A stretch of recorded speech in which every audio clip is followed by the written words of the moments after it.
transported to the world of Dou Po, I found myself bound to the most formidable supporting character system. Upon awakening the Chaos Flame body, with the Chaos Fire as my innate flame, I possessed the ability to devour the essence of exotic flames and perfectly replicate the various flames of the world. After painstakingly training for over half a year, I realized that nothing could compare to the rich rewards from a single task assigned by the system. Thus began the transformation of Xiao Fan's journey through Dou Po. Xiao Fan exclaimed, "Junior brother, behold the Buddha's Fury Fire Lotus that I have created." He turned to Shasha, saying, "Look at the shoes I bought for you." To the little doctor, he asked, "Do you still remember the promise we made under the starlit sky?" During the battle of the twin emperors, the foremost expert beside the sole emperor removed his mask, declaring, "Patriarch, I am sorry. I had no choice before, but now I wish to be a good person." Xiao Fan awoke in his room, momentarily stunned as he gazed at the ancient ceiling above. "Where am I? Wasn't I at home, reading a novel? How did I suddenly end up here?" Ding. Detection indicates the host's consciousness is unclear. Activating stimulation mode. Before he could process this, a surge of electricity jolted him awake, and he began to understand the implications. It seemed he had indeed traversed realms. And with a system at his disposal, was this not the quintessential protagonist template? Was he not destined to unify the continent and assume the responsibility of saving the world? At that moment, however, he heard, "Detection has identified the host's erroneous thoughts. Please proceed to accept the introductory tutorial."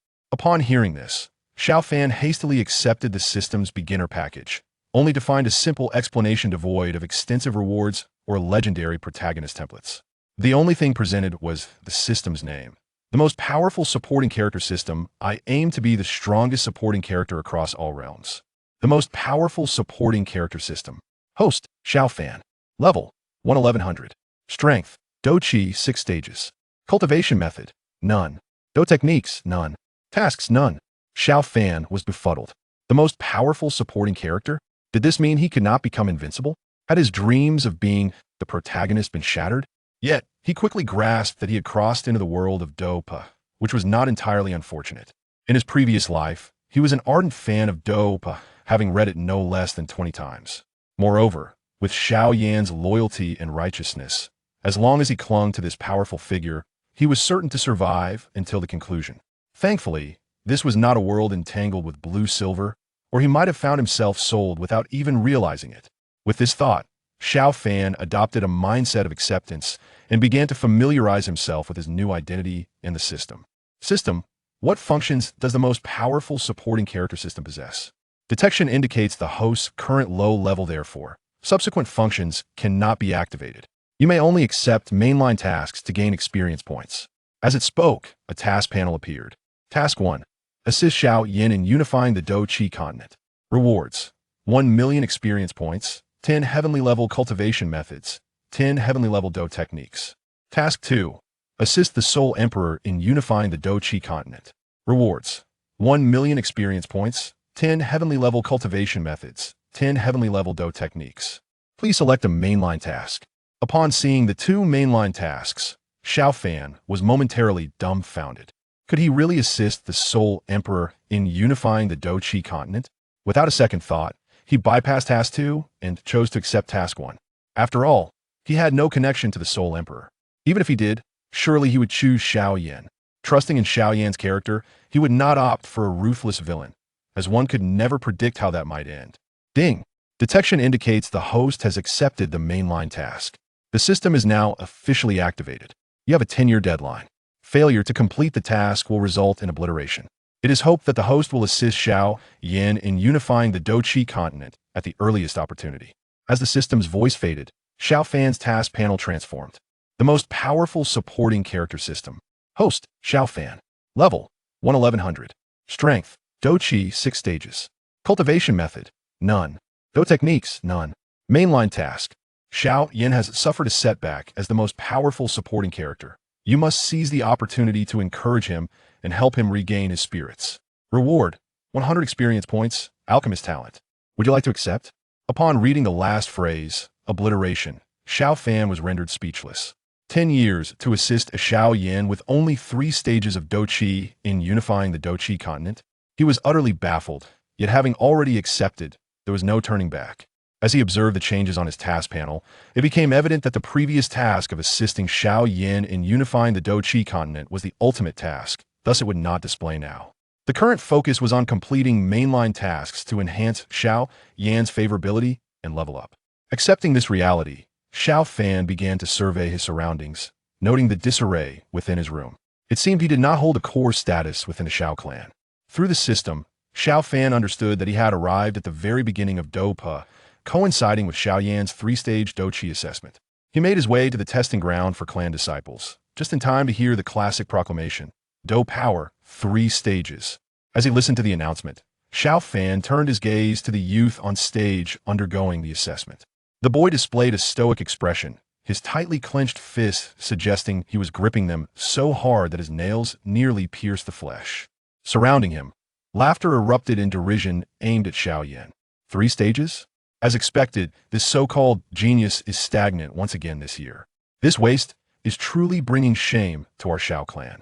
Hearing the mockery directed at Xiao Yan, Xiao Fan couldn't help but smile inwardly. They were still too young. This was the future Flame Emperor they were speaking of. Now, watch how I enter Xiao Yan's heart and become the strongest supporting character in Dou Po. The overseer of the assessment, indifferent to Xiao Yan's expression, shot him a glance before announcing the next name on the list. Next, Xiao Mei. Xiao Fan observed the girl stepping onto the stage, noting her beauty. In a world where one could cultivate, superficial blemishes were long since resolved by Dou Qi. Although she appeared to be around 14 or 15 years of age, anyone who could compete with Xiao sooner for Xiao Yan's attention in their childhood would surely not be lacking in talent. Xiao Mei's Dou Qi assessment aligned with the original story, revealing her to be at the 7th stage, advanced. The crowd showered Xiao Mei with admiration, and if memory served, the next contestant would be Xiao Suner.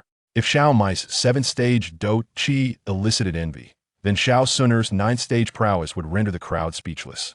After all, she was the true paragon of beauty. As Xiao Fan gazed at Xiao Suner on stage, he was momentarily taken aback. Indeed, as the eldest daughter of an ancient clan, she embodied grace and poise. At merely 14 or 15 years old, she already radiated a breathtaking beauty. Regrettably, Xiao Suner had long been infatuated with Xiao Yan, leaving Xiao Fan no chance to vie for her affections. Watching the receding figures of Xiao Yan and Xiao Suner from the crowd, Xiao Fan could only sigh in envy. Having crossed into the world of Dou Po, Xiao Yan had secured a companion like Xiao Suner, while he, as a fellow traveler, could only assume the role of a supporting character. After a while, his name was finally called.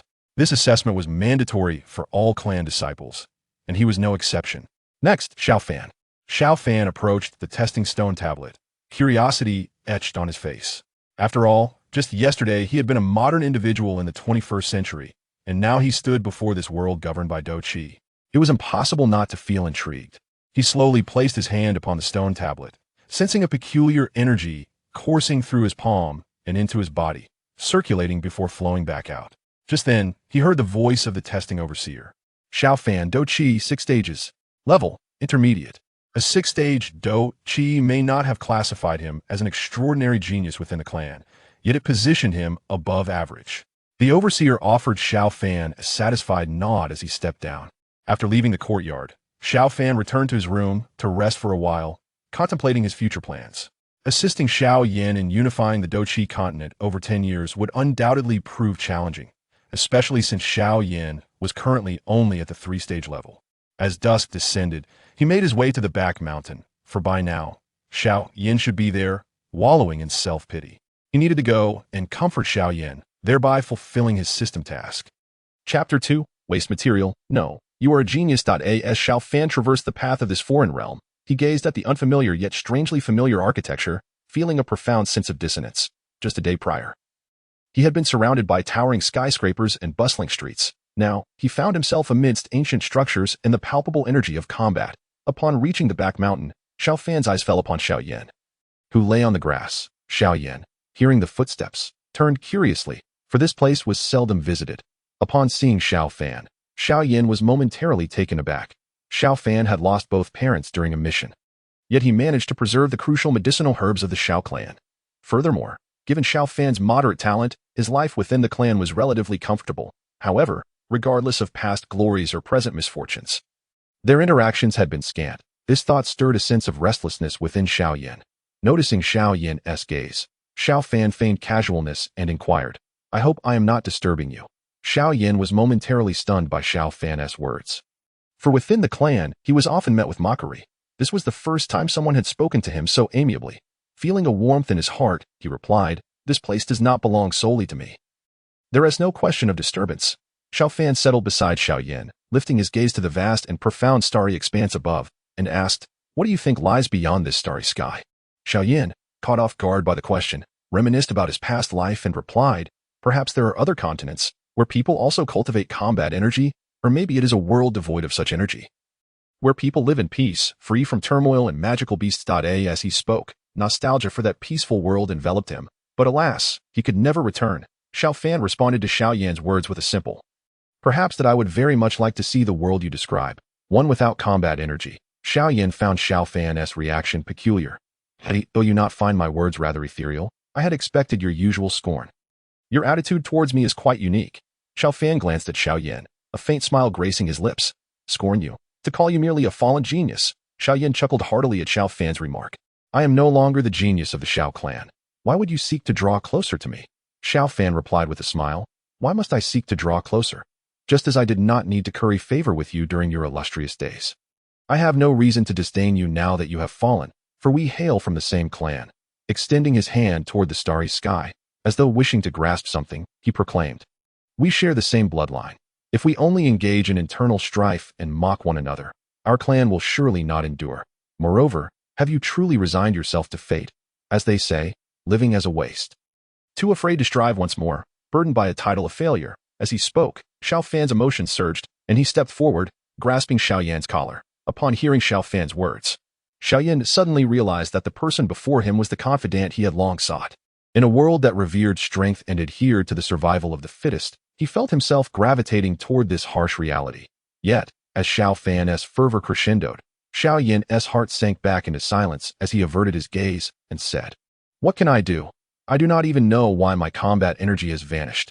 How can I hope to rise again?" Xiao Fan, releasing his grip, slowly walked to the edge of the cliff. Turning his back to Xiao Yan, and said, "Xiao Yan, do you know? Ever since childhood, I have envied you. Not just your exceptional talent beyond your peers, nor merely the respect you commanded from others in the clan, but your unwavering determination. 3 years ago, no matter the obstacle, you never uttered a word of defeat. You simply persevered. They call you a fallen genius, but I do not see you as a genius." Xiao Yan was taken aback by Xiao Fan's words, then questioned with a hint of bitterness, "Not a genius? Indeed, I am now a waste with combat energy at the 3rd stage. How could I ever claim to be a genius?" Xiao Fan, looking back at Xiao Yan, declared, "You are not merely not a genius. In my heart, you are an extraordinary genius. You should not be defeated by these trivial hardships. You must rise, face this vast world and the profound starry sky, and roar at them. One day, you will conquer this sky and this world, even if you cannot achieve it. So what? At least your existence in this world will not be in vain." Without waiting for Xiao Yan to respond, Xiao Fan strode back the way he came, heading towards his room. Xiao Yan stood rooted in place, the echoes of Xiao Fan's words resonating in his mind. "You must rise, face this vast world and the profound starry sky, and roar at them. One day, you will conquer this sky and this world, even if you cannot achieve it. So what? At least your existence in this world will not be in vain." Xiao Fan's words struck deep within Xiao Yan, gradually calming him. A smile began to form on his lips, and he laughed heartily. "Indeed, I shall conquer this world and prove that I once existed." Finally, he felt revitalized. These words had dispelled his previous discomfort. If not for the system's rewards, who would willingly reveal their adolescent traits? Xiao Fan discreetly observed the restored determination within Xiao Yan, feeling a sense of relief. Meanwhile, Xiao Zhan, who had intended to check on his son, smiled faintly upon hearing Xiao Yan's voice. He had planned to offer guidance, but it seemed unnecessary now. Reflecting on Xiao Fan's perspective of the clan, Xiao Zhan felt the resurgence of youthful fervor. Indeed, they shared the same bloodline. This group of old-timers still failed to comprehend the depth of a young man's spirit. Gazing at the invigorated Xiao Yan, Xiao Zhan dismissed the thought of seeking him out again. Instead, he resolved to surprise Xiao Yan the next day. It had been quite some time since he had seen Yin since she began her training at Yunlan's sect, in a quaint room. Xiao Suner remarked to Ling Ying, "Uncle Ling, it appears that the Xiao clan is not entirely devoid of potential. There are still wise individuals among them." Ling Ying, aware that those who praised Xiao Yan were considered wise in the young lady's eyes. Smirked. Indeed, this young man possesses a certain charm. Meanwhile, where was Xiao Fan? He had returned to his room early, knowing that with a little encouragement, Xiao Yan would surely be fine as a young man of the 21st century. Who among those transported to a foreign world did not aspire to conquer the stars and the seas? He doubted Xiao Yan would resist such temptation that asked for the solution to his vanished combat energy. That would be resolved once the medicinal elder emerged. It was hardly a concern. His urgency to return to his room stemmed from the completion of his task prompt. He was eager to claim his rewards and level up. Chapter 3. Task completed. Upon hearing the system's notification of task completion, Xiao Fan eagerly opened the interface to find strongest supporting character system. Host, Xiao Fan level 100, strength, combat energy. 6th stage cultivation method, none combat techniques, none main task. Encourage Xiao Yan, who is feeling disheartened, to regain his spirits. Reward, 100 experience points, alchemist talent, completed. Xiao Fan gazed at his task panel and instructed the system. Claim the task rewards, confirmed. Main task, encouragement of Xiao Yan completed. Reward of alchemist talent has been received. Ding, detected that host level has reached 2. You have officially embarked on the journey of the strongest supporting character in Dou Po. And the activity mall has been unlocked, along with the new player gift package for the strongest supporting character system. Xiao Fan nearly leapt with joy upon hearing the system's voice. Indeed, the beginner's gift package had arrived. He observed a large gift package icon appear on the system panel. Curious about what treasures it might contain, he also noted the appearance of an activity mall option on the system panel, indicating that as he leveled up, the system would unlock more features. Currently, it was simply not displayed due to insufficient level. Upon opening the beginner's gift package, several notifications appeared on Xiao Fan's panel. Ding. Gift package opened. You have received 10 lottery chances. Ding. Gift package opened. You have obtained the pure young flame body. Ding. Gift package opened. You have acquired the high-level Xian grade cultivation method, Radiant Sun technique. Xiao Fan grinned widely at the contents of the gift package. The pure young flame body, as its name suggests, was undoubtedly related to fire, indicating that his arrival in the Douchi continent was intricately linked to flames, beginning with the Flame Emperor and now the Flame Body. As for the high-level Xian grade cultivation method, Radiant Sun technique, it was noteworthy that the current clan leader was only practicing a high-level Huang grade technique. For Xiao Fan, acquiring a high-level Xian grade technique was akin to obtaining a treasure. Reviewing the item descriptions, he found Pure Yang Flame Body, one of the top-tier spiritual bodies among the 3,000 worlds, possessing a 100 affinity for fire spiritual energy, a true darling of the fire element. Cultivating fire attribute techniques yields immense benefits. Radiant Sun technique, a high-level Xian grade fire attribute cultivation method that relies on devouring flames to enhance one's spiritual fire, transforming spirit into fire, and utilizing fire to chase the sun. Xiao Fan chuckled at the description, chasing the sun with fire, how intriguing. Given the system's evaluation of this technique, its effects would likely exceed his expectations. Do you wish to accept the rewards? The system's voice suddenly inquired. As Xiao Fan's voice fell, he felt a surge of warmth sweep over his body, followed by excruciating pain. Caught off guard, Xiao Fan collapsed onto the bed, desperately clutching the blanket to stifle his cries. The thought of being discovered by others was unbearable. He sensed his body being torn apart and reassembled, rendering him unable to scream. It felt as if he had lost all control over his own being. Eventually, he succumbed to the intense agony and lost consciousness. Time lost meaning until Xiao Fan regained awareness, finding that the pain had dissipated, replaced by a tingling sensation. After a while, he fully returned to normalcy, reflecting on the torment of undergoing a transformation. To put it in simpler terms, changing one's physical constitution involves dismantling the original at a molecular level before reconstructing it, hence the sensation of being torn apart. Xiao Fan chuckled bitterly, wishing never to experience that again. He thought to himself that those who had not undergone such an ordeal could never comprehend the depth of this suffering. By the way, system, do you not have a name? I cannot keep calling you system forever. After a brief silence, the system replied that the host could set a nickname for it. Xiao Fan pondered for a moment before declaring, "Then I shall call you Pidden from now on." As he contemplated the challenges of being in a foreign realm, he found renewed motivation in the presence of the system, vowing to return to Blue Star and his homeland. Recalling his 10 consecutive draws, he followed Pidden's guidance into the event shop, where he beheld an array of enticing rewards, celestial techniques, martial skills, and mystical flames. Xiao Fan recognized these treasures at a glance, not only because of their illustrious names, but also due to their golden backgrounds. Who could resist such legendary allure? However, The majority of items in the shop bore gray or green backgrounds. Akin to a typical online game where the quality of items is categorized by colors ranging from gray to gold. Determined, yet apprehensive, Xiao Fan clicked the lottery option, closing his eyes and praying for a favorable outcome. However, as he spotted a mundane weed among the options, he realized that he should not harbor illusions of acquiring anything legendary as the lottery box slowed. He received his rewards: experience points, a common stone, and a low-tier martial skill, Fire Cloud Palm. Despite the underwhelming results, Xiao Fan felt he could accept them. The low-tier martial skill was indeed suitable for his current level. As for the common items, he chose to disregard them, knowing that no one else would be aware of his draws. Moreover, obtaining a storage ring was akin to a stroke of fortune, as he now had a means to conceal his possessions. The system, equipped with its own spatial capabilities, reassured him that he need not worry about exposing his items. Perhaps sensing Xiao Fan's thoughts, the system responded, prompting him to realize that with its presence, the necessity of the storage ring diminished significantly. However, whether sold or kept, it would serve him well in the future. Upon reviewing his panel, he noted his advancement in Cultivation, strongest supporting role system, Hidden, Host, Xiao Fan level 2/200, Strength, Dou Po. 7th stage technique, Radiant Sun Formula martial skill, low-tier Fire Cloud Palm, unmastered, items, low-tier storage ring main quest, none. Xiao Fan observed that he had indeed progressed in Dou Po, evidently due to the enhancement of his constitution. The conversation with Xiao Yan had strengthened their bond, and he surmised that both Xiao Suner and Xiao Yan had likely been observing from the shadows, unbeknownst to him. This brought him closer to their circle. As long as he continued to follow Xiao Yan, he would raise no suspicion, effectively securing a position of influence. Reflecting on his own growth, he realized that with a qualitative leap in his constitution and the availability of cultivation techniques, he merely needed to practice martial skills and prepare strategically based on the narrative unfolding in his mind. Yet, the prospect of aiding Xiao Yan in unifying the Dou Po continent within 10 years seemed daunting.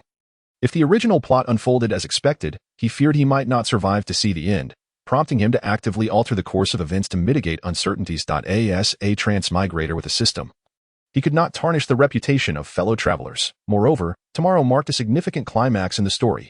Chapter 4. The annulment of engagement. The next day, as Xiao Fan stepped out of his room, he overheard discussions among the household regarding distinguished guests visiting the Xiao clan that he needed no further deduction to realize that the members of Yunlan's sect had arrived to annul the engagement. Xiao Fan strode into the main hall, where Xiao Yan had yet to arrive. He observed 3 unfamiliar figures seated in the guest area.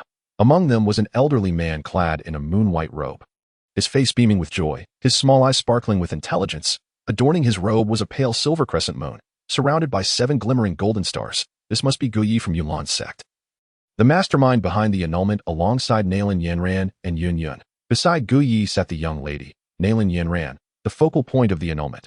Undeniably striking, Nailin Yanran was not only the young master of Yunlan's sect, but also the granddaughter of the Lionheart Marshal Nailin Jie from the Gamma Empire. Deserving of admiration, she wore a solitary jade pendant on her earlobe, enhancing her ethereal beauty. Xiao Fan, having encountered many, believed none could rival Nailin Yanran. Aside from Xiao Suner, Xiao Fan understood Nailin Yanran's predicament. She was a true prodigy, already at the 5th star of Dou Po, and held a prominent status within the Gamma Empire. Had Xiao Yan retained his former brilliance, he would undoubtedly be worthy of her, but now, he had become a mere shadow of his past self. 3 years without regaining his former talent compelled her to seek an escape from this predicament. Xiao Fan, observing her, felt a twinge of regret. It was her presence that would ultimately propel Xiao Yan onto the path of greatness. At that moment, Xiao Yan entered the hall, greeting Xiao Zhan and the elders, only to realize there was no place for him to sit. His expression darkened, and Xiao Zhan's face mirrored his discontent. Publicly embarrassing the clan leader's son in front of guests showcased familial discord. Seeing Xiao Yan's plight, Xiao Fan stood and called out, "Xiao Yan, come sit here," as he gestured for Xiao Yan to take his seat. Xiao Yan felt a surge of gratitude towards Xiao Fan. The others were astonished by Xiao Fan's gesture, as he typically commanded respect and avoided conflict due to his background and talents, and there had been no prior indication of camaraderie between him and Xiao Yan. Disregarding their astonishment, Xiao Fan stood behind the chair. Xiao Yan nodded in appreciation and took his seat. From a distance, Xiao observed the scene with a slight smile, her gaze lingering on Xiao Fan, a twinkle of intrigue in her eyes. Sensing her attention, Xiao Fan met her gaze and offered a friendly nod. Choosing not to dwell further, as the gathering resumed focus on the main discourse, Xiao Zhan acknowledged Xiao Fan's intervention with a nod. then turned to converse with the representatives of Yunlan's sect. Soon, Guyi cleared his throat and stood, addressing Xiao Zhan with a respectful bow. Clan leader Xiao, we have come to your esteemed family with a request. Xiao Zhan, aware of Guyi's stature, responded with utmost courtesy. Please, Mr. Guyi, feel free to state your request. The Xiao clan will not hesitate if it is within our capabilities. The Yi gestured towards the young lady beside him and inquired. I wonder if clan leader Xiao recognizes her. Xiao Zhan scrutinized the maiden beside Guyi and, feeling embarrassed, replied, Forgive my lack of insight, but may I ask who she is? Uncle Xiao, I am Nailin Yinran. Your niece that I apologize for not having visited sooner, Nailin Yinran said, rising to bow in respect to O. Haha, it is Yinran. After several years, you have grown even more beautiful. It is said that girls change remarkably over time. And you have transformed quite remarkably. How is your grandfather doing? Xiao Zhan exclaimed, his laughter echoing through the hall. Uncle Xiao, he is doing well, Nailin Yinran replied with a gentle smile, feeling overwhelmed by Xiao Zhan's enthusiasm as she subtly tugged at Guyi's sleeve. Guyi interjected, Clan leader Xiao, the matter I wish to discuss today pertains to Yinran, and it was initiated by the sect leader himself. As he mentioned the sect leader, his expression shifted to one of seriousness. A slight change flickered across his expression as he pondered what assistance the diminutive Xiao family could possibly offer to the esteemed leader of the Yunlan sect, especially concerning a matter related to Nailin Yinran. Contemplating a certain possibility, Xiao Zhan's hand trembled ever so slightly, fortunately concealed beneath his voluminous robes, unnoticed by others, suppressing the rising anger within him. Xiao Zhan spoke. Mr. Guyi, please proceed. Coughing, Guyi's countenance betrayed a hint of awkwardness. Yet, recalling the leader's fondness for Nailin Yinran, he gritted his teeth and continued, Patriarch Xiao, you are well aware that the Yunlan sect maintains a strict code. The leader has high expectations for Yinran, viewing her as a candidate for the next sect leader. Due to certain special circumstances, the successor must not engage with any man before formally assuming the role, upon learning of Yinran's betrothal. The leader has requested that Patriarch Xiao consider dissolving this engagement. With a resounding crack, the jade cup in Xiao Zhan's hand shattered into a fine powder. The atmosphere in the hall grew heavy with silence, while the three elders above were momentarily stunned by Guyi's words. After a brief pause, they regarded Xiao Zhan with expressions tinged with mockery and ridicule. The clan members, upon hearing the news, began to murmur amongst themselves, casting strange glances at Xiao Yan. Did this waste of a person truly believe he could marry the daughter of the Yunlan sect? If it were me, I would have sought refuge in the earth, rather than remain here in shame. Xiao Fan observed the trembling figure of Xiao Yan and placed a reassuring hand on his shoulder, saying, Why should a soaring eagle concern itself with the gaze of mere ants?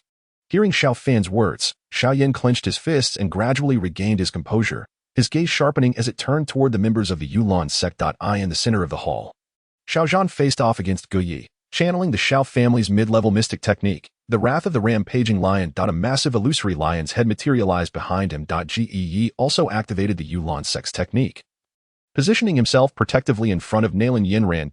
As the two energies surged forth, the onlookers in the hall paled, feeling a pressure weighing heavily upon their chests. Just as their confrontation intensified, the stern voices of the three elders rang out. Xiao Zhan, cease your actions. Do not forget that you are the patriarch of the Xiao family. Stunned, Xiao Zhan suddenly sat back down, his expression turning indifferent as he addressed the silent Nailin Yinran, saying, Nailin, my dear niece, you possess remarkable resolve. The Nailin family is indeed fortunate to have a daughter like you. Nailin Yinran pursed her lips and bowed slightly. Uncle Xiao, please refer to me as Patriarch Xiao, the future leader of the Yunlan sect. I, Xiao, have no standing to be your elder, he responded coldly. Ge stood, requesting, I implore Patriarch Xiao for forgiveness. The leader is aware that this request is quite impolite. Hence I have brought a token as compensation. As he spoke, Guyi revealed a verdant box, which, upon opening, released a refreshing fragrance that invigorated the hall. The three elders leaned in with curiosity, exclaiming, The gathering chi pill? Within the box lay a pill the size of a longan, emanating an enticing aroma. In the Duki continent, becoming a true fighter necessitated condensing Duki into a cyclone, a process fraught with a high failure rate. Failure not only caused a drop from the 9th to the 8th segment of Duki, but could also lead to permanent damage to one's meridians, rendering further condensation impossible. The gathering chi pill guaranteed a 100% success rate for those at the 9th segment aspiring to form their Duki cyclone. This remarkable effect drew countless aspirants toward the path of becoming fighters, all eager for a taste. Now, the Yunlan sect offering a gathering chi pill as compensation implied that the Xiao family would inevitably produce a fighter. If a gifted disciple consumed it, not only would it save time, But the family might even cultivate a grandmaster or a doling powerhouse. The elders gazed at the box with envy. MRFE. I must insist that you take the pill back, that we may not agree to this matter today. The chatter in the hall abruptly ceased, as all eyes turned toward Xiao Yan, who had just spoken. Xiao Yan, you have no place to speak here. Silence. One elder, focused on securing the gathering chi pill for his grandson, glared at Xiao Yan and scolded him. This does not concern me. It seems you are the ones with no stake in this matter. Regardless of my agreement, the decision regarding the gathering chi pill is not for the three elders to make, Xiao Yan retorted disdainfully. The three elders were momentarily taken aback, the irascible third elder glowering as his dukkhi began to manifest. Indeed, what Xiao Yan says is correct. He is the party involved. You ought not to interfere. That a gentle voice resonated through the hall. Hearing Xiao Sun'er's words, the elders' tempers quickly deflated, exchanging resigned glances before nodding in acquiescence. Observing the subdued elders, Xiao Yan approached Xiao Sun'er with curiosity. He bowed to Xiao Zhan, then turned to Nalan Yinran, inquiring, Miss Nalan, may I ask if the elder Nalan is aware of this matter? Nalan Yinran had initially expected Xiao Yan to agree, but she found him entangled in unnecessary complications, and thus replied coldly, Grandfather has not consented. However, this is my affair, and I can decide for myself. Since the elder has not spoken, my father will naturally not agree, as this matter was initially decided by the two elders. Without their consent, we cannot dissolve it, lest we disrespect our departed elders. Xiao Yan responded coolly. Faced with Xiao Yan's pointed remarks, the three elders hesitated. After all, in a strict family, the crime of disrespecting elders could cost them their positions. You. Nalan Yinran was taken aback by Xiao Yan's words. The long-standing pride of the young lady surfaced as she stamped her foot in annoyance, glaring at Xiao Yan. What will it take for you to agree to the annulment? I can offer you 2 more gathering chi pills and grant you access to the advanced techniques of the Yunlan sect. With that, she lifted her chin defiantly. To her, these were merely concessions meant to rid her of Xiao Yan, conditions easily met. She believed her offers could entice any young man. The three elders, upon hearing Nalan Yinran's terms, were practically leaping with excitement, staring at Xiao Yan, eager for him to agree immediately. Xiao Yan, however, glared menacingly at Nalan Yinran, stating, Humph, I truly wish to eliminate you. Nalan Yinran was startled by the ferocity in his gaze, prompting a nearby youth to unsheath his sword, casting a cold look at Xiao Yan. Yin'er, do not be impudent. The voice of Xiao Zhan broke through, bringing Xiao Yan back to his senses, taking a deep breath. He raised his head, his expression now calm, devoid of any prior hostility. Nalan Yinran regarded the composed Xiao Yan, saying, I acknowledge that I have been somewhat rash today. If you agree to one of my requests, I shall temporarily withdraw my demand for annulment. What request? Xiao Yan inquired with a furrowed brow. I can postpone today's request for 3 years. After 3 years, you may come to the Yunlan sect to challenge me. If you lose, I will publicly annul our engagement. By then, you will have come of age, and even if we part ways, it will spare Uncle Xiao any embarrassment. Do you accept? Nalan Yinran spoke coolly. Xiao Yan, upon hearing her words, let out a bitter laugh. So you're saying if I lose, I'll bear the disgrace of defeat for life. Is that it? Nalan Yinran, having faced several setbacks, felt impatience rising within her. Retorting, Xiao Yan, arguing is futile. If you do not wish for Uncle Xiao to suffer humiliation, then accept the agreement. 3 years from now, will you choose the past or the future? Nalan Yinran, you need not adopt such a domineering stance. Your desire to annul the engagement stems solely from your belief that I, Xiao Yan, am unworthy of you, the proud daughter of heaven. True, I am currently a waste, yet 3 years ago, I achieved the miraculous feat of becoming a fighter at the age of 12. What stage was your dukkhi at 12? What gives you the right to assume that I cannot rise again in 3 years? Faced with Nalan Yinran's aggressive demeanor, Xiao Yan finally erupted, his countenance stern as he articulated his thoughts, leaving the hall in stunned silence. Who could have imagined that the once silent youth had grown so formidable? Nalan Yinran's face turned pale with anger, struggling to find a retort, knowing full well that she had only reached the 8th segment of dukkhi at that age. Miss Nalan, out of respect for Elder Nalan, I advise you. 30 years in the east, 30 years in the west. Do not underestimate the youth. Xiao Yan's chilling words caused Nalan Yinran to shudder slightly. Indeed, a fine admonition. Do not underestimate the youth. My son, Xiao Yan, is exceptional, Xiao Zhan exclaimed, rising to his feet and slamming his fists onto the table in a display of frustration. Nalan Yinran glared at Xiao Yan, gritting her teeth. What gives you the right to reprimand me? Even if you were once a genius, you are now merely a waste. Very well, I shall not pursue this matter further today. I will wait for you at the Yunlan sect in 3 years. If you possess the skill, defeat me openly. Should you manage to conquer me, I shall serve you as a maid or servant, as you wish. Of course, if you remain away 3 years hence. You must also present the annulment contract. With a mocking smile at Nalan Yinran's grim expression, Xiao Yan replied, "Why wait 3 years? I truly have no interest in you whatsoever." With that, he strode purposefully to the table and began to write fervently. In the stillness of ink upon paper, Xiao Yan drew forth a short sword and inflicted a cut upon his left hand. Pressing it firmly onto the pristine white sheet, he seized the contract and, as he passed by Nalan Yinran, he forcefully slammed it onto the table beside her. "This is not a contract to dissolve our engagement. Rather, it is I, Xiao Yan, who hereby relinquishes you, Nalan Yinran. From this moment forth, you shall bear no connection to the Xiao family." Upon concluding his declaration, Xiao Yan knelt before Xiao Zhan, biting his lip in silence, though he proclaimed to his clan that he had annulled his engagement with Nalan Yinran. Who would truly believe him?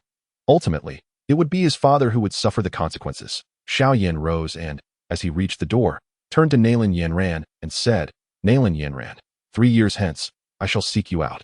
Xiao Fan, observing Xiao Yan's departure, felt a sense of amusement. The scene was indeed exhilarating. At that moment, the voice of the system echoed once more, announcing the arrival of a new task, assisting Xiao Yan in maintaining his dignity. How intriguing. Chapter 6. Seeking the guidance of Yao Lao. Upon hearing the task prompt from Pai Dan, Xiao Fan promptly accessed the panel. The ultimate supporting character system, Pai Dan, host, Xiao Fan level 2, 1-200, strength, Dou Qi. 7th stage techniques, Radiant Sun Art combat skills, low-level Fire Cloud Palm, not yet mastered, items, low-level Spatial Ring main quest. Xiao Yan's engagement annulment leads to ridicule from the onlookers. Only you stand by his side, voicing your support. Reward, experience points 50, combat skill experience card. Upon use, increases proficiency in combat skills, enabling swift mastery, 8th stage Dou Qi. Xiao Fan smiled upon viewing the rewards. Not only could he accumulate system experience points, but he also received a combat skill experience card. This would be perfect for enhancing the Fire Cloud Palm, and given that he had just attained the 7th stage of Dou Qi, completing this task would elevate him to the 8th stage. Truly commendable, this system. After accepting the task, Xiao Fan observed the crowd still embroiled in a dispute over a few qi gathering pills. Xiao Zhan was about to assert his authority when Xiao Fan stepped forward and boldly addressed the 3 elders. "Honorable elders, I believe these qi gathering pills ought not to be accepted." The crowd fell silent at his declaration, and Xiao Zhan, poised to speak, hesitated. "What do you understand? These are 3 qi gathering pills, capable of aiding our clan in producing 3 warriors, perhaps even one who could rise to the rank of Grand Master." One elder shouted angrily at Xiao Fan, "Step back." Yet Xiao Fan stood his ground, bowing to the elder and asserting, "Elder, if our family's honor is to be exchanged for the self-respect of our clan's disciples, then even if a Dou Wang or Dou Huang were to emerge, our family would not endure. When Xiao Yan was a prodigy, he brought immense glory to the Xiao clan. If we were to abandon him due to his current temporary decline, who would genuinely sacrifice everything for the family in the future?" Xiao Fan spoke coldly, addressing the younger generation around him. "You may mock Xiao Yan in private, for that is our family matter. But in the presence of outsiders, engaging in internal strife is unworthy of a family. How can such a clan unite the hearts of its people?" The onlookers felt a flush of shame, and the 3 elders were rendered speechless by Xiao Fan's words. Xiao Zhan, encouraged by Xiao Fan's sentiments, declared, "Excellent. This is the mindset our Xiao clan's disciples should possess. Immediate gains are but fleeting shadows, while the future of our clan rests upon the shoulders of the youth." He cast a pointed glance at the 3 elders. Xiao Fan bowed respectfully to Xiao Zhan before turning to Nalan Yinran. "Miss Nalan, you should take back the qi gathering pills. I believe that in 3 years, Xiao Yan will return from Yulan sect to resolve this matter satisfactorily. As they say, 30 years of the East River and 30 years of the West River. Do not underestimate the youth in their struggles." With that, he exited the hall and made his way towards the back mountain, leaving the assembly in stunned silence. Ding! The task of standing by Xiao Yan has been completed. Rewards await collection. As he walked, Xiao Fan chose to claim his rewards. "Congratulations, you have gained 50 experience points. Congratulations, you have obtained a combat skill experience card 1. Congratulations, you have advanced your Dou Qi, current strength, 8th stage Dou Qi." Feeling the surge of his newfound power, Xiao Fan smiled. He decided against using the combat skill experience card at that moment, for he needed to hasten to the back mountain. This was a pivotal moment for Xiao Yan to meet Yao Lao. He could not afford to miss it. Meanwhile, at the back mountain, Xiao Yan was startled by the voice emanating from the ring, learning that his lost Dou Qi was due to the old man within the ring. He angrily hurled the ring off the cliff as Xiao Fan arrived at the back mountain. He found Xiao Yan cursing at the edge of the precipice. Xiao Fan smiled faintly and approached, calling out, "Xiao Yan, what troubles you?" Upon seeing Xiao Fan's approach, Xiao Yan recalled his previous assistance and smiled and returned, "It is nothing. I believe I have discovered the cause of my lost Dou Qi." Xiao Fan feigned surprise. "Is that so? Then congratulations. I trust you will create another miracle." Xiao Yan, bolstered by Xiao Fan's faith in him, was about to share the incident regarding the ring when, at that moment, the ring flew back toward them. Xiao Fan feigned shock, swiftly pulling Xiao Yan behind him, saying, "Be cautious." He regarded the ring with vigilance. Xiao Yan, feeling a warmth for the protective gesture, remarked, "This object has absorbed my Dou Qi for 3 years, causing my strength to regress. At that juncture, Yao Lao's voice resounded, "Heh, little one, with your 8th-stage Dou Qi, it would be as simple as crushing an ant for me to eliminate you. There is no need to present such a facade before an old man." Hearing Yao Lao's assessment of Xiao Fan, Xiao Yan was taken aback. "You have already reached 8th-stage Dou Qi?" It is worth noting that even the core disciple of the Xiao clan, Xiao Mei, has only attained 7th stage. Without turning, Xiao Fan replied, "Indeed, the pressing matter is that this person has discerned my strength at a glance." It seems his words ring true. He could extinguish us as easily as crushing an ant. He then addressed Yao Lao. "Might we inquire what you require of us? We shall endeavor to meet your expectations." Yao Lao, observing Xiao Fan shielding Xiao Yan, chuckled, "With your 8th-stage Dou Qi, if you were to abandon the lad behind, you might just escape. Why not give it a try?" Xiao Fan understood that Yao Lao was testing him. After all, he had been watching Xiao Yan for 3 years and was well aware of his character, while Yao Lao had only seen Xiao Fan's actions over a few days. Thus, Xiao Fan replied, "Leaving aside the fact that fleeing before you would be a path to self-destruction, I cannot abandon Xiao Yan. We are of the same clan, and should I forsake him today, even if I survive, I could never reconcile with my own conscience." "Well, I did not expect you to possess such fervor." Yao Lao laughed heartily. Soon after, a phantom figure emerged from the ring, stating, "I have traversed the Dou Qi continent for many years, and I never anticipated encountering such interesting young souls today." He turned to Xiao Yan, "Little one, I acknowledge that absorbing 3 years of your Dou Qi was my error. However, you have just established a 3-year pact. Correct. I can assist you in surpassing that girl, as an apology of sorts. How does that sound?" Upon hearing this, Xiao Yan replied, "Humph. I have already identified the reason for my regression in strength, and I can certainly cultivate anew." "You may have identified your reason, but that girl's talent is no trifling matter, and with the support of a major sect like Yunlan's sect, are you certain you can surpass her?" Yao Lao chuckled. "If you agree to fulfill one condition, I can aid you. Surpassing that girl, or even the Yunlan sect, will not be a daunting task." "What condition?" Xiao Yan pondered nailing Yunlan's talent and recognized that without sufficient resources, he might struggle to match her pace of cultivation. "Simply that you take me as your master." Xiao Yan scoffed. "Why should we take you as our master? You owe us this." Yao Lao smiled mysteriously. "Do you wish to become alchemists?" Chapter 7. Even the senior brother lacks funds. "Do you wish to become alchemists?" At Yao Lao's words, Xiao Fan had anticipated this, but Xiao Yan responded, "Becoming an alchemist requires talent." "Do you mean to imply?" Yao Lao laughed at Xiao Yan's response. "You undoubtedly possess talent, but I am not one to offer my guidance for free." He then turned his gaze toward Xiao Fan. "As for you, I have just detected that you possess excellent potential, along with the aptitude for alchemy. Are you both willing to take me as your teacher?" Upon hearing Yao Lao's words, both Xiao Fan and Xiao Yan were momentarily stunned. Xiao Yan had not imagined that he might one day become a revered alchemist on the continent, while Xiao Fan was equally surprised that Yao Lao would choose him as a disciple. The two exchanged glances before kneeling before Yao Lao. "We, Xiao Fan, Xiao Yan, wish to take you as our master." After respectfully bowing to Yao Lao, he nodded in satisfaction, his tone growing warmer. "I am known as Yao Lao. As for my origins, I shall refrain from disclosing them for now to prevent distraction. You only need to understand that those who claim to be the Dan Wang are merely trifles." Looking at the two, Yao Lao continued, "Xiao Fan, you are slightly older, so you shall be the senior brother, while Xiao Yan will be your junior brother. Ensure you take good care of him and maintain your youthful spirit." As he spoke, the elder medicinal master could not help but feel a deep sense of satisfaction. Initially, he had only anticipated the potential of Xiao Yan, but unexpectedly, he had also discovered the promising talent of Xiao Fan, whose natural abilities were quite admirable. Furthermore, he was a person of integrity, never abandoning his companions in the face of formidable foes. Reflecting on this, a wave of melancholy washed over him. After paying his respects to his master, Xiao Yan respectfully bowed to Xiao Fan, saying, "Greetings, senior brother. I must also express my gratitude for your guidance and support thus far. What thanks are necessary? I merely disdain their behavior. There is no semblance of familial loyalty among them. As your senior brother, I shall ensure your well-being." With a mysterious smile, Xiao Fan turned and inquired, "Master, you previously mentioned a method to enable Xiao Yan to catch up to Na Lan Yin Ran within 3 years. What is this method?" Upon hearing Xiao Fan's question, the elder medicinal master replied, "Rest easy, young man. There is no rush regarding cultivation. You must understand that the consolidation over these 3 years will render Yan's fighting spirit more robust and his mindset steadier, greatly benefiting him in the future. And master, please teach us how to become alchemists." Xiao Yan interjected eagerly. "Becoming an alchemist is not so simple. One must first become a fighter and cultivate a fire affinity fighting technique." Fire affinity techniques. Hee. Master, since we are your disciples, why not bestow upon us a heavenly tier technique?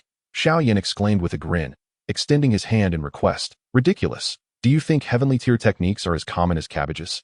The elder medicinal master chided with a laugh. "I lack heavenly tier techniques, but I possess a method even more peculiar than that." Xiao Fan's heart stirred slightly upon hearing this. It must be the burning technique. He already had the radiant sun technique, and if he practiced the burning technique, wouldn't that create competition for the with Xiao Yan? It seemed he needed to ponder this carefully. More peculiar than a heavenly tier technique? Xiao Yan's heart raced as he swallowed nervously and asked, "What tier is this technique?" "Yellow tier low level." "Old man, are you jesting with me?" Xiao Yan roared in anger. The elder medicinal master looked at Xiao Yan's twisted face and felt a sense of accomplishment. After 3 years of tempering, Xiao Yan's mindset had undergone a significant transformation, and it brought him joy to see him so riled up. Observing Xiao Yan's outburst, Xiao Fan turned to the elder medicinal master and asked, "Master, what makes this technique so peculiar?" The elder medicinal master replied, turning to Xiao Yan, "You see, this is precisely why you lack the composure of your senior brother. The peculiarity of this technique lies in its ability to upgrade and evolve. Such a technique truly exists. Then could we see it?" Xiao Yan hesitantly inquired. Looking at the elder's earnest expression, "Of course not." The elder medicinal master chuckled mischievously at Xiao Yan. "Well, there's no point in you viewing it now. It will be relevant once you reach the fighter level. Your current task is to elevate your fighting spirit to the 7th tier within a year," suppressing his curiosity about the technique.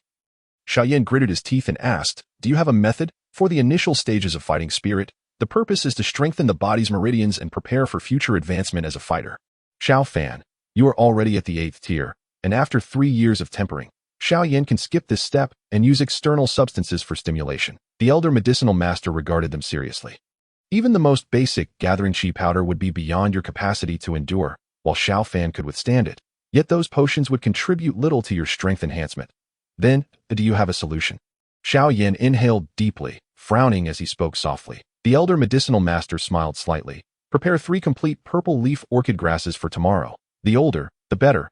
Additionally, 2 bone-cleansing flowers. Their age is irrelevant, and 1 level 1 wood-type magic core. These are all low-level materials, which I trust you both can manage. Someone is coming. I must return to the ring. Furthermore, do not expose my presence to anyone, not even your closest confidants." With that, the elder medicinal master disregarded the astonished expressions of Xiao Yan and Xiao Fan and promptly vanished into the black ring. Fitting snugly onto Xiao Yan's finger, left behind, Xiao Fan and Xiao Yan exchanged bewildered glances, unsure of how to proceed. After all, they barely had enough money for those materials. After a moment of contemplation, Xiao Fan said to Xiao Yan, "I haven't saved any money over the years of cultivation. I probably have only about 10 gold coins. Even if you do, you can't give it to me. Otherwise, how would you take Sun Air out shopping?" As they spoke, they sensed someone approaching from behind. Turning around, they saw Xiao Sun Air lightly springing onto the mountaintop like a delicate purple butterfly. Glancing towards the two at the cliff's edge, Xiao Fan smiled at Xiao Yan, patting his shoulder before heading down the mountain. As he passed Xiao Sun Air, he greeted her, and to his surprise, she returned his smile. Indeed, as long as he maintained a good relationship with Xiao Yan, Xiao Sun Air's fondness for him would surely soar. Xiao Yan, momentarily taken aback by Xiao Fan's departure, recalled the thoughtful smile from moments ago. His face turning slightly red. Hesitating, he lifted his gaze towards Xiao Sun Air. After 3 years, the brightest aura that once surrounded the youth seemed to have returned. Chapter 8. The situation at the Xiao clan. Only Xiao Yan and Xiao Sun Air remained on the cliff. She tilted her head, smiling gently. "It seems that brother Xiao Yan does not require my consolation. After experiencing setbacks, One must grow, and besides, I have many who care for me. My elder brother Xiao Fan, son heir, and my father. As he spoke, Xiao Yan reached out to gently pinch the young girl's delicate cheek. Feeling the long-lost intimacy of Xiao Yan's gesture, Xiao Sun heir softly mused. Na Lan Yin ran. I wonder whether I should thank you or resent you. Sun do you have any money? Descending the mountain, Xiao Fan chose not to concern himself with the couple on the cliff any longer. It was time for them to indulge in their romantic moments, and he had no reason to linger. After some thought, he decided to find a secluded spot to utilize his fighting technique experience card and evaluate its effects. Finding a hidden area behind the mountain, Xiao Fan accessed his system panel, the ultimate supporting character system, hidden, host, Xiao Fan level. Level 2, 51-200, strength, fighting spirit, 7th tier technique, radiant sun technique fighting skills, yellow tier low-level fire cloud palm, uninitiated, items, low-level spatial ring. Fighting technique experience card. Upon use, it increases fighting technique proficiency, allowing for rapid mastery of techniques. Main quest, none hidden. Select the fighting technique experience card and use it. The card was successfully activated, and the proficiency of Fire Cloud Palm reached the initiation stage. Xiao Fan closed his eyes to absorb the feeling, suddenly realizing that it seemed as though he had practiced the Fire Cloud Palm for a long time and had grasped the basic application of the technique. Fire Cloud Palm, he murmured softly, striking a tree of comparable thickness before him. Boom! A resounding crash echoed through the forest, and Xiao Fan examined the profound palm print left on the tree, feeling a slight numbness in his right hand. It appeared that practicing fighting techniques also necessitated a solid physical foundation. Otherwise, one might injure oneself before harming others. The limited power of a yellow-tier low-level fighting technique was indeed suitable for him at this moment. If it were a profound tier or even earth-tier technique, he would likely suffer injuries even if he managed to unleash it. Sitting down, Xiao Fan took a moment to calm his breathing and began contemplating his future path. After all, Xiao Yan's advantage lay in the elder medicinal master within his ring. If he remained with Xiao Yan, not only would they compete for opportunities, but he also had a mere 10 years to fulfill his tasks. Should he fail, it seemed the system would erase him. Therefore, diverging from the original plot was essential. He must begin to scheme before Xiao Yan. Suddenly struck by a potential idea, Xiao Fan's heart quickened with excitement. If I were to join that faction, wouldn't that be? With a plan forming in his mind, Xiao Fan stood and made his way down the mountain, assured that Xiao Sun heir would handle the matter of materials. Leaving him free of concern, Xiao Fan intended to explore the marketplace below, for he had yet to thoroughly experience this world since his arrival. Wandering through the marketplace, he encountered many unique wonders, such as two-headed cats, snakes that could mimic human speech, an array of alchemical materials, and the so-called magic cores. It was then that he truly appreciated the splendor of the cultivation world. While he was lost in curiosity, he unexpectedly ran into Xiao Zhan. Observing Xiao Fan's inquisitive expression, Xiao Zhan said, "Xiao Fan, come with me." Following closely behind, Xiao Fan was intrigued about where Xiao Zhan would lead him when he suddenly asked, "Why did you choose to speak on behalf of Xiao Yan today?" Xiao Fan paused momentarily at the question before responding with a smile. "I wasn't speaking for Xiao Yan. I was simply following my heart. You previously stated that within the same family, there should be no internal strife. Why is it acceptable for kin to bully one another, yet not outsiders?" Xiao Zhan inquired further. The most important aspect of a family is its cohesion and sense of honor. If one can bully their family members before outsiders, then where lies the honor? And where is the cohesion? Xiao Fan replied earnestly. Upon hearing Xiao Fan's words, a glimmer of excitement flickered in Xiao Zhan's eyes. "Xiao Fan, I underestimated you. I never imagined you possessed such insight. How do you perceive the current state of our Xiao family?" Upon hearing Xiao Zhan's inquiry, Xiao Fan paused momentarily, lost in contemplation before responding. "We are complacent, lacking vigor. What do you believe could alter this atmosphere?" This question prompted Xiao Zhan to finally turn his gaze earnestly towards Xiao Fan. Xiao Fan grasped the underlying reason for the inquiry. It appeared to stem from the Yunlan sect's withdrawal from the engagement, and the elders of the Xiao family seemed to prioritize profit above all else. The clan leader, Xiao Zhan, yearned for change, yet found himself unable to take decisive action. His question to Xiao Fan was merely an impulsive thought. Xiao Fan reflected, recognizing that the Xiao family could only change its current state through two means. The first would be to endure a significant catastrophe, compelling the family members to realize that, in the face of true disaster, only their kin were trustworthy. This realization would foster unity and break free from the current profit-driven mindset. The second approach would rely on a formidable individual of great strength or prestige to forcibly alter the family's circumstances, instituting new family regulations and providing the younger generation with opportunities for growth, thereby slowly replacing the decaying ideologies of the older generation and invigorating the clan, just like in the original tale. The Xiao family began its transformation only after the onslaught from the Yulan sect, prompting the three elders to introspect and acknowledge their past mistakes, which ultimately solidified the family's cohesion. However, such a transformation seemed implausible for the Xiao family at present. Not only was Xiao Zhan's decision-making power fragmented by the elders, but the Xiao family also held a dominant position in Wutan City, leaving little room for change, unless a fighter of the rank of Dou Wang emerged to rectify the family's negative tendencies.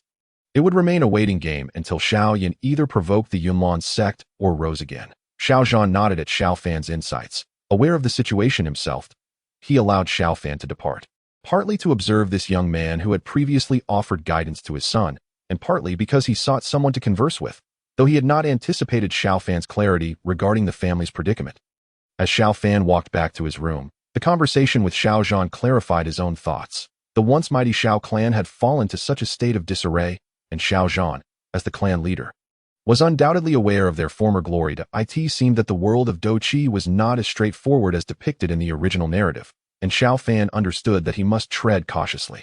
Using the novel merely as a reference in a secluded cave on the mountainside, Xiao Fan sat in meditation, while Yao Lao manifested a spectral figure beside Xiao Yan, observing Xiao Fan in deep concentration.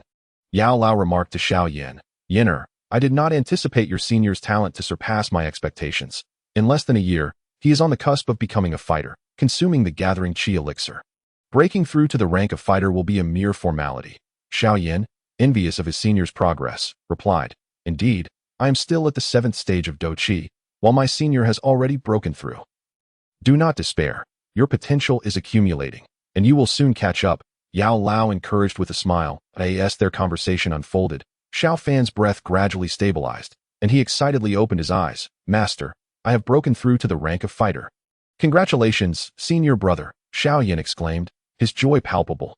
"You possess remarkable talent, and your unique constitution grants you an unusual affinity for fire attributes, which is why your breakthrough has occurred so swiftly." Xiao Fan smiled, but refrained from speaking. The chaotic flame body bestowed by the system was indeed a top-tier constitution among the myriad worlds, had it not been for the absence of tasks in the past year and his time spent honing combat skills. He likely would have achieved the breakthrough sooner. Nevertheless, relying solely on the potions prepared by Yao Lao had already allowed him to elevate his rank by 2 stars, contemplating his formal initiation into the path of cultivation. Xiao Fan felt a surge of excitement. It had been a year since the Yunlan sect had withdrawn from the engagement, and after Xiao Yan and Xiao Suna resolved the financial matters, Xiao Fan refrained from intruding, opting instead to tease Xiao Yan, causing him considerable embarrassment. The year had significantly strengthened the bond between the two brothers. Yao Lao had insisted they practice together daily, even equalizing their levels for their training, which further solidified their camaraderie. Each time Xiao Fan bested Xiao Yan in their sparring sessions, he could not help but laugh heartily, though he sometimes found himself at the mercy of a certain girl who frequently called Xiao Yan brother and would surprise him with a few punches at night. "Now that you have broken through to the rank of fighter, it is time to share the cultivation method I previously promised you." Yao Lao's voice interrupted Xiao Fan's musings to it that extraordinary method, surpassing even the heavenly rank techniques? Xiao Yan inquired, excitement lacing his voice. Xiao Fan also directed a curious gaze towards Yao Lao. "Indeed, but before that, I must clarify certain matters." Yao Lao's tone turned serious. "Is something wrong, master? Are you trying to deceive us regarding this method?" Xiao Yan asked, sensing Yao Lao's unease. "This method can indeed evolve. I have not misled you in that regard," Yao Lao replied softly. "However, it is exceptionally peculiar and carries a high degree of risk." Xiao Yan, still hopeful, pressed, "How high is the risk?" "Extremely high." Yao Lao sighed, shaking his head in resignation. "Since I obtained this technique, I have not heard of anyone successfully cultivating it. Thus, I cannot provide a definitive answer, but based on my experience, the success rate of reaching its pinnacle is probably below 20%. It might even be lower." Xiao Fan had anticipated this outcome. Unwilling to give up, Xiao Yan rubbed his forehead, still determined to pursue the enticing prospect of evolving into a heavenly rank technique. Yao Lao then elaborated on the method's peculiarities. "I have named this technique Burning Decision. It can indeed evolve but requires the consumption of the coveted item sought after by alchemists. is an exceptionally potent force in the world, imbued with a destructive and violent essence, and one must consume multiple to reach its zenith, which is nearly impossible at this point. Yao Lao turned to Xiao Yan and said, "You are still far from becoming a fighter. Today is your senior brother's day of breakthrough. Let him choose first." With a wave of his hand, two ethereal scrolls appeared before Xiao Fan. Both of you possess exceptional talents and exhibit mature, composed temperaments, contemplating matters thoroughly. Perhaps this is heaven's compensation for me, allowing me to receive such outstanding disciples. Yao Lao remarked with a gentle smile. Fanner, your talent far exceeds my comprehension, and your unique constitution makes you the most suitable candidate for the burning decision. However, since this technique requires the consumption of, only one of you can practice it. Otherwise, given the scarcity of, should both of you possess it, it would become a calamity for you. The final decision lies with both of you. Regardless of your choice, you will always be my proud disciples. With that, Yao Lao closed his eyes, falling silent. Xiao Fan glanced at the two scrolls before him, his heart entangled in conflict. The burning decision could be regarded as the foundation for Xiao Yan's ascension to emperor. And with his chaotic flame body and affinity for fire attributes, should he choose the burning decision, success would be almost guaranteed. However, this would also extinguish Xiao Yan's opportunities. Without the burning decision, how could Xiao Yan gain such an advantage? The legendary Buddha's Fury Lotus and the title of champion in the alchemist competition would all dissipate into smoke. Even if he reached the rank of Dou Emperor, it was likely he would still face annihilation at the hands of the system. Moreover, a year had already passed since the 10-year deadline, and should he remain in this small Wutan city, following the plot of the original narrative, when the 10 years elapsed, he would undoubtedly meet a grim fate. Furthermore, given the system's bestowed constitution, which purportedly maximizes fire affinity, Xiao Fan doubted it could be surpassed by merely the burning decision. With this in mind, Xiao Fan smiled slightly and looked at Xiao Yan. It is indeed most suitable for me to cultivate the burning decision. Upon hearing Xiao Fan's words, a shadow of disappointment crossed Xiao Yan's eyes. But at him, why junior brother needs it more than I do? Xiao Yan gazed at Xiao Fan in astonishment, while Yao Lao opened his eyes, curious about the unfolding conversation. Xiao Fan chuckled and reassured Xiao Yan, "Do not look at me like that. You still have a 3-year agreement awaiting you. And do not forget what Master said. Sooner comes from a significant background. If you do not strive for success, how could I possibly attend your wedding feast?" As they spoke, Xiao Fan reached out to select the other cultivation method. Seeing his choice, Xiao Yan felt a surge of gratitude. His senior brother had taken care of him since his talent had yet to awaken, and he had observed all of this, silently vowing to repay his brother in the future. On the other side, Elder Yao was slightly taken aback by Xiao Fan's choice. He was well aware of the allure of the burning art. Otherwise, he would not have found himself in such a predicament. He had always assumed that Xiao Fan would opt for the burning art, given that his physique could significantly mitigate the risks of subduing foreign flames. Yet, unexpectedly, Xiao Fan ultimately bestowed this opportunity upon Xiao Yan. A flicker of appreciation passed through Elder Yao's eyes, grateful that his disciple possessed a disposition so extraordinary.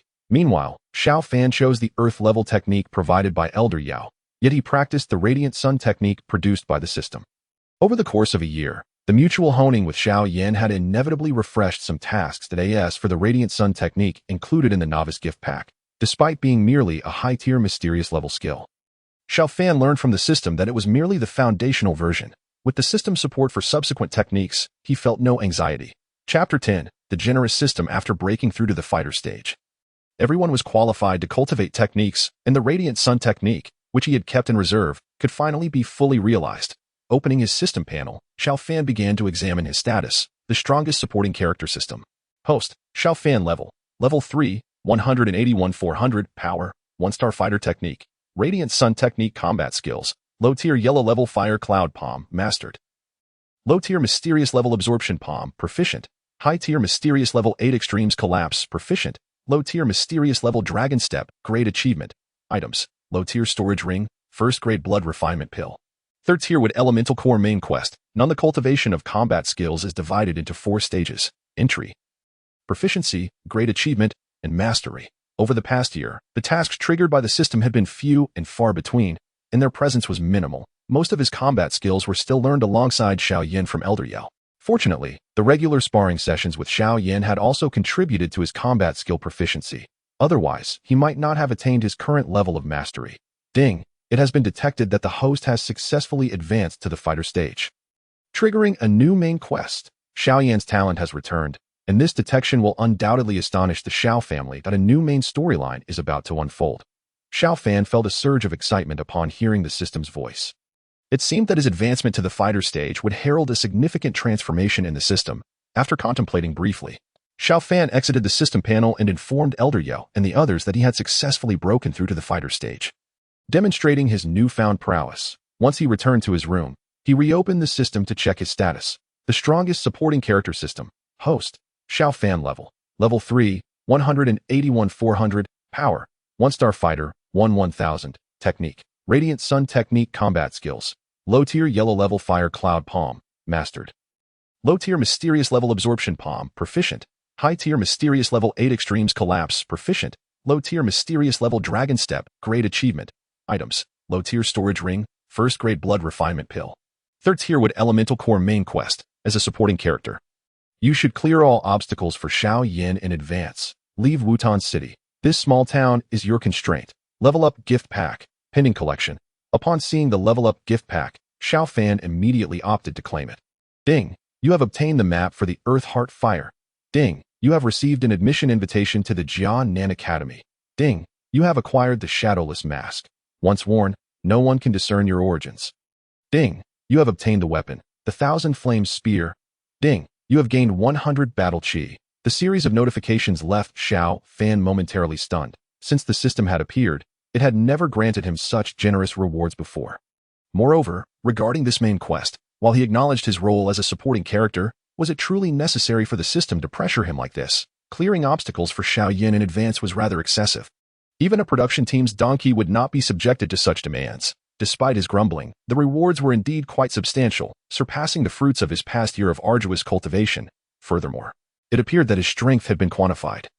He could now directly perceive the extent of his breakthroughs. Xiao Fan examined the newly acquired items. The Earth Heart Fire Map and the Jian Nan Academy admission invitation were self-explanatory.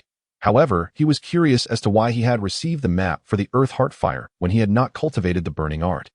System, the map for the Foreign Flames is of no use to me since I have not practiced the burning art, nor do I intend to usurp Xiao Yan's opportunities. Xiao Fan furrowed his brows and inquired. The host's chaotic flame physique can absorb all flames for cultivation and can extract their essence without damaging the source. Therefore, the host can indeed seek out these foreign flames to absorb their energy.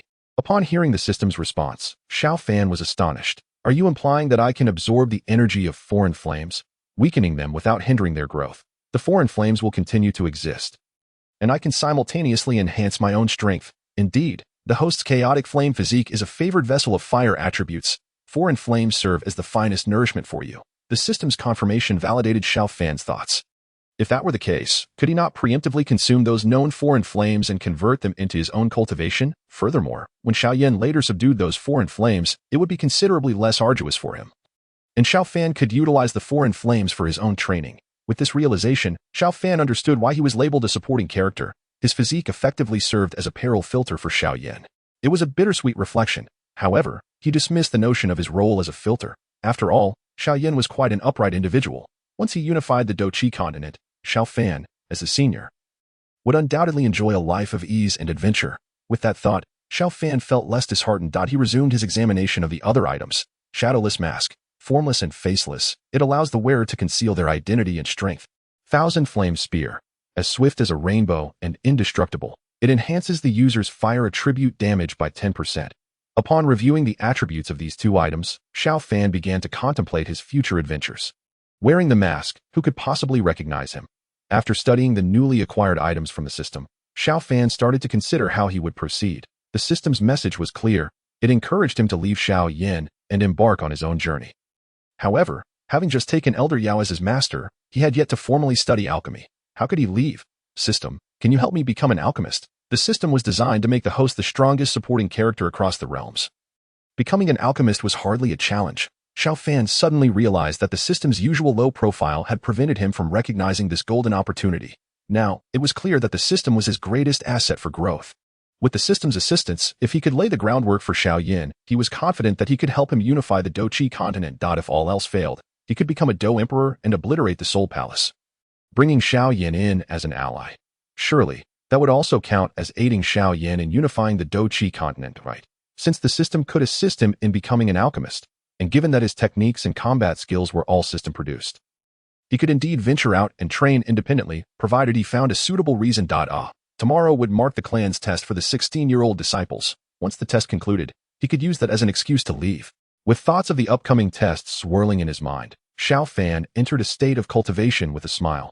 Chapter 11. Shocking the Xiao family. The Xiao family's coming-of-age ceremony was excruciatingly intricate. Almost enough to give one a headache. Below the platform, Xiao Fan watched as the disciples were manipulated like puppets by the clan elders, and he could not help but rub his forehead.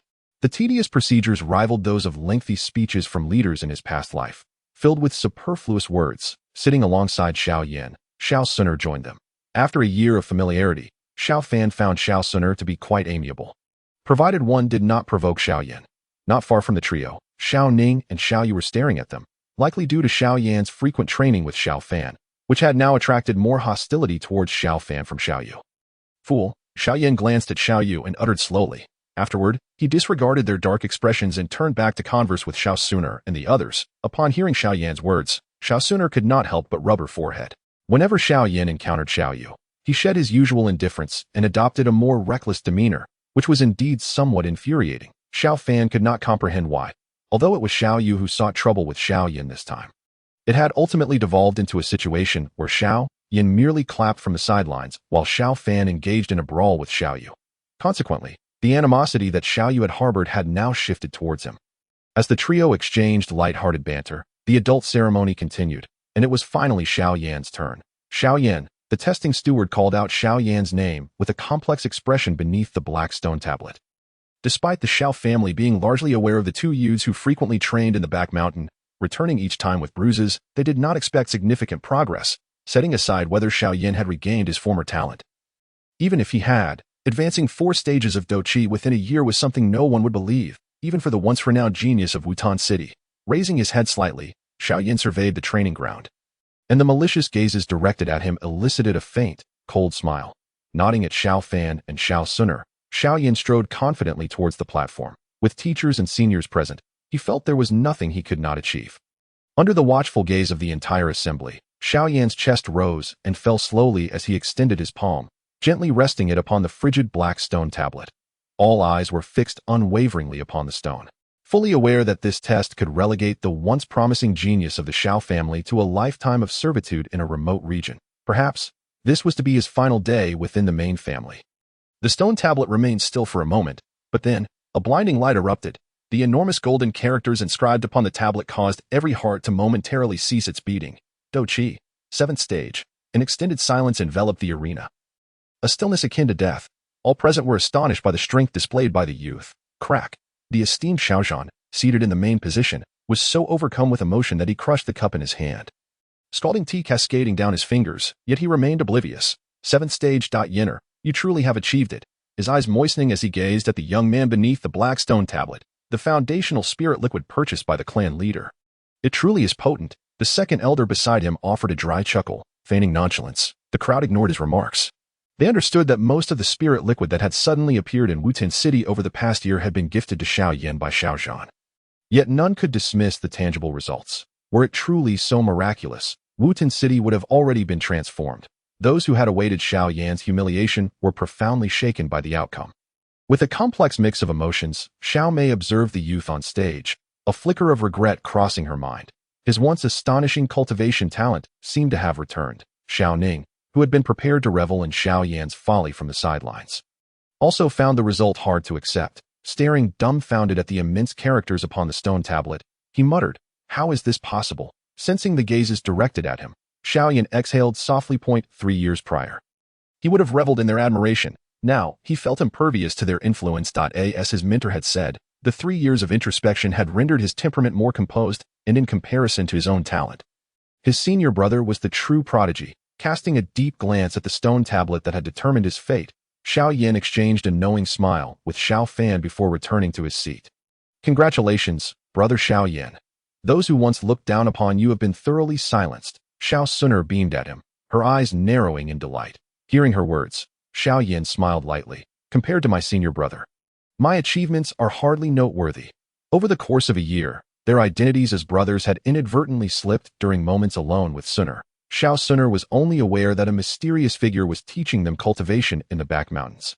Several attempts to send Ling Ying had yielded no results.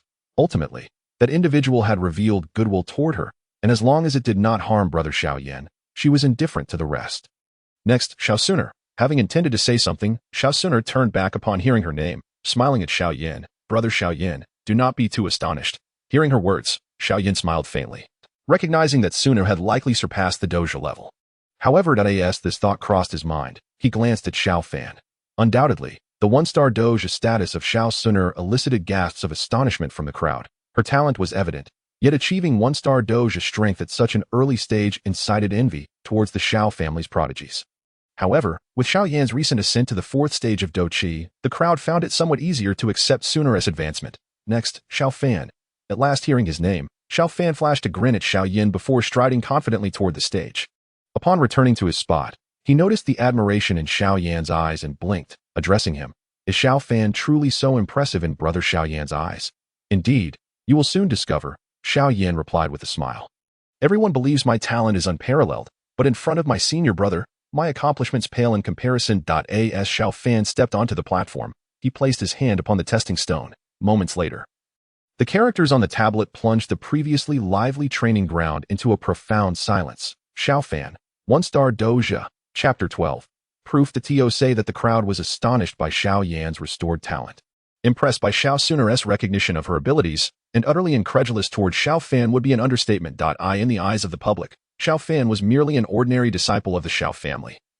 His strength hovering around the upper middle tier among family members. Even a year ago, Xiao Fan had barely reached the 6th stage of Do Qi, while Xiao Yan's leap from the 3rd to the 7th stage was remarkable. The extraordinary nature of his talent had allowed others to rationalize his ascent. However, Xiao Fan, merely an ordinary disciple who had recently been training with Xiao Yan in the back mountains, had no apparent justification for his sudden rise from the 6th stage into the ranks of doja. Ignoring the peculiar atmosphere surrounding him, Xiao Fan calmly approached and sat beside Xiao Yan. On the high platform, Xiao Zhan was the first to regain his composure, smiling broadly as he cleared his throat, redirecting the crowd's attention. Nevertheless, a portion of the audience remained incredulous about Xiao Fan's progress. The testing is complete. We shall now proceed to the next segment. Those who did not qualify may challenge their qualifying counterparts. But remember, there is but a single opportunity, Xiao Zhan proclaimed. Hearing this, the eager eyes of the assembly turned toward Xiao Fan and Xiao Yan. Xiao Fan anticipated this, while Xiao Yan could only manage a wry smile. Do I truly resemble a soft persimmon? Brother Xiao Yan has risen 4 stages in a year, achieving the 7th stage of Do Qi. Such a miraculous ascent is difficult for them to accept. Xiao Suner remarked, her gaze unusually fixed on Xiao Fan. Sighing in resignation, she exchanged a glance with Xiao Fan, pondering whether their disbelief was merely self-deception. Amidst the calm, someone finally could not contain themselves any longer. A robust youth stepped forward, walking deliberately toward Xiao Fan and Xiao Yan. Glancing between them, he ultimately chose to challenge the more formidable Xiao Fan. Cousin Xiao Fan, I challenge you. Though the youth appeared respectful, a glimmer of skepticism and disdain shone in his eyes, suggesting he believed Xiao Fan had somehow deceived the elders and evaded the testing stone's scrutiny. After all, Xiao Fan had once been on par with him, and he found it hard to believe in such a significant leap. Recognizing his challenger, Xiao Fan identified him as Xiao Shan, an ordinary disciple of the Xiao family that he recalled that when he first arrived, their skill levels had been comparable. Shaking his head, Xiao Fan declared, I accept. Watching the bold youth who had initiated the challenge, others sighed in regret. Envious of this first brave soul, Xiao Fan stepped into the arena, gesturing for Xiao Shan to proceed. Observing Xiao Fan's calm demeanor, Xiao Shan felt a flicker of unease. He remembered that failure would result in being dispatched to a remote town, possibly never returning. With a steely gaze, he warned, Cousin Xiao Fan, be cautious. In the presence of myriad complex gazes, Xiao Fan and Xiao Shan completed their pre-battle formalities. With palms slightly raised, Xiao Shan took a deep breath. A faint aura of Do Qi enveloped his hands as he vigorously propelled himself toward Xiao Fan. The rudimentary combat lacked any extravagant techniques, relying instead on the tangible force of their blows.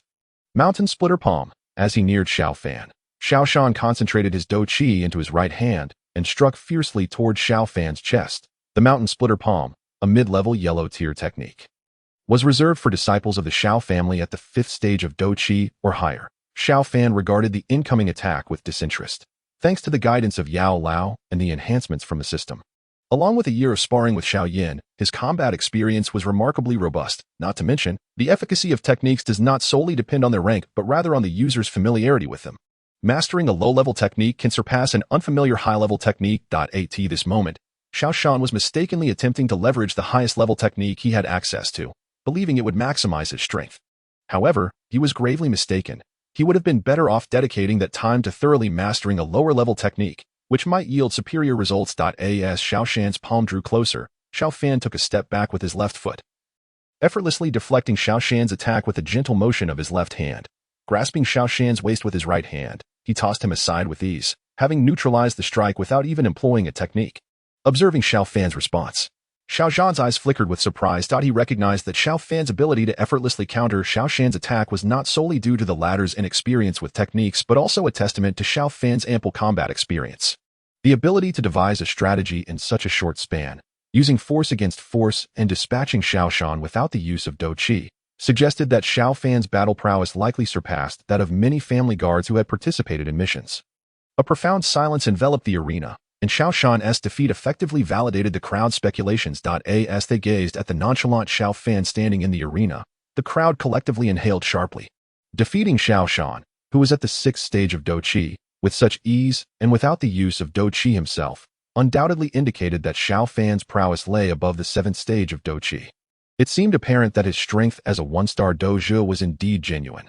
This revelation prompted the onlookers to redirect their attention to Xiao Yan. It was common knowledge that both had been training in the back mountains for the past year, initially drawing laughs from spectators. Yet now, witnessing the terrifying pace at which both had ascended 4 stages of Dou Qi in merely a year, they began to ponder whether some rare treasures or secrets resided in the back mountains.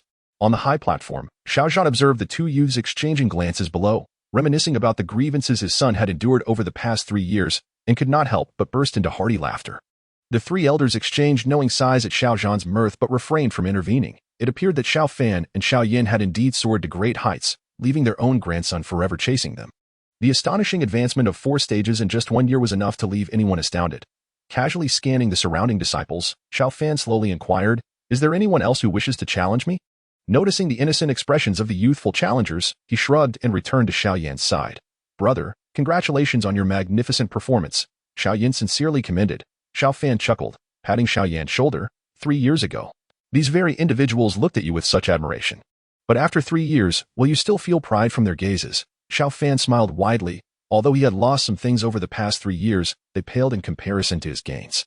Beside them, Xiao Suner leaned in and remarked, "Brother Xiao Fan, your rise from the 6th stage of Dou Qi to Doja in just a year is truly astonishing." Hearing her words, Xiao Fan grinned. "Suner, please don't tease me. Xiao Yan reached Doja at the age of 12, and besides, aren't you the same?" With the pressure of Xiao Fan's presence lifted from the stage, the remaining unqualified challengers set their sights on their pre-selected opponents. For this was their singular opportunity to alter their destinies. Failure in this endeavor would condemn them to a life of toil for their family in a remote location, unless they could later display extraordinary talent or catch up to their more accomplished kin. However, it was still quite challenging for an ordinary individual at the 6th stage of Dou Qi to defeat a disciple at the 7th stage. All were practitioners. Why would one assume that someone at a higher stage would falter? Unless one possessed a unique quality, such talent would not allow for a breakthrough to the 7th stage by the age of 16. Ultimately, only 2 individuals managed to scrape through, relying on their honed combat skills and a dash of luck to narrowly defeat their opponents and secure their place in the qualified arena.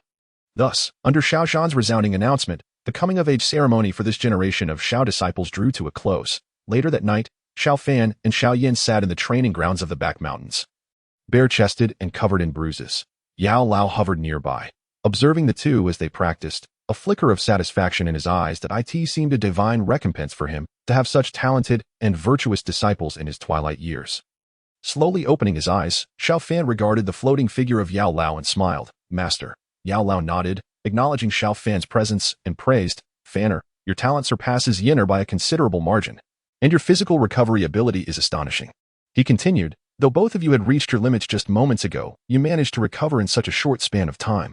Even I am baffled by your constitution. At this moment, Xiao Yan opened his eyes, exclaiming, "Indeed, Master, you should know that hitting brother feels like striking a steel plate, and even after spitting blood moments ago, he seems completely unscathed." Embarrassed by their teasing, Xiao Fan scratched his head. Responding with a sheepish grin. It was evident that his unique chaotic flame body not only endowed him with an innate affinity for fire elements but also granted remarkable resilience and recovery abilities. Remembering his current main objective of leaving Wutan City, he seized the opportunity to speak to Yao Lao and Xiao Yan. Master, junior brother, there is something I wish to discuss. After a moment of hesitation, he continued, I plan to leave Wutan City. Before Yao Lao could respond, Xiao Yan interjected eagerly. Leave Wutan City? Are you departing from the Xiao family? Yao Lao furrowed his brow at Xiao Yan's words and turned to Xiao Fan, concerned that he believed his disciple was not the type to forget his roots. He would never abandon the Xiao family after gaining talent. Realizing Xiao Yan's misunderstanding, Xiao Fan quickly clarified, Junior brother, you misunderstand my intention. I mean to leave Wutan City to venture out and train. Having broken through to Doja and completed the family's coming-of-age ceremony, I currently have no pressing matters within the family. Upon hearing this, Yao Lao's furrowed brows relaxed, and he smiled. I have been considering this as well. He then turned to Xiao Yan. I initially planned to wait until you both reached Doja before taking you two out for training. Moreover, in a few days, Jiannan Academy will come here to recruit students. You must strive to secure a place there. Hesitating, Xiao Fan replied, Master, it's not that I wish to keep this from you. I have my reasons for needing to embark alone. Yao Lao's words trailed off as he absorbed this information. Master, I have compelling reasons I cannot disclose at present, but you will always remain my teacher. And Xiao Yan will forever be my junior brother. That will never change. Seeing the earnestness on Xiao Fan's face, Yao Lao gently stroked his beard and smiled. I understand your nature, Fanner, and I trust your character. If you have chosen to leave, there must be a reason behind it. Since you have made your decision, I shall not dissuade you. However, always remember, I will forever be your teacher, and Xiao Yan will always be your junior brother. We are your strongest support. Xiao Fan felt a wave of warmth wash over him. Although he traversed the world of Dou Po with a system by his side, allowing him to witness the diverse lives of this alternate realm, solitude often weighed heavily on him. After a year spent with Yao Lao and Xiao Yan, he had come to regard them as family, and he wished to prevent any future incidents where the Soul Palace might imprison Yao Lao to siphon his life force. Thus, he was determined to grow stronger and alter their fates. Meanwhile, Xiao Yan, observing the finality of Xiao Fan's decision to leave, could not hide his disappointment. Having spent a year together, honing their combat skills and forging a bond, Xiao Yan felt immense gratitude towards Xiao Fan for his constant support. The thought of not knowing when they might meet again filled him with melancholy. Sensing Xiao Yan's sorrow, Xiao Fan playfully punched his shoulder and said, Junior brother, do not wear that forlorn expression as men of valor. Our futures lie among the stars, and the seed at a brief farewell will only lead us to reunite sooner than we think. When that time comes, we shall have a grand contest, and you must not let me down. Besides, I will certainly be there to support you at Yunlan's sect for our 3-year agreement that I believe that by then, you will shine brighter than Nailin Yanran. Yao Lao, watching the two banter, waved his hand for silence and said, Fanner, since you have decided to leave, I have some items to bestow upon you. He beckoned Xiao Fan to approach. With a mysterious smile, Yao Lao reached out and gently touched Xiao Fan's head. Just as Xiao Fan was about to speak, he felt a surge of pure spiritual energy merging into his mind. Clear your thoughts. This is a summation of my life's alchemical wisdom and insights into various combat techniques. How much you can absorb depends solely on you. Suppressing his excitement, Xiao Fan closed his eyes and began to meditate. After a considerable time, he opened his eyes to find Yao Lao's form growing increasingly ethereal. He had not anticipated that Yao Lao would impart such profound knowledge and techniques to him. The immense transfer of spiritual energy in his current state left Yao Lao noticeably weakened. Xiao Fan knelt before Yao Lao, respectfully bowing 3 times without uttering a word. Yao Lao gazed at Xiao Fan kneeling before him and said kindly, Fanner, tread carefully on the path ahead. I have sealed the memories in your mind. You can only unlock them upon reaching the required level. Otherwise, flooding your soul with such vast memories at once could adversely affect you. Do not worry about me. Though I have grown weaker, I am not in grave danger. As he spoke, he retrieved a storage ring from his bosom and handed it to Xiao Fan. This contains some of my belongings, including the cauldron and medicinal herbs needed for alchemy, as well as various healing elixirs. Xiao Fan accepted the storage ring from the old alchemist with great respect. Bowing slightly, he shared a knowing smile with Xiao Yan before slowly turning to leave the Xiao family estate. Chapter 14. Soul Tempering. In a dense forest outside Wutan City, Xiao Fan sat cross-legged on the ground, engrossed in the interface before him. The strongest supporting role system, host, Xiao Fan level 3, 181 400, strength, 1-star Dou fighter, 1000, cultivation method, radiant sun technique combat skills, yellow rank low-level fire cloud palm, skilled. Xian rank low-level absorption palm, proficient. Xian rank high-level 8 extremities collapse, proficient. Xian rank low-level dragon step, major achievement, items, low-level storage ring, blood essence pill, tier 3, wood element magic core, green lotus heartfire map. Admission invitation to Canaan Academy, shadowless mask, thousand flame spear, pure soul experience, pending absorption. Main quest. As a supporting role, you should eliminate all obstacles for Xiao Yan in advance. Leave Wutan City. This small town is your limitation. Completed. As Xiao Fan perused the items displayed on the interface, he suddenly noticed a new entry labeled Pure Soul Experience. Contemplating its significance, he inquired of the system. Hidden. What does Pure Soul Experience mean? Pure Soul Experience indicates that the host can perfectly absorb the soul power within and comprehend the fragments of the soul. The system's voice resonated slowly. Upon hearing this, Xiao Fan's excitement surged. Are you saying that I can absorb all the soul power left by the old alchemist, including his understanding of alchemy? This knowledge represents the essence of his lifelong experience as an 8th grade alchemist at his peak. If I can absorb it all, wouldn't that mean I become an 8th grade alchemist at his pinnacle? Just as Xiao Fan indulged in these fantasies, the system interjected, theoretically, yes. However, the host's current soul cannot absorb all of it at once, or it may result in a catastrophic overload. Realizing the truth in the system's words, Xiao Fan calmed himself. If becoming an 8th grade alchemist were that simple, his journey through Dou Po would be far too effortless. Taking a deep breath to suppress his excitement, he clicked to accept the task of leaving Wutan City. Ding! The system has detected that the host has escaped Xiao Yan's influence and left Wutan City. Reward: 1 soul tempering opportunity. Ding! The host has received the reward, Bone Spirit Cold Fire, in complete form. Ding! The host gains experience 100. Ding! The host gains Dou Qi experience 200. Ding! The host gains Dou Qi experience 200. Xiao Fan was elated at the prospect of soul tempering that he had already acquired the innate talent of an alchemist due to the system, and with the old alchemist's insights, enhancing his soul power would undoubtedly facilitate the absorption of the remaining soul essence. Unexpectedly, he also received the incomplete Bone Spirit Cold Fire, which, despite its incompleteness, was still an extraordinary fire, ranked 11th on the list of exotic flames. After exchanging a few words with Pidden, Xiao Fan opted to undergo soul tempering immediately.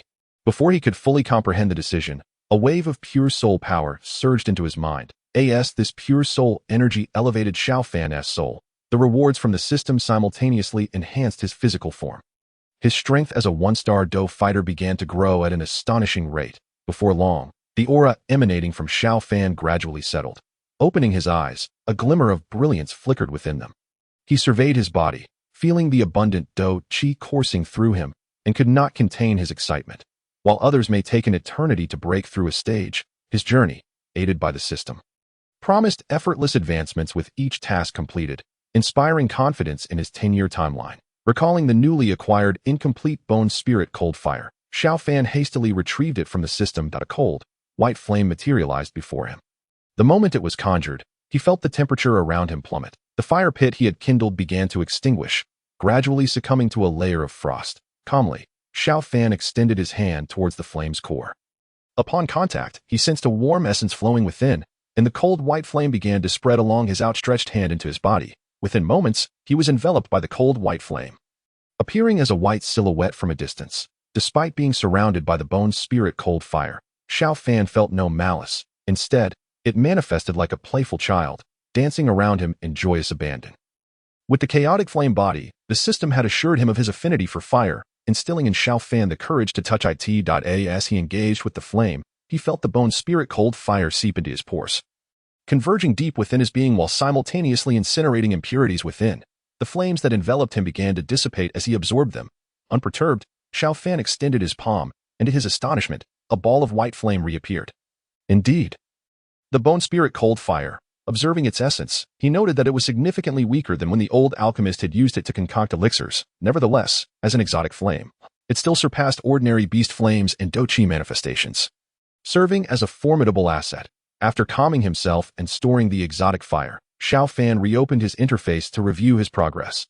The strongest supporting role system, host, Xiao Fan level 3, 381 400, strength, 6-star Dou fighter, 600, 1000. Cultivation method, Radiant Sun technique combat skills, yellow rank low-level fire cloud palm.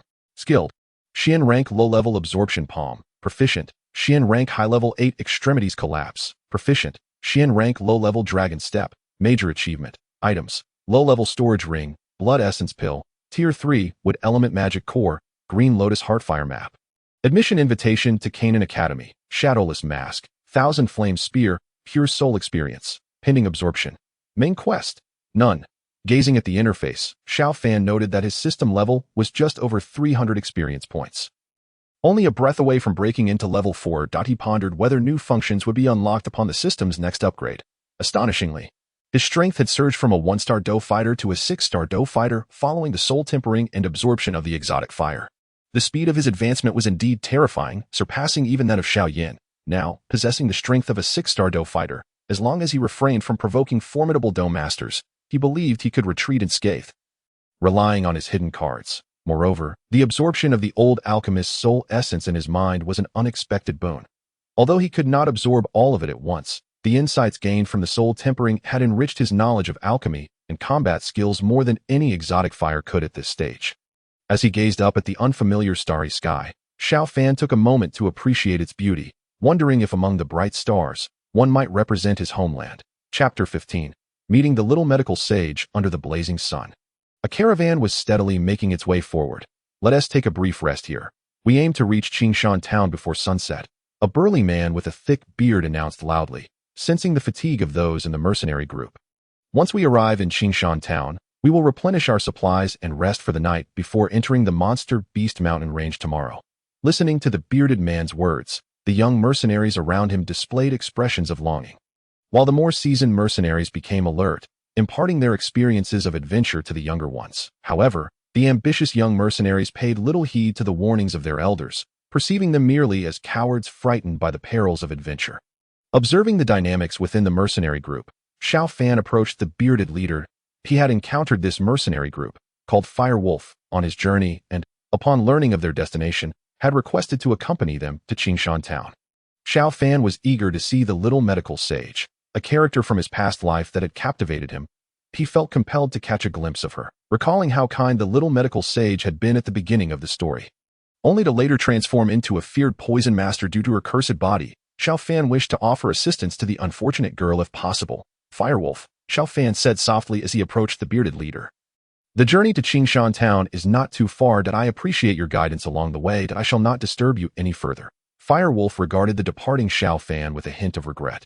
This young man, with remarkable skills, had already broken through to a Dou fighter at such a tender age. Regrettably, the Firewolf mercenary corps could not accommodate such a formidable figure.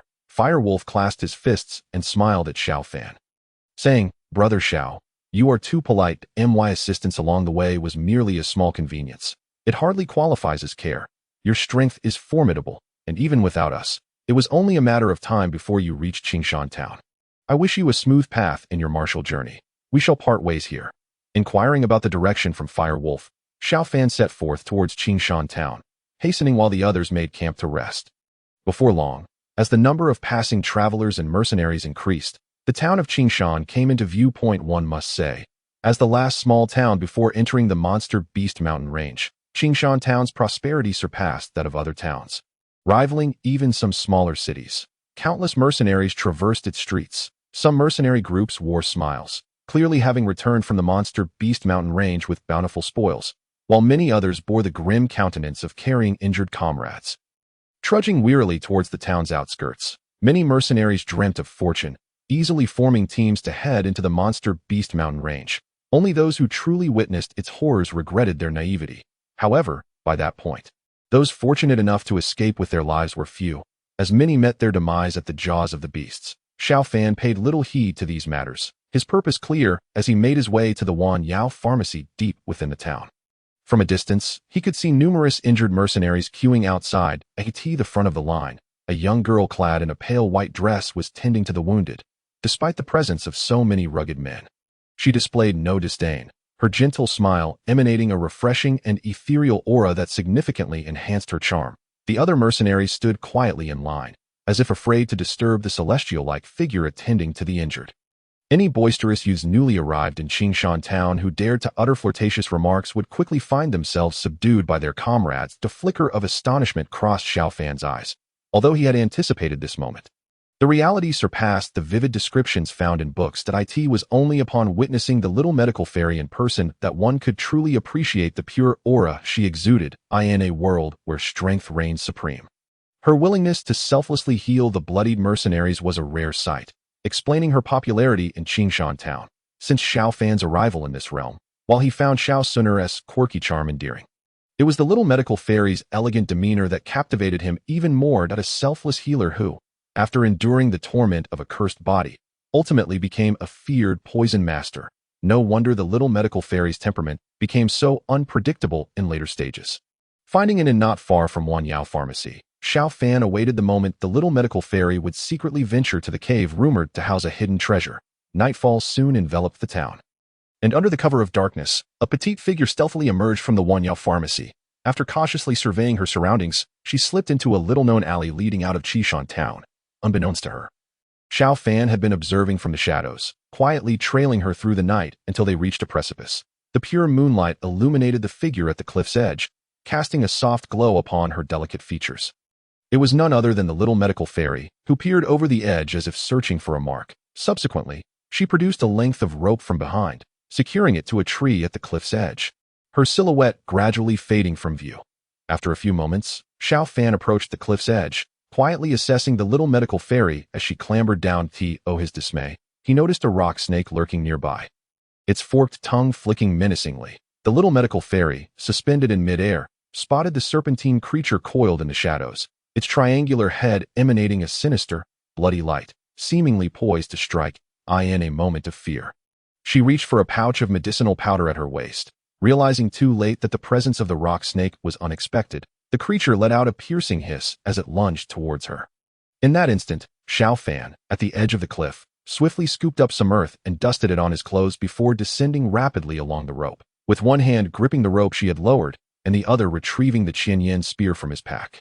He thrust it fiercely at the rock snake. The crimson tip of the spear effortlessly pierced the creature's supposedly indestructible body. Using the spear to stabilize himself, he reached out and rescued the little medical fairy. Gently encircling her delicate waist as they stood atop the spear, the little medical fairy, eyes shut in terror, heard the dying hiss of the rock snake before she was enveloped in a warm aura. When she opened her eyes, she was taken aback by the youthfulness of the man before her, who appeared barely past adolescence. Yet, to have slain a first-tier rock snake mid-air demonstrated that this young man possessed at least the strength of a fighter. Such a youthful contender was rare in Qingshan town. He seemed to be a wealthy scion newly arrived in the town, an assessment she made based on his attire, which was far too luxurious for an ordinary adventurer.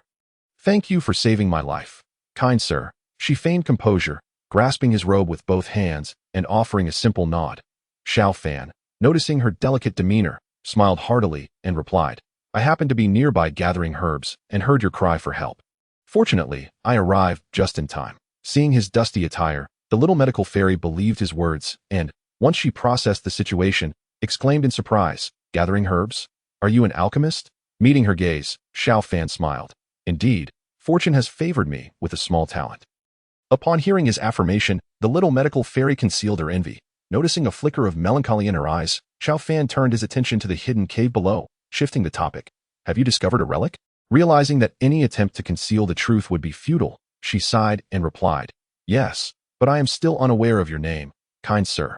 Xiao Fan. He introduced himself as they conversed. Xiao Fan gently held her slender waist, using his right foot to kick off from the cliff wall, propelling them towards the cave entrance. Though separated by her attire, the warmth radiating from her waist caused a faint blush to rise on her cheeks. Feigning calmness, the little medical fairy extricated herself from his embrace and turned to him, saying, "Might you accompany me into the cave, sharing the treasures within equally? If I go in alone, all the treasures would be mine." Xiao Fan feigned indifference, "But I shall not enter alone." A melodious laugh suddenly resonated through the forest. "Kind Sir Xiao has never turned down a request, has he? Your feigned aloofness is indeed charming." Without waiting for his response, she walked boldly into the dark cave. Observing the audacity of the little medical fairy, a hint of exasperation flashed in Xiao Fan's eyes as he followed her inside, their voices echoing in the empty cavern. Charming, indeed. Inside the pitch-black cave, a subtle chill lingered, and Xiao Fan discerned that the little medical fairy awaited him in the obscurity. Understanding that the darkness might instill fear in her, he retrieved a moonstone from his storage ring, illuminating the space slightly that he stepped closer to her, gently saying, Stay close behind me. There is no need to fear. The little medical fairy gazed at him, warmth spreading through her heart as she stepped in line with him. Observing the walls, she noted numerous scratches indicative of past battles, confirming that fierce confrontations had occurred in this very place. After approximately 10 minutes of walking, Xiao Fan halted, and the little medical fairy, distracted by the prolonged silence, accidentally bumped into him from behind, resulting in an intimate encounter. Startled, she jumped back, flustered. Why did you stop? Xiao Fan, feeling her softness against him, cleared his throat lightly, pointing ahead. There is no path forward. A massive stone door blocks our way. Upon hearing this, the little medical fairy peered over his shoulder and discovered that their way was indeed obstructed by a colossal stone door, which emitted a faint yellow glow, seamlessly melding with the surroundings, leaving no gaps for manipulation. Recalling the original text description, Xiao Fan surmised that this door was likely controlled by a mechanism, just as he was about to speak. The little medical fairy remarked, "This stone door must be controlled by a mechanism. Otherwise, the one who hid the treasure would not rely on brute force to secure it. Moreover, it is enveloped in an earthy light, indicating a mechanism of the earth attribute.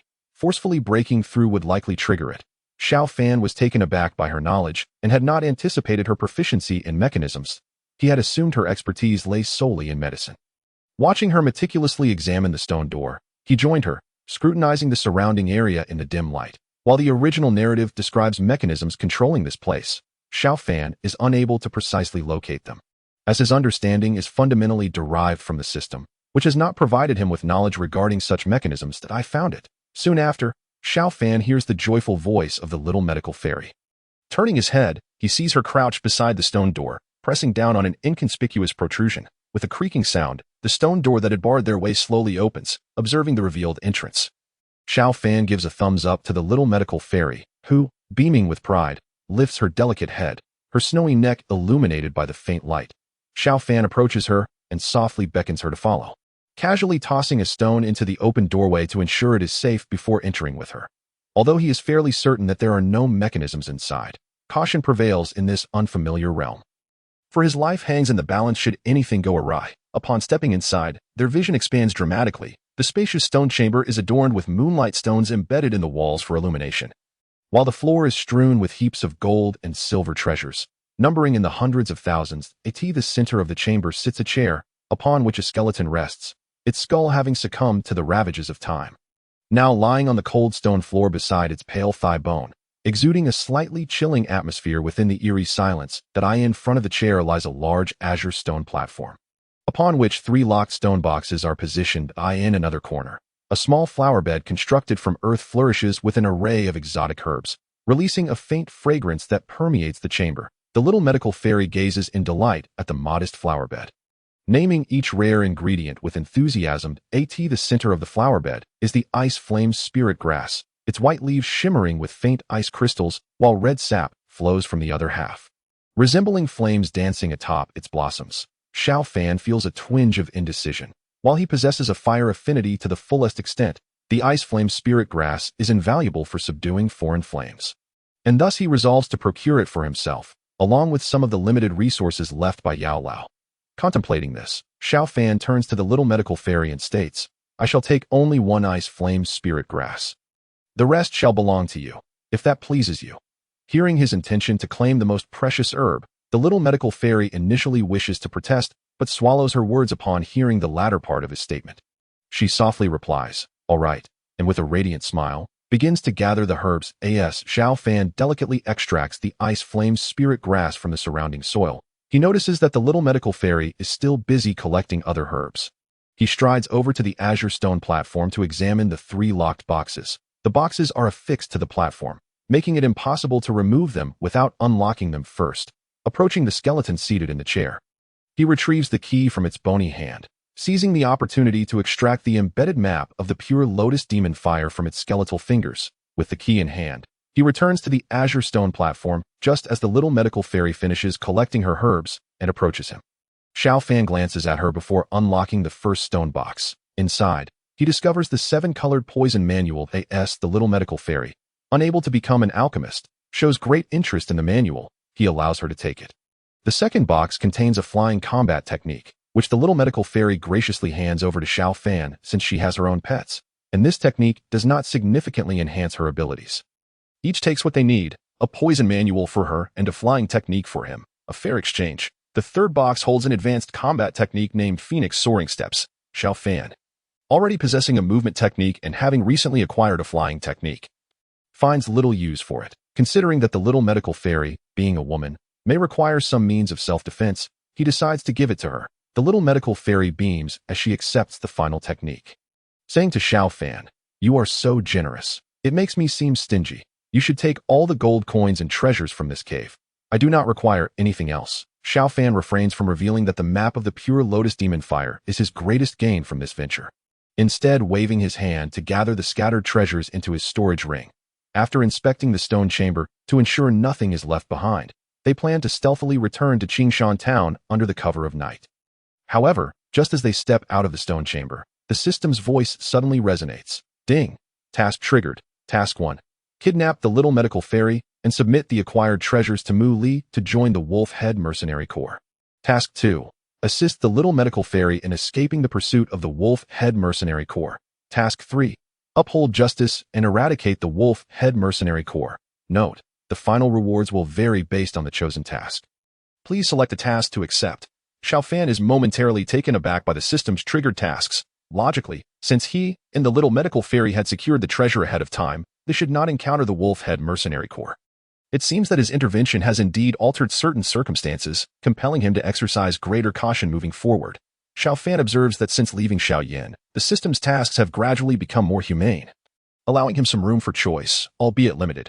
Among the 3 tasks presented, the first is out of the question, and regarding the third, although the leader of the Wolf Head Mercenary Corps is merely a combat master, escaping their encirclement is paramount at this stage. Should they seal the cave's entrance, escape would be impossible. With this in mind, Xiao Fan makes his decision. Accepting task 2, he gently pulls the little medical fairy closer and stows away the moonlight stone he was using for illumination. Noticing the grave expression on Xiao Fan's face, the little medical fairy senses something amiss and cautiously edges closer to him. Feeling her proximity, Xiao Fan's gaze remains fixed on the encroaching darkness as he whispers into her ear. "It seems someone is coming. Stay alert and keep close to me." The warmth of his breath brushes against her ear and neck, causing her cheeks to flush uncontrollably, though fortunately, the darkness conceals her embarrassment. As they cautiously advance, a vigilant Xiao Fan glimpses the glint of blades in the shadows. He realizes that their foes are upon them. Chapter 17. A perilous escape. The two of them move stealthily along the cave's edge. Crouching low to eye in the darkness, Xiao Fan lightly pats the little medical fairy on the back. She retrieves a pouch of powder from her attire, handing it to him and whispering, "This is a paralysis powder I've concocted. It will incapacitate them for half an hour." Xiao Fan carefully accepts the powder and, waiting for the opportune moment, hurls it into the darkness while channeling his combat energy to create a gust of wind that sweeps forward. "Ah, my eyes! There's an ambush. We've been discovered. It's poisonous. Be careful." Cries of alarm echo through the darkness as the mercenaries lurking nearby are caught off guard by Xiao Fan's sudden assault. Some unfortunate souls, blinded by the powder, scream in agony, indicating that the experience is far from pleasant. Taking advantage of the ensuing chaos, Xiao Fan seizes the little medical fairy's hand and bolts toward the cave's exit. However, just as they begin to run, a commanding voice bellows, "Everyone, stand still. Light your torches immediately. If anyone moves, attack without hesitation to prevent their escape." One can tell that the speaker is an experienced veteran, stabilizing his team in the face of crisis. As long as their side remains motionless, Xiao Fan and the little medical fairy's attempt to break free would expose them. Once the torches illuminate the cave, their chance for escape would vanish entirely. In such a confined space, breaking through the encirclement of dozens of mercenaries is nothing short of a fool's errand. Xiao Fan understands that this situation is highly disadvantageous. With the current arrangement, they must charge into the darkness. Otherwise, once the torches ignite, they would be trapped like fish in a barrel, unable to flee. Xiao Fan narrows his eyes, summoning the Thousand Flames spear into his hand as he dashes toward the exit. They're here.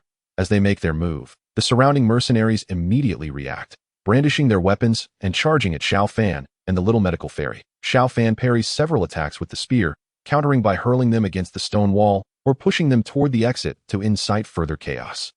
Amidst his focused escape, a mercenary lurking in the shadows suddenly lunges at Xiao Fan with a large blade, catching him off guard. The attack is executed from an exceptionally cunning angle, just as Xiao Fan is occupied with defending against others. The moment this assailant appears, Xiao Fan feels a chill run down his spine. akin to a snake's gaze. Without looking back, he brandishes the spear and thrusts it fiercely to his side. Clang. A piercing sound erupted between the two individuals. And Xiao Fan felt a tremendous force emanating from the spear, propelling him backward several steps until the tail of the Xiao Yan spear pressed against the wall, halting his retreat to the high-level combatant. In the brief skirmish, Xiao Fan had already discerned the strength of his opponent. Despite being a 6-star fighter with a solid foundation, he found himself at a disadvantage, even against an ordinary combatant. Without having employed any combat techniques, this singular clash had left him at a loss, only indicating the presence of a high-tier warrior. Furrowing his brow slightly, Xiao Fan sensed the predicament he was in. In the current darkness, he could still maneuver using the terrain to his advantage, but if he delayed further and their torches were ignited, he would find himself trapped in the narrow cave. Compelled into a passive position, with this in mind, Xiao Fan resolved that he could no longer afford to hesitate. The Xiao Yan spear could not be wielded effectively in such a confined space, and he lacked a systematic spear technique to exploit its advantages fully. Stowing the Xiao Yan spear, Xiao Fan grasped the petite medical sage, who was currently dispersing a sleeping powder with his left hand, while a cold, white flame began to materialize in his right palm, hurling it towards the mercenaries blocking their exit. The cold, white flame flared ominously in the dark cavern, not dispersing the darkness, but instead invoking a chilling dread within the hearts of the onlookers. The sudden appearance of the flame was clearly beyond the mercenaries' expectations. As the flame manifested, it surged forth like a fire dragon, racing toward the mercenaries at the cave's entrance. Unaware of the impending danger, the mercenaries raised their weapons, intending to extinguish what they presumed to be mere flames, only to discover that the moment they came into contact with the fire, it began to creep up their arms, consuming them. In mere moments, a living being was reduced to a pile of ashes before the eyes of all present, while the other mercenaries gazed in terror at the youth who had unleashed this horror. With his right hand ablaze with the cold, white flame, Xiao Fan appeared as a demon descended upon the earth, leaving nothing but ashes in the wake of his wrath. Observing the mercenaries, who had lost their fighting spirit, Xiao Fan seized the opportunity to bellow. This fire is lethal upon contact. Those wishing to survive should vacate immediately. With that, he waved the bone spirit cold fire towards them once more. The mercenaries. Xiao Fan had transformed into a devil clad in flames, and upon witnessing his approach, they hastily scattered to either side. Yet, they remained oblivious to the fact that the bone spirit cold fire was sustained by Xiao Fan's own energy. And as a mere 6-star fighter, he could not maintain it for long. Had they been more observant, they would have noticed that the flames were not as fearsome as they had initially appeared. This realization was precisely why Xiao Fan's thunderous shout had managed to intimidate them. Taking advantage of the fire's deterrent effect, Xiao Fan and the medical sage finally burst through the encirclement of mercenaries. Breathing a sigh of relief upon glimpsing the cave entrance just ahead, Xiao Fan recognized this as his first genuine battle in his journey of training, as previous practice had merely involved sparring with Xiao Yan. Far removed from the thrill of life-and-death combat, behind him, the medical sage regarded Xiao Fan with a blend of gratitude and curiosity. She was grateful that without Xiao Fan, her chances of entering the cave, let alone surviving, would have been bleak. Curiosity arose from the fact that this young man had managed to carve a path through the multitude of mercenaries, and the formidable power of the cold, white flames he wielded astonished her. Clad in a fine garment woven from mulberry silk, and already a distinguished alchemist at such a young age, Xiao Fan's prowess as a fighter further elevated her admiration for him. Of course, the primary reason behind her growing fondness was perhaps the captivating smile he wore. Just as they were about to escape the cave, a cold arrow suddenly shot forth from the edge of a distant cliff. Xiao Fan's momentum came to an abrupt halt. He deftly pivoted on his toes and retreated, employing the agile footwork technique he had mastered, the surging dragon step. He looked up towards the cliff's edge, realizing that had he not sensed the impending danger in that critical moment, the arrow would have pierced his body. His inexperience had almost cost him dearly. Had his reaction been a fraction slower, he would have been merely a corpse on the ground. A man in his 20s, armed with a massive hornbow, held his position with a look of surprise in his eyes, evidently not expecting Xiao Fan to evade a shot. The medical sage followed his gaze and exclaimed, "Wolf Head Mercenary Group, Mu Li, it's you." Upon hearing her exclamation, Mu Li turned his attention to her, casually handing his bow to a subordinate and addressing the medical sage. "Little medical sage, this relic was discovered by our Wolf Head Mercenary Group first. Surrender the treasures you've acquired, and I can overlook this transgression. Furthermore, with skills like yours, I can ensure your place in our group with a status equal to mine." The medical sage's expression darkened upon hearing Mu Li's words, and she retorted angrily, This place was clearly discovered by me first. You merely seek to extort us. Everyone in Qingshan town knows of the wolf-head mercenary group's reputation. That Mu Li's eyes narrowed slightly at her words, a glint of coldness flashing within them, but he turned to Xiao Fan with a smile. Brother, with such remarkable skills, why not join my wolf-head mercenary group? I assure you, you will be satisfied. Xiao Fan chuckled at Mu Li's proposition, replying, I would never share the same space as a wolf. If you wish to disrespect me, I shall see how you escape. Mu Li crossed his arms, coldly staring at the two. Observing the mercenaries surrounding the cliff and hearing footsteps approaching from the cave behind him. It became evident that Mu Li was waiting for those inside to emerge, planning to combine forces to eliminate them. Xiao Fan shook his head helplessly, glancing at the medical sage, and feigned a bitter smile. It seems there is no way out for us. The medical sage blinked at him and said, then why not hand me over to them? They would surely reward you. Xiao Fan countered her suggestion. A man of integrity born in this world should never resort to selling women for self-preservation. Such a man is unworthy of the title, though this was said to endear himself to the medical sage. Xiao Fan spoke the truth. His 9 years of compulsory education had taught him no such lesson. For reasons unknown to her, the medical sage smiled playfully at his words and approached the cliff's edge, gently whistling. Soon after, a sharp cry pierced the sky. As a colossal shadow descended rapidly, the figure hurtling down was none other than a first-tier blue hawk, a companion of the medical sage. She leapt onto the back of the blue hawk, beaming at Xiao Fan. Let us go. Now we can escape. Xiao Fan beamed back at the medical sage, who wore a sweet smile atop the hawk, and with a light push of his right foot, he leaped onto the blue hawk's back. On the cliff's edge, Mu Li realized the severity of the situation upon seeing the swiftly approaching blue hawk and hurriedly commanded his subordinates to shoot arrows at Xiao Fan and the medical sage. However, before the rain of arrows could reach them, the blue hawk flapped its wings, creating a gust of wind that sent the arrows flying astray, inflicting negligible harm upon Xiao Fan and the medical sage. With a powerful flap, the blue hawk soared, carrying them effortlessly past the blockade of the wolf-head mercenary group. Chapter 18. Affection beneath the azure sky. A grand figure soared through the air. Xiao Fan and the medical sage had successfully evaded danger. Sitting upon the soft back of the blue hawk, they faced each other, discussing the crisis they had just escaped. Xiao Fan had not anticipated encountering the wolf-head mercenary group. He thought that by entering the cave early with the medical sage, they would avoid any confrontation. Yet, it seemed they had been tracking her for some time. Through this adventure, Xiao Fan recognized some of his shortcomings. Firstly, he had relied too heavily on his memories, assuming that events would unfold as they did in the original narrative, believing that as long as he exercised caution, he would avoid significant peril. However, many dangers could not be foretold in text. For instance, had Mu Li and his group blocked the cave's exit beforehand, Xiao Fan and the medical sage would have had no chance to escape. Secondly, there was his mindset. He often viewed the world from a godlike perspective, yet he had unknowingly become entrenched in it. This was no mere story. It was the world in which Xiao Fan now existed. His recklessness could ultimately cost him his life. Shaking his head, he dismissed these thoughts and decided to assess his recent gains. Strongest supporting role system. Host, Xiao Fan level 3, 381 400, strength, 6-star fighter, 600, 1000, techniques, Radiant Sun technique combat skills, yellow tier low-level fire cloud palm. Skilled, mysterious tier low-level absorption palm, proficient. Mysterious tier high-level 8 extremes collapse, proficient. Mysterious tier low-level surging dragon step, great accomplishment. Items, low-level storage ring, blood essence pill, 3rd tier wood element magic core, blue Lotus heartfire map, Canaan Academy enrollment invitation.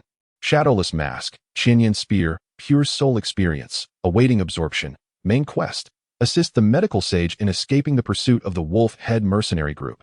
Completed. Seeing that he had completed the mission, Xiao Fan felt a surge of excitement. This task should be sufficient for his system to level up once more, and he wondered what new functions would be unlocked beyond level 4. Without further hesitation, Xiao Fan chose to claim his rewards. Ding. Congratulations to the host for receiving rewards. Lottery tickets X5. Ding. Congratulations to the host for receiving rewards. Combat experience books X10. Ding. Congratulations to the host for receiving rewards. Experience points 100. Ding. Congratulations to the host for receiving rewards. Energy points 10. Ding. Congratulations to the host for receiving rewards. Energy points 10. Upon observing the rewards provided by the system, Xiao Fan doubted his own eyes. Previously, the system had been so generous, yet this time it offered nothing of significant value. There were hardly any substantial rewards. Xiao Fan had expected some martial arts techniques. Why are the rewards so meager this time? Despite completing the task, the system explained that the rewards for tasks are based on the difficulty of the chosen quest. The more challenging the task, the more abundant the rewards. Hearing this, Xiao Fan helplessly shrugged, feeling that the task he and Xiao Yan had completed was not particularly difficult. Just then, the system's voice chimed in again. Ding! Detected that the host has successfully upgraded the system to level 4. New module unlocked. Character affection module. Xiao Fan was taken aback. The affection module? Did that mean he could see who harbored goodwill towards him? With such a tool at his disposal, he could venture into the world without fear.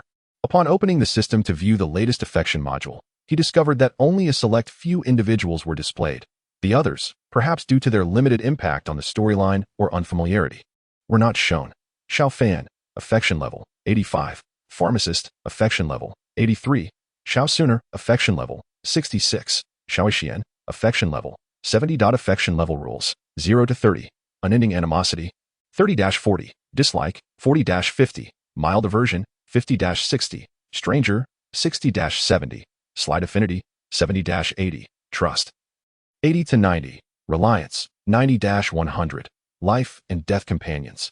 Note: if another S affection for the host reaches 95 or above, they will never betray the host. Upon reading the system's explanation of the affection module, Xiao Fan understood its significance. However, seeing Xiao Suner's glaring affection level of 66, he felt that without his good relationship with Xiao Yan, he might merely appear as a stranger in her eyes.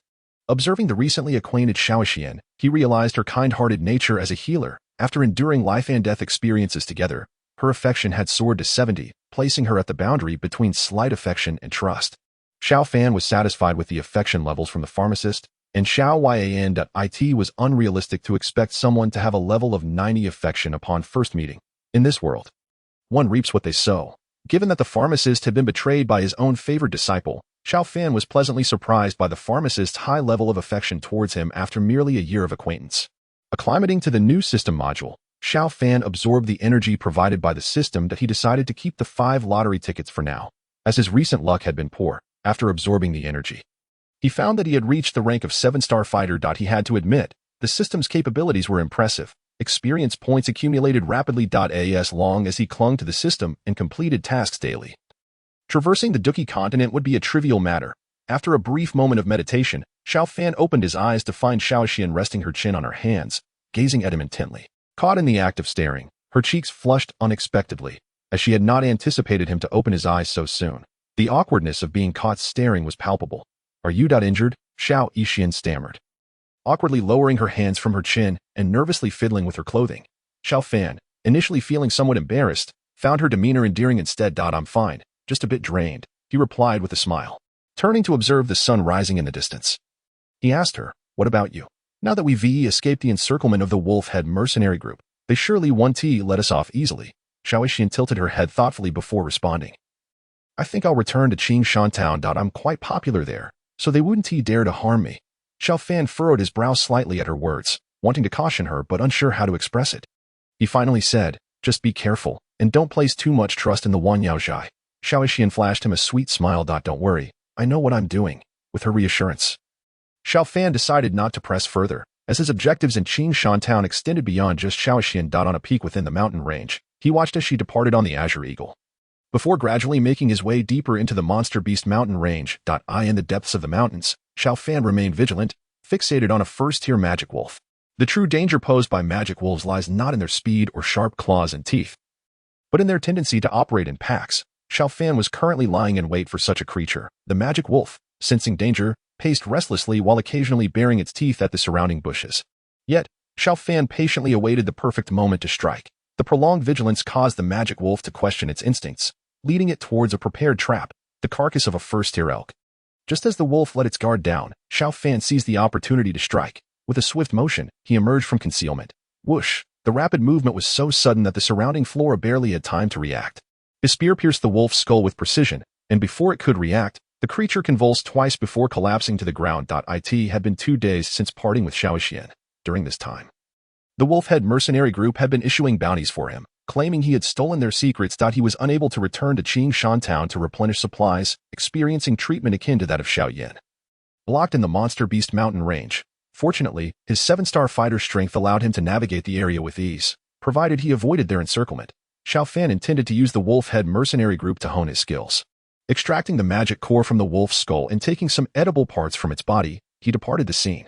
Shortly after, several mercenaries arrived at the location of the magic wolf's corpse. The wolf's body was still warm, indicating that it had not strayed far. One of them approached to inspect the body and turned to the others, frowning. In such a vast mountain range, who could possibly find him? We've been sent to search while the third captain lounges in comfort behind, supposedly accompanied by the top performer from the fragrant pavilion. Isn't that the truth? The captain enjoys the pleasures while we do the dirty work. Another chimed in. The man who had inspected the wolf stood up and cautioned them. Keep your voices down. If anyone hears us, we'll be in for a punishment. I heard that person is a 6-star fighter, sending us out to make a show of it. If we take it seriously, we might not even know how we die. As they conversed, the group gradually faded from view. Moments later, a rustling sound came from the treetops. A shadow leaped down. It was none other than Xiao Fan. Recalling the conversation he had just overheard, he assessed that the third captain of the wolf-head mercenary group was likely an 8-star fighter. Now that he had reached 7-star fighter status and honed his skills over the past 2 days, perhaps he could execute a decapitation strike. Surveying his surroundings, he followed the path taken by the mercenaries. Soon, Xiao Fan discovered the encampment of the wolf-head mercenary group. Although it appeared heavily guarded, he noticed that most sentinels were neglecting their posts, occasionally glancing towards the central tents from a distance. He could hear the sounds of music and dancing emanating from within. It seemed the third captain was indeed a lecherous man, bringing women into the mountains with him. Assessing the situation, Xiao Fan determined it was not the right moment to act and concealed himself for the time being. Nightfall swiftly enveloped the mountains, and most mercenaries returned to their tents to rest, leaving only a small number of sentinels on duty, primarily to watch for monster attacks. They hardly believed anyone would dare to assault a camp bearing the insignia of the wolf-head mercenary group, especially with their third captain, an 8-star fighter, within. With the mercenaries' complacency, Xiao Fan easily infiltrated their camp, silently approaching one of the sentinels from behind. He seized the opportunity to subdue him before he could utter a sound. Pressing a dagger against the mercenary's neck, the cold sensation widened the man's eyes in terror. A chilling voice whispered in his ear, "You will answer my questions. If you scream, you die. You understand?" The mercenary nodded in a state of panic. Xiao Fan loosened his grip slightly from the mercenary's mouth, yet the dagger edged even closer to the mercenary's neck, preventing any tricks. "Who else is in your camp aside from Captain San?" "The captain is leading this operation. The Grand Captain and Captain 2 remain in the town. No one else is here." Upon hearing the mercenary's words, Xiao Fan narrowed his eyes and inquired further. "What is the cultivation level of your Captain San?" As he posed the question, Xiao Fan's hand, still holding the dagger, brushed lightly against the mercenary's neck, feeling the chilling cold. The mercenary, in despair, exclaimed, "Spare me, brave man. Captain San is said to possess the strength of an 8-star fighter. I truly am not deceiving you. I beg you for mercy." Realizing the mercenary's information aligned with what he already knew, Xiao Fan swiftly rendered him unconscious to prevent any potential exposure once he released him. Stealthily approaching the tent where Captain Hao Meng resided, Xiao Fan was taken aback by the sounds of heavy breathing emanating from within. Xiao Fan had not anticipated the captain's lechery. He had assumed that the captain would merely appreciate some entertainment, but it seemed he had succumbed to indulgence amidst the mountains. Nevertheless, this provided Xiao Fan with an excellent opportunity for assassination. Listening to the sounds from inside, he stealthily maneuvered to the rear of their resting tent. It must be said, this journey had tested Xiao Fan's fortitude remarkably. It was no wonder he was the star of the fragrant pavilion. As Xiao Fan's face flushed with embarrassment, he noticed the noises within grew increasingly intense. Adjusting his breathing, he tightened his grip on the dagger. Using a long spear for assassination was the folly of a fool. The fervent breaths of the couple escalated, accompanied by creaking sounds from the tent, until a furious shout from the man brought a semblance of calm at that moment. Xiao Fan tightened his grip on the dagger and, relying on his earlier sense of direction, lunged forward. Hao Meng, the third in command of the Wolf-Head Mercenary Corps, was quick to sense the impending danger. He hurled the woman he had just embraced toward Xiao Fan in a desperate attempt to buy time. Xiao Fan furrowed his brow, realizing he had no time to adjust. With his left hand, he attempted to strike the woman aside, but her interference caused a brief delay. The strike that should have pierced Hao Meng's neck ended up merely grazing his right shoulder. Hao Meng rolled off the bed, his heart racing as he bellowed, "Who are you? I will have your body torn apart." Chapter 20. The frustration of Hao Meng. Hao Meng, both startled and enraged, glared at Xiao Fan. Realizing this was the closest he had ever come to death, ever since taking on the role of the third in command of the Wolf-Head Mercenary Corps, he had seldom engaged directly in combat. This time, leading a team to hunt down a petty thief, he had dismissed the threat, considering the foe merely a 6-star fighter. With so many subordinates, he believed it unnecessary to intervene himself. They could easily dispose of the target without his involvement. Thus, he had indulged himself, bringing along his paramour from the fragrant pavilion to relish the experience and showcase his prowess. Little did he expect to find himself ambushed in his own tent, nearly losing his life. Had he not been seasoned enough to throw the woman aside to buy himself a moment, he would have become a lifeless corpse. Xiao Fan, observing the exposed Hao Meng, understood the necessity for a swift resolution. Any delay could allow the encirclement to solidify, making his escape more difficult. With this thought, Xiao Fan drew his thousand-flame spear and charged at Hao Meng. Sand shield, Hao Meng shouted, utilizing his defensive technique. The sand shield had saved him from numerous perils in the past, and he was confident in its efficacy. A yellow aura materialized before him, forming a sand shield the size of a person.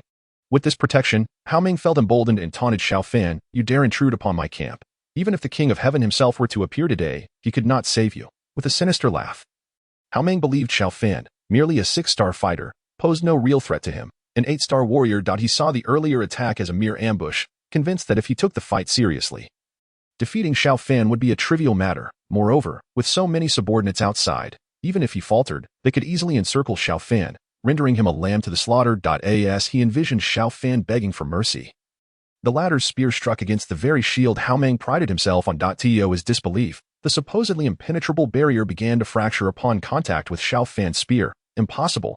Hao Meng's mocking expression morphed into one of terror, his voice rising in pitch. The defensive technique had shielded him from countless threats. It was unfathomable that Xiao Fan could shatter it so easily, even if the reports had underestimated his strength. Classifying him as a 7-star fighter, Hao Meng's 8-star technique should have been formidable in comparison. The only explanation could be that Xiao Fan's spear was a treasure of extraordinary caliber. Greed began to cloud Hao Meng's judgment as he contemplated the power of the long spear in Xiao Fan's hands. "You dare to challenge me, relying on that spear as your crutch?" he sneered, his voice dripping with condescension. "Hand it over, and I will let bygones be bygones, perhaps even introduce you to the Wolf-Head Mercenary Corps." Seeing Xiao Fan remain silent, Hao Meng's frustration boiled over. "You fool, do not be ungrateful. I am an 8-star fighter, and with so many subordinates outside, you cannot hope to match me." Yet, the only response was Xiao Fan's increasingly rapid thrusts, the spear tip grazing Hao Meng's cheek, leaving a series of deep gashes on his face. As the assault intensified, Hao Meng's bravado began to wane. Years of decadence had dulled his youthful zeal, and his current position was merely a result of past glories. Typically, as the third in command, he relished the respect his rank commanded, believing that even if someone dared to confront him, his status as an 8-star fighter would deter them. He never anticipated encountering a formidable opponent like Xiao Fan. Though Xiao Fan was merely a 7-star fighter, his combat experience was vast, and the spear in his hand seemed invincible. Fear gripped Hao Meng. He was genuinely terrified of dying here. Desperate, he considered allowing Xiao Fan to leave, even willing to abandon his men for the sake of his own life. But Xiao Fan remained resolute, offering no opportunity for negotiation. Hao Meng, resorting to his own weapon, a large blade, found it ineffective against Xiao Fan's relentless assault. The blade quickly bore numerous dents and chips, the largest being the size of a grain of rice. Realizing Xiao Fan's intent was to kill him, Hao Meng had no choice but to fight with everything he had. "Sand River," he bellowed, unleashing another advanced skill. Instantly, Xiao Fan felt the air around him grow thick and viscous, hindering the speed of his spear. This technique transforms the area within 3 meters into a sea of sand. "Slowing your movements," Hao Meng proclaimed. "If you retreat now, I shall let you go." Xiao Fan, observing the panic in Hao Meng's eyes, grinned and activated the Dragon's Leap technique, his previously sluggish form now surging toward Hao Meng with renewed vigor. Despair washed over Hao Meng as he shouted, "You want me dead? I won't let you have the satisfaction." In a reckless bid, he began to channel his energy in reverse through his meridians, his body visibly swelling. A self-detonation. Hao Meng intended to take Xiao Fan down with him. However, Xiao Fan denied him that opportunity. With the loss of Hao Meng's energy, the Sand River's effect dissipated, allowing Xiao Fan, bolstered by the Dragon's Leap, to easily pin Hao Meng to the ground.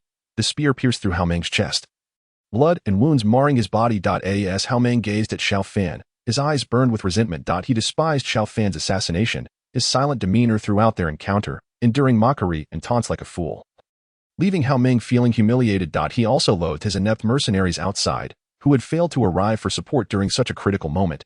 Regardless of his bitterness, Hao Meng ultimately succumbed to his frustrations.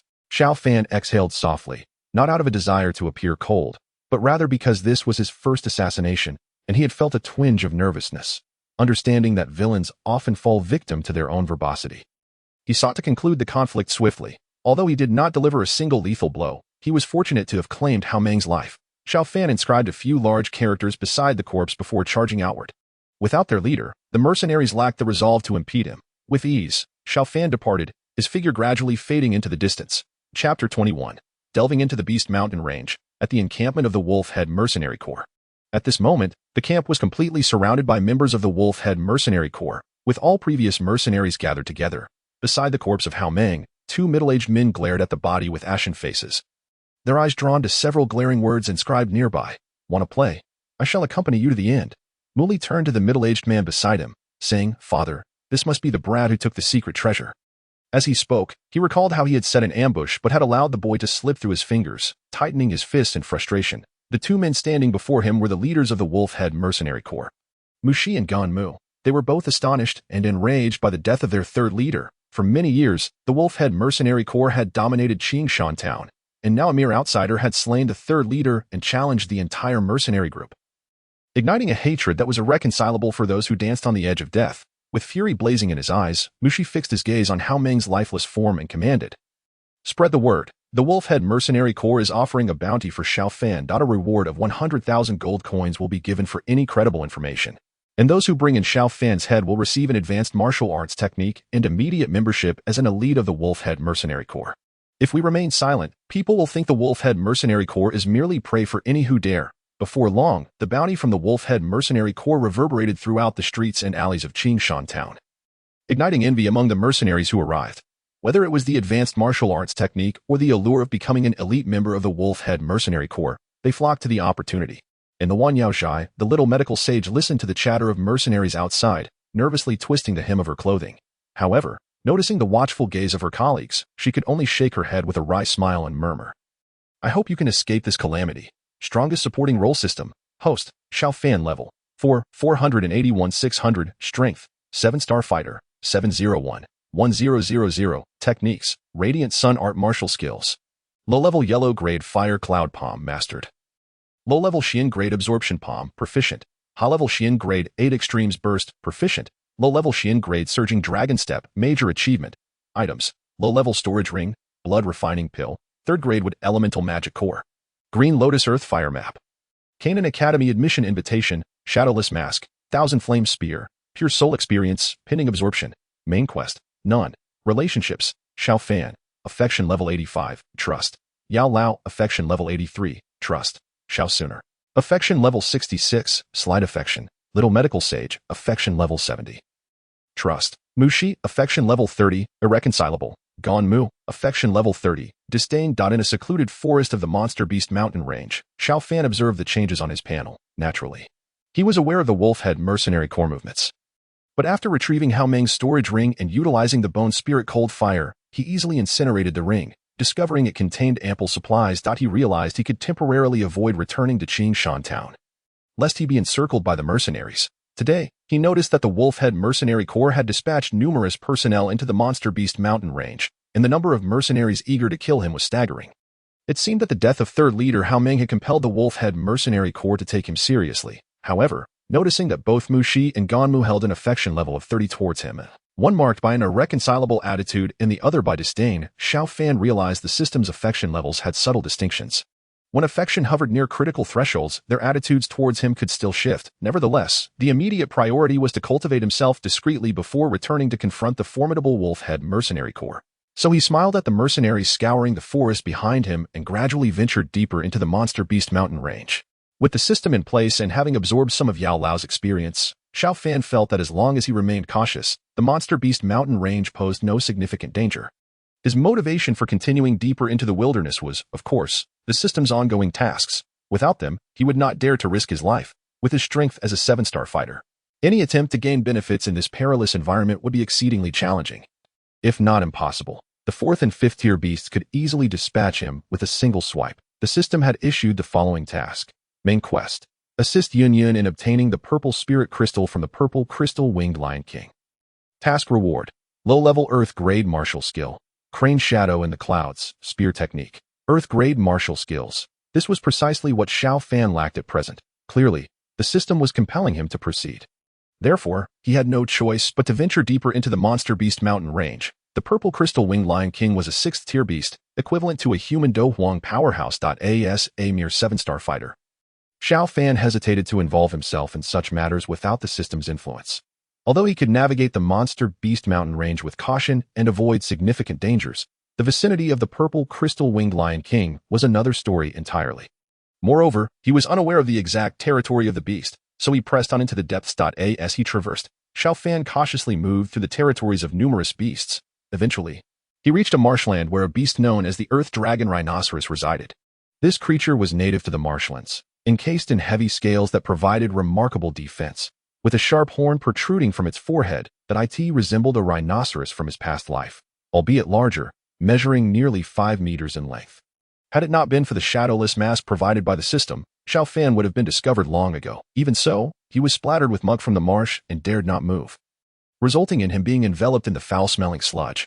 After what felt like an eternity, when the Earth Dragon Rhinoceros vanished from sight, Xiao Fan finally dared to stealthily emerge from behind the boulder where he had hidden.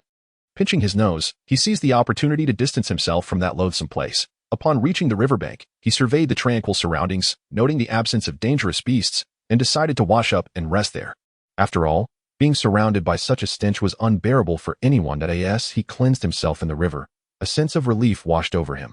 Just as he was about to return to the shore, he noticed a figure in a black robe standing nearby. The voluminous fabric obscured the person's form, rendering identification difficult. Considering the perilous nature of the area, this individual was likely a powerful figure, perhaps even at the Douling or Douwang level. Esteemed senior, may I inquire what brings you here? Xiao Fan called out respectfully, his head peeking above the water. Yunji, is that your name? The figure in the black robe did not respond to Xiao Fan's question, but instead moved to sit by a nearby fire. Observing the black-robed figure's demeanor, Xiao Fan hastily emerged from the water. Quickly donning his clothing, he once again bowed to the black-robed figure, smiling. Senior, what a fortuitous encounter we have here. May I ask your esteemed name? A cool, slightly hoarse voice emerged from beneath the robe.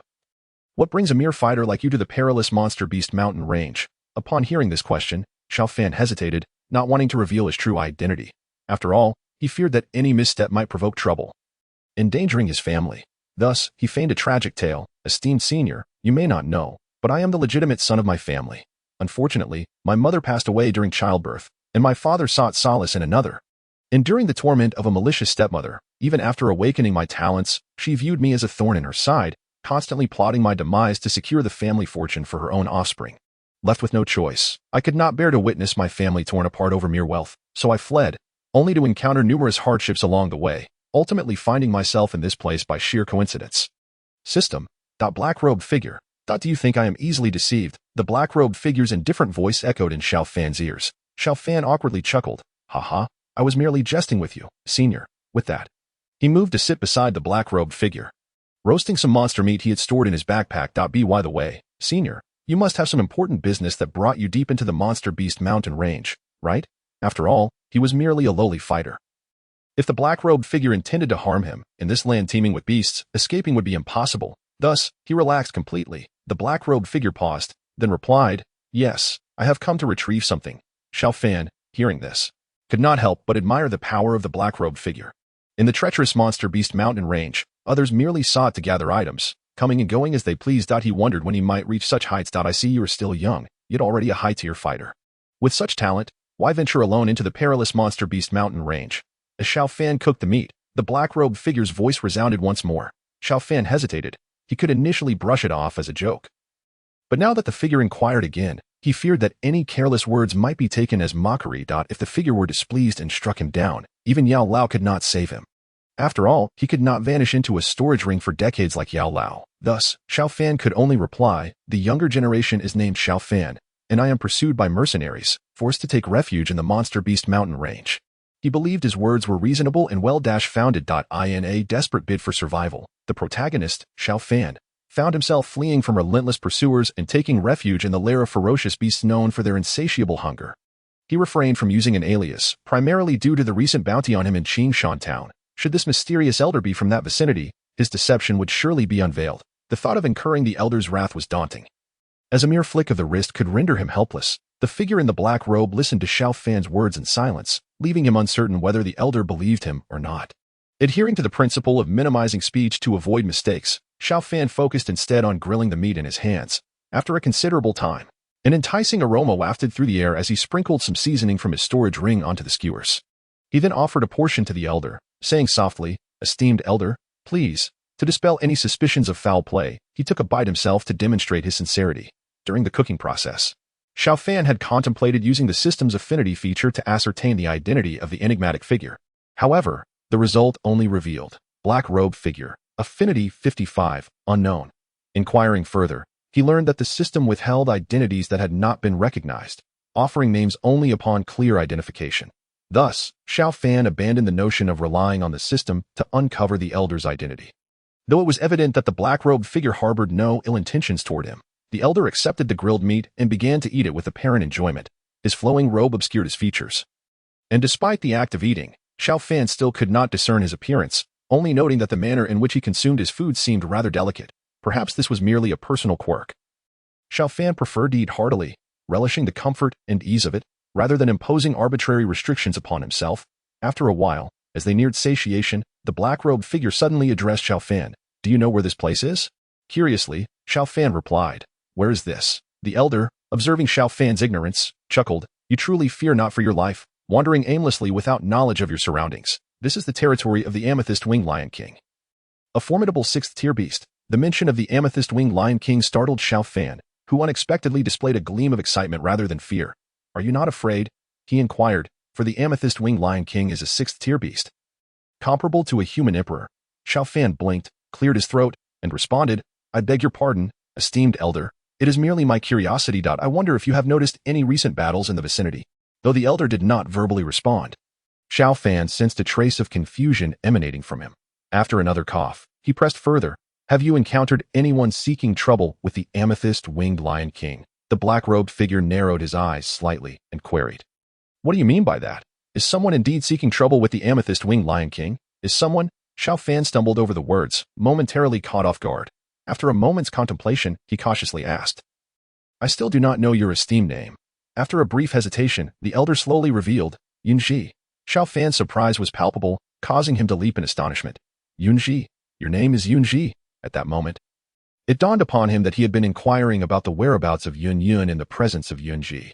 How ironic that he had failed to recognize her disguise as a mere black robe. "Have you heard of my name?" came Yun Yun's cool voice once more. Xiao Fan, feeling awkward, chuckled lightly and replied, "It is nothing, merely a coincidence that a friend of mine once bore the same name."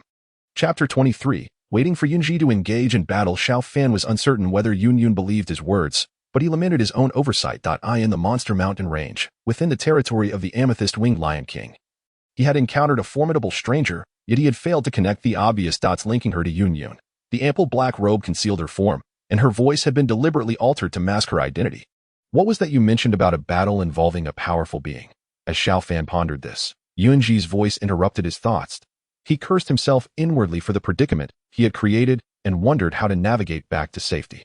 Feigning surprise, he replied, "Oh, it was nothing much. While fleeing a few days ago, I heard sounds of intense combat from within, leading me to believe that a powerful being might be present, hence my curiosity prompted me to take a look." Unbeknownst to him, he had stumbled into an encounter with her. Unsure of how to address her now, he hesitated. Should he continue calling her esteemed elder? He sensed that while Yun Yun might not mind, it felt awkward to continue after recognizing her. Scratching his head, he explained, I hope you will forgive me. It was just that my previous friend shared this name, and it felt strange to call you esteemed elder after that." Yunji replied, "No offense taken. Names are but mere labels." Realizing that Yun Yun's affinity for him was not as low as he had feared, and given her soft demeanor, he felt emboldened to be a bit more familiar. If it had been a stranger, he would never have dared to address them directly. One wrong move could lead to dire consequences. As Xiao Fan continued his meal, Yunji abruptly stood and declared, "This place is far too perilous. For the sake of our shared humanity and the meal I have enjoyed, I advise you to depart while you still can." Xiao Fan surmised that she intended to confront the amethyst-winged Lion King. Yet, how could he join her in this endeavor? In the past, Xiao Yan had fortuitously rescued Yun Yun, who had been sealed by the lion, and they had spent time together in hiding before she led him to safety. Now, however, he faced a fully restored Yun Yun. To suggest aiding her would be laughable. A mere fighter claiming to assist an emperor would surely be met with ridicule. Moreover, it was uncertain whether Yunji believed his earlier fabrications. Xiao Fan could only respond, "Yes, I will be cautious." Their first encounter demanded patience. He resolved to linger a while longer and observe any developments. Shortly after Yunji departed, Xiao Fan set out to find a more secluded cave as a hiding place. With the impending clash between Yun Yun and the amethyst-winged Lion King, the Monster Mountain range would soon be swarming with beasts, and discovery would spell disaster. After a lengthy search, He finally stumbled upon a hidden valley and discovered a cave within. Albeit tainted by the foul droppings of unknown beasts, the stench suggested it had been abandoned for some time. Xiao Fan dedicated time to clear out the refuse, even scraping the rocks to eliminate the odor that permeated the cave, rendering it uninhabitable. Once the cave was cleaned, he took measures to camouflage the entrance. As long as one did not venture too close, it would remain concealed. Additionally, he spread a powder repellent to deter beasts, reducing the likelihood of discovery. Grateful for the guidance of his mentor, the medicinal elder, he had retrieved these powders from the elder's storage ring, which were meticulously categorized for convenience, with a suitable refuge established. Xiao Fan awaited the imminent battle between Yun and the amethyst-winged Lion King. Regrettably, 2 full days passed without a hint of conflict, let alone a skirmish among the beasts. Seizing the opportunity, Xiao Fan decided to hone his combat skills in the valley. Beneath a waterfall, he stood bare-chested, wielding a spear, and diligently practiced striking the fragments of rock that tumbled amidst the cascading water. This method of training had been imparted to him by the elder. The waterfall's swift currents provided little footing. To accurately pierce the small stones amidst the torrent required not only balance on the slick rocks but also keen perception to locate the stones and counteract the force of the falling water. A moment's lapse could lead to injury, making this exercise a rigorous test of both will and awareness. As Xiao Fan dodged the descending stones, he felt more were about to strike him and quickly channeled his energy to escape the waterfall's embrace. "Damn it, this training method is far too punishing," he exclaimed, wincing at the multitude of bruises covering his body. If not for the restorative potions from the elder's ring, he would have long since abandoned this endeavor. After applying some medicinal salve prepared by the elder and taking a short respite, Xiao Fan gathered the stones once more and returned to the waterfall's base to continue his grueling practice. Before long, the valley echoed with the sounds of his curses and cries of pain. On a nearby mountaintop, Yun, clad in her black robe, observed the struggling youth beneath the waterfall. On that day, when Yun encountered Xiao Fan, his peculiar demeanor inevitably aroused a sense of wariness within her. The quest to acquire the purple spirit crystal was of paramount importance. Should any interference arise, she would be compelled to take precautions. However, after several days of observation, she discerned that Xiao Fan was indeed a genuine 7-star Dou fighter. His mastery of cultivation elicited a modicum of admiration from Yun. She had once considered herself a diligent individual, having ascended to the rank of Dou Huang at a tender age and becoming the leader of the Yunlan sect. Yet her recent observations had instilled a newfound respect for this industrious youth. Despite his youth, he had already attained the status of a 7-star Dou fighter, remaining humble and self-disciplined. Furthermore, during his solitary practice of herbalism, she noticed his aptitude for concocting basic medicinal liquids, indicating his innate talent for alchemy. It seemed she had stumbled upon a promising prospect. With this thought, a subtle smile graced Yun's lips. Though concealed beneath her black robe, it went unnoticed, since there was no immediate threat to her. The pursuit of the purple spirit crystal needed to be prioritized. With this in mind, Yun cast another glance at the young man training beneath the waterfall, his azure wings of Dou unfurling gracefully as he vanished into the distance. Chapter 24, Clash of Dou Huang level. The following day, while Xiao Fan was engrossed in his training, a sudden, thunderous roar jolted him awake. Startled, he opened his eyes wide. Having prepared thoroughly over the past few days to prevent any conflict between Yunji and the purple crystal-winged Lion King, upon hearing the explosive sound, he immediately recognized that a disagreement had escalated into a confrontation. With deft hands, he retrieved the shadowless mask from his system space, donned it expertly, and hastened towards the source of the commotion. The path ahead was unobstructed, as it was only natural. A clash at the Dou Huang level would deter ordinary beasts from approaching, especially within the Lion King's territory, where few dared to intrude. Knowing well the severe territorial instincts of magical beasts, though the Lion King's domain was sparsely populated, Xiao Fan encountered numerous fleeing magical creatures, some mere minions of the Lion King and others panicked by the aftermath of the battle. However, those beasts capable of surviving in such an area were no match for Xiao Fan. Fortunately, the shadowless mask concealed his presence. Otherwise, he would have struggled to pass through these magical beasts, let alone approach the heart of the conflict. As he advanced, Xiao Fan eventually found himself unable to proceed further. The terror of a Dou Huang powerhouse was not to be underestimated.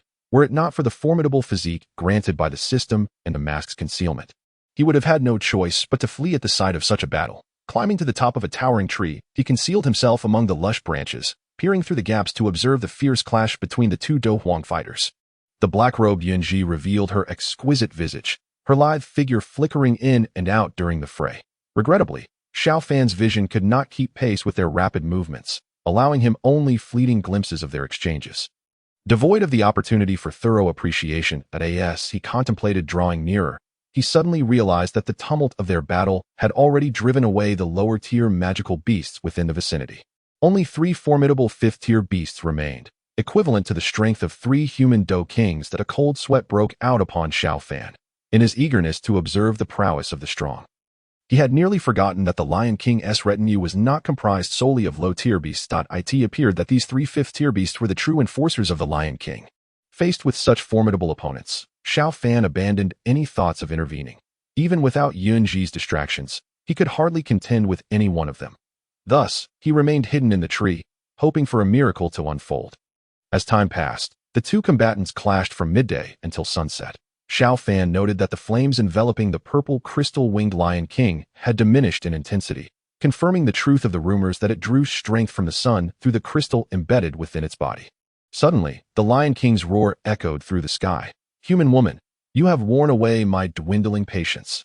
Yunji, gazing at the purple crystal-winged Lion King, replied softly, "Lion King, if you are willing to exchange the purple spirit crystal with me, I assure you, I shall no longer disturb you henceforth." Her tone, so distinct from the coldness Xiao Fan had previously perceived, now bore a hint of regal urgency. "Foolishness, do not blame me for what follows."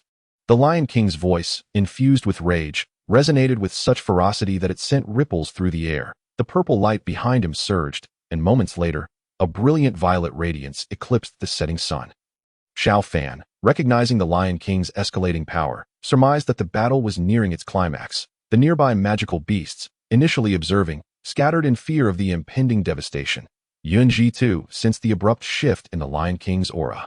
As the elemental forces of fire surged ominously, her expression grew grave, and with a slight lift of her hands, the howling winds intensified around her. Before long, the Lion King's amassed energy solidified into a slender beam of purple light. Merely half a foot in diameter, purple crystal seal, the beam flickered rapidly, appearing mere moments later before Yunji. The Lion King's roar coincided with the beam's emergence. Sensing the imminent threat, Yunji's countenance shifted dramatically, and she unleashed a formidable technique. Crackling dance, as her command resounded, the space before her shimmered, and countless deep azure wind blades materialized, intertwining into a colossal spherical vortex that spiraled forth at high speed. With a deafening boom, the collision of the purple beam and the azure blades reverberated through the skies. Upon contact, the azure blades began to disintegrate under the beam's might, shattering the layers of wind shields Yunji had hastily conjured. Ultimately penetrating her body. As the purple light made contact with her, the Lion King's massive form materialized before her, its colossal claws reaching for her with an intensity that seemed capable of rending space itself. In that perilous moment, Yunji's sword trembled violently in her grasp, unleashing a slender beam of profound light that shot towards the Lion King's head. The Lion King, sensing the impending catastrophe, evaded the lethal strike but still felt the impact against its armored crimson horn. With a resonant crack, the strongest part of its body was cleaved by Yunji's technique. The searing pain surged through the Lion King's mind, eliciting a furious roar as it lashed out with its front paw, infused with unbridled ferocity, striking Yunji's chest. A harsh metallic screech echoed as Yunji coughed up blood, her complexion paling visibly as she staggered back. With a powerful flap of her wings, she vanished from sight in a flash. Witnessing her rapid retreat, the Lion King's wrath-filled roar echoed through the forest. "Search for her. That woman is gravely injured. We must find her." Its massive head scanned the territory, its blood-red eyes commanding the nearby beasts. The ferocious growls filled with intent to kill caused the surrounding magical creatures to freeze momentarily, before they frantically scattered through the forest. Chapter 25. I beheld the clash of Dou Huang in its entirety. As the battle concluded, Xiao Fan, who had anticipated the outcome, was nonetheless left in awe. Witnessing the full might of Dou Huang level fighters firsthand rendered him acutely aware of his own insignificance. Is this truly the essence of a Dou Huang clash? Leaning against the tree branch, he inhaled deeply, the remnants of the fierce confrontation still lingering in the air. Despite the distance, the overwhelming aura left him trembling with unease. With a gentle exhalation of pent-up breath, he surveyed the now chaotic mountains, cautiously observing his surroundings before making his way back to his hiding place. Just as he believed he had evaded the searching magical beasts, he was taken aback upon entering the valley where he had concealed himself. In the center of the lake, a stunning woman in black robes floated, unmistakably the unconscious Yunji, who had just battled the purple crystal-winged Lion King.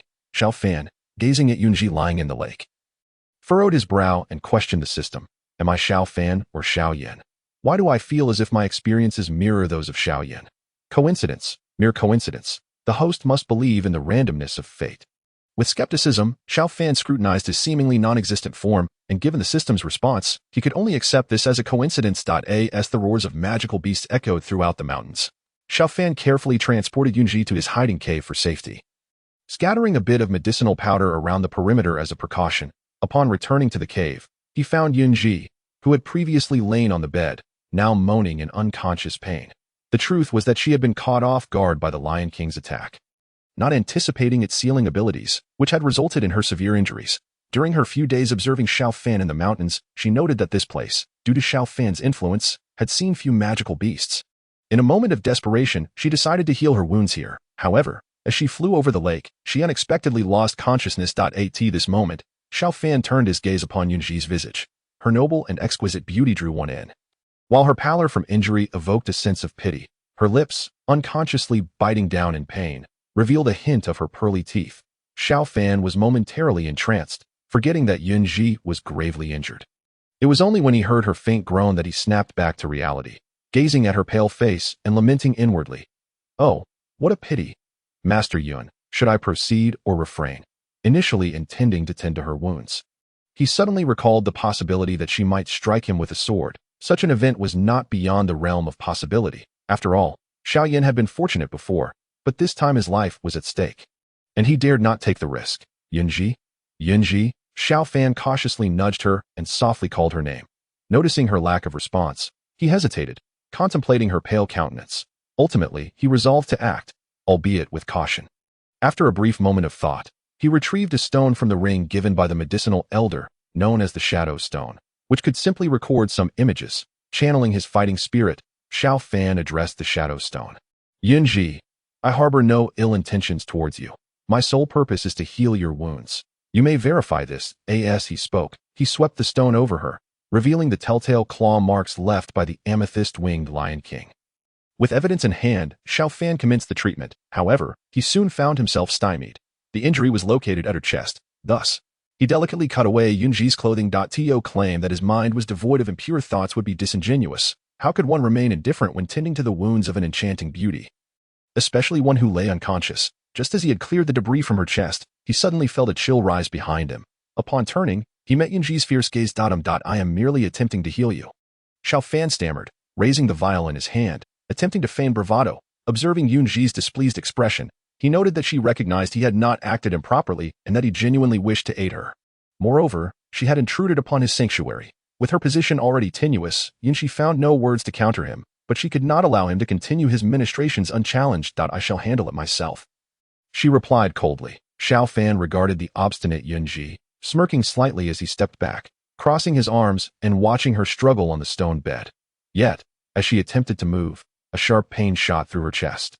And the fighting spirit she possessed was sealed by the Lion King, leaving her utterly powerless. The pallor of her face deepened further. Shaking his head, Xiao Fan approached her gently, pressing her down slightly. Your health is paramount.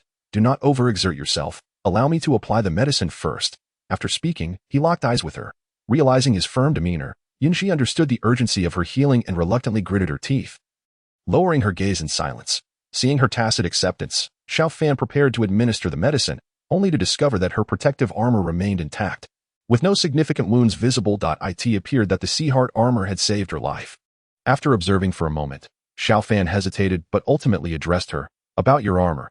Upon hearing his words, Yunji, who had remained silent, lifted her head slightly and shot him a glare, whispering, You. Turn around, with a resigned smile. Xiao Fan turned his back. A series of faint sounds emerged from behind him, followed by silence. Growing concerned, he called softly, Are you all right? To his dismay, he received no response. Fearing for her condition, he hurried to her side. Indeed, Yunji had succumbed to unconsciousness once more. Gently assessing her, he prepared to unveil the blanket to apply the medicine. As he lifted it, he found that her armor had already been removed, leaving only a thin garment covering her form. Xiao Fan's face flushed a deep crimson.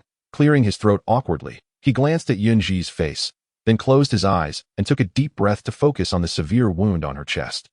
Despite the protection of the Sea Heart armor, the Lion King's claw had left a haunting bruise, marring her otherwise flawless skin. It was as if a pristine piece of jade had been sullied by a patch of dark purple.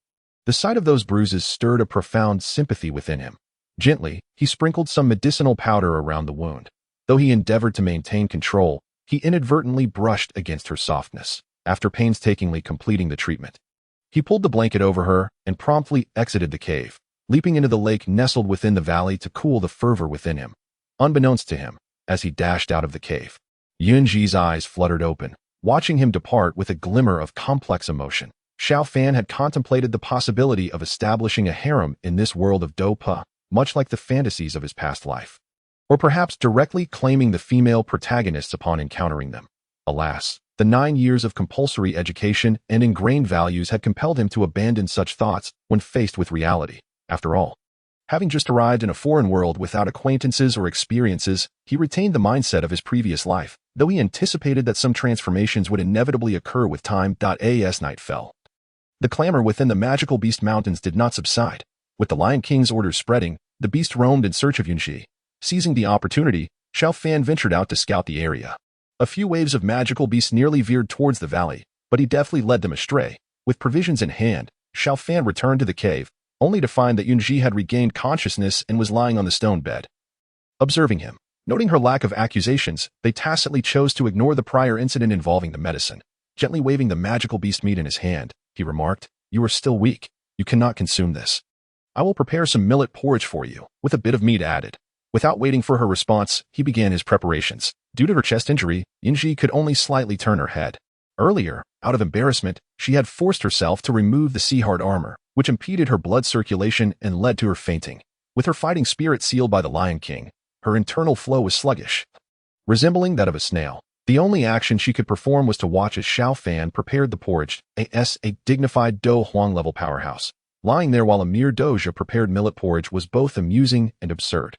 Xiao Fan moved with practiced ease, having ventured alone for so long that he had mastered the basics of sustenance. With a flick of his wrist, the bone spirit cold fire enveloped the kindling, igniting the prepared firewood. Just as he was about to proceed, Yunji exclaimed from the stone bed. Xiao Fan chuckled and turned to her, saying, "Just a minor opportunity." Yunji retorted, "A young doja, a pharmacist, wielding the coveted of the Dochi continent, and you call this merely a minor opportunity?" By the end, she could not help but give him a disapproving glance. Xiao Fan merely smiled, choosing silence as he continued his meal preparations. Meanwhile, Yunji lay on the stone bed, staring at the mysterious youth in a daze. After a while, he retrieved utensils from his ring, poured the cooked millet porridge into a bowl, and brought it to her side, interrupting her reverie. "Time to eat." His gentle voice surprised even him, as he realized this tone seemed rather inappropriate. In all honesty, due to Yunji's pale cheeks, he momentarily failed to associate her with the formidable Dou Huang, who had been battling the Lion King in the sky, resulting in his natural utterance. Yunji, taken aback by his words, found herself at a loss for a reply. It was Xiao Fan who broke the awkwardness, recognizing her inability to move. "You should lie still. I will feed you." Regardless of the awkwardness, nourishment was essential. "I am not hungry. I will not eat," Yunji declared, attempting to maintain her usual aloofness to reject his offer. Xiao Fan did not argue, but held the bowl of millet porridge, bringing the spoon to her lips without speaking or withdrawing. Unable to resist, Yunji opened her mouth and accepted the porridge. The sweet millet combined with the morsels of magical beast meat created an unexpectedly delightful flavor. As one fed and the other consumed, a beautiful tableau unfolded within the cave. In no time, the bowl of millet porridge was nearly empty. Observing Yunji's lingering desire for more, Xiao Fan gently advised, "That is enough. Do not overindulge this evening. It may be hard to digest."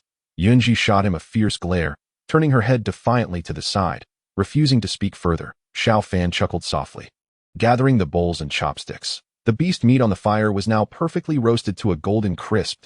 He took it down and took a generous bite, tearing into it while seated in the cave. Unbeknownst to him, Yunji had turned around at some point, observing his eating habits with a smile. "Hey, aren't you going to pay attention to how you eat?" she teased. Xiao Fan, still chewing, looked at her and replied, "When you're hungry, you just eat. Filling your stomach is what matters. Why fuss over such trivialities? Besides, I can't be that uncouth." He quickly finished the large piece of beast meat and advised Yunji, "You should rest well. I'll be right here. Call me if you need anything." The days of solitude passed swiftly, and in the blink of an eye, 3 days had gone by. By this time, Yunji had regained some ability to move, and with Xiao Fan's assistance, she could leave the stone bed for light exercise. Their interactions over the past few days had fostered familiarity. Their daily routine consisted of Yunji recovering, while Xiao Fan occasionally ventured out to check for beasts nearby. The rest of the time, he stayed in the cave to cultivate. Unable to practice combat skills, he seized the opportunity to hone his alchemical skills, after consuming an unknown quantity of first and second-tier herbs over these 3 days. Xiao Fan successfully refined his first second-tier pill, marking his entry into the realm of a second-tier alchemist. This achievement elevated Yunji's perception of him. What would you like to eat today? Noticing the day was drawing to a close, Xiao Fan gently inquired of Yunji, who was sitting on the stone bed. Ever since the first day's millet porridge, his culinary creations had won her over completely. Yunji tilted her head in contemplation before responding. Charcoal grilled golden fish and jade radish chicken. Upon hearing her order, Xiao Fan laughed and playfully teased, I may possess some culinary skills, but your request should be a bit more reasonable. Would you prefer I prepare a grand banquet instead? What is a grand banquet? She asked, puzzled. It's a famous dish from my hometown that I'll make it for you someday if the opportunity arises. Yunji, unaware of the true nature of the grand banquet, assumed it was merely a renowned dish, smiling in agreement. Their banter gradually brought dinner to a close. Shortly after finishing their meal, Xiao Fan noticed Yunji hesitating to speak. He took the initiative to ask, what's on your mind? After a moment of shyness, she whispered, I'd like to take a bath. Having been confined to the bed for days, she longed to wash and refresh herself now that she could move about. Xiao Fan hesitated but ultimately could not deny her request. Wait here, I'll prepare everything for you. He stepped outside and surveyed the surroundings, confirming that there were no dangerous beasts nearby. The lake had been checked days prior, revealing only schools of fish and no other creatures, so he deemed the area safe. Returning to the cave, he led Yunji to the lakeside, gently advising her, call for me if anything happens. I'll check over there. As he spoke, he moved towards a nearby grove, finding a sturdy tree to lean against. Meanwhile, Yunji, her cheeks slightly flushed, delicately removed her dress. Her fair feet skimmed the surface of the crystal-clear water, creating ripples that danced outward. Chapter 27. The bathing beauty under the moon. A gentle breeze wafted through the forest. Xiao Fan perched on a branch, savoring the caress of the wind while holding a wine flask, not to boast, but because he had rarely enjoyed such relaxation. His time spent in the Monster Mountain range had turned out to be the most leisurely since his arrival. After crossing over, he had endured a year of rigorous training under the old alchemist alongside Xiao Yan, followed by a hasty departure from Wuten City, always wary of potential traps along the way. Once in the Monster Mountain range, he had continued to cultivate, either training combat techniques or refining his alchemy. Speaking of combat skills, he had yet to practice the Ziyun wings he had acquired from the stone chamber with Xiao Yixian, as flying techniques were rare and complex to master. Thus, he had set it aside for the moment, intending to grasp it soon, for it would be crucial for his survival in dire circumstances. Days spent with Yunji had been a rare pleasure, perhaps due to his increased strength, even from a distance. He could clearly hear the soothing sounds of the water lapping at the lake, akin to a gentle caress on his heart that I suppose a discreet glance wouldn't hurt. Would it? He mused to himself. Adjusting his posture to sit sideways against the thick branch, he took a sip from his flask, attempting to mask his curiosity as he drank. His eyes covertly darted towards the center of the lake. What met his gaze was a flawless back as white as jade. Her hair, which had previously been gathered atop her head, cascaded down, perfectly framing her shoulders, with strands adhering to her back as they touched the water. Yunji's slender fingers gently scooped the cool lake water, cascading it over her head, the droplets rolling down her silken tresses before returning to the lake. Her delicate waist was partially submerged in the gently rippling water. Swaying gently as she washed, Xiao Fan became entranced, maintaining his drinking posture until a stream of wine trickled down his chin, breaking his reverie. Flustered, he hastily concealed the flask, as if to prove he had not been peeking, and turned his back to the lake, though his mind remained distracted by the sounds of the water. Just then, a startled cry from Yunji shattered the tranquility. Xiao Fan snapped back to reality, his eyes sharpening as he leaped from the branch, racing towards the lake. It was his own fault. He had previously caught numerous fish from the lake and had already scouted it for dangers. Thus, he hadn't thought to check again, unaware that Yunji would soon find herself in peril. At that moment, with her powers sealed, Yunji was as vulnerable as an ordinary person, with only a slight advantage from her long-term exposure to Dou level energy, rendering her slightly stronger than the average individual. Just as Xiao Fan neared the center of the lake, Yunji had already submerged. He readied his combat technique, intending to dive beneath the surface. 8 extremes collapse. Unable to see the situation underwater, Xiao Fan could not directly stab with his Qinyan spear, so he opted for the technique he was most familiar with, ensuring he could respond quickly to any unforeseen circumstances. Just then, Yunxi, who had been submerged, suddenly burst forth from the water, smiling and appearing unperturbed. Xiao Fan, unable to alter his course in time and fearing he might harm her, hastily withdrew his energy. However, the sudden reversal caused a jolt in his internal vortex, sending tingling sensations throughout his body. His forward momentum transformed into a lunge, and his arm, initially poised for the 8 extremes collapse, inadvertently brushed against something soft. Their bodies collided, and they both tumbled into the water. The sensation of her smooth skin ignited a fire within Xiao Fan, and the earlier vision replayed vividly in his mind. The faint fragrance wafting from her heightened his senses. Struggling to suppress his yearning, he retrieved a white robe from his ring, swiftly wrapping it around Yunji. With an embarrassed tone, he stammered, that I heard your cry and thought you were in danger." Meanwhile, Yunji was equally bewildered, her innocent eyes simmering with indignation. Having just begun her bath, she had felt a sudden slippery sensation beneath her feet, caused by the golden fish she typically caught. Attempting to grab one, she had been startled by a gentle nibble, which prompted her startled scream. The fish, disturbed by her cry, sought refuge deeper in the lake, and as she lunged to catch it, she unexpectedly found herself at the mercy of Xiao Fan. On the lakeshore, a somewhat battered Xiao Fan stood by Yunxi, offering an apologetic smile, having already been caught stealing glances at her bathing. The ensuing incident compelled him to express his contrition. After tidying themselves up by the lake, they promptly returned to the cave. Given the circumstances, it was prudent to avoid lingering outside, where the scent of humanity might attract beasts. Once Yunji was settled back on her bed, Xiao Fan ventured out to scatter some medicinal powders around the area to deter the keen-nosed beasts. After completing his task, he returned to the cave, adding a few twigs to the fire before quietly observing Yunji on the stone bed. Presently, she lay with her back to him, her feelings of anger and embarrassment unclear. After all, she had been exposed to a boy significantly younger than herself. Not only seen in her most vulnerable state but also touched. Although she had endured a similar experience when he applied medicine to her wounds days prior, she had been unconscious then.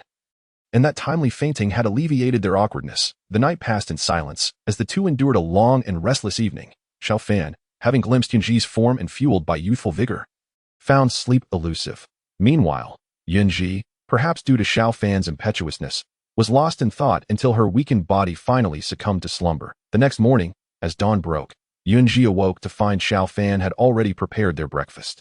Do not question his exemplary demeanor. It is simply a reflection of his benevolent nature. The two hastily consumed their morning meal, and Xiao Fan resolved to take advantage of this time to meticulously study the Ziyun wings, striving to master this combat technique before confronting the Zijing Wing Lion King, thereby enhancing his own self-defense capabilities. In the cavern, Xiao Fan retrieved the Ziyun wings he had previously acquired at this juncture.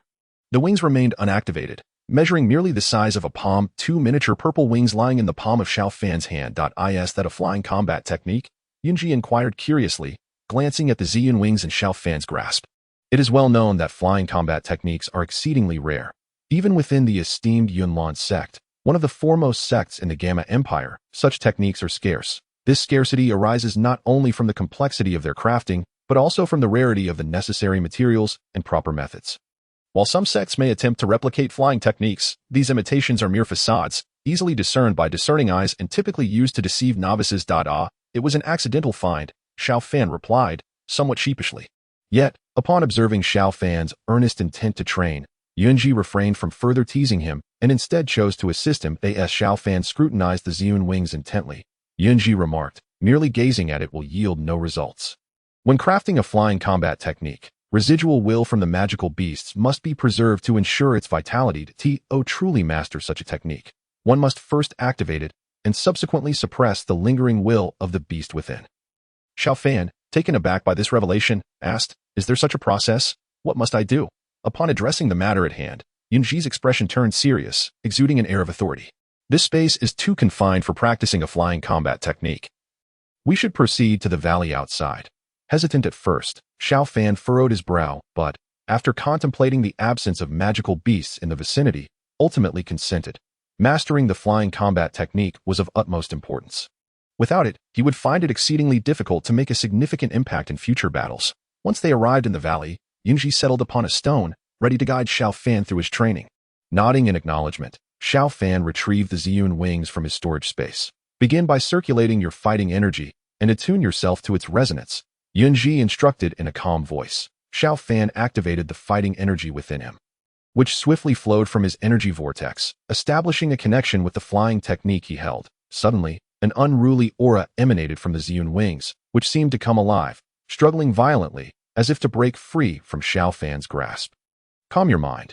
Yunji's voice resonated at the perfect moment, soothing Xiao Fan's anxious heart. Channel your fighting energy, maintain your grasp, and gradually extinguish its will to conquer it. Otherwise, you shall never master it. With determination ignited within him, Xiao Fan tightened his grip on the Ziyun wings, increasing the flow of his energy. He envisioned a soaring eagle, majestically gliding through the sky, its eyes glistening with fierce light as it dove toward him. Feeling the eagle's formidable presence, Xiao Fan roared, "Submit to me."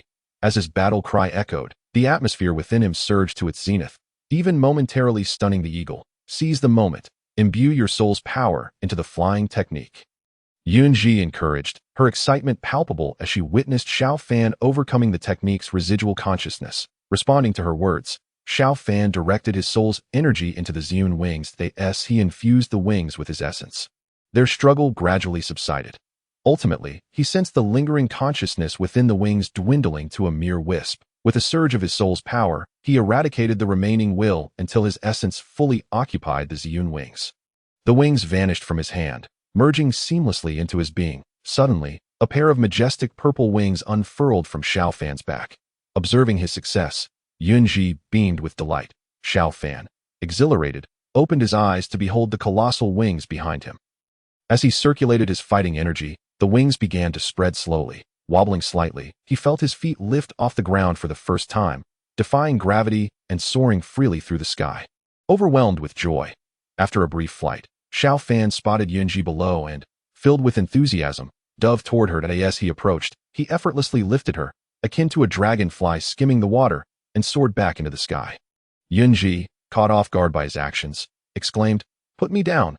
Xiao Fan, however, paid no heed to her pleas, grinning as he replied, "No way, you can't do anything to me while your strength is still recovering."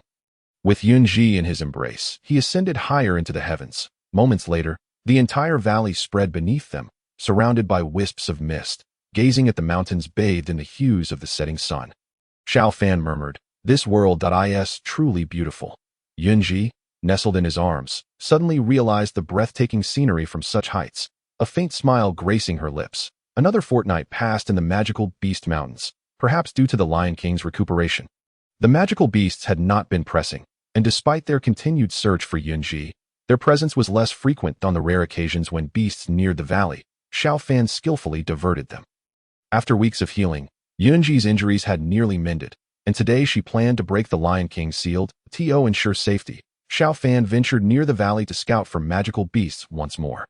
Upon confirming the absence of any nearby threats, he returned to the cave to inform Yunji. Subsequently, Xiao Fan stood guard at the cave entrance, protecting Yunji as she prepared to break the seal. Sitting cross-legged on the stone bed, she placed her palms on her knees, her eyes gently closed as a faint azure energy began to rise from her abdomen, swirling around her as her fighting energy ascended. An unusual purple symbol appeared on her chest, the very seal that the Zijing Wing Lion King had embedded within her. With a determined expression, Yunji quickened the flow of her energy. The azure and violet light swirled around her, compelling Xiao Fan to retreat under the weight of her burgeoning aura. At that moment, he comprehended the true pride and majesty of a Dou Huang. Merely breaking her own seal exuded an aura so potent that Xiao Fan felt unworthy to approach. "Break free." Yunji's commanding voice rang out as she spoke. The purple symbol on her body gradually shattered, dissipating into ethereal light. Her fighting energy slowly retracted, and her aura began to rise steadily. Observing Yunji on the stone bed, Xiao Fan noted her appearance remained unchanged, yet an undeniable air of authority now radiated from her. A strange unfamiliarity enveloped him as he gazed at her. Yunji's aura began to wane, her eyes snapping open to reveal a brilliant light that flickered before retreating into the depths of her gaze upon meeting Xiao Fan's. "I have regained my strength," she announced, her voice tranquil yet devoid of joy. Suppressing his own excitement, Xiao Fan smiled brightly, knowing the trajectory of the future due to his system. "Congratulations, a Dou Huang, no less."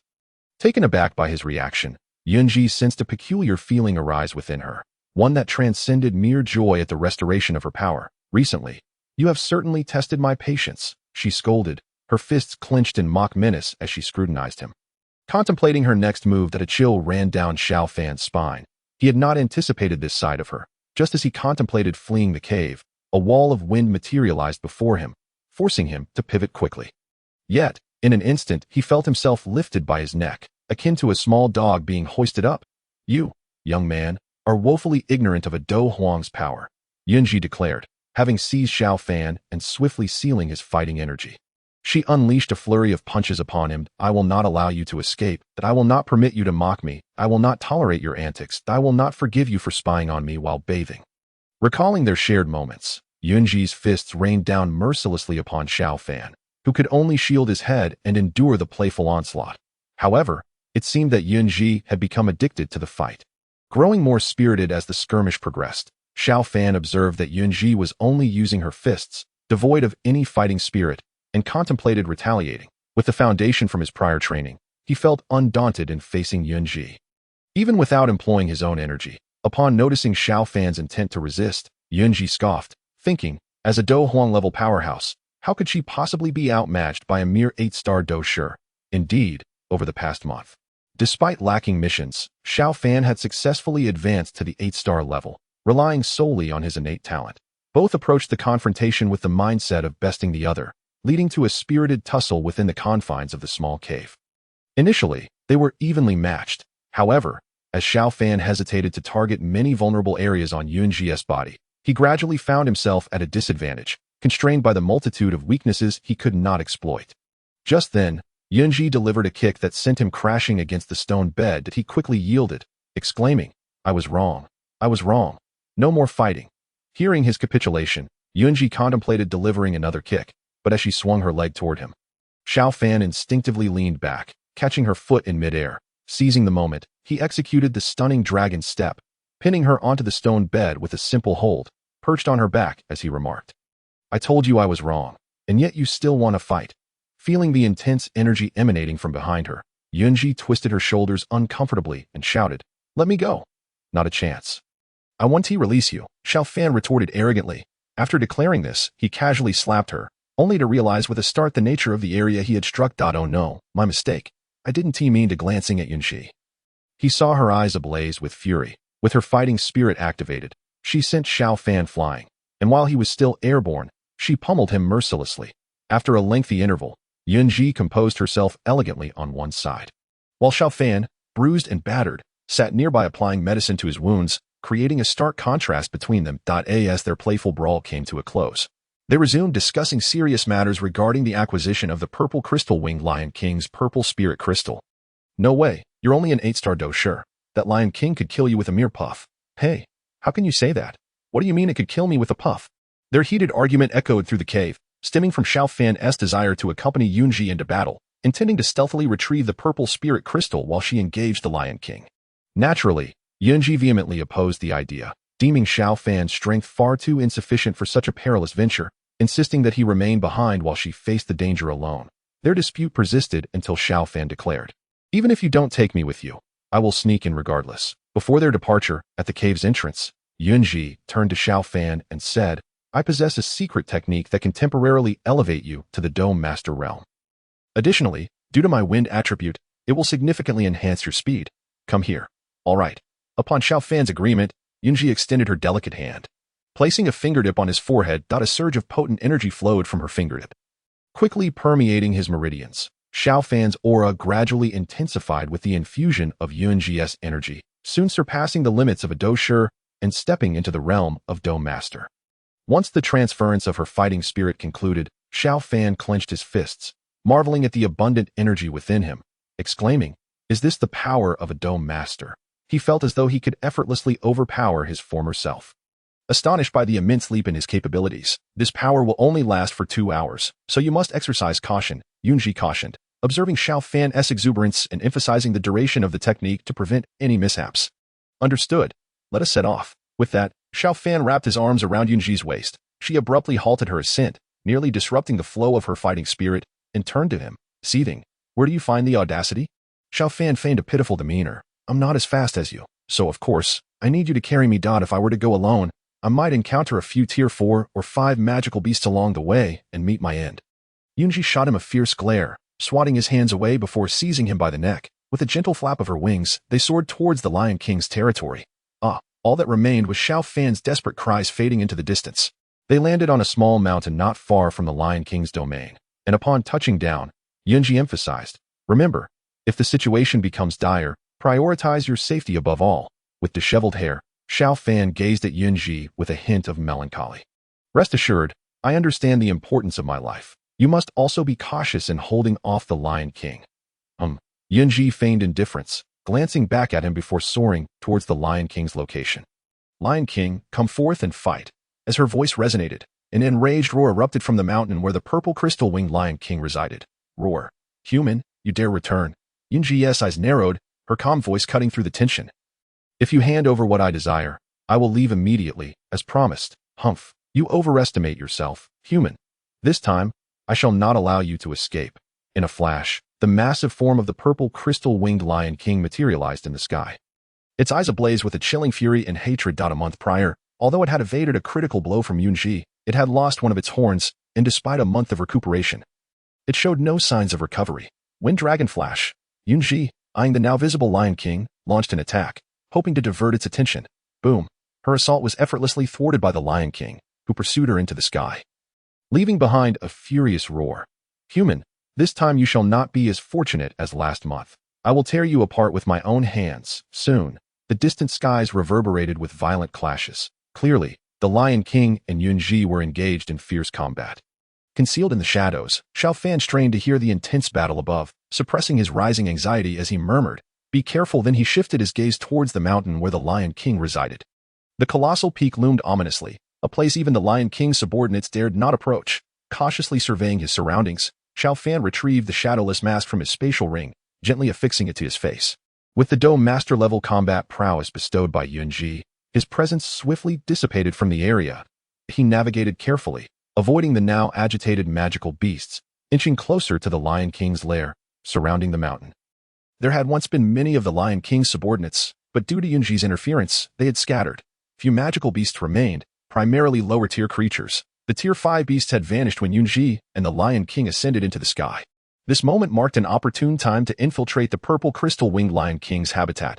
With a swift motion, Xiao Fan stealthily slipped into the Lion King's domain, avoiding the line of sight of several magical beasts. Upon entering the mountain, he immediately sensed the extraordinary nature of the locale, compared to the surrounding areas. The temperature here was significantly warmer. A slight examination revealed an unusual vibrancy of fire elemental energy in the air. Explaining why the purple crystal-winged Lion King had chosen this location as its lair, the dense concentration of fire elemental energy suggested the presence of subterranean magma. Xiao Fan carefully analyzed the situation based on his knowledge. The so-called underground fire refers to a phenomenon where fire elemental energy thrives beneath the Earth's surface, gradually giving rise to the essence of subterranean flames. Prolonged exposure to these flames increases the likelihood of discovering rare treasures, which proves beneficial for fire attribute magical beasts or cultivators. Regrettably, time was of the essence. The priority was to procure the purple spirit crystal and complete the system's mission, which would grant him access to Earth-level spear techniques. Exactly what Xiao Fan needed at this moment. Following the mountain path, it wasn't long before Xiao Fan discovered the lair of the purple crystal-winged Lion King. The intense heat emanating from within the cave grew more pronounced, aware that the Lion King's cubs resided inside. Xiao Fan refrained from recklessly charging in. Instead, he meticulously surveyed the surroundings, detecting no signs of magical creatures stirring within. He then retrieved some sleeping powder, a portion of which he had salvaged from the ring left behind by the medicine elder. Though ineffective against the Lion King, it would prove useful against Earth-tier magical beasts. After blowing the powder into the cave entrance and waiting a moment, he finally took a step into the lair of the purple crystal-winged Lion King. Xiao Fan surveyed the glittering cave around him, marveling at the surprisingly beautiful habitat of the Lion King, adorned as if with violet crystals, suggesting a life of luxury. He tread cautiously, encountering no ferocious beasts. Only the sound of his own footsteps echoing in the stillness. Soon, he came upon a fork in the path.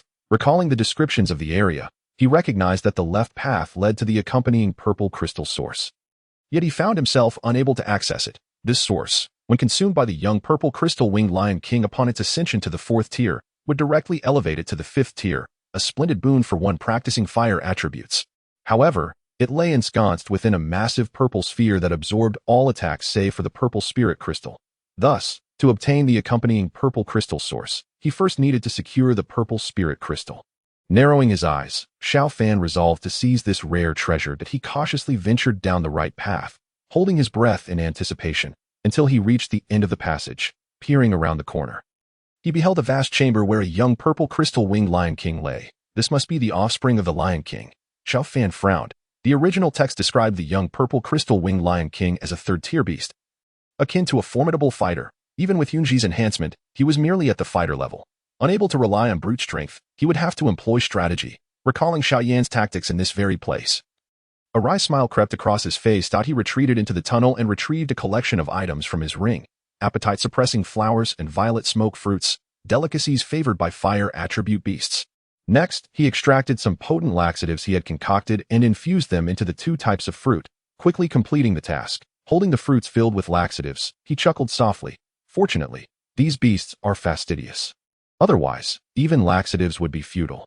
Returning to the passage's end, he carefully tossed the fruits before the young Lion King. The little lion sniffed the air, as if awakening from a dream, and soon opened its bleary eyes. Contemplating the delicious offerings, after a moment of hesitation, it succumbed to temptation and swallowed the fruits whole. Soon, the effects of Xiao Fan's laxatives took hold, prompting the young Lion King to bolt towards the cave's exit. Hiding behind a rock, Xiao Fan emerged. Though beasts possess a modicum of intelligence, they still exhibit a certain naivety. Xiao Fan inspected the spot where the young Lion King had been sleeping and soon discovered a clue near a piece of purple crystal. Gently tapping it, he heard a soft hollow echo from below. A flicker of joy crossed his face as he pressed down on the crystal, revealing a dazzling purple glow that momentarily blinded him. Once his eyes adjusted, he beheld a fist-sized, irregularly shaped, sharp purple crystal lying within, shimmering with radiant beauty. With the purple spirit crystal secured, Xiao Fan wasted no time, dashing towards the location of the accompanying purple spirit crystal source. He understood well the wisdom of not lingering. Upon reaching the fork in the path once more, he cautiously chose the left route. Soon, he arrived at the end, peeking out to find no immediate danger before stepping into the chamber. A massive purple crystal pedestal captured his attention, and the swirling purple liquid within made his mouth water. This must be the accompanying purple crystal source. Without a moment's hesitation, he flipped his hand, revealing the purple spirit crystal. Gripping it tightly, he swung it forcefully against the spherical crystal. With a crunch, the purple sphere shattered, and the liquid within began to flow out through the cracks. Xiao Fan quickly produced several small purple vials, carefully capturing the precious accompanying purple crystal source, mindful not to waste a single drop. Soon, he had collected 6 full vials. Glancing at the remaining purple crystal source on the pedestal, he refrained from licking it clean as Xiao Yan would have. Yet, he felt it would be wasteful to leave it behind. After a moment's hesitation, he retrieved a smaller jade vial from his ring and used a brush to gather the remaining purple crystal source, ensuring nothing went to waste. Satisfied with his frugality, he remarked, "I am quite the miser." Just then, the young purple crystal-winged Lion King appeared, blocking his path. "How could I have forgotten about it?" he exclaimed inwardly. The creature was surely attuned to the accompanying purple crystal source, and his actions had not gone unnoticed. With the third-tier beast before him, Xiao Fan steeled himself. The fighter energy bestowed by Yunji surged within him as he summoned the Qianyan spear. Pointing its tip at the young Lion King, the beast's eyes blazed with fury, and it roared, its purple crystals radiating light as its power began to swell. With a powerful leap, the young Lion King's strength caused rocks to tumble within the cave, nearly striking Xiao Fan. He braced himself, attempting to deflect the beast's claw, but was still sent crashing against the stone wall. "This is terrifying," he thought, realizing he could not confront it head-on. As the young Lion King lunged once more, Xiao Fan timed his movements perfectly, pushing off the wall to slide beneath the beast's attack. The Lion King's claws grazed his cheek, leaving shallow cuts, while the rough surface behind him tore at his back. Gritting his teeth against the pain, he sprang back to his feet and dashed for the cave's exit, drawing upon every ounce of energy he possessed. The agile steps of the dragon's dance propelled him forward as the young Lion King's furious roars echoed behind him. Feeling the heat of pursuit, Xiao Fan gritted his teeth and, as he fled, conjured a flame in his hand. "You are a fire attribute beast, are you not? Here, take this," he shouted, hurling a ball of bone spirit cold fire behind him.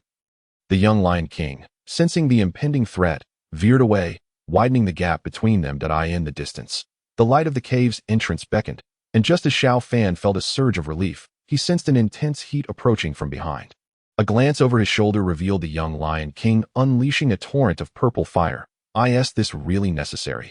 Xiao Fan roared, tossing his own fire in retaliation. That a tremendous explosion erupted within the passage as the two flames collided, sending Xiao Fan hurtling from the cave's mouth. The bright light temporarily blinded him, but he soon felt himself cradled in a soft embrace. With a faint smile, he whispered, "We got the goods. Let's go." Before succumbing to unconsciousness. Chapter 31. Stuffed full by the system. Yunji held Xiao Fan tightly, observing his weakened visage and the claw marks left by the young Lion King. Anger flared in her eyes as she felt the torn flesh on his back. As the young Lion King leapt from the cave, she swung her sword in fury. Before the beast could land, her strike sent it hurtling back into the cave, its fate uncertain. "Human, you dare to strike my child?" The purple crystal-winged Lion King arrived just in time, having sensed the disturbance. Yet, thanks to Yunji's wind attribute enhancement, she had arrived moments earlier. Seeing her son being struck down ignited a fierce anger within her. Yunji's eyes narrowed as she glared at the purple crystal-winged Lion King, her voice laced with fury. "You had better pray he is unharmed. Otherwise, I will ensure your demise." With that, she hurriedly departed, clutching Xiao Fan as they rushed to their previous hiding spot. Upon laying Xiao Fan down and assessing his injuries, she found them not particularly grave, merely the result of the explosion caused by the clash of the two flames. Sighing in relief, she noted his severe wounds and hesitated for a moment before muttering to herself, "Consider yourself fortunate." With a gentle touch, she placed a finger on his forehead to keep him from waking and proceeded to remove his tattered clothing. Glancing at his bare form, she averted her gaze, spitting in disgust. Unexpectedly, after decades of solitary cultivation, the outcome was, with a flush on her cheeks, Yunji cautiously cleaned the dirt from Xiao Fan's wounds. Once the wounds were tended to, she delicately applied some medicinal ointment to his body. After completing her task, she removed his ring and replaced his attire with a fresh set, retrieving the necessary purple spirit crystals from her ring. As she gazed at the unconscious Xiao Fan, she hesitated for a moment, turning her back to him, and slowly shed her gown, leaving the sea-hard armor behind. Taking a deep breath, she looked at the still-dazed Xiao Fan. Her eyes filled with uncertainty as she softly murmured, "Alas, I intended to take you as my disciple and bring you back to the Yunlan sect, but it seems, never mind, I shall leave you some techniques. Perhaps we shall meet again someday." With that, she gently unfurled the wings of battle behind her and gradually vanished into the sky. After a long while, Xiao Fan finally regained consciousness. He felt a sense of comfort and discovered that his injuries had healed completely. Suddenly recalling something, he sat up abruptly and scanned his surroundings. This was indeed the place where he and Yunji had previously hidden. "Humph," she left without a word. "Next time we meet, just wait and see if I won't give you a taste of your own medicine."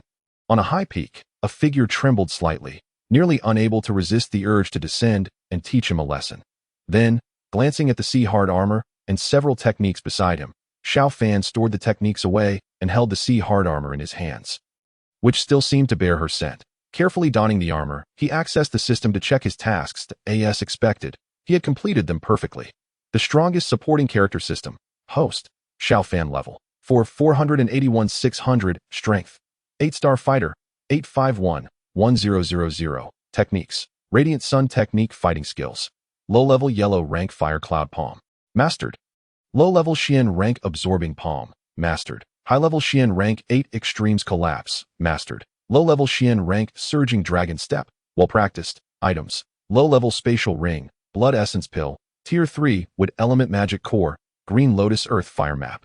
Canon Academy Enrollment Invitation. Shadowless Mask. Thousand Flame Spear. Pure Soul Experience. Pinning Absorption. Main Quest. Assist Yun in obtaining the Purple Spirit Crystal from the Purple Crystal Wing Lion King. Quest Reward. Earth Level Low Rank Fighting Skill. Crane Shadow in the Clouds completed. Relationship Status. Xiao Yan. Favorability 85. Trust. Yao Lao. Favorability 83. Trust. Xiao Suner. Favorability 66. Slight Affection. Little Dr. Fairy. Favorability 70. Trust. Yun.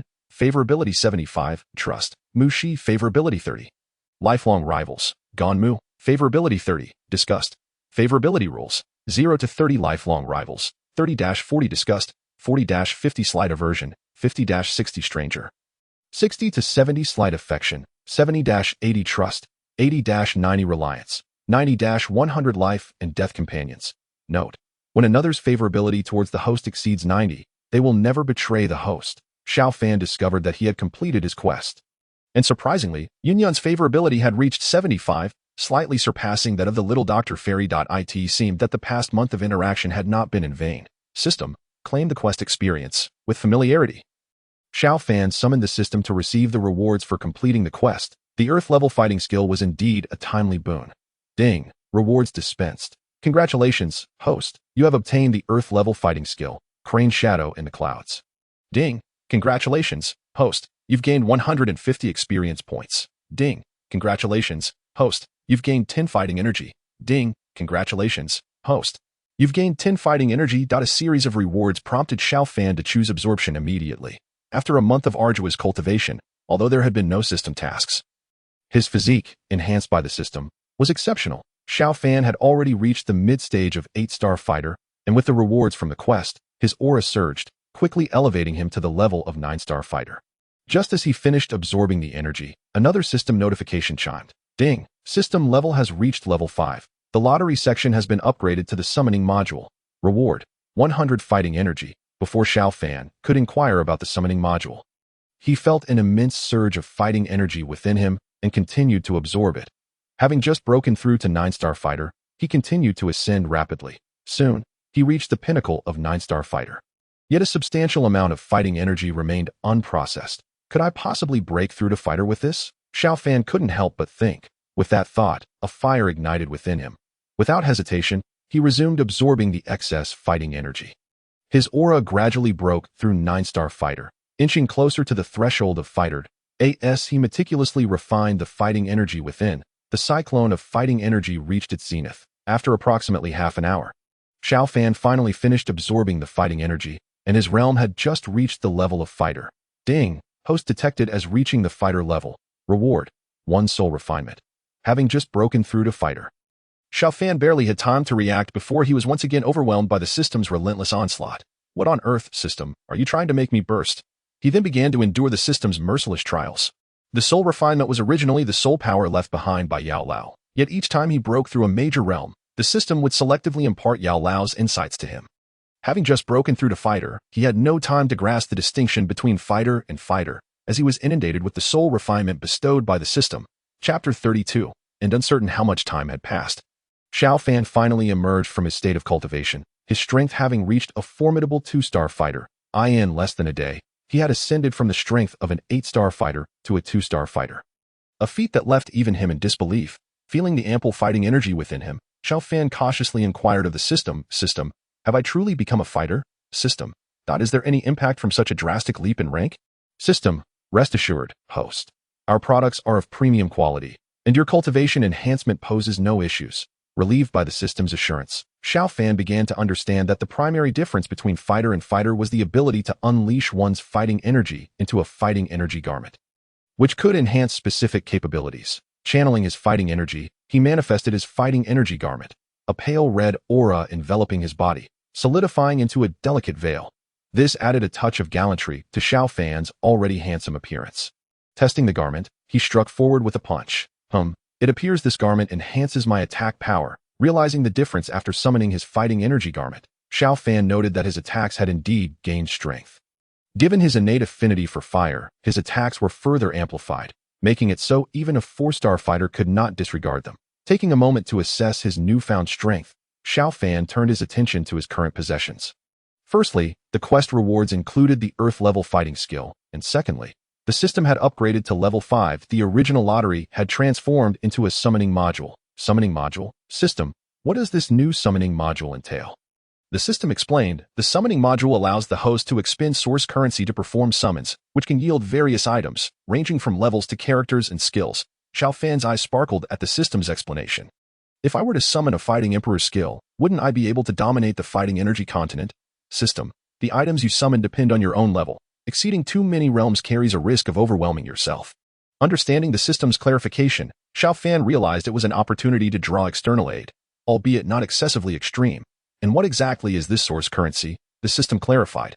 Source currency can be obtained by completing future tasks or exchanged for real-world treasures. Additionally, the upcoming marketplace and lottery segments will also utilize source currency. The exchange rate for source currency to the fighting energy continent's currency is 1,000. Upon hearing this, Xiao Fan quickly examined the changes in the system sections. The marketplace featured items in the golden zone requiring tens of thousands of source currency, amounting to several billion in conversion. Meanwhile, the purple, blue, and green items had decreased in price by tenfold. Thus, to purchase the lowest tier green item in the marketplace, one would need to spend hundreds of source currency, equating to hundreds of thousands of gold coins in the fighting energy continent. Looking at the summoning module, it was divided into 4 tiers: Heaven, Earth, Xian, and Yellow. Currently, only the Yellow and Xian tiers were accessible, while the Heaven and Earth tiers remained grayed out, unavailable for USE.IT. Seemed that the system's philosophy was clear: without the requisite level, one could neither buy nor summon. The prices in the summoning section corresponded with the marketplace, with the lowest Yellow tier summon costing 100 source currency, while the highest Heaven tier required 100,000 source currency. Staring at his paltry 1,000 source currency, Xiao Fan couldn't help but suspect, this system isn't a scam, is it? 1 source currency equating to 1,000 of the fighting energy continent's currency. This feels like robbery. Exiting the system interface, Xiao Fan stared blankly at the sky, engulfed in existential doubt. Meanwhile, the figure atop the mountain was equally lost in contemplation. She observed how, within a mere hour, Xiao Fan had ascended from an 8-star fighter to a 2-star master. Even with her extensive experience, she could not comprehend the sudden and significant enhancement in his abilities. Pondering this, she murmured, "It seems you are even more enigmatic than I had imagined." With that, she vanished. Her purpose for waiting had been to ensure Xiao Fan's safe awakening, and with him not only awake but also significantly empowered, her reasons for lingering had dissolved. At that moment, Xiao Fan was still grappling with the system's reward of 1,000 source coins, pondering whether to use them or not. After a lengthy deliberation, he concluded, "I have just acquired Earth-level combat techniques and currently have no immediate needs. I shall reserve these coins, for they may prove useful in the future." Gazing at the tranquil valley, he softly declared, "Now that there are no outsiders to disturb me, I shall cultivate my Earth-level combat techniques here." Once he mastered these skills, he would annihilate the Wolf-Head mercenary group. Resolute in his decision, Xiao Fan rose from the ground and began to examine the newly acquired technique, Cloud Crane Shadow. Cloud Crane Shadow, an elementary Earth-level combat technique, when perfected, could pierce through the sun, moon, and stars. Such was the description of this formidable skill. The essence of spear technique lay in its thrusts and slashes. This combat art would enable its practitioner to wield the spear with the precision of a finger, striking wherever directed. As Xiao Fan immersed himself, he felt as though he had entered a chaotic realm, where he saw a figure holding a long spear, facing away from him. The spear wielder was the king of all weapons. The practitioner must possess an unwavering heart. With a fearless heart, the hands would steady, and with steady hands, the spear would strike true. As the figure spoke, his movements gradually came to life. The long spear danced in his hands, fluid and natural, thrust, slash, parry, and stab. Each motion resembled a celestial crane soaring through the clouds, ethereal yet imbued with lethal intent. Xiao Fan watched in rapture. Meanwhile, in reality, he followed the enigmatic figure's graceful movements, mirroring them. The 1,000-flame spear had somehow found its way into his grasp. Despite his novice execution, he gradually became more proficient. With a whoosh, Xiao Fan, eyes closed, twirled the spear, producing a sound akin to slicing through the air. Exuding an extraordinary aura as he moved, blades of wind began to form around him, enveloping him like a tornado. Suddenly, with eyes wide open, he thrust the spear forward, the surrounding wind blades launching in unison. A thunderous explosion erupted as the ground before him was blasted into a vast pit. Leaning on the 1,000-flame spear, Xiao Fan gazed at the deep crater he had created, astonished. Is this the power of Earth-level combat techniques? I have barely grasped them and already achieved such results. He recalled the mysterious realm he had entered while examining the technique. It seemed to be a boon from the system. Checking his proficiency with Cloud Crane Shadow, he promptly used the combat experience cards he had saved, barely reaching the threshold of mastery. Truly, Earth-level techniques were formidable, yet the system's assistance saved him considerable time. Now, everything was concluded. It was time to seek vengeance. Chapter 33. Encountering acquaintances, offering aid in the serene mountains, Xiao Fan's figure flickered through the forest. I must be nearing the outskirts of the Monster Beast mountain range, he mused, observing traces of mercenaries in the vicinity. Having concluded his training in the Monster Beast mountain range, he had ventured out to confront the Wolf-Head mercenary group. Now that he had advanced to the rank of master, no one in the Wolf-Head mercenary group could stand in his way. Retribution was his creed. As he scouted the area, he caught snippets of conversation from ahead. Alas, these scoundrels are pushing us to the brink. Upon closer inspection, he realized it was the Fire Wolf mercenary group. whom he had previously teamed up with during his journey to Qingshan Town. The speaker was a middle-aged man known as Old Yao, the second in command of the Fire Wolf mercenary group, known for his friendly disposition towards newcomers. Xiao Fan squinted and intentionally made a noise. Who's there? The wary mercenaries immediately seized their weapons, directing their attention towards Xiao Fan's location. Firewolf, it's me. Xiao Fan waved his hand and stepped forward. Firewolf's eyes lit up upon recognizing him. Xiao brother, I never expected to find you here. He gestured for his companions to lower their weapons and approached Xiao Fan with a smile. Who would have thought I would run into you all here? What brings you to this place? Xiao Fan inquired.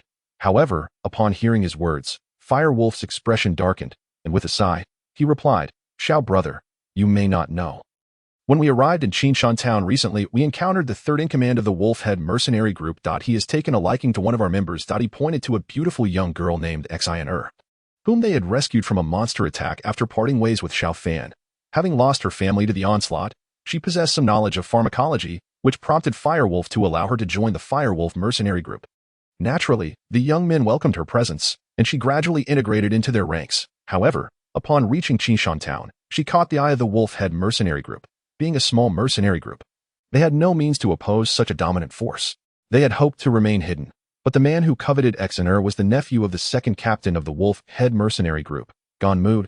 He openly threatened that if Xian was not delivered to his bed within 3 days, the Firewolf mercenary group would be annihilated. In the face of relentless pursuit, Firewolf and his companions had no choice but to take refuge in the Monster Beast mountain range.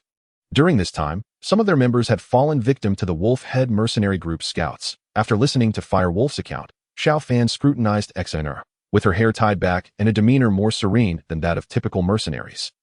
She indeed stood out as a beauty among the adventurers frequenting Qingshan Town. So, what are your plans moving forward? Firewolf, Xiao Fan asked. Firewolf, steeling himself, declared, I've come to realize that we can no longer stay in Qingshan Town. I intend to lead my brothers away to another place. The world is vast. I refuse to believe the Wolf-Head mercenary group can control it all.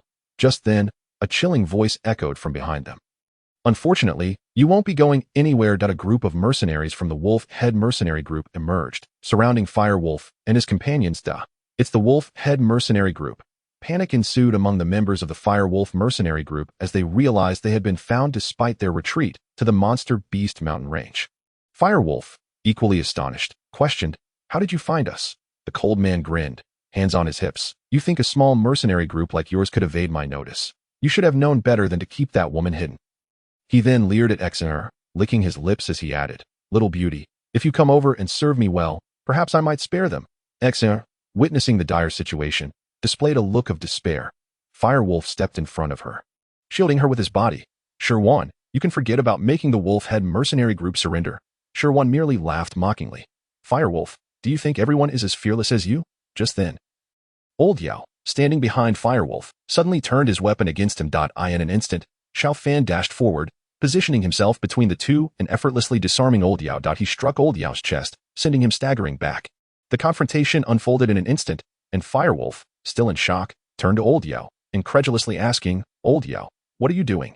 Yet, to his surprise, Old Yao laughed instead of displaying anger. Captain, why should we ruin our mercenary group for an outsider? Hand her over to Shi Guanchi, and not only will we gain the support of the Wolf-Head mercenary group, but we will also rid ourselves of a burden. Firewolf, unable to comprehend, retorted, Do you truly believe handing Xian over will guarantee our survival? Old Yao continued, Keeping her here will only bring trouble to our entire group. Why not send her away? Shirwan, witnessing the internal strife, laughed heartily. Firewolf, do you know why I was able to track you down? It was your good brother, Old Yao, who informed us. I assured him that as long as you complied and handed over Xian, I would ensure your group thrived in Qingshan Town. Hualang, upon hearing Shirwan's words, turned to Lao Yao and shouted angrily, Lao Yao, are you out of your mind? After all these years of adventure, have you forgotten the principles of our mercenary group? Even Xiao Si and the others died because you tipped them off. To his astonishment, Lao Yao not only showed no remorse but countered Hualang. How dare you say that? If it weren't for your reckless decision to kill the person sent by the Wolf-Head mercenary group to follow us, they wouldn't have perished. Xiao Si was someone I watched grow up. How many brothers have we lost because of your obsession with an outsider? Hearing Lao Yao's words, Hualang's face fell, and he staggered back, supported by a fellow mercenary behind him. How could you think this way? Shirwan suddenly turned to Xiao Fan and inquired, May I ask how this young brother is addressed? Xiao Fan cast a glance at him, but offered no reply. Lao Yao immediately interjected. He is a mercenary we stumbled upon, a low-level Dou practitioner. Upon hearing this, Shi Wan chuckled. How amusing. A mere low-level Dou practitioner dares to meddle in the affairs of our wolf-head mercenary group.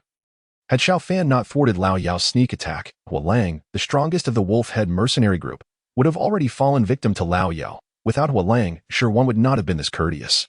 Learning of Xiao Fan's low-tier status, Shi Wan's anxiety dissipated. Attack. Kill them all. With a wave of his hand, the members of the wolf-head mercenary group surged forward. Lao Yao, hearing Shi Wan's command, went mad, shouting, "Did you not say that as long as I secretly informed you, you would only capture people and not kill?" Hua Lang, filled with exasperation, rebuked him. At this point, you still believe these treacherous scoundrels? As the oncoming crowd approached, the members of the wolf-head mercenary group armed themselves to resist. Those daring enough to venture out were, like Lao Yao, few in number. Xiao Fan maneuvered effortlessly among the mercenaries, easily repelling the attackers without even needing to draw his Qian Yin spear. Observing Xiao Fan's ease, Shi Wan felt a foreboding sense of dread and shouted to the members of the wolf-head mercenary group. First, deal with this brat. If we capture him, I will ensure he is rewarded in front of my uncle. With the promise of riches, several skilled members of the wolf-head mercenary group converged on Xiao Fan. Unfazed by their approach, Xiao Fan smiled, unconcerned. Though his prior battles might have posed some trouble, he was now a 2-star Dou master. Absorb, 8 extremes collapse. With just 2 effortless moves, he dispatched those surrounding him, landing gracefully and grinning at the astonished Shi Wan. Just a bunch of clowns. Xiao Fan, you are Xiao Fan. Shi Wan suddenly screamed in terror. Hearing his words, the combatants momentarily halted, recalling who Xiao Fan was. The feared individual who had slain the 3rd leader of the wolf-head mercenary group and was now wanted by them. Unfazed, Xiao Fan chuckled. Only now do you recognize me. What a pity, no reward awaits you. The battle was swiftly concluded with Xiao Fan's intervention. Shi Wan was bound and tossed aside, while the rest were dealt with by the wolf-head mercenary group. Brother Xiao, you have truly deceived me. Hua Lang approached Xiao Fan with a wry smile. Xiao Fan blinked innocently in response.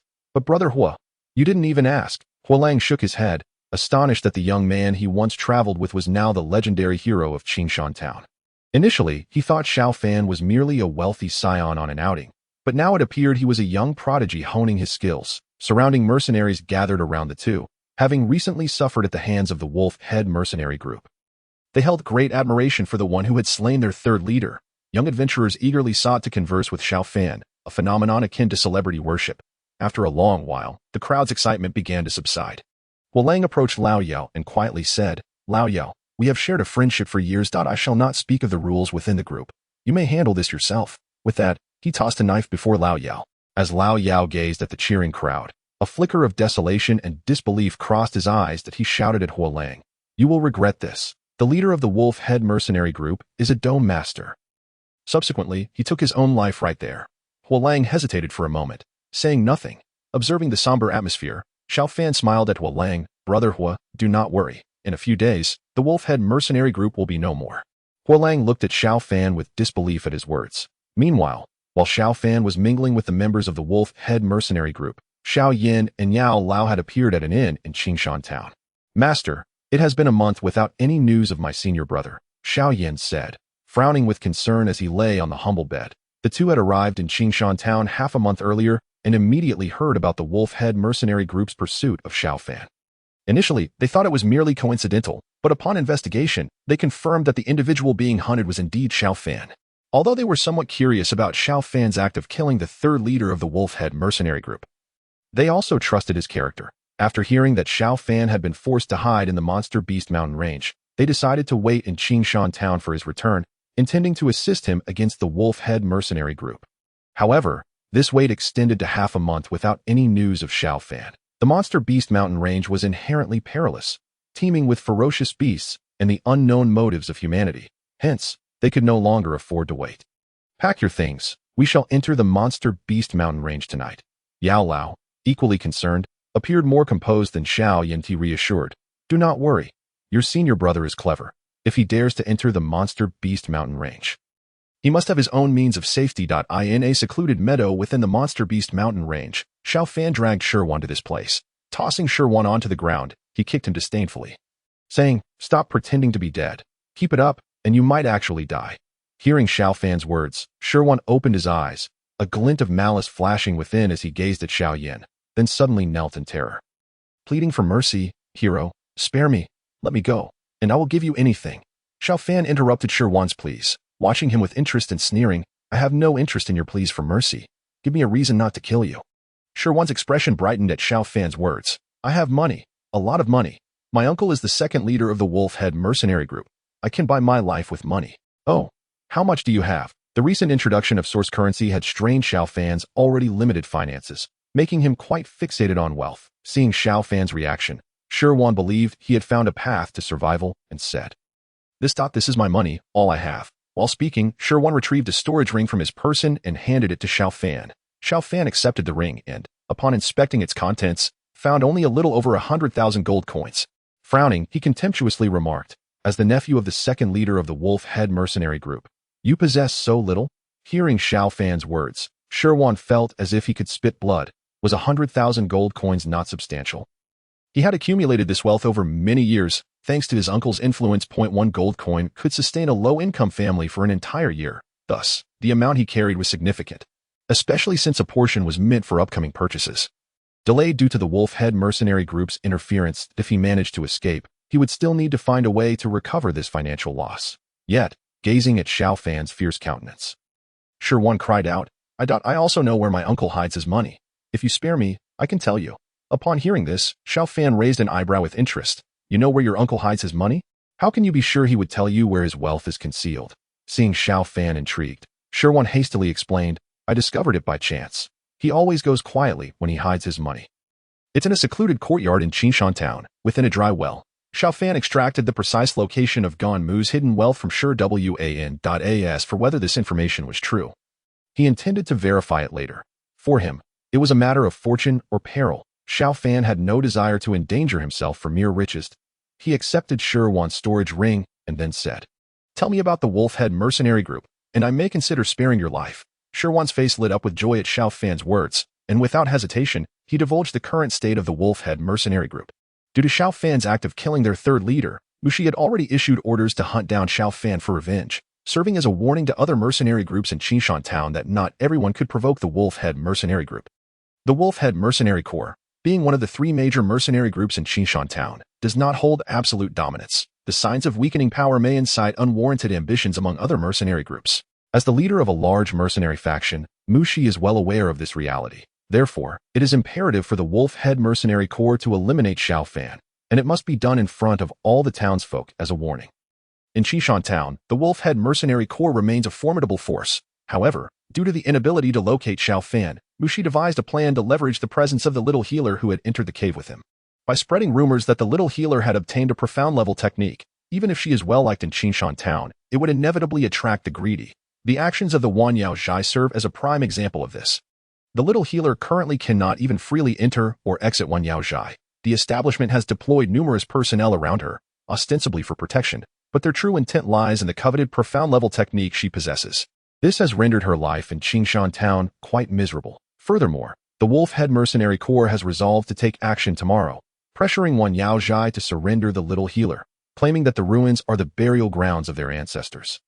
They believe that by coercing the little healer, Xiao Fan will inevitably reveal himself. If he does not, they can simply assert their power over another target, achieving their goal nonetheless. Upon hearing Shi Wan's words, a glimmer of cold light flickered in Xiao Fan's eyes. During their separation, he had already surmised the little healer's predicament and had warned her to be cautious of Wanyao Zhai. It appears that Wanyao Zhai's people could not hold back and have already placed her under house arrest, though they are uncertain about the legitimacy of the news and reluctant to confront her openly.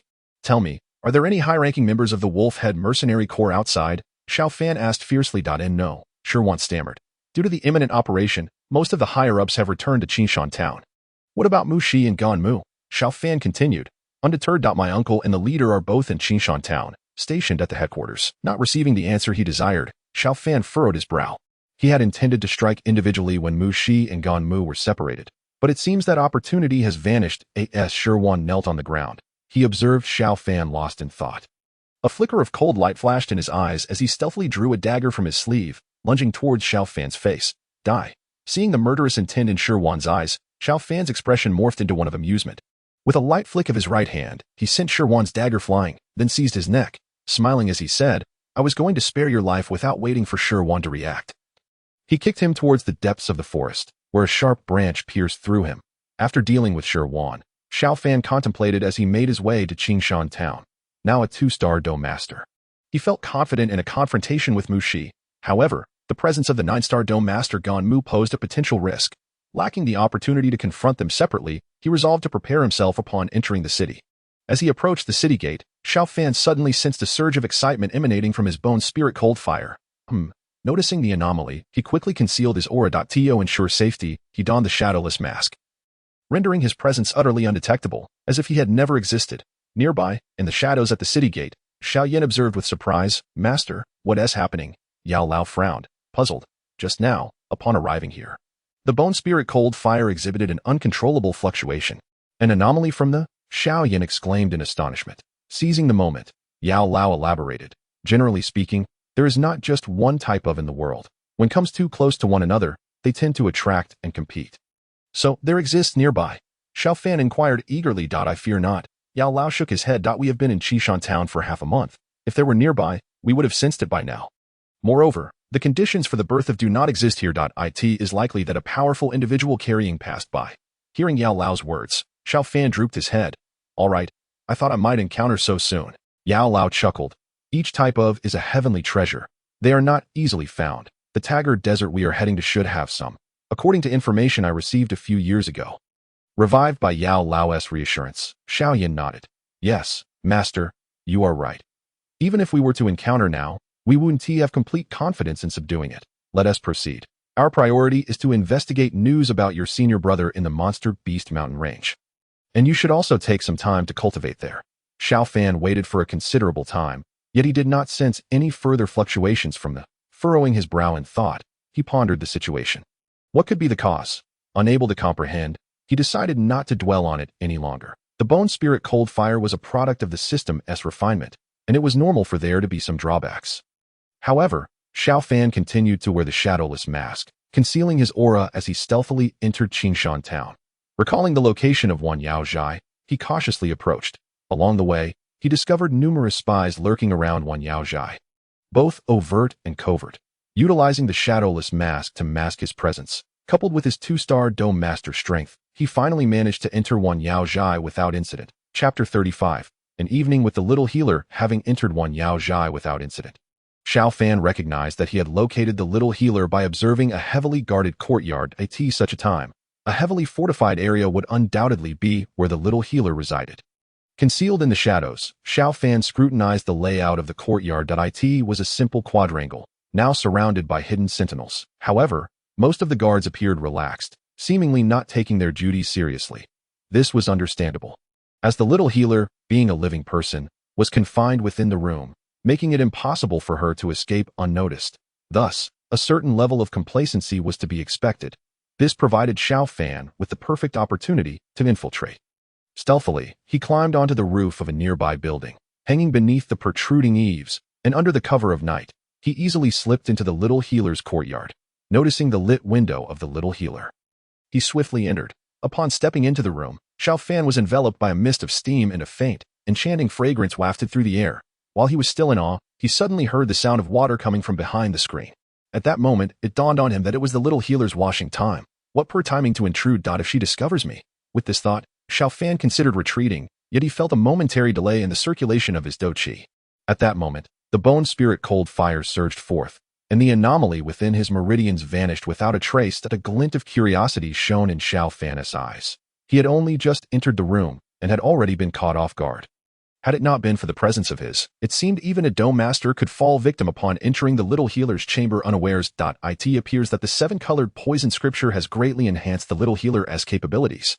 Just then, while Xiao Fan was lost in thought, a white silk suddenly flew out from behind the screen, aiming directly for his face. Xiao Fan instinctively sidestepped, narrowly avoiding the attack. Just as he was about to speak, he caught a whiff of a peculiar fragrance emanating from the silk. Hastily covering his mouth and nose, he activated his within, incinerating the substance before cautiously calling out, "Little healer, it's me." Upon hearing Xiao Fan's exclamation, the attack ceased. A cute little head peeked out from behind the screen. It was none other than the little healer herself. Perhaps due to just having bathed, her cheeks were flushed, her long, dark hair, tilted to one side, dripped with water as it cascaded down her back. Xiao Fan was momentarily entranced. Upon recognizing Xiao Fan, the little healer visibly relaxed. Anyone would feel tense upon discovering an intruder while bathing, especially considering the peculiar circumstances between her and Wan Yaozhai. "Stay right there and don't move. Wait for me a moment," she exclaimed, shooting Xiao Fan a glare before retreating behind the screen. Leaving only a playful admonition, Xiao Fan awkwardly scratched his nose and found a nearby chair to sit down. Meanwhile, the little healer behind the screen felt a wave of embarrassment wash over her. As she was currently without a stitch of clothing, separated from Xiao Fan by just a thin fabric. Once behind the screen, she realized something awkward. Her clothes had inadvertently flown over to Xiao Fan's side along with the silk she had thrown.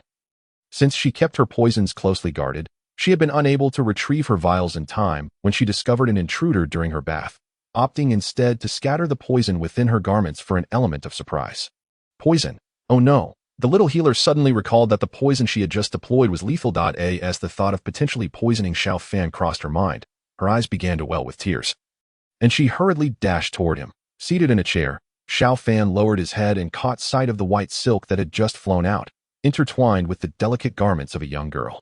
It was unbecoming for such items to lie discarded on the floor. A glance at the screen revealed that the little healer had just retreated behind it and would not emerge swiftly.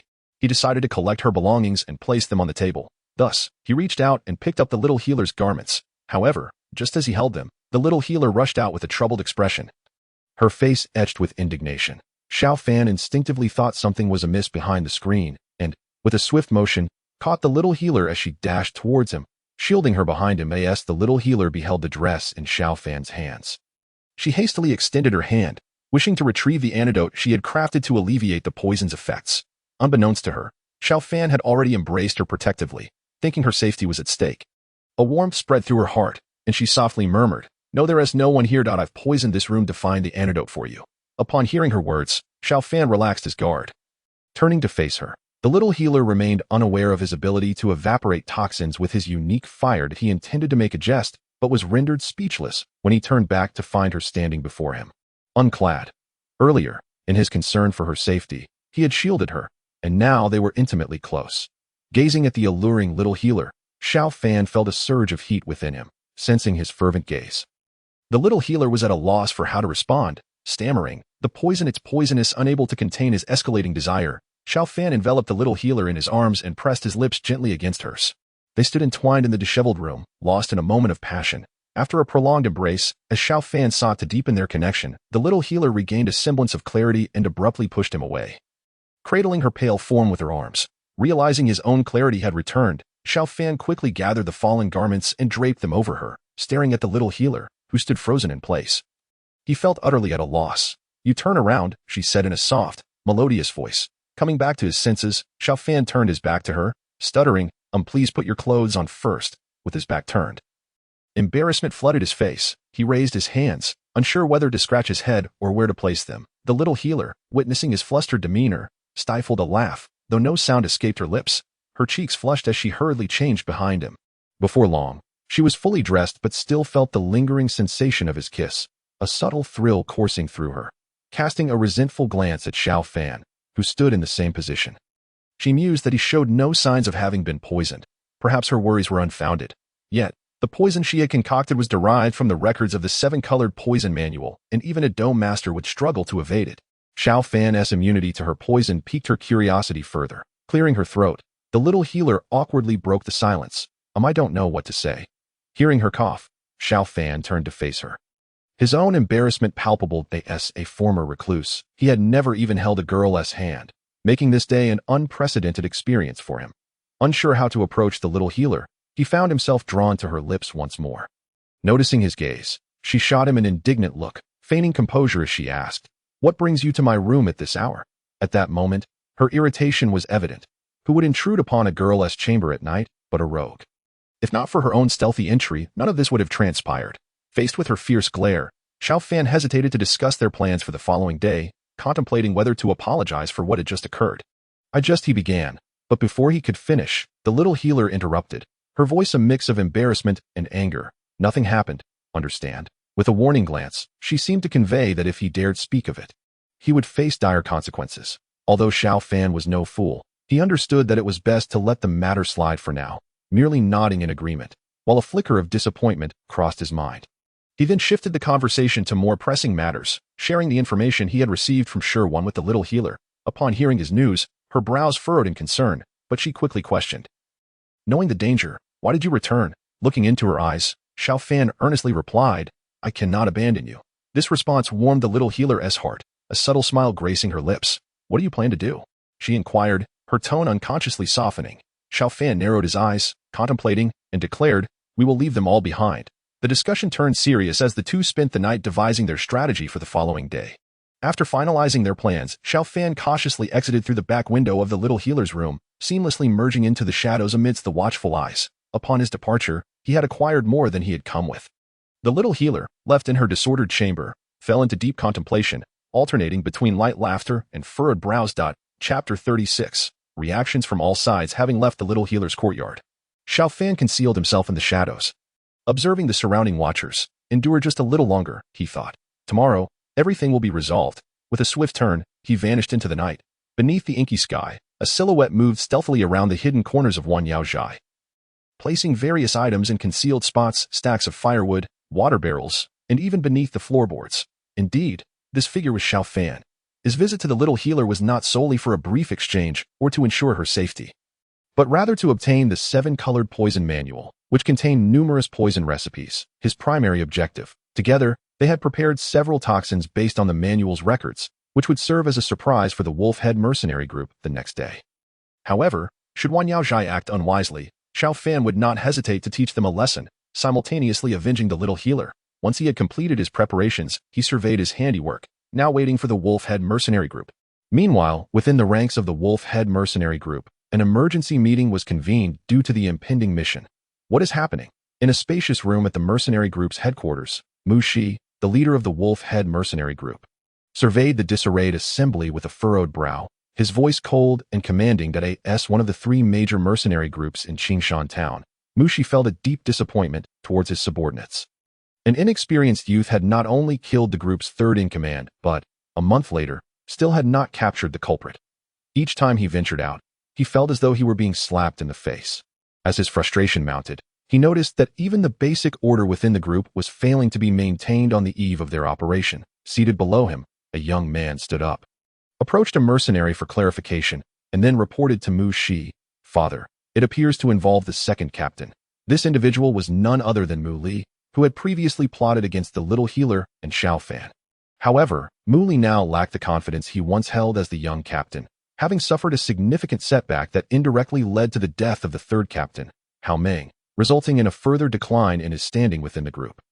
If anyone within the wolf-head mercenary group harbored a deep-seated hatred for Xiao Fan, it would undoubtedly be this former captain. Upon hearing his son's report, Mu Shi cast an unpleased glance at Mu Li, who had failed to meet expectations. What of the second captain? He inquired. Bending slightly, Mu Li concealed the hatred in his eyes as he replied, I've just received word that the second captain's nephew went out this morning and has not returned. His body was just discovered in the Monster Beast mountain range. All accompanying personnel have perished as well. Bang! Upon hearing Mu Li's words, Mu Shi's eyes blazed with fury, and he slammed his palm down on the table, causing the teacups to shatter upon the floor and leaving the table marred with cracks. His physical prowess was evident, having achieved such destruction without resorting to Dou Qi. Excellent. It seems everyone believes they can bully our wolf-head mercenary group. Mu Shi's voice was filled with rage, leaving Mu Li uncertain of how to react. Gazing down at his son Mu Li, Mu Shi felt a flicker of disappointment. He had high hopes for this son, yet he proved to be utterly unremarkable, leading many within the group to question his capabilities. With a glint of coldness in his eyes, Mu Shi addressed Mu Li below him, stating, Notify everyone to convene in the council hall in half a tea's time. Understood. Soon, all the major stewards and hall masters of the wolf-head mercenary corps had gathered. Seated at the head of the table, Mu Shi looked down at the assembly and spoke somberly. Today, our mercenary group has suffered a grave incident. At this point, he cast a glance at Gan Mu, who occupied a lower seat. The nephew of the second leader was brutally murdered while procuring supplies in the Beast Mountain range. In recent months, the reputation of the wolf-head mercenary corps had plummeted, and many believed them to be mere paper tigers. Daring to challenge authority, Mu Shi rose, slamming his fist onto the table, his voice booming. Have they forgotten that I, Mu Shi, am a dignified combat master, one of the 3 strongest in Qingshan town? With that, he unleashed his 2-star combat master aura, which left everyone present in awe. I am aware that there are spies from other factions among you, but the Wolfhead Mercenary Corps is not to be trifled with. Tomorrow, I will ensure that everyone knows that in Qingshan Town, dragons must coil and tigers must lie low. There must be no mistakes in tomorrow's operation. Do you understand? His presence was serpentine and chilling as he fixed his gaze upon the crowd. At that moment, a plump middle-aged man timidly raised his hand, stammering, Captain, is it too much to surround the Wanyaozhai tomorrow? This would make it difficult for us to explain to the other two mercenary groups. Mu Shi turned his attention to the man, recalling, you are Wan Yichuan, head of our external affairs department, correct? Wan Yichuan, taken aback that the captain remembered him, stuttered, yes. Mu Shi interrupted him, channeling his energy and advancing toward Wan Yichuan. Cloud-crushing palm, with a resounding crash, Wan Yichuan was sent flying against the wall, blood spewing from his mouth as he fell to the ground, convulsing before falling silent. Mu Shi retracted his hand and coldly addressed the assembly. This man was a spy for the Wanyaozhai. If he cannot handle such a trivial task, what use is he to us? Would you not agree? Indeed, the captain is correct. Such a traitor deserves death. The captain's single palm strike was merciful. I believe he should be executed slowly. Seeing Mu Shi's fierce demeanor, the members of the Wolfhead Mercenary Corps were not foolish and readily echoed his sentiments. Then, does anyone have any objections to tomorrow's plan? Mu Shi asked gently, his voice low. Realizing Mu Shi was clearly using this incident as a warning, no one dared to voice dissent, and they all affirmed there were no issues. Satisfied that there were no objections, Mu Shi returned to his position and commanded, there must be no unexpected developments tomorrow. If any part of the plan falters, I will tear you apart. Is that clear? Understood. We will execute it flawlessly. Hearing their affirmations, Mu Shi gently waved his hand, saying, you may all leave now, except for the second leader. Upon hearing Mu Shi's words, everyone promptly dispersed, and soon after, a few mercenaries entered to clean up the body that had been left in the hall, erasing all traces of the earlier chaos. Once only Mu Shi and Ganmu remained in the hall. Mu Shi spoke softly to Ganmu, I am aware of your nephew's situation. Do not grieve too deeply. Upon hearing Mu Shi's words, Ganmu's face filled with sorrow, and he exclaimed, brother, he was my dear nephew, my beloved kin. He wiped away non-existent tears as he spoke. Mu Shi, observing Ganmu's awkward display, was at a loss for words and could only wave his hand to interrupt, saying, let us set aside his matter for now. Was he not entangled with the Firewolf Mercenary Corps? His death is undoubtedly linked to them.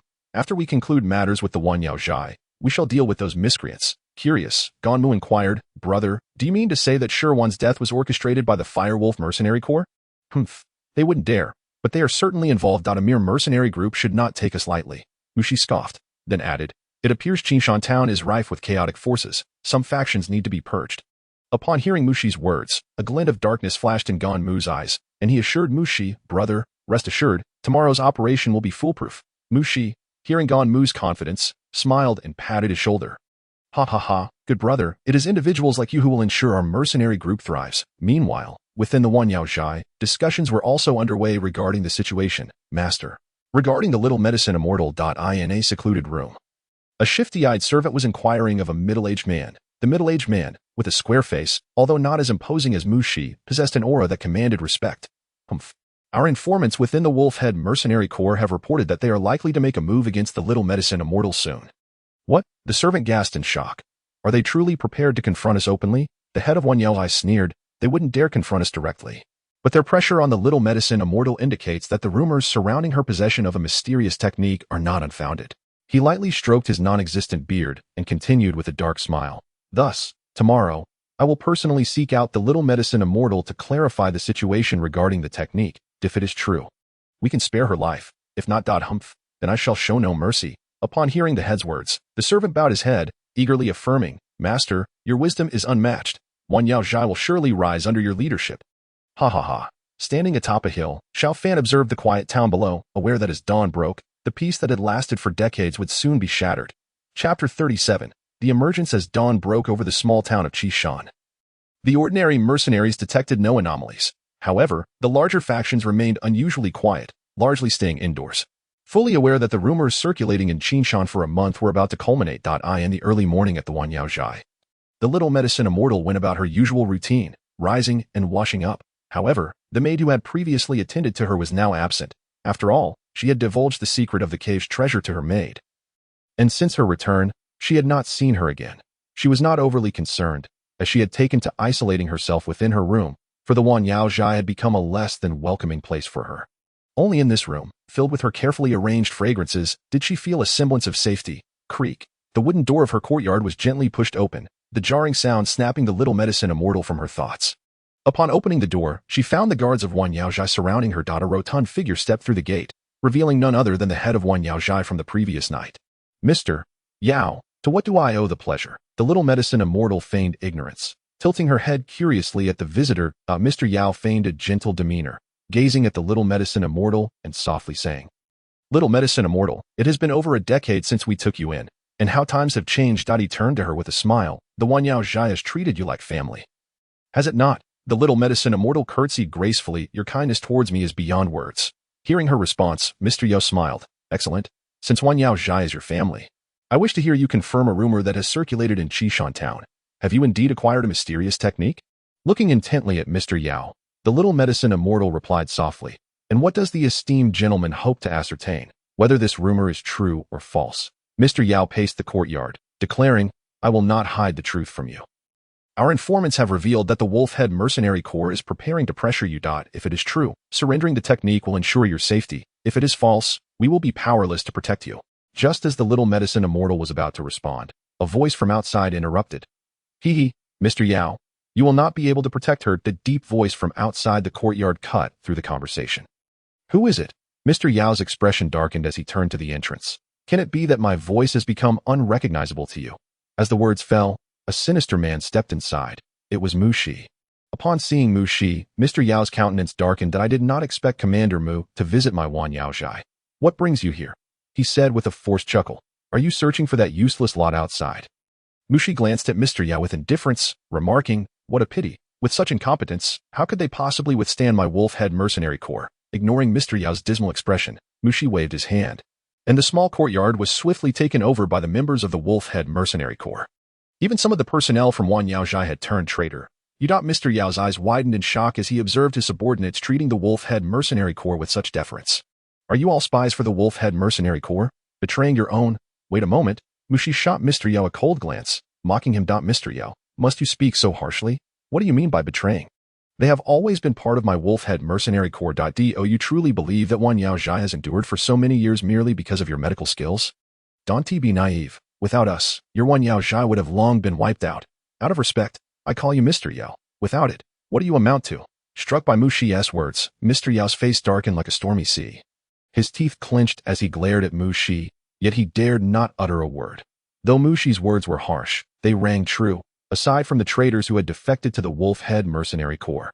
He was left with a mere handful of guards who could not stir any waves. Mu Shi cast another glance at Mr. Yao, disregarding him entirely as he approached the little medical fairy. Speaking in a low tone, "Little medical fairy, you know what I seek. Hand over the items and reveal the whereabouts of that lad, and I shall let this matter pass. You will remain the respected little medical fairy of Qingshan town. Otherwise, do not blame us for our actions." The little medical fairy smiled radiantly. "Very well." As she spoke, she produced a tome and extended it toward Mu Shi. Upon hearing her words, not only did Mu Shi stand dumbfounded, but even Mr. Yao, who had been standing aside, was taken aback. "If you had presented it earlier, there would have been no need for all this trouble. You dare to deceive me?" Mu Shi glared at the little medical fairy, a glint of frost in his eyes.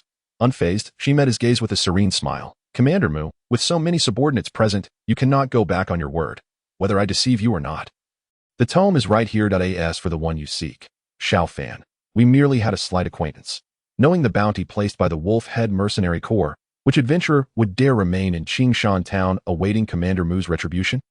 Mu Shi's expression darkened as he accepted the tome from the little medical fairy, opening it to confirm its contents were indeed an advanced technique. A cold light flickered in his eyes as he said, "Well, I did not expect you to possess such capabilities." Turning to address those around him, Mu Shi coldly declared, "The technique is undeniable, and I see the little medical fairy's sincerity. Thus, we welcome her to join the Wolf-Head Mercenary Corps. Let us return with her." He beckoned the mercenaries, leading the little medical fairy away from Wan Yaozhai. Just like that, they leave? Mr. Yao remained in place, stunned as he observed his once loyal subordinates, now following the Wolf-Head Mercenary Corps.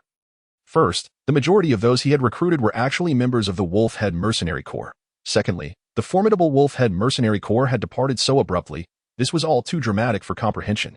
Deep in thought, Mr. Yao sighed heavily. It was all his own greed that had led to this. Not only had he failed to obtain the technique, but the Wan Yao Zhai he had painstakingly built was likely to meet its end. Following this encounter, Wan Yao Zhai would probably no longer have a foothold in Qingshan town.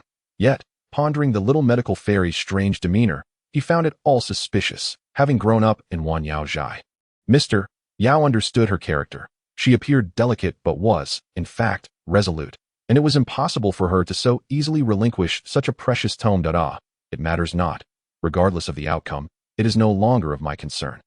Meanwhile, as Mu Shi and his men made their way back, exiting the doors of Wan Yao Zhai, he observed the compliant little medical fairy trailing behind him, feeling an inexplicable unease, narrowing his eyes. He called over Ganmu. Were there any unusual movements around Wan Yao Zhai? Ganmu replied in a low voice. None. Everything is normal and under control. Maintain heightened vigilance along the way. Mu Shi thought it implausible that their journey would proceed so smoothly. The little medical fairy would never have waited until now to reveal her intentions. Regardless of her motives, she had now fallen into his grasp. In the shadows, Xiao Fan watched the members of the Wolf-Head Mercenary Corps.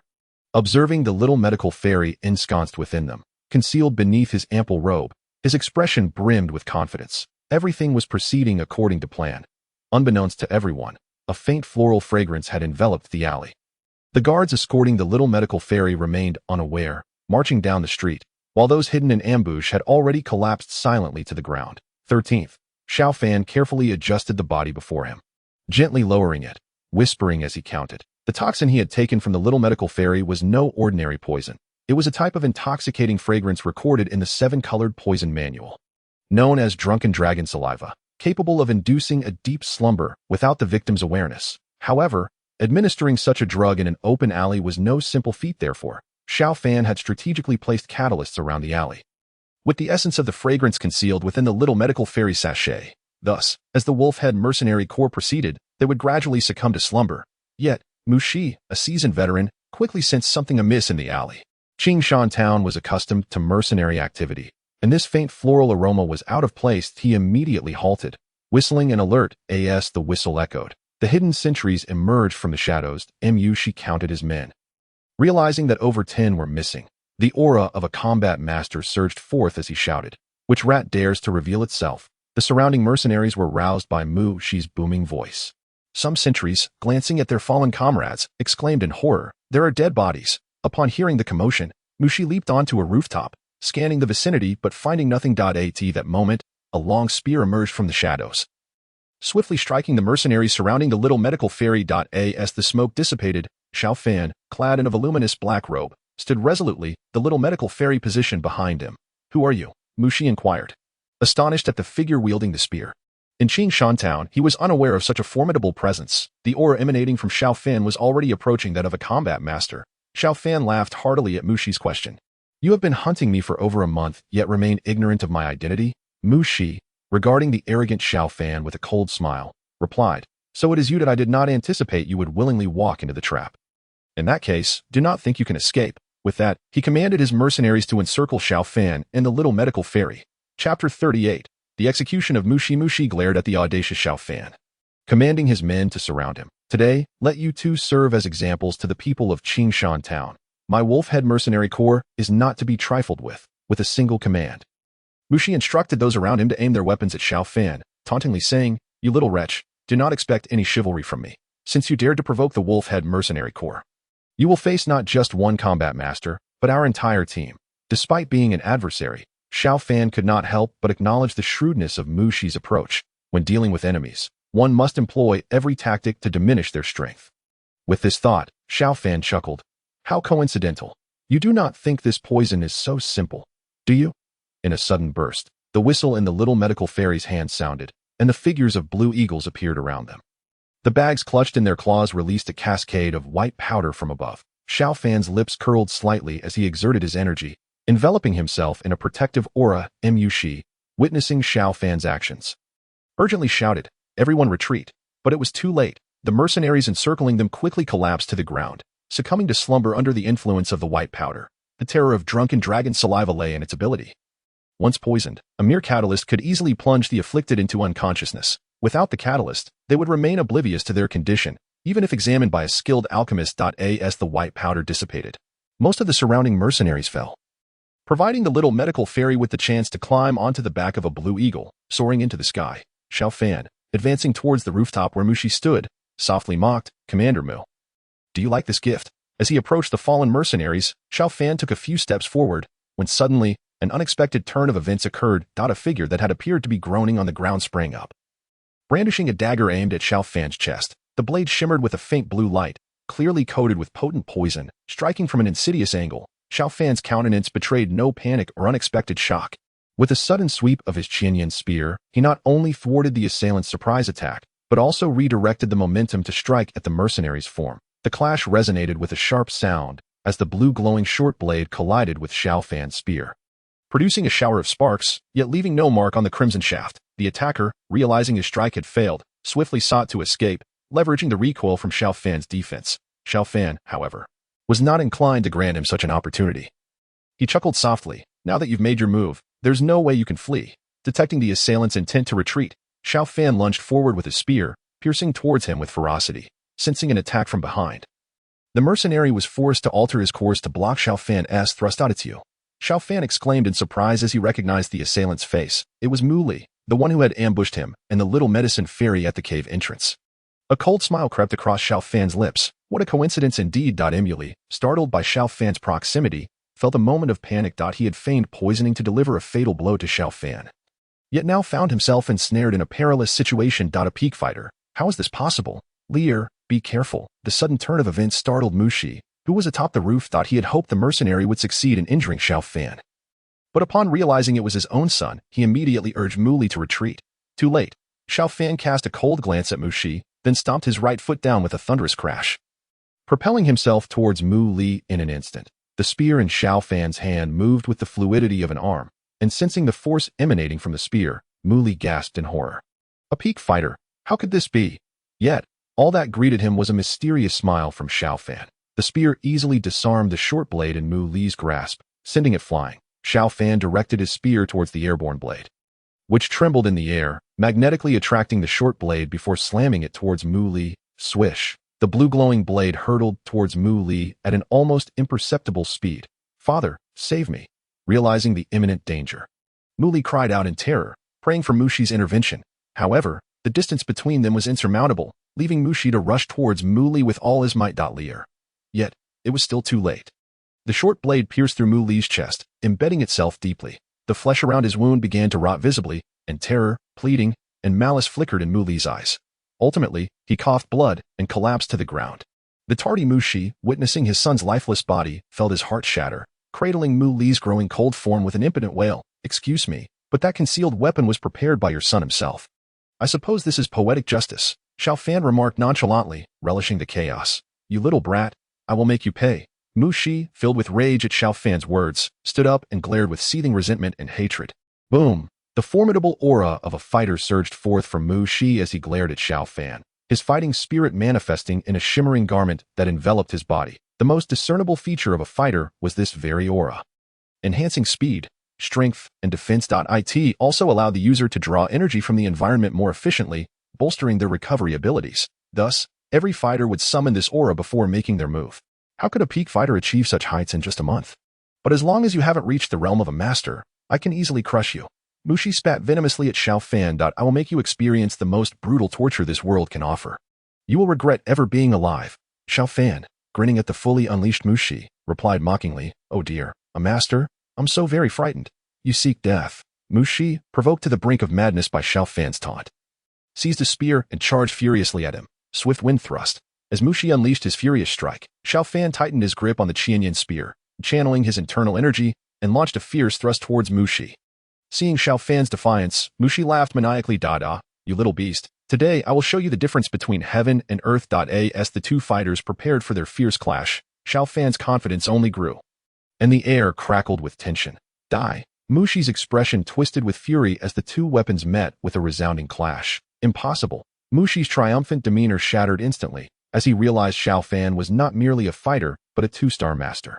His expression warped with disbelief and hatred as he glared at Xiao Fan, unable to comprehend the reality before him. At that moment, Mushi's spear began to fracture from the tip. Crack! The fissures spread rapidly along the shaft, and under the strain of their clash, the weapon shattered into countless pieces. Xiao Fan was knocked back several steps by the force of the collision, his spear barely stabilizing him as it struck the ground. Mu Shi, however, was not so fortunate. The destruction of his weapon left him vulnerable, and the shockwave from their confrontation sent him hurtling backward. Yet, as a seasoned master, he managed to regain his footing, retreating rapidly to absorb the impact. Gazing at Xiao Fan, who stood defiantly across from him, a flicker of hesitation crossed Mu Shi's eyes. Initially dismissive of Xiao Fan as merely a fighter, the realization that such a young individual had achieved 2-star mastery filled him with trepidation. Yet, the thought of losing all he had built in Qingshan Town stirred a fiery unwillingness within him. Xiao Fan, perceiving Mu Shi's indecision, regarded him with disdain. The loss of family and the devastation of his mercenary group had left Mu Shi in a pitiable state, only further inciting Xiao Fan's contempt. He was merely a coward hiding behind strength. Just as Xiao Fan prepared to press the attack, Gan Mu, who had been dispatched earlier by Mu Shi, returned to the scene. His eyes widened in shock at the devastation before him, and it appeared that the commander had been at a disadvantage. Upon seeing Gan Mu, Mu Shi felt a surge of hope and exclaimed, "Xiao Fan, did you ever imagine this? The heavens do not forsake those in need.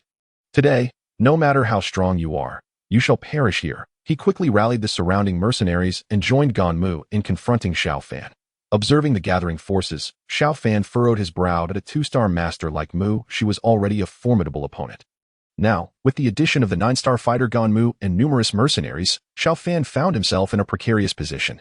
Yet, watching their preparations, Xiao Fan resolved, "Today, I shall hone my skills on you." Grasping the Qianyan spear tightly, he charged at Mu Shi and Gan Mu, discreetly signaling to the little medicine fairy as he advanced. As the two adversaries approached, they exuded confidence, believing victory was assured. Cloud in the sky, crane shadow.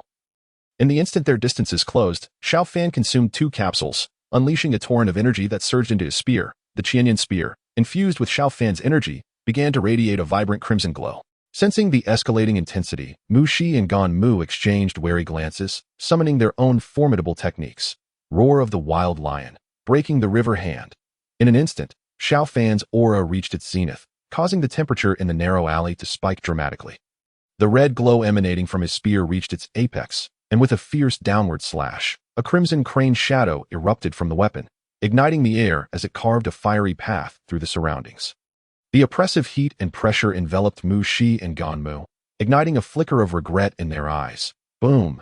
A deafening explosion reverberated, sending debris flying in all directions. Dry materials ignited in the wake of Xiao Fan's energy, shrouding the area in smoke and flames. Amidst the chaos, Xiao Fan leaned against his spear, panting heavily, but his eyes reflected astonishment.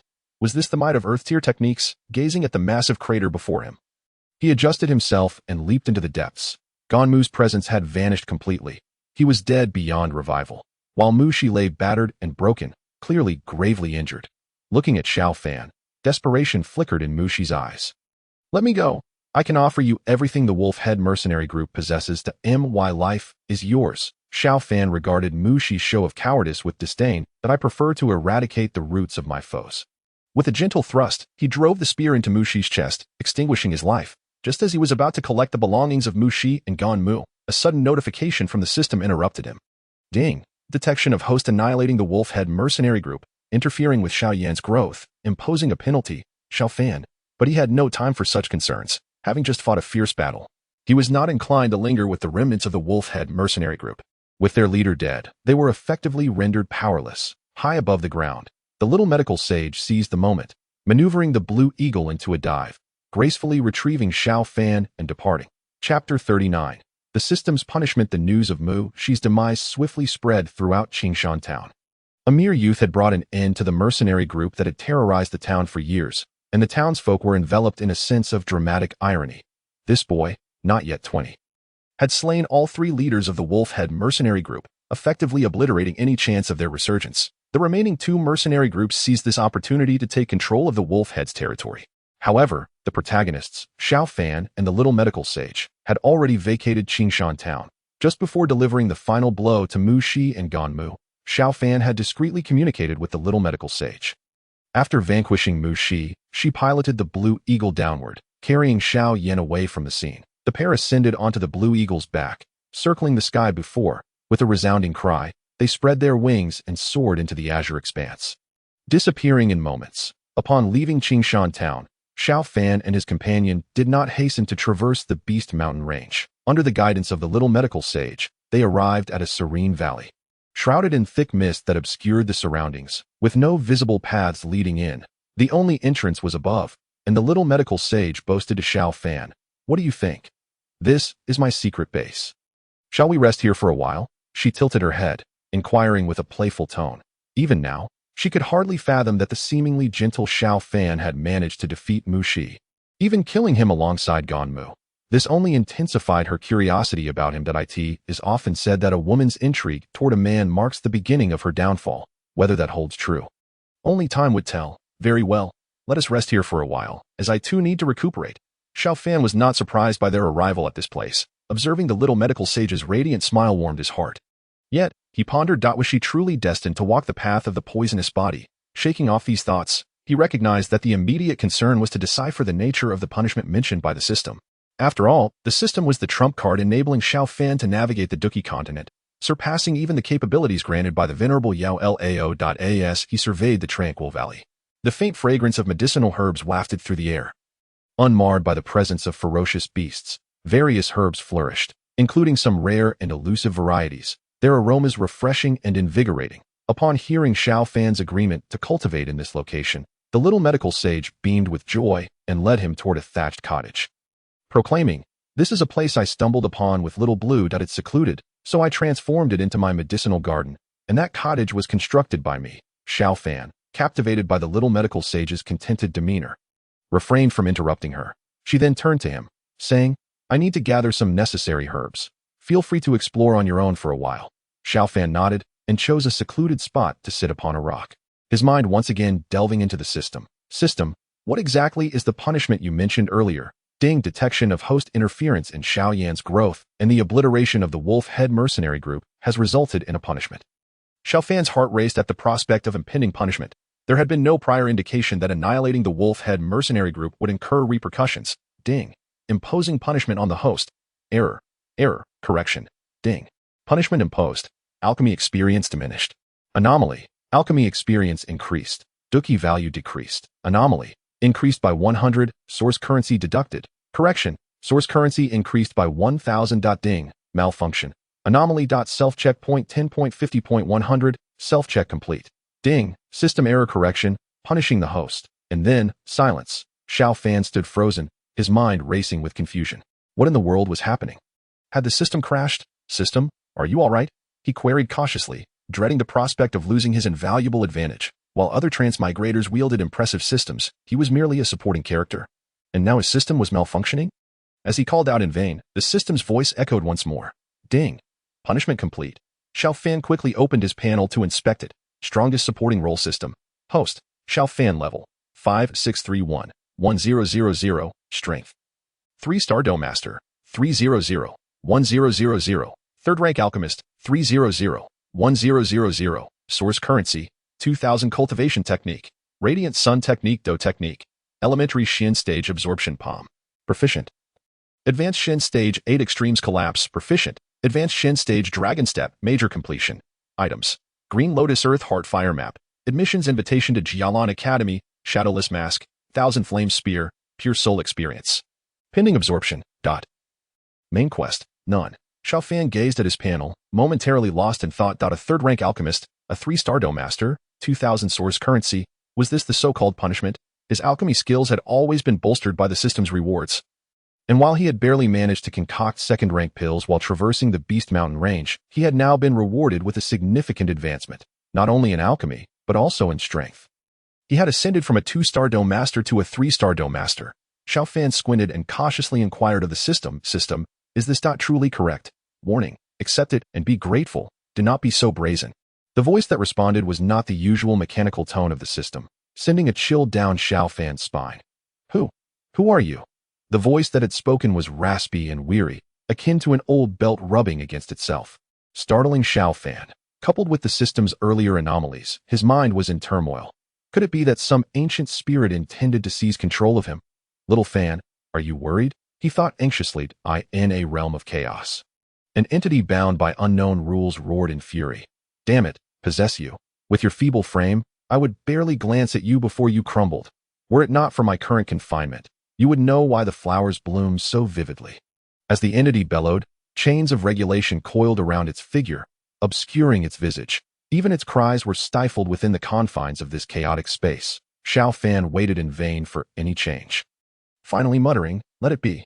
As long as the system endures, I shall continue to reap its rewards." With such thoughts, Xiao Fan became less fixated on the system's malfunction. After all, he couldn't change anything at present. It was best to focus on his own development for the time being. Observing his newfound prowess as a 3-star Dou master, he couldn't help but smile. Who would have thought that I would ultimately benefit from this tribulation? Achieving a higher rank so swiftly, opening his eyes and shaking off the earlier disturbances, Xiao Fan began to survey the valley. The environment was exquisite, filled with the melodies of birds and the fragrance of flowers.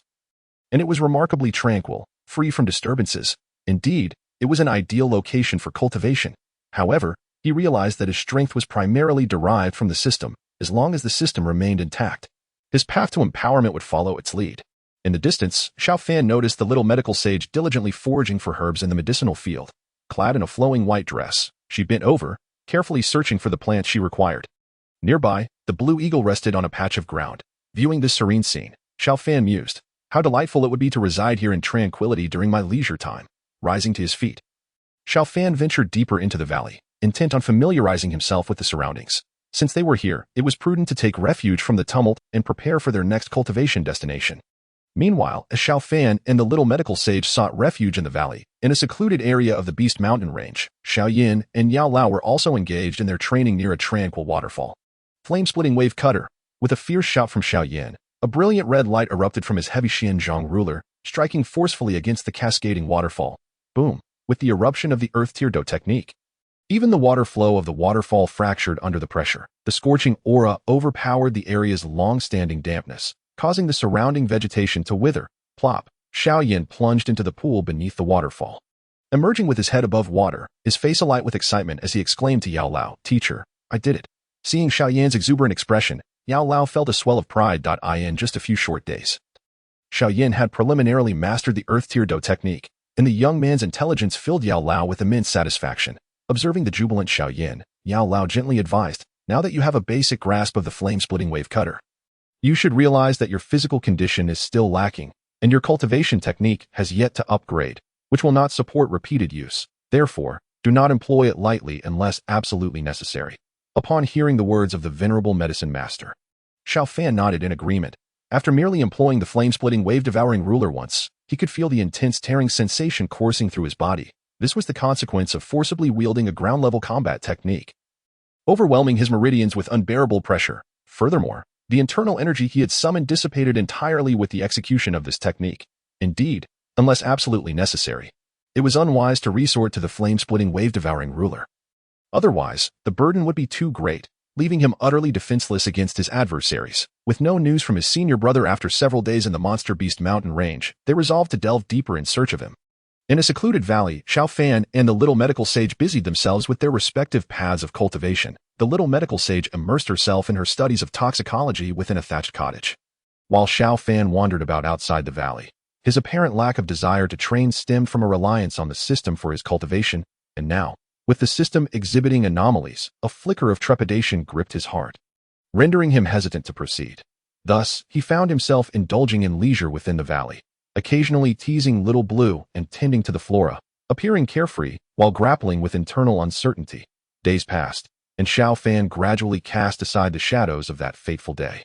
With the system's irregularities behind him, he embraced his newfound chaos flame body and, alongside his combat techniques, he believed he could carve out his own achievements without the system's aid.as for the future. He would cross that bridge when he came to it. With this resolve, Xiao Fan found a sunlit spot and sat cross-legged, attuning himself to the energy within. Since the system had elevated him to a 3-star Dou master, he had pondered the reasons behind the so-called anomalies. He recalled the system's suggestion that it was due to his eradication of the Wolf Head mercenary group, implying that intervening in the plot could trigger such irregularities. Yet, reflecting on his experiences in the Monster Beast Mountain Range and with Yunxi, he had not encountered similar issues and even received exclusive missions. Unable to fathom the complexities, Xiao Fan chose to focus on his training, recognizing that the system was merely a shortcut along his path. Without it, he would tread the proper course with diligence. Having solidified his prowess as a 3-star Dou master, Xiao Fan narrowed his eyes and retrieved an item from his storage ring. It was the accompanying purple crystal source he had obtained from the cavern of the purple crystal winged lion king in the monster beast mountain range. He cautiously opened the vial. He sensed the fire elemental particles in the surrounding air igniting with vitality.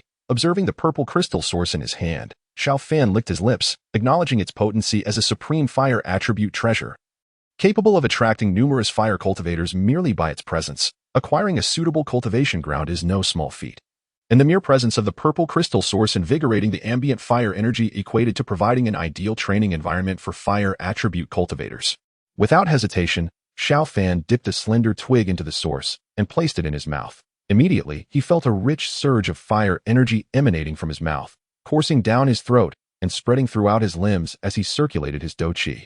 Even his internal energy experienced a slight enhancement. Upon inspecting his status panel, he noted a marginal increase in his power level. From 300 to 301, since receiving the system, his strength had been quantified, indicating that every increment of 100 would result in a promotion. The impact of just a single drop of the purple crystal source was not to be underestimated, suggesting that he could utilize this method to bolster his strength further. A thrill coursed through him at the prospect of continued absorption leading to further enhancement. Resolute, he took a careful sip from the vial. A tumultuous energy brewed within his mouth. Xiao Fan bit his lip, determined not to waste what he had painstakingly acquired. Enduring the searing pain, he swallowed the purple crystal source, the intense energy igniting a fierce heat that parched his insides. Observers might have seen wisps of steam rising from his head. As he opened his eyes, a glimmer of purple light flickered within them. The chaotic purple energy surged through his meridians, racing toward his Dou Qi whirlpool, while Xiao Fan struggled to contain the violent energy with his techniques. Should the purple energy collide with his Dou Qi whirlpool, it could diminish rather than elevate his realm, and the relentless burning sensation caused his internal moisture to evaporate, momentarily clouding his thoughts. Gritting his teeth, he dashed toward the lake in the valley and leapt in. The icy water enveloped him, gradually restoring clarity to his mind. He then summoned the bone spirit cold fire within him to confront the surging purple energy. The aura of the instilled fear in the purple energy, causing it to scatter. Yet, the relentless flow of bone spirit cold fire soon encircled the purple energy, guiding it along the path of the Yao Yang technique.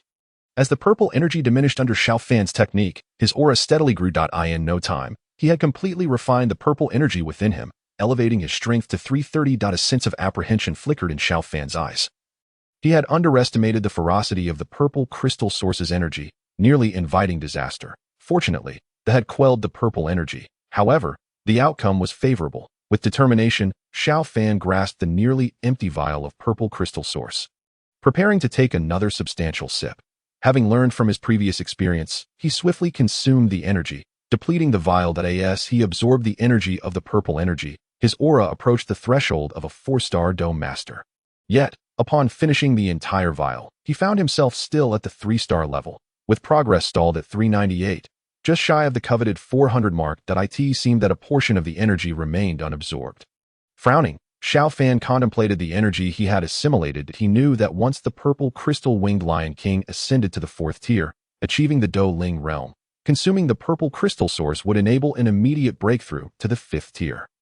Yet, despite consuming an entire vial, he had not ascended to the 4-star level. Clearly, the accompanying treasures of monsters could only reach their full potential when consumed by themselves, with his chaos flame body.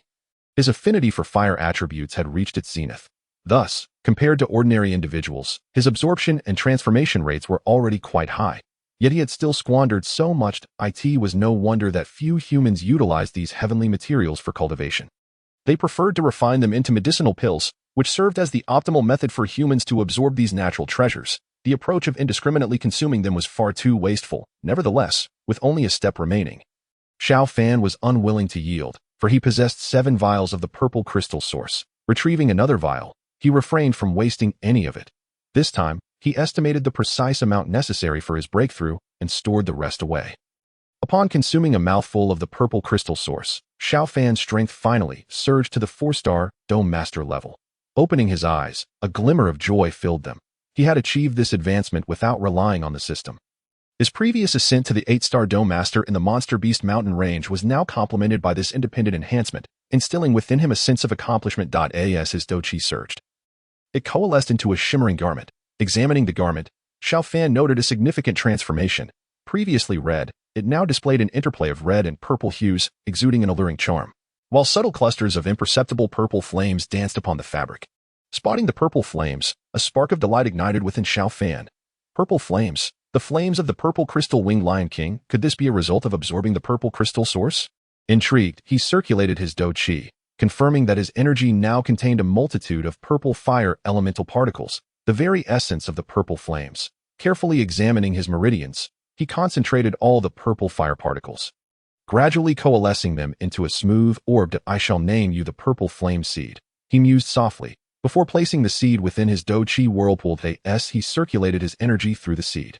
He noticed that the Dou Qi was imbued with the characteristics of the purple flames. With a subtle smile, Xiao Fan extended his right hand, condensing his Dou Qi within his palm. Appear, he commanded.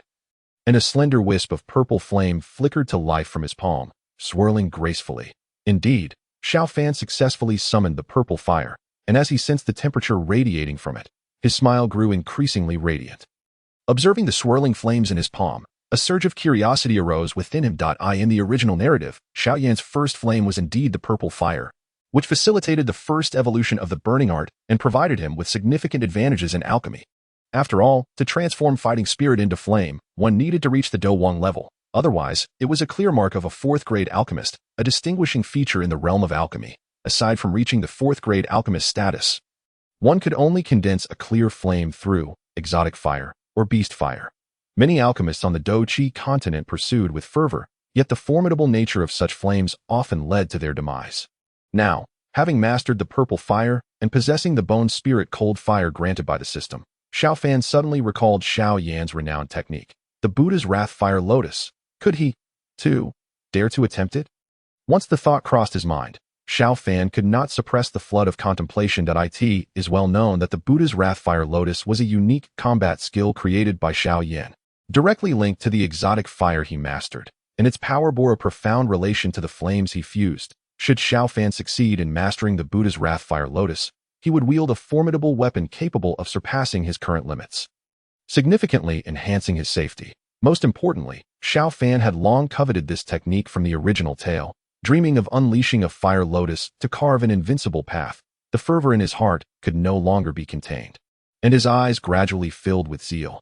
Having resolved to proceed, Xiao Fan hesitated no longer. With his left hand, he summoned the bone spirit cold fire, which retained its familiar icy sensation, yet emanated a chilling aura of power. Gazing at the cold white flames dancing in his palm, he whispered, "Please, do not let me down." The flickering flames of the bone spirit cold fire gently swayed towards Xiao Fan, as if acknowledging his words with a friendly gesture. Concentrating his internal fighting spirit, Xiao Fan summoned the purple fire. However, the newly manifested purple fire, before it could flaunt its prowess, sensed the terrifying power of the in Xiao Fan's left hand. Even its flickering flames weakened. Bowing in submission to the bone spirit cold fire, which burned with a sense of rightful dominance, its flames swaying more pronouncedly, as if showcasing its status, Xiao Fan cautiously approached the two flames with his spiritual energy. The bone spirit cold fire exuded a chilling yet exhilarating presence, while the purple fire radiated intense heat and fury. The singular similarity between them was the profound sense of intimacy they bestowed upon Xiao Fan. Indeed, it was an intimacy born from the affinity of his chaos flame body, which further solidified Xiao Fan's confidence in fusing them. With his spiritual energy emanating, he carefully soothed the two flames in his hands. After approximately 10 minutes, Xiao Fan finally succeeded in calming both flames, allowing them to coexist peacefully without interference. However, the subsequent fusion was of utmost importance. Xiao Fan bit his lip, slowly bringing his hands closer from their outstretched position. As his hands approached, the flames intensified, making his control increasingly challenging. Observing the transformation of the flames closely, Xiao Fan understood the gravity of this power. With his current dosher strength, any lapse in concentration could lead to dire consequences. At last, as Xiao Fan's hands drew near, a moment arrived when his spiritual energy lost its balance, shattering the tranquil atmosphere. Boom! A violent explosion erupted from the concealed valley. The small medical sage, who had been preparing herbs in her thatched cottage, was startled by the deafening blast. What is happening? Has a battle erupted? She wondered anxiously, rushing towards the source of the explosion, only to find a massive crater left in its wake, shrouded in dust. As the smoke cleared, a disheveled Xiao Fan emerged before her. As she approached, the small medical sage quickly deduced the situation. Given the location's seclusion, it was nearly impossible for anyone to stealthily infiltrate, and such a violent explosion could only have originated from Xiao Fan. Observing his disheveled state, she curiously inquired, "What happened to you?" Xiao Fan awkwardly scratched his head. "It's my fault.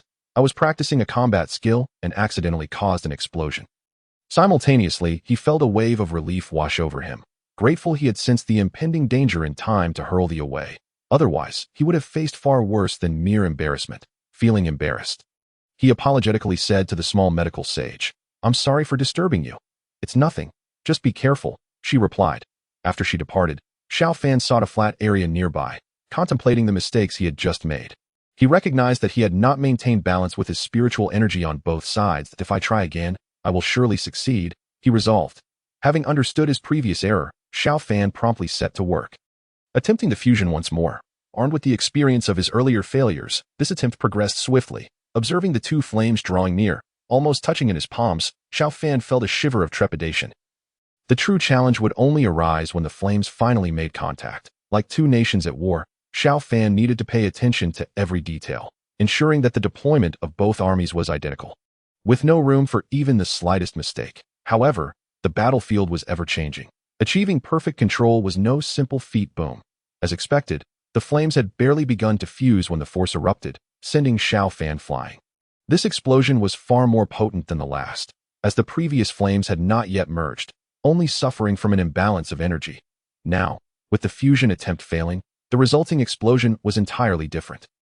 The small medical sage rushed back to the scene, discovering Xiao Fan unconscious in the crater, overwhelmed by the explosion shockwave. What on earth is he practicing?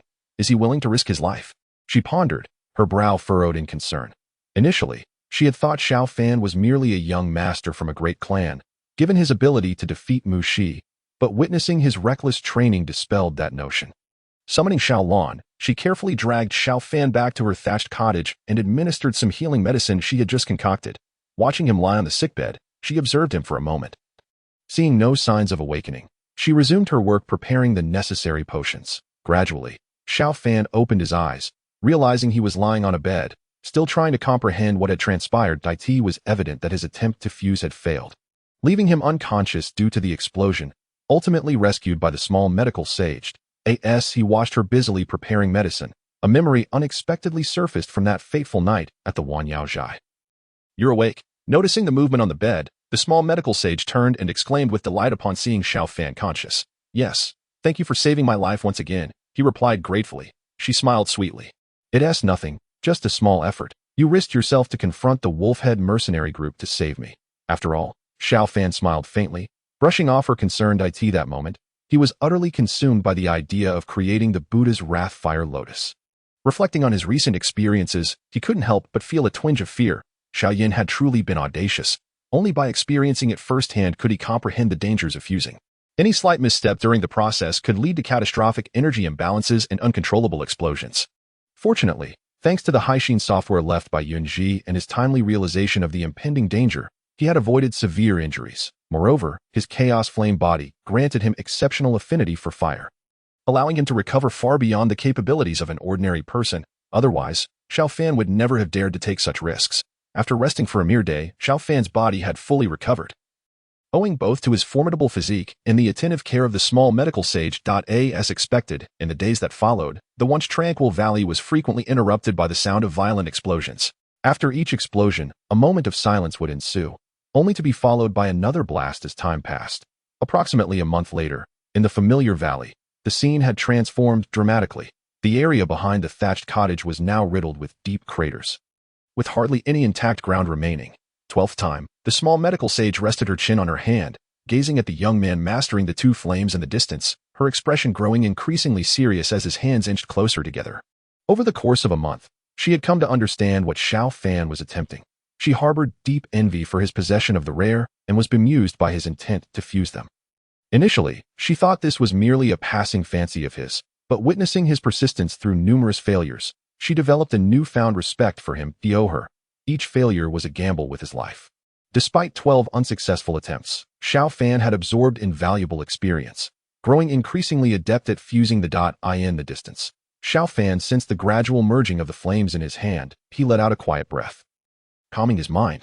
After all, the last time it was his emotional fluctuations that led to a disjointed output of spiritual power, resulting in an explosion. Now, with each attempt, he had become increasingly adept at the fusion process. The bone spirit cold fire and the purple fire, under Xiao Fan's control, slowly intertwined and merged, gradually forming a spiral energy cluster of white and purple hues. Xiao Fan quietly gathered his energy.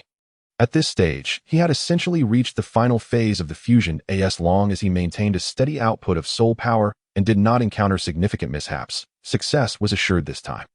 Finally, the merging of the two flames approached its culmination. With his soul's perception, the Buddha's wrathful fire lotus took form. The two colored flames in Xiao Fan's hand had vanished, replaced by a flame lotus of white and purple. The outer petals were a delicate lavender, while the core was a soft white. The flame lotus rotated gently in Xiao Fan's palm, shimmering with enchanting colors under the sun's rays. In the distance, the little medical fairy observed Xiao Fan's relaxed smile and, glancing at the mesmerizing fire lotus in his hand, realized that he had succeeded. She approached him slowly, inquiring softly, "Is this the battle skill you have been creating this month?" Xiao Fan looked at the girl before him, who had saved him countless times in the past month, even with the might of the chaos flame body, without the little medical fairy's care. He could never have been so reckless. He flashed a warm smile and replied gently, "Indeed. Behold its beauty." The purple lotus in his palm seemed to respond to his words, its brilliance becoming even more dazzling. "I never expected you would truly succeed," the little medical fairy said with a sweet smile, her curiosity piqued by the fire lotus Xiao Fan had created. "Launch it," Xiao Fan exclaimed, tossing the purple lotus into the distance with a grin. With a thunderous roar, a burst of purple and white light erupted, leaving a vast crater in its wake. As the training concluded, the secluded valley returned to its tranquil state. "Over there. It still needs to be filled," the little medical fairy commanded, hands on her hips like a supervisor, pointing to a nearby small pit. Over the past month, as Xiao Fan had experimented with merging, the numerous explosions had marred the serenity of this beautiful valley. Although the little medical fairy had healed his physical injuries, the landscape bore witness to Xiao Fan's numerous creations, deep pits scattered about, remnants of his trials, now that his training had come to an end. The little medical fairy insisted he fill these pits, serving as a small punishment for his previous antics. Xiao Fan looked at the little medical fairy, who was gesturing animatedly from afar, and couldn't help but chuckle. "My lady, isn't this sufficient? I've practically cultivated the entire area for you. Enough for your medicinal herbs." Upon hearing his response, a faint blush crept onto the little medical fairy's cheeks before she turned to leave. "Fine, let us leave it at that," she said, departing and leaving Xiao Fan to contemplate the land he had just filled. Although her intent was to plant medicinal herbs, Xiao Fan knew that she simply wanted to ensure there was enough space. He did not wish to point out her motives. After all, he had nearly cleared the area, which could be seen as a small gesture of gratitude for her meticulous care during his training. Without her attention, it was uncertain whether he could have melded the flames so swiftly. Gazing at the fog-covered sky, Xiao Fan sighed internally. While residing in this secluded valley had been incredibly pleasant, he had compelling reasons to venture out. After all, with a companion like the little medical fairy, a life of seclusion could be quite delightful. Remaining in place, he adjusted his fighting spirit, familiarizing himself with his current strength. The rigorous training had solidified his status as a 4-star Dou master, and his progress had reached 420 out of 1,000. The closeness he shared with the little medical fairy had also increased her fondness for him to 79. A level indicating deep trust among friends. A fondness exceeding 80 signified a willingness to confront any external threat, while surpassing 90 suggested a readiness to sacrifice one's life for another. Throughout the month, Xiao Fan had contacted the system multiple times, sensing it had returned to normal. However, he remained intrigued by the anomalies of that day, having inquired about them without any response from the system. As dusk approached, he retracted his fighting spirit, took a moment to recuperate, and made his way back. Upon reaching the thatched cottage, Xiao Fan noticed that, according to their usual routine, the little medical fairy should have been preparing dinner. Yet there was an unsettling silence. Suddenly, a realization struck him that as he approached the cottage, he sensed something amiss. The air was thick with a faint yet distinct fragrance. Though pleasant, he quickly identified it as a potent poison capable of posing a lethal threat. The within him surged, neutralizing the toxins, and Xiao Fan kicked open the door to the cottage. Inside, the little medical fairy lay on the bed, resembling a sleeping beauty, her eyes shut, with a trace of poison lingering at the corner of her mouth. The very essence of the fragrance permeating the air. Despite having prepared himself for this moment, worry gnawed at his heart. She had indeed chosen this path. In the original tale, the little medical fairy discovered the existence of through the colorful poison scripture, activating her own constitution and embarking on the path of the poison immortal. Noticing the colorful poison scripture resting on the table, Xiao Fan hurried over to examine it as expected. It contained methods to identify and its explanations. There was a peculiar constitution that could grow stronger merely by consuming poison. Its identification involved a slender, colorful line at the lower abdomen, which would grow longer as toxins accumulated, ultimately reaching the heart at the peak of the. Accompanied by excruciating pain, the scripture detailed various devastating effects of the, recounting tales of its previous wielders who had succumbed to madness from the poison, killing tens of thousands and possessing the strength to battle those sovereigns. The allure of gaining power through consuming poison was undeniably tempting. Yet, contemplating the pain the little medical fairy would have to endure in the future, Xiao Fan felt a pang of sorrow. System, is there a way to resolve the thing? Yes, you can purchase the activation method for the. Once activated, the will evolve into the neutralizing the toxins within. Initially asking out of mere curiosity, Xiao Fan was elated by the system's response and eagerly pressed on. What is that? It is one of the foremost innate poisons in the vast world, renowned for its challenging activation conditions, making it exceedingly rare. Once activated, one can reach great heights by consuming poison without any bottleneck constraints. A formidable strength. What must I do to activate the? Xiao Fan inquired excitedly. Ding. Activating the requires 100,000 source coins, obtainable through the summoning system's lottery, or it can be directly purchased from the shop for 200,000 source coins. Hearing the system's reply, Xiao Fan felt his fervor gradually wane. 100,000 source coins equated to a staggering amount of 1 billion continent gold coins. This was merely the probability of obtaining it through the summoning system.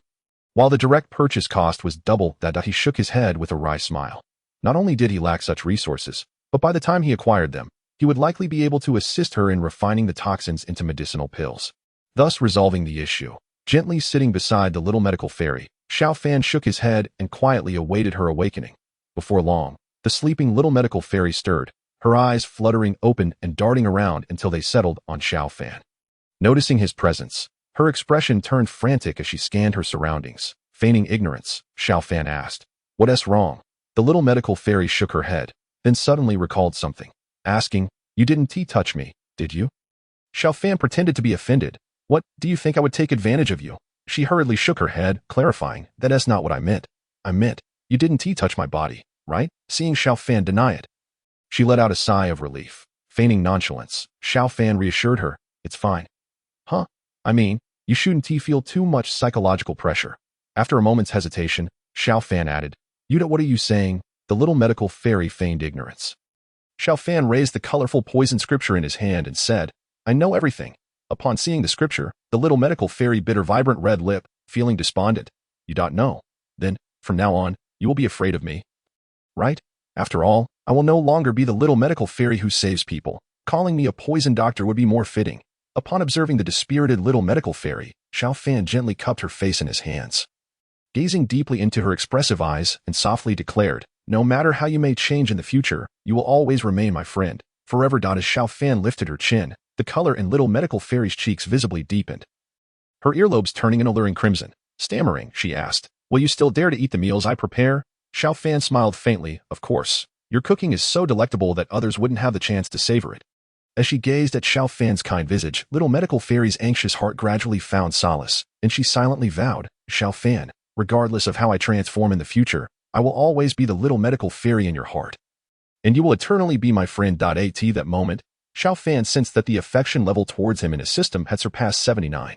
Reaching 80. This indicated that little medical fairy no longer regarded him as merely an ordinary friend, but rather as family. In this world devoid of attachments, Xiao Fan felt a warmth spread within him, contemplating that although the poison body of calamity developed swiftly, it could never surpass his own capabilities. Endowed with a system. He was certain that he would resolve the issues surrounding the poison body of calamity. Even without relying on the system, he had the experience of the old alchemist to aid him, which would suffice to address little medical fairy's plight. Moreover, the system had explicitly provided solutions for the poison body of calamity, with the potential to evolve into the formidable heavenly spirit poison body. Although he had not heard of it before, its prominence in the vast universe suggested it was a formidable existence. With these two avenues available, assisting little medical fairy in overcoming her affliction would not pose a significant challenge. Observing the rosy hue of little medical fairy's cheeks, Xiao Fan playfully tapped her nose and said, "Enough of these idle thoughts. While the poison body of calamity is indeed fearsome, do not forget that I have become a third-tier alchemist at such a young age. I know how to resolve it." "Really?" she inquired, her voice filled with hope. "Absolutely. I would never deceive you. You need not worry about anything. I shall ensure that you are liberated from the influence of the poison body of calamity." He assured her, "All right. I believe you." She smiled sweetly. Xiao Fan silently vowed to himself, "I will find a solution." Chapter 43. Black Rock City in the Valley. Xiao Fan leaped from a towering boulder. As gravity pulled him downward, he unfurled his azure cloud wings just before reaching the ground, halting his descent and gracefully landing. The azure cloud wings vanished once again, transforming into a tattoo on his back. Satisfied with his mastery over the wings, Xiao Fan felt more assured in combat, confident that he could evade his enemies with agility akin to that of an eel, coupled with his elusive marksmanship. He could manipulate his foes at will.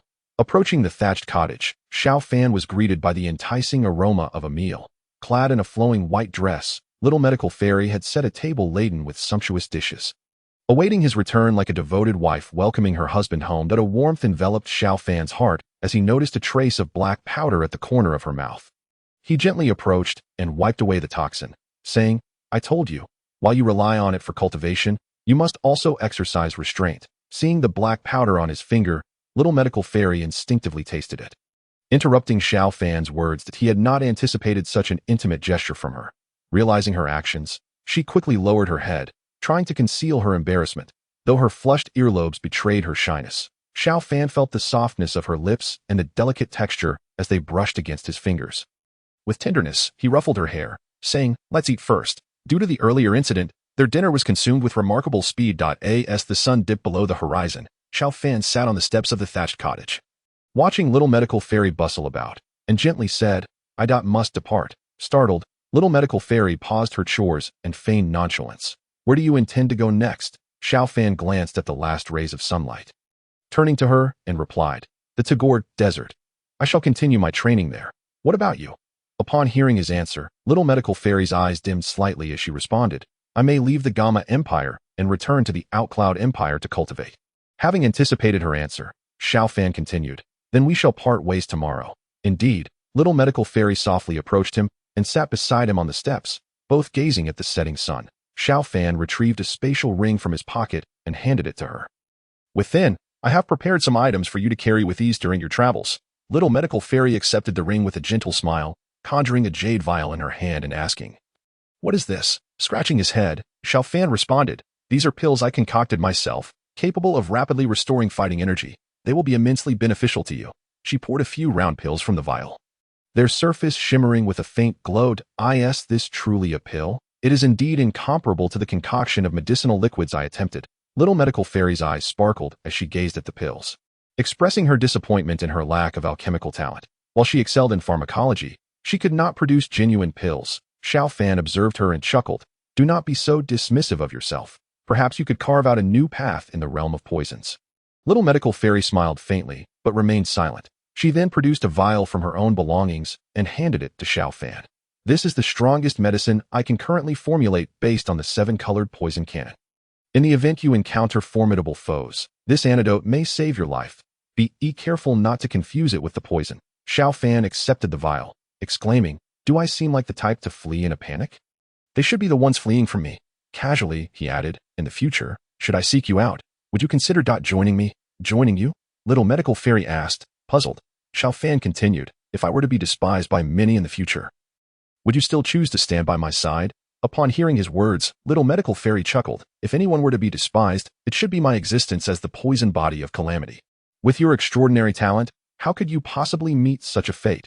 Xiao Fan smiled softly but remained silent. Little medical fairy glanced at him and gently said, "If such a day were to come, I would undoubtedly stand by your side." Under the starlit sky, Xiao Fan and little medical fairy nestled closely on the steps of the thatched cottage, savoring their final night together. As dawn broke beneath the azure sky, a blue eagle soared above the thatched cottage. Little medical fairy turned to Xiao Fan, saying, "Let us depart one last time together."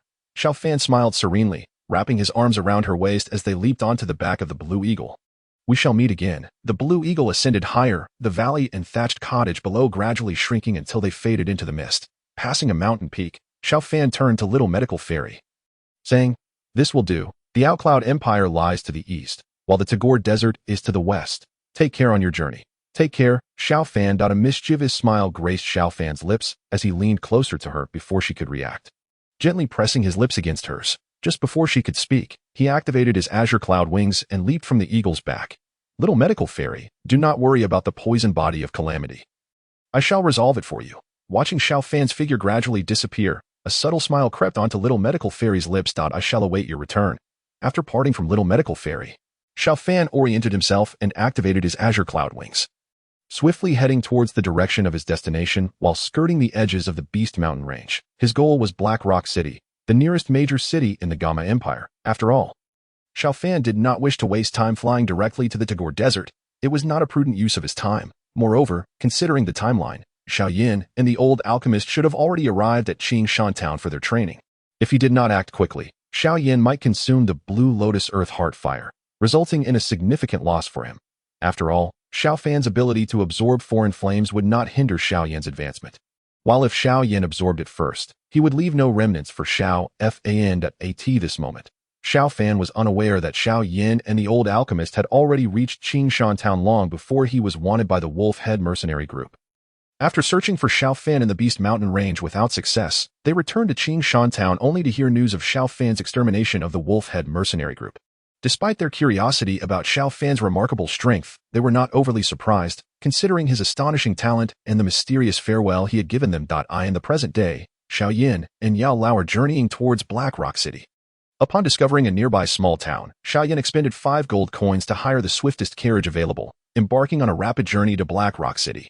After an arduous half-day of relentless travel, Xiao Yan finally arrived at the outskirts of the grand city, which shimmered faintly under the glow of the setting sun. A sigh of relief escaped him, for the continuous journey had indeed been quite exhausting. Passing through the massive archway, Xiao Yan officially entered Black Rock City. The cacophony of noise overwhelmed him after 2 months spent in the Monster Beast Mountains. He generously tipped the coachman with a gold coin and left. Walking away amidst the coachman's admiring gaze, with a rumbling stomach, Xiao Yan sought out a tavern, eager to treat himself to some fine dishes, for taverns are often the best places to gather news about a city. As expected, a particular piece of information captured his attention. Have you heard? Masters Frank and Otto's disciples are about to certify as first-tier alchemists. Indeed, once they achieve the esteemed status of alchemists, their standing will be unparalleled.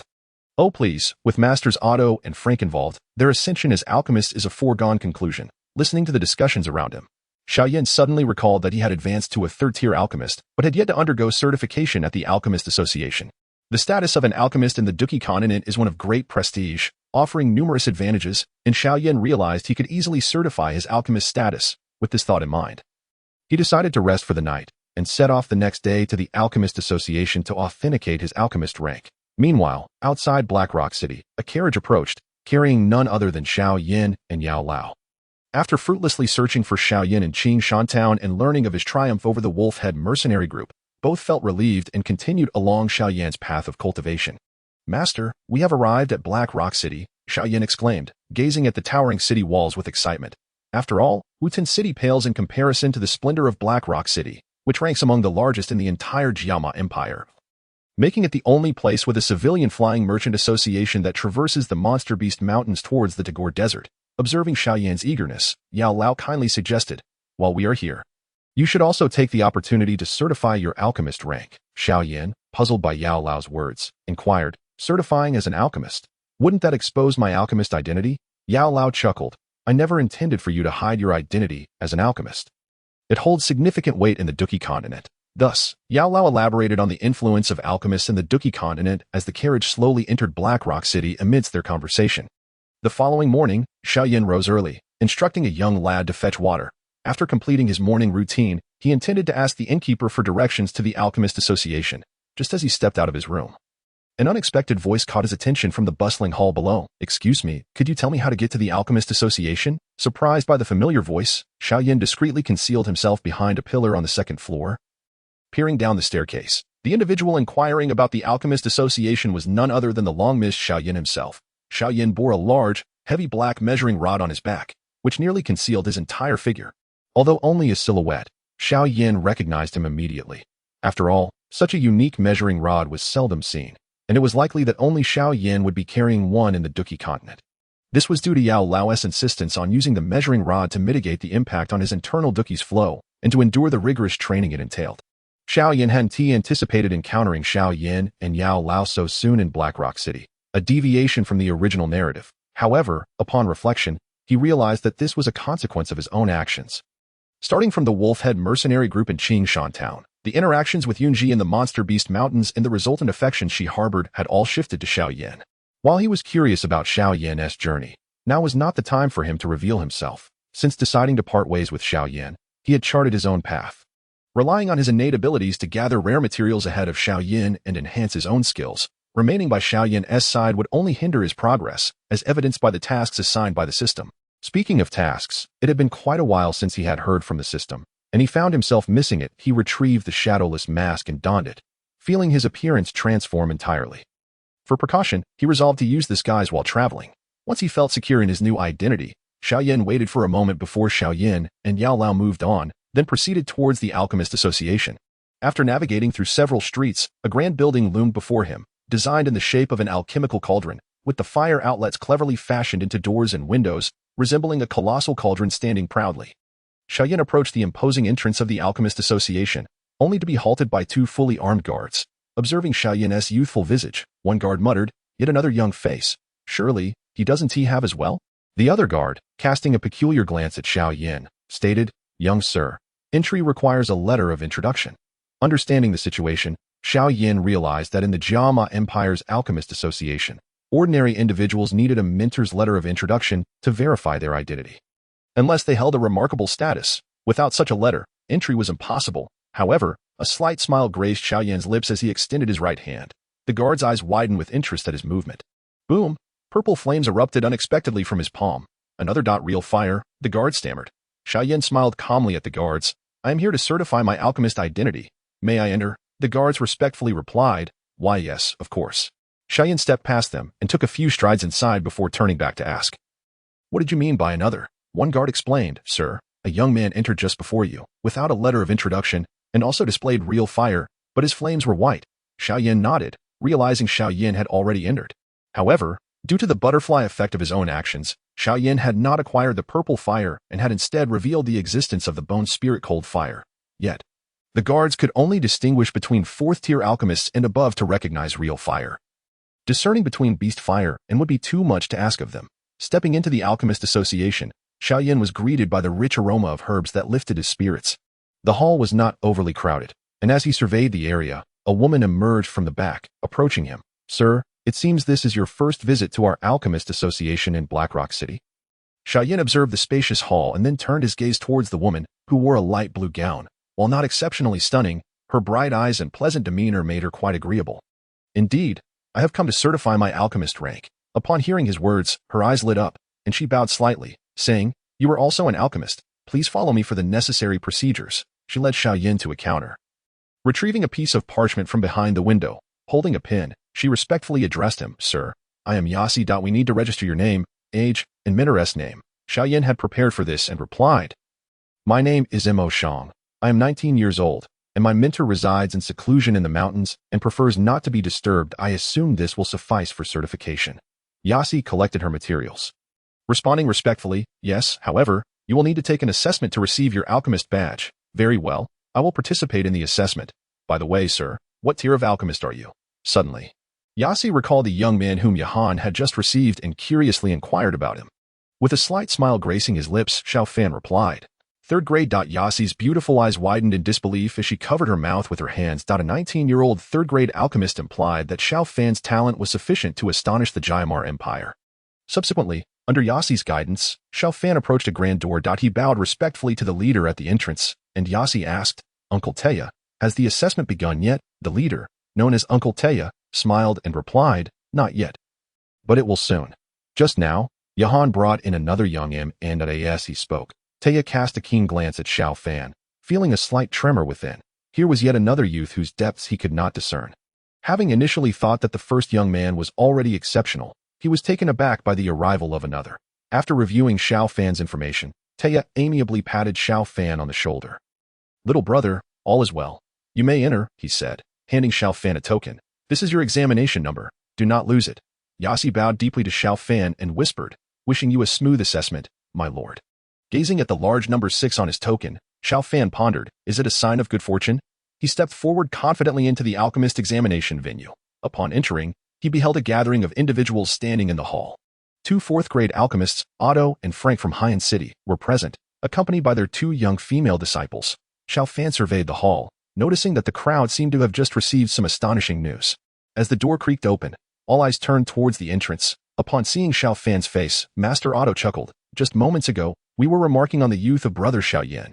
It appears this newcomer is quite youthful as well. Xiao Fan lightly bowed to Master Otto and Master Frank, saying, "Pardon my intrusion, esteemed teachers." Xiao Fan's greeting evidently pleased the two fourth-grade alchemists, prompting Otto to inquire, "May I ask how old you are?" "Young brother, 19, Xiao Fan replied. As his words fell, the crowd's gaze flitted between him and the disciples of Masters Otto and Frank, Linda and Shui Mei, as if assessing who would ultimately triumph in the contest. Xiao Yan, observing Xiao Fan in disguise, remarked inwardly to the medicinal elder, "Teacher, this person is remarkably young." The elder chuckled lightly. "Ah, but you are but 19 yourself, however." Achieving first-grade alchemist status at such a tender age reveals undeniable talent. Remember, there are always those more gifted than oneself.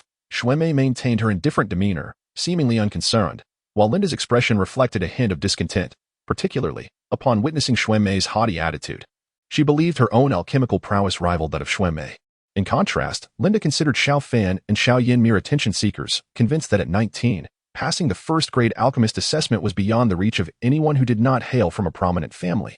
However, noting that the introductions of Xiao Fan and Xiao Yan were rather unremarkable, without any mention of esteemed mentors, she regarded them with disdain, seeing Shui Mei as her sole rival. Chapter 45. First-grade alchemist examination. Once Otto observed that the crowd had gathered sufficiently, he instructed, "It is time to begin." Following his command, the participants moved towards the massive stone platform at the center. The platform was divided into several sections, with each contestant selecting their own area. Xiao Fan's position was not too far from Xiao Yan. While Linda and Shui Mei were situated closely together, Linda raised her chin arrogantly, casting a glance at Shui Mei, and remarked, "Do not let your cauldron explode again. It would disrupt my assessment." Shui Mei shot her a disdainful look and retorted, "Even without my interference, your chances of failure are quite high." "Enough. The examination is about to commence." "Cease your bickering," Otto interjected, raising his hand to halt their quarrel. With Otto's interruption, Linda huffed at Shui Mei and ceased her complaints. The participants began to inspect their cauldrons and the other tools laid out on the platform. The first-grade alchemist assessment required each contestant to independently concoct a specific medicinal pill, the exact type to be determined by the Alchemist Guild's arrangement. Xiao Fan examined the parchment on his stone platform, discovering that he was to produce a pill known as Swift Pill, which would enhance the user's speed for a short duration, a commendable challenge among first-grade pills. However, for a third-grade alchemist like Xiao Fan, concocting a swift pill was effortlessly achievable. Raising his gaze, he observed the expressions of the others, noting that each individual had received different recipes. Linda and Shui Mei appeared confident in their abilities. When Xiao Fan's eyes met Xiao Yan's, he offered a subtle nod of camaraderie, to which Xiao Yan responded with a surprised yet friendly smile. Xiao Yan's materials corresponded to a first-grade strengthening pill, which would temporarily increase the user's strength, posing a moderately challenging task. Xiao Yan also glanced at the materials of others, noting, "It seems our recipes are the most challenging. Our luck is rather poor." Indeed, whether it was Linda's healing pill or Shui Mei's fire condensation pill, both were relatively simple to craft compared to the others. Xiao Fan, however, remained unconcerned, recognizing that having a mentor who was the president of the Alchemist Guild made passing the assessment a mere formality. Although the process could not be altered, the realities of social dynamics prevailed. "Have you finished your checks? If all is well, the examination will officially commence," Frank announced, surveying the participants before signaling the start of the assessment. He then released a surge of energy that struck an ancient bell hanging from the ceiling, producing a clear, resonant chime that echoed throughout the space. The ringing of the bell signified the formal commencement of the examination, prohibiting any further entrance to prevent disruption. As the bell tolled, all the contestants began their alchemical processes, swiftly placing their palms on the cauldron's heating source, channeling their internal energy, resulting in flames erupting from the cauldron. Only Xiao Fan remained stationary. Xiao Fan glanced curiously at Xiao Yan's area, noting that the flames in Xiao Yan's cauldron were of a common yellow hue. After all, an alchemist who had not reached the fourth grade, or possessed other forms of fire, could only rely on the cauldron's transformation to produce real flames.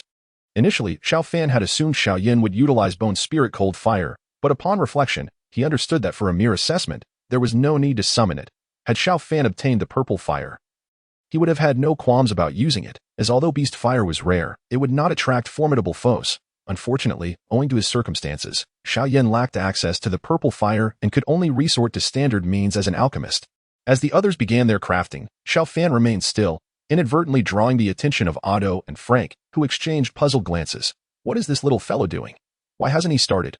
Frank mused, perplexed. Could it be that he doesn't even know how to ignite the fire? If he lacks even that basic skill, coming to the assessment would be sheer folly. Contemplating this, Frank's expression grew sour. Cough. Where is his mentor's introduction letter? I wish to see who his teacher is. Frank signaled for a subordinate, inquiring, President, there is no introduction letter, nor does his record specify his minor. Upon hearing this, Frank's frustration escalated, nearly causing his beard to bristle with anger. What kind of operation is this? How can you have nothing to validate his alchemical abilities? Observing Frank's ire, Master Otto understood that such occurrences within his jurisdiction could reflect poorly on his management, and thus, he attempted to placate him. Calm down. We will address this after the examination concludes. While the onlookers speculated that Xiao Fan was merely toying with them, the participants began to harbor curiosity about him. Although 3 sets of materials were prepared on each platform. Time was of the essence. Any mistakes could prevent them from completing a 3rd attempt. Just as the crowd held their breath, Xiao Fan finally moved. He slowly placed his hand on the cauldron's heating source, channeling his energy through his veins into the cauldron. Suddenly, a burst of violet flames erupted within Xiao Fan's cauldron, burning fiercely. Concurrently, outside, Frank and Otto observed the emergence of the purple flames. Purple flames? Exotic fire? Frank exclaimed. The entire assembly turned their attention to Xiao Fan's area, astonished by the unexpected display. Xiao Yan, filled with curiosity, turned his gaze toward Xiao Fan and inquired internally with the esteemed Yao Lao. Master, is the flame he wields an exotic fire? Yao Lao, after a moment of contemplation, replied with a smile, Hee, this is not an exotic fire, it is a beast fire. Beast fire? Xiao Yan asked, intrigued. Beast fire refers to the flames controlled by certain magical beasts. The pursuit of exotic fire by alchemists is almost terrifying. Some alchemists later discovered that there exists a type of flame in the world that surpasses ordinary fire in power and is accompanied by various unique characteristics. After extensive research, they found a method to harness it, which is what we now call beast fire. Upon hearing Yao Lao's words, Xiao Yan understood that what Xiao Fan was using was indeed a type of beast fire. He then contemplated whether he could utilize beast fire to advance his burning technique. However, in this moment of distraction, the medicinal ingredients he was refining were mishandled and turned to ashes, forcing him to start anew. Outside the arena, Master Otto and Frank also discerned the nature of the flame in Xiao Fan's possession. This should be a type of beast fire. Exotic fire is not so easily controlled. Frank remarked. Indeed, and the potency of exotic fire is even more astonishing. He continued with a chuckle. This young lad is no ordinary talent. It's no wonder he dares to participate in the alchemist assessment at such a young age. He glanced toward Xiao Yan, noting that both were merely 19 and had concealed the identities of their mentors, which piqued Frank's interest significantly. Master Otto, observing Frank's demeanor, couldn't help but chuckle, seemingly having forgotten Frank's earlier outburst. However, this serves as a lesson for those 2 young ladies, reminding them that there are greater talents beyond their own. While the onlookers reacted to the situation, the others in the arena, aside from Xiao Yan, also sensed the peculiarity of Xiao Fan's flame. Linda and Xuemei, too distracted, found themselves needing to restart their refining process, ignoring the gazes of the crowd. Xiao Fan focused intently on the ingredients on the stone platform, casting them all into the cauldron at once, daring to throw all the ingredients in at once.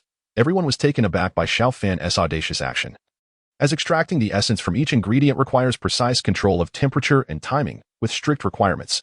Such a reckless move was beyond what an ordinary first-grade alchemist could accomplish. Yet, Xiao Fan's expression remained calm, as if this task were a mere trifle for him.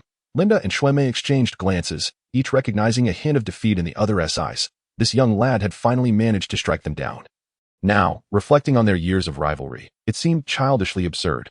Meanwhile, Xiao Yan was equally astonished by Xiao Fan's methods, but he managed to stabilize his emotions in time, preventing further waste of his materials. Xiao Fan remained unfazed by the attention around him. Each time he advanced significantly, he received a soul refinement from the system, and during the month spent with the little healing fairy in the small valley, he continuously merged with the exotic fire. Consequently, both his level and spiritual power saw tremendous enhancement, and his mastery over the purple fire had become second nature, carefully sensing the changes within the cauldron.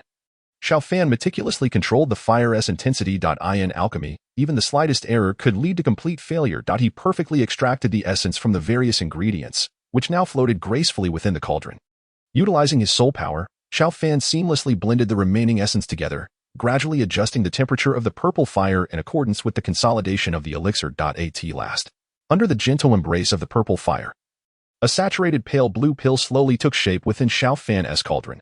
Immersed in his alchemical work, Xiao Fan finally turned his attention to the others' assessments, noticing that most had concluded theirs and were now observing him. With only 2 or 3 participants remaining, Xiao Yan being one of them. After all, the energy-restoring pill he had drawn was among the more challenging to refine. Xiao Fan's pill had fully formed, and he carefully placed the swift pill into a jade vial atop the stone platform. All right, the assessment has concluded. Good, The assessment has concluded. Frank's voice echoed outside. The participants at the stone platform had finished their refinement. Standing beside their respective pills, Frank and Otto approached to begin inspections, starting with those nearest to them. Linda and Xuemei's pills, though slightly flawed, still passed the assessment, which brought them a sigh of relief.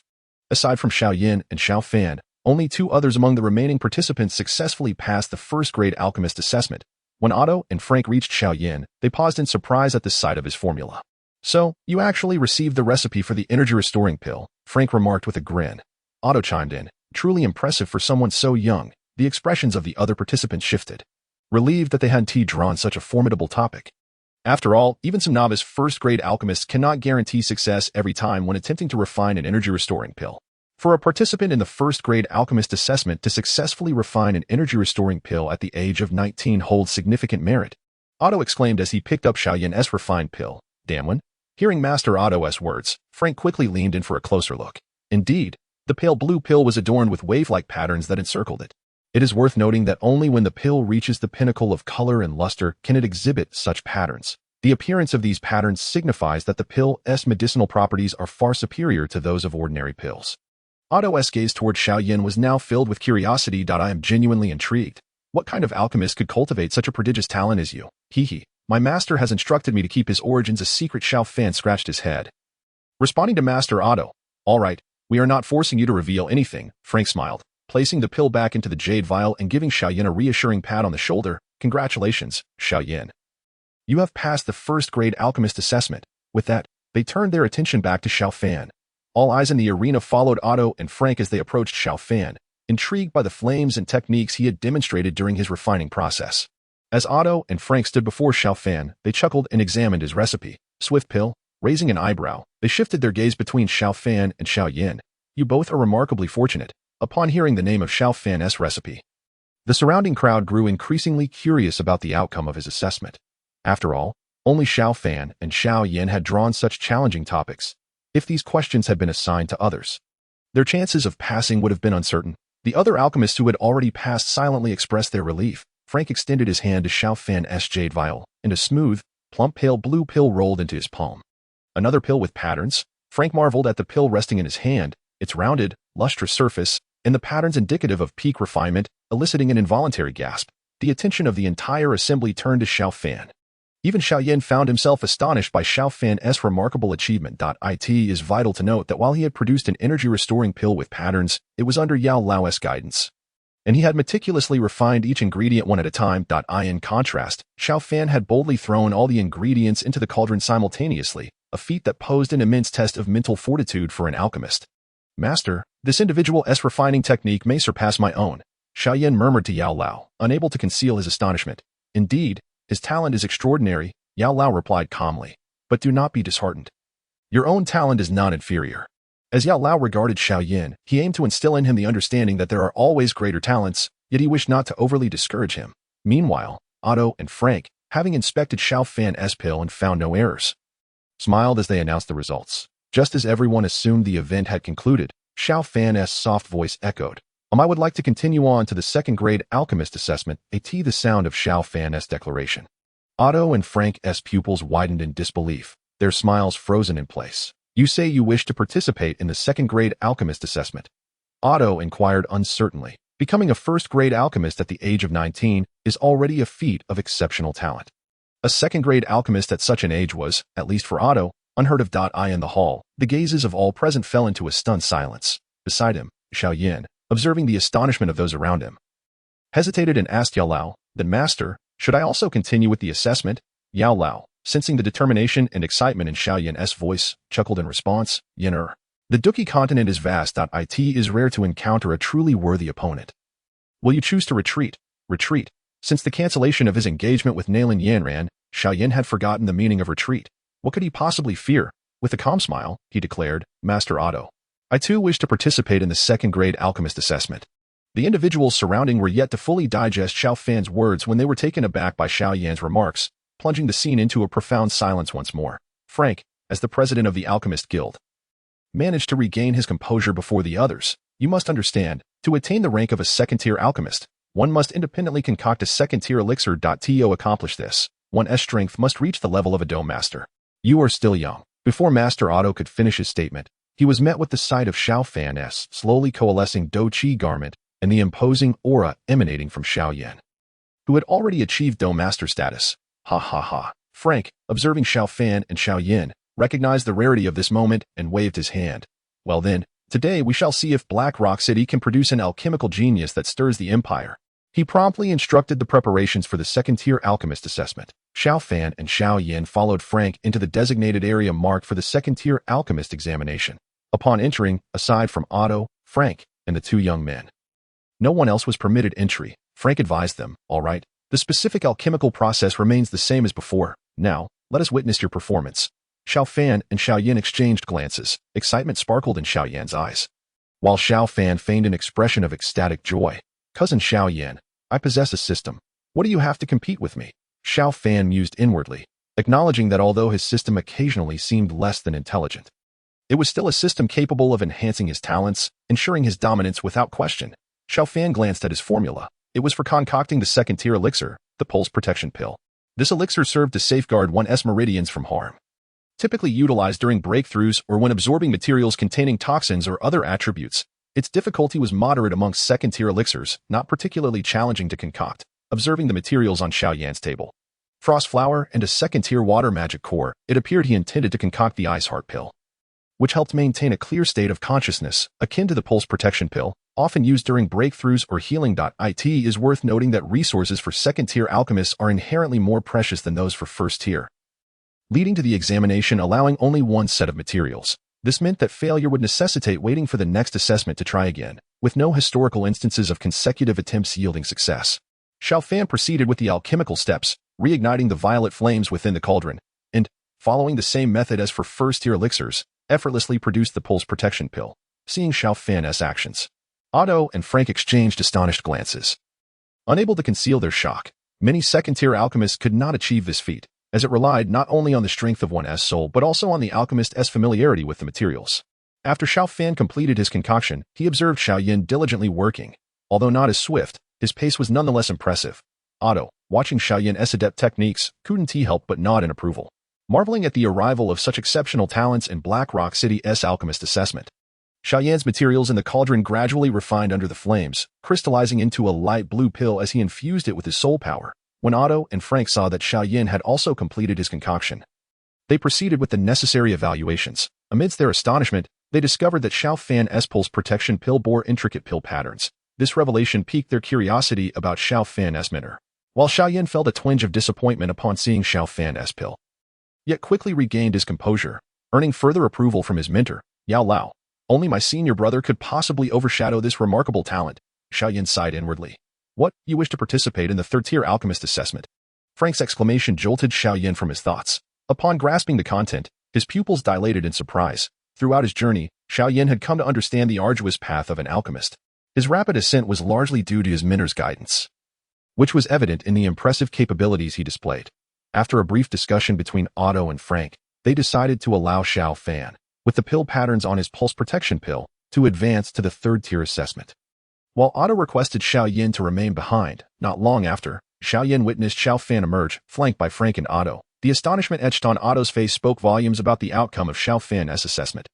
"Who would have thought that at our age, we could only reach the fourth tier, while at merely 19, you have attained the third tier," Frank remarked, spreading his hands in a wry smile. In just one day, the Alchemist Guild of Black Rock City has shattered 2 records, unveiling not only the youngest second-tier alchemist, but also the youngest third-tier alchemist. Chapter 47. The Alchemist Conference. They have emerged. In the Grand Hall, the crowd that had just completed the first-tier assessment had yet to disperse. Their curiosity piqued about the fate of the 2 participants in the second-tier assessment. They were eager to learn whether Xiao Fan and Xiao Yan had succeeded, especially given that Gu He, the renowned pill king of the Jama Empire, had only reached the first tier at the age of 19. That if both succeeded, their future accomplishments might indeed eclipse those of Gu He. With a creak, the assessment door swung open, revealing Xiao Fan and Xiao Yan, followed closely by Otto and Frank. The spectators observed the lingering astonishment on Frank and Otto's faces. Linda turned to Otto, inquiring, "Master, did they pass the assessment?" Upon hearing her question, the crowd leaned in, eager for the results. Otto glanced at his proud disciples, shook his head, and sighed. Among them, one has already become a second-tier alchemist. The audience assumed that only one of the two had succeeded, shifting their gazes between them in astonishment, attempting to discern who had triumphed in the second-tier assessment. Observing the crowd's expressions, Otto continued with the latter part of his statement. Moreover, another has successfully passed the third-tier assessment. A sudden hush enveloped the air. Everyone was left in shock at Otto's proclamation, as if the very atmosphere had been drained by their incredulity. The realization dawned upon them at 19. A third-tier alchemist was unheard of in the Gamma Empire. And even in the Dou Po continent, such a talent was exceedingly rare. The crowd finally comprehended the peculiar expressions on Otto and Frank's faces upon their exit from the assessment. Otto, witnessing the crowd's continued astonishment, waved his hand for them to disperse. He turned to his despondent disciple, offering words of comfort. Such prodigies are rare and precious. Do not let this discourage you. Still, he couldn't resist glancing toward Xiao Fan. Even Yao Lao, residing within Xiao Yan, expressed boundless praise for Xiao Fan's alchemical prowess. In my years traversing the Dou Po continent, talents like him are truly exceptional. Approaching Xiao Fan and Xiao Yan, Otto beamed. Well done, your assessments have concluded that I have arranged for your alchemist robes, the emblem of our profession. After a brief pause, he continued, do you have some time? If you're free, we could have a discussion. Upon hearing Otto's invitation, Xiao Yan felt a flicker of doubt, while Xiao Fan understood that this was likely in preparation for the upcoming alchemist conference, where Otto sought to have both represent Black Rock City. Given that Black Rock City had consistently finished last, another poor performance could jeopardize Frank's position as president. Of course, with their agreement, Frank and Otto led the two into a quiet study. At that moment, their alchemist robes were delivered by the guild members. Come, let us try on your new garments, Otto enthused. Before crafting these robes, they are soaked in a unique alchemical liquid, imparting a fragrance that keeps the wearer alert. The aroma enhances skin sensitivity, allowing alchemists to better perceive the fluctuations in flame temperature while concocting elixirs. As Otto began to explain the significance of the alchemist attire, Xiao Fan accepted the exquisite black robe offered by Frank. His fingers glided over the fabric, which felt as smooth as a woman's delicate skin, providing an exquisite sensation of comfort. Xiao Fan donned a black robe that shimmered with starlight, enhancing his already captivating charm. Although his visage was altered by a shadowy mask, the handsome countenance he conjured was further accentuated by this exquisite attire. The robe, adorned with an emblem resembling a medicinal cauldron and 3 wavy arcs, signified his status as a third-tier alchemist. The pleasant fragrance emanating from it elicited a satisfied nod from Xiao Fan. Beside him, Xiao Yan also donned his robe, chuckling softly. Indeed, the alchemist is the most esteemed profession in the Dou Po continent. Such elegance in a simple robe. As Xiao Fan wore the robe, he felt a sense of relaxation wash over his slightly fatigued spirit after the recent assessment. Frank interjected, this alchemist's robe is not merely for aesthetics. It grants immunity to most toxins and, crafted by the Alchemist Guild, possesses defensive capabilities rivaling that of Imperial armor. Xiao Yan, astonished by Frank's explanation, remarked on its myriad functionalities. If only its cost weren't so prohibitive, the Empire would surely seize it for elite equipment. Observing the satisfaction on Xiao Fan and Xiao Yan's faces, Frank hesitated before inquiring. May I ask you both a few questions? Xiao Yan, smiling, replied, feel free to ask.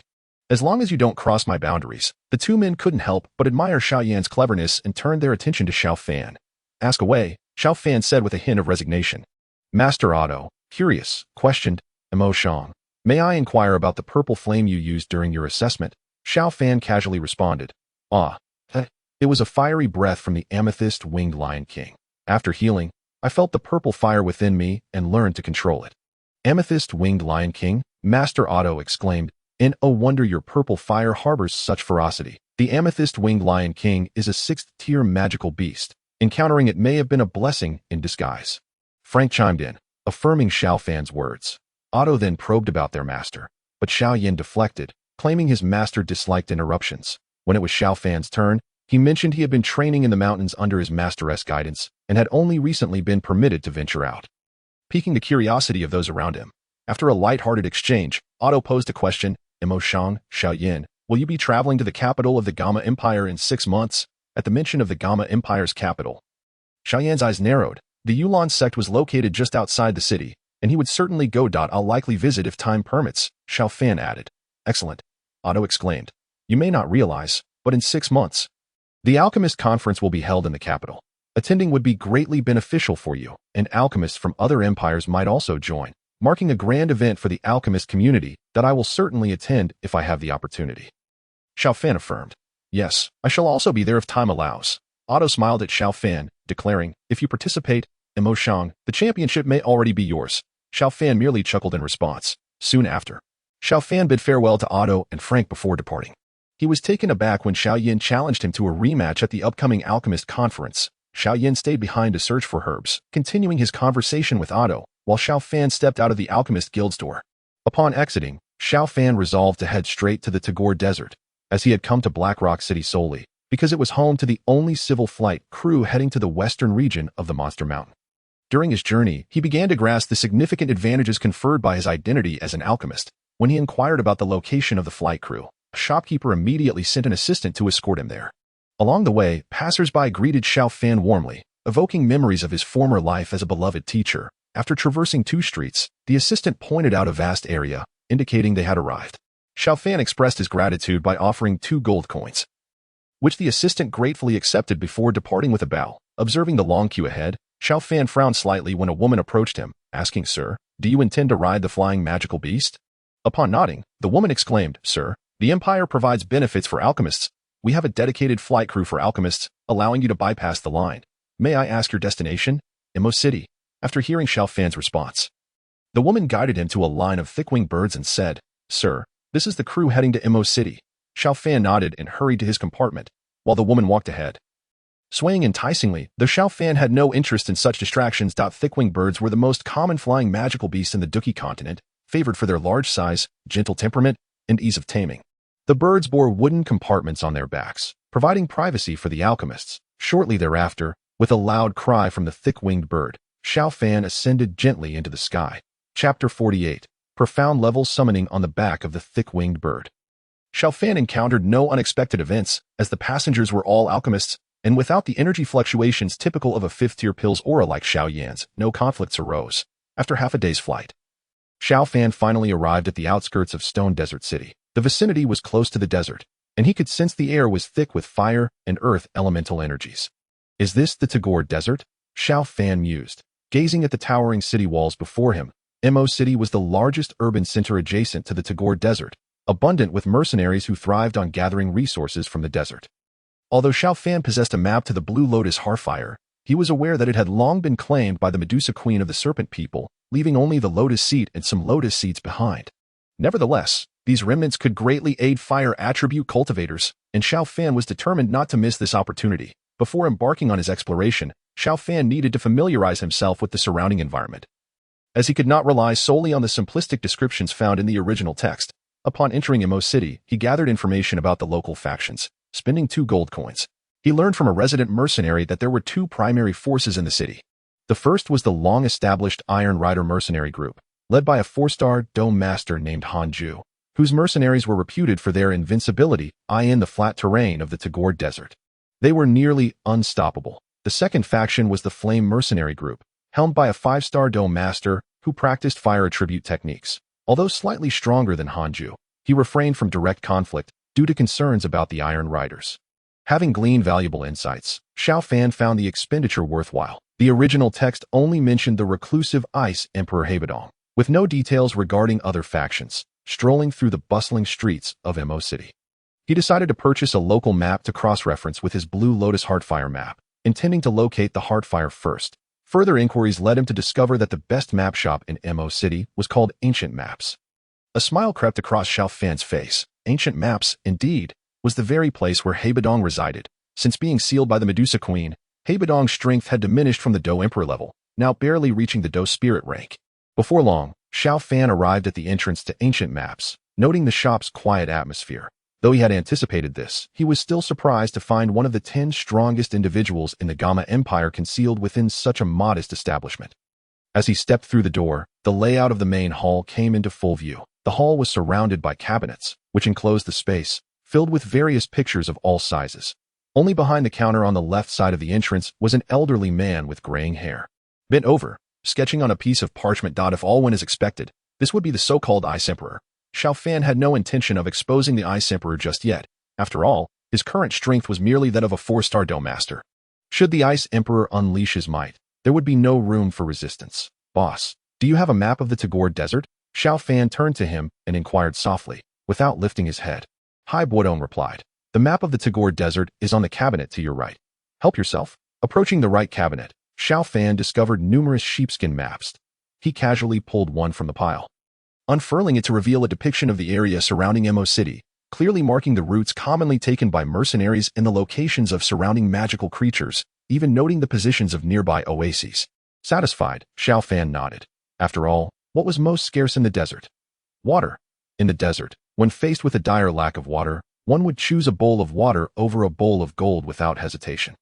The oasis marked on the map represented the best supply point in the arid expanse. Holding the map, Xiao Fan approached Hai Buodong's counter and casually asked, "How much for this map?" Hai Buodong glanced up and, upon seeing Xiao Fan's attire indicating he was a third-tier alchemist, a flicker of surprise crossed his eyes. Despite being in his 20s, Xiao Fan had already reached the rank of third-tier alchemist, piquing Hai Buodong's interest. However, he reminded himself that even the renowned Pil King Guhi from Yunlan's sect could not resolve his problems, as his seal was not one that could be easily undone by mere strength. 10 gold coins, Hai Buodong stated. Xiao Fan paid the amount and, with coins in hand, departed from Gu, intending to prepare adequately before entering the desert. Upon reaching an inn, he called for a waiter. "Prepare me a top-notch room. It must be absolutely quiet." He tossed a pouch to the waiter. "This is my deposit." The waiter opened the pouch and a look of joy flashed across his face. He realized he had encountered a big customer. "Certainly, please follow me. Rest assured, our environment is absolutely quiet." The waiter led Xiao Fan to an inn room on the upper floor, opened the door, and Xiao Fan inspected the surroundings. Finding them satisfactory, with no other guests present, he instructed the waiter not to disturb him before stepping into the room. This time, Xiao Fan intended to test the new features of the system, as he had yet to utilize them since their launch, specifically the summoning module. Opening his panel, he saw Ultimate Supporting Character System, Host, Xiao Fan level 5, 631, 1000, Strength, 4-star Dou Master, 420, 1000, 3rd-tier Alchemist, 300, 1000, Source Coins, 2000 Cultivation Method, Radiant Sun Art Combat Skills, Low-grade Xian Tier Absorption Palm, Great Accomplishment. High-grade Xian Tier 8 Extremes Collapse, Great Accomplishment. Low-grade Xian Tier Dragon Step, Great Accomplishment. Low-grade Earth Tier Cloud Crane Shadow, Entry Level. Items: Map of the Pure Lotus Heartfire, Admission Invitation to Jianan Academy. Shadowless Mask, Thousand Flame Spear, Pure Soul Experience, Pending Absorption. Main Quest, None Relationships. Xiao Yan, Affinity 85, Trust Wink with a Frown Yao Lao. Affinity 83, Trust Wink with a Frown Xiao Suner. Affinity 66, Slight Affection Wink with a Frown Little Dr. Fairy. Affinity 70, Trust Wink with a Frown Yun Yun. Affinity 75, Trust with a Thought. Xiao Fan's panel displayed before him. Thanks to the system upgrade, he could now filter many elements, viewing them only when necessary. For example, he had chosen not to view certain yellow-tier combat skills, observing his modest 2,000 source coins. Xiao Fan felt the system was indeed greedy that a single Xian-tier summoning required 1,000 source coins, and the outcomes were entirely random, meaning he could only attempt 2 summons. Xiao Fan had thoroughly reviewed the system's explanations. Yellow-tier summons yielded items corresponding to Dou Masters and below, which held little value for him now, as he had already attained the rank of a 4-star Dou Master. In contrast, Xian-tier summons corresponded to Great Dou Masters, Dou Spirits, and Dou Kings, making them the most suitable for him at this stage. Particularly, acquiring Dou King level power would allow him to dominate effortlessly. However, the summoning tiers of heaven and earth remained inaccessible due to his insufficient level, leaving him with only the option of Xian-tier summoning. System, initiate Xian-tier summoning. Xiao Fan commanded inwardly. Ding. Summoning successful. As the system's voice resonated, a flash of light appeared, revealing an item. Congratulations, host, you have obtained a Great Dou Master level combat card. Though Xiao Fan found the item somewhat valuable, it lacked critical utility. The map fragment of the Pure Lotus Heartfire was with Hai Buodong, but that was precisely why he had been sealed by Medusa. To acquire it, a transaction with him was necessary, and he needed to possess leverage to pressure him, or he would merely be delivering himself to him. Moreover, the birthplace of the Pure Lotus Heartfire was guarded by a Dou Spirit level 2-headed fire spirit snake. Without means to confront it, acquiring the seed of the Pure Lotus Heartfire was utterly impossible. Currently, the Pure Lotus Heartfire was in Medusa's possession, and obtaining it would require timing it with her tribulation, which might lead to an encounter with Xiao Yan, another source of headache for Xiao Fan. Continue summoning. Xiao Fan bit his lip, opting to proceed. Without effective means, thoughts of the pure Lotus Heartfire would be futile. Ding. Congratulations, host. You have obtained a Great Dou Master level speed card. Damn. Xiao Fan slammed the table, feeling this was less useful than the Great Dou Master combat card, as it only enhanced his speed for a quick escape. Counting the items in his storage ring, he realized that since the obliteration of the Wolf Head Mercenary Core, he had accumulated a total of 1.35 million gold coins. Each Xian summoning required 1,000 source coins, equivalent to 100,000 gold coins in the Duki continent. Xiao Fan's heart bled at the thought. He reluctantly transferred 100,000 gold coins, restoring his source coin count to 1,000. Inwardly, he prayed fervently. Heaven, please grant me a Dou King level combat power. System, proceed with the summoning. As soon as Xiao Fan uttered the command, the system's voice echoed in his mind once more. Ding, congratulations, host. You have obtained the Great Dou Master Soul Imprint Technique. Chapter 49. Unexpected news. The Great Dou Master Soul Imprint Technique. Xiao Fan pondered over the item presented by the system. After inquiring further, he understood that this technique would enable him to plant a soul imprint within the mind of a Great Dou Master, effectively enslaving a powerful individual of that caliber. Examining the details of the soul imprint, Xiao Fan realized that upon mastering this technique, he could use Dou Qi to embed the imprint in the mind of a Great Dou Master upon contact. Once the imprint was established, unless he chose to revoke it, a mere thought would suffice to extinguish the opponent's life. However, given Xiao Fan's current cultivation level, he could only implant the imprint in one Great Dou Master's mind at a time. Attempting to exceed this limit could result in failure, with a chance of injuring his own soul. Enslaving a Great Dou Master was an inconceivable feat in the Duki continent, only possible due to Xiao Fan's possession of the system, which defied conventional understanding. With no source coins left and only 30,000 gold coins remaining, Xiao Fan was unable to continue Xian summoning. Holding the technique in his hands, a plan began to form in his mind. That night, outside the Iron Cavalry Mercenary Corps headquarters, as one of the two major powerhouses in Emo City, the Iron Cavalry Mercenary Corps was located in one of the most bustling areas at the city center. Countless members of the Corps stood guard around the premises. Although no one in Emo City dared to intrude upon the Iron Cavalry Mercenary Corps, the guards served as a display of their might. As the mercenaries remained unaware, a shadow quietly slipped past numerous sentinels, entering the heavily guarded headquarters. The figure navigated through the internal structures of the Mercenary Corps, taking advantage of the night as cover. Swiftly reaching the inner courtyard, pausing within the shadows of a rooftop eave, the figure surveyed the surroundings. It was none other than Xiao Fan. Having acquired the technique for the soul imprint, Xiao Fan now harbored a bold idea. To leverage this imprint along with the Great Dou Master combat card he possessed to unify the two major mercenary corps in Emo City, thereby harnessing their wealth to arm himself. During the day, Xiao Fan had inquired about the Iron Rider Mercenary Corps and learned that Hanju, their leader, was cunning and secretive. However, he was remarkably caring towards his family, particularly his daughter. Han Qian, the leader of the Flame Legion, Zhu Yin, was known for his fiery temper due to his training in fire-based techniques, making him an unsuitable candidate for Xiao Fan. The imprint in Xiao Fan's possession could only take effect in proximity to powerful combat masters. But approaching the leaders of the two mercenary groups would be nearly impossible for someone of ambiguous reputation. With little time to squander, Xiao Fan resorted to less honorable methods, observing the courtyard's layout. He set his sights on a flower-laden garden and made his way toward it. According to the information he had gathered, Han Qian, the daughter of the Iron Rider's leader, was the pampered young lady of Emo City. Known for her temperamental nature, this was largely attributed to her father's indulgence. She had a penchant for flowers, filling her small courtyard with vibrant blooms and often bringing back beautiful specimens from outside. Emo City, being close to the desert, had few flowers, and most of those that could be found were of medicinal value. Regardless of their properties, Han Qian demanded that any flower she fancied be brought to her.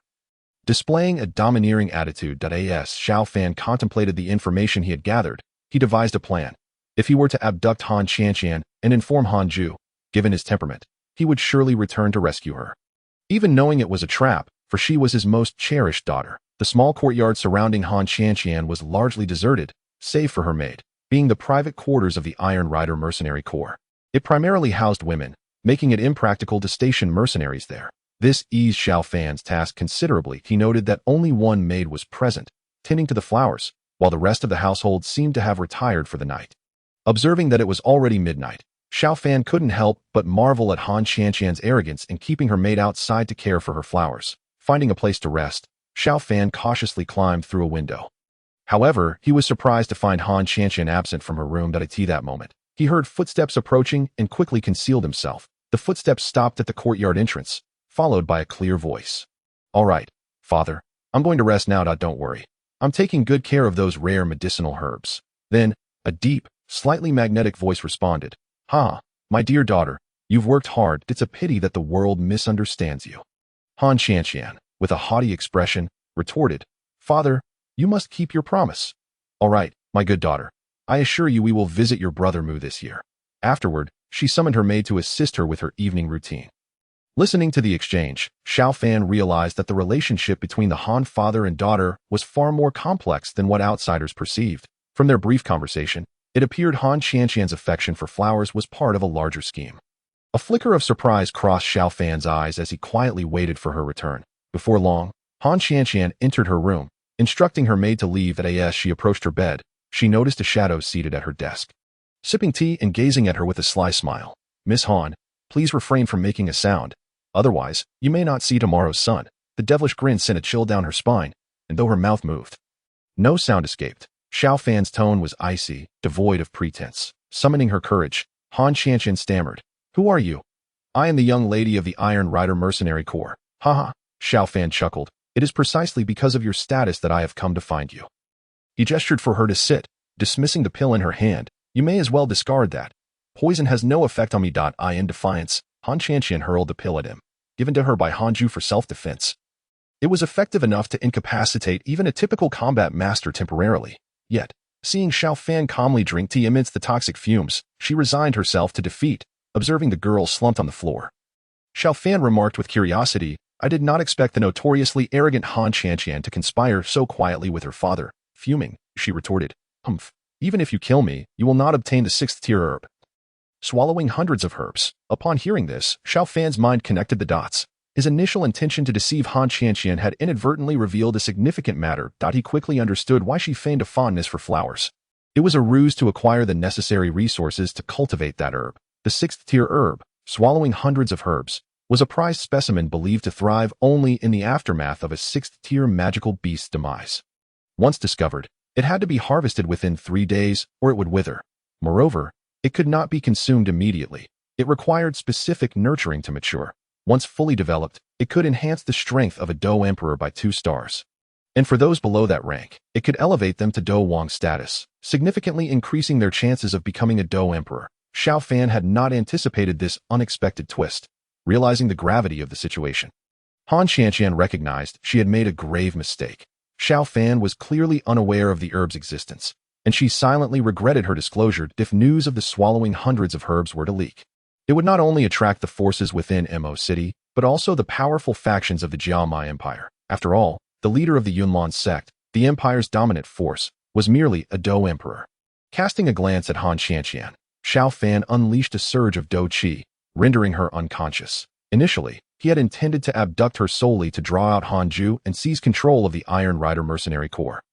But now he had stumbled upon such crucial information. Seizing the opportunity, he searched Han Xianxian's courtyard thoroughly, but found no trace of the precious herb. It was likely that Hanju kept it in his personal possession for safekeeping. Having found no herbs, Xiao Fan resolved to proceed with his original plan. Regardless of where the herbs were, he needed to lure Hanju out first. Carrying Han Xianxian, he exited her small courtyard without attempting to conceal his presence. After all, it was unrealistic to stealthily carry a living person. That night, the Iron Rider Mercenary Corps was thrown into turmoil, with Hanju vowing vengeance against those who had abducted his daughter. Chapter 50, Capturing the Great Combat Master. Is there any news of the young lady? In the hall of the Iron Rider Mercenary Corps, Hanju sat in a position of authority, casting a dark glare at the mercenaries below. "Leader, there is still nothing," stammered one of the mercenaries, trembling. This man was Qin Yang, the captain of the scouts and a trusted aide of Hanju. The structure of the Iron Rider Mercenary Corps mirrored that of a military camp, a result of Hanju's own background as a former soldier. With connections to the imperial military, he had gradually expanded his influence in Mo City. Establishing the Iron Rider Mercenary Corps. By chance, he had discovered a swallowing hundreds of herbs deep in the Tagar Desert, intending to use its properties to enhance his own abilities. Hanju understood that relying solely on his innate talent would limit him to the rank of a great combat master at best. However, once the herb matured, he could soar to new heights. Hence, he had kept its existence a closely guarded secret. even eliminating all mercenaries who had accompanied him during its discovery to prevent any leaks. Only his daughter was privy to the herb's existence. She was astute enough to realize that the Iron Rider Corps lacked the resources to cultivate it alone, and thus devised a plan involving outside mercenaries. Under her guise, the herb was growing increasingly mature. Yet, at such a critical moment, his daughter had been kidnapped from the very heart of the Iron Rider Mercenary Corps, instilling Hanju with a sense of foreboding. Useless fools. Bang. Hanju slammed his hand on the table, seething with rage. You let my daughter be taken right under your noses. What are you all doing? The atmosphere in the hall was tense. With Qin Yang refraining from responding, fully aware that the guards on duty the previous night had already faced Hanju's wrath, leaving the entire corps in a state of dread, despite their deployment of numerous personnel. Not a single piece of information emerged. Is there any news from the Flame Mercenary Corps? Hanju turned to inquire of Qin Yang. Qin Yang promptly responded, since the incident with the young lady last night. We have investigated. Zhu Yan from the Flame Mercenary Corps remained at the Lingwu Tower throughout the night, and the other vice captains have been under our surveillance as well, showing no signs of activity. It appears that the events from yesterday were not orchestrated by them. Upon hearing Qin Yang's reply, Hanju narrowed his eyes and murmured, if it wasn't the Flame Mercenary Corps, then who could it be? Qin Yang continued, the individual who abducted the young lady last night, although we could not intercept him, seemed to possess no more than the strength of a Dou master. However, he wielded a peculiar white flame that inflicted heavy losses on our men. Dou's master? White flame. Hanju fell into contemplation upon Qin Yang's words. Typically, the flames manifested by Dou masters are yellow. Only certain alchemists might produce flames of other colors. Could it be that the white flame was an anomalous fire? A jolt of realization struck Hanju. If it were indeed an anomalous fire, then the perpetrator must be an alchemist. Dread filled him. How had they managed to provoke an alchemist? The gravity of the situation weighed heavily on Hanju.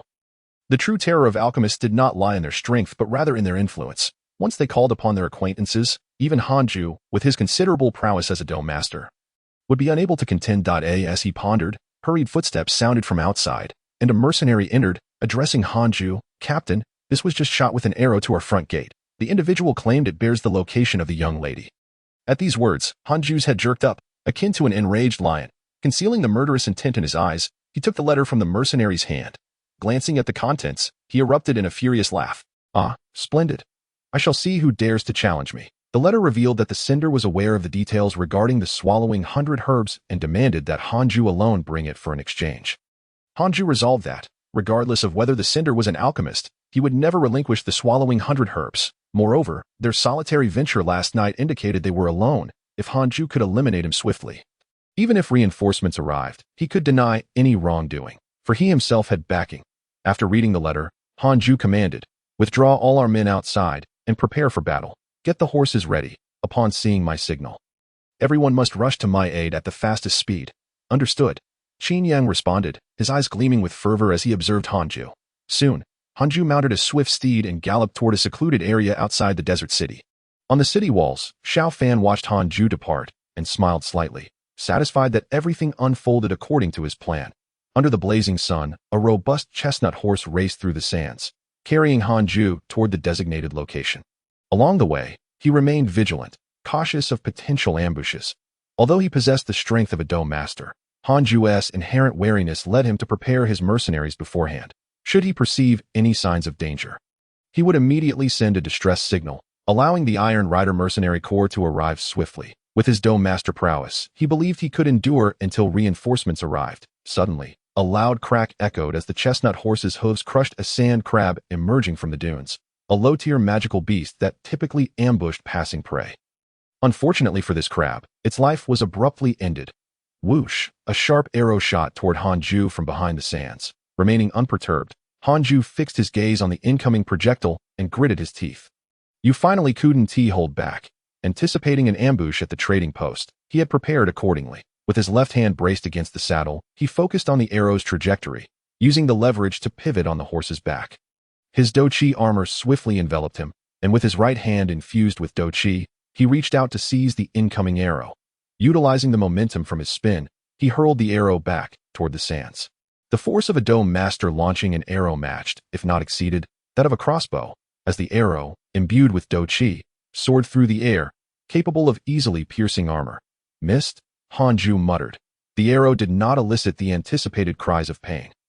At that moment, additional arrows rained down upon him from the surrounding sands. With his Dou Qi armor fully active, Hanju shouted defiantly, "You think mere tricks can take me down?"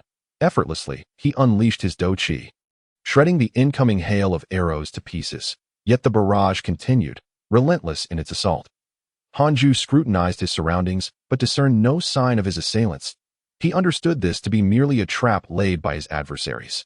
However, relying solely on such underhanded tactics to harm or kill him was a naive miscalculation on their part. After several rounds of arrows, Hanju remained oblivious to the enemy's location and roared in frustration. Earthquake! With his bellow, Hanju's Dou Qi coalesced around him, forming a yellowish sphere, which he then thrust into the ground. Waves of Dou Qi radiated outward from his position, instantly uprooting dozens of concealed crossbows buried beneath the earth. Is that all you can muster? Just then, during the brief respite, an arrow, laced with a hint of white flame and shot from an unusual angle, hurtled toward Hanju's face. His eyes widened in alarm. The sensation of impending doom prickled at his skin. With no time to react, he raised his hands to shield his forehead. Clang! The arrowhead struck his wrist guard with a sharp sound. Hanju stared incredulously at the arrow he had just deflected, astonished that it originated from a Dou master. Moreover, that chilling white flame appeared to bypass his Dou Qi armor, not merely ignoring it, but seemingly evaporating it in an instant. This was the most terrifying aspect. A fierce killing intent flickered in Hanju's eyes that it was no wonder his assailant dared to ambush him single-handedly. Had he not been prepared, he might have fallen victim. Fixating on the distant figure of the youth, Hanju charged forward with intent to strike. However, barely 2 steps in, he was suddenly overcome by dizziness and darkness enveloped him as he collapsed. From afar, Xiao Fan observed Hanju's fall and murmured, "TSK, this pill is remarkably effective to in his hand." He toyed with a purple-black pill. Yet, the difficulty of concocting it was immense. Although it was a 3rd-tier pill, it required 4th-tier materials, and the yield was exceedingly low. The pill Xiao Fan held was a creation based on the stocks of the alchemist elder, named devour. Despite being a 3rd-tier pill, its ingredients were 4th-tier, rendering it quite impractical. Moreover, only alchemists nearing the 4th tier could concoct it, which required the unique bone spirit cold fire to succeed. Xiao Fan had managed to create it, and it served as his method of countering Hanju. First, he prepared traps along Hanju's path, accumulating his wrath and depleting his patience, then feigned a lethal strike with an arrow. In truth, all the arrows had been tainted with the essence of devour. Xiao Fan had also prepared traps around himself, but he never anticipated that he would achieve victory even before needing them. It could only be said that ordinary practitioners were woefully unacquainted with an alchemist's methods, resulting in a mismatch of information in their confrontation. If they faced an alchemist, such stratagems would prove futile. Chapter 51. Subduing Hanju. Xiao Fan approached the spot where Hanju lay unconscious. To prevent any trickery from Hanju, he tossed another devour pill at him, ensuring that Hanju remained in a state of unconsciousness before drawing near. He reached Hanju's side. Gazing down at the fallen figure, Xiao Fan smiled slightly, channeling his Dou Qi to follow the imprinted technique. As his Dou Qi circulated, a palm-sized mystical seal materialized in his palm. This seal contained Xiao Fan's soul power. Once implanted in the mind of the Dou master, it would grant him dominion over that individual's life and death. Without hesitation, Xiao Fan pressed the seal against Hanju's forehead. Upon contact, the seal melted away like snowflakes, but Xiao Fan sensed it was not truly dissipating. Rather, it was merging into Hanju's body, embedding itself within his soul seed. A peculiar connection blossomed within Xiao Fan's heart. He felt that with a mere thought, he could easily extinguish Hanju's life. Having planted the seal, Xiao Fan felt reassured. He waved the antidote gently before Hanju's nose, and soon, signs of awakening began to manifest in Hanju. As Hanju regained his consciousness, he swiftly struck the ground, leveraging the recoil to propel himself upward, eager to retreat to safety. Simultaneously, he retrieved a signal device, intending to seize this opportunity to summon the Iron Rider Mercenary Corps for assistance. A slight smirk appeared on Xiao Fan's lips. Truly, one who has risen from humble beginnings to become one of the formidable powers in the desert city exhibits remarkable reflexes upon sensing danger. He hesitated not for a moment, retreating immediately and calling forth all his subordinates. Alas, Xiao Fan sensed the presence of the soul imprint. A message echoed in his mind. Ah! Hanju let out a piercing scream. His actions abruptly interrupted, and he fell back to the ground, the signal still untransmitted. What manner of sorcery is this? Hanju, rarely displaying fear, was taken aback. The existence of the soul imprint was something entirely beyond the comprehension of the people from the Duki continent. Thus he had never anticipated such a form of control. With a light chuckle, Hanju remarked, "You need not concern yourself with the nature of this power. All you need to know is that your life and death are now entirely within my grasp." With that, he gazed at Hanju, adding, "Surely you do not wish to relive the agony you just experienced." The recollection of that pain flickered once more in Hanju's eyes, revealing a glimmer of dread. The direct impact on his soul rendered him incapable of harboring any rebellious thoughts, forcing him to bow his back and kneel before Xiao Fan, an expression of resignation upon his face. "Hanju is willing to heed your commands." Hanju understood that no matter what he said, he could not retain possession of the swallowing 100 herbs. Observing Hanju's expression, Xiao Fan discerned that a gentle approach was warranted. It was essential to offer him some incentive. "Rest assured, your daughter remains unharmed. She is currently at an inn within the city. Furthermore, I have no desire for your swallowing 100 herbs. I only require some of its roots." Upon hearing Xiao Fan's words, Hanju's head snapped up in astonishment. Xiao Fan fixed his gaze upon him and spoke softly, "Fear not. As long as you comply with me, not only will I enable your mercenary corps to flourish, but I can also assure you that even with the swallowing 100 herbs, your chances of breaking through to the Douwang level are exceedingly slim without resources that I can provide you with opportunities." At that moment, Hanju was genuinely taken aback by Xiao Fan's grand ambitions. His most significant asset was the swallowing 100 herbs, and the fact that Xiao Fan expressed no interest in it indicated a lack of regard for its medicinal properties. He had indeed latched onto a powerful ally. Hanju spoke earnestly to Xiao Fan. "From now on, I shall obey your instructions." Xiao Fan regarded Hanju and felt a renewed astonishment at the might of the soul imprint. Hanju's shift in perspective was not solely influenced by Xiao Fan's words, but was also subtly shaped by the imprint embedded in his mind. As the imprint deepened, Hanju's loyalty to Xiao Fan would gradually intensify, ultimately leading him to obey even unto death. Curiously, Xiao Fan opened his affinity relationship panel. Hanju affinity, 80, trust. With initial control established, an affinity of 80 was already achieved, serving as a reference for Xiao Fan's grasp over his subordinates. As Xiao Fan grew, the various facets of the system began to reveal their true potential. The affinity module could now serve as a tool for Xiao Fan to gauge the loyalty of his subordinates, while the summoning template would allow him to extract external assistance. It was a pity that the items currently available in the shop template, although high-level skills and techniques for Xiao Fan, were not of particular importance. After all, both skills and techniques could be acquired through tasks or development in the future. Temporarily pushing these thoughts aside, Xiao Fan instructed Hanju, "Return to your mercenary corps." Hanju nodded in agreement, initially intending to offer Xiao Fan his horse, only to realize that his steed, the Crimson Blood Horse, lay lifeless in a pool of blood. Xiao Fan declined Hanju's offer and informed him of Han Chanshan's location, suggesting that Hanju first return to reorganize the mercenary corps, promising he would follow shortly. Hanju acquiesced and promptly headed towards the desert city. Though controlled by Xiao Fan, Hanju's thoughts remained unchanged. He still cherished his daughter and harbored grand ambitions, albeit now accompanied by an absolute loyalty to Xiao Fan. This was the terrifying power of the imprint. It exerted control without stifling personal development. After all, if control resulted in drastic changes in lifestyle or mechanical behavior, it would reveal the underlying issue. As they journeyed through the desert, Xiao Fan sensed the elemental forces present in the Devour Desert. Noting that 80% of the elemental power consisted of earth and fire elements, concurrently, Xiao Fan contemplated adjustments to his plan for acquiring the Blue Lotus Heartfire. He decided against venturing to the Lotus Seed outside Shimo City, partly due to the presence of the two-headed fire spirit snake, and also because he estimated that Xiao Yan would soon arrive in the desert city to be by the time he resolved matters in the desert city. It would likely be too late to join the fray. Moreover, acquiring the Blue Lotus Heartfire would inevitably bring him face to face with Yao Lao and Xiao Yan, prompting Xiao Fan to devise an alternative strategy. Just then, a long-awaited system notification resonated in his mind. Ding! New mission triggered. Chapter 52, Swallowing 100 Herbs. Ding! New mission triggered. The system's prompt echoed within Xiao Fan's mind, bringing him joy as he opened the system panel. It had been ages since he last triggered a mission, particularly after the system encountered anomalies. Strongest supporting character system. Hidden. Host. Xiao Fan level. 5, 631, 1000. Strength. 4-star Dome Master. 420, 1000. Third Grade Alchemist. 302, 1000. Source Coins. 0 Techniques. Radiant Sun Technique Combat Skills. Xian level Low Grade Absorbing Palm. Mastered. Xian level High Grade 8 Extremes Collapse. Mastered. Xian level low-grade dragon step, great accomplishment. Earth level low-grade cloud crane shadow, entry level. Items. Map of the Blue Lotus Heartfire, invitation to enroll in the Xiao Yan Academy. Shadowless Mask, Thousand Flame Spear, Pure Soul Experience, Pending Absorption. Main quests. Quest 1. Unify the forces of Shimo City, awaiting acceptance. Reward. 3,000 source coins, 100 experience points, 100 Dookie points.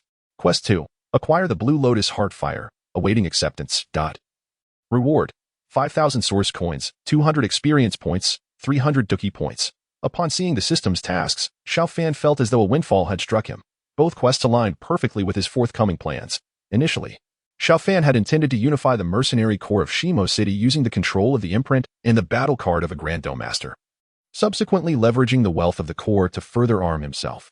Little did he expect that the system's tasks would coincide with his intentions, and upon successful completion, the new 3,000 source coins would significantly bolster his confidence.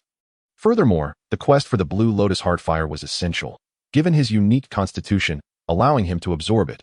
What thrilled Xiao Fan the most were the Dookie points awarded by both tasks, according to the system's data on his strength. Every 100 Dookie points equated to a minor realm advancement. Currently, Xiao Fan, as a 4-star Dome Master, had only accumulated 420 points after much effort. Upon completing both tasks, his Dookie points would surge by 400, effectively propelling him to the status of an 8-star Dome Master. Such an outcome would save him a considerable amount of time. With a heart full of joy, Xiao Fan accepted both missions and lost interest in lingering in the desert. With the system's support, he need not endure the scorching sun like Xiao Yan to level up. He hastily made his way towards Shimo City. Upon arriving at the city gates, he discovered that the members of the Iron Rider Mercenary Corps had already retreated, and the city lockdown order had been lifted. After a brief inquiry, he learned that the young lady of the Iron Rider Corps had been successfully rescued by the Corps leader. Xiao Fan smiled and proceeded to the headquarters of the Iron Rider Mercenary Corps.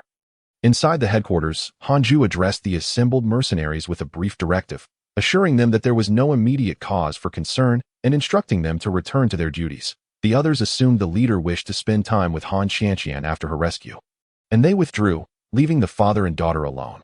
Once the mercenaries had exited, Hanju waved for Han Qianqian to return to her room, then seated himself in the hall, seemingly awaiting something. Not long after, Xiao Fan arrived at the entrance of the Iron Rider Mercenary Corps, informing the guards that he had an appointment with the leader. The guards scrutinized him, appearing skeptical that such a young lad could be acquainted with their commander. Displaying his 4-star Dome Master strength, one of the guards swiftly rushed inside to announce Xiao Fan's arrival. In the Iron Rider Mercenary Corps, a 4-star Dome Master was deemed capable enough to lead a small team, especially one so young. The guards, not daring to delay, promptly relayed the message to Hanju.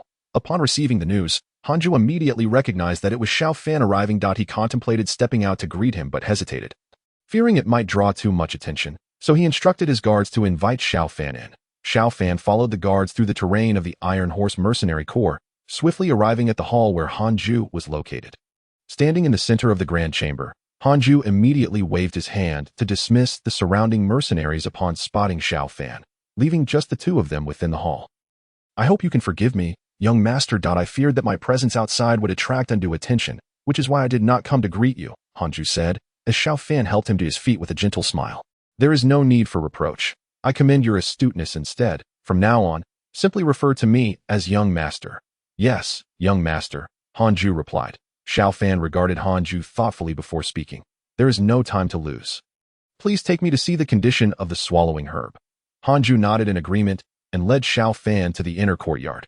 Upon reaching a small courtyard, Hanju bowed respectfully and said, "Young master, this is the place." He then instructed the mercenaries guarding the entrance to withdraw and guided Xiao Fan into the courtyard.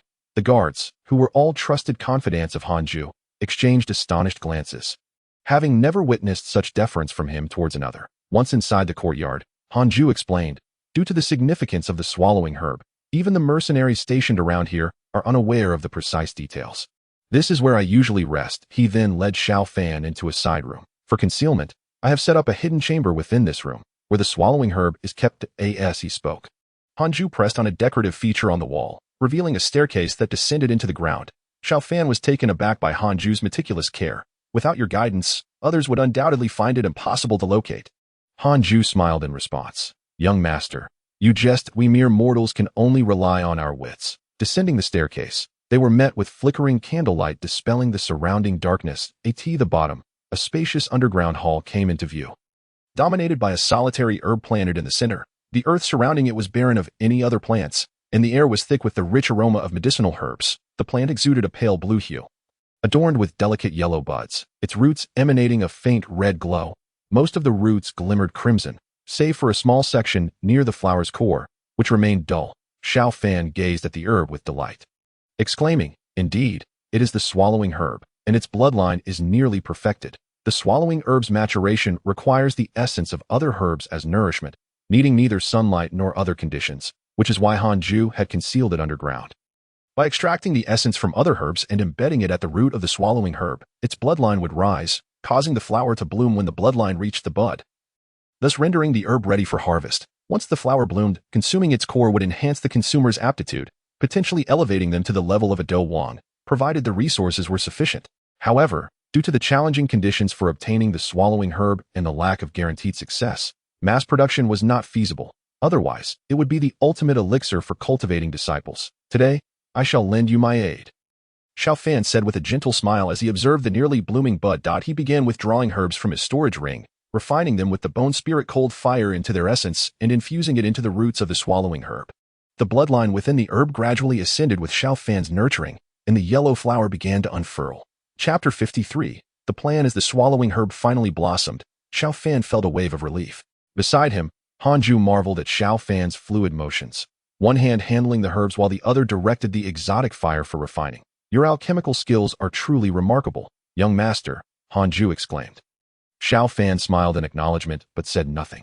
Observing the fully bloomed swallowing herb, he remarked, "I promise to take only a small portion of the root, and I shall keep my word." He then approached the blooming herb, carefully extracting a small piece of the root with a jade knife.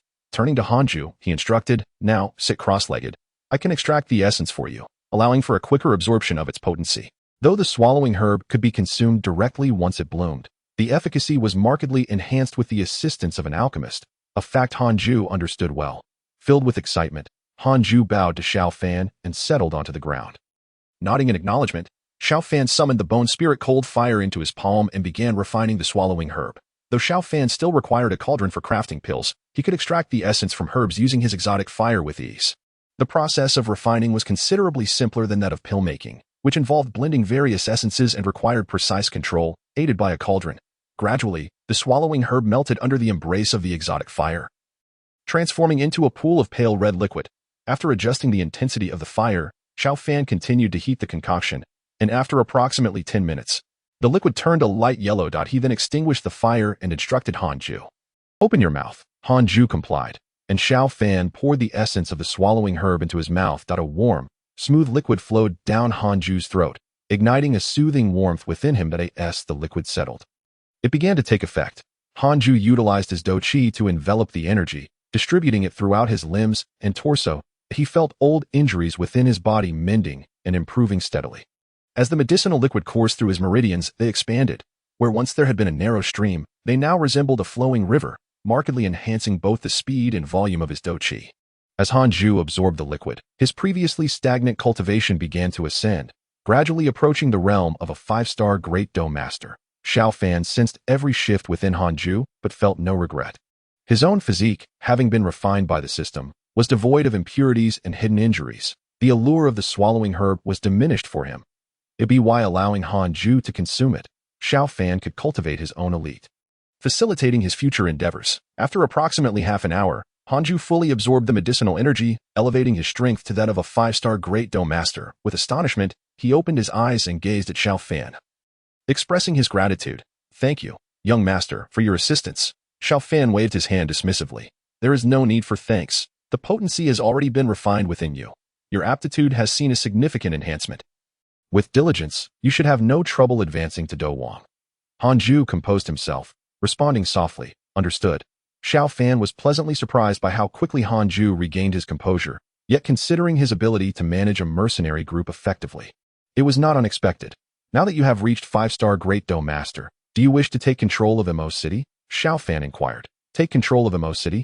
Hanju furrowed his brow, a glimmer of hope igniting in his eyes. "With your assistance, unifying Emo City is not beyond possibility." Xiao Fan regarded him thoughtfully. the most crucial aspect of the Flame Mercenary Corps is their leader, Zhu Yan. Now that you have attained 5-star Great Dou Master, you can hold him at bay while I remain in the shadows, striking decisively when the time comes.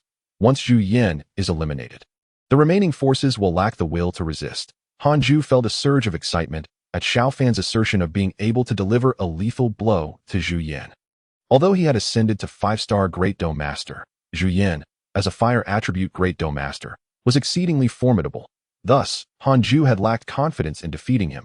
Hearing that Xiao Fan could assist him in vanquishing Zhu Yan filled him with exhilaration. The two then convened in the secret chamber to devise a plan for assaulting the Flame Mercenary Corps. The headquarters of the Flame Mercenary Corps and that of the Iron Horse Mercenary Corps were situated in opposite directions, one to the south and the other to the north, flanking the center of Mo City. The Iron Horse Mercenary Corps was most feared for its cavalry comprised entirely of Dou Masters.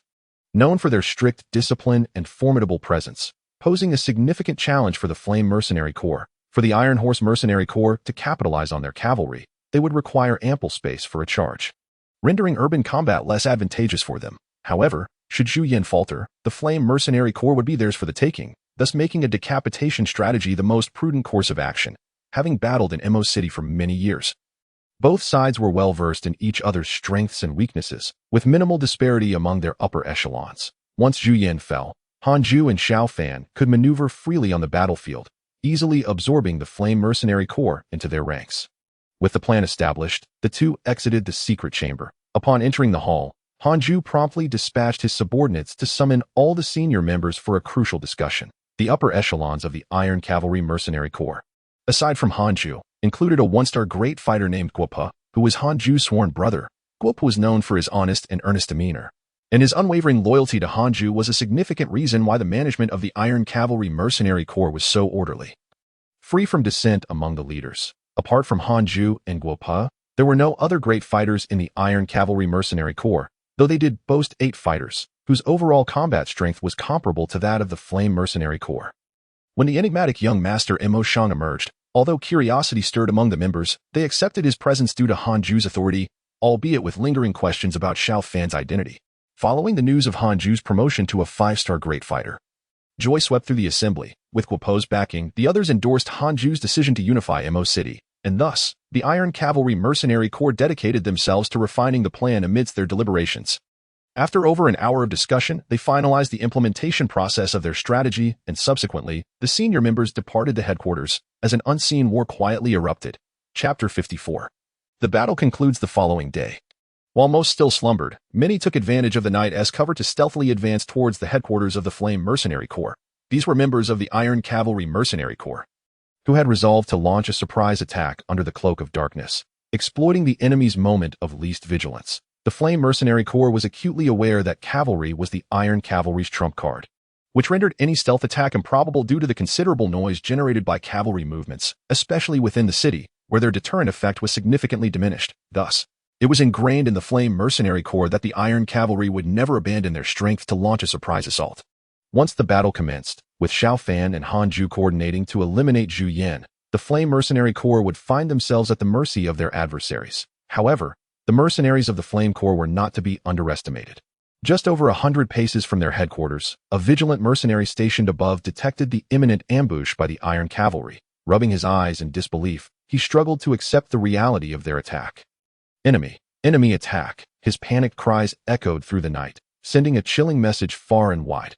Upon realizing their cover was blown, Xiao Fan signaled with a sweeping gesture. Charge, kill, the grandsons of the Flame Mercenary Corps are here. The fervent battle cries shattered the tranquility of Mo City, causing nearby residents to bolt their doors in fear. In a room within the headquarters, a middle-aged man awoke to the cacophony of battle outside. A flicker of confusion in his eyes quickly replaced by murderous intent. Han Zhu.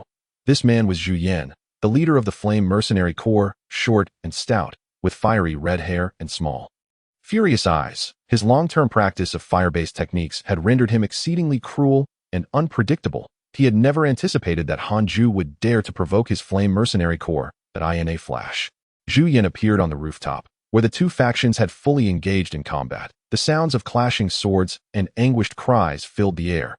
Observing the chaos below, Zhu Yan's slender eyes burned with rage as he bellowed. Han Zhu, come out and face me. With a light chuckle, Hanju materialized before Zhu Yan. Why do you call for me, you fat pig?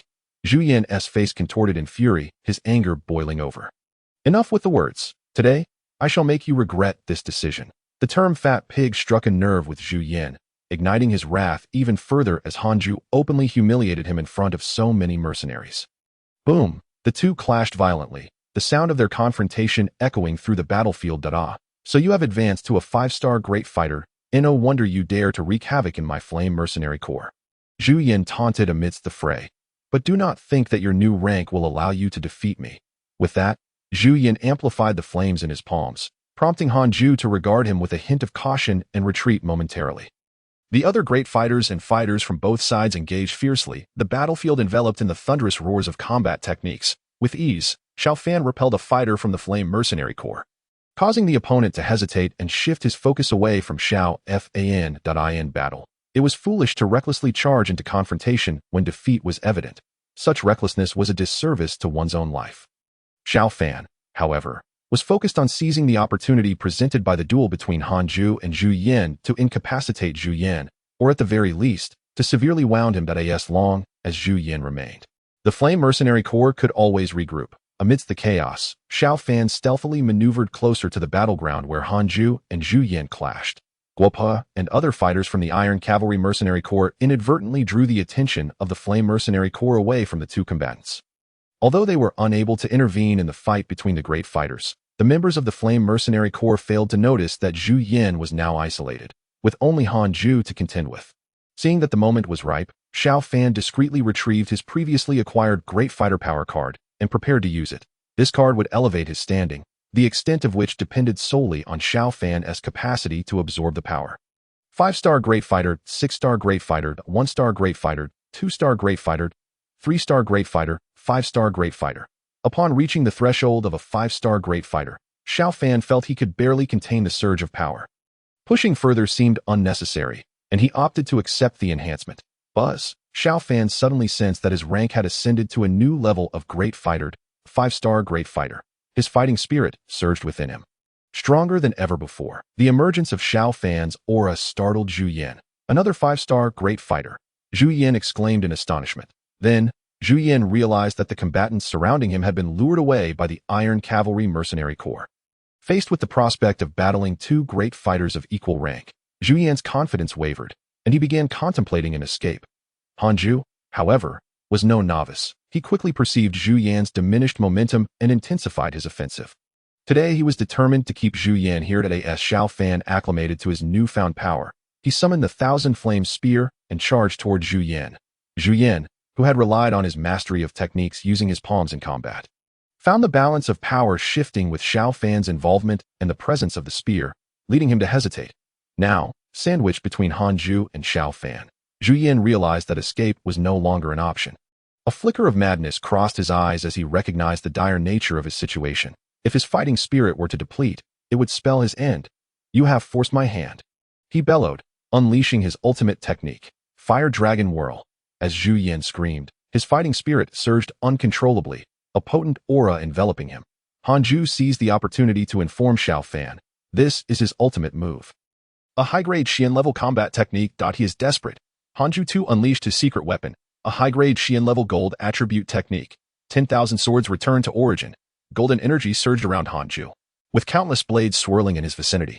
Observing the impending clash, Xiao Fan took a cautious step back. He did not underestimate Zhu Yan's cunning. With two opponents facing him, Zhu Yan's singular technique would inevitably lead to his downfall, and with so much fighting spirit expended, escape would be impossible. As anticipated, seeing Xiao Fan remain inactive, a flicker of surprise crossed Zhu Yan's gaze. He unleashed a surge of crimson light toward Hanju while his body retreated swiftly. Sensing Zhu Yan's movement, Xiao Fan darted forward to block his path. You seek death. With his escape route cut off, Zhu Yan was compelled to retaliate against Xiao Fan. The 1,000-flame spear lunged toward him, forcing Zhu Yan to alter his trajectory. The spear's chilling presence compelled Zhu Yan to evade, and with Hanju rapidly closing in, Zhu Yan understood that if he allowed them to encircle him, he would meet his end. Fire Dragon Whirl. This time, Zhu Yan's technique was not a mere test. He resolved to push back Xiao Fan, even at the cost of enduring Hanju's assault. This was his only chance of survival. Sensing the terrifying aura emanating from Zhu Yan, Xiao Fan no longer hesitated. Cloud Crane Shadow. The surging energy coursed through Xiao Fan's hands, infusing the thousand-flame spear, which gradually manifested fiery red cracks. A fierce aura rippled around him. Upon sensing Xiao Fan's presence, Zhu Yan's eyes flickered with surprise. This aura. It was a terrestrial-level combat skill. Zhu Yan could hardly believe that the seemingly unremarkable Xiao Fan possessed such prowess. Unable to halt his own combat technique, Zhu Yan bellowed, "I refuse to believe you can wield a terrestrial-level skill." As Zhu Yan completed the preparation of his technique, he swung it fiercely towards Xiao Fan. Calmly, Xiao Fan gazed at Zhu Yan, brandishing the glowing thousand-flame spear with a swift motion, sending forth a faint red silhouette that rushed towards Zhu Yan. The clash of the two formidable techniques erupted in an astonishing explosion. Creating a small mushroom cloud at the epicenter, countless flames shot outwards, igniting the surrounding debris. The entire battlefield was momentarily stunned by the sudden blast. Han Ju's eyes widened in shock. "Young master," he exclaimed. Rushing towards Xiao Fan. As the dust settled at the explosion's center, a figure gradually emerged into view. Xiao Fan stood firm, leaning on his spear, while a massive pit formed around him, with Zhu Yan lying at the bottom. His clothing tattered and a glimmer of despair in his eyes as he slowly lost consciousness. Xiao Fan, relying on his terrestrial-level combat skill, was a 5-star Dou master, naturally overpowering Zhu Yan. The explosion had been closer to Zhu Yan. And coupled with Xiao Fan's protective sea hard armor, he withstood the blast while Zhu Yan could not. With Zhu Yan's demise, the battle neared its conclusion. In a secret chamber of the Iron Cavalry Mercenary Corps. Xiao Fan sat cross-legged on the bed, his hands forming a peculiar seal before his chest as his combat energy flowed steadily, exuding a robust aura. After a while, his eyes slowly opened, a glimmer of brilliance flashing within. And he exhaled a breath of turbid air, his aura gradually calming. To assist the Iron Cavalry Mercenary Corps in unifying the desert city was unexpected. Yet the battle against Zhu Yan deepened his understanding of the Cloud Crane Shadow technique. Xiao Fan realized that during their clash, his execution of the technique provided him with profound insights, marking a significant gain. With Zhu Yan dead and the Flame Mercenary Corps in disarray, they could not resist the Iron Cavalry's might, prompting Xiao Fan to return early to contemplate his newfound understanding. System. Check the panel. Ultimate Supporting Character System. Host. Xiao Fan level. 5631. 1000. Strength. 4-star Dou Master. 420. 1000. Third Tier Alchemist. 300. 1000. Source Currency. 0 Cultivation Technique. Radiant Sun Art Combat Skills. Low-level Shintir Absorption Palm. Mastery. High-level Shintir 8 Extremes Collapse. Mastery. Low-level Shintir Surging Dragon Steps. Major Achievement. Low-level Terrestrial Tier Cloud Crane Shadow. Mastery. Items. Blue Lotus Earth Heart Fire Map. Canaan Academy Enrollment Invitation. Shadowless Mask. Thousand Flame Spear. Pure Soul Experience. Pending Absorption. Main Quests. Quest 1. Unify the Forces of Desert City. Quest Rewards. 3,000 Source Currency. 100 Experience Points. 100 Combat Energy completed. Quest 2. Acquire Blue Lotus Earth Heart Fire. Quest Rewards. 5,000 Source Currency. 200 Experience Points. 300 Combat Energy. Xiao Fan's mastery of the Cloud Crane Shadow technique had transitioned from novice to mastery, although this represented only a single-tier increase. It signified a deeper understanding of terrestrial-level combat skills. Enhancing the technique's efficacy in future applications. It was akin to a child wielding a formidable weapon. While the potential for devastation was present, the ability to harness its full power was lacking. Now, having matured, he could wield such a weapon with greater finesse. The task of unifying Desert City had been accomplished, and with Zhu Yan's demise, the Iron Cavalry Mercenary Corps was solidified under his control. The corps leader, Han Ju, was firmly within Xiao Fan's grasp through spiritual imprinting. Thus, the Desert City was effectively under Xiao Fan's influence. Gazing at the bountiful rewards for completing the task, Xiao Fan felt a surge of excitement. System. Claim the rewards. As Xiao Fan spoke, he sensed a gradual increase in his internal combat energy. The system's ability to enhance his strength was astonishing, and despite the time that had passed, he remained bewildered by the origin of this power. Unlike the energy he studied in his past life, which could neither be created nor destroyed, this world seemed to operate under different principles. Xiao Fan closed his eyes to meditate, embracing the newfound energy. His aura swiftly ascended from a 4-star Dou Master to the pinnacle of 4 stars, seamlessly breaking through to the realm of 5-star Dou Master. Upon opening his eyes, a glimmer of joy shone within them. His power had progressed further. The strength conferred by the system bore no adverse effects. As long as he completed tasks, he could accept the energy without reservation. This rapid advancement, within less than 6 months of leaving Wutan City, he had risen from an 8-star Dou practitioner to a 5-star Dou Master. Would be hard for anyone to believe. After absorbing the combat energy, Xiao Fan glanced at his system panel. The system remained at level 5. With experience increasing by 100 to a total of 731.to advance the system's level, he needed to reach 1,000 experience points. He wondered what changes might occur with further breakthroughs. Although he had attained the level of a 5-star Dou Master, this strength would not suffice for the challenges ahead. The most pressing matter was the acquisition of the Blue Lotus Earthheart Fire, now in the possession of Medusa.to obtain it. He would have to seize the opportunity while Medusa was preoccupied with absorbing during her tribulation. His current Dou Master strength was inadequate amidst the powerful Dou Kings and even Dou Emperors. This realization prompted Xiao Fan to rely on the summoning system for solutions.to navigate the turbulent waters. He would need at least the strength of a Dou Spirit, ideally reaching Dou King level, to ensure his survival against the Serpent Tribe's leaders. Having gained 3,000 source currency from this mission, he could perform 3 Xiantier summons that he hoped these summons would yield a viable solution. Otherwise, he would have to deplete the wealth of Desert City for recharges. However, the ratio of source currency to the currency of the Dou-Chi continent was 1,000, meaning a single Xiantier summon would cost 100,000 gold coins. Even combined, the wealth of the 2 mercenary corps would likely not exceed 5 summons. Aside from gold, he could exchange rare herbs and treasures for source currency. But this approach was ultimately unwise. Many rare herbs were elusive, and even if they had a price, there was no guarantee of a market. Low-tier herbs could not fill such a vast void. Reflecting on this, Xiao Fan lamented that the summoning system was a bottomless pit. Yet, without it, he would be eliminated from the competition for the Blue Lotus Earthheart Fire, unlike Xiao Yan, who possessed means to enhance his strength. Thus, the summoning system remained his only safeguard. Taking a deep breath, Xiao Fan regarded his scant 3,000 source currency that it felt reminiscent of inserting a card in a game from his past life. Prompting a smile, "May fortune favor me." System, initiate Xiantier summoning. With Xiao Fan's command, 1,000 source currency was deducted from his account, replaced by a shooting star animation before his eyes. Xiao Fan. This even has a card drawing animation? Ding! Congratulations, host. You have received a Dou Spirit level speed card. Xiao Fan frowned at the acquisition. System, continue summoning.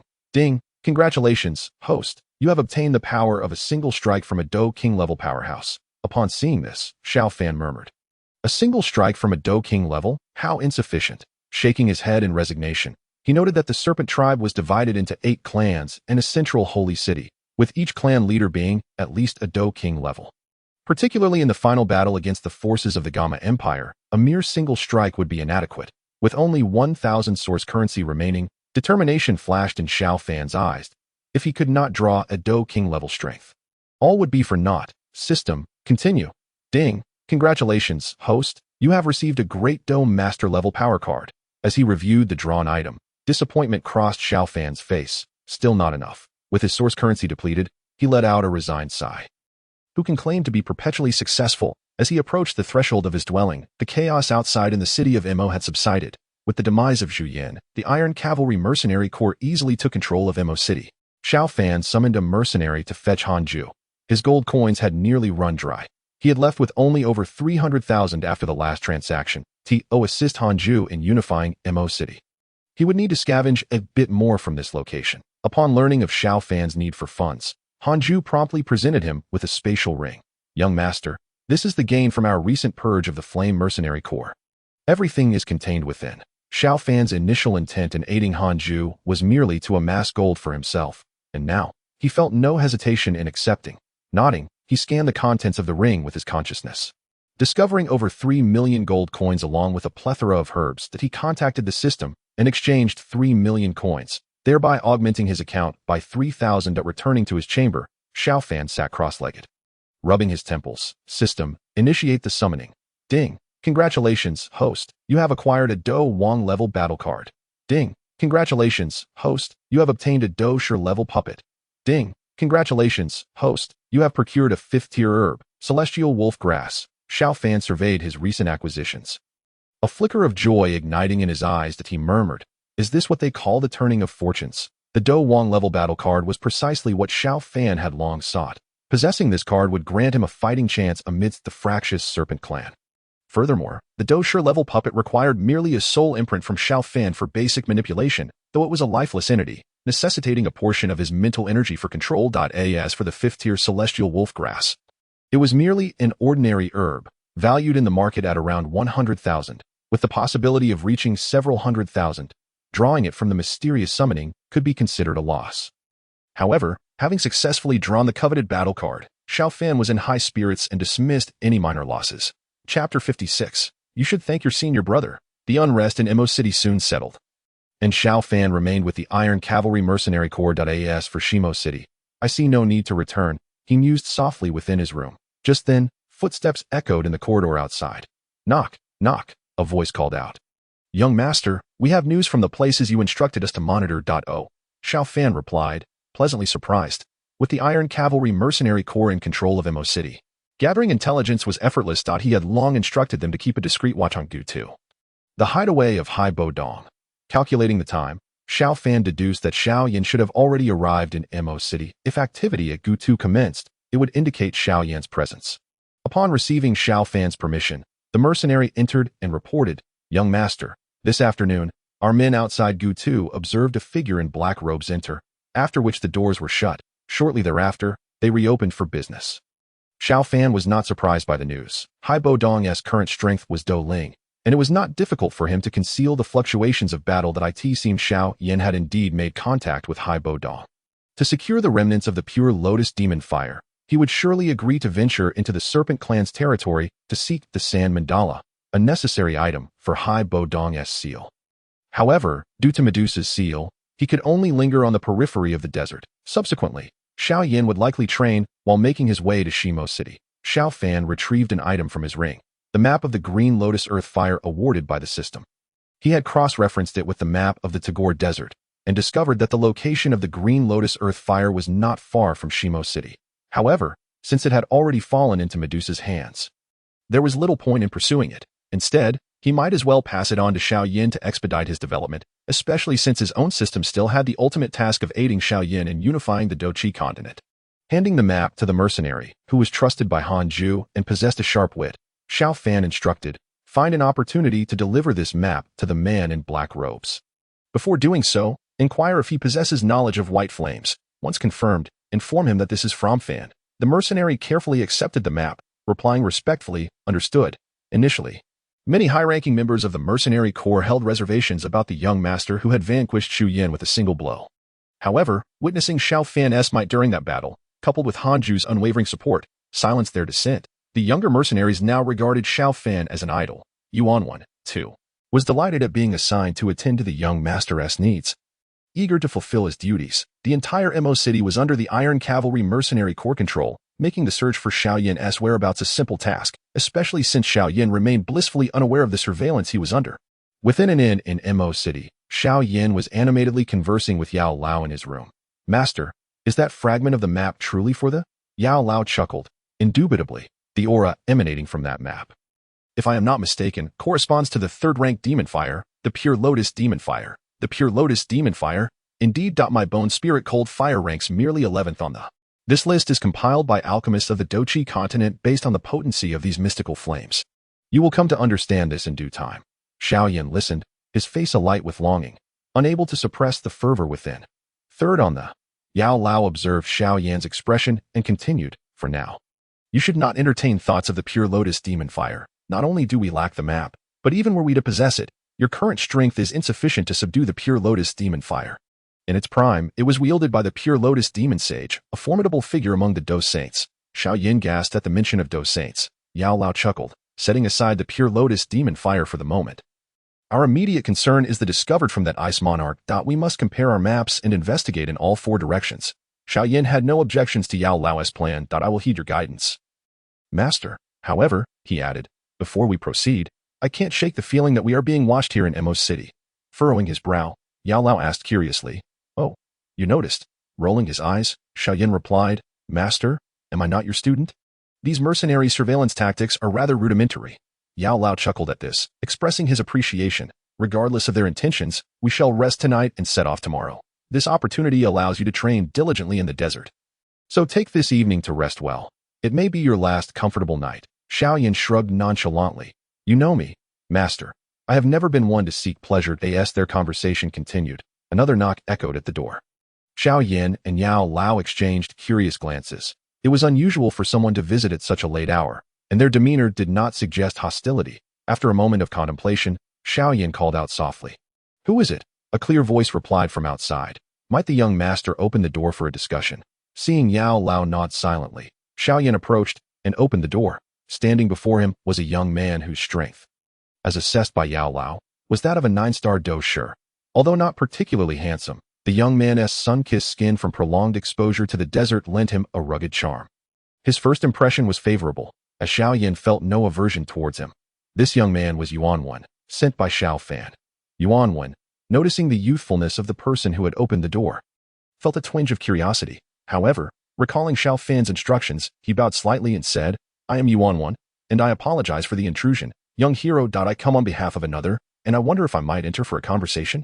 Intrigued by the unexpected visitor at such an hour, Xiao Yan reflected on the fact that he had no acquaintances in Mo City, yet he allowed Yuan to enter, curiosity evident in his gaze.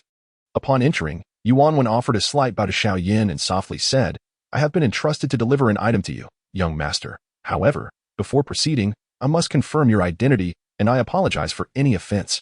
Xiao Yan returned the gesture and gently inquired, could it be that you have mistaken me for someone else? I have no acquaintances in Mo City. Yuan shook his head, recalling Xiao Fan's words, and quietly asked, might I inquire if you possess the white flame? A flicker of astonishment crossed Xiao Yan's eyes at Yuan's words, while Yao Lao beside him narrowed his gaze slightly.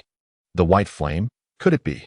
With Yao Lao's affirmation, Xiao Yan extended his right hand, summoning the bone spirit cold fire to blaze forth from his palm. Seeing no issue, Yuan produced a package given to him by Xiao Fan and handed it to Xiao Yan, softly stating, my master instructed me to deliver this to you, along with a single character fan. After bowing again, he declared, with the item delivered, I shall take my leave. Upon hearing Yuan's words, Xiao Yan realized the significance of the bone spirit cold fire and the hint of fan, instantly deducing that it was indeed Xiao Fan who had sent this. Yet, he pondered why Xiao Fan had not come personally. Had something unforeseen transpired? With this thought, Xiao Yan hastily stopped Yuan, asking, may I know where the person who sent this item is? Yuan, noticing Xiao Yan's concern, replied with a gentle smile, rest assured, young hero, my master is safe. He simply cannot present himself at this moment. I am merely the messenger. Observing Yuan depart, Xiao Yan excitedly communicated with Yao Lao. Master, it must be my senior brother. Yao Lao emerged with curiosity, saying, it would seem so. Your senior brother surely has his own fortuitous encounters. Let us see what he has sent you. Realizing Yao Lao's words, Xiao Yan quickly approached the package and unwrapped it, remembering how Xiao Fan had cared for him during his low times, fostering immense respect in his heart. Upon opening the package, Xiao Yan discovered a map inscribed on sheepskin. He turned to Yao Lao, exclaiming, Master, it is a map. Could it lead to my senior brother's location? Yao Lao rolled his eyes at Xiao Yan's demeanor, remarking, why not just take a look to find out? I wanted to say you've matured after 6 months of training, yet you still lack composure. Scratching his head, Xiao Yan suppressed his joy upon receiving news from Xiao Fan and began to examine the map. The blue lotus earth fire? Xiao Yan gasped, drawing Yao Lao's astonished gaze to the map. This appears to be a map of the Tiger Desert. As the map unfolded, Xiao Yan discovered a letter tucked within. He swiftly opened it, reading Xiao Fan's reassurances of safety and his temporary inability to meet. The letter also mentioned that the map depicted the location of the blue lotus earth fire, which was likely in the possession of Medusa, leaving the decision to Xiao Yan. After perusing the letter, Xiao Yan turned to Yao Lao, who remained silent for a long moment before exhaling deeply. Xiao Yan, you must remember the sacrifices made by your senior brother. Any exotic fire is coveted by alchemists, and each piece of information regarding such flames holds immeasurable value, let alone a complete map. Chapter 57. The struggle in the oasis. It had been over 10 days since Yuan delivered the map of the blue lotus earth fire to Xiao Yan. Xiao Fan finished tidying up his room and gave instructions to Hanju, entrusting him with the governance of Mo City, urging him to utilize his influence effectively. There was no doubt about Hanju's loyalty to Xiao Fan, granting him peace of mind. After uniting Mo City, the resources of the mercenary group visibly increased. Hanju had consumed the swallowing of 100 herbs, which would facilitate swift progress in his cultivation, enabling him to handle arising challenges. Today, Xiao Fan was set to continue his journey. For remaining in Mo City had been a reluctant choice. Unifying the city was merely a strategic move. Under the blazing sun in the arid desert, a man clad in a black cloak, bare-chested, trudged through the sands. Anyone who chanced upon him would surely be astonished. The desert was already sweltering, with hidden beasts lurking beneath the sands, and to wander alone in the vast Tiger Desert was perilous. One would soon succumb to dehydration and unconsciousness, a state synonymous with death in such desolate terrain. This man was Xiao Fan. After leaving Imo City, he embarked on a solitary journey of cultivation through the desert. Following the map's guidance to navigate between several oases toward the territory of the Serpent People, the shadowy mask remained affixed to Xiao Fan's face, yet its peculiar nature rendered him resembling Imo Shang. Droplets of sweat cascaded down his collarbone and chest, mingling with the desert's dust as they dried under the searing sun, leaving streaks behind. Xiao Fan's once fair skin had begun to take on a bronze hue due to his recent training. Shedding some fragility for a newfound resilience and masculine allure, he exhaled softly, feeling the pain in his body gradually dissipate. From his spatial ring, he retrieved a small jade vial and applied the crimson liquid evenly across his bare torso. Although prepared, the searing sensation still compelled him to grit his teeth. This was the medicinal liquid Yao Lao had prepared for Xiao Yan's training in the desert, and with Yao Lao's soul memories. Xiao Fan had easily concocted it for his own use during his journey. Wherever the liquid was applied, Xiao Fan could distinctly sense an acceleration in both fire attribute perception and absorption. The energy surrounding him seeped into his body through the pores, gradually augmenting his strength. Thanks to the system, Xiao Fan's power could be enhanced through tasks. However, he had not abandoned his own training. The insights gained through personal cultivation not only bolstered his physical strength, but also elevated his soul. Xiao Fan believed that the process of training was akin to the forging of a fine blade.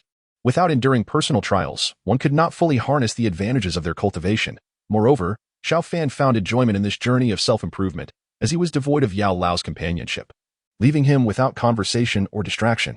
The act of training allowed a modicum of release for his otherwise solitary heart. Thus, he continued this repetitive cycle of training in the desert, until soon, the vial of medicinal liquid was nearly emptied. Closing his eyes, Xiao Fan attuned himself to the flow of Dou Qi within, opening the system to check his status paneled 5-star Dou Master, 573-1000. Thanks to previous task rewards, Xiao Fan's cultivation reached 5-star Dou Master. Initially at 420, the task of unifying Imo City had granted him an additional 100 Dou Qi, bringing him to 520. During his time in the desert, Xiao Fan sought to enhance his cultivation further by utilizing the auxiliary medicinal liquid from Yao Lao's memories. After this period of training, he achieved a Dou Qi value of 573. Once he completed the task concerning the Blue Lotus Earth Fire, the system would reward him with an additional 300 Dou Qi, enabling him to leap 3 ranks within the Dou Master stage. Thus, Xiao Fan aspired to reach 6-star Dou Master during this interval, and upon the completion of the system task, he would attain 9-star Dou Master status. Furthermore, absorbing the essence of the Blue Lotus Earth Fire might propel his strength to the level of Great Dou Master. With this thought igniting fervor within him, Xiao Fan's determination to cultivate intensified. After all, the 10-year deadline set by the system had already elapsed 2.5 years, making him increasingly aware that slow progress would not suffice to meet the 10-year goal. Therefore, he resolved to seize every opportunity to enhance his strength, lifting Xiao Yan alongside him to escape the system's eradication. Another concern loomed over him, the previous anomaly within the system, which remained an enigma. Casting a shadow over Xiao Fan's mind, with a self-deprecating chuckle, he mused, while other transmigrators are templates of protagonists, I seem to be but a side character. Even the system appears flawed. Sighing, he expressed the bittersweet nature of his situation. Shaking his head, Xiao Fan temporarily dispelled these thoughts from his mind, focusing instead on cultivating diligently and making his way to the Serpent People's domain in search of the Blue Lotus Earth Fire. Retrieving the map of the Tiger Desert from his spatial ring, Xiao Fan discerned his position and set off toward the nearest oasis. In the desert, water is an indispensable element. He had prepared sufficient food for the days ahead, but had only replenished water once at a distant oasis. As dusk approached, Xiao Fan spotted the oasis from afar, a sense of solace washing over him. In the vast expanse of the desert, filled with yellow sands and desolation, the verdant oasis stood as a refuge for weary mercenaries. There existed an unwritten rule in the desert. Skirmishes seldom occurred near oases, for they represented a sanctuary of life amid the harsh surroundings. No one wished to disrupt the tranquility of such vital havens. Xiao Fan believed this principle held true in any realm. Just as in his past life, during droughts, animals near dwindling water sources refrained from predatory behavior, as this would incite a collective response from all creatures. As he gradually approached the oasis, Xiao Fan slightly furrowed his brow, inhaling the air with a hint of unease. The scent of blood lingered. He stepped into the oasis, expecting to encounter myriad creatures reliant on this sanctuary for survival. Yet he found naught but desolation. Upon entering, a lingering chill enveloped him, a remnant of the chaos that had transpired. Venturing deeper into the heart of the oasis, he soon arrived at its center. The lake, once a vital source of sustenance for countless beings, was now surrounded by remnants of tents and scattered corpses. Frowning, Xiao Fan scanned his surroundings for traps, but found none among the many bodies. He discerned their cause of death: poison. Numerous mercenaries had succumbed to the effects of a narcotic, rendering them defenseless and easy prey. Surveying the battlefield, it became evident that two factions had clashed here. One group had likely poisoned the water source, launching a surprise attack once the other mercenaries had ingested the tainted liquid. However, it appeared that not all had been slaughtered. The assailants had pursued their foes. Temporarily vacating the area, Xiao Fan noticed a mercenary who, despite a stab wound to his abdomen, had narrowly avoided a fatal blow that he lay unconscious, weakened by blood loss, and if not treated soon, he too would succumb to death. "Consider yourself fortunate," Xiao Fan muttered. Approaching the riverbank, he collected a small amount of water and examined it, finding no other issues. Returning to the injured man, he retrieved bandages and hemostatic powder from his storage ring. Carefully cleaning the wound before applying the medicinal powder and wrapping it securely. Once finished, he dragged the man to the nearby thicket and propped him against a sturdy tree to rest. Before long, the man began to stir, mumbling incoherently. Though Xiao Fan couldn't make out his words, the man soon regained consciousness and attempted to rise, only to be halted by a sharp pain in his abdomen. "Don't move. I've just treated your wound," Xiao Fan said calmly. Hearing his voice, the man turned, revealing a bright smile as he introduced himself. "I am Lu Yun of the Chasing Wind Mercenary Group. I am grateful for your life-saving assistance. May I know your name?" "Mo Shang," Xiao Fan replied nonchalantly. "Thank you, Brother Mo. Alas, I currently possess nothing to express my gratitude," Lu Yun said with a bittersweet smile. Curiosity piqued, Xiao Fan inquired, what enmity could have led to such a fierce conflict in this oasis? "A place where disputes are rare, desert bandits," Lu Yun replied, frustration evident in his expression. "They coveted our cargo and had the audacity to poison the oasis itself. We were caught off guard. I can only hope our leader and the others managed to escape." In the desert, there existed a profession akin to that of bandits in the mountains or pirates at sea. These marauders lay in wait along the trade routes, preying upon smaller caravans, yet they seldom resorted to poisoning within an oasis, for they cherished these life-giving springs above all else. Xiao Fan shook his head in silence. The decision to poison the oasis was one that left little hope for survival.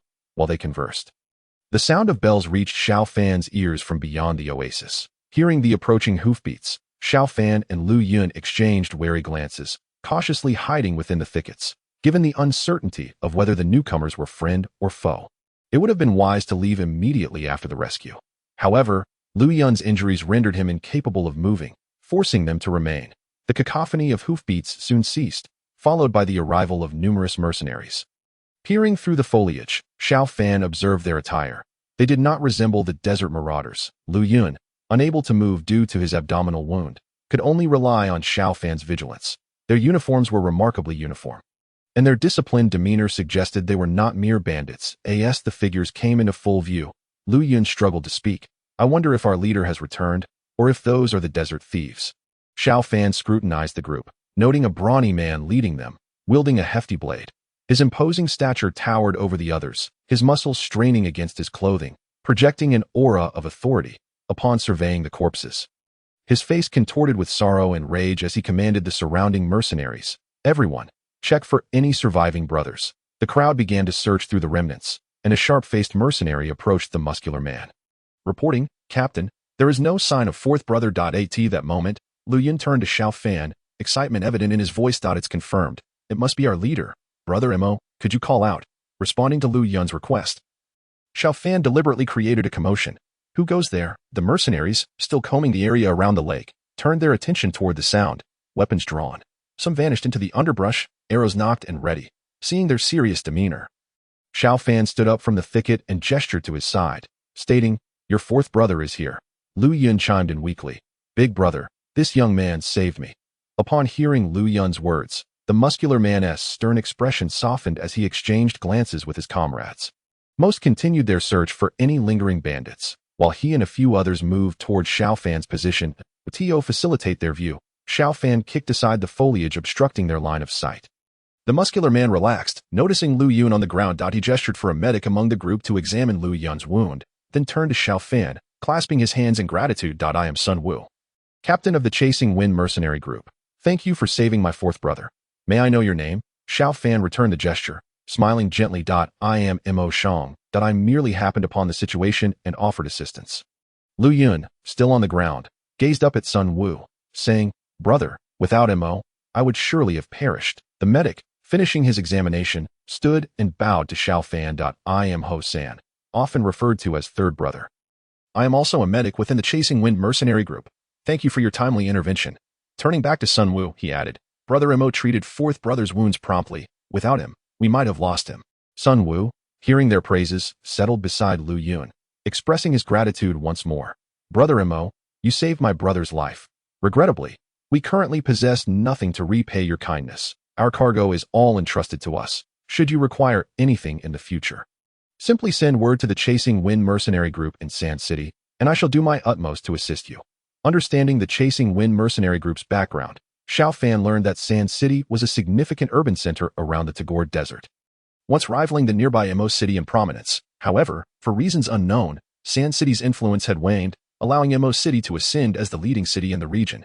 Xiao Fan clasped his hands together, responding with a smile. Saving a life is not an endeavor for which one seeks repayment. However, I would be honored to consider you a friend, Brother Sun. As the conversation between Xiao Fan and Sun Wu unfolded, the atmosphere became increasingly cordial. Meanwhile, Lu Yun seized the opportunity to inquire about the battle's details, prompting Xiao Fan to listen attentively. However, upon discussing the ambush, Sun Wu's demeanor darkened once more, his eyes flaring with intense anger. I suspect these desert bandits were sent by the Yang family. Even our second brother could not withstand them. Continuing, Sun Wu recounted, had we not fortuitously encountered Lord Lion King, we likely would not have returned.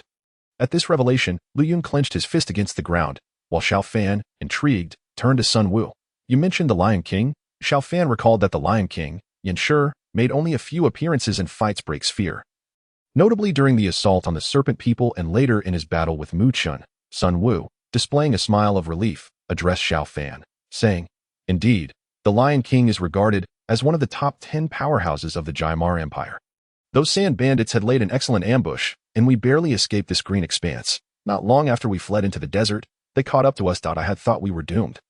But then the Lion King came to our aid. The wind-chasing mercenary corps has some connections with the Yin family, which likely explains why the Lion King chose to save us.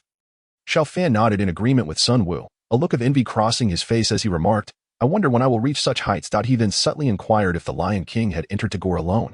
Sun Wu shook his head, revealing that the Lion King was accompanied by his friend, the Wind Walker, and two others of unclear identity, likely with urgent matters in the desert. Xiao Fan nodded slightly.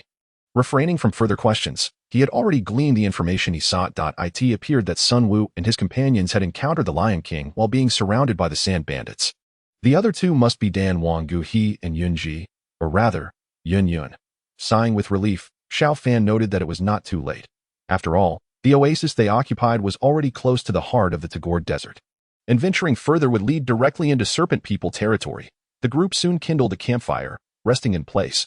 With members of the wind-chasing mercenary corps present, Xiao Fan felt secure, leaning against a nearby tree. He gently closed his eyes. The next day arrived swiftly. Xiao Fan awoke, stretching languidly. Although the wind-chasing mercenary corps kept watch, he couldn't fully surrender to sleep.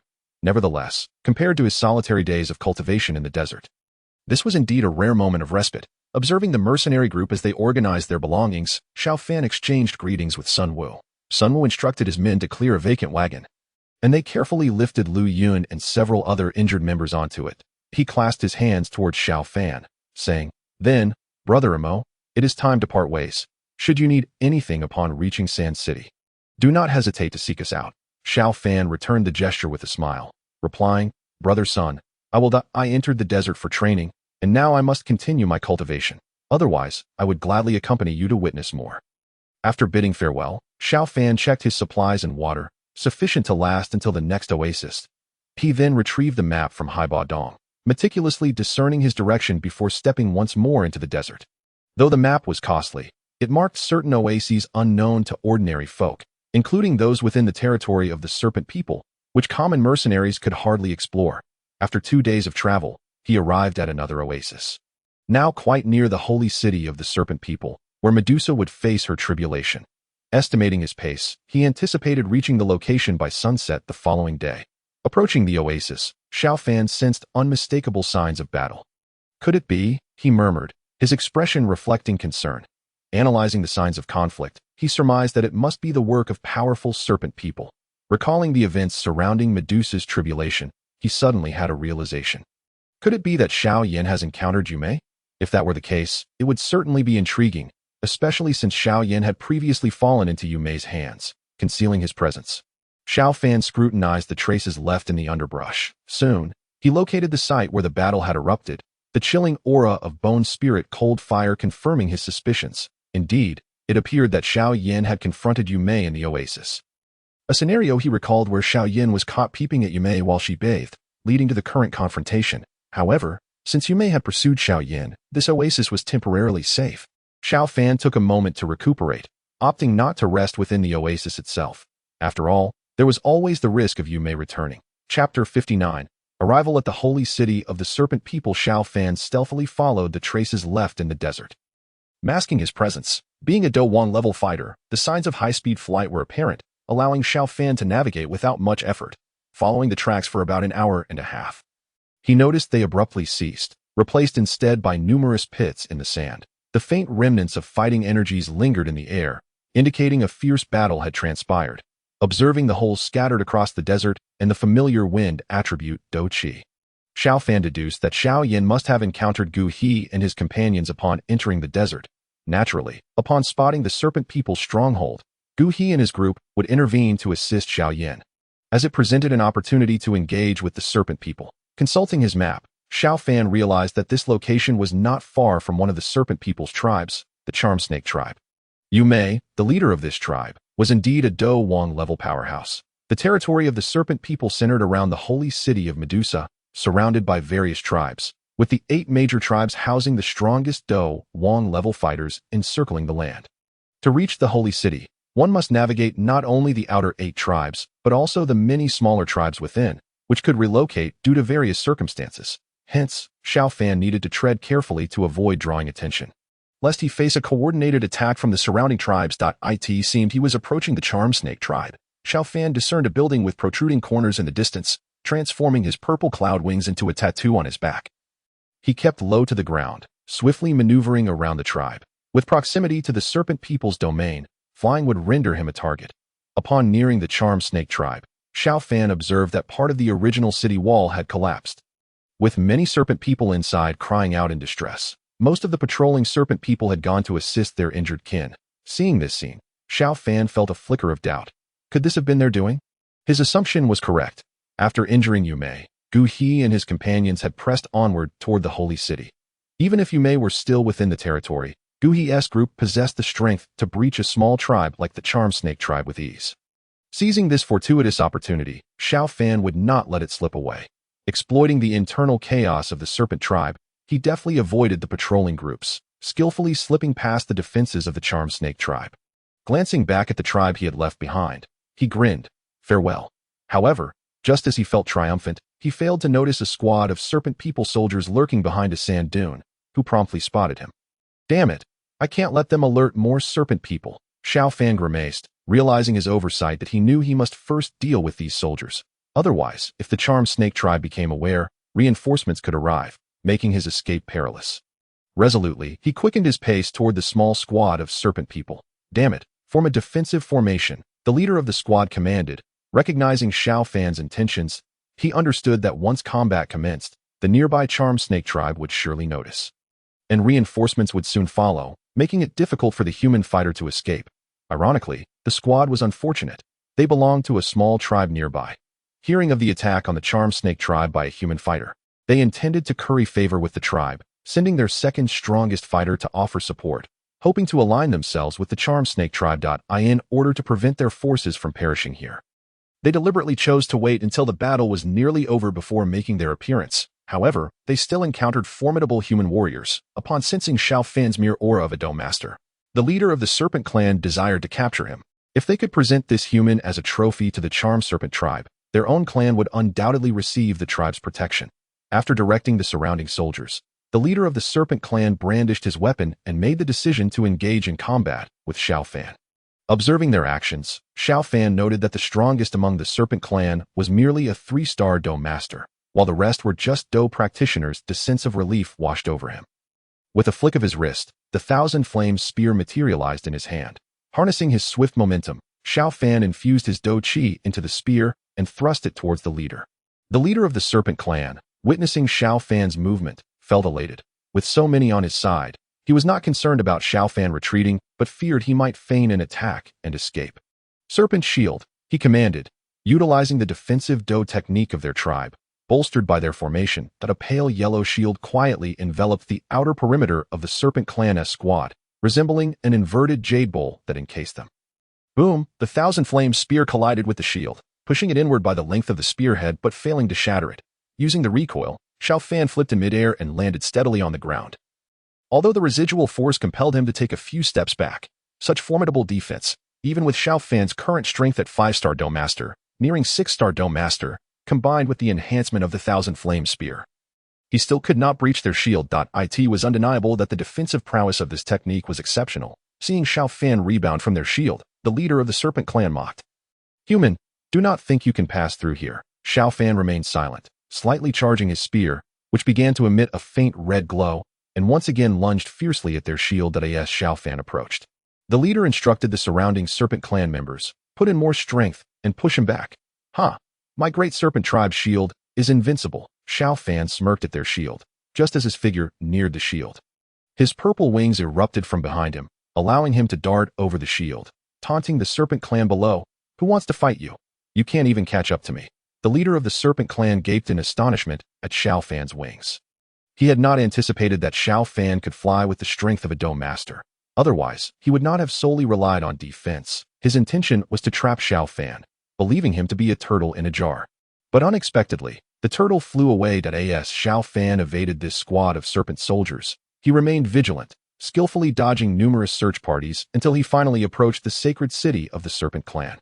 Chapter 60. Queen Medusa. The sacred city of the serpent clan loomed in the distance, with many serpent tribes congregating around it. The landscape no longer solely desert, but dotted with various stones that alleviated the oppressive heat. Xiao Fan found a rock to hide behind, observing the serene sacred city, murmuring, "It seems that Gu He and his group have yet to reach the sacred city. I wonder if Xiao Yan and the others have arrived." Not far from Xiao Fan, behind another rock, Xiao Yan also concealed himself, conversing with Yao Lao in his mind. "Teacher, why haven't those powerful beings arrived yet?" Yao Lao replied, "Do not worry. They should make their move by this afternoon at the latest. They are aware that the longer they delay, the more disadvantageous it becomes for them." Xiao Yan nodded, noting that a Dou Wang-level serpent had already arrived during his concealment.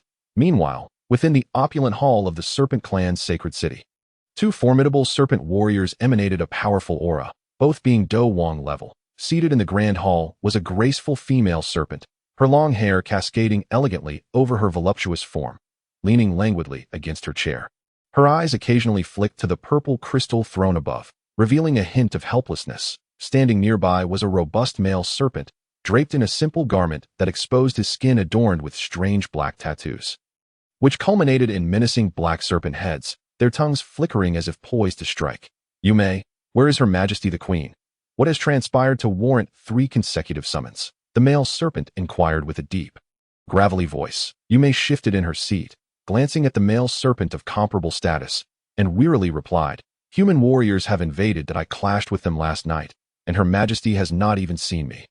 The orders were conveyed through the captain of the Medusa Serpent Guards, Hua Shi'er. The male serpent regarded her with indifference. "How strong?" Yume met his gaze and slowly responded, 1 Dou Huang, 3 Dou Wang, and 5 Dou Ling. "Mo Ba Si, it seems we are in trouble. Why are there so many human warriors invading?" Mo Ba Si frowned and inquired, "What arrangements does Her Majesty have?" Yume absent-mindedly toyed with her flowing hair, casually stating, "Her Majesty instructed me to gather you all," appearing to be quite calm. "This is not like Her Majesty's usual demeanor." Mo Ba Si remarked, "I will seek an audience with Her Majesty." Just as he was about to leave, Yume abruptly stood, her voice low, "They have arrived." As if in response, several powerful auras suddenly emanated from outside. In an instant, Yume and Mo Ba Si appeared at a high vantage point outside the sacred city, their expressions turning serious as they cautiously observed the figures in the sky. The serpent people within the sacred city fell into a state of panic due to the overwhelming energy emanating from outside. Xiao Fan, concealed behind the rock, gazed at the colossal beast above, upon which stood the assembled warriors summoned by the alchemist Gu He. The foremost figure, unfazed by the serpent people's fear, stepped forward, hovering just outside their attack range, and proclaimed, "I am Gu He, the alchemist of the Gamma Empire. I humbly seek an audience with Her Majesty the Queen. May I have the honor of meeting her?" Alchemist Gu He, Mo Ba Si echoed in disbelief. Only the alchemist of the Gamma Empire could gather such a formidable assembly. The terrifying connections of an alchemist were well known across the Dochi continent. Even Mo Ba Si could not help but admire Gu He's extraordinary ability to rally allies. Gu He's voice resonated throughout the sacred city of the Serpent Clan, lingering in the air before he attempted to continue when a figure cloaked in black suddenly stepped forward, blocking his path. Noticing the movement, Gu He involuntarily raised an eyebrow. As the figure in black descended, a stunning silhouette abruptly appeared in the void ahead. The beautiful woman, clad in a luxurious light purple gown, exuded an alluring presence that captivated everyone's gaze. Her long hair cascaded down to her slender waist, and a glimpse of a pale purple serpent tail peeked from beneath her gown, radiating an enchanting wildness that rendered those present momentarily breathless. Xiao Fan swallowed hard, the aura of nobility and pride surrounding her evoking memories of Yun from the magical Beast Mountain range.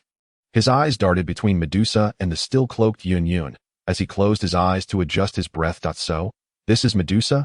Truly mesmerizing. Upon Medusa's appearance, the serpent warriors prostrated themselves, exclaiming, "Your Majesty." Medusa's entrance subdued the atmosphere on Gu He's side. He offered an astonishing price to exchange for the in her possession. "I am willing to offer 2 6-star Doling pills and 1 7-star transformation pill in exchange for the held by Her Majesty."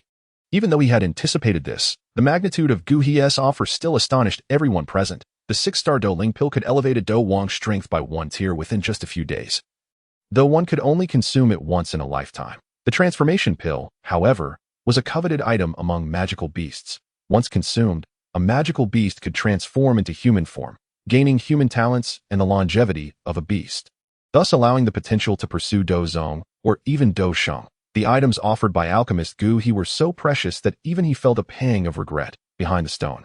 Xiao Fan gazed at the ancient river above, suppressing the shock within him as he spoke. What a pity, she refuses to exchange, just when everyone believed that Medusa would find it hard to turn down such an offer. Her voice resonated softly throughout the heavens and earth. "I will not exchange." Chapter 61. Fishing in troubled waters. Upon hearing Medusa's refusal, everyone was taken aback by her choice, for from any angle, there seemed to be no justification for her to decline the ancient river's proposal. However, Xiao Fan understood that Medusa's blue lotus heart fire was solely intended to consume the strange fire, and that she was employing a perilous method from the serpent people to ascend to the fighting sage level. Thus, it was only natural for her to refuse at this moment. With her rejection, the expression on the alchemist king's face darkened. In his mind, he believed there was no reason for Medusa to reject the terms he had presented. Yun glanced at the two whose negotiations had collapsed, stepped forward, and softly remarked, "Do not put on a false front. Your appearance here is merely an avatar. Your true form must be unable to reveal itself for some reason." "Correct." Upon hearing Yun's words, Medusa was slightly taken aback and curiously inquired, "Oh, pray tell, who are you that can see through my avatar?" Yun did not respond but swiftly appeared behind Medusa. With her slender, elongated hand, she aimed to strike at Medusa's back. Medusa's form twisted a few times before vanishing into thin air. "Boldness, Your Majesty." On the ground, Mo Ba Si and Yume, witnessing Yun's actions, commanded the serpent soldiers atop the city walls to launch an assault on the figures in the sky. That a rain of arrows and poisonous projectiles surged towards Yun and her companions. Without even glancing, Yun lightly flipped her hand, conjuring a massive azure whirlwind that absorbed the incoming arrows and poison. The whirlwind, under Yun's control, advanced toward the serpent people's city wall, turning to the ancient river. Yun whispered, "Having reached this stage, if you desire the only course is to seize it by force." Upon hearing this, the ancient river furrowed his brow slightly, for he was not one to dally. Prolonging the matter would only complicate things further. Once the serpent people's strong ones gathered, he then addressed Yin Shi and others behind him. "Lion, Fengli, you two hold off Yume and Mo Ba Si while I enter the city to search for the." Yin Shi and Fengli, standing behind the ancient river, could no longer contain their eagerness for action and proclaimed, "Heh, since you say so, we shall proceed. After all, you are the one footing the bill." As he spoke, it seemed he recalled the price the ancient river had offered. Casting a glance at him, the ancient river shook his head, his enormous fighting spirit wings unfurling as he soared toward the serpent people's holy city. On the ground, Mo Ba Si, noticing the ancient river's movement, wore a grim expression, intent on intercepting him. Yanshi hurriedly moved forward, mocking Mo Ba Si. Ha! Your opponent is me? Mo Ba Si. Let me see if you have made any progress since our last encounter. Feng Li, aware of the animosity between Yanshi and Mo Ba Si, chose not to engage and turned to confront Yu Mei instead, smiling as he blocked her path, confronted by Feng Li. Yu Mei could only turn her head with a gloomy expression, directing her words to the serpent soldiers atop the city wall. Medusa's serpent guard, intercept the ancient river. Understood. At Yu Mei's command, several serpent soldiers, distinguishable from the usual patrols by their cold expressions, charged toward the ancient river. Their forms flickered, clearly utilizing a formation that linked their combat prowess, comprising 2 fighting spirits and around 10 great fighters. With the formation's amplification, they could contend even against a fighting king level opponent. Seeing the serpent soldiers attempting to block him, the ancient river did not alter his speed as long as there were no present. Although the serpent people's battle-enhancing formation was peculiar, it was a mere fantasy for them to halt him. Blue flames, rise. With a low shout, a pale blue flame ignited in the ancient river's palm, sweeping toward the dozen or so serpent soldiers. Boom! As the ancient river's fighting technique struck, the linked serpent soldiers were repelled, and their formation shattered. The fighting spirit wings behind the ancient river fluttered slightly as he swiftly navigated through the crowd of serpent soldiers. Just as he was about to breach the city wall, an aura of emerged from the shadows. It was none other than Washier, the captain of Medusa's serpent guard. Damn, the serpent people truly have an abundance of. The ancient river cursed, having to alter his course skyward as Washier pursued him relentlessly, determined not to relent. The air thickened as Yun Yun appeared beside the ancient river, stating, "Leave her to me." You go in search of the. While the ancient river's group was intercepted, Xiao Fan, who had been concealed behind the stone, had quietly approached the serpent people's holy city at the onset of the battle. Undetected due to the stealth property of the shadowless mask this moment, Xiao Fan had just crossed over the serpent people's city wall. Utilizing the bone spirit cold fire within him, he sensed a peculiar connection to the 4 locations. Through the bone spirit cold fire, Xiao Fan discerned that there was present in 4 corners of the holy city. Medusa truly knows how to prepare for contingencies, but it is of no use to me. The connection between them was remarkably intriguing. Upon careful differentiation, Xiao Fan felt that the in the eastern direction was particularly vibrant. He thus hastened toward the east, sprinting along the corridors of the holy city for over 10 minutes. He came upon a vast temple. Sensing the aura of within, Xiao Fan smiled. It seems the blue lotus heart fire resides within. Observing the tightly guarded serpent warriors outside the temple, Xiao Fan decided to leave behind a cluster of. Embedding a fragment of his soul's power within it, he concealed himself elsewhere. He detonated the power. Boom! The explosive sound drew the surrounding patrol teams away, allowing Xiao Fan to stealthily glide toward the temple's interior. With his keen observation, Xiao Fan successfully evaded the serpent warriors surrounding the temple and entered the palace. Just as he triggered the explosion of the elder Yao suddenly called out to Xiao Yan. "Wait, master, what is it?" Xiao Yan asked curiously, for he had just narrowly escaped from the serpent people's stronghold to enter the holy city. The elder, utilizing his formidable soul power, had also pinpointed the correct location of the. However, the ancient river, although momentarily halted by the mysterious figure in the black robe, had headed westward, drawn to the presence of other. The aura is that of the bone spirit cold fire. Chapter 62. The Blue Lotus Heart Fire indeed. It is the essence of bone spirit cold fire. Upon the elder's revelation, Xiao Yan's astonishment was palpable. "But isn't the bone spirit cold fire with you, master?" The elder shook his head, though his expression remained unseen. The tone conveyed his lament, as he had once sacrificed a significant part of himself to subdue the bone spirit cold fire. "Regardless, we must proceed to investigate." As Xiao Yan advanced, the patrol team at the temple's entrance was disturbed by Xiao Fan, making it impossible for them to allow anyone to slip past. Unbeknownst to them that someone had already infiltrated, the 2 factions swiftly engaged in battle upon encountering Xiao Yan. After Xiao Fan entered the temple, about 10 minutes later, he beheld a small, clear lake. The lake's center lay a tiny island, with no bridge connecting it, and the sky above bore a restriction arrayed to cross. One could only swim through the water. Xiao Fan gazed at the crystal-clear waters, realizing they were not as innocuous as they appeared. If one were to enter without preparation, the lake could swiftly turn lethal. Cautiously enveloping himself in bone spirit cold fire, he swiftly swam toward the opposite bank. Utilizing the bone spirit cold fire, Xiao Fan also perceived the presence of bone spirit cold fire outside the temple. A thought struck him, realizing he had inadvertently startled the snake people. And it seemed Xiao Yan was being held back. Just as Xiao Fan plunged into the lake, he discovered that the bone spirit cold fire surrounding him was causing the nearby waters to bubble and froth. Gradually, the lake's original appearance morphed into a sinister purple toxin. This was no mere lake water. It was evidently a concentration of the serpent people's potent venom. Observing the toxic liquid enveloping him, Xiao Fan's eyes twitched as he hastened to swim ashore. Just as he was about to reach the bank smoothly, he sensed a colossal shadow lurking deeper within the lake, advancing toward him. With a splash, a menacing emerald snake head emerged from the toxin, its enormous triangular eyes coldly fixated on Xiao Fan. Its lips parted slightly, revealing a long tongue that quivered in the air. After sizing up Xiao Fan, the emerald snake head opened its vicious maw and lunged at him ferociously. Before the attack even commenced, Xiao Fan detected a metallic scent in the air, observing the oncoming assault of the emerald serpent. He silently cursed the monstrosity. With a forceful slap of his palm against the surface of the lake, he leveraged the recoil to extricate himself from the water-esque grip.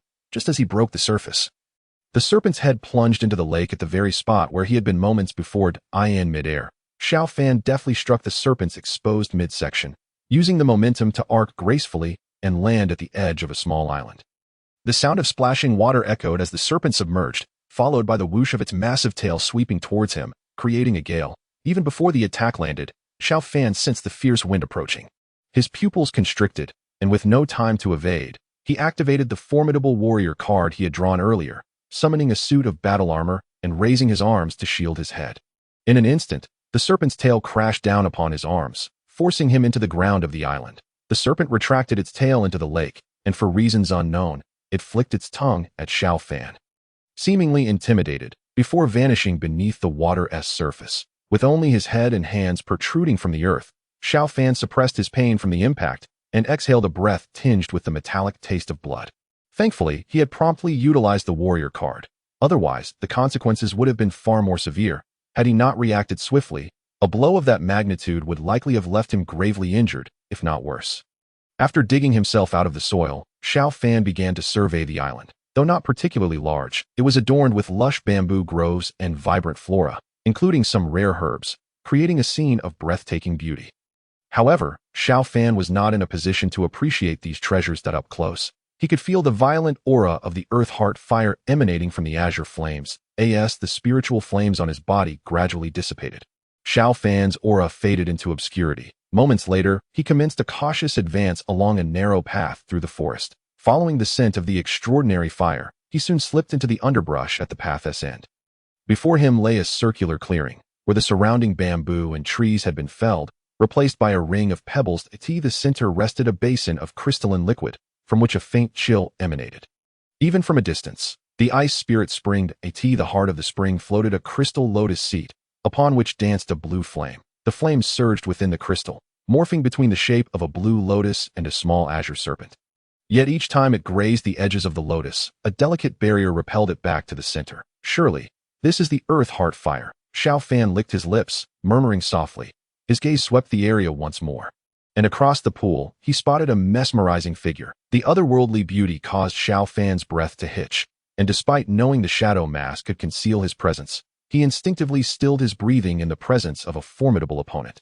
At that moment, Medusa appeared unchanged from her previous encounter outside the sacred city, draped in an exquisite purple robe that accentuated her voluptuous form. Her elongated lavender eyes radiated an enchanting aura. And from the hem of her gown, a hint of a purple tail peeked out, exuding a wild allure that captivated all. Entranced by the azure flames, Medusa glanced at the sky and murmured, "It is time." That a rare flicker of hesitation crossed her otherwise alluring visage. However, as the sounds of battle echoed around her, she steeled her resolve, moving gracefully towards the pool's center, a low incantation escaping her lips. "Once I ascend, no human shall survive today." Chapter 63. Assisting Medusa's ascension, Medusa's fiery form glided toward the blue flame. Upon reaching the crystal lotus, she gazed at the flame with complex emotions. Shedding her garments and revealing her flawless, alabaster skin in this secluded haven, hidden from view, Xiao Fan beheld her exquisite body, even the air around him tinged with heat. Such is the allure of Medusa. Even her unintentional charm is irresistible to any man. Xiao Fan swallowed hard, eyes half closed, fearing that continued observation would betray his fervent desires.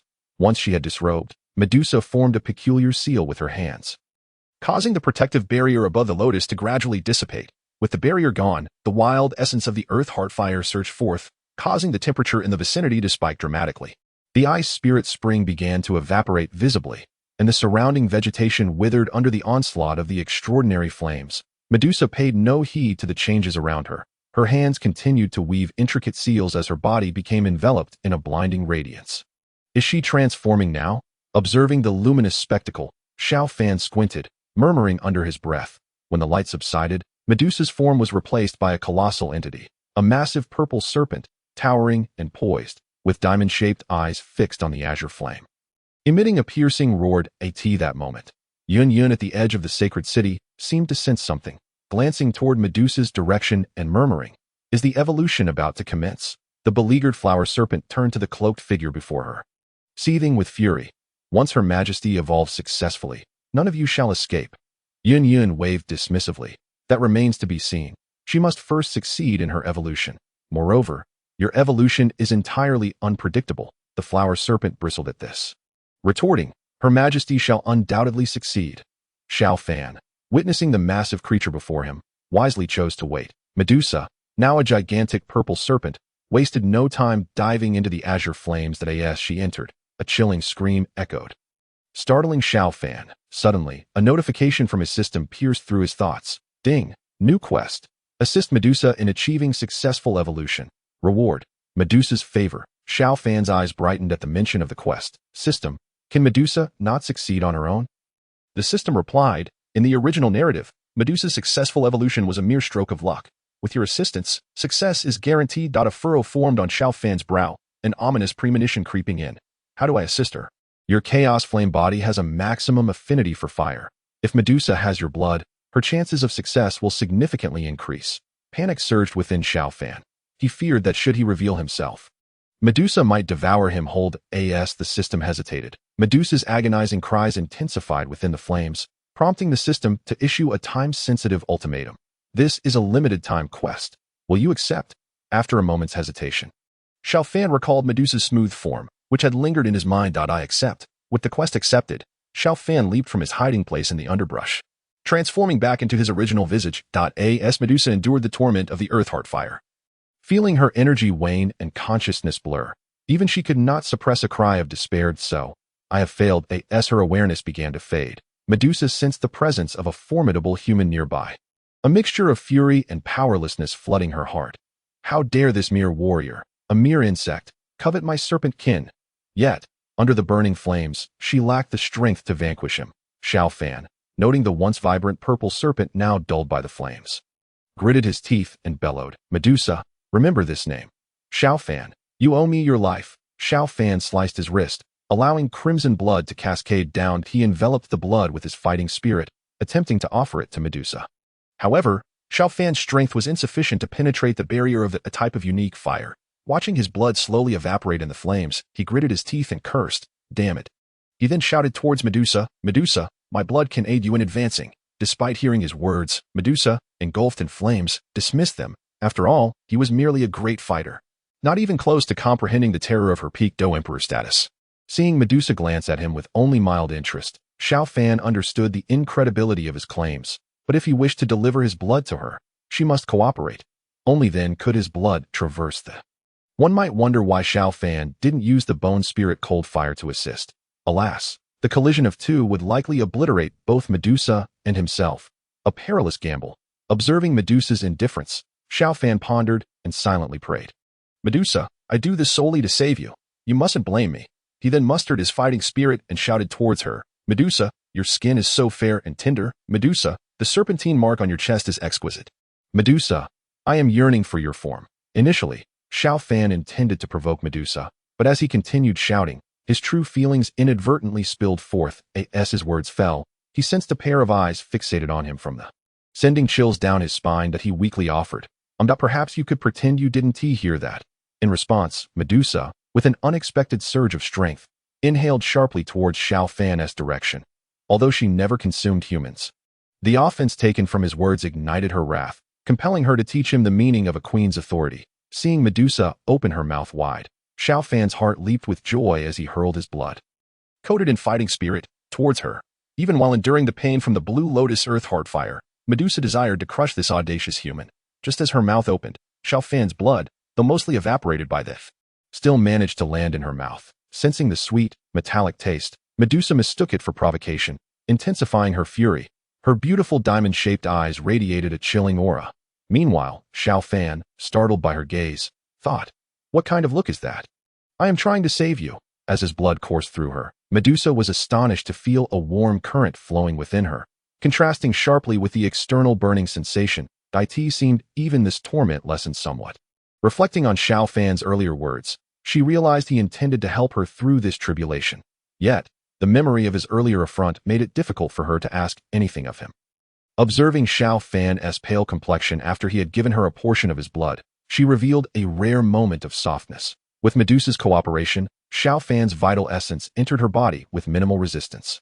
The warm current coursed through her meridians and limbs, alleviating the pain of the, "What is this? This mere blood possesses such remarkable efficacy." As her suffering diminished, Medusa scrutinized the human from a distance.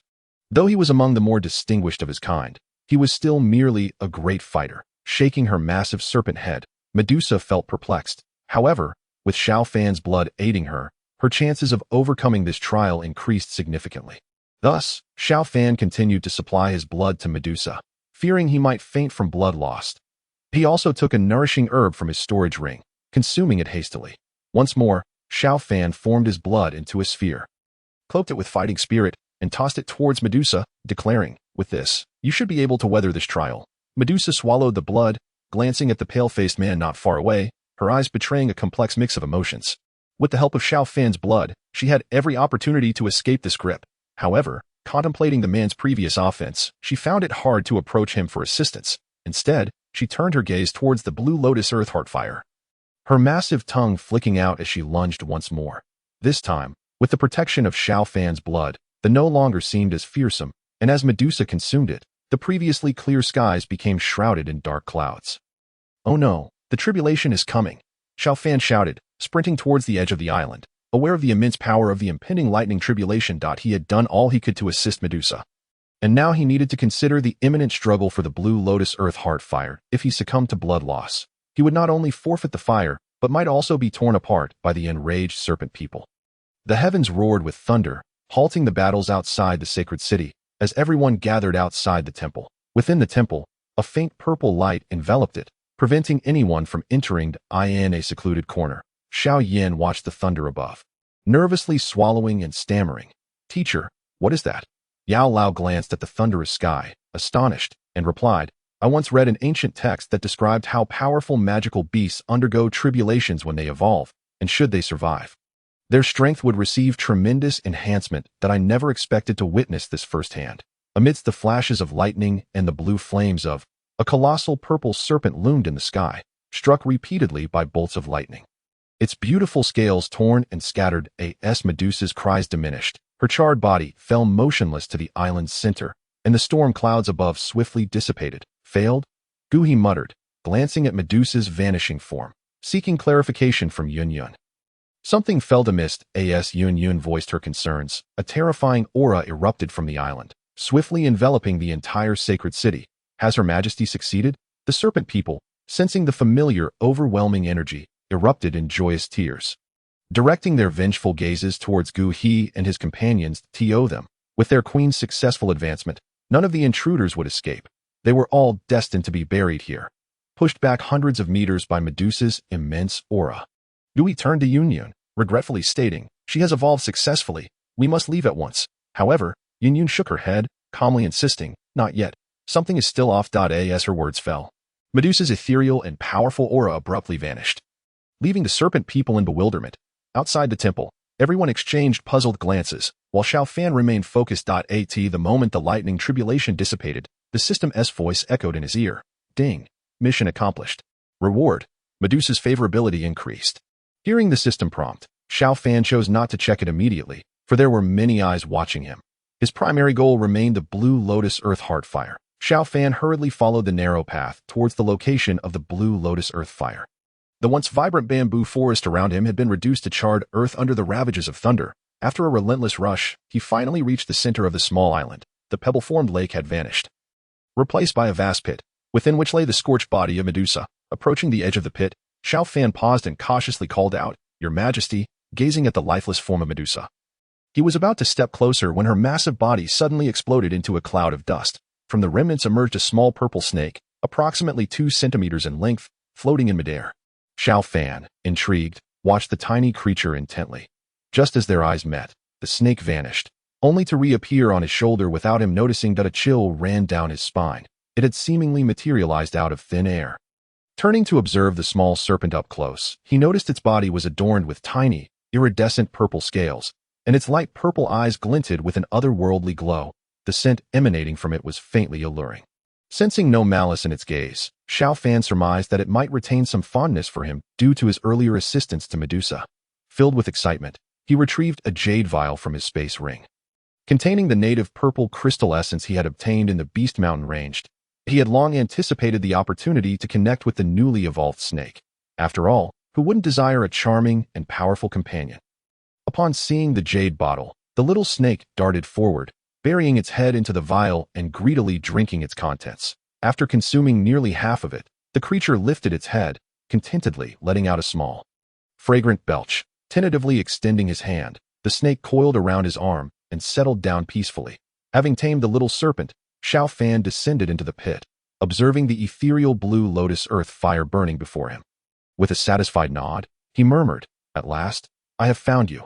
Following the system's guidance, he extended his hand towards the fire, which, to his relief, caused him no harm, much like the bone spirit cold fire had previously.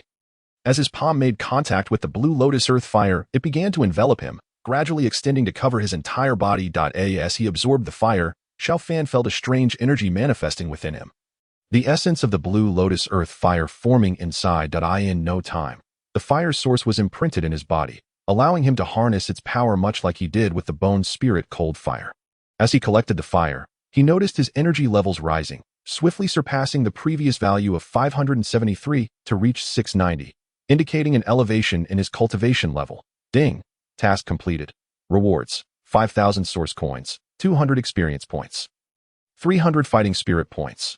Please collect. Just then, the notification of his completed task resonated in his mind. However, Xiao Fan was too preoccupied to claim his rewards, knowing that now was not the time for breakthroughs. With a host of Dou level fighters outside, even advancing to a great Dou master would be futile. Hence, he had prepared extensively, even unifying Mo City, to obtain the battle card for Dou Wang's strength. Meanwhile, Xiao Yan, already in the temple, had arrived on the island, engaging in a mental dialogue with Yao Lao. "Master, it seems the next steps are in your hands." Just as the blue lotus earth fire came into view, Xiao Yan also noticed Xiao Fan standing beside it. Senior brother, unaware of Xiao Yan's presence due to Yao Lao's concealed energy, Xiao Fan felt a surge of joy upon hearing Xiao Yan's voice. Finally relieved to see him, he feigned surprise and turned to face Xiao Yan. Yao Lao emerged from Xiao Yan, astonished to see his disciple. Xiao Fan respectfully bowed to Yao Lao, reflecting on the profound impact he had had on him since arriving in this world.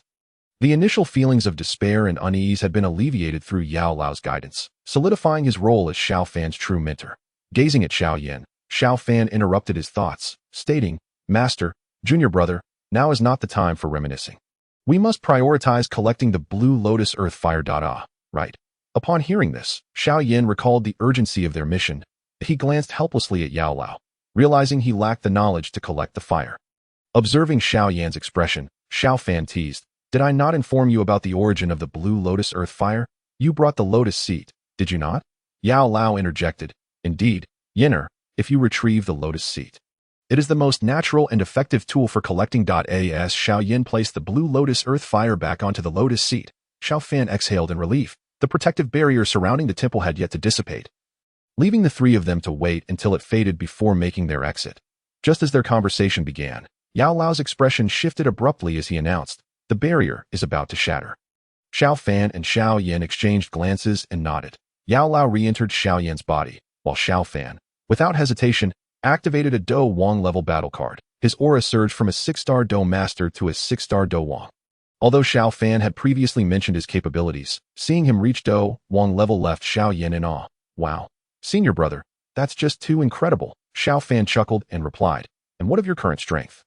You're still a Dou Huang, Xiao Yan retorted. That's different. My strength is all thanks to Master, Xiao Fan shrugged, saying, it's the same. My power is not entirely my own. Prepare.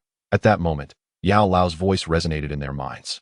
The protective barrier surrounding the temple erupted into dazzling light and vanished. Chapter 66. The battle begins. As if to affirm Yao Lao's words, the barrier shattered at his command, with a resounding crack. As the protective barrier fell apart, Xiao Fan and Xiao Yan carefully held the blue lotus earth fire and swiftly maneuvered from behind the temple, using the undulating palace structure and Yao Lao's concealed energy to navigate past the encircling foes. The serpent people had gathered around the temple, glaring angrily at Gu He and his companions. Regardless of whether Queen Medusa had successfully advanced, they were determined to prevent any human from stepping foot inside the temple. Gu He, still shaken from Medusa's earlier presence, flew to Yun Yun's side, beads of sweat visible on his forehead as he quietly asked, "What now?" Yun Yun closed her eyes, sensing the aura within the temple, and spoke with a hint of regret. "It seems she has failed. Medusa's presence has completely vanished." Upon hearing this, Gu He sighed in relief, but sensing something amiss, he questioned, "But why does this aura also seem to have disappeared? Did Medusa destroy it?" Yun Yun firmly replied, "Impossible. Medusa's strength could not have destroyed it. We must search thoroughly inside." At that moment, two streaks of light shot in from outside the temple, revealing Feng Li and Yin Shi. Yin Shi turned to Gu He, recalling the terrifying energy from before, and asked, "Old He, what just happened?" "It was Medusa's aura, but it appears she has failed." "Failed? That's a relief. That energy was far too terrifying." Hearing this, Yin Shi exchanged glances with Feng Li, feeling a weight lift from their shoulders. "What shall we do now?" Feng Li scanned the surrounding serpent people and the unwavering glares of Mo Ba Si and Yu Mei. Frowning Ji Yu, he observed the serpent people, realizing they were hesitant to attack due to their fear of the Dou Huang on their side. Otherwise, the three Dou Huang present could not have held them off for so long. The serpent people were subtly forming a circle, aiming to encircle them while awaiting reinforcements. With a few Dou Huang to stall their Dou Huang, they could easily overwhelm the others. Just then, another Dou Huang energy signature approached. A figure enveloped in fiery red fighting spirit, who called out before even landing, "Damn humans! How dare you invade our serpent people's territory? You shall not escape." This individual is the leader of the Flame Serpent tribe, one of the 8 clans of the serpent people, known as Yin Ci. He possesses a fiery temperament and ranks among the most formidable within his kind. In the past, during the war between the serpent people and the Gamma Empire, he was responsible for the deaths of numerous human powerhouses, making him a particularly troublesome adversary. Upon witnessing the sudden appearance of living beings, Feng Li sighed in resignation, observing the increasing number of serpent people. Gu He addressed the group with a sense of urgency. "Once the barrier shatters, we will enter to investigate. If we locate we shall seize it and depart immediately. If not, that we shall retreat." Relieved by Gu He's words, Yin Shi and Feng Li exchanged glances, fearing that Gu He would consider a prolonged standoff here. Despite the generous rewards offered by Gu He, being encircled by the serpent people could prove fatal. No amount of wealth could compensate for the loss of life. The latecomer Yin Ci, having grasped the situation through the accounts of Yu Mei and Mo Ba Si, suppressed his temper for the greater good, glaring at the opposing group with eyes that burned like fire. Were it not for the presence of a Dou Huang exerting pressure, they would have already surged forward to capture Gu He and his companions. The air between the two factions was thick with tension, marked by a palpable silence. As the violet barrier shattered, Gu He and Yun Yun hurried toward the hazy island at the lake's center. "Damn it! Where is the—" "It's not here." Gu He bellowed in frustration upon landing on the barren island. Yun Yun alighted on the charred earth, curiously picking up a charred, rainbow-scaled fragment struck by divine lightning. "Could it be that I have truly failed?" Medusa and Yun Yun, both Dou Huang powerhouses from the Gamma Empire and the Serpent People respectively, held significant roles within their factions, one as the leader of the Yunlan sect, the other as the queen of the Serpent tribe. Both renowned for their beauty, they held a mutual admiration for each other, yet were disheartened to find only a handful of scorched earth before them. Feng Li swiftly waved his hands, unleashing a flurry of wind blades that repelled the Serpent People attempting to approach the island. "If we cannot find we must retreat. I sense more powerful Serpent People are approaching." After casting a resentful glance at the barren island, Gu He reluctantly declared, "In that case, we shall withdraw." He turned to fly towards the periphery. At that moment, an unsettling commotion arose from the Serpent People's ranks, and Gu He caught sight of 2 shadowy figures fleeing with a blue flame in tow. "Damn it, someone is picking the fruit." He roared in anger, his enormous Dou Qi wings thrumming as he sped toward Xiao Fan and his companion. Yin Shi and Feng Li followed closely behind. Meanwhile, Yu Mei, Mo Ba Si, and Yin Ci positioned themselves to obstruct Gu He's path, closely followed by the advancing Serpent People Army. Gu He, desperate to catch the diminishing figures in the sky, did not wish to become entangled further. He conjured a pale blue flame and hurled it toward the trio. Get out of my way. Among the three, Yin Ci glared at Gu He's flame. His elongated eyes filled with murderous intent. While you may excel in alchemy, when it comes to combat prowess, you'd best step aside. With that, he unleashed a torrent of flames that effortlessly countered Gu He's attack. Gu He was forced back several steps, a mix of urgency and anger swirling within him. If the thief of the vanished completely, finding him again would be a futile endeavor. Just as Gu He prepared to strike again, Yun appeared at his side, casually addressing Yin Ci's group. Leave those three to me. You continue to pursue the Gu He nodded in agreement and, along with Yin Shi and Feng Li, pressed on in the direction Xiao Fan had vanished. Yin Ci's group attempted to intervene, but Yun stood resolutely before them, her lips slightly parted. You should stay behind. With a gentle downward motion of her palm, a wind barrier formed, immobilizing the three serpent people. Chapter 67. Using the Buddha's anger fire lotus in front of Xiao Yan remaining in place. Yun remained remarkably composed even when faced with the assault of three Do Wang. Yet, she was unable to inflict any decisive damage on them. Whenever she attempted to deliver a lethal blow to one of them, the other two would momentarily share the burden of the attack, which rendered her efforts somewhat ineffective. The serpent people's combined formation was indeed intriguing. That it was not that she could not defeat them, but doing so would come at a cost that was not worth the risk. Moreover, eliminating these Do Wang would only invite relentless vengeance from the serpent people, offering no tangible benefit. As Yun engaged them, she sensed two more Do Wang approaching from the distance and murmured, "Two more Do Wang have arrived." With 5 Do Wang, coupled with the serpent people's combined techniques, even she felt a tinge of apprehension that it seemed time for her to depart. Her purpose here had been to create an opportunity for Gu He and the others to pursue. Now that the moment had come, it was unwise to remain engaged in fruitless conflict. With this in mind, Yun raised her hands slightly. Wind of rain, a vast circular wind formation materialized above, enveloping Yu Mei and the others. Just as they braced themselves, Yun's figure flickered, breaking through their encirclement, leaving behind a teasing remark. "I was just kidding." The three, feeling incensed by Yun's trickery, could no longer contain their fury and raced after her. Pursue. Beneath the cerulean sky, the sun scorched the air and two figures soared overhead, creating immense wind pressure that etched deep impressions into the desert sands. Not long after, 3 more figures flew by, their powerful presence overshadowing the previous marks and broadening them into a single expansive trace. As the 3 figures vanished, yet another silhouette rushed past, leaving an even deeper impression than the earlier trio. Following closely were 5 more figures, the cycle unceasing. Xiao Fan and Xiao Yan sped through the skies, occasionally retrieving and swallowing recuperative pills from their storage rings. Glancing back at their relentless pursuers, Xiao Yan could not help but curse. "Damn it, how are they catching up again?" Xiao Fan chuckled, his tone laced with mockery. "You pilfered the someone else worked so hard to obtain. Naturally, they will not let you off easily." With a resigned smile, Xiao Yan gasped for breath. "Even if we hadn't arrived, you would still have succeeded, right?" Observing how Xiao Fan slowed his pace slightly to accommodate him, Xiao Yan shook his head in exasperation. "I wonder how you train. I can barely reach this level using master's power. If only my own cultivation were higher, I could have easily outpaced them." Xiao Fan grinned, then looked at Xiao Yan, a mischievous glint in his eyes. "Let me teach you a trick." With that, both his left and right hands ignited with violet fire and the bone spirit cold fire. Seeing the different flames in Xiao Fan's hands, astonishment flashed in Xiao Yan's eyes. Even Yao Lao's head popped out from behind, wearing an expression of shock as he gazed at the bone spirit cold fire. As the two men stared in amazement, Xiao Fan gradually brought his hands together. Observing this, Yao Lao's brow furrowed instinctively, and Xiao Yan cried out in alarm. Yao Lao had warned Xiao Yan about the volatility of. Although he was unsure how his senior had mastered the bone spirit cold fire, the combination of the two could lead to an explosion. Yet, seeing Xiao Fan's confident demeanor, Xiao Yan suppressed his inner doubts.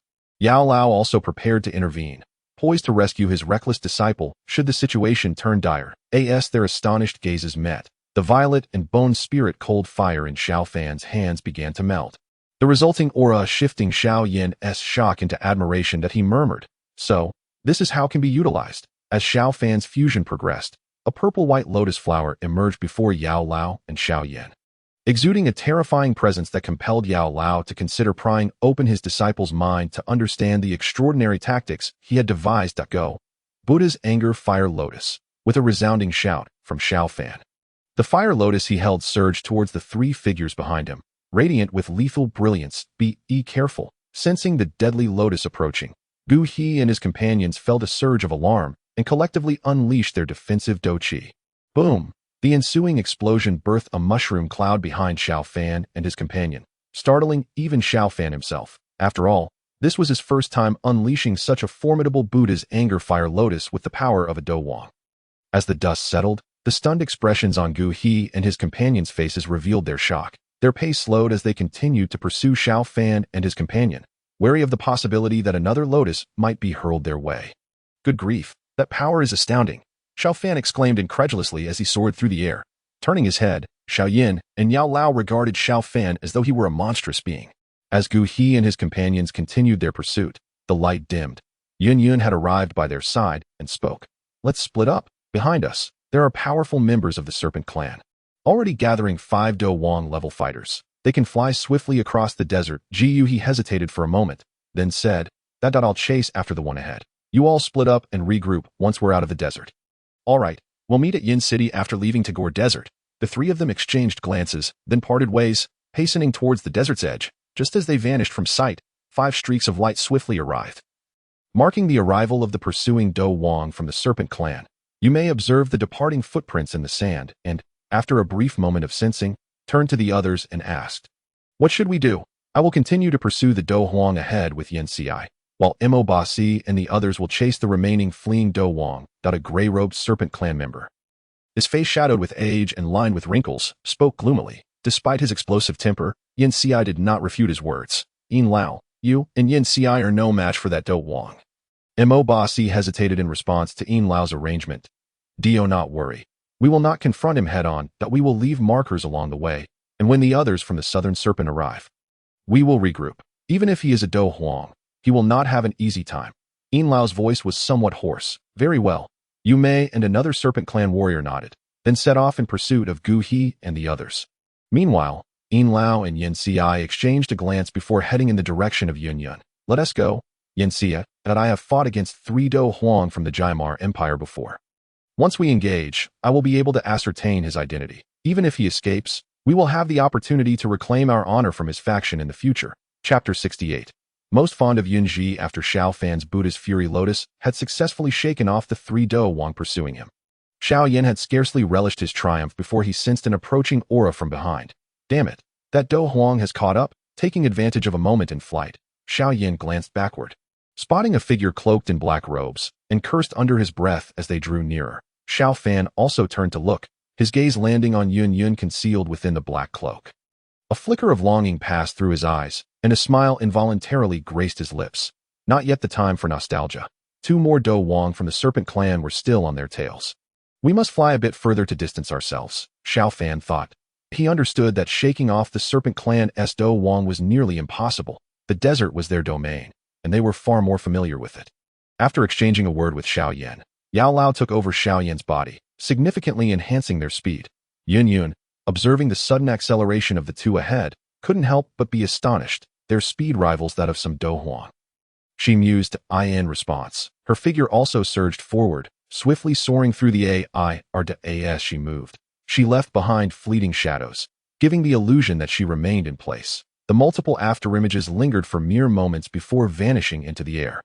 Why was I unaware of such powerful beings around Tagore Desert? If it weren't for my wind whisker shadow technique, I might not have been able to keep pace with them, she thought. Her curiosity piqued as she observed the 2 dark figures ahead. Xiao Fan calculated the distance and deemed it sufficient that he then turned to Xiao Yan, saying, Junior brother, you go ahead that I will stay back to hold off this Dou Huang. What? Impossible. Xiao Fan's suggestion was immediately rejected by Xiao Yan. Though the Qinglian Earth Heart Fire is essential for me, I cannot allow my elder brother to face a Dou Huang alone. They can be forsaken if it means your safety. His tone was resolute. Xiao Fan had no doubt about Xiao Yan's sincerity. He was not like the protagonist of another continent, who would acknowledge his mistakes when weak and boast of his strength when strong. Xiao Fan felt warmth in his heart as he looked at Xiao Yan and smiled gently. All right, junior brother, just trust me. I may not be able to defeat this Dou Wang, but I want to walk into death. Trust me, all right? But Xiao Yan wanted to argue further when Yao Lao's voice interjected between them. Yan trust your elder brother. Hearing Yao Lao's agreement for Xiao Fan to stay, Xiao Yan's tone carried a hint of reluctance. But he still expressed concern that is it really safe for you to be alone? Elder brother? Xiao Fan waved his hand dismissively, his tone affectionate. Enough? You and the teacher go on ahead. Leave the rest to me. With that, he ceased flying and hovered in midair, watching as Xiao Yan gradually faded into the distance, his expression one of ease. Fan we will leave markers along the way. Follow them when the time comes.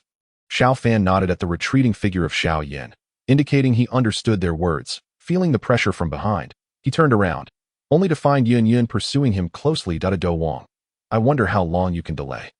Yunji gazed at the black shadow facing away from her and, with a flick of her right hand, sent a greenish blade of wind slicing towards him, a sharp sound piercing the air.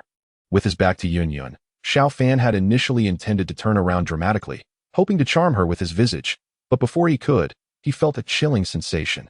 Damn it. This isn't how it's supposed to go. Shouldn't she wait until I turn around to chat? Despite the situation, Xiao Fan maintained the strength of a Dou Wang, easily evading Yun's casual strike. Without turning back, he flapped his Dou Qi wings and shot upwards, executing a backflip to narrowly avoid her attack. Turning to face Yun, still shrouded in her black robe, Xiao Fan feigned ignorance of her identity, summoning the Qian Yin spear into his hand. Pointing its tip at her. Humph, did you expect me to be so young? If you wish to pass today, you shall have to step over my body. Yun stared in disbelief at the figure before her. Had it not been for Xiao Fan's familiar features, she might not have believed that the Dou Wang she had pursued for so long was the same young fighter from the magical Beast Mountains. Recalling their warm moments in the mountains, a wave of warmth surged through her heart. Yet, upon seeing Xiao Fan daringly point a spear at her, even if she knew he did not recognize her, she felt both amused and exasperated. When did it come to this, where a Dou Wang was threatened by a mere Dou Shi? She could discern that Xiao Fan's Dou Wang's strength was likely derived from some secret method. And fearing that he might forcefully unleash Dou Wang power with Dou Shi's strength, she wished to dissuade him. Enough. Just leave. With a sigh, Yun gestured for him to depart, her tone indifferent. Xiao Fan, looking at her, felt a smile bloom within him. Yet he maintained an expression of shock, cautiously asking, You are not going to fight? She shot him an annoyed glance, but the wide black robe concealed her expression. Not fighting. Just go. Understanding Yun's demeanor, Xiao Fan realized that now was not the time for recognition, that it wasn't that he didn't want to acknowledge her earlier. He simply didn't know how to explain that he had seen through her Dou Wang identity. Moreover, with Yao Lao present, Yun would not be so easily swayed. Are you Yunji? Upon hearing Xiao Fan's words, Yun neither nodded nor denied it, but stood there silently. Xiao Fan's grin widened as he rapidly approached her.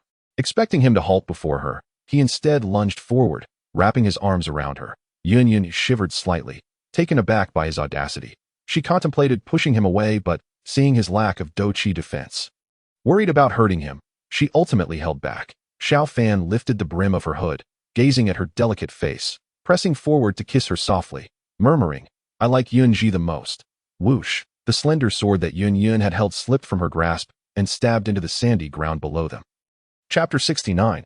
Exiting the desert, I like Yunji the most. These simple 6 words disarmed the weapon in the Dou Wang's hand, even causing a momentary pause in the flow of her Dou Qi. Gazing at the man so close, Yun shot him a fierce glare before forcefully pushing him away. A hint of blush crept across her cheeks, and in that moment, the solitary life she had led in pursuit of cultivation faltered. How did you end up here? Observing the flustered Yun, her cheeks flushed and at a loss for words, Xiao Fan could not help but let his smile widen. He cleared his throat, suppressing the emotions bubbling within him, and spoke slowly. I have certainly come for the blue lotus earth heart fire. Yun took a deep breath, momentarily stifling her embarrassment, yet still felt as if remnants of their recent encounter lingered upon her lips. Shooting Xiao Fan a sharp glare, she finally opened her mouth. Did they truly entrust you alone to confront a Dou Wang? Her tone carried a hint of coldness. She understood that Xiao Fan possessed the strength of a Dou Wang, and judging by their earlier movements, it was evident that he was part of an organization. However, abandoning Xiao Fan to face a Dou Wang alone left her with a distaste for the place he hailed from. After all, had the Dou Wang been anyone but herself, the consequences could have been dire. With that thought, Yun let out a cold snort. Where are you cultivating now? Upon hearing the chill in her voice, Xiao Fan was momentarily puzzled by its origin. It couldn't possibly stem from a mere kiss, could it? He could not have anticipated that Yun, in such a brief span, had concocted a narrative wherein Xiao Fan was a mere pawn, a disposable asset in a grand scheme aimed at exploiting his future potential. I cultivate alone. Yun, upon hearing his words, found him increasingly foolish. It was so evident that the other party had discarded him. Yet he still harbored thoughts of concealing this from her. However, if he were to return with her to the Yunlan sect, she could help him regain whatever was lost at any cost. But he must never learn of her true identity. You fool, can't you see that they regard you as expendable for the sake of with your strength? Do you truly think you can thwart a Dou Huang? I have a friend in the Gamma Empire. If you do not mind, I can introduce you to her for cultivation. Xiao Fan stared at Yun in astonishment. Upon hearing her words, he finally grasped the source of her chill. His heart warmed, and he smirked. Rest assured, while I may not be able to defeat a Dou Huang, escaping is certainly within my capabilities. I am not foolish enough to be used as a pawn. As for cultivation, I think I'll pass. I am rather content as I am. Without needing to guess, Xiao Fan understood that Yun's so-called friend was none other than herself, and the cultivation place was the Yunlan sect. Hence he declined her offer. After all, during the 3-year agreement, he would accompany Xiao Yan to the Yunlan sect. Yun felt a mix of irritation and amusement at Xiao Fan's response. With your current, seemingly random Dou Huang strength, do you really believe you can escape from a Dou Huang? Xiao Fan chuckled silently, realizing that proving himself through combat against Yun was not a viable option. Just as he was about to speak, he noticed a change in Yun's expression and curiously inquired, "What is it?" Rolling her eyes at Xiao Fan, Yun replied, "Never mind. A few Dou Huang from the serpent people are chasing us. And there may be more pursuing behind. You should leave quickly." As she spoke, her words seemed to carry a hint of reproach for Xiao Fan's reluctance to heed her advice regarding the Yunlan sect. Muttering something about not recognizing a good person's intentions, observing the pout on Yun's lips, Xiao Fan found it hard to reconcile her with the fierce Dou Huang who had rampaged above the holy city. Hearing her offer to help block the pursuers, Xiao Fan hesitated before nodding. After all, a mere handful of Dou Huang were no match for her. On the other hand, carried Medusa with him. Staying behind would serve little purpose and might even provoke it. Just as he was about to depart, Xiao Fan hesitated and turned back, flying to Yun's side to embrace her once more. Leaning closer to her ear, he softly whispered, "Once I become a Dou Huang, I shall bind you." He then laughed heartily and flew away swiftly.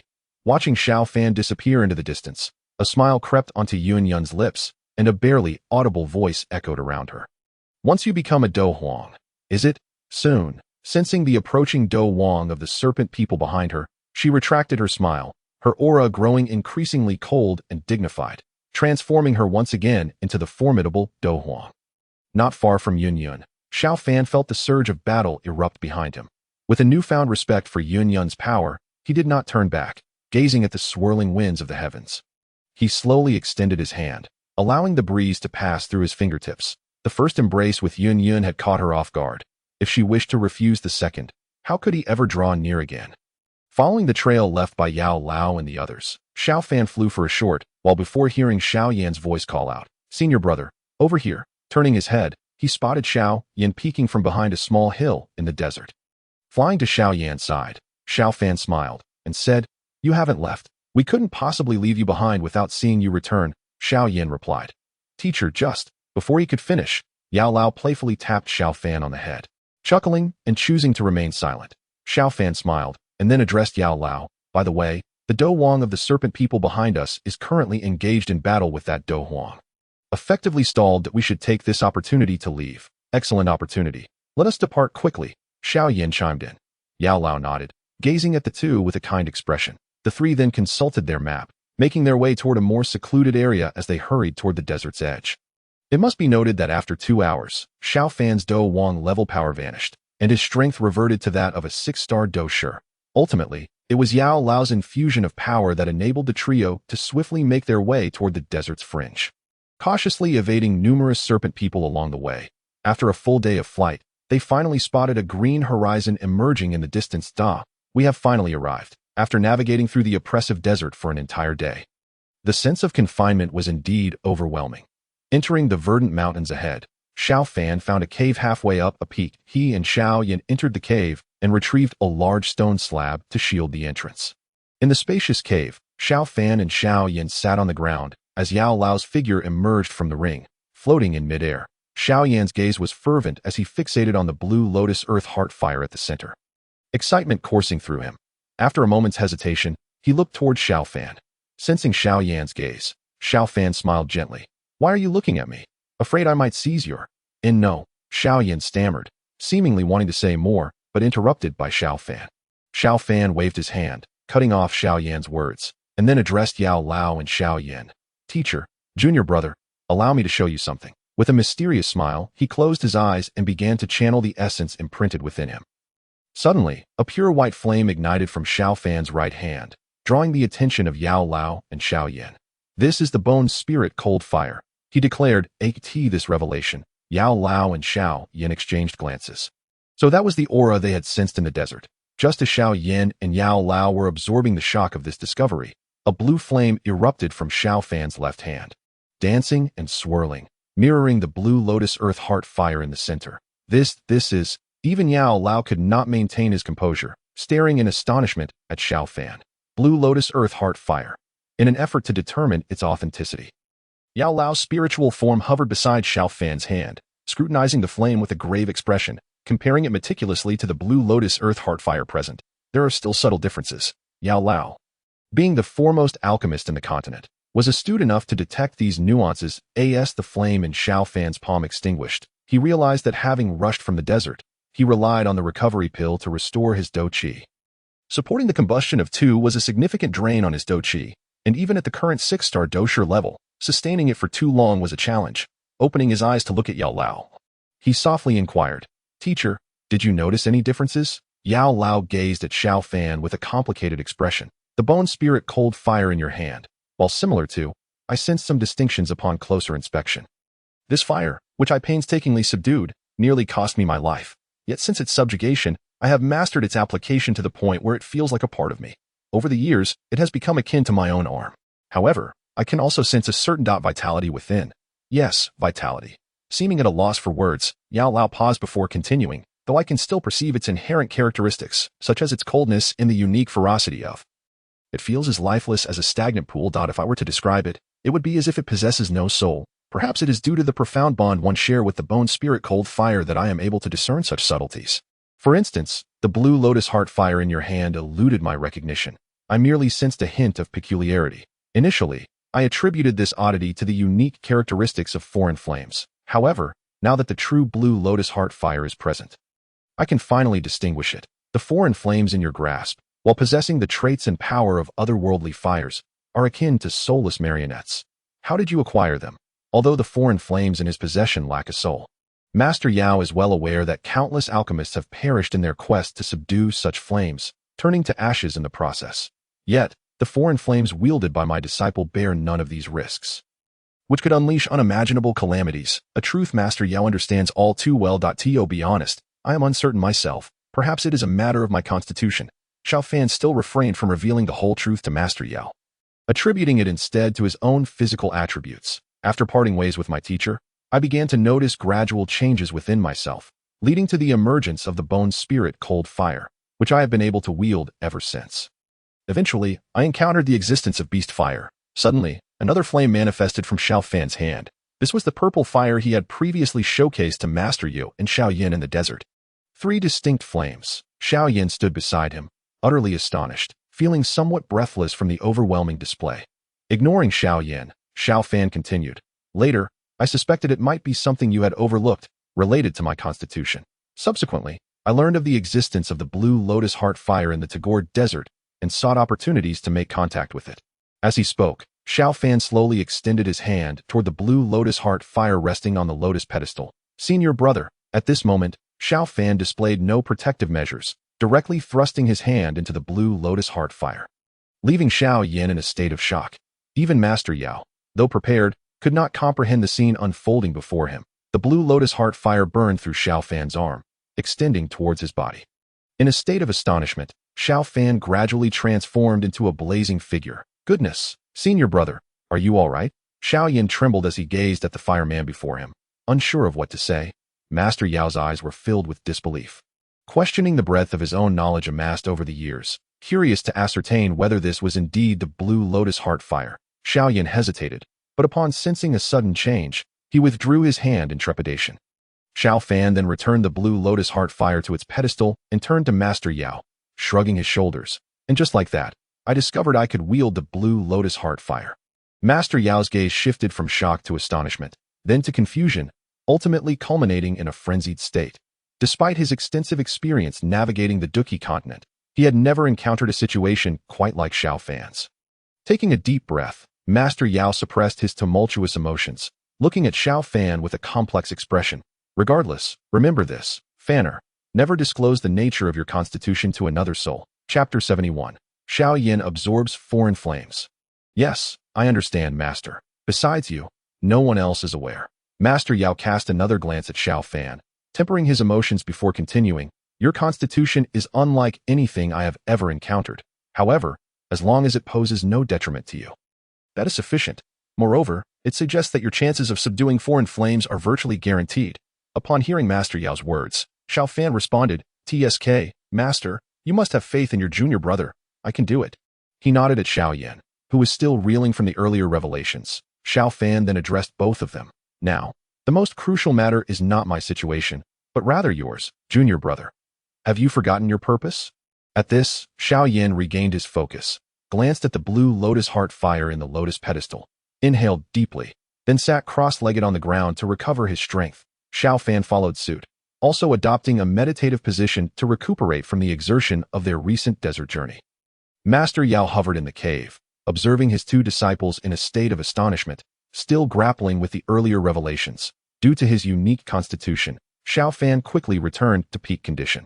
Remembering he had yet to claim his system rewards, he decided to seize this opportunity. After all, Master Yao and Xiao Yan were unaware of his system's existence, and he could easily attribute his achievements to his constitution later. System, open the panel. Ultimate supporting character system. Host, Xiao Fan level 5, 731, 1000. Strength, 6-star Dou Master, 690, 1000. Third rank Alchemist.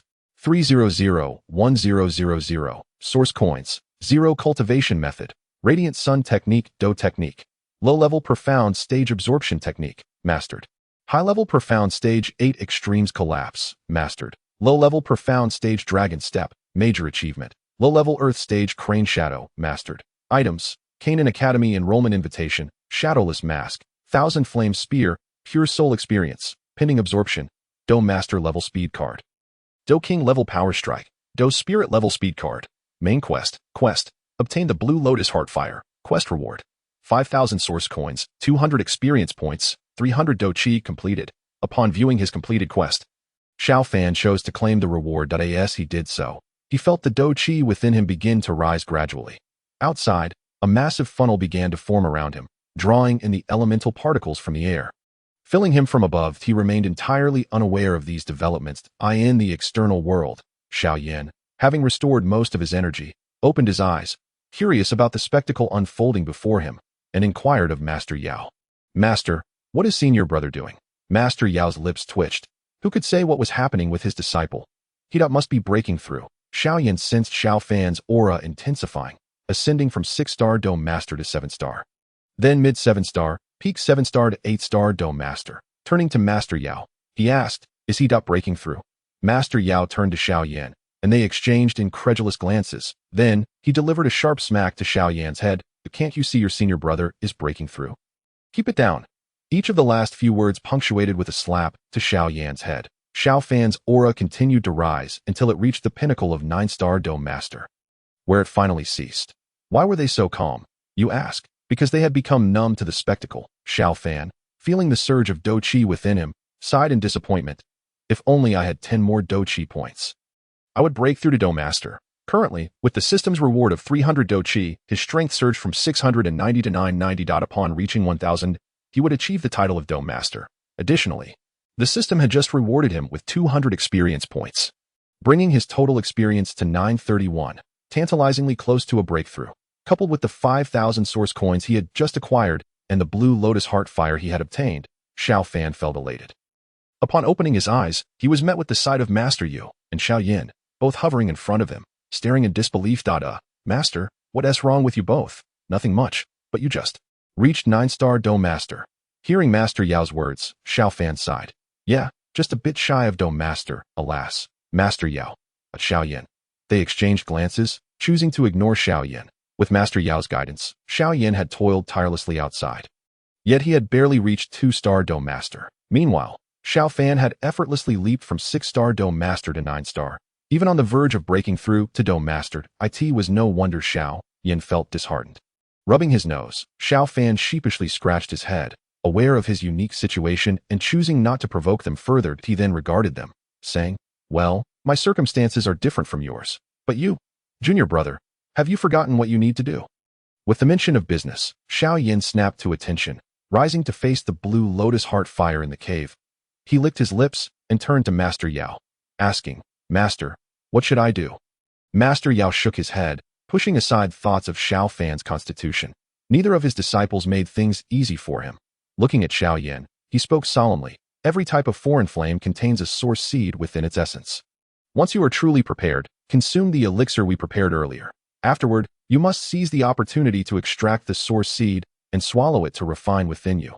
Now, release the foreign flames. I will envelop this space with my soul power. Otherwise, the violent energy of the foreign flames will not remain so docile as it does with your senior brother. It could very well reduce this mountain to nothingness. Understood? Xiao Yan nodded, then proceeded to double-check the preparations for absorbing the blood lotus pill, ice spirit cold spring, and the spirit gathering device were all in place. Xiao Yan first consumed the blood lotus pill. Given his current strength, without the protection from the pill, even approaching the would be impossible. Let alone absorbing it. As he ingested the blood lotus pill, blood gradually seeped from his pores, eventually solidifying into a crimson membrane that enveloped his entire body, including his eyes, once the blood lotus pill took effect.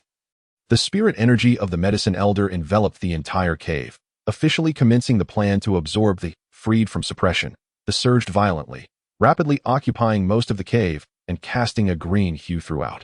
Chapter 72. Success inside the cave. Gazing at the immense green flame ahead, even with the protection of the blood lotus pill, Xiao Yan felt a twinge of trepidation at the ferocity of the green light illuminated his face as he regarded the enormous fire that burned in midair with a complex expression. He recalled Nailin Yinran's haughty demeanor when she visited the Xiao family, reflected on the hardships he endured during his cultivation journey, and thought of his senior brother's sacrifice of the burning art for his sake. Slowly, he extended his hand toward the heart of the flame. After exchanging a glance with the medicine elder and nodding, Xiao Yan extended his right hand toward his palm, covered in blood-red membrane, unleashed a powerful suction force, typically sufficient to easily move a large stone. However, at that moment, it only managed to slowly draw the closer through the air, and Xiao Yan found himself expending a considerable amount of for merely a few meters. Quickly now. The fire seed lies at the center. Extract it, the medicine elder urged as they approached Xiao Yan. Hearing his words, Xiao Yan's lips twitched, and he plunged his hand into trusting the medicine elder, he took a deep breath and reached into As his palm penetrated the blood-red membrane began to melt away, transforming into droplets of blood-like liquid that dripped onto the ground, leaving behind crimson stains, only to be turned to dry remnants by this intense heat. The close contact with the cast a terrifying glow upon Xiao Yan's face. Beads of sweat erupted from his forehead, mingling with the blood-red membrane as they flowed down, leaving horrifying trails on his face, akin to a demon emerging from the depths of hell. Despite the protection of the blood lotus pill, prolonged exposure to this terrifying heat pressed heavily upon Xiao Yan, just as he grew increasingly uneasy. He felt his palm make contact with something smooth. "I've found it," he exclaimed with joy, quickly grasping the object and pulling it from the heart of the as he extracted the fire seed. The energy of the surge violently, as if it aimed to annihilate the one who had dared to draw out its core. The explosive force brewed around him, and the sudden spike in temperature caused the surrounding rocks to crack rapidly. Massive fissures spreading through the stone. The medicine elder had no choice but to intensify his protective barrier around the cave, enveloping himself in to withstand the onslaught. As for Xiao Yan, he felt no threat from and remained unperturbed. Truly terrifying. If this were unleashed upon a city, it would undoubtedly be reduced to ashes in no time. He remarked, clutching the fire seed with lingering fear. "Teacher, what should I do next?" Xiao Yan licked his parched lips, his voice trembling slightly. Years of accumulation were on the verge of realization, and even he could not maintain a calm demeanor. "Swallow it." The medicine elder's calm voice echoed within the confined cave. Xiao Yan instinctively tightened his grip on the fire seed, lost in thought as he contemplated the object in his hand. Despite his attempts to remain composed, the thought of consuming a source of power capable of reducing a city to ashes weighed heavily on him. As silence enveloped the cave, the stifling air brewed and escaped through the earlier fissures in the rock. Observing Xiao Yan's conflicted expression, Xiao Yan's senior brother remained silent, knowing that absorbing was a perilous endeavor. And all he could offer was encouragement. The medicine elder did not rush him either, recalling the time he had absorbed the bone's spirit cold fire, where he had taken over 10 minutes to gather the resolve to consume the fire's seed, ultimately succeeding through a stroke of luck. Seeing the sweat-drenched face of Xiao Yan's senior brother gently reassured him. Junior brother, do not fear. Both the teacher and I believe you will succeed. We are here with you. After exchanging a glance with the medicine elder, they remained silent, waiting patiently. After a prolonged moment of indecision, Xiao Yan gazed at the fire seed in his hand, his expression gradually shifting to determination. Teacher, senior brother, I am about to begin. With that, he swallowed the seed. As the seed entered his body, the moisture within him rapidly dissipated, and he could almost perceive a green glow emanating from within. Quickly, take the ice spirit cold spring, the medicine elder urged, controlling his power to deliver the ice spirit cold spring directly into Xiao Yan's hands. Without opening his eyes, Xiao Yan gulped down the contents of the bottle, tempering this scorching presence within him, before closing his eyes once more. Using the scant within him, he slowly guided the to circulate along the path outlined in the burning art. 1 failure, 2 failures, 3 failures. Countless setbacks later, Xiao Yan finally succeeded in directing the along the prescribed route of the burning art. The continuously burned through his meridians, yet the subsequent forces enveloped him, repairing the damage. A cycle of destruction and restoration unfolding within him. As this process continued, Xiao Yan's meridians and physique underwent significant enhancement. As Xiao Yan refined it erupted from his body, encasing him and the lotus seat beneath him in a blue shield formed by the obscuring all sight from Xiao Yan's senior brother and the medicine elder. Outside, Xiao Yan's senior brother observed the inverted blue shield, feeling the aura of the emanating from within. He cautiously inquired of the medicine elder. Teacher, does this mean our junior brother has succeeded? The medicine elder shook his head, expressing concern. Absorbing thee is merely the first step. The more arduous task lies ahead. He must guide thee into his space. Only by successfully placing the within the space can we deem this a complete success. He sighed, acknowledging that at this point, everything depended on Xiao Yan himself. Chapter 73. Dialogue beneath the stars. Upon hearing the medicine elder's description, Xiao Yan's senior brother grasped the difficulty of the burning art's evolution. After all, he could not possibly recall every detail from the texts of his previous life, only gaining insight into the significant events and power dynamics. Nevertheless, he believed there would be no issue with Xiao Yan subduing the. After all, he had already consumed a portion of this essence, effectively exhausting it somewhat. With Xiao Yan's thorough preparations, he had successfully absorbed the into his body, and he believed no further issues would arise. Waiting outside, Xiao Yan's senior brother felt no pressure, while the medicine elder was filled with unease, knowing this terrifying nature and having never witnessed the evolution of the burning art firsthand.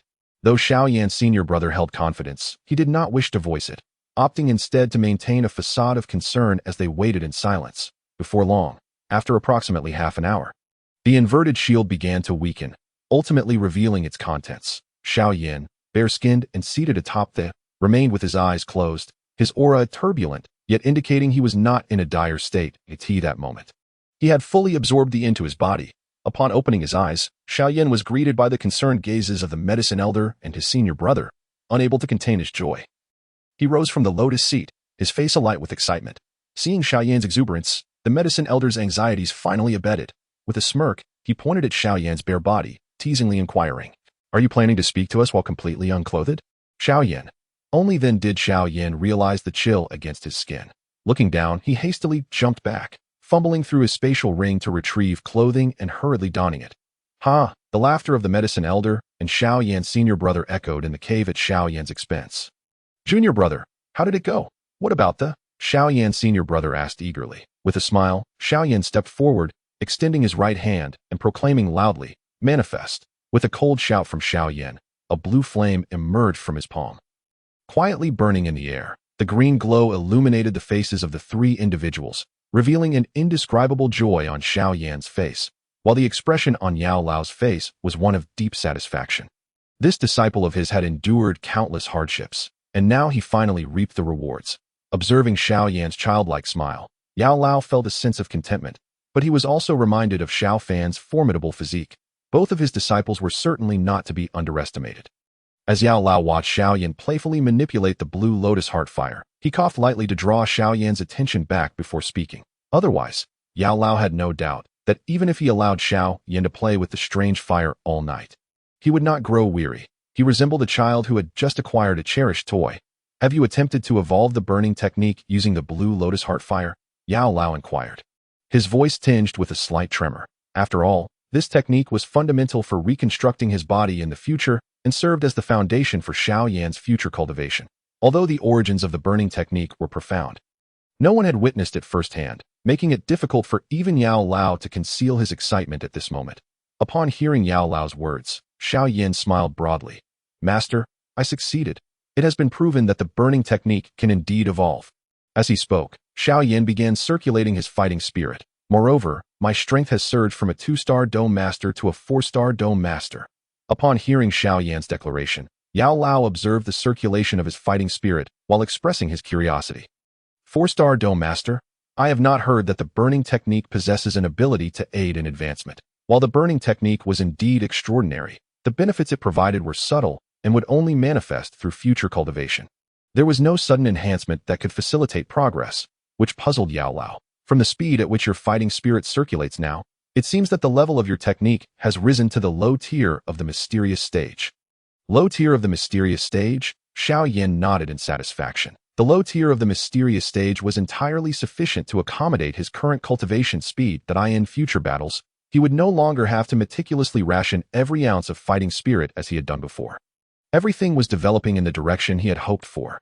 Nailin Yinran. I am coming soon. The three sat within the cave, examining Xiao Yan's transformations before shifting their focus elsewhere. Regardless, the rise in strength was undeniably beneficial.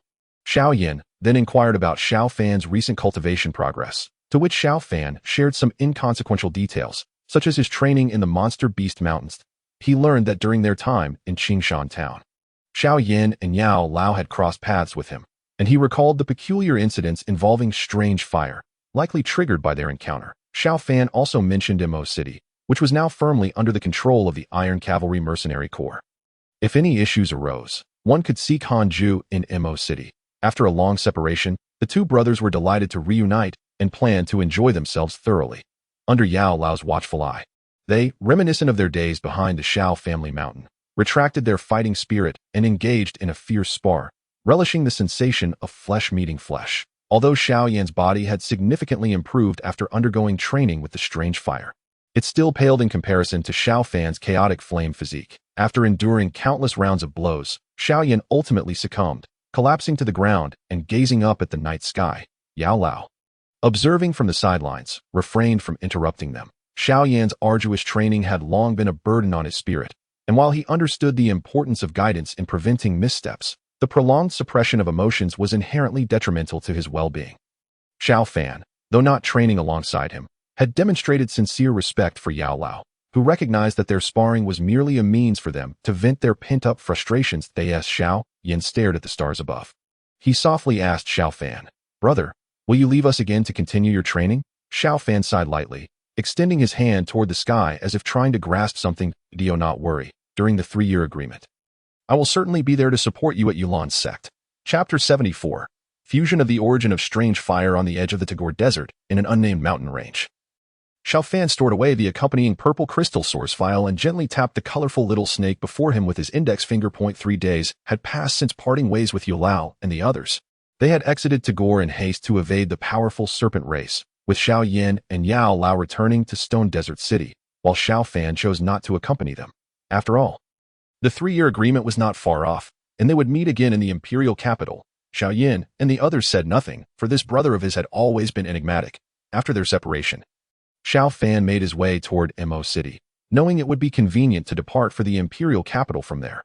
Furthermore, with the Iron Cavalry Mercenary Corps in control, the training conditions were ideal, allowing him to potentially break through to the Great Dome Master during this period. However, he did not anticipate that the Medusa he had taken with him, now referred to as Shasha, would awaken after having digested the accompanying purple crystal source, compelling him to feed her another half vial. Watching the colorful little snake sway its head as if intoxicated, Xiao Fan playfully tapped its head before wrapping it around his arm and falling into a slumber. Just as he intended to store the accompanying purple crystal source, it suddenly dawned on him that he was merely 10 points of fighting spirit away from breaking through to the Great Dome Master. He pondered whether this source would be of any help. Reflecting on the abundance of the accompanying purple crystal source he decided to take a sip from the vial. After consuming the accompanying purple crystal source, Xiao Fan absorbed it completely and once again assessed his internal state. The sensation of impending breakthrough had yet to arrive, so he checked the system panel. Strength, 6-star Dome Master, 991-1000. There was indeed some improvement, albeit minor. The accompanying purple crystal source was meant for nurturing Shasha, as it would serve as a bargaining chip in future negotiations with Medusa. Xiao Fan dared not expend too much of it, and he noticed that the enhancement was not particularly significant. That he stored it away in his spatial ring and retrieved some other herbs. Next, he swallowed a third-tier fire attribute herb, the Danyang fruit. After consuming it, he checked his fighting spirit value again, 0.999-1000. Damn. Xiao Fan suspected the system was doing this on purpose. With a sullen expression, he took out another herb and, without glancing at it, tossed it into his mouth. Ugh. Bitter. Xiao Fan contemplated spitting it out, but decided against it.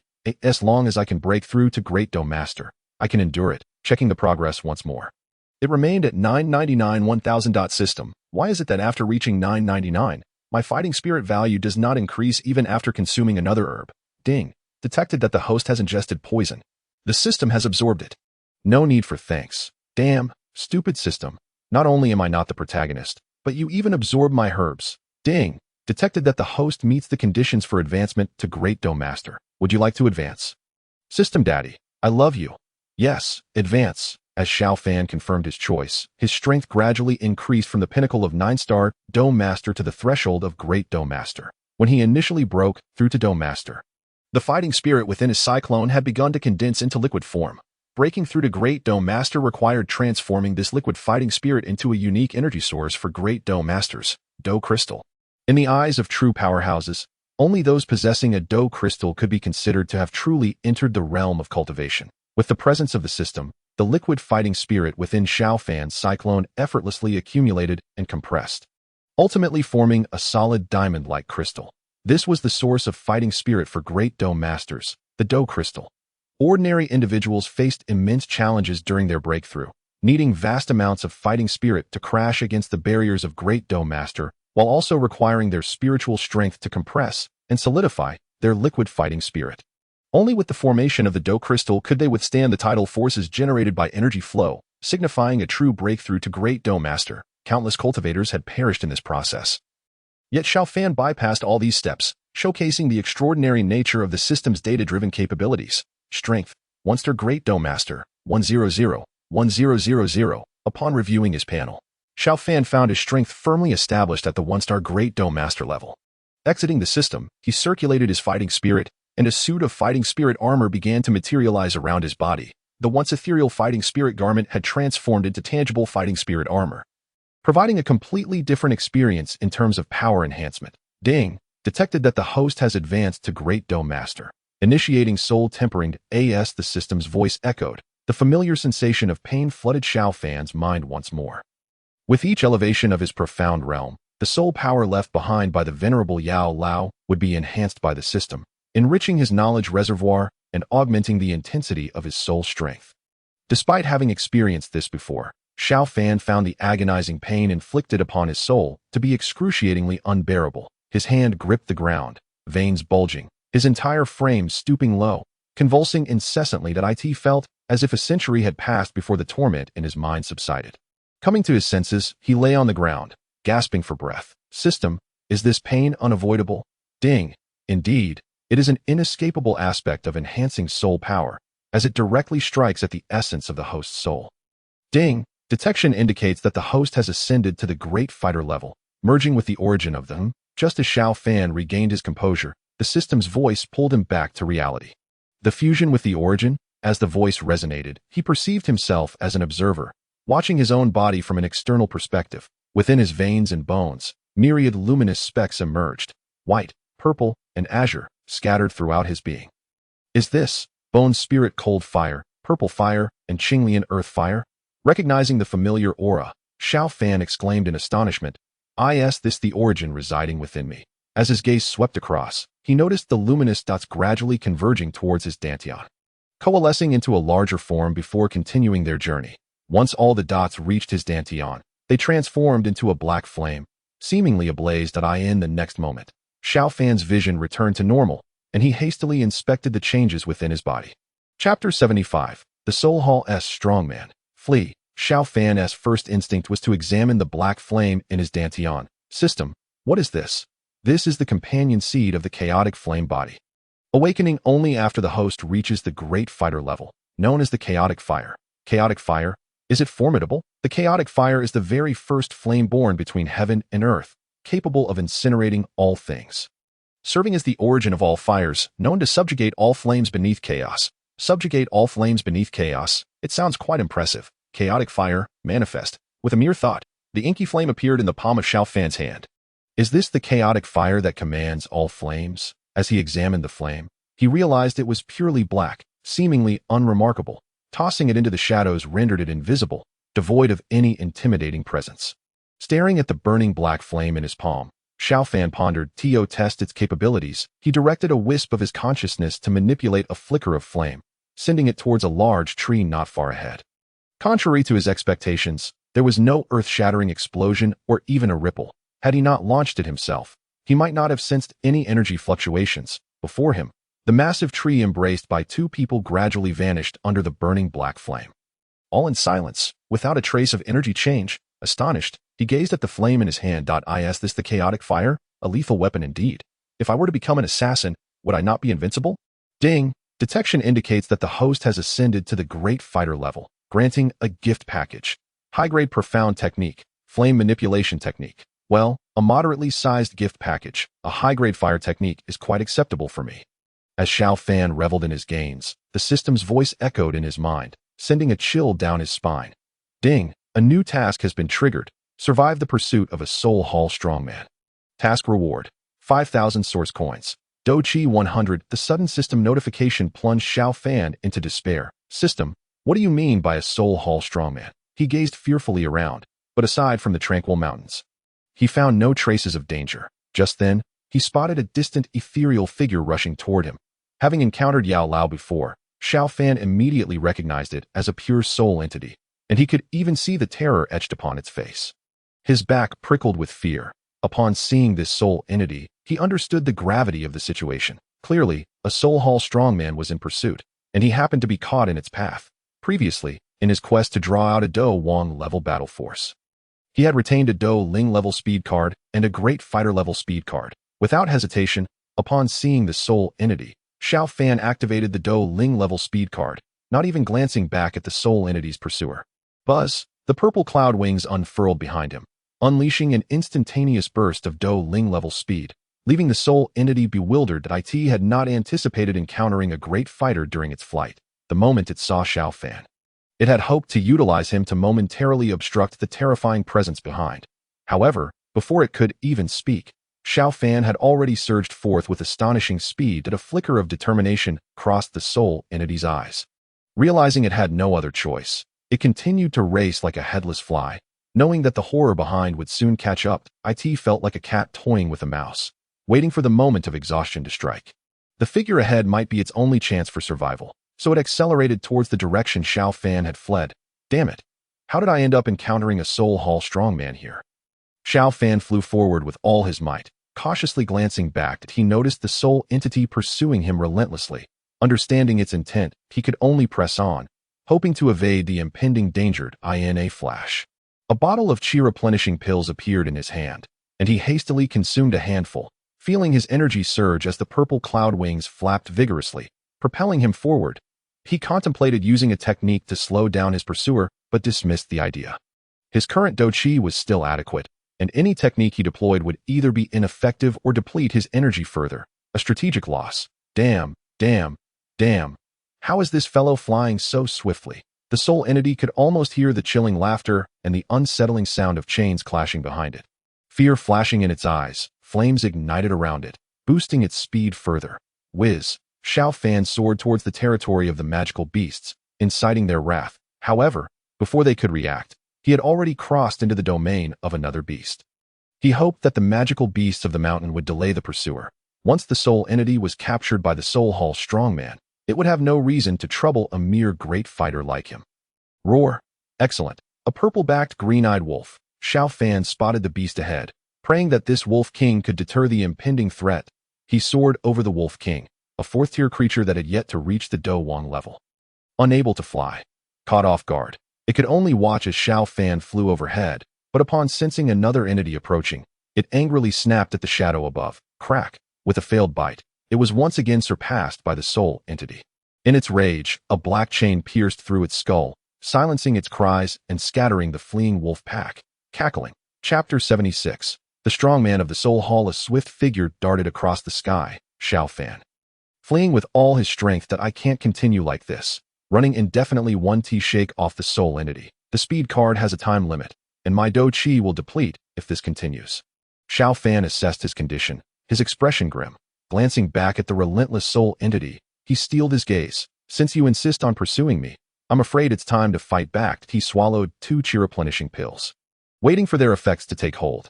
As he focused on the approaching soul entity, slowly raising his right hand, the soul entity, witnessing Xiao Fan's sudden halt, felt a surge of elation. The individual before him clearly no longer possessed the fighting spirit. Given his previous prowess as a great fighter, exhibiting the speed of a battle spirit undoubtedly indicated the use of some arcane technique that at this juncture, his battle energy must have been nearly expended. Hence his decision to remain. Assuming he had discerned the essence of the soul entity, he wore a benevolent expression. Young brother. 8 Extremes collapse. In response, only Xiao Fan's elbow, radiating a ghostly glow, struck him fiercely. Boy, do you wish for death? The anguished roar of the soul entity echoed as it endured Xiao Fan's attack. With a resounding impact, the 8 Extremes collapse hit, rendering the soul entity slightly more ethereal. Just as it lifted its head to continue speaking, a resonant sound emanated from within. Dark energy. Caught unawares by the dark energy, the soul entity found itself even more weakened than before. You seek death. Xiao Fan pressed on relentlessly, biting his lip as he charged forward. Initially, the soul entity had perceived Xiao Fan as merely a great fighter, suffering an unexpected setback. However, after a brief exchange of blows, the soul entity emitted a cry of terror. What flame is this? After a fleeting confrontation, the soul entity suddenly realized that the area it had just come into contact with was radiating a faint black light, which upon closer inspection revealed itself to be delicate black flames. These flames silently consumed its body, and despite the utilization of battle energy, extinguishing them proved nearly impossible. The soul entity had no choice but to sever the portions of its body engulfed by the black flames, further rendering its form insubstantial. The severed remnants of its form began to descend, yet before they could touch the ground, they were entirely consumed by the black flames, leaving no trace behind. What is this? Xiao Fan remained silent, his hand flashing with dark light as the inky flames surged forth from his grasp, enveloping the soul entity opposite him. After a brief skirmish, Xiao Fan had discerned the depth of the soul entity's capabilities. Given his current strength, it appeared to be merely a battle spirit, unable to match his speed, yet he could not shake it off. When he first employed the 8 Extremes collapse, Xiao Fan had discreetly infused his elbow with chaotic fire, hoping to observe its effectiveness.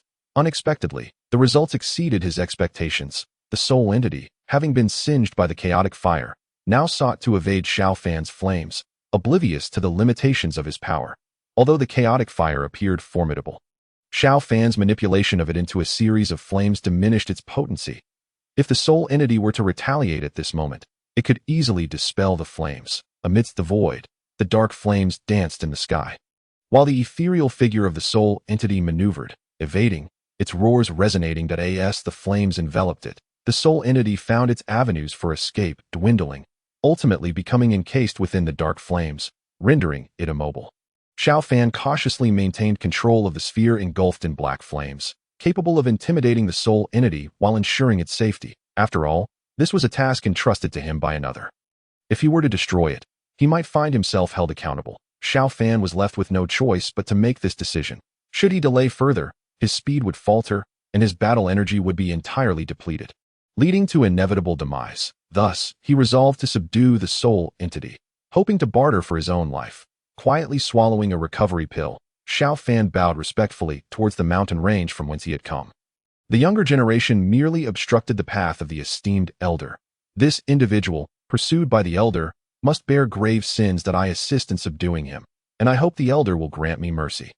After a prolonged silence, sensing no response, Xiao Fan grew uncertain whether the powerful figure from the Soul Palace was nearby. However, The frantic escape of the soul entity suggested it was indeed being hunted. I shall take my leave, esteemed elder. With that, Xiao Fan turned to depart. Yet in the instant of pivoting, his pupils constricted sharply. The figure shrouded in black mist stood not far behind him, from which several dark iron chains writhed. Adorned with crimson mystical runes that emitted a faint red glow, exuding an eerie aura, Xiao Fan's body hesitated momentarily as he inhaled deeply, addressing the figure with reverence. Esteemed elder. Ha ha ha. You certainly know how to conduct yourself.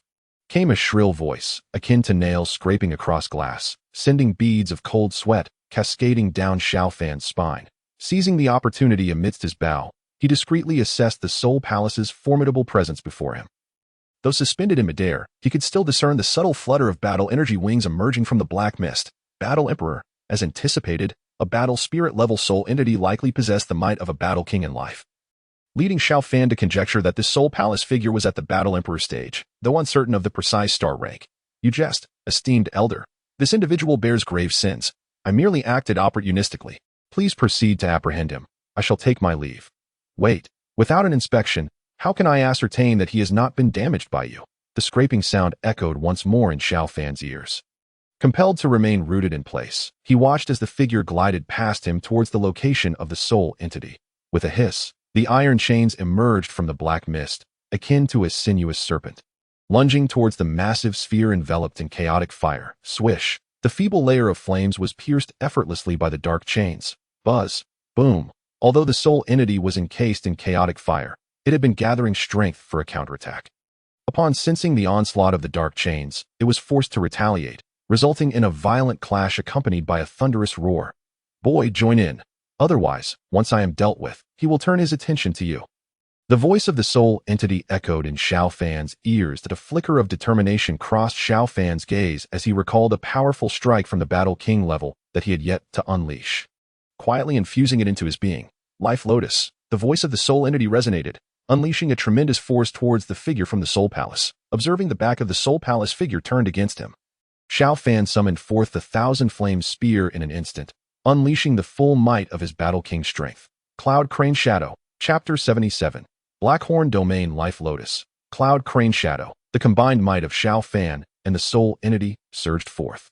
Infused with their formidable battle energy directed at the Soul Palace figure positioned between them, the inaugural clash of the chaotic fire erupted, transforming the released crane shadow into a black-feathered crane, akin to a black swan. Exuding a disquieting resonance, the crane shadow flapped its agile wings, racing towards the back of the Soul Palace figure. Anticipating the assault, the Soul Palace figure did not look back, letting out a chilling laugh as the chains within the black mist lunged at the attacking soul entity with the agility of a serpent. Raising his other hand, a colossal black palm imprint materialized behind him, poised to strike at Xiao Fan. The intricate patterns upon the imprint distinctly visible as it descended. Boom! The cloud crane shadow collided fiercely with the dark palm, generating an explosion that unleashed a tremendous shockwave, sending Xiao Fan crashing diagonally towards the ground. The dark flames accompanied the shockwave, cascading from the sky like a shower of black lotus petals. Xiao Fan adjusted his posture mid-air, landing on his legs, thrusting his spear into the ground. Yet the force of impact remained unyielding, carving 3 deep grooves into the earth, stretching over 10 meters. Even the battle armor summoned around him was rendered tattered. Nearing disintegration, puffed. With a muffled groan, Xiao Fan spat out a mouthful of blood. Ignoring the pain, he raised his gaze to the center of the recent explosion, pondering whether their combined assault had inflicted any damage. This was the utmost strength he could summon. Should this fail, he would truly be at a loss. Gently squeezing his left arm, he felt the presence of a small entity still slumbering within. At the explosion's epicenter, the dark flames cascaded downwards, gradually dissipating before reaching the ground, as if they had never existed. A portion ignited the surrounding trees within the mountain range, yet not a wisp of smoke arose. Unnoticed by any, the dense black mist obscured Xiao Fan's view, and as he contemplated retreating, he sensed a pair of eyes piercingly fixated upon him from the shadows. Ha ha is this as far as you can go? The shrill laughter echoed through the air, prompting Xiao Fan to sigh. Glancing around helplessly, the beast within the mountains had long succumbed to the residual effects of the previous explosion, either dead or unconscious. Those fortunate enough to survive had fled far from this place, unwilling to linger nearby as the thick black mist receded. The ethereal soul entity was pierced through the chest by the dark chains. the crimson runes upon them glowing faintly. After a few futile struggles, it was suspended in midair, ceasing all movement. The chains gradually retracted into the black mist, drawing the soul entity along with them. Accompanied by a faint, chilling sound of gnashing, sending shivers down the spine. With the soul entity captured, the soul palace figure cast its gaze upon Xiao Fan. Feeling a tightening in his chest, Xiao Fan met its stare unflinchingly. Hee, young one, do you desire to live or perish? Taking a deep breath, Xiao Fan concealed his inner tension, managing his fear as he spoke in a low tone. Naturally, I wish to survive. The shadow loomed above him. Gazing down from its elevated position, the two fell into a prolonged silence before the shadow emitted a harsh sound once more. It has been quite some time since I encountered someone so intriguing. I hadn't anticipated such a discovery during my journey to the Gamma Empire. Ebon chains emerged from the dark mist, slowly reaching out towards Xiao Fan. Initially inclined to resist, he sensed that this formidable being from the Soul Palace bore no malice. So he merely remained cautiously defensive. The chains gradually coiled around him, then ceased to constrict further, binding him as the Soul Palace expert took flight, carrying him away. They left behind a scene of devastation and a few trees slowly vanishing within the chaotic flames. As they soared, the Soul Palace figure exhibited no hostility towards Xiao Fan, treating him like a mere plaything tethered to his back by iron chains. Xiao Fan glanced around the unfamiliar terrain, regrettably realizing he was in an unknown locale. Thus he had no inkling of the destination this individual intended to reach.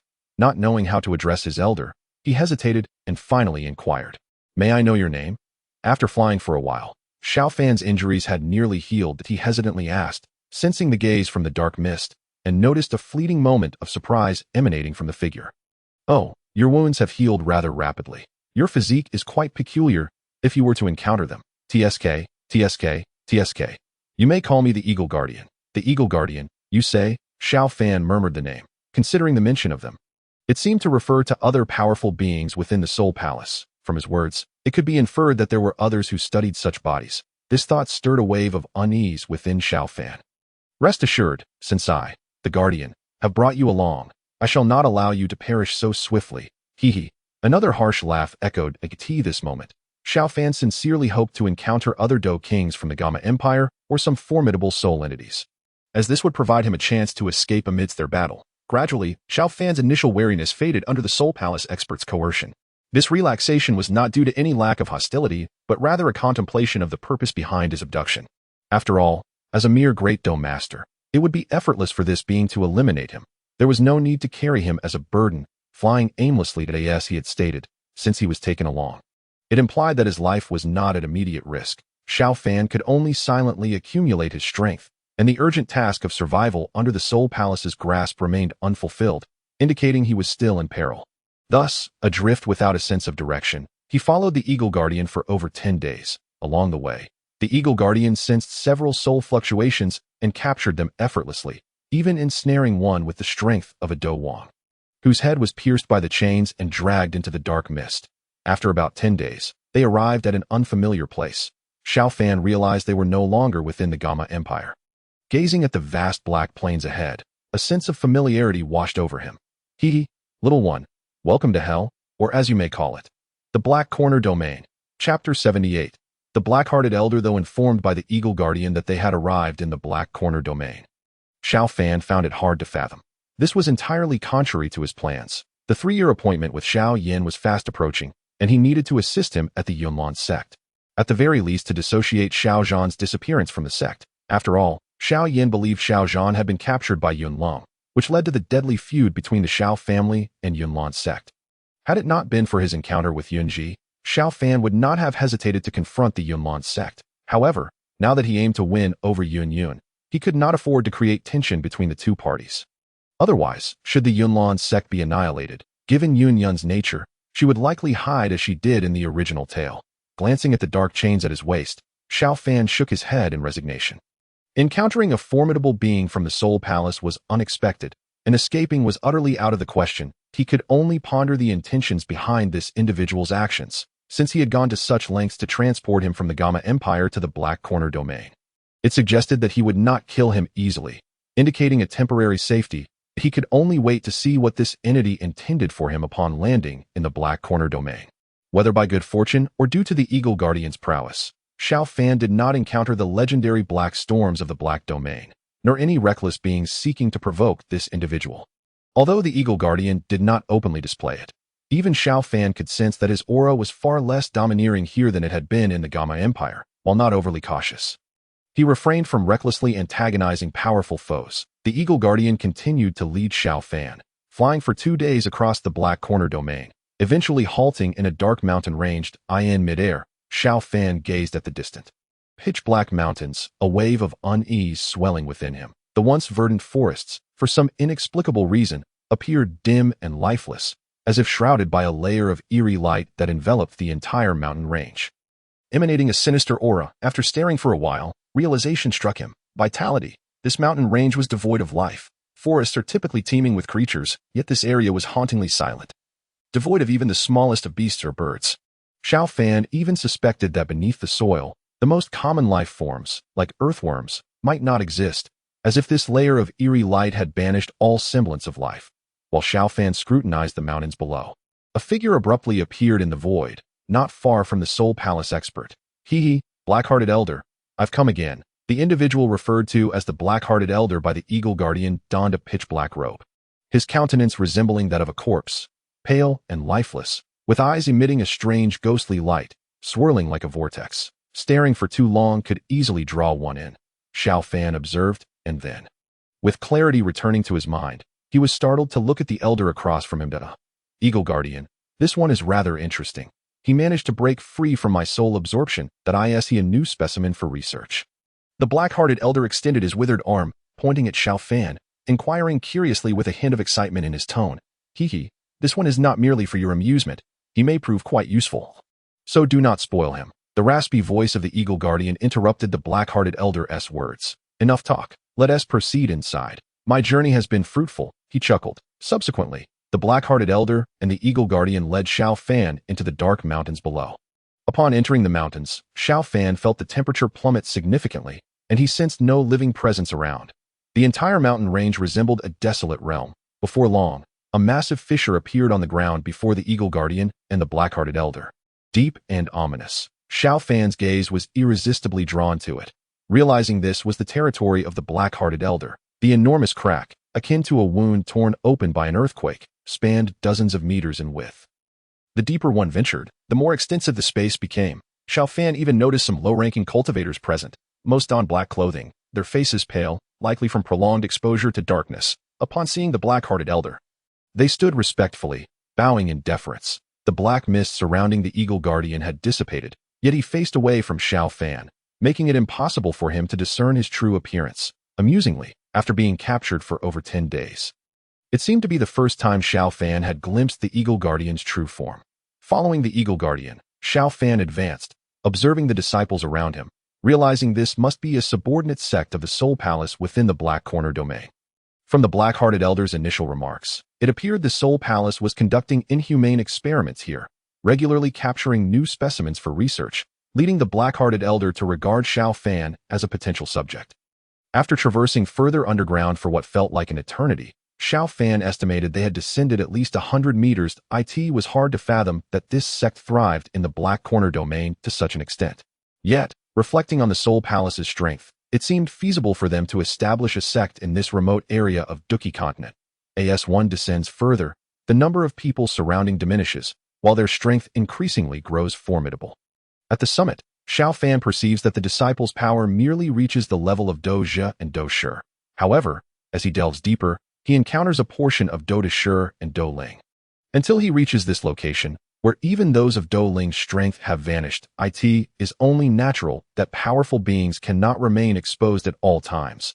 Upon the walls surrounding the fissure, Xiao Fan observes a myriad of cave dwellings, indicating that those disciples or strong individuals spend their days cultivating within them. As the Eagle Guardian halts his steps, Xiao Fan regains his composure, realizing that the black-hearted elder has mysteriously disappeared once more. With the absence of branching paths around him, Xiao Fan curiously surveys his surroundings for any possible hiding spots. The Eagle Guardian pushes open a stone door and steps inside, then turns to Xiao Fan with a nonchalant remark. Enough searching. If you could discover his traces, then that black-hearted elder would have wasted his time in the Blackhorn region. It is indeed true. Being able to converse so freely with the Eagle Guardian suggests that this black-hearted elder must at least be a Dou Huang. With this thought, Xiao Fan follows the Eagle Guardian through the stone door. Anticipating that the Eagle Guardian will soon reveal the purpose of his abduction, upon entering the stone chamber, they find only rudimentary furnishings. The Eagle Guardian casually sits on a mat, regarding Xiao Fan with an enigmatic smile. Xiao Fan's gaze sharpens, and he feels a sense of uncertainty. Logically, as a mere Dou Dashur, he should not have warranted such attention. What could possibly attract the Eagle Guardian's notice? Observing Xiao Fan's contemplative expression, the Eagle Guardian darkly chuckles. Youngster, do you know why I have gone to such lengths to bring you to the Blackhorn region? Xiao Fan bows slightly, cautiously addressing the Eagle Guardian. In your eyes, I am but an insignificant insect. To take my life would merely require a glance from you that I truly do not comprehend what is of such significance about me. I humbly seek your guidance. Ha ha, not worthy of attention. The Eagle Guardian cackles. Despite your youth, you have already ascended to the ranks of Dou Dash. Moreover, at this juncture, the Eagle Guardian inhales deeply, seemingly entranced. Before continuing, I can sense the exquisite essence of your soul.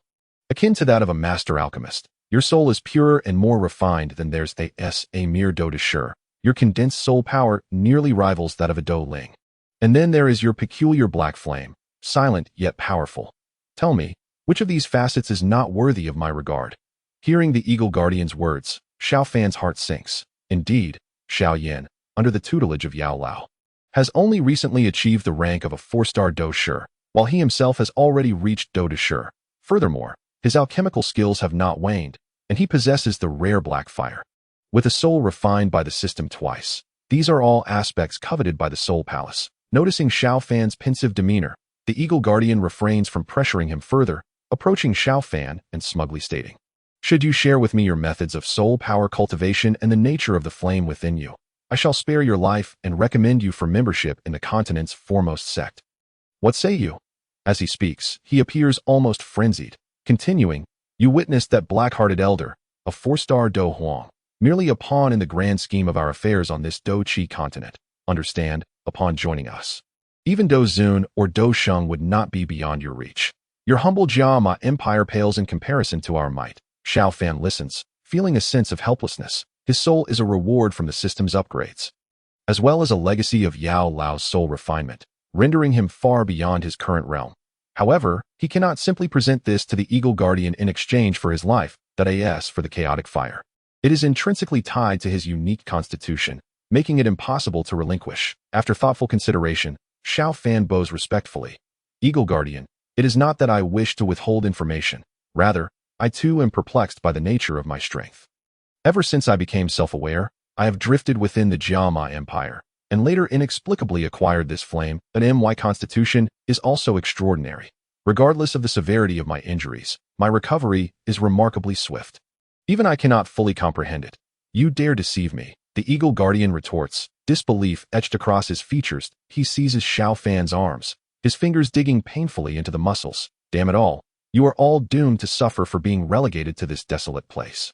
The pain in his arms causes Xiao Fan to furrow his brow, yet he remains silent. Though he cannot decipher the Eagle Guardian's subsequent words, a flicker of realization crosses his mind. This Eagle Guardian seems to harbor a unique identity. After the Eagle Guardian vents his frustration, he turns his piercing gaze back to Xiao Fan. Noticing the still bleeding wound on Xiao Fan's shoulder, he observes the flesh visibly regenerating Dou. This revelation momentarily rouses the Eagle Guardian's attention. He then unleashes a powerful aura, pressing down on Xiao Fan and probing his body with his soul power, seeking any abnormality within. Within Xiao Fan's body, there is nothing of particular concern, only the chaotic fire, which, although it appears contained, actually occupies a separate space. Even with the Eagle Guardian's strength, he cannot uncover its true nature. After an extensive search, even the Dou crystal within Xiao Fan begins to tremble under the Eagle Guardian's soul pressure, prompting him to retract his probing force. Could this truly be due to his constitution? Observing the previously bleeding wound on Xiao Fan's shoulder, which has now ceased bleeding, the Eagle Guardian begins to harbor doubts. His status diverges from that of an ordinary Soul Palace envoy, and he is privy to more esoteric knowledge. The flame Xiao Fan previously wielded bears no resemblance to any on the list of extraordinary fires. And after thoroughly searching Xiao Fan's body, he still finds no trace of any leads, leading him to gradually believe Xiao Fan's words. recalling Xiao Fan's clever tactics while pursuing that soul entity. The Eagle Guardian's heart stirs. Perhaps he could become the key to my return to Zhongzhou. With this thought, the Eagle Guardian's demeanor shifts, since the contents of Xiao Fan's body are only usable by him. The Eagle Guardian resolves to make Xiao Fan his own. Youngster, I inquire of you, what is your name? Sensing the change in the Eagle Guardian's tone, Xiao Fan can surmise the reason, since being captured. This is their first genuine exchange. I am Mo Shang. Mo Shang. The Eagle Guardian states that I grant you an opportunity to follow me. In return, I shall invest in your development. How does that sound? However, should you dare betray me, I assure you, though unspoken, the threat of death lingers in the air. I, Mo Shang, am willing to serve you. Esteemed Guardian, Xiao Fan responds, bowing respectfully. The Eagle Guardian cackles, I have inscribed my soul mark within your mind. Should you ever dare to betray me, with but a thought, I can obliterate you. Do you comprehend? Xiao Fan's expression darkens, yet he can only acquiesce. Observing Xiao Fan's somber countenance, the Eagle Guardian chuckles softly, seemingly attempting to reassure him that do not despair. By following me, you shall witness a broader world. Ding. Mission accomplished. Survive the encounter with a powerful soul palace entity. Mission rewards, 5,000 source coins, 100 Dou Chi points. Pending collection, Chapter 80. The Black Skull Tomb. Though Xiao Fan verbally professes his allegiance, the Eagle Guardian remains unconvinced. Youngster, I have left my soul mark within your mind. Should you dare betray me, know that a single thought from me will lead to your demise. Do you understand? The raspy voice of the Eagle Guardian echoes within the chamber, his narrow eyes coldly fixed on Xiao Fan. Xiao Fan is not overly surprised by the Eagle Guardian's words. Were he not to leave some form of leverage, it would indeed be peculiar. However, he is not overly concerned about the mark. Just as he utilized the system's teachings to control Hanju, who was at a higher level than him at the time, Xiao Fan recognizes the soul mark's potential. Yet, given the vast disparity in their strengths, he knows he stands no chance of resisting any methods the Eagle Guardian may employ against him. As long as his life remains unthreatened, he harbors no fear. With the system's existence, he is confident in his ability to dispel the soul mark. And as his strength increases, he may not even require the system. Now, having just become a Dou, he has been brought to the Blackhorn region by the Eagle Guardian. His next step is to ascertain the situation here to facilitate his future development. With no background to rely on, he recognizes this as an opportunity to leverage the Eagle Guardian's trust as a protective shield while he discreetly cultivates his power. The Eagle Guardian, noticing Xiao Fan's lack of resistance, feels a surge of satisfaction. On one hand, he is confident in his own strength and believes Xiao Fan cannot stir any trouble. On the other, he perceives Xiao Fan as a mere frog confined to the well of the Jiama Empire. The mightiest individuals one has encountered in ordinary circumstances are merely those at the Spirit Duel and King Duel levels. Now, having arrived at the Black Corner domain, Xiao Fan will inevitably grasp the terrifying nature of this place and come to understand the formidable backing he possesses. In due course, even without coercion, he shall steadfastly follow me. After all, who does not aspire to ascend to greater heights? Only by aligning with me can Xiao Fan glimpse the flickering light of future hope.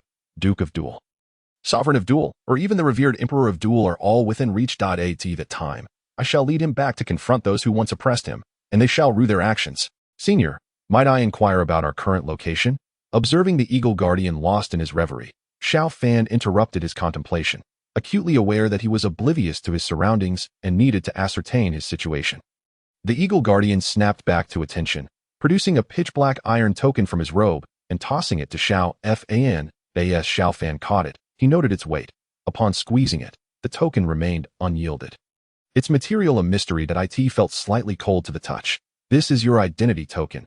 You are now officially part of my soul temple. Soul temple? Xiao Fan feigned ignorance. Why have I never heard of such a faction? Humph. The Eagle Guardian scoffed, his tone laced with disdain. The Gamma Empire is merely a minor nation in the northwest of the Duki continent. The headquarters of the Soul Temple is situated in the central state, teeming with formidable experts, a paragon of supremacy across the entire Duki continent. Pausing momentarily, he continued, you need not concern yourself with this now. What is imperative is that we are currently in the Black Corner domain. At the Black Skull Tomb, a subordinate sect of my Soul Temple. You may come here for any matters in the future. Black Skull Tomb, Xiao Fan murmured. The depiction of this sect in the original narrative was scarce. Yet it was unsurprising to learn that it served as a subordinate faction of the Soul Temple in the Black Corner domain. After all, the Soul Temple scours the continent for souls, establishing various strongholds. often by integrating with local sections. Most practitioners of the Black Skull Tomb cultivate dark attributes, which explains their subterranean stronghold. The surrounding mountains appeared to be shrouded in a faint, eerie glow, devoid of vitality, an unmistakable signature of the Black Skull Tomb.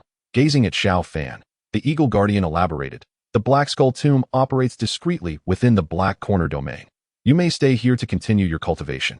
When I require your assistance, I shall inform you.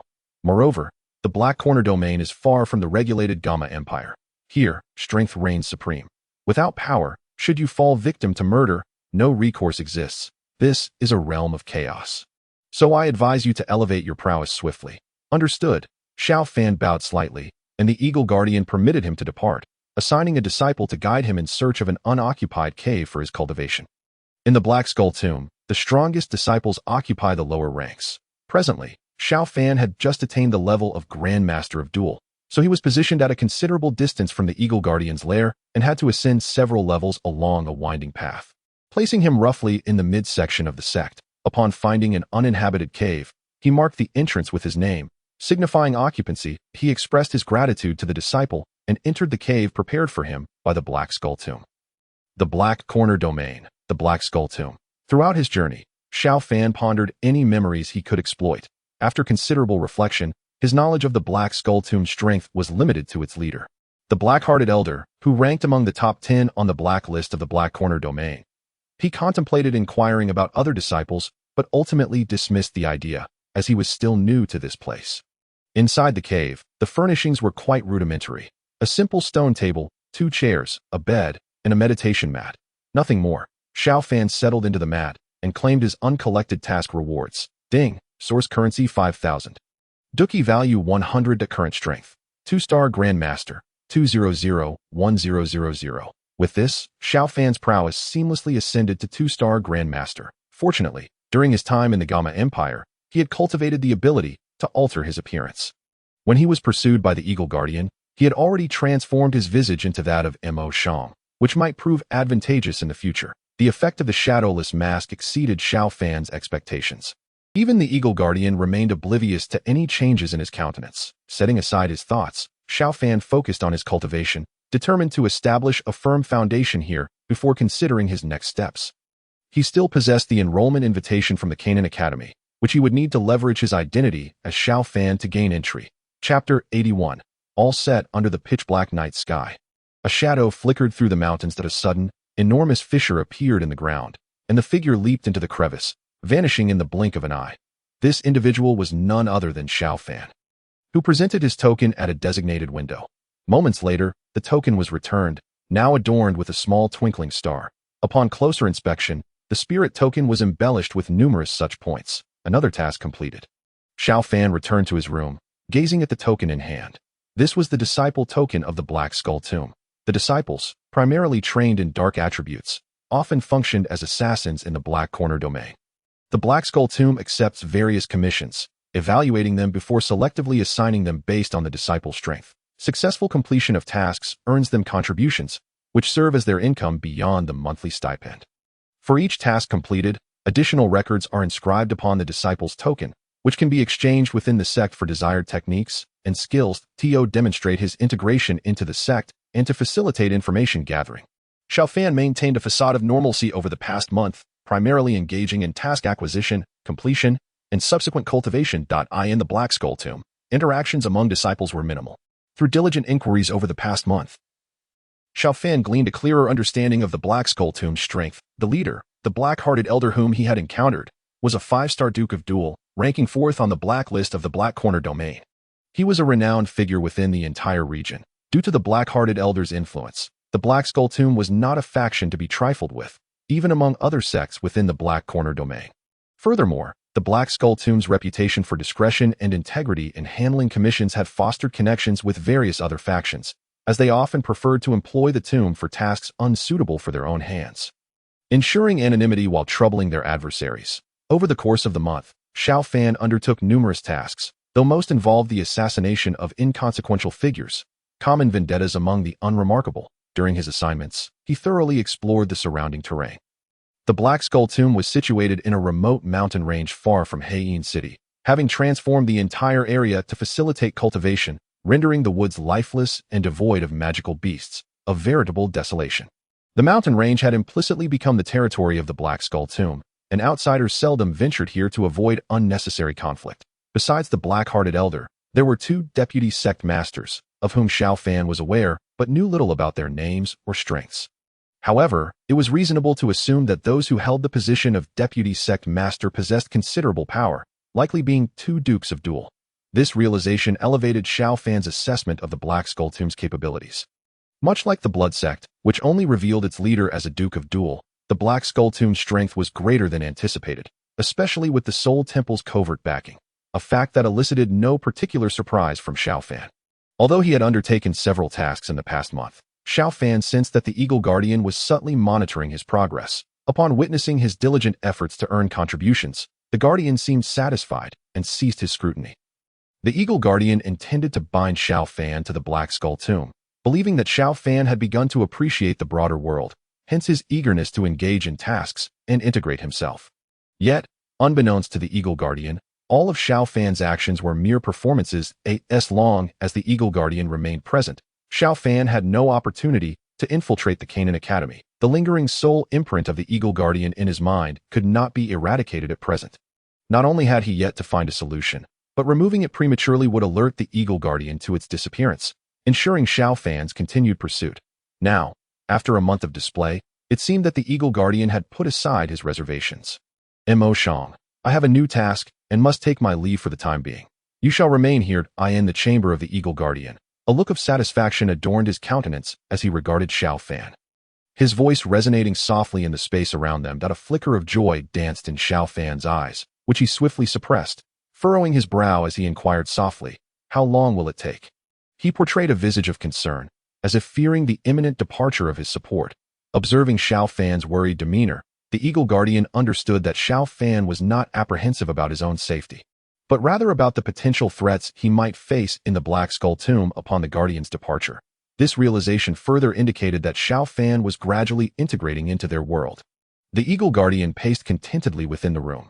After all, his true intention was to cultivate this young man's reliance on him. Xiao Fan's unique constitution held immense promise for the future, a pivotal piece in the Eagle Guardian's grand scheme, and it was imperative to tether him firmly to his chariot of fortune. Turning to Xiao Fan, the Eagle Guardian spoke kindly, "Rest assured, even in my absence, they would not dare to harm you. The identity badge I provided serves as your shield. None would challenge you. Remain here in the Black Skull Tomb and continue your cultivation." The latter part of his statement, however, remained unspoken, for it would reveal too much. Upon seeing Xiao Fan nod in understanding, the Eagle Guardian gestured for him to leave, acknowledging that summoning Xiao Fan was merely a strategy of alliance. The matters awaiting him were of far greater significance. Upon returning to his room, a glimmer of delight flashed in Xiao Fan's eyes. A month spent languishing in the Black Skull Tomb felt exceedingly tedious to him, not only wasting precious time but also yielding little in terms of his cultivation. Ding! A new task. Proceed to Canaan Academy. Task rewards: Void Breaking Blade, 3,000 source coins, 100 experience points, and 100 battle energy. The system's voice echoed timely in Xiao Fan's ears, and his joy intensified. Now, everything was in place. He merely awaited the Eagle Guardian's exit from the Black Skull Tomb, seizing the opportunity to venture out under the pretense of completing a task, all while seeking a timely opening to reach the peaceful town where Canaan Academy resided.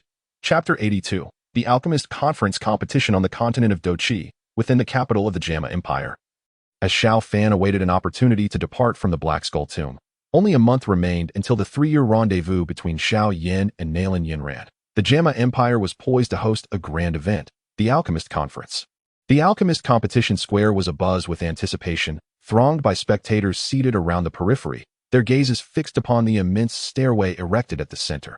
Elevated several feet above ground, the stairs afforded the audience a clearer view of the performances by each alchemist. On the steps, over 2,000 alchemists took their designated positions, awaiting the whistle of the judges to commence at the very heart of the stone platform. Several positions were elevated above the rest, reserved for those who had excelled in the internal selection of the Alchemist Guild. In the name of the president of the Jama Empire Alchemist Guild, I hereby declare the 7th Alchemist Conference open.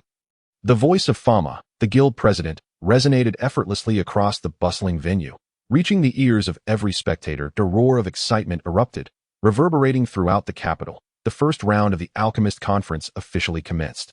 The 2,000 alchemists ignited their furnaces, creating a spectacle that left the audience in awe. The status of alchemists on the Dou Po continent was inherently esteemed, and their gatherings were a rare sight.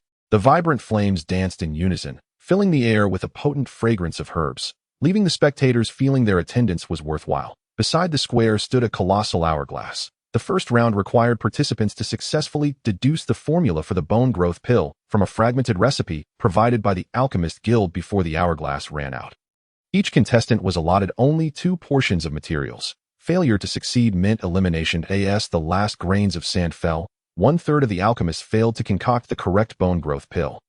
Their alchemical platforms erupting in brilliant red light, signifying their failure in this conference. The second round of competition required participants to successfully produce the elixir according to the recipe given by the Alchemist Guild. As the exam prompt unfolded before them, shock rippled through the crowd, not due to its complexity, but rather its simplicity. For alchemists, following a recipe generally ensured success, provided the recipe was not overly complicated. Yet, one youth, standing at a distinctive station, fixated his gaze on the recipe before him. Sensing an unsettling discrepancy, he could not articulate as Xiao Yan proceeded to refine and merge the ingredients without issue. In the final moments before the elixir was complete, it transformed into a charred residue, marking his alchemical endeavor a failure. Xiao Yan was not the first to stumble. Many surrounding alchemists shared his fate. Unable to comprehend the source of their failures, surely, the recipe provided by the organizers is flawed. How could this be? I made no mistakes. I followed the recipe to the letter. Only in a humble corner of the alchemical platform stood a figure cloaked in gray. A badge emblazoned with the emblem of the rival empire of the Outcloud, as the sun slowly ascended the horizon. Humph, another petty trick, his voice floated softly, as he expertly commenced his alchemical process. His deft techniques casting a shadow of pressure upon the surrounding alchemists, who gazed at him with envious eyes. However, upon noticing the Outcloud Empire's insignia on his chest, their expressions swiftly morphed into disdain and animosity. In the VIP section, Fama stood with his hands clasped behind his back, his gaze fixed upon the gray-cloaked youth, pondering aloud. Such refined skill is rare, even among many third-tier alchemists. It would be impossible to master without decades of experience. Yet, I have not heard of such a talent emerging from the Outcloud Empire. Why would they permit a genius like this to participate in our alchemist conference? He then shifted his attention to Xiao Fan and the others. You youngsters must not underestimate the competition. The consensus among the audience was that the champion of this alchemist conference would likely emerge from the Jama Empire's princess, Lu Ling of the Yulan sect, or the Dark Horse, Yin Xiao. After all, the princess's alchemical prowess was renowned, and Lu Ling was a direct disciple of the esteemed Pill King Guhi. Yin Xiao had garnered attention for neutralizing the formidable poison afflicting the Nalan clan's head, thus catching the eye of the imperial elite. High hopes were placed upon the 3 of them. From her vantage point, Nalan Yinran watched the alchemists who had failed in their attempts exchange glances of bewilderment. As if frozen in place, she murmured, "Though I am not an alchemist, I understand that following the recipe significantly enhances the success rate. Yet it seems that not only the other alchemists but even Lu Ling and the princess have faltered." Nearby, Yao Lao casually draped her long legs over one another, her petite feet swinging idly as she observed the strange atmosphere in the square, remarking curiously, "It appears there is more to this examination than meets the eye."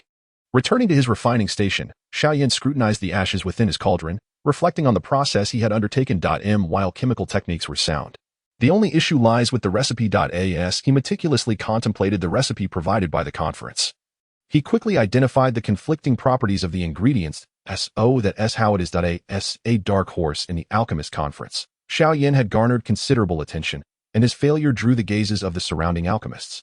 Even Yin Xiao had met with failure. The disappointment among the alchemists was palpable as they observed the remnants of charred materials in Yin Zhao's cauldron. A bunch of worthless fools. The alchemists of the Jama Empire are hardly impressive. It seems the championship for this second round is mine. Just as despair settled among the crowd, a sardonic voice emerged from the alchemical platform. Who speaks? It was the gray-cloaked youth from the Outcloud Empire. Anger simmered among the surrounding alchemists at his words, yet they found themselves at a loss for a rebuttal. Not necessarily. Yin Zhao's calm voice interjected, a confident smile gracing his features as he regarded the gray-cloaked youth. Even if you've discerned the recipe now, your pace in refining the materials cannot surpass mine. The first place shall be secured for the Outcloud Empire. Xiao Yan offered no retort, instead allowing a faint smile to escape his lips.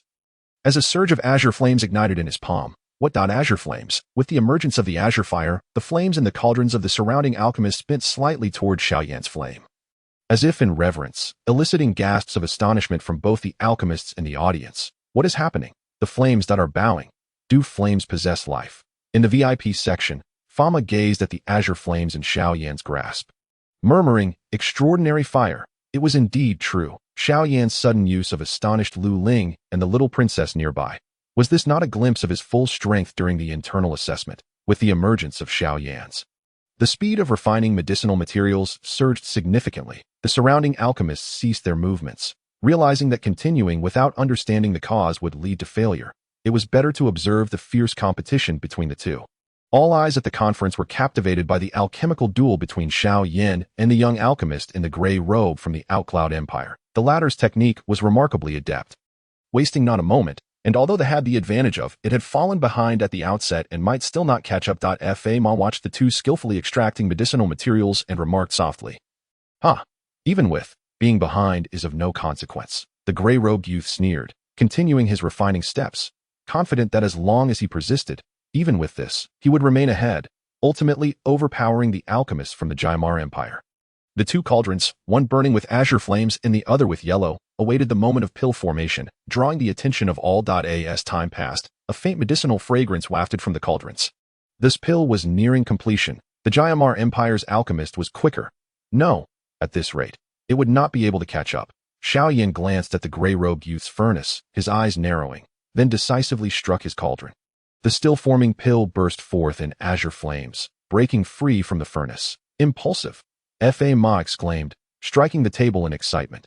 The pill had not fully formed. Exposure to air would lead to its disintegration, resulting in failure. How dare he? Lu Ling and the little princess were equally astonished by Xiao Yan's audacity, unable to contain their exclamations. You madman! The gray-robed youth shouted, witnessing Xiao Yan's reckless ACTO risk such a bold maneuver just to outpace him in the subsequent refining process. He regarded Xiao Yan as a madman. Amidst the roaring astonishment of the crowd, the pill emerged from the furnace, and after nearly a minute of being bathed in, it finally took shape within the azure flames. A rich scent of medicine permeating the venue. Feud he succeeded. The audience erupted in excited cheers, their voices filled with joy. Humph, the gray-robed youth retorted, don't get too proud. There's still the third round. Xiao Yan shot a defiant glance at the gray-robed youth, then casually tossed aside from his refining station, as though unintentional. The surrounding alchemists seemed to grasp something, casting him grateful looks before hastily returning to their work. Chapter 83. Xiao Fan's backup within the Black Corner region. In the Black Skull Tomb, in the room of the Eagle Guardian. Xiao Fan listened attentively to the Guardian's instructions.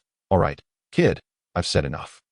I have matters to attend to and will be leaving for a while. During this time, you'll remain here. The Eagle Guardian sat comfortably, observing Xiao Fan with satisfaction in his eyes. Yes, if there is nothing else. I shall take my leave, Xiao Fan replied softly, slightly bowing. The Eagle Guardian waved his hand dismissively, a complex light flickering in his eyes. To him, Xiao Fan's presence was trivial compared to his own pressing matters. Rumors had reached him that someone intended to revoke his guardian position. How infuriating, if it weren't for the past. After departing the Eagle Guardian's room, Xiao Fan visited the task reception area of the Black Skull Tomb. He casually accepted an assassination mission targeting the owner of a pharmacy in Black Ink City, and then returned directly to his quarters. Sitting cross-legged on his bed, Xiao Fan closed his eyes, reflecting on any potential oversights in his plans. Realizing that his strategy was devoid of flaws, he sighed in relief and retrieved 2 round, pale purple pills from his storage ring. The purple heart barrier-breaking pill. This pill represented the pinnacle of 4th-tier alchemy, rivaling some 5th-tier pills that could enhance a great fighter's strength by 1 star upon consumption. Should a great fighter ingest 2 consecutively, they could elevate their power by 2 stars without any adverse effects. With a further boost to his strength, once the Eagle Guardian departed, Xiao Fan would use the pretext of undertaking missions to leave the Black Skull Tomb since the Guardian could not forcibly retain him. Xiao Fan had previously gathered the materials necessary for refining the purple heart barrier-breaking pill through tasks and exchanges within the Black Skull Tomb, as well as from the medicinal resources in his Elder Medic's ring. However, he soon discovered that the challenge of crafting the pill was significant. After 3 failed attempts, he exhausted his materials. Each failure compelled him to elevate his alchemical skills, despite having soul power comparable to some 5th-tier alchemists due to the system's refinements and his own breakthroughs. His success rate in pill crafting was lacking, primarily reliant on experience. Xiao Fan had been preoccupied with various tasks, making opportunities for practice scarce. Thus, during his stay in the Black Skull Tomb, he began honing his alchemical skills, successfully refining simpler fourth-tier pills to improve his proficiency. The fluctuations of elemental energy and the wafting aroma of the pills during his refining attracted attention from others in the Black Skull Tomb. Upon discovering Xiao Fan's status as a fourth-tier alchemist, many disciples sought his assistance in crafting pills. Xiao Fan helped several of them, enhancing his own skills while profiting from their provided materials. After all, the unchanging rule in the Fighting Qi continent was that when hiring an alchemist, the formula and materials were supplied by the client. Typically, one would offer 2 to 3 sets of materials. Even if the alchemist succeeded in crafting a pill on the first attempt, the remaining materials would not be returned. Conversely, even if all 3 materials were used unsuccessfully, no claims could be made against the alchemist, which underscored their elevated status. Due to his identity as an alchemist, Xiao Fan's standing in the Black Skull Tomb rose significantly. Taking advantage of this opportunity, he gathered enough materials to refine the purple heart barrier-breaking pill and, after previous failures, successfully crafted 2 pills just yesterday. This signified that his alchemical prowess had reached the pinnacle of 4th-tier status, only a step away from 5th tier. After adjusting his breath, Xiao Fan consumed the 2 perfectly formed pills. As the effects of the purple heart barrier-breaking pill took hold, his strength began to rise. Within half an hour, his 2-star Great Fighter status climbed to 4 stars. After stabilizing his newfound power, Xiao Fan accessed the system interface. There was one matter he had not forgotten. The enmity between the Yunlan sect and the Xiao family was not solely due to the 3-year agreement, but also because of Xiao Zhan's disappearance, which led Xiao Yan to confront the Yunlan sect again. Originally, Xiao Fan had planned to accompany Xiao Yan to the Yunlan sect. With his presence, even if Xiao Zhan went missing, Xiao Yan would not have become enemies with the sect. However, a twist of fate had led him to the Black Corner region, preventing him from assisting Xiao Yan. Fortunately, he had left a contingency in the Jaimar Empire, namely Hanju, who remained in Mo City. Xiao Fan had previously left an imprint in Hanju's mind, allowing him to communicate easily. Alchemists could summon their allies through their imprints, a method employed by high-tier alchemists to gather friends. This extensive network of connections is one reason why many hesitate to provoke alchemists. However, given Xiao Fan's current status as a great fighter, his spiritual power could not span such a vast distance to connect from the Black Corner region to the Jaimar Empire. Thus, he required a consumable from the system's shop to strengthen the bond with his soul imprint. With a cost of 500 source coins, Xiao Fan successfully sensed the imprint he had left in Hanju's mind. At the headquarters of the Iron Horse Mercenary Corps in Mo City, Hanju was meditating in his room when he suddenly heard Xiao Fan's voice, "My lord. Hanju, I am communicating with you through a secret method. Time is limited, so pay heed. You must take a team of elites to Wutan City. After the 3-year agreement of the Xiao family and Xiao Yan concludes, there will be an attack on the Xiao family. You must protect the family head, Xiao Zhan. If Xiao Zhan goes missing again, wait for Xiao Yan to return. Once he does, inform him that Xiao Zhan is in a secure situation and the ones who took him are not from the Yunlan sect. He must hurry to the Jianan Academy." And then Hanju's eyes sparkled as he opened them wide. Back in the Black Corner region, Xiao Fan found his spiritual connection severed once more and shook his head in resignation. 500 source coins, equivalent to 500,000 gold coins, and yet I find myself only able to utter a few words. Fortunately, I have conveyed all that is necessary. Subsequently, Xiao Fan closed his eyes to meditate, awaiting the morrow when he would depart from the Black Skull Tomb and journey to Black Seal City. Chapter 84. A Forceful Kiss with Medusa. I hereby declare that the champion of this alchemist conference is Yin Xiao. As the announcement resonated from the esteemed guest area, cheers erupted throughout the Gamma Empire. Yin Xiao, Yin Xiao. The crowd fervently chanted Xiao Yan's name, their gazes fervent, voices imbued with excitement, and their brows adorned with zeal. In a corner of the guest area, Nalan Yinran gazed at the cloaked youth on stage, a flicker of grievance flashing in her eyes. "Why are you so indifferent towards me?" As the young sect master of the Yunlan sect, she had treated Yin Xiao with utmost courtesy since their first encounter, often lowering herself to engage with him. Yet, each interaction was met with his cold indifference. Even with Yao Yi, he could engage in lively banter. But upon her approach, his warm smile would vanish, leaving behind an icy demeanor.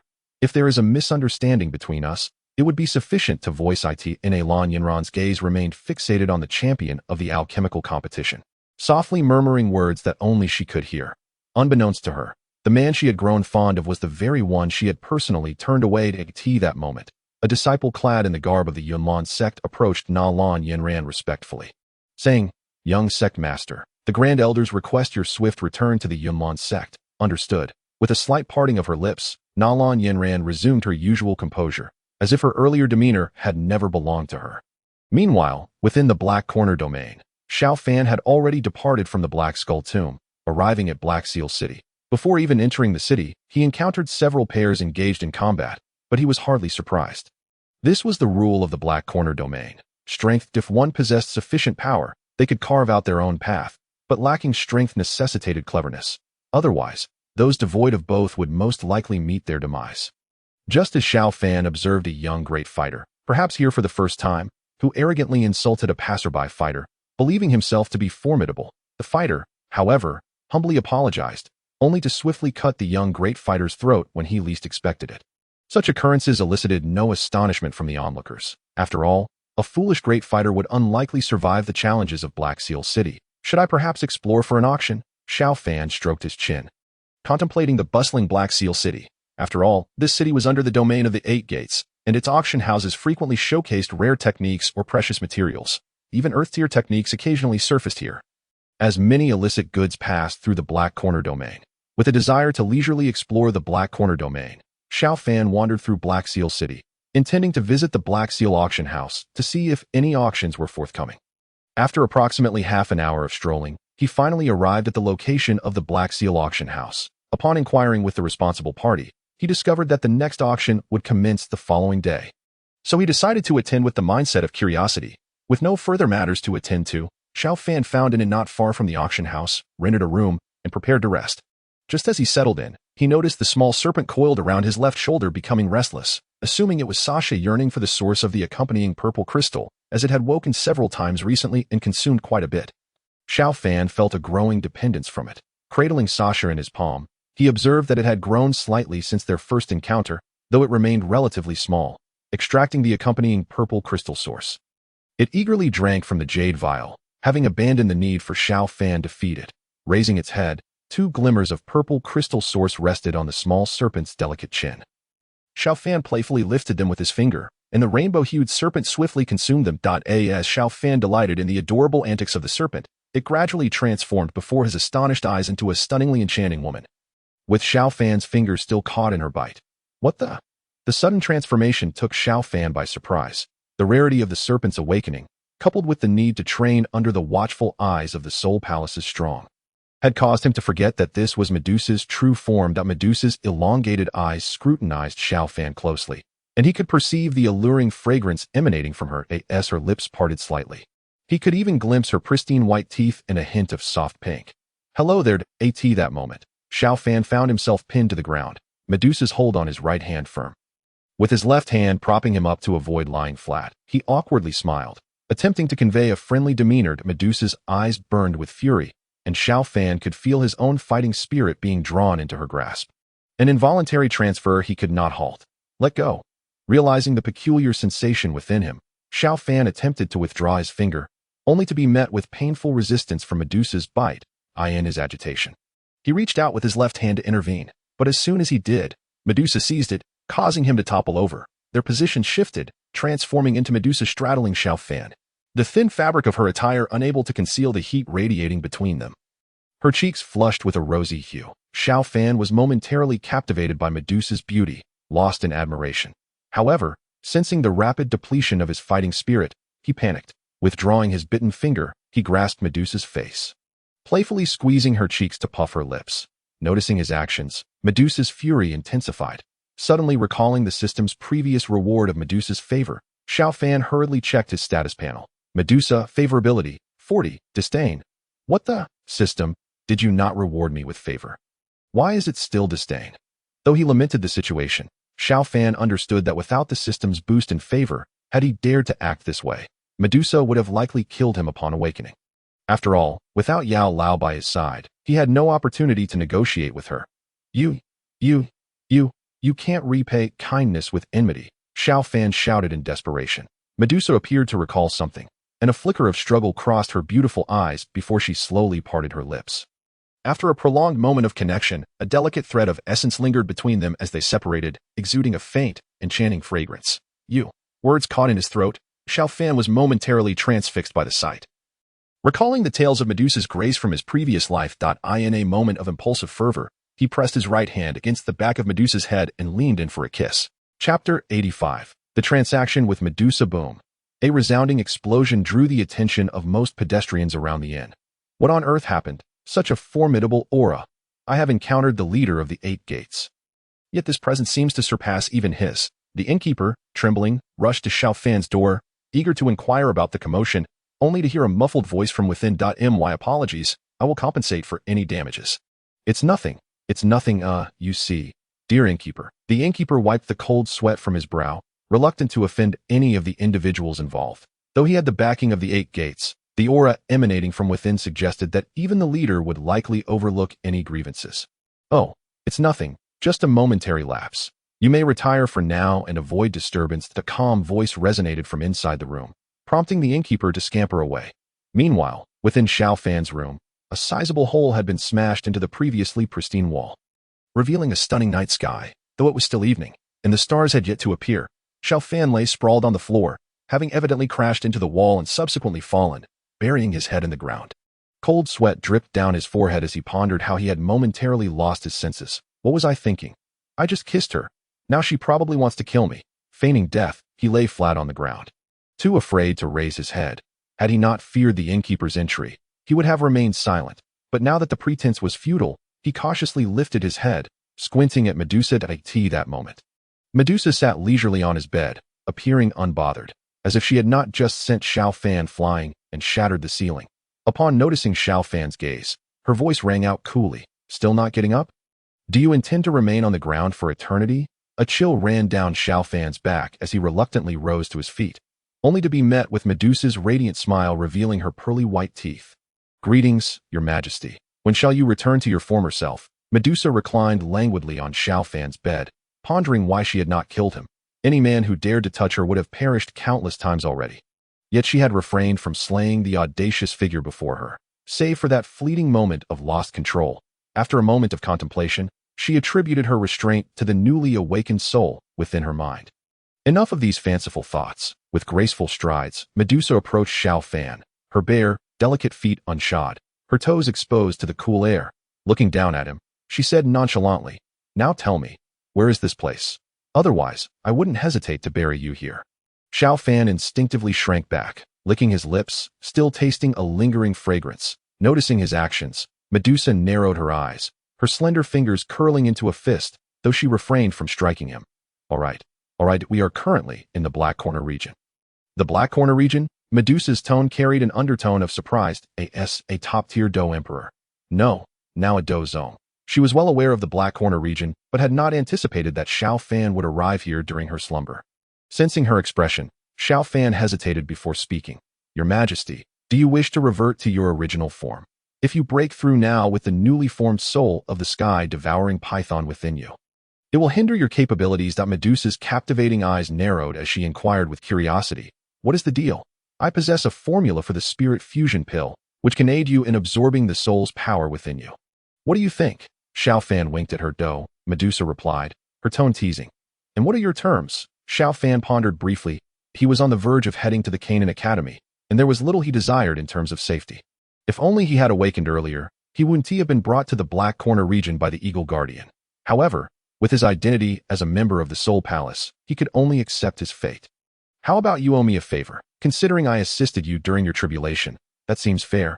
Agreed. Medusa's voice was calm. Now, please present the formula for the spirit fusion pill. You wouldn't go back on your word, would you? Xiao Fan asked, intrigued by her readiness to accept his terms. Medusa cast a glance at him, and he awkwardly smiled before offering the formula. After all, it had originally belonged to the alchemist elder. So exchanging it for a favor from Medusa was not a loss. Regrettably, it seemed he would miss the opportunity to subdue this enchanting serpent. After transmitting the formula in his mind to Medusa, he curiously asked, when do you plan to return to the Gamma Empire? The Gamma Empire? Who said I was going back there? Medusa retorted, her eyes filled with intrigue. She twisted her alluring figure, lazily reclining on Xiao Fan's bed. Her long legs peeked out from the slit of her robes, subtly captivating Xiao Fan's gaze. He exclaimed in surprise, "You're not returning to the Gamma Empire? Then what will you do next?" Stretching languidly. Medusa replied, "Having finally found the opportunity to explore, I have no intention of returning to deal with that mess just yet. The Serpent Clan is still there. They can't escape that AS for me." She cast him a knowing smile. "Of course, I shall continue to accompany you." Noting Xiao Fan's curiosity, Medusa refrained from elaborating further, attributing her desire to remain by his side to the influence of the sky devouring Python's soul. "Isn't there an auction tomorrow? We should see if there are any medicinal materials I require." Ah, Xiao Fan exclaimed, surprised. "You can stay for so long?"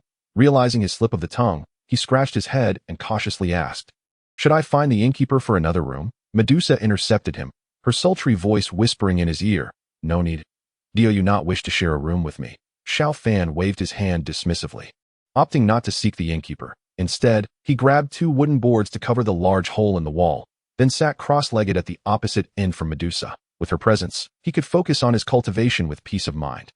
The next day, after checking out of the inn under the innkeeper's curious gaze, Xiao Fan and Medusa departed as they walked. The crowd around them cast inquisitive glances at Xiao Fan, for Medusa's stunning beauty was impossible to ignore. Her swaying figure, graceful demeanor, and fair skin, not to mention the alluring aura that surrounded the queen, left onlookers breathless. The Black Corner region was not an ordinary place, and while most would hesitate to provoke such a beauty, foolish individuals still existed, such as the one who now blocked Xiao Fan's path. A pale-faced man, his dark circles indicative of having been drained by beauty, stepped in front of them. "Miss, allow me to introduce myself." Xiao Fan covered his face with his right hand. Having anticipated such an encounter since he started accompanying Medusa, he turned to her and muttered, "How about that you go easy on him?" Ignoring him, Medusa stepped back, her sultry voice resonating in the street. "Oh, that is not out of the question, but perhaps you should consult my husband first." She shot a glance at Xiao Fan. The man, upon witnessing Medusa's disdainful gaze, grew more agitated. Such a beauty, yet she was with this insignificant fellow. He scoffed at Xiao Fan, declaring, "Let me inform you that my uncle is the master of the 8 gates, if you know what's good for you." Before he could finish, Xiao Fan seized the man's finger pointing at him and twisted it, calmly stating, "I despise it when someone points at me. Now, be gone." With that, he kicked the man in the rear, sending him tumbling into the crowd. Amidst the murmurs of the onlookers, Xiao Fan and Medusa proceeded to the auction house. When they reached the entrance of the auction house, they were taken aback by the throngs of people. Turning to Medusa, Xiao Fan exclaimed, "I didn't anticipate such a large turnout." They observed from a distance, noticing a door on the opposite side where individuals were presenting cards and being escorted inside by attendants. Xiao Fan turned to Medusa, "Shall we take the VIP entrance? With your strength, they will undoubtedly provide you with a VIP card." Medusa shot him a sidelong glance, not refusing the suggestion, and they made their way to the VIP entrance. Medusa's beauty had already captivated many, and as they approached the VIP line, the crowd displayed expressions of expected admiration. Upon reaching the entrance, an attendant stood by, and Xiao Fan gave a slight bow, her eyes widening at the sight of Medusa. "Hello, please present your VIP card." Xiao Fan shrugged. "We don't have a VIP card, but she is quite powerful. Could we enter?" He gestured toward Medusa. The attendant appeared flustered, seemingly unaccustomed to such a request. Noticing the attendant's hesitation, Medusa subtly exuded the aura of a Dou emperor. Sensing her overwhelming strength, the attendant dared not disrespect her. After all, the master behind the Black Mark auction house was merely a Dou emperor as well. Realizing the gravity of the situation, she quickly summoned another maid to escort Xiao Fan and Medusa into the auction hall, even bestowing upon Medusa a secondary VIP card, which she declined. Xiao Fan, however, accepted it with a smile, knowing that a second-tier VIP card was worth millions in auction items. The attendant guided them to a spacious private room on the second floor, overlooking the auction hall below, allowing them to easily see the items on display. Once inside, Medusa reclined lazily on the expansive sofa, awaiting the commencement of the auction. Shortly after their arrival, a young woman, accompanied by a group, arrived at the door of their private room. A crisp knock echoed, and Xiao Fan turned to Medusa, who showed no inclination to respond. He called out, "Come in." As the door opened, a young woman clad in a cheapao entered, appearing to be in her 20s. Her long hair was neatly pinned up, lending her an air of competence. Unlike Medusa's striking beauty, her features bore a hint of heroism, adding to her allure. She approached a short distance from Xiao Fan, casting a glance at the motionless Medusa reclining on the sofa. Gently bending her slender waist, she slowly spoke. I am Qingyin, the person in charge of the Black Seal auction house, that I apologize for the lack of courtesy upon your esteemed arrival. With a wave of her hand, a man was escorted forward, the very one who had previously disturbed Medusa and had been kicked aside by Xiao Fan. Qingyin offered a slight bow to Medusa and politely remarked, "This individual is the son of one of our auction house's managers. Upon hearing that he had offended you, I brought him here to express our apologies." That Medusa's gaze shifted to Qingyin, seemingly surprised by her decisiveness.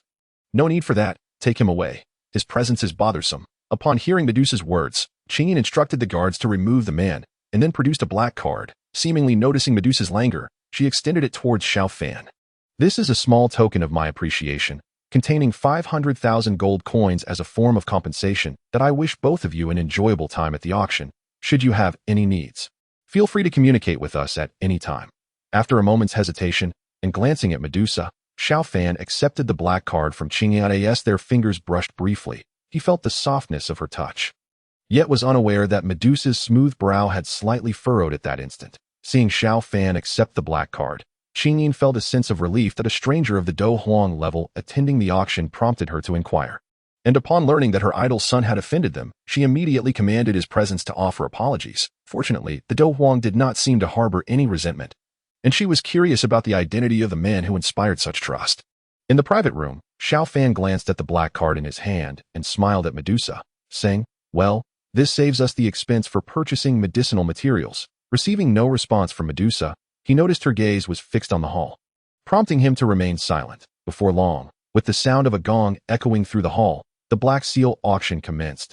Chapter 87. Qingyin. As the crisp sound of the gong resonated, the once boisterous crowd gradually quieted. Xiao Fan directed his gaze towards the front of the hall, where an elderly man with gray hair slowly ascended the stage, and the crowd fell silent, awaiting the auction's commencement. The old man smiled warmly at the audience and gestured politely. "Ladies and gentlemen, I appreciate your patience. I shall not prolong my words. The auction for this week begins now." With the old man's words, the crowd settled in anticipation of the items to be auctioned. Today's first item is armor forged from a third-tier Earth-type magic core. Wearing this armor significantly reduces damage, and those who cultivate Earth attributes will find its defensive capabilities perfectly suited to them. Do not miss out. The starting bid is 150,000. Xiao Fan cast a glance at the armor on stage, but felt no inclination to bid, as he was still wearing the Sea Heart soft armor gifted by Yun Yun, which far surpassed the current piece in both efficacy and grade. While he remained disinterested, the audience below fervently competed. After several minutes of bidding, a muscular man triumphantly acquired the armor for 200,000 gold coins. Subsequent items failed to capture Xiao Fan's interest, and nothing emerged that incited a bidding war among the majority. As anticipated, the auction was merely a small-scale event held weekly, seldom showcasing anything of great value. Truly precious items only appeared during the annual grand auctions. Xiao Fan recalled a past auction where he had encountered not only aerial combat techniques, but also earthly movement techniques such as the 3,000 thunder movements. His gaze shifted to the lounging Medusa, momentarily scanning her long, graceful legs before settling on her exquisite face. He softly inquired, "Is there anything else you desire? It seems the items presented here lack any true treasures." Medusa, toying with her slender fingers, glanced at Xiao Fan and replied coolly, "Weren't you the one eager to attend the auction? I only require the materials for the spirit fusion pill. Nothing else is necessary." Xiao Fan nodded, his thoughts drifting from the ongoing auction to it appears this auction lacks excitement. Shall we seek out the person in charge to see if they have the materials you need? Upon hearing Xiao Fan's suggestion, Medusa narrowed her beautiful eyes but remained silent. Assuming it was her usual aloofness, Xiao Fan summoned a maid from the entrance and provided her with a list of medicinal materials, instructing her to check if any were in stock. Turning to glance at Medusa on the sofa, a flicker of brilliance crossed his eyes as he leaned down to whisper instructions to the maid.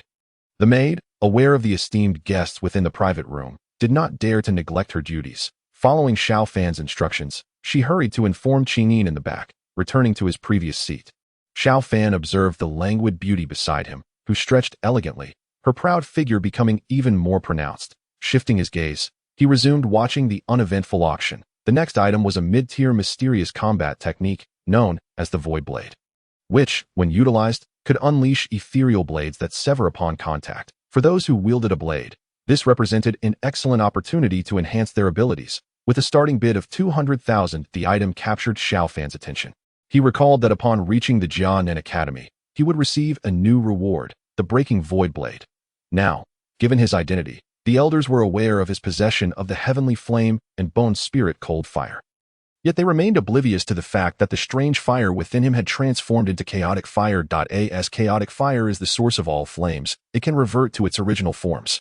Conveniently, the Eagle Guardian was only aware of his chaotic fire, prompting Xiao Fan to maintain a distinction between his identities. In the Soul Palace, he was Mo Shang. Aside from that, he was Xiao Fan. Moreover, the weapon and combat techniques naturally required compatibility. Presently, a mid-tier mysterious combat technique was exceptionally suitable for Xiao Fan. Piquing his interest in the Void Blade below $250,000, Xiao Fan's bid momentarily stunned the audience. After all, he was seated in the VIP box, and typically, such prominent figures did not concern themselves with common items. Yet unexpectedly, he was competing with them. The old man on stage glanced at the box where Xiao Fan was seated and exclaimed excitedly, "A bid of $250,000 from the esteemed guest in the Tianzi box. Is there any higher? This is a mid-tier mysterious combat technique that could potentially aid you all in overcoming future challenges." 300,000. A robust man in the hall joined the fray, unfazed by the possibility of retaliation from Xiao Fan's group. As they were merely adhering to the auction's rules, others in the hall eagerly joined in the bidding. And ultimately, Xiao Fan secured the combat technique for 500,000, nodding in satisfaction.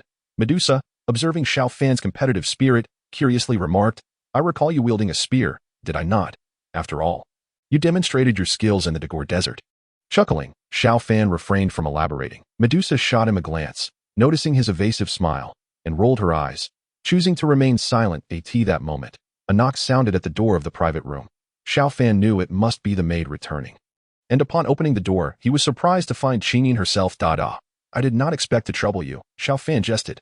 Qingyin smiled gently, her voice melodious. "It is no trouble at all. If you require anything, it is only right that I fulfill your needs." As she spoke, she retrieved several medicinal materials from her storage ring and presented them to Xiao Fan. "We only have 3 of the materials you requested in stock, so I've brought them. The others are currently unavailable." Waving his hand, Xiao Fan smiled at Qingyin. "There's no need for such formality. Just call me Xiao Fan. After all, I am using my true appearance now, especially since I intend to enter the Xiao Yan Academy." Upon hearing this, Qingyin bowed again, smiling as she replied, "Then I shall address you as Xiao Fan." She then produced a beautifully packaged box. "This is the other item you requested." Xiao Fan received it with a smile, opened it, and a glimmer of astonishment flickered in his eyes. He then turned to Qingyin, grinning broadly. "This is splendid. How much does it cost in gold coins?" Qingyin, her eyes twinkling with mischief, playfully replied, "Consider this a gift for meeting you, Xiao Fan. There's no need for payment. After all, it's merely a few medicinal materials worth only tens of thousands of gold coins. It's a small price to pay to connect with a Douhuang powerhouse." Xiao Fan turned to glance at Medusa, clicking his tongue in admiration of the treatment afforded to a Douhuang level. After a brief cough, he said, "We can accept the medicinal materials, but for this, you must receive payment." As he spoke, he patted the exquisite box in his hand. Upon hearing this, Qingyin's eyes sparkled with excitement, and she giggled. "In that case, I shall charge you 50,000 gold coins. This is truly one of a kind." After Xiao Fan paid the coins, Qingyin gracefully bowed and exited the private room. Chapter 88. A gift for Medusa. Once Qingyin left, Xiao Fan returned to the sofa, cradling the beautifully crafted box. "Have you gathered all the medicinal materials?" Medusa inquired nonchalantly. Xiao Fan felt a chill run down his spine, though he could not discern its source upon glancing around. Responding to Medusa, he cheerfully replied, "We're still missing 2 rare varieties, but no matter, I will collect them eventually." With a grin, he placed the box on the table before her and said, "Why not open it and take a look?" At his words, a flicker of curiosity crossed Medusa's eyes, accompanied by a tone of confusion. "What is this?" Xiao Fan smiled mysteriously and replied, "This is a special gift I prepared just for you. Please, open it." As he spoke, the chill on his back seemed to dissipate, yet in his excitement, he remained oblivious. Medusa tilted her head, intrigued, seemingly surprised that Xiao Fan had prepared something specifically for her. She rose from the couch, her long legs elegantly emerging from her qipao, her smooth feet sinking into the plush sofa. Taking the exquisitely wrapped box from the table, she extended her slender fingers and opened it. Inside lay a pair of exquisite women's shoes. Resting serenely within the box, golden threads began at the tips of the shoes, winding gracefully along the sides, eventually forming a majestic phoenix poised for flight at the heel. The eyes of the phoenix were two small, yet exquisitely crafted red gemstones. Their vibrant hue adding an alluring touch. The soft red fabric background accentuated the golden opulence, mirroring Medusa's own captivating allure. As Medusa's delicate fingers glided over the shoes, a glimmer of unbidden joy shone in her eyes. "Is this for me?" she asked, her tone leaving no room for doubt, though a subtle smile graced her lips. Xiao Fan, captivated by the upward curve of her mouth, found himself momentarily speechless, forgotten even to respond to her question. Not receiving an answer, Medusa curiously lifted her gaze, only to find Xiao Fan gazing at her in a daze. Had anyone dared to stare at her so brazenly before, they would have found themselves with their heads mounted at the feet of the Serpent Clan's sacred city. Yet now, Medusa felt an unfamiliar fluster. She attributed it all to the influence of the soul of the devouring python. Finally snapping back to reality, Xiao Fan coughed lightly, averting his gaze, after a long pause. He finally managed to ask, "Do you find them beautiful?" Medusa, predictably, did not answer. Xiao Fan continued, "I noticed you lack shoes, so I took the liberty of purchasing these for you. How about you try them on?" Medusa's gaze fell upon the shoes. "You just bought these casually," she mused, recalling that a mere pair bore the cores of third-tier fire attribute magical beasts, while the golden threads were crafted from the essence of high-grade medicinal golden thread mushrooms. And the shoes were inscribed with formations to accelerate cultivation. Casting a glance at Xiao Fan, she felt an inexplicable urge and slowly extended her delicate foot toward the shoes. The soft fabric enveloped her toes, leaving only her fair ankles exposed. As she donned the shoes Xiao Fan had prepared, he felt a mix of joy and regret, joy from the delight of gift-giving, and regret from the inability to admire her perfectly shaped toes. Suddenly, a knock at the door drew Xiao Fan's attention. Coming back to himself, he realized that the auction had concluded, and the Xian-level fighting technique he had bid on was delivered to him. After paying the gold, he stored the void blade in his spatial ring and turned to Medusa, who was still admiring the shoes. "What are your plans after the auction?" Medusa rose from the sofa, shooting a glance at Xiao Fan that seemed to carry a hint of jest. "Accompany me for a stroll." With that, she gracefully stepped forward, the sound of her heels echoing against the ground as she moved toward the exit. Xiao Fan did not decline, following her outside.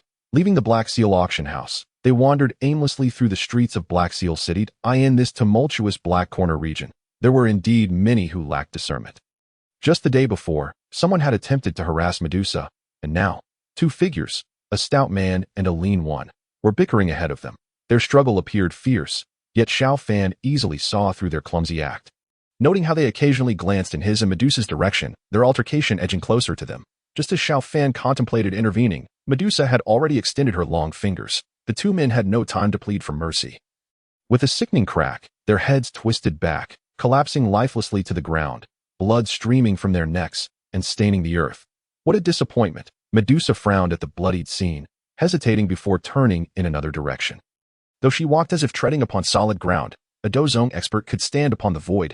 Each step she took was as if traversing through thin air. She simply did not wish to pass over the gruesome bloodstains. Such filth should not tarnish her shoes.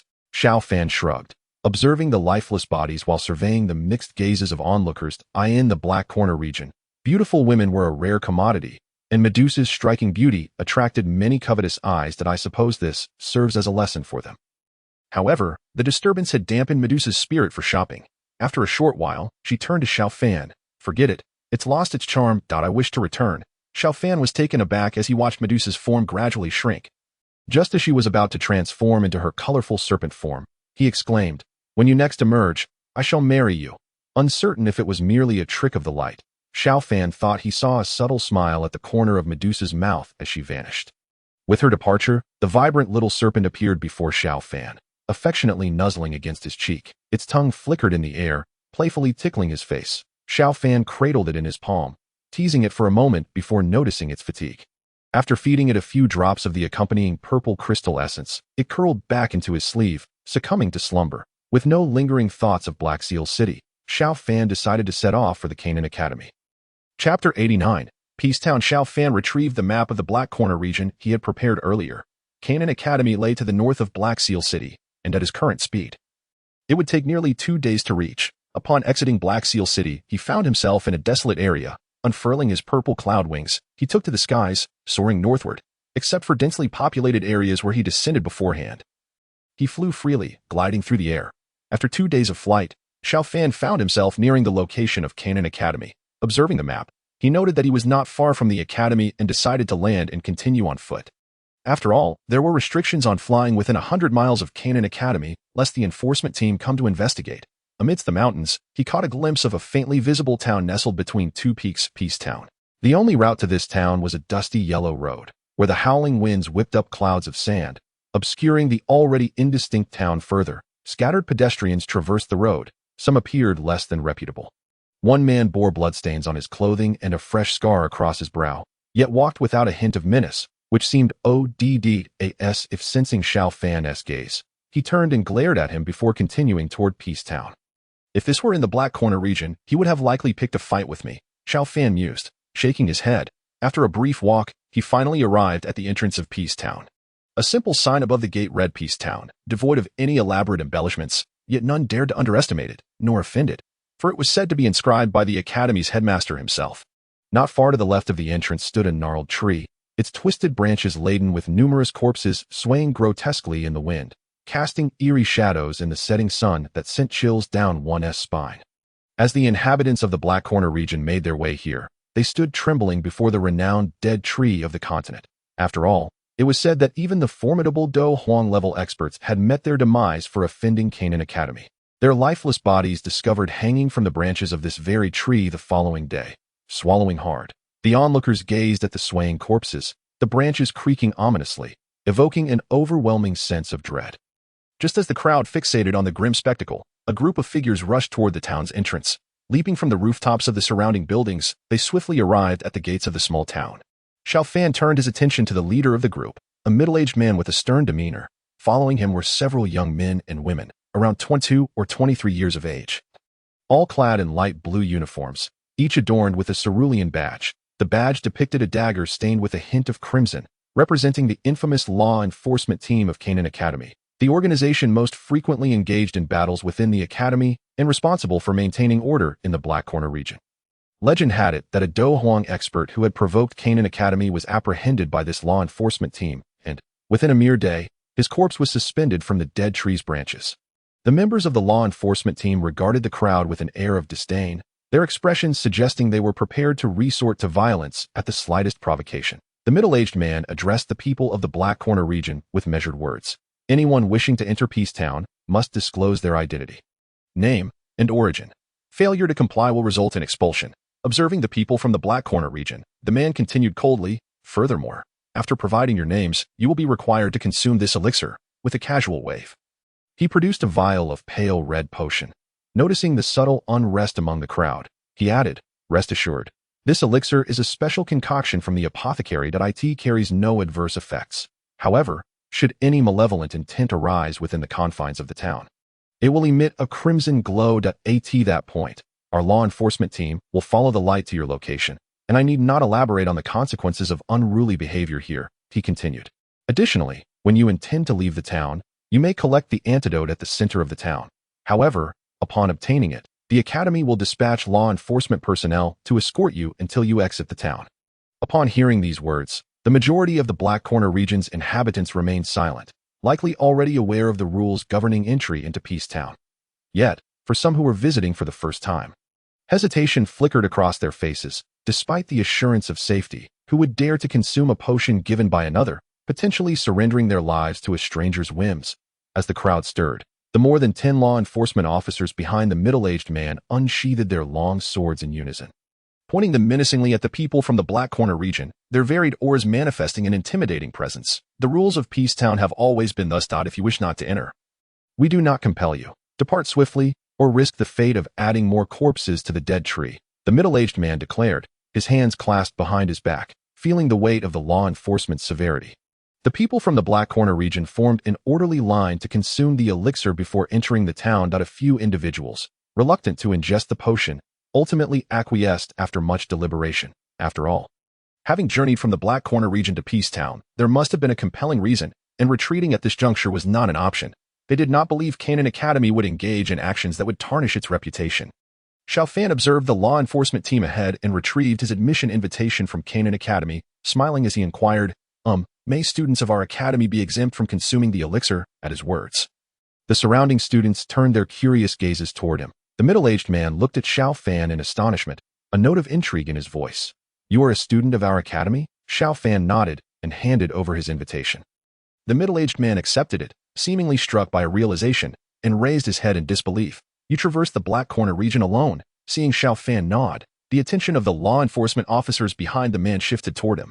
Chapter 90. By Sean noticing the collective gaze, Xiao Fan slightly nodded and murmured, "Just luck." The middle-aged man gestured for silence among his companions, and, observing the invitation in his hand, a privilege reserved for those of vice-presidential rank or above, looked at Xiao Fan with curiosity before asking. "State your name and age." Xiao Fan blinked. Xiao Fan, 18.18. So young, yet you dared to traverse the Black Corner region alone. Remarkable. The middle-aged man repeated the name, grinning at Xiao Fan. "Would you be interested in joining our law enforcement team?" "Huh?" Xiao Fan was taken aback and waved his hand dismissively that I'm merely a newcomer. "Humph, what of being a newcomer? Throw some of these younglings into the Black Corner region, and their survival beyond a week would be in question." The middle-aged man retorted, gesturing towards his subordinates with a sense of disappointment. He then sighed. "Enough of that, and my name is Huida, the captain of the 2nd Squad of Canaan Academy's law enforcement team. And I am also a yellow tier mentor. Please wait here for a moment. As an exceptional student, you must report to the Academy's office." "Mentor Huida," Xiao Fan said with a slight bow, then stood aside to wait. While Xiao Fan was lost in thought, a man behind him suddenly exclaimed, "Xiao Fan, are you the Xiao No? Wait, I senti at Xiao Yan." The surrounding crowd recalled the tale of the student who had taken a 2-year leave and was the target of numerous suitors rejected by Sun Air. Xiao Fan waved his hand and replied, "No, the one with Sun Air is Xiao Yan, my junior brother." A chilling smile crossed his face. "Of course, if you wish to pursue Sun Air, I suggest you hold down Xiao Yan and give him a good beating. Defeating him will surely earn you her special regard." At Xiao Fan's words, the male members around him glimmered with fervor, as it appeared that Xiao Yan's senior brother was not one to be trifled with. Perhaps they should inquire further. If they could conquer Xiao Yan, wouldn't that be soon? As the inhabitants of the Black Corner region entered the town, Huida proceeded to outline several important points before leading Xiao Fan and the others deeper into the town. Arriving at a reception area within the town, Huida soon emerged from a partition, smiling at Xiao Fan. "Your identity has been verified, and there are no issues." That he handed Xiao Fan a badge. "This will serve as your identification. You must carry it to enter the academy." After a moment of contemplation, Huida added, "It's getting late, and we have tasks to attend to, so I want to keep you. However, to reach Canaan Academy, you must traverse a vast primitive forest that I can arrange for a griffin to carry you directly to Canaan City. Just follow their lead." While speaking, Huida communicated briefly with one of the law enforcement officers, who departed promptly. "Thank you, Mentor Huida," Xiao Fan said, smiling as he left. Turning a corner not far away, he spotted a massive creature crouched on the ground. Curiously, he glanced at the docile griffin. The 2 officers atop the griffin smiled at Xiao Fan. "Xiao Fan, let us go. We'll take you to the academy." Nodding, Xiao Fan leaped gracefully onto the griffin's back. Observing his steadiness, the 2 officers exchanged curious glances but remained silent as they guided the griffin toward Canaan City. Riding the griffin through the night, they flew until dawn began to break, revealing a vast city in the distance. Xiao Fan gazed in wonder at the colossal structures, murmuring to himself, "Is this Canaan Academy?" "Xiao Fan, we will land the griffin at the flight station. After that, you will need to proceed to the academy on your own," the young officer said with a smile, speaking gently to Xiao Fan. Throughout the journey, Xiao Fan had devoted himself to his training, which only deepened the officer's admiration for him. "Thank you, seniors," Xiao Fan said, smiling and cupping his hands as he stood on the street. Watching them guide the griffin toward another direction, as Xiao Fan wandered through Canaan City, he had yet to visit the imperial capital of the Gamma Empire, having been captured by the Eagle Guardian before he could do so. However, he felt that the splendor of this place surpassed even that of the imperial capital. After meandering for about half an hour, Xiao Fan finally arrived at the entrance of Canaan Academy.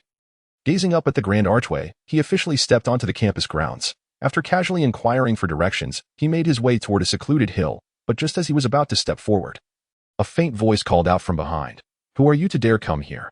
Turning curiously, he encountered a man clad in white robes, who regarded him with disdain. Though handsome, he exuded a more delicate aura compared to Xiao Fan's resolute demeanor. Xiao Fan scratched his head in curiosity, asking, "Who are you?" "I am Bai Shan." A voice, tinged with an air of aloofness, resonated through the atmosphere. Xiao Fan remarked, "Who might this be, so full of themselves, pretending to be serious? I almost thought I had stumbled into the wrong place, perhaps intruding upon someone else's training grounds." Yet, wary of being deceived, he quietly inquired, "Isn't this Sunur's location?" Upon hearing Xiao Fan address Sunur directly, Bai Shan's expression darkened, his brows furrowing as a flicker of confusion crossed his eyes. He had not heard of such a person in the outer courtyard. Coldly, he replied, "Indeed, this is Sunur's training area." But, realizing he had not erred in locating the place, Xiao Fan nodded and turned to venture further inside, ignoring the sycophant, who he believed deserved no attention. Presumptuous, Bai Shan see that it being disregarded. When had anyone in the outer courtyard dared to defy him? With a swift motion, he launched an attack aimed at Xiao Fan's back. Sensing the impending strike, Xiao Fan furrowed his brows. He had intended to leave the sycophant for Xiao Yan to handle, yet found himself at odds with him upon entering. Stepping to the left, he raised his right hand to block Bai Shan's blow and, with fluidity, retaliated with a palm strike. Bai Shan, using both hands to defend, managed to counter Xiao Fan's attack and create some distance between them. Their confrontation had already drawn the attention of those nearby, who were intrigued by the audacity of someone daring to engage Bai Shan in combat. Noticing the crowd's gaze, Bai Shan grew increasingly displeased, wishing to continue the fight. At that moment, Xiao Fan perceived a stir behind him and turned to see a delicate face materialize. The cool voice echoed through the air. "Brother Xiao Fan?" In front of the small courtyard where Xiao Suner practiced, a throng of students had gathered. Xiao Fan, upon hearing the voice behind him, slowly turned around. The girl, clad in an elegant purple dress, wore a gentle smile, her long hair loosely tied back, cascading behind her. A spark of surprise shimmered in her brilliant eyes as she peeked over Xiao Fan's shoulder, seemingly searching for something, only to be met with a flicker of disappointment. Seeing Xiao Suner, a smile crept onto Xiao Fan's lips. Teasingly, he approached her, saying, "Enough of that. Your brother Xiao Yan is probably still in the Gamma Empire," being teased in front of the crowd, even with her strong disposition. A faint blush crept onto the girl's cheeks. The onlookers had never witnessed such a shy display from her, and stared in disbelief at the scene unfolding before them. Bai Shan, overhearing their exchange and witnessing Xiao Fan's jovial interaction with Xiao Suner, felt a surge of jealousy, his disdain for Xiao Fan only rivaled by his feelings toward the elusive Xiao Yan. Clenching his fists, Bai Shan inhaled deeply to regain his composure and stepped closer to Xiao Suner. Gazing at her with feigned affection, Suner, "I am yet unfamiliar with this individual. Will you not introduce us?" At the mention of Bai Shan's name, Xiao Suner's smile vanished, her voice icy as she retorted, "Who permitted you to call me that? Repeat it, and I shall remind you that we are not close. You must refer to me as junior sister." Xiao Suner was well aware of the deep bond between Xiao Fan and Xiao Yan, and she wished to shield Xiao Yan from any unfavorable gossip. Xiao Fan chuckled softly, recognizing the intent behind her words. It was clear that Xiao Yan was indeed a fortunate fellow. Bai Shan, caught off guard by Xiao Suner's blatant dismissal, felt a moment of discomfort, anger flickering in his eyes, though he suppressed it well. Clearing his throat, he said, "Ahem, since Suner has visitors, I shall take my leave."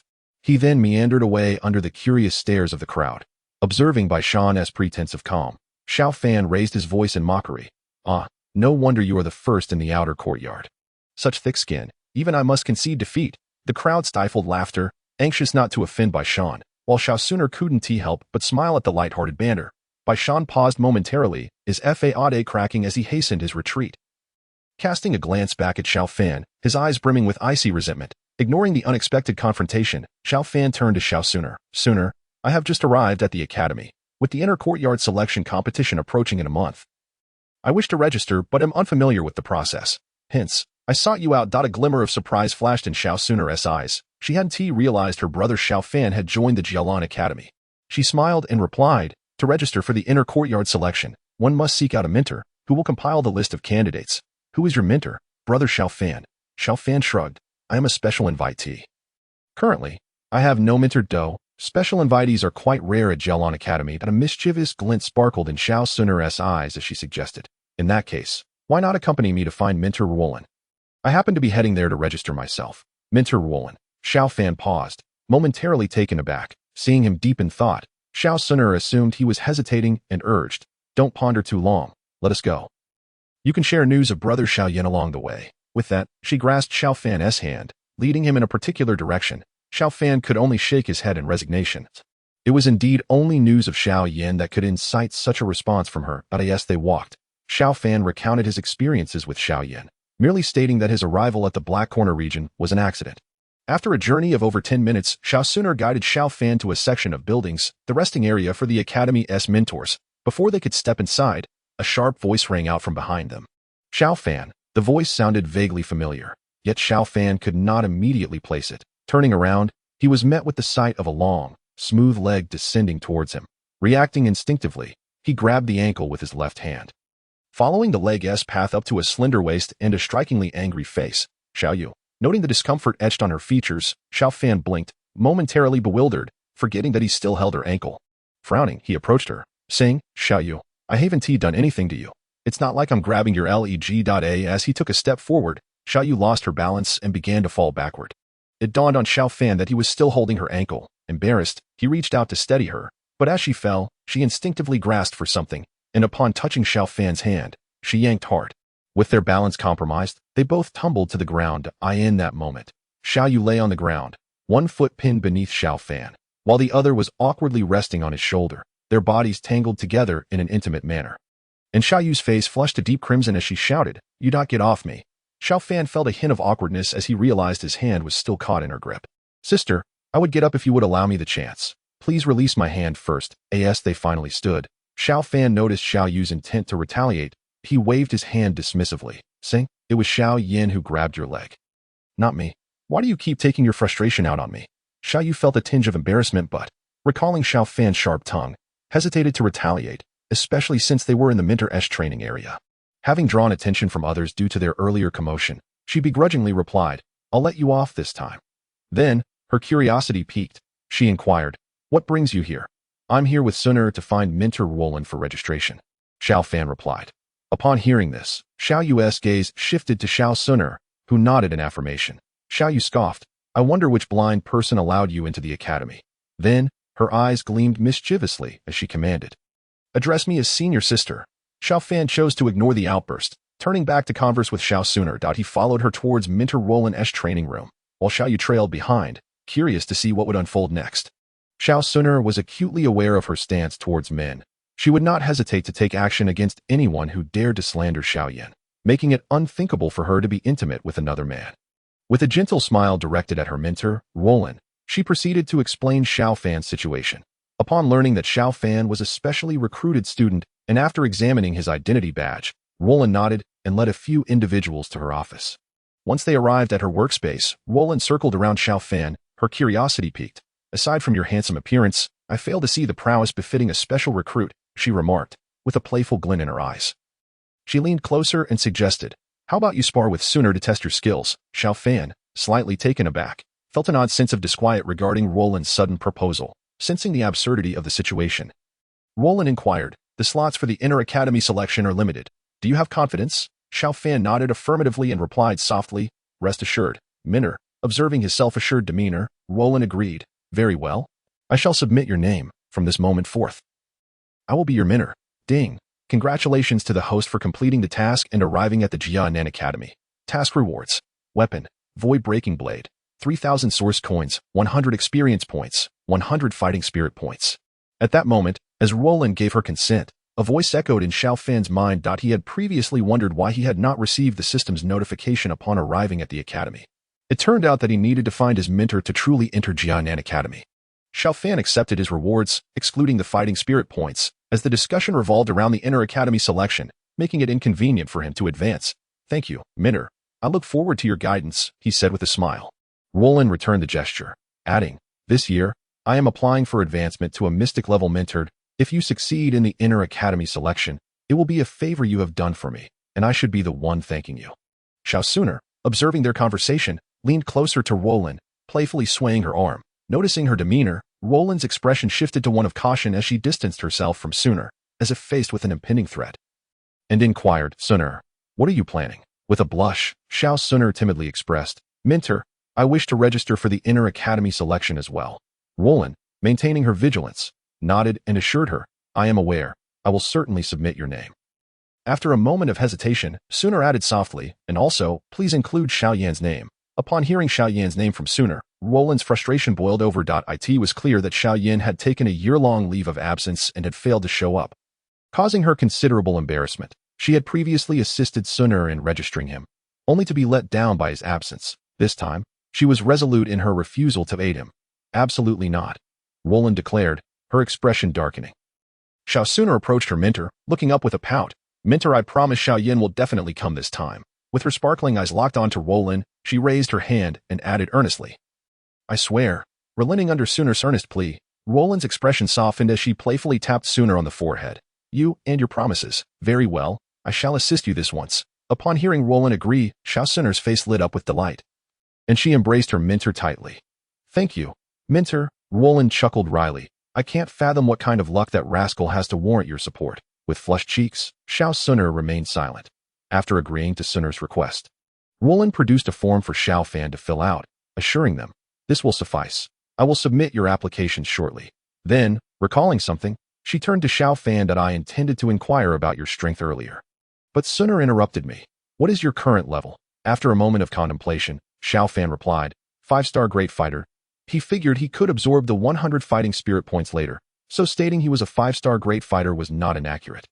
18 years old, and already a 5-star great fighter. Roland gazed at Xiao Fan with an odd expression, impressed by the special recruit's capabilities. Xiao Sunner, too, was taken aback. She was aware of Xiao Fan's previous strength, but had not anticipated such rapid growth. Contemplating whether to investigate further, but recalling his relation to Xiao Yan, she ultimately dismissed the notion. Xiao Yu, upon hearing of Xiao Fan's strength, widened her eyes in disbelief, unable to fathom such a dramatic improvement in merely 2 years. Roland nodded, then asked Xiao Fan, you've just arrived at the academy and have no accommodation yet, correct? Turning to Xiao Yu, she instructed, Xiao Yu, please take him to register and show him to his lodging. Xiao Yu initially intended to decline but then seemed to contemplate something, her eyes gleaming with mischief, and agreed with enthusiasm. With no further matters to discuss, Xiao Fan and the others bid farewell to Roland and departed. Sunner, thank you. Xiao Fan smiled at her as they exited the mentor's resting area. Xiao Sunner shook her head, aware that Xiao Yu would lead Xiao Fan to register. After exchanging pleasantries, she left, preferring to remain in her room for training rather than venture out. Once Xiao Sunner had departed, Xiao Fan glanced at Xiao Yu, sensing an unusual excitement in her gaze. He suspected she might have ulterior motives regarding his accommodation. Seemingly aware of his scrutiny, Xiao Yu shot him a glare. The dormitory assignments are determined by the academy. Do you think I have any control over them? Xiao Fan considered her words and deemed it improbable, choosing not to dwell on the matter. Chapter 93. The conflict at Yulon sect. Xiao Fan followed Xiao Ning, quickly registering his information. Observing Xiao Ning whisper to a staff member, he was led away without incident, expecting potential complications. He was pleasantly surprised to find Xiao Ning genuinely guiding him to his assigned dormitory. Upon reaching a cluster of buildings, they located a room by its number. Xiao Ning flashed a mysterious smile at Xiao Fan before departing. Xiao Fan paid little mind, satisfied to have a place to stay. He entered his room, sat cross-legged on the bed, and claimed the rewards from the system for reaching Jianan Academy. Meanwhile, in the distant Gamma Empire, a spectacle was unfolding. On the grand platform of Yunlan sect. Nailin Yinran sweat trickled down her cheeks as she gazed incredulously at the young man standing before her, holding a massive Xianzhong. Xiao Fan pointed the sharp end directly at Nailin Yinran, declaring ominously, Nailin Yinran, you have lost. The audience in the stands looked on in disbelief, struggling to comprehend that this youth wielding the Xianzhong had indeed defeated the young master of Yunlan sect. What astounded them further was the technique Xiao Yan had employed during the battle. Fama turned to the royal figure, Jia Xingtian. Curiosity etched across his face. How did Xiao Yan manage to use your royal family's Qianlan water flame?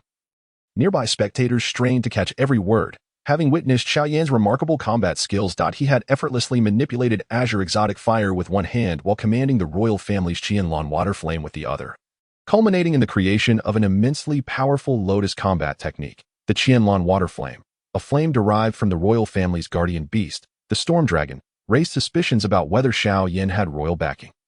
If that were the case, it would make sense how he had risen to power so swiftly, combining monstrous talent from a young age with the support of the imperial family. And no wonder he could defeat Nailin Yanran. Jia Xingtian shook his head, fully aware of the gravity of the situation. Without a proper explanation, the conflict between the royal family and Yunlan sect would only escalate. Casting a cautious glance at the focused Yunling, he addressed Fama aloud, that's not the case. After the alchemist conference concluded, Yin Xiao approached our royal family and made a trade, allowing us to share a strand of Qianlan water flame with him. We had no idea that Yin Xiao was actually the Yin Xiao from the alchemist conference. Upon hearing Jia Xingtian's response, the crowd quickly pieced together the truth. The azure flame Xiao Yan had used was indeed the exotic fire wielded by Yin Xiao during the alchemist conference. It made sense for the royal family to invest in Yin Xiao, but no one had anticipated that the champion of the alchemist conference would turn out to be Xiao Yan from the Xiao family. The fusion of exotic fire and beast fire unleashed a devastating force, highlighting Xiao Yan's terrifying talent. Observing the astonished expressions of the crowd, Hai Buodong internally scoffed. Humph. They have yet to witness the true power of his dual fire fusion. With that thought, Hai Buodong cast another wary glance at Xiao Yan, pondering how many more hidden cards he possessed. It seems that Nailan Jie is likely to be furious to the point of bloodshed. A stifled laugh echoed among the onlookers. Since Nailan Yinjin was appointed as the junior master of Yunlan's sect, the Nailan family's power has swelled, instilling fear in other families who dared not voice their grievances. Now that the Nailan family has suffered such a significant loss, many felt a sense of vindication. The crowd's gaze turned toward Nailan Jie, whose expression was darkened. A youth of such remarkable talent should have been the family's son-in-law. Yet due to Nailan Yinjin's obstinacy, not only had the relationship with the Xiao family deteriorated to a frigid state, but he was also deprived of a promising son-in-law. Nailan Jie's mood was understandably grim. "Is this your revenge?" Nailan Yinjin murmured, her eyes vacant as she stared ahead. "You made me fall for a figment of my imagination, ruthlessly shattering my dreams." Xiao Fan, observing Nailan Yinjin in distress, replied coolly. "You think too much. It was merely an accident. Master, I have disappointed you." Nailan Yinjin smiled sadly, gazing at Yun atop the platform, then resolutely fixed her gaze upon Xiao Yan. "Xiao Yan, you won our 3-year agreement. I promised to serve you as a slave or a maid if you won. However, as a member of Yunlan's sect, I shall not endure such humiliation. Consider it a breach of contract on my part." With determination gleaming in her eyes, she turned the blade of her sword toward her throat. "Yinjin!" Yun exclaimed in horror from above the platform, but the distance was too great, even with her Do Huang strength. She could not reach in time. This time, having lost someone dear to her in the battle with the Heavenly Serpent Manor, she naturally wished to reclaim Nailan Yinjin's 3-year commitment. However, she never imagined that the one competing with Xiao Fan for the Blue Lotus Earth Heart Fire would turn out to be Xiao Yan. The moment she recognized Xiao Yan wielding the Blue Lotus Earth Heart Fire, she recalled the figure Xiao Fan had protected back in the Tagore Desert. Clang! Nailan Yinjin's sword was knocked away by Xiao Fan's strike. As she looked at Nailan Yinjin's dazed expression, Xiao Yan's voice resonated throughout the plaza of Yunlan's sect. "Nailan Yinjin, I have no interest in your servitude." He produced a marriage certificate. "This is the marriage certificate between you, Nailan Yinjin, and me, Xiao Yan. From this day forth, you shall have no ties with the Xiao family." With that, flames erupted from Xiao Yan's hand, incinerating the paper into ashes, which gradually dispersed in the gentle breeze. "Congratulations, you are now free," Xiao Yan declared to Nailan Yinjin before turning to address the audience, proclaiming, "Ladies and gentlemen, the show is over. Return to your respective homes." With his mystical heavy ruler slung over his shoulder, he walked away from the plaza under the gaze of all. Though Yun wished to inquire about Xiao Fan's whereabouts as she watched Xiao Yan depart, she recognized that the moment was not opportune. Just as everyone thought this was the conclusion, a voice suddenly rang out across the plaza. "Wait!" The crowd turned to see it was the Grand Elder of Yunlan's sect, Yunling, who spoke.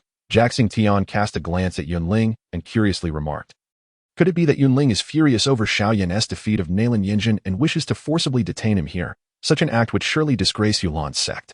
Such a thing is beneath him." President Fama shook his head. "Moreover, with Sect Master Yun here, even if he were to act dishonorably, Yun would not allow it." The crowd agreed with Fama, understanding that Yun was just and would never permit Yunlan's sect to engage in any form of oppression. Fama turned curiously toward Hai Buodong, whose keen senses, honed as an alchemist, detected a sudden surge of Do Qi within him. Noticing Fama's gaze, Hai Buodong shook his head, remaining silent, his brow furrowed as he observed Xiao Yan. If Xiao Yan's identity were to be revealed, it would indeed spell trouble. All eyes in the crowd focused on Yunling Grand Elder. "What is it?" Nailan Yinjin and Xiao Yan's 3-year agreement is their own affair, and Yunlan's sect will not intervene, Yun stated, her brow slightly furrowed as she addressed Yunling stepping forward from the elder's seat. Yunling bowed to Yun and slowly began. "Sect Master, my intent in stopping Xiao Yan is not due to the conflict between him and Yinjin, but rather concerns another matter." He turned to face Xiao Yan. "Might I inquire if Mr. Xiao Yan has heard of the death of our outer sect steward, Mo Chang, from the Mo family, a few months ago?" At these words, whispers erupted around the plaza. Mo Chang held a significant position within Yunlan's sect, and due to his frequent gifts to the sect's higher-ups, the Mo family had substantial business ties with Yunlan's sect. Hence, the sect took Mo Chang's death very seriously. Yet the dispatched enforcement team only uncovered 2 mysterious individuals from the Mo family, with no further leads. Now, with Yunling mentioning this matter, could it imply that he suspects Xiao Yan to be the killer? Xiao Yan turned to Yunling, intrigued. "Grand Elder Yunling, you cannot possibly believe that I am the one who killed Mo Chang. Can you? It is well known that he was a Do Ling expert. How could I possess the capability to slay him?" The onlookers shared the sentiment. thinking that Yunling was merely attempting to defame Xiao Yan due to Nalan Yinjin's defeat arising from their 3-year agreement. However, Yunling suddenly addressed Yun, stating, "Sect Master, at the time of Imo Ching's death, Elder Guyi from the Imo family witnessed the face of the murderer. I have just confirmed that the killer." He abruptly turned to Xiao Yan, exclaiming, "It was you, Xiao Yan." The plaza fell into a profound silence. Disbelief etched on the faces of the crowd as they stared at Xiao Yan in the center. Fama and Jaxing Tian in the audience were taken aback by Yunling's accusation. Jaxing Tian had personally gone to Salt City and knew that the mysterious figure who killed Imo Chung must have possessed strength equal to his own, that if Yunling's words were true, it would imply that Xiao Yan had reached the Douhuang level at such a tender age. Jaxing Tian and Fama exchanged glances, recognizing the absurdity of the claim, yet they knew that Yunling would not make such an accusation lightly in public without certainty. Under the collective gaze of the audience, Xiao Yan raised his head, surveying the shocked expressions on their faces. He then directed his attention back to Yunling, saying, "So, Grand Elder Yunling believes that a mere child of over 10 years could have slain the Dou Ling, Imo Chung? According to reports, the individual capable of effortlessly killing Imo Ching must be at least a Dou Wang or even a Dou Huang. I am surprised that you hold me in such high regard. Grand Elder, simply based on Elder Guyi's testimony, you hastily label me a murderer? Grand Elder Yunling, you must be jesting," Xiao Yan continued. Hearing his retort, Yunling found himself at a loss for a response. However, recalling the genuine terror on Guyi's face, he was unwilling to let this opportunity slip away. "Regardless of the truth, if you remain here, we can conduct a thorough investigation. Remain here. So you can force a confession from me?" Xiao Yan's expression turned somber. "Is that what you mean, Grand Elder Yunling?" A hint of mockery danced on his face. Yunling attempted to speak further, but was interrupted by Yun's sharp reprimand. "Enough, Grand Elder, since there is no substantial evidence today, this matter ends here." Upon hearing Yun's words, Xiao Yan finally exhaled in relief, slightly bowing to her before preparing to leave, eager to avoid any further complications. "I just remembered, the mysterious person was enveloped in a strange white flame." Just as everyone believed the matter would conclude with Yun's statement, a shrill voice suddenly erupted from the elder's seat at Yulan's sect. The crowd turned to see Guyi, his face flushed, shouting, "During the alchemist conference, you distinctly used a white flame. If it wasn't you, then who else could it be?" The audience's expressions shifted dramatically. As they recalled Xiao Yan's use of a white flame at the conference, that a sense of dread surged within them. Could it be that Xiao Yan truly was the culprit? At that moment, Xiao Yan's expression darkened, while Hai Buodong clenched his fists, sighing inwardly, realizing that he would have to intervene. Xiao Yan, gritting his teeth, addressed Guyi, "I'm sorry, but I do not understand what you are talking about." Seizing the opportunity, Guyi exclaimed excitedly, "At the alchemist conference, you clearly employed a white flame. If it wasn't you, who could it be? There are countless individuals who wield white flames. Are they all murderers of Imo Chung?" Xiao Yan turned to Yunling, speaking in a low voice. "Humph. If you wish to ascertain my guilt, let the investigation commence." Yunling's expression darkened as he glared at Xiao Yan, "With both white flames and Guyi having witnessed your visage. If these are mere coincidences, then there are far too many. As Yunling prepared to continue arguing with Xiao Yan, Yunyan's calm voice interjected, "Grand Elder, this matter ends here." Upon hearing Yunyan's words, Yunling turned to her in disbelief, arguing, "Master, the one who killed Imo Chung must surely be Xiao Yan. If we keep him here, we will naturally uncover the truth." Yun cast a cool glance at Yunling and coldly replied, "The Yulan sect has never relied on its own strength to intimidate others. Since there is no definitive evidence, this matter ends here. Do you understand?" As she spoke, noticing the struggle on Yunling's face, Yun focused her gaze on him, slowly releasing the oppressive aura of a Dou Huang. Upon hearing Yun address him directly, Yunling realized this was the last shred of dignity she was granting him. With a face ashen with anger, he shot a venomous glance at Xiao Yan before gradually lowering his head, concealing the malice in his eyes. "Yes, Master," in the square, Xiao Yan curiously glanced at Yun. According to Yunling's claims, there were ample grounds to detain him, and Xiao Yan had already prepared for battle. Unexpectedly, Yun interjected. Rising gracefully into the air, she spoke, "The matters of today have concluded.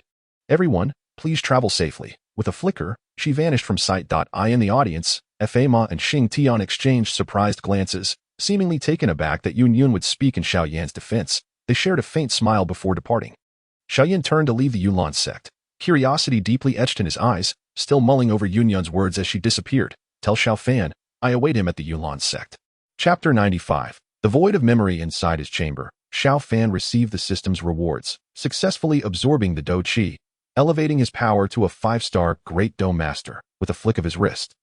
A dark weapon materialized in his hand, effortlessly light, eliciting a glint of surprise in his eyes. The weapon was crescent-shaped, one edge sharpened, its blade gleaming with an extraordinary white light, hinting at its exceptional nature. Upon closer inspection, Xiao Fan discerned intricate runes occasionally flickering on the seemingly black blade. These were enhancement formations engraved onto the weapon, augmenting its power. Grasping the void blade, he made a gentle swipe before him. There was no resistance at all. Even the air's drag seemed to vanish, narrowing his eyes. Xiao Fan retrieved a piece of refined ore from his storage ring and aimed the void blade at it. To his astonishment, he sliced through the ore as easily as cutting tofu, effortlessly reducing it to thin shavings. Xiao Fan stared at the weapon in his hand for a long moment. Although he knew the system produced only the finest goods, he had not anticipated such an extraordinary weapon. Well then, from now on, Emo Shang will also possess his own weapon. A glimmer of resolve sparkled in Xiao Fan's eyes, after toying with the void blade for a moment. He stored it away, not forgetting that the system had also rewarded him with 100 experience points, which would further elevate the system's level. He opened his panel. The strongest supporting character system. Host, Xiao Fan level 5, 931, 1000. Strength, 5-star Great Dou Master, 503, 1000. 4th rank Alchemist, 499, 1000. Source coins, 12. 500 Cultivation method, Radiant Sun technique. Dou skills, low-level Xian stage absorption, proficient. High-level Xian stage 8 extremes collapse, proficient. Low-level Xian stage dragon step, major achievement. Low-level earth stage cloud crane shadow, proficient. Void blade, pending learning. Items, shadowless mask, 1000 flame spear, void blade, pure soul experience, pending absorption. As he absorbed system experience, a notification chimed. Ding. Experience absorption successful. System meets upgrade conditions. Upgrading. System award. Buzzing. Exception. Buzz. Mainline error. Please host return. Buzz. Exception. The system in Xiao Fan's mind once again displayed the previous anomalies. Hearing the voice echo in his mind, Xiao Fan's pupils constricted. In that instant, he suddenly realized the surroundings seemed to have come to a standstill. Cough. Cough. A weak cough sounded from behind him, prompting Xiao Fan to spin around. In that moment, he discovered he was no longer in his room at the Jianan Academy. Instead, he was enveloped in endless darkness, devoid of any light. Attempting to channel his Dou Qi, he felt no response, which ignited a surge of panic within him. Accustomed to his strength in the Dou Qi continent, experiencing such powerlessness again was an indescribable fear. Taking a deep breath, he forced himself to calm down and surveyed the surroundings, which remained pitch black with no sign of change. Cough, cough. It's slightly better than I imagined. A hoarse voice emerged from behind Xiao Fan. Turning around, he could vaguely make out a figure ensnared in heavy chains. The massive chains bore intricate red runes, and just a glance made Xiao Fan's head spin. He couldn't even recall what the runes looked like. The faint black light emanated from the center of the chained figure, enveloping the chains, causing the red runes to gradually dim, and the gaps between the chains widened slightly, revealing a figure with disheveled hair. Who are you? Xiao Fan inquired, sensing a familiar aura as he stepped forward tentatively. Who I am, you will come to know in due time. The hoarse voice continued, tinged with urgency. Do not speak. Time is of the essence. You must remember everything I am about to say. First, in the future, any punishment-type tasks presented by the system are false. Do not fear the punishment. Rather, it is the best path to enhance your strength. Second, after the inner academy concludes, return and seek out the little medical sage. Otherwise, you will regret it. Third, be cautious. Just as the figure was about to elaborate, the runes on the chains glowed red once more, tightening around the mysterious figure and sealing off everything. Xiao Fan pondered. He suddenly found himself back in his room, maintaining the same position as before. It was as if everything that had transpired was mere coincidence. However, in his daze, the memories of the mysterious space began to fade. In an instant, a sharp chill gripped Xiao Fan's heart, and he quickly inscribed several words on the table before him. The punishment is false. Inner Academy, little medical sage. The moment he finished inscribing, the memories of the mysterious space vanished from his mind. Why is the system acting up again? He muttered to himself. With 100 experience points, I could elevate the system to level 6. Now, I just need to wait for the system to return to normal. As Xiao Fan's consciousness exited the system panel, he was momentarily stunned. Gazing at the inscription on the table, disbelief flickered in his eyes. The punishment is false. Inner Academy, little medical sage. When did this happen? Staring at the words on the table, a chill coursed through Xiao Fan, and he reached out to touch them. This is what I wrote. He murmured, staring at the inscription, unable to regain his composure. Closing his eyes, Xiao Fan meticulously recalled every detail since entering the room. Entering, sitting cross-legged, retrieving the void blade, testing the weapon, opening the system panel, discovering the inscription. No, wait. Xiao Fan's eyes widened in realization. While testing the weapon, he had placed the refined ore on the table, using the void blade to cut it. Thus, he was at a distance from the table. However, after opening the system panel and coming to his senses, he found the inscription on the table, indicating he had moved within that distance. There was only one possibility. Xiao Fan spoke incredulously. My memory that a glimmer of insight sparkled in his eyes. After checking the panel and experiencing the system anomaly, something must have transpired, but his memory had vanished. The inscription on the table was likely his attempt to remind himself of the impending loss of memory. Chapter 96. Cultivation. The punishment is false. Inner Academy. Little medical sage. Staring at the inscription on the table, Xiao Fan gradually pieced everything together. However, what did the punishment is false mean? What punishment? He looked at the words on the table, somewhat disordered, indicating the urgency with which he wrote them. Inner Academy. Little medical sage.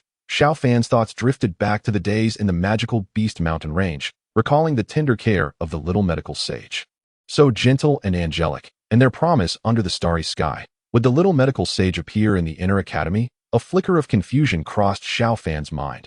According to the original plot, she was supposed to go to the Outcloud Empire, so my writing was not to remind myself that the little medical sage was in the Inner Academy, but rather there might be news of her in the Inner Academy.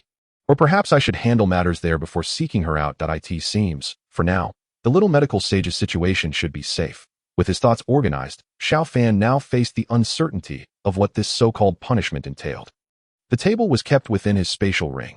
Regardless, it seemed wise to retain such an item for oneself. He decided to proceed according to his original plan, sitting cross-legged back on the bed. Xiao Fan reflected on the peculiar events that had just transpired, feeling an uncharacteristic sense of unease. When it comes to matters concerning his memory, who could guarantee that this was the only instance? After spending 2 days in his room, Xiao Fan finally managed to adjust his state of mind. Perhaps it was best to set aside these thoughts for the moment. Opening his eyes, a hint of fatigue flickered in their depths. It was time to explore Canaan Academy. As he stepped outside, Xiao Fan opened his courtyard door only to find a figure emerging from the opposite courtyard. Upon closer inspection, he was taken aback to recognize the individual. It was none other than Bai Shan, the one who had clashed with him in front of Xiao Suner when Xiao Yu had brought him to this residence. Bai Shan squinted as he spotted Xiao Fan, a glint of coldness flashing in his eyes. This was the very person who had embarrassed him in front of others just days prior, transforming him into a source of ridicule at Canaan Academy. He had intended to teach this young man a lesson, yet Xiao Fan had remained confined to his room these past few days. Canaan Academy had its rules. Generally, confrontations were forbidden in most areas. While transgressions might be overlooked elsewhere, fighting was strictly prohibited in the students' dormitories, lest one incur the wrath of the academy's instructors. Thus, Bai Shan had been waiting in his room, and today, Xiao Fan finally stepped out. Xiao Fan paused for a moment upon seeing Bai Shan, but chose to disregard him, closing his door and preparing to leave. Hold on, Xiao Fan, Bai Shan called out, mistakenly believing that Xiao Fan feared him. A sense of pride gleamed in his eyes. After all, he was merely a newcomer to the academy, easily manipulated. Since you have only just arrived, how about I, your senior, show you around the academy? With a smile plastered on his face, Bai Shan approached Xiao Fan. Sighing inwardly, Xiao Fan thought it futile to escape the clutches of such an insistent individual. Bai Shan, he remarked, casting a sidelong glance, aren't you pursuing Suner? Why not go seek her out instead of harassing me? Ignoring Bai Shan's displeasure, Xiao Fan turned and walked away towards the student rest area. Humph. Unappreciative, Bai Shan muttered, watching Xiao Fan's retreating figure, a venomous glint in his eyes. He nodded subtly in a certain direction. If you refuse to acknowledge my superiority, then we shall engage in a game of our own within the academy. As Xiao Fan wandered through Canaan Academy, he couldn't help but admire its grandeur. Truly, it was deserving of its reputation as the foremost academy on the continent. The Outer Academy was merely the tip of the iceberg. The true strength of Canaan Academy resided in the Inner Academy, where prodigies and elites thrived, such as within the Sky-Burning Tower or the Falling Heart Flame.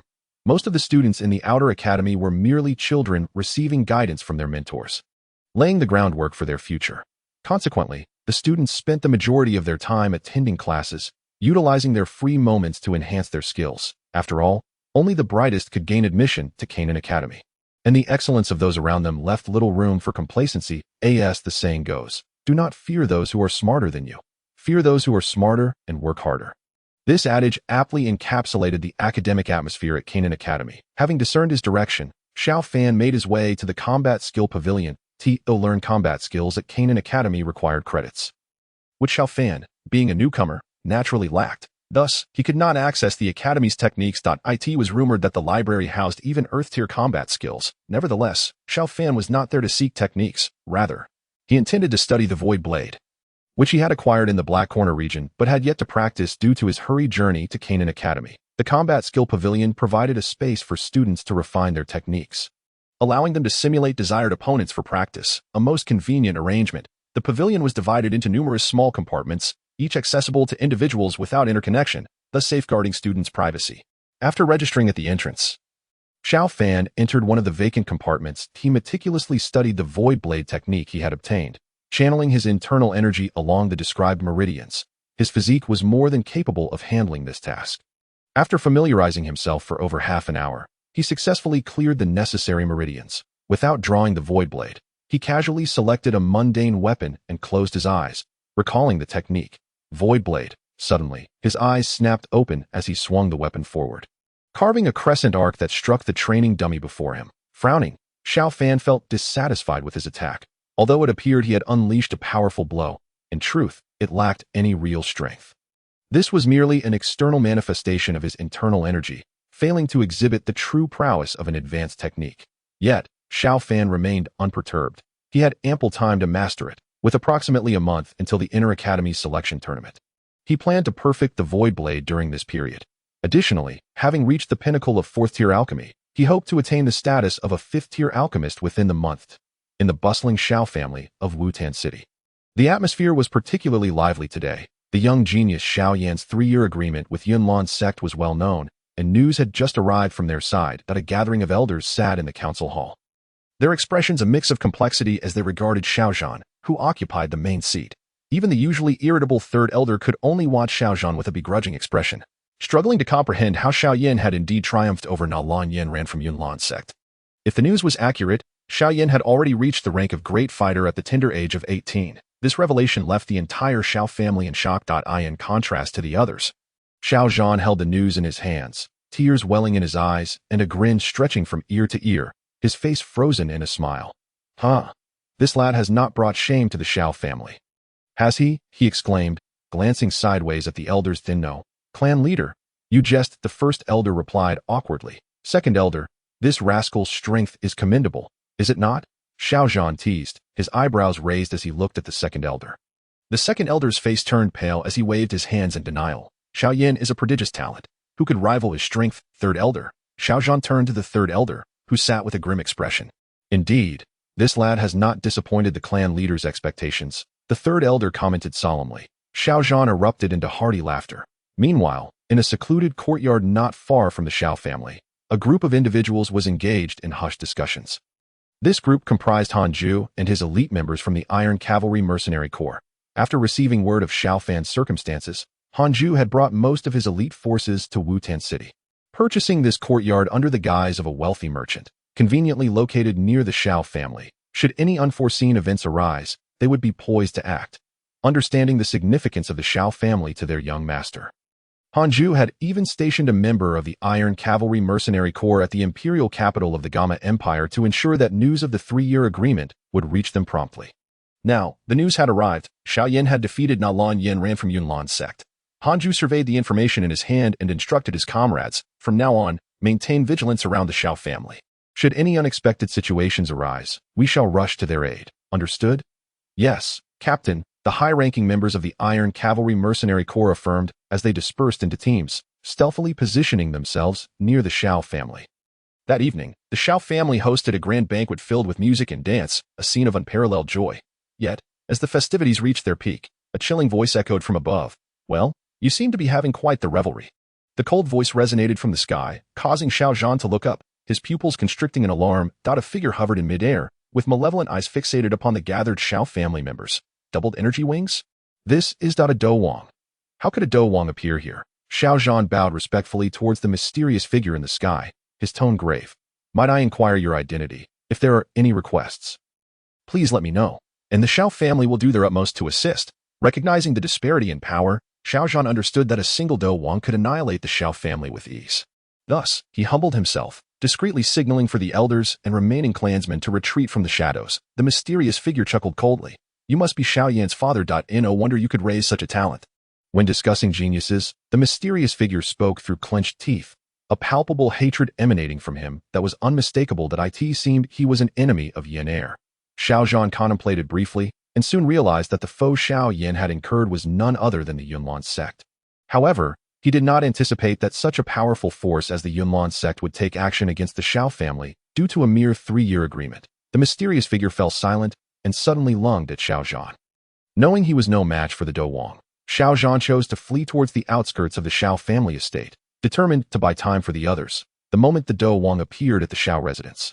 The Iron Cavalry Mercenary Corps had already sensed the danger, their expressions filled with fear as they looked towards Hanju. After all, that was a formidable Dou Wang, and they would stand no chance against him. Without hesitation, Hanju raised his hand and was the first to charge into the Xiao courtyard, coincidentally encountering the fleeing Xiao Yan.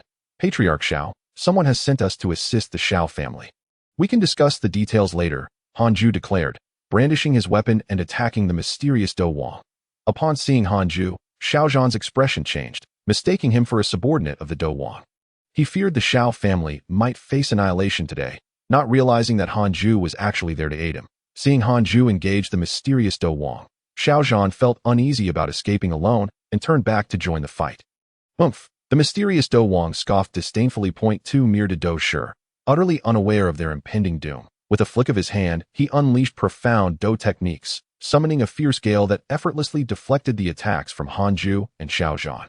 The overwhelming force sent both of them crashing into the wall behind them. As the mysterious Dou Wang pursued them, he discovered that only Hanju had managed to rise from the rubble. Blood trickling from the corner of his mouth, clearly grievously injured by the Dou Wang's attack. Where is he? The mysterious Dou Wang exclaimed in shock, scanning the debris for the one living soul who had escaped right under his nose. His anger intensified as he turned his gaze to Hanju. Oh, so this is the patriarch of the Xiao family? Abandoning his allies and fleeing alone, fueled by his rage over Xiao Yan's disappearance. The mysterious Dou Wang unleashed his might, demolishing most of the Xiao family's structures, including their ancestral temple.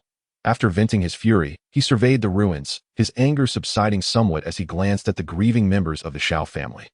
With a sinister grin, he proclaimed, "Humph, this is the consequence of provoking my wrath." Then, amidst the awed gazes of the onlookers, he unfurled his pale blue Dou Qi wings and soared away from Wutan City. Chapter 98. Xiao Yan arrives. After the mysterious figure departed, the scene was left in ruins, with only a fraction of the Xiao family members remaining. The Grand Elder and the Third Elder stayed behind. Having sustained minor injuries during the battle, the Second Elder, however, had escorted the rest of the Xiao family to safety and was therefore absent. The Grand Elder approached Hanju and offered a respectful gesture. "Thank you for your assistance." Having witnessed Xiao Yan's disappearance, Hanju had initially thought Xiao Yan had abandoned him to flee. Although his mission was to protect Xiao Yan, he felt a sense of disdain for Xiao Yan's actions.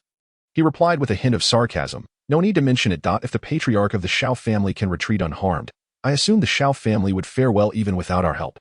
The Grand Elder, interpreting Hanju's words as a reference to Xiao Yan's flight, hesitated before saying, "I understand your skepticism, but I must assert that our patriarch is not the type to abandon his kin.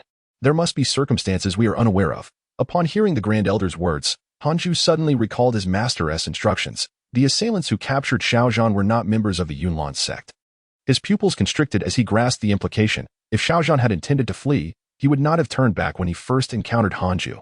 Clearly, there was more to this situation than met the eye. With this realization, Hanju's expression softened somewhat. Under the Grand Elder's guidance, the Iron Cavalry Mercenary Corps remained with the Xiao family, assisting in organizing the battlefield and aiding the injured. The following day, the leaders of the other two families in Wutan City, who had initially felt envious of the Xiao family for producing such a talent as Xiao Yan, were taken aback when the Xiao family faced such a calamity. The two family heads met in private, discussing matters unknown to others. The day after the Xiao family incident, the heads of the other two prominent families in Wutan City arrived at the Xiao residence. Ostensibly to aid in rebuilding the Xiao family's influence, but in actuality, they aimed to absorb the Xiao family's territory to bolster their own power. Upon seeing Hanju, Galabay's eyes narrowed in surprise. evidently unprepared for the presence of another force within the Xiao family. Exchanging glances with Obapa, the two exchanged threats before temporarily departing, confident in their backing and unafraid of the relatively small Xiao family. Within a couple of days, a figure raced towards Wutan City from the outskirts. Upon closer inspection, it turned out to be Xiao Yan, who had been away for 2 years. As he approached the familiar city, a flicker of anger crossed his eyes. On his way back to the Xiao family, he had heard of their misfortunes and hastened to return, uncertain of what awaited him. Inside Wutan City, the Xiao family market was desolate. Devoid of even a single guard. A sense of foreboding crept into Xiao Yan's heart as he neared the Xiao family estate, which still bore the scars of battle. He pushed open the grand doors, and the remaining Xiao family members rushed over upon hearing of his return. Seeing most of his kin unharmed, Xiao Yan sighed in relief, yet he quickly noticed the absence of his father, igniting a sense of anxiety within him. "Grand Elder, where is my father?" Xiao Yan inquired anxiously, his gaze fixated on the Grand Elder. The Grand Elder, looking at Xiao Fan, sighed heavily and hesitated before responding. "We do not know. When the Dou appeared, the Patriarch led him away, then joined forces with this Mr. Han to combat the threat. But afterward, he vanished." Upon hearing the Grand Elder's words, Xiao Yan turned his attention to Hanju. Noticing that he was merely a devour, Xiao Fan frowned slightly, questioning how a devour would dare confront a Dou. Who exactly was Hanju? Seemingly anticipating Xiao Yan's questions, Hanju stepped forward and said, "Perhaps we should find a more discreet place to converse." Nodding in agreement, Xiao Yan followed the Grand Elder, Hanju, and the other Xiao elders to the family's meeting hall. Once inside, Hanju addressed Xiao Fan. "We came to Wutan City at the behest of our young master." "Your young master?" Xiao Yan inquired, puzzled. "Who is he, and why has he sent you to our Xiao family?" Hanju hesitated, unsure of how to respond, and ultimately shook his head. "I cannot divulge my young master's identity, but he instructed us to safeguard the safety of Patriarch Xiao Zhan. Furthermore, if Patriarch Xiao Zhan were to go missing, I was to inform you that his disappearance was not orchestrated by the Yulan sect, and that he is currently safe." Hanju continued, "The young master also mentioned that if you wish to learn more, you should head to the Jianan Academy immediately." After hearing Hanju's words, Xiao Yan's brows knitted tighter in contemplation, while internally, he communicated with Yao Lao. "Master, what Hanju mentioned." Yao Lao responded calmly, "It should pose no issue. He has no reason to deceive you. Moreover, the fact that he dares confront a Dou with his devour strength indicates that his young master holds a significant position in his eyes. Thus he fears no Dou. I have also sensed residual Dou Qi on the ground, which likely belongs to the Grand Elder of the Yulan sect. Yinling. Is at him." Xiao Yan gritted his teeth, realizing the depths of his treachery. He must be resentful, especially since Yun has connections to your master. It seems he overlooked the matter with Mo Qing, but Yunling, filled with hatred, must have come in secret to target the Xiao family, while your father was taken away amidst the chaos. Yao Lao remarked indifferently, "To take a living person unnoticed under the nose of a Dou. It seems the forces behind this are not to be underestimated." Hearing Yao Lao's words, Xiao Fan couldn't help but feel a sense of helplessness. "Then we should first resolve the issues plaguing the Xiao family. Once I have dealt with this matter, I will immediately set off for the Jianan Academy." Regaining his composure, Xiao Yan expressed his gratitude to Hanju, and discussions about rebuilding the Xiao family resumed. As Hanju observed that the Xiao family's troubles were nearing resolution, and he had conveyed his message, he took his leave from the Xiao family. Before departing, he informed Xiao Yan that Mo City was within his territory. Subsequently, Xiao Yan shared information about Mo City and provided Hanju with a letter, suggesting that they could enhance their future interactions, which Hanju accepted without refusal. After watching Hanju and his companions depart, Xiao Yan, under the persuasion of the Grand Elder, officially assumed the position of the young clan leader, leading the Xiao family members in the reconstruction of their influence. Chapter 99. Challenged to by Xiao Fan's recent days at the academy were rather simple. Each morning, he trained his combat skills at the Fighting Techniques Pavilion, and in the afternoon, he secluded himself in the alchemy chamber to hone his potion-making abilities. He had become proficient in crafting 4th-grade pills, and was now preparing to challenge the 5th-grade level. The only source of vexation for Xiao Fan was Baishan. Occasionally, Baishan would send a few students to challenge him, hoping to embarrass him. Xiao Fan chose to ignore their intentions, yet they persistently hovered around him. Due to the academy's rules, Xiao Fan found himself unable to retaliate against them in many situations, and here they were again. Before him stood 2 academy students. One was a 7-star Dou master, and the other a 9-star Dou master. While their strengths were commendable among the outer court students, they paled in comparison to Xiao Fan. "Oh, you even know what my strength is. Why do you keep bothering me?" Xiao Fan remarked coolly, fixing his gaze on the 2. Initially, he had no desire to engage them, but they insisted on provoking him. Previously, due to issues related to his memories, he had been somewhat irritable. After finally immersing himself in his training to calm his restless heart, these individuals continued to pester him, leading to his growing annoyance. This time, he decided not to sidestep them, instead standing before them to inquire directly. Upon hearing Xiao Fan's words, they exchanged glances. To them, with their nearing the Great Dome Master level. Even if they were facing a Great Dome Master, they believed they could still struggle a bit. Especially since Xiao Fan had never revealed his true strength within the academy. Their previous provocations had mostly been met with Xiao Fan's evasions, reinforcing their belief that he was merely a fade. "I don't know, but we are quite eager to spar with you," said the slightly shorter student with a grin. Just as Xiao Fan was about to respond, a voice suddenly resonated in his mind. Ding! System upgrade complete. New task triggered. Defeat by Shan. Task rewards. 100 Dou Chi, 1,000 source coins. Task failure. Minus 100 Dou Chi, dash 1,000 source coins. Upon hearing the voice in his mind, Xiao Fan curiously checked his system, discovering it had once again reactivated. However, the new task had already entered a claim state, meaning he no longer had the option to decline. Once triggered, it would become a mandatory task. Nevertheless, the rewards for defeating by Shan were quite generous. During his recent training in combat techniques and alchemy, his Dou Chi had only increased by a few points. Yet, defeating by Shan would grant him a star in Cultivation, igniting a flicker of gratitude towards by Shan within Xiao Fan.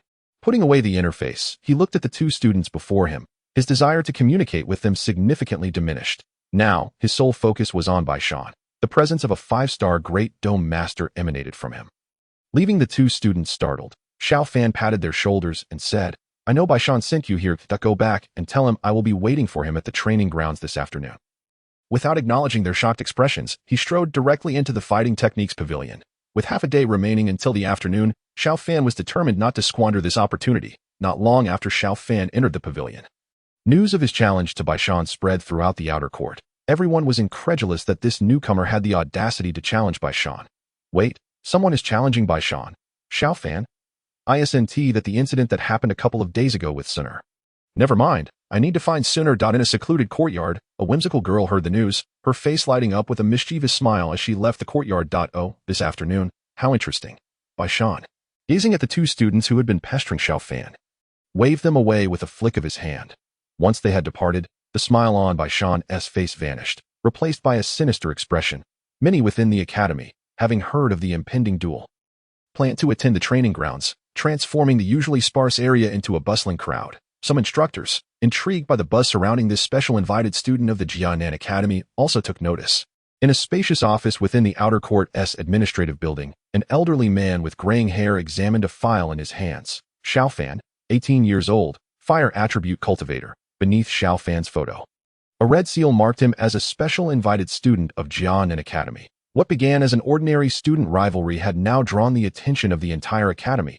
By the time Xiao Fan emerged from the Fighting Techniques Pavilion, it was already afternoon and he leisurely made his way to the training grounds, encountering numerous students heading in the same direction. Upon arriving, he was met with a throng of people, leading him to wonder if some significant event had transpired that he was unaware of. As he caught sight of Bai Shan's smile across the way, Xiao Fan realized that this was likely a scheme orchestrated by Bai Shan to publicly defeat him, thereby elevating his own popularity or sending a warning to those who dared approach Xiao Suner. Xiao Fan shook his head helplessly.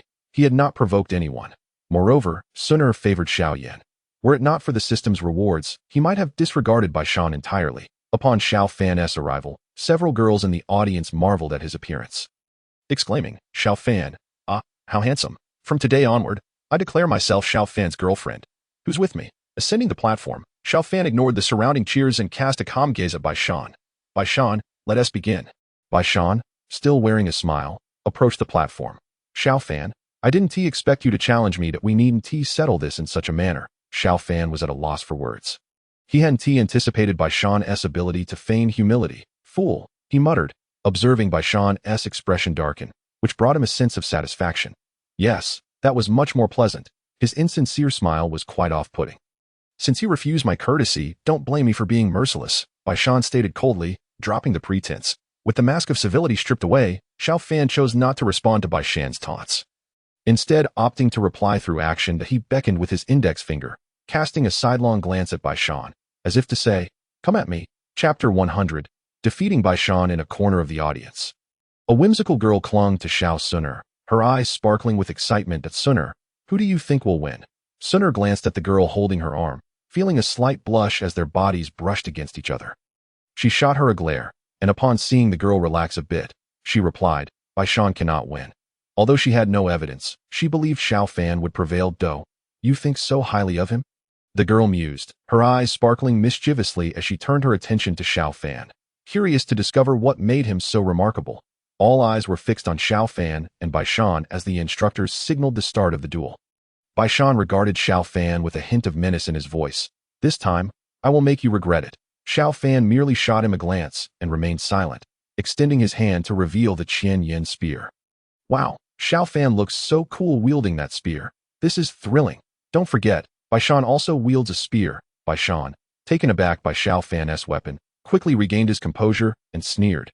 Humph, you dare to use a spear before me? Allow me to teach you a lesson. In that moment, a silver-white spear materialized in Baishan's hand. Xiao Fan narrowed his eyes, surprised that Baishan also favored his spear, but he felt undaunted. Thanks to the system's vast knowledge, he was confident in his mastery of the weapon and feared no one. With one wielding fire and the other lightning, the red and purple lights continuously flashed across the training grounds. The sharp sounds of their spears clashing resonating through the air. Boom! The collision of Dou Qi erupted in the air, and their figures continued to clash fiercely. Baishan raised his spear, lunging towards Xiao Fan. As they drew closer, Xiao Fan deftly flicked his spear, deflecting Baishan's attack. Their figures brushed past each other, and in the split second of contact, both instinctively struck the other's body, having exchanged positions in their earlier bout. Baishan, panting, looked across at the seemingly relaxed Xiao Fan. His previous disdain had faded, yet he maintained a facade of bravado. Humph, this ends here. Xiao Fan glanced at Baishan without speaking. In their previous exchange, neither had employed any Dou techniques. They had merely tested their spear skills against one another. Ordinary students could only observe the two in combat, but lacked the understanding of the intricate details involved. The girl in the red dress, clinging to Xiao Suner, turned to her destiner. Indeed, based on the recent exchange of gunplay, it seems that Xiao Fan's marksmanship subtly surpasses that of Baishan. Casting a glance at the woman in the red dress beside her, Suner sighed. Hujia, you may speak as you wish, but do not take advantage of me. Otherwise, do not expect to come near me next time. The person embracing Suner's arm was none other than Hujia, who pursed her lips in response. I fail to comprehend what is so admirable about those obnoxious men that you are so fond of your brother Xiao Yan. In my opinion, it would be much better if the two of us were together. Hujia, the granddaughter of Hu Qian, the vice president of the Outer Academy, possessed exceptional beauty and a captivating figure, yet she held no interest in men, her affections solely reserved for Suner, which left Hu Qian feeling quite helpless. Suner cast a glance at Hujia and replied nonchalantly, that is only because you have yet to encounter someone you truly like. Her tone tinged with a hint of pride. Hujia shot Suner a sideways glance and leaned in closer to whisper. You speak as if you and your brother Xiao Yan have something special. This remark left Suner blushing fiercely. Meanwhile, as the two conversed, Baishan and Xiao Fan were poised to unleash their ultimate moves. Baishan twirled the long spear at his waist, faint traces of lightning emanating from it. With a flourish, he shaped it into a massive sphere of thunder, enveloping himself in its crackling tendrils. When his hand fell still, the spear halted, its tip aimed directly at Xiao Fan. The once silver spear now resembled a spear of thunder, which Baishan raised above his head, gathering energy for the impending strike. Sensing the extraordinary nature of Baishan's attack, Xiao Fan summoned the flames within him, transforming them into the azure heartfire of the blue lotus, pouring it into the thousand-flame spear. The intricate patterns on the spear burst forth with azure light.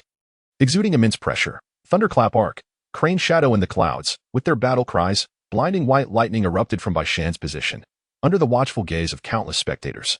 A thick bolt of white lightning surged towards Xiao Fan with furious intent. As Xiao Yan wielded his spear, an azure celestial crane soared forth. Caw! The azure crane flapped its wings, diving headlong into the oncoming silver lightning. The arena was filled with a deafening explosion as the azure crane broke through the silver lightning's barrier, shattering it, though its form dissipated somewhat in the process, still retaining a semblance of its might as it struck Baishan's shield. Crack, crack, under the scrutiny of the entire audience. The spherical shield of lightning surrounding Baishan began to fracture upon contact with the azure crane. And with Baishan's furious roar of defiance, it shattered. At the moment of the shield's destruction, the azure crane erupted, sending a powerful shockwave outward, which was subsequently absorbed by the formations surrounding the arena. This power is utterly terrifying. Were it not for the formation's interference, we would surely not have survived. The audience seated in the front row spoke, their voices tinged with trepidation. What about Baishan? How's he faring? As the crowd's chatter grew chaotic, the scene slowly unveiled itself. Baishan's pristine white clothes had long been torn to shreds by the explosion, now resembling tattered rags clinging to his form. His once orderly hair was slightly curled from the intense heat, and his body bore many lacerations from the blast, presenting a dismal sight. The only commendable aspect was that he managed to prop himself up with his spear. Fighting to remain standing, in contrast, Xiao Yan stood calmly, his attire only slightly disheveled, showing no signs of distress. Casting a glance at the disheveled Baishan, Xiao Fan coolly remarked, "You have lost," despite his resentment and fury. Baishan's injuries rendered him incapable of continuing the fight. Upon hearing Xiao Fan's words, he spat out a mouthful of blood and collapsed backward. Chapter 101. The Inter-Academy Selection Tournament. News of Xiao Fan's victory over Baishan quickly spread throughout the academy. No one anticipated that this newcomer, having only recently enrolled, could defeat one of the academy's top prodigies. Following this battle, no other students from the outer academy dared to disturb Xiao Fan. His daily routine reverted to immersing himself in the combat techniques pavilion and honing his alchemical skills. Within the alchemy chamber, Xiao Fan gazed at the materials turned to ashes in the cauldron, his expression darkening once more. I didn't make a mistake this time. The last failure was due to the overconcentration of the Jean Rouet flower extract, causing an imbalance in the materials. This time, I added a small amount of water to dilute the Jean Rouet flowers ratio. It should have worked. He shook his head in resignation while surveying the ashes in the cauldron. The creation of a fifth-tier elixir was exceedingly arduous. Despite numerous attempts, the closest he came to success was thwarted by energy fluctuations just before completion, when attempting to concoct a fifth-tier elixir. Intense energy fluctuations occur. Only by enduring these disruptions can one truly create a fifth-tier elixir. Currently, Xiao Fan was attempting to craft an elixir known as the rending pill, which temporarily amplifies one's tearing attack upon consumption. Though relatively straightforward among fifth-tier elixirs, Xiao Fan had devoted nearly half a month to this endeavor without success. The distinction between a fifth-tier and a fourth-tier alchemist was stark, shaking his head. Xiao Fan closed his eyes to meditate, replenishing the combat energy depleted during his alchemical attempts. It had been half a month since Xiao Fan's victory over Baishan, and his strength had increased to a 6-star great fighter due to task rewards that added 100 combat energy points. Additionally, after half a month of refining elixirs and training combat techniques, his energy had grown significantly, bringing him closer to becoming a 7-star great fighter. After a period of meditation, Xiao Fan resolved to return to his alchemical pursuits. With the Inter-Academy Selection Tournament just days away, he aspired to attain the rank of Alchemist. Ding! New task triggered. First place in the Inter-Academy Selection Tournament. Task rewards. Combat energy, 200. Source currency, 3,000. Direct promotion to 5th-tier Alchemist. Combat technique. Golden Eyes. Task failure. Combat energy, 300. Source currency, 5,000. Alchemist level reduced by 1. And a random combat technique already mastered will have its proficiency decreased by 1 level. Golden Eyes. Capable of discerning the strength of a target without being detected, but cannot probe those 2 major realms above oneself. Xiao Fan. System. Why are the rewards and penalties so disproportionate? Ding. All explanations are at the discretion of this system. Please, host, do your best. Xiao Fan, with a complex expression, stared at the alchemy furnace before him. After dedicating half a month to honing his alchemical skills, he discovered that simply securing first place in the Inter-Academy Selection Tournament would grant him immediate promotion to 5th-tier Alchemist and an additional 2-star level. Damn. Xiao Fan hurled the materials in his hands to the ground, realizing he had overthought things. Even with the system's assistance, he felt compelled to exert effort in cultivation, striving to reach the level of Dou Emperor and defeat the Soul Heaven Emperor, while also trampling the 8 great clans. Now, he decided to abandon pretense. Why toil and struggle for a month when a sudden task from the system could elevate me faster? What is the point of striving? With this realization, Xiao Fan's fervor for cultivation waned. Recognizing the inherent tedium of training, he resolved to fully experience the wonders of this otherworldly realm. Gathering his materials, Xiao Fan waved his hand and exited the alchemy chamber, wandering through the Canaan Academy. The outer academy lacked the exhilarating elements found in the inner academy, which stimulated students' enthusiasm for training and spending. The outer academy primarily focused on foundational courses. Xiao Fan found no captivating attractions during his walk. Well then, I shall wait until I enter the inner academy to seek entertainment. However, his enthusiasm for training had already diminished, and thankfully the commencement of the Inter-Academy Selection Tournament was just days away. After spending several days confined to his room, the inter-academy selection tournament finally began. On that day, after finishing his morning routine, Xiao Fan stepped out of his room and made his way to the academy's spacious arena. Upon his arrival, the arena was already bustling with people, though different instructors had their respective classes seated in designated areas. After scanning the crowd, Xiao Fan approached the area where Mentor Ruolin was located. Xiao Fan, over here. Xiao Fan nodded at Mentor Ruolin and found a spot to sit down behind her. Mentor Ruolin had more than 10 disciples, but only Xiao Fan, Suner, and Xiao Yan, who had registered but had not yet arrived, were participating in the inter-academy selection tournament. This underscored the fierce competition for entering the inter-academy. Without formidable strength, one would merely embarrass themselves. Not long after Xiao Fan settled down behind Mentor Ruolin, Suner arrived, offering an apologetic smile that "I'm sorry, Mentor Ruolin, for being late." Ruolin smiled back at Suner and gently replied, "Not at all." The selection has yet to commence. Suner nodded at Xiao Fan and sat beside Xiao Yu. With both competitors present, Mentor Ruolin addressed them. "Let me explain the rules of the tournament. The initial battles will involve referees randomly selecting 2 students to compete. The winner advances, while the loser is eliminated. This should be quite effortless for you." She glanced between the two with a knowing expression that a total of over 300 participants entered the selection competition. The first round will directly eliminate half of the contestants, leaving just over 100 to compete again. Those who are eliminated will have a chance to challenge once more, with the aim of selecting the top 50 competitors. The fortunate 50 will gain the privilege of entering the inter-academy, while the top 5 will not only secure this privilege, but will also have the opportunity to choose a combat technique from the Battle Technique Pavilion. At this point, Xiao Fan reflected on his knowledge of the first round of selections, aware that subsequent rounds had been transformed into a grand melee. Though he understood, he chose not to voice it. The Battle Technique Pavilion is renowned within the Canaan Academy for housing elite combat techniques, even including high-tier Earth-level techniques. It is an opportunity not to be missed. After this, Mentor Ruolin glanced at the two and softly inquired, "Do you have any questions regarding the competition rules?" Seeing both shake their heads, Ruolin smiled. "You must strive hard. If both of you advance to the inter-academy, my evaluation as a mentor this year will be assured." As she spoke, a gentle smile graced her face. Then, Ruolin turned her gaze to Xiao Suner, remarking, "It seems your brother Xiao Yan has stood me up again." Hearing Ruolin's words, Xiao Suner stuck out her tongue. Her face tinged with embarrassment. "I'm sorry, Mentor. I thought brother Xiao Yan would make it." After all, Ling Ying brought news that he was on his way to Canaan Academy, not long after their conversation. Silence enveloped the crowd as an elderly man with graying hair ascended the stage. Although he appeared to be an ordinary old man, Xiao Fan sensed a dangerous aura emanating from him. As if sensing Xiao Fan's gaze, the elder glanced in his direction before looking away. Xiao Fan narrowed his eyes, feeling an unsettling sensation as if he had been seen through. This man was the vice president of the Outer Academy. Lord Hu Qian. Ruolin's voice promptly introduced the elder's identity to the group. "Oh, it's him." Xiao Fan murmured. Hu Qian, as vice president of the Outer Academy, was a peak Do Huang and his granddaughter. Hu Jia was the girl who had an interest in Suner.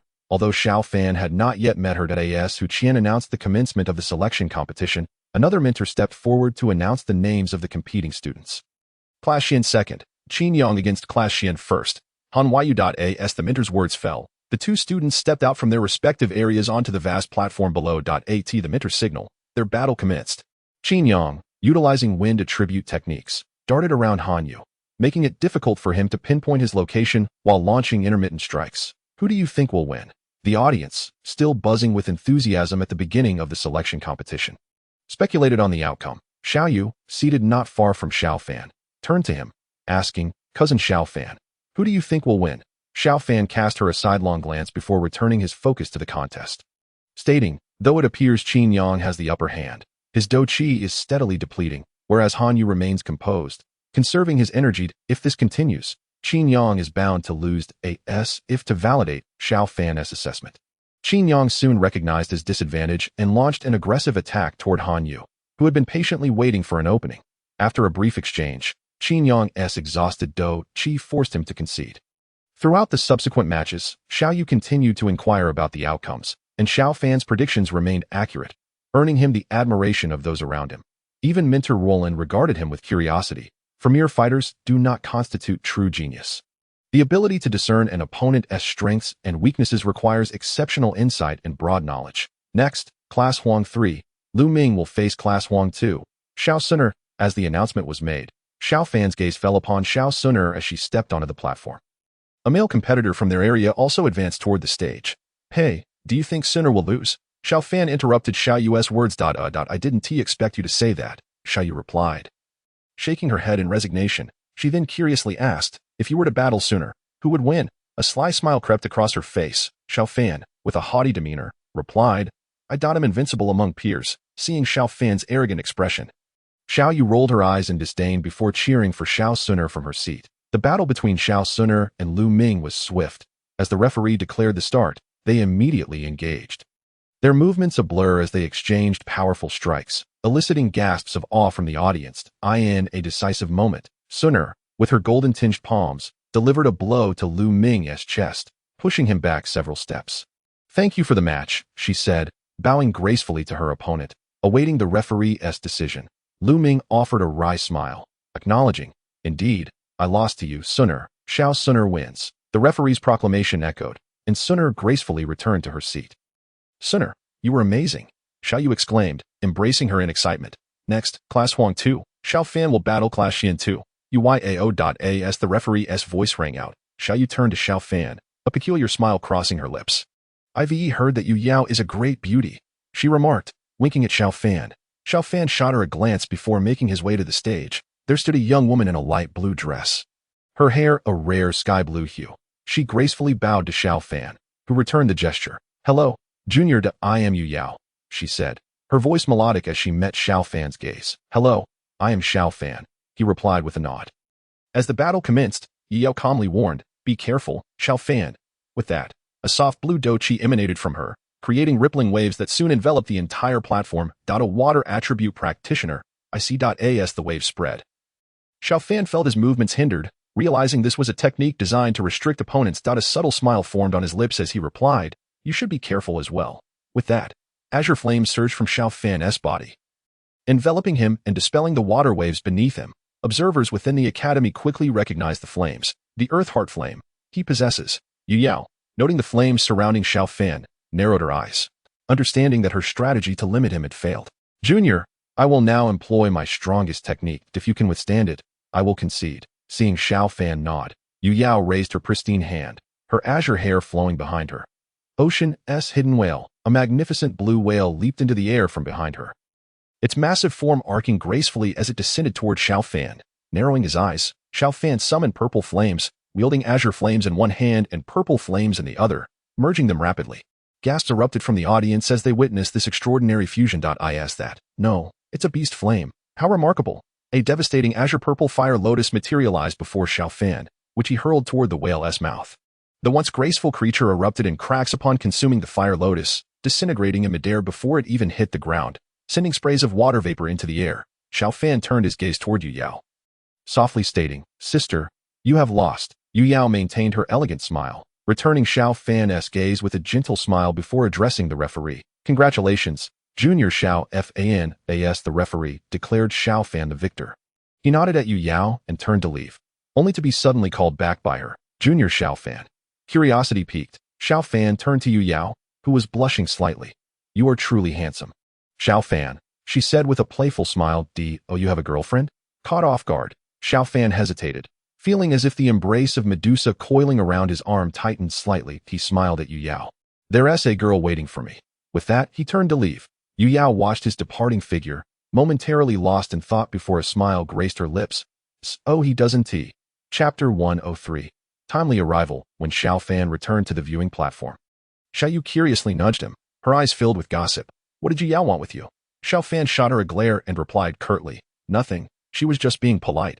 Noticing Xiao Yu's skeptical expression, he chose to ignore her and resumed watching the competition. Beside him, Xiao Sinner glanced at Xiao Fan, a hint of mysterious light flickering in her eyes. They chatted. Several rounds of the selection matches passed. In the next match, Xuebing from Class Huang Tier 2 faced off against Xiao Yan. Upon hearing the announcer's voice, everyone turned their attention to the area where Ruo Lin was seated. After all, Xiao Yan had been absent from the last selection match, and due to Sinner, his notoriety within the academy was substantial. I'm sorry, Mentor. Xiao Sinner bit her lip, helplessly clinging to Ruo Lin's arm. Ruo Lin glanced at the dejected Xiao Sinner but offered no reproach, instead comforting her. It's all right. It was to be expected.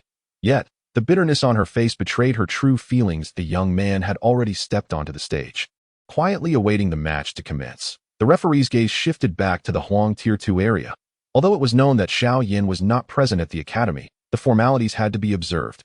And once the time lapsed, it would naturally be counted as a forfeit. Class Huang Tier 2. Xiao Yan. Just when everyone thought Xiao Yan would not show, Xiao Fan suddenly turned to Xiao Suner and Minter Ruolin.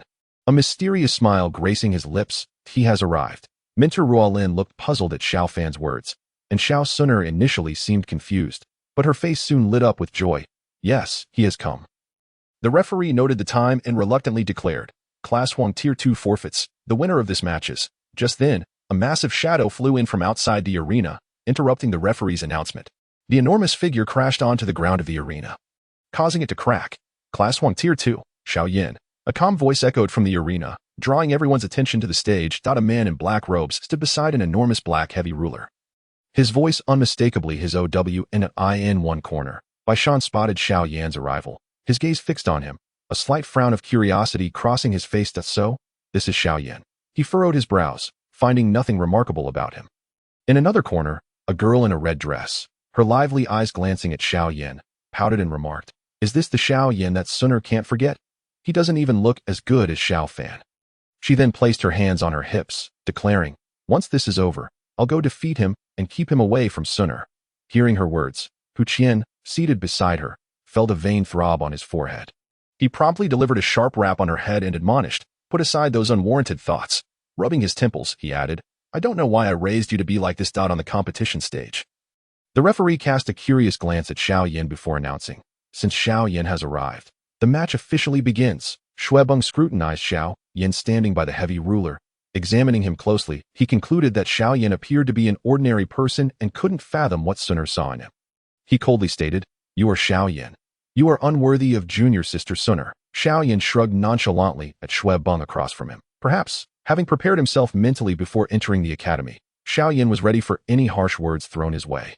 Such remarks, at least, did not constitute an insult. However, to prove Suner's judgment was correct, he knew he had to perform admirably. Looking at Xuebeng, Xiao Yan calmly stated, Make your move. Xuebeng narrowed his eyes at Xiao Yan's calm demeanor, swirling his energy around him before launching an attack. Observing the attack, Xiao Yan smirked. Just a jealous little brat, to him. Xuebeng's moves were riddled with flaws. Yet, to demonstrate his capabilities, Xiao Yan released his grip on the heavy ruler and, enveloped in a faint aura, struck out with his fist towards Xuebeng's incoming blow. Their fists collided in midair, and the expression on Xuebeng's previously composed face was replaced with shock. The tremendous force from the contact shattered his attack, and Xiao Yan's fist crashed into his chest with unstoppable momentum. Xuebeng's body flew off the stage, landing below the viewing platform. Unconscious, the stunned silence enveloped the arena. In a single punch, Xiao Yan had sent Xuebeng flying, delivering a powerful rebuttal to all who had underestimated him. Class Huang Tier 2, Xiao Yan wins. After a brief moment of silence, the referee declared the result.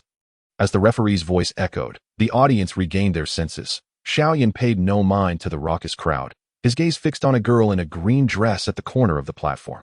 Is that my senior brother? Never mind. Suner is more important. Under the gaze of all present, Xiao Yan approached the area belonging to Class Huang Tier 2. Looking at Xiao Suner, he offered her a gentle smile. I'm sorry, I'm late. Suddenly, in full view of everyone, Xiao Suner stood up and threw herself into Xiao Yan's embrace. Holding her tightly, Xiao Yan hesitated for a moment, surprised by her boldness.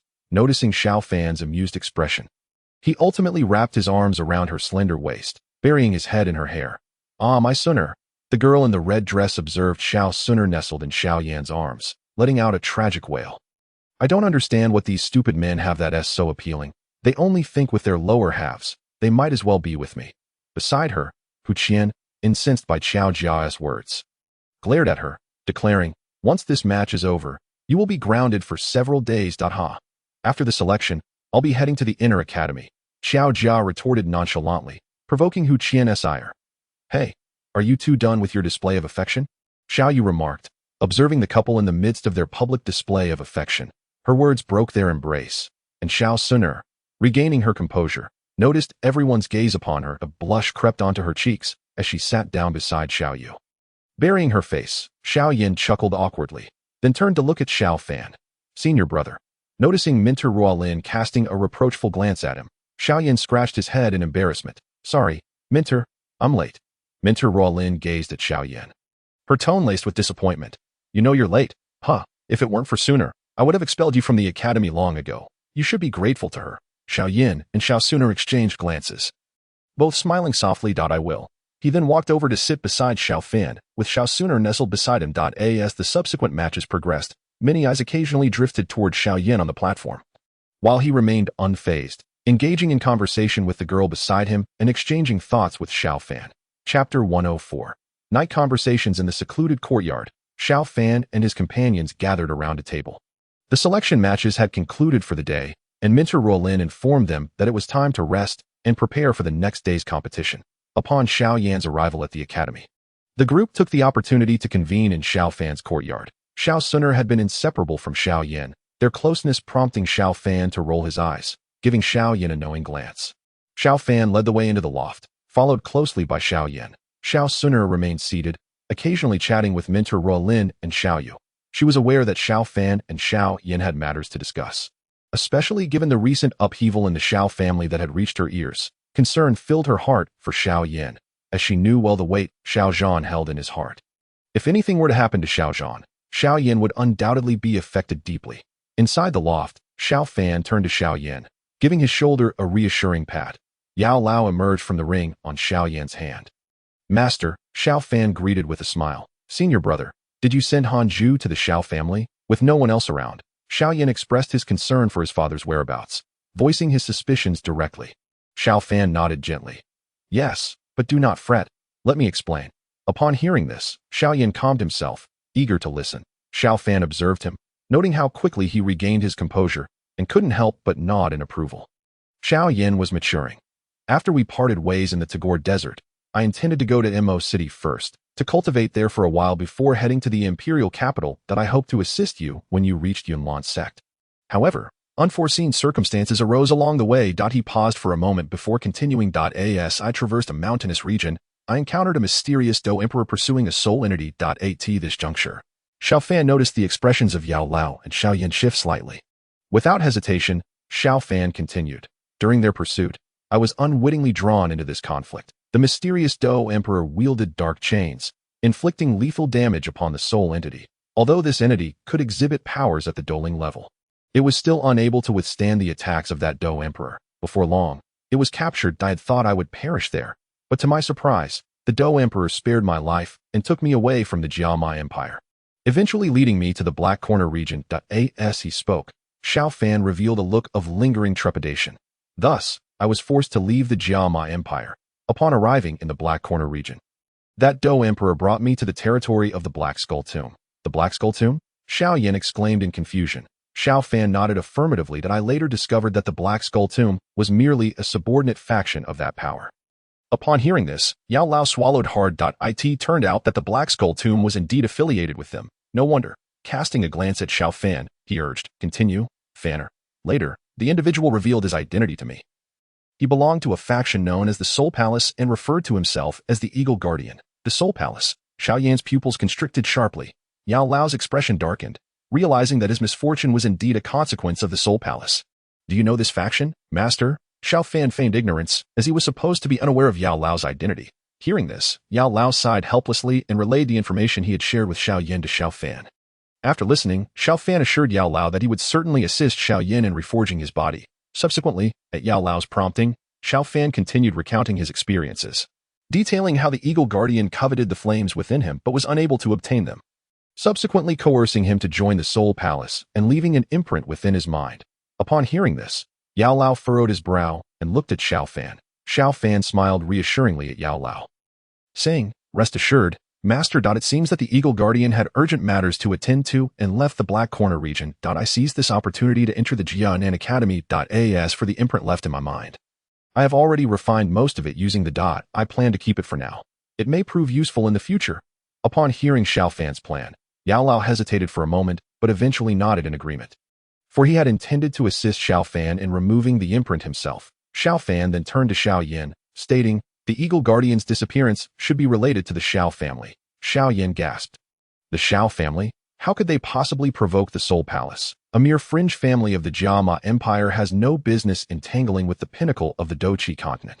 Xiao Fan shook his head and replied, I am not entirely certain of the specifics. I have deduced from his recent actions that the Soul Palace seems to be searching for something belonging to the Xiao family. I suspect they believe it resides with the clan leader, hence their covert abduction. Thus, everything was perfectly elucidated under Xiao Fan's explanation. After concluding, he turned his gaze toward Xiao Yan. This also serves as the reason I suspect the clan leader's disappearance may be related to the Soul Palace.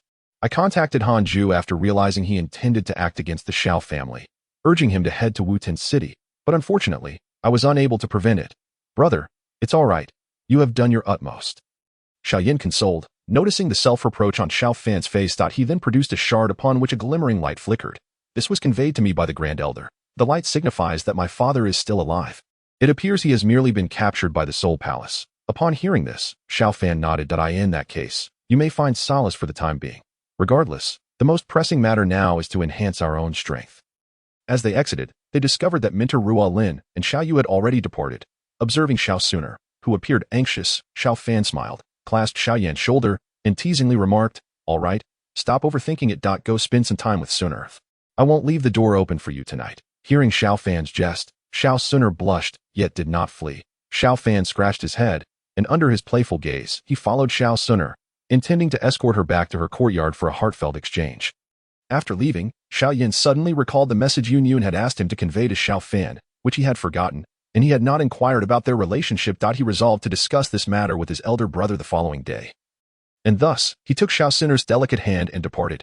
Chapter 105, Battle against Lumu. On the following day, the group arrived early at the martial arts arena. After yesterday's eliminations, only 174 participants remained. If all went well, today they would determine the 50 slots for entry into the inner academy. Not long after Xiao Fan and the others arrived, they spotted Xiao Yan and Xiao Suner approaching hand in hand. Recalling how Xiao Yan had accompanied Xiao Suner the previous night, Xiao Fan grinned and called out loudly to Xiao Yan, "Hey, Xiao Yan, where did you run off to last night? You didn't even return to my place."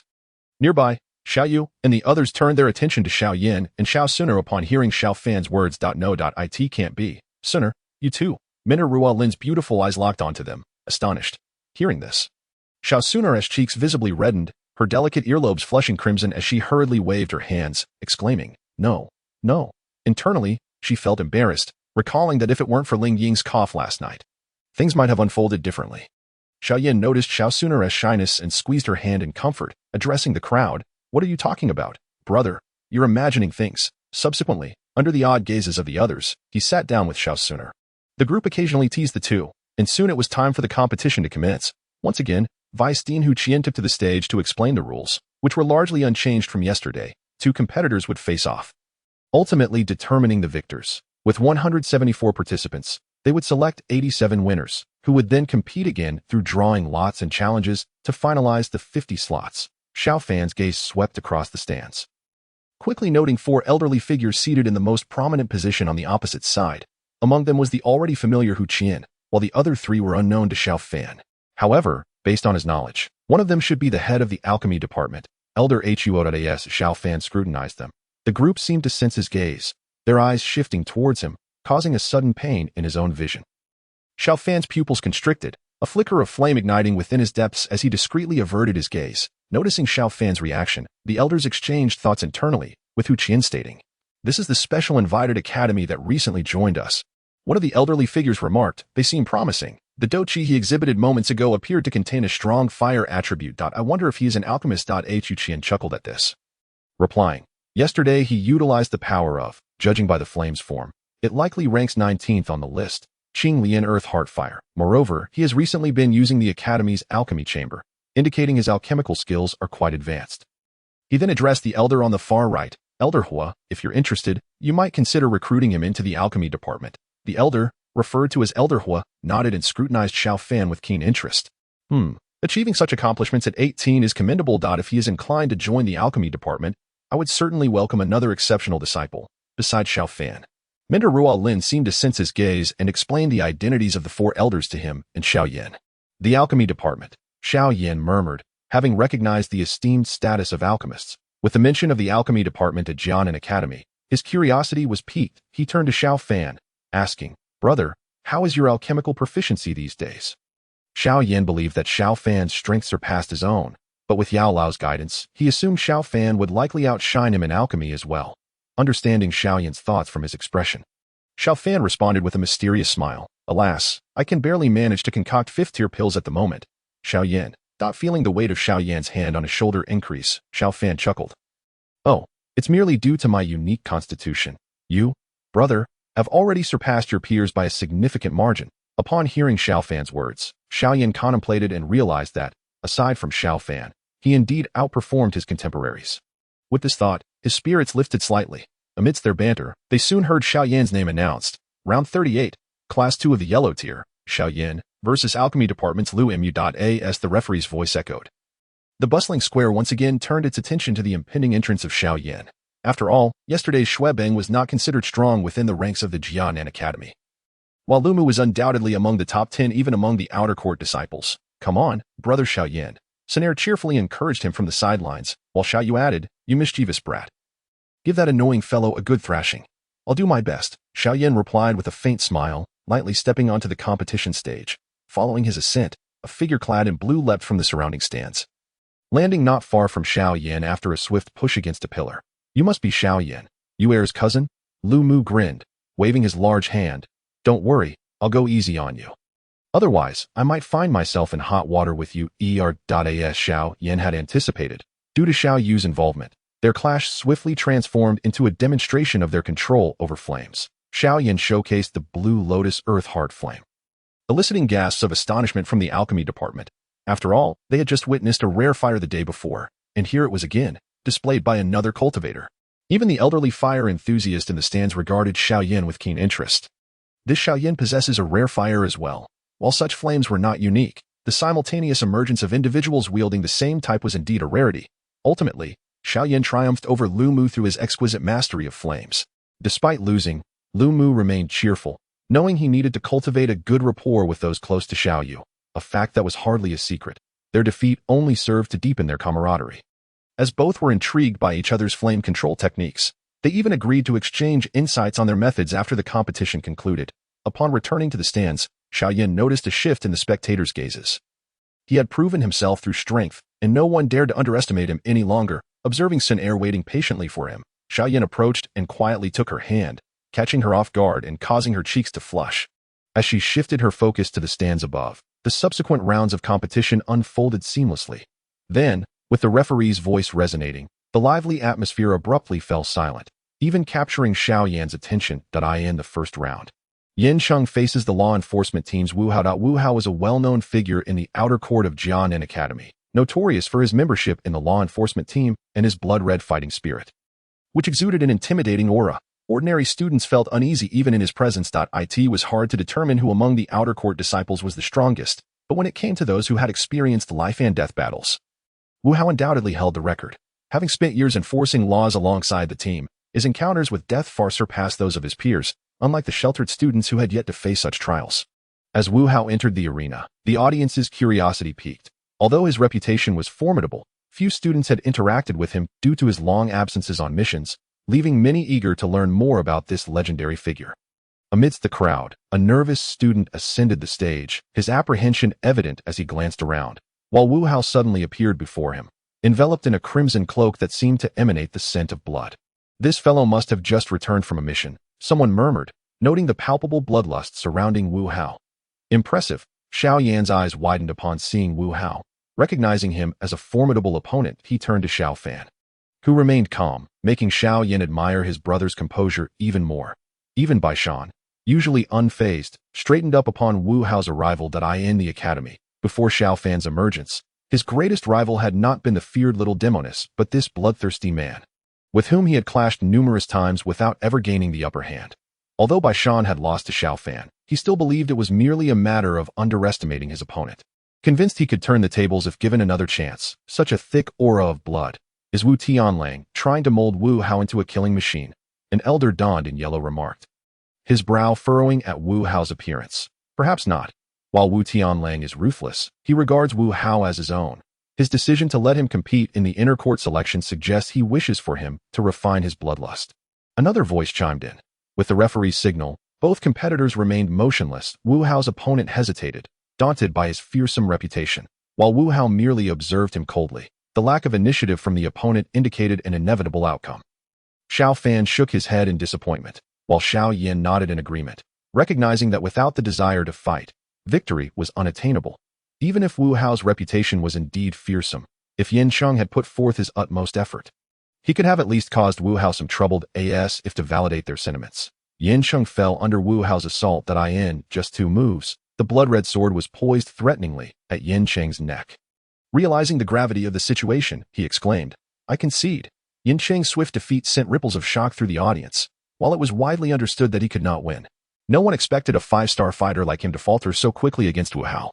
This scene inevitably reminded many of Xiao Yan's earlier triumph over Shuebing. Wu Hao, and you are quite similar, Xiao Fan remarked, glancing at Xiao Yan with a smile. Your Xin heavy ruler and his blood-red sword are both heavy weapons. Yet neither of you lacks speed. You excel in both power and agility. Indeed, he is a formidable adversary, Xiao Yan conceded.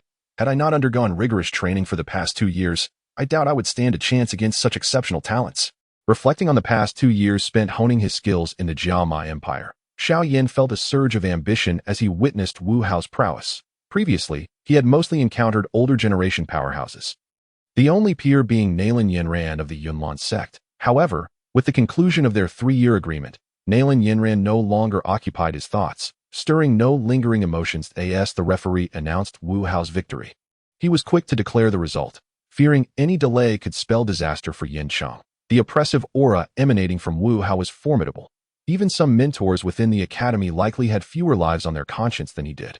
Despite his victory, Wu Hao did not leave the stage. Instead, his indifferent gaze scanned the stands, finally settling on the second class of yellow-tier students. Xiao Fan nudged Xiao Yan with a grin. Teasing.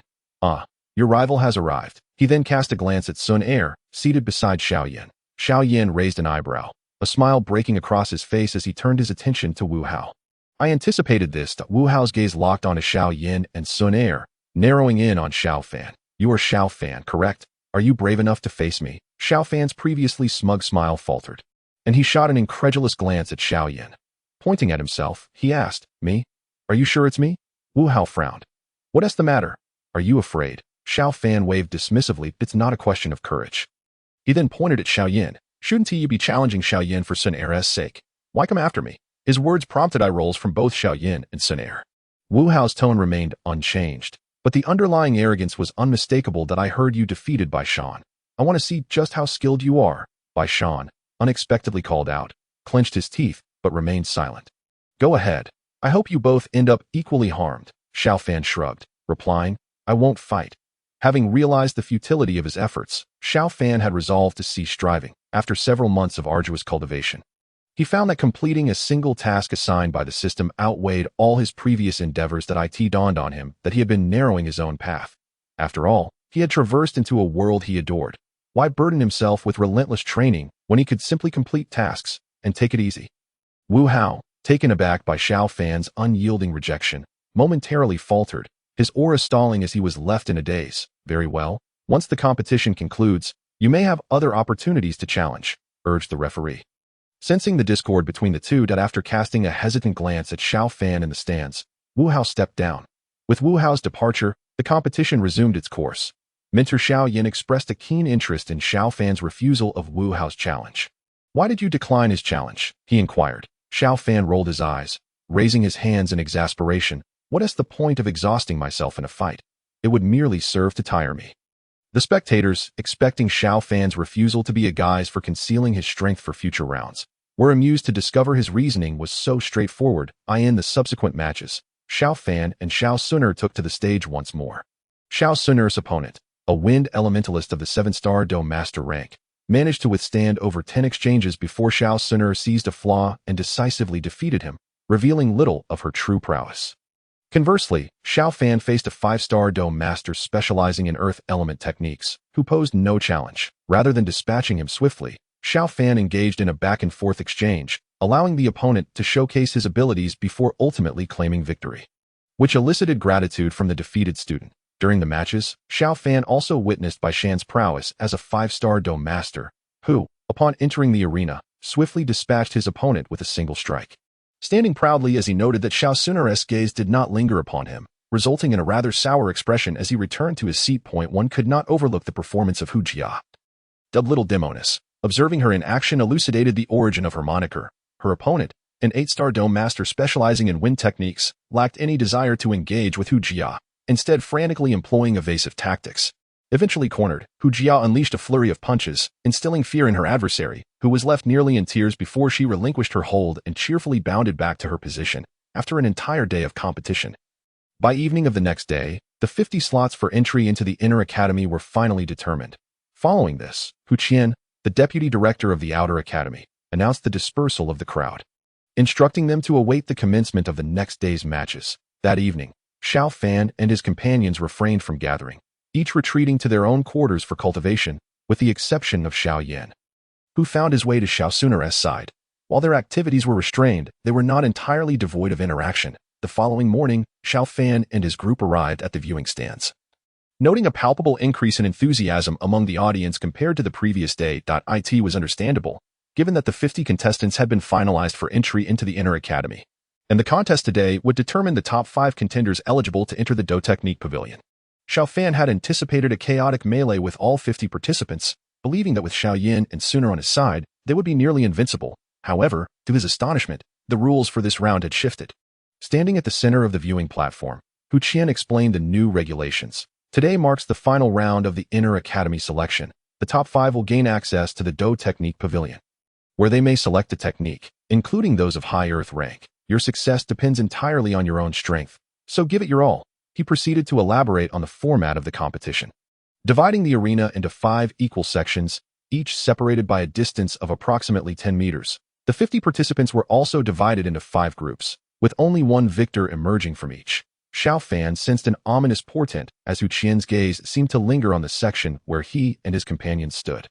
As Hu Qian continued, each group will consist of 10 participants, and there are no rules. With those words, Xiao Fan comprehended Hu Qian's intent. The realization struck Xiao Yan, Bai Shan, Hu Jia, and others as well, their expressions darkening.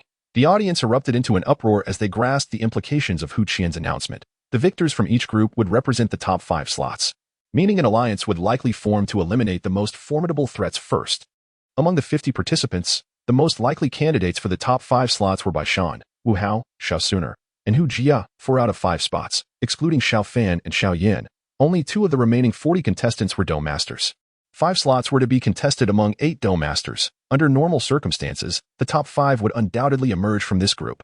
However, with the new format of segmented combat, the Dou masters could be eliminated by the alliance of the Dou fighters, providing them a chance to enter the Dou Technique Pavilion. The announcement left everyone astounded. Is it truly wise for Hu Qian to implement such rules? Murmured the elderly fire master to his companions.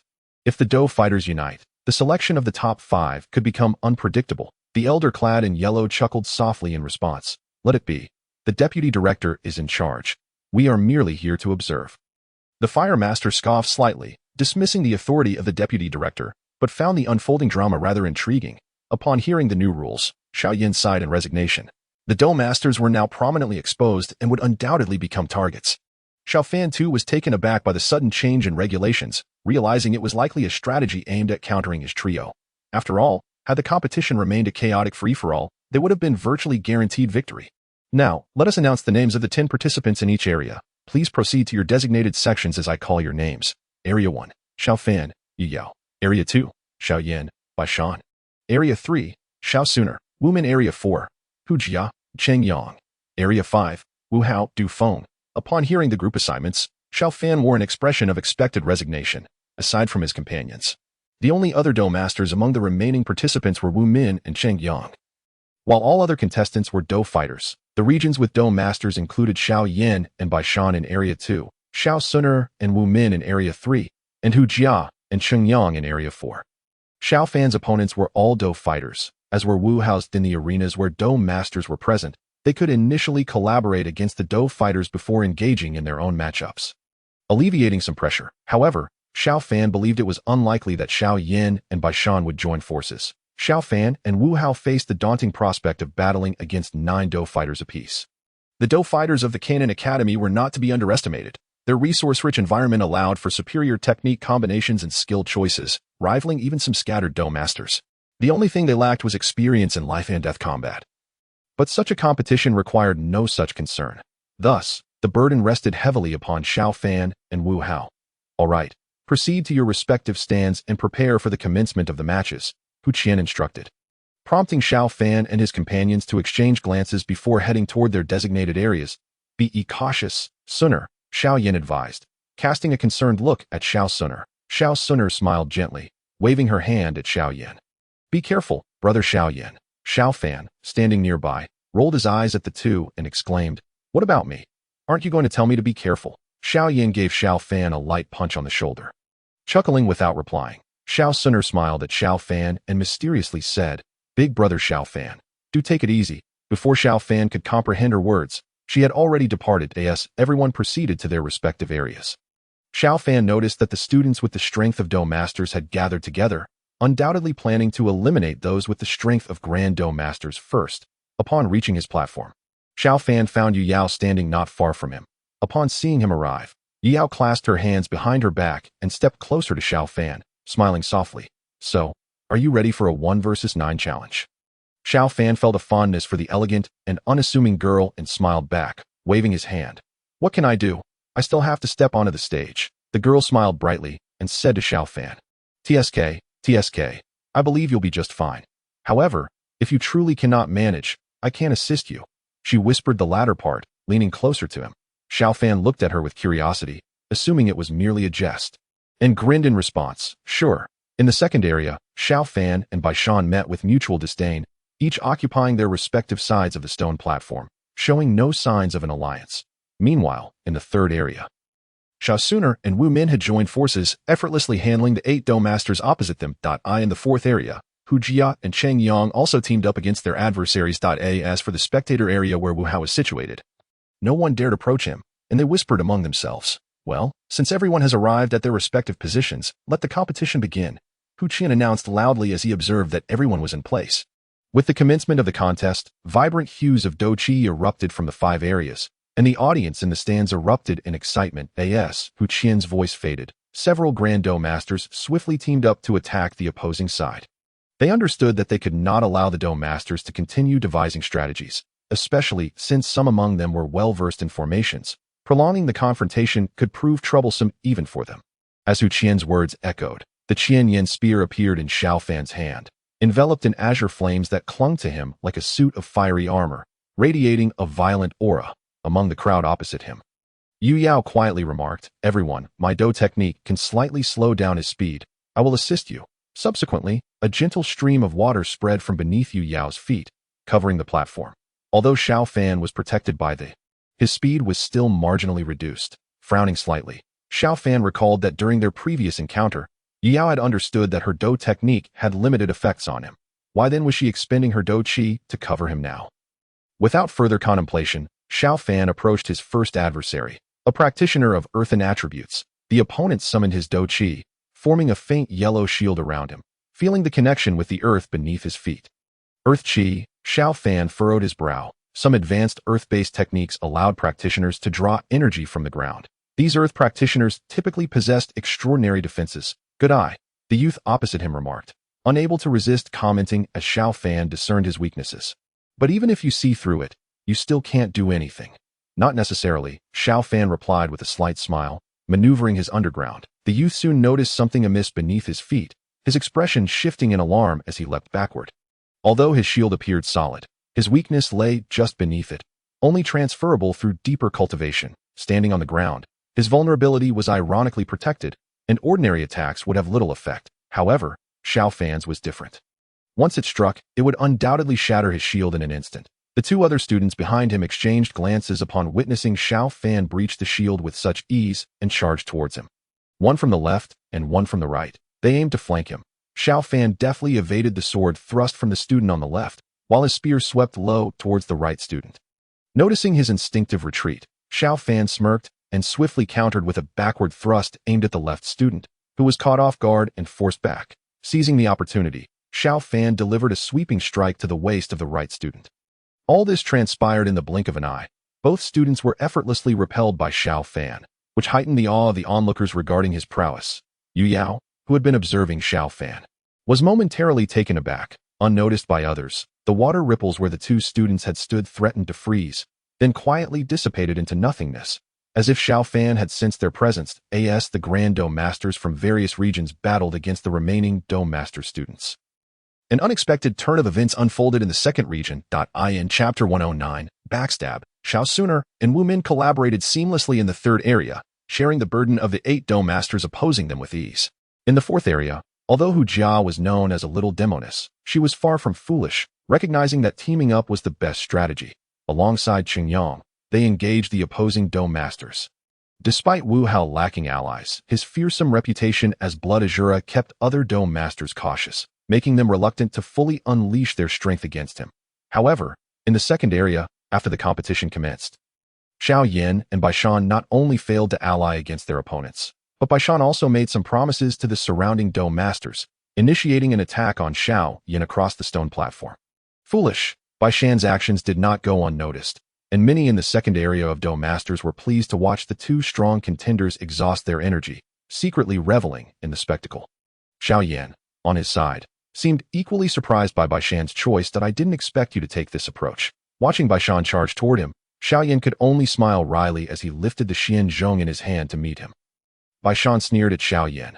"Only the strong deserve sooner. You are unworthy." Hearing Baishan's words, Xiao Yan remained silent, not wishing to engage in direct combat first, to avoid allowing others to take advantage. It wasn't that he feared Baishan. If Baishan sought a confrontation, Xiao Yan had no objections.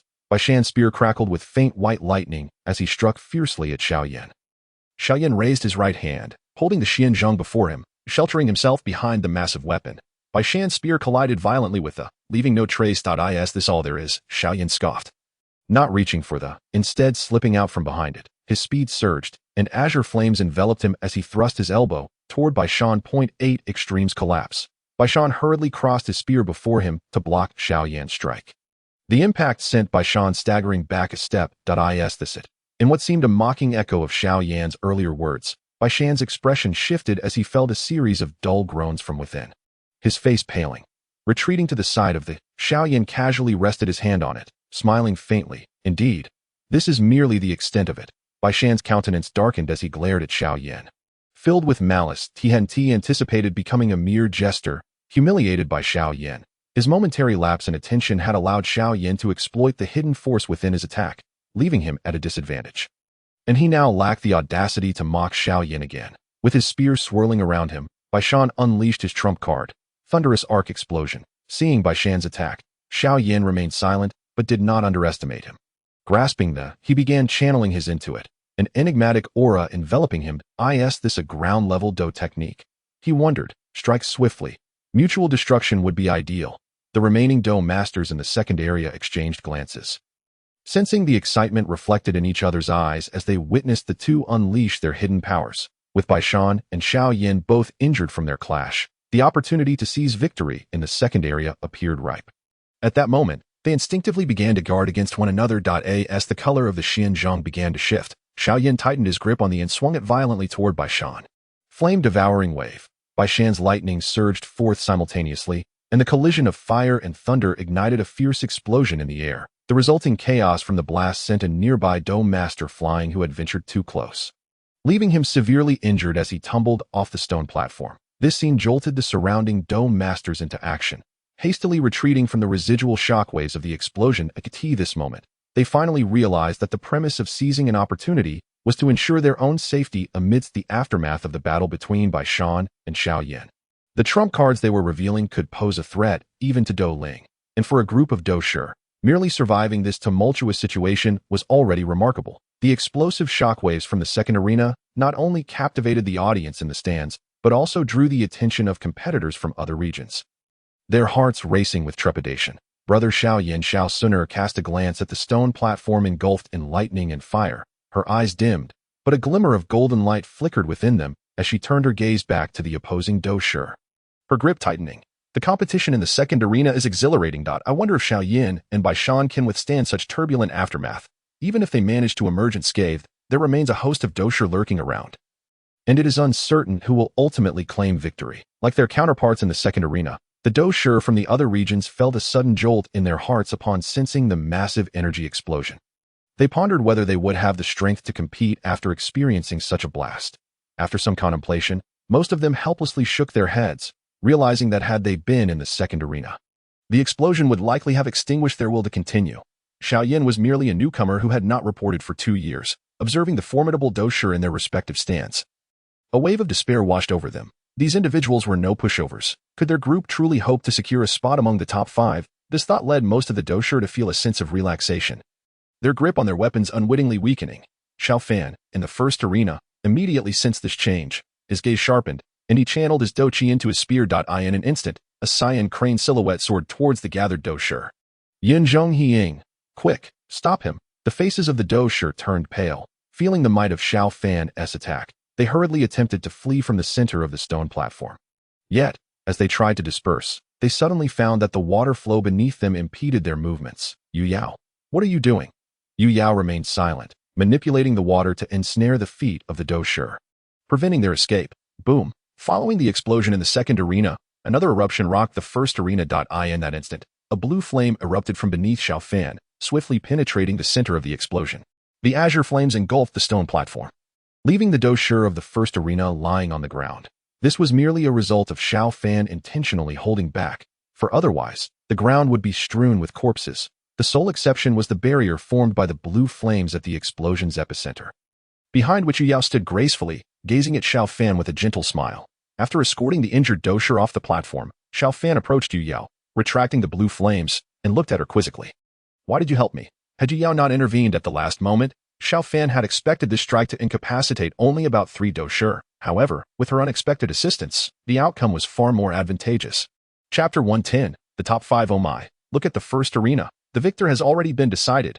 Ignoring the audience's enthusiastic shouts, Yu Yao approached Xiao Fan with her hands behind her back, her long strides graceful. Observing Xiao Fan's bewildered expression, she smiled softly, surprised. Indeed, quite surprised. Xiao Fan nodded, curiosity evident in his gaze. Why? Because you were quite handsome. Xiao Fan was taken aback by this unexpected response, seeing him momentarily stunned. Yu Yao chuckled and said, Didn't I ask you last time if you had a girlfriend? You said you didn't. Did I say that? Xiao Fan replied, perplexed. Yu Yao disregarded his question, walking directly to the edge of the stand and sitting down, her legs dangling lightly in the air. That moment, Xiao Fan felt an inexplicable urge to push her off the stand to claim victory, yet he found himself sitting next to her instead. Watching the ongoing battles in other regions, noticing Xiao Fan sitting beside her, Yu Yao's lips curled into a slight smile. However, feeling the space between them, she shifted closer, leaning against him before turning her attention back to the matches. A remarkable scene unfolded in the arena. While the other stands were filled with fierce combat, the edge of the first arena featured a man and a woman sitting leisurely, enjoying the spectacle of others battling. Are they really here to compete? Xiao Yu looked at the first arena in astonishment, then turned to ask Ruo Lin beside her. Ruo Lin was equally perplexed. The atmosphere in the first arena was decidedly unusual. Isn't that the young lady from the Yu family? A yellow-robed elder beside Hu Qian turned to Hu Qian, his tone laced with certainty. Indeed. Hu Qian observed the two sitting at the edge, his expression complex. He pondered how such a long-standing family could have fallen so far. The yellow-robed elder scoffed disdainfully. In a vast family, time can erode its foundation. Even if it doesn't decline, it becomes stubborn and inflexible. Xiao Fan couldn't fathom why he had sat down beside her, yet he sensed that beneath the seemingly carefree demeanor of the girl before him, she was suppressing something. Ding! A new task was triggered. The Grief of the Moon. Task rewards. Earth-level superior Dou technique. Moon Shadow. Dou Qi value 500, source currency 7,000. Xiao Fan. He was bewildered by the unexpected task, especially with such generous rewards. Yet there were no clear indications of success or failure. Curiously, he turned to glance at Yu Yao, whose beauty was striking, easily ranking among the top 5 he had encountered. Moreover, her aura was distinctly unique. Although she appeared gentle and delicate, there was a hint of pride in her demeanor. Seemingly sensing his gaze, Yu Yao turned to him, her light blue eyes sparkling with mirth as her lips curved upward. Do you find me beautiful? Xiao Fan nodded. A beauty like the moon, appearing amidst the dark clouds, enhances her allure. It is said that one should not harbor resentment over the cycles of the moon. Yu Yao's smile widened, and she softly remarked, It has been a long time since I felt this happy. The two sat at the edge of the platform, engaging in light conversation, while the battles raged on nearby. In the second arena, as the explosive shockwaves dissipated, Bai Shan lay on the ground, much like when he had been defeated by Xiao Fan, his face a mask of disbelief. Xiao Yan pivoted the heavy ruler in his hand, sweeping it towards the remaining Dou. In the third arena, with the combined efforts of Xiao Suner and Wu Min, the Dou were quickly dispatched. In Wu Min, realizing the disparity in strength, conceded defeat soon after. In the fourth arena, Hu Jia and Cheng Yang effortlessly overcame their opponents, even against Lu Mu and two other capable doshur. Thanks to their excellent teamwork, leading Cheng Yang to surrender, recognizing that he was outmatched. In the fifth arena, Wu Hao fought like a madman, his blood-colored doqi amplifying his killing intent, causing two timid doshur to submit without a fight. While the others found themselves paralyzed with fear, ultimately falling to Wu Hao's prowess. Once the battles concluded, everyone noticed the two seated and conversing in the first arena, their expressions a mix of amusement and confusion. They were left wondering what on earth was happening with those two. Even Xiao Suner appeared somewhat perplexed, exchanging a brief nod with Yu Yao when their eyes met. As the others finally concluded their fights, only Xiao Yan in the second arena remained engaged in combat, having expended considerable effort to confront the other doshur alone after by Shan's depletion.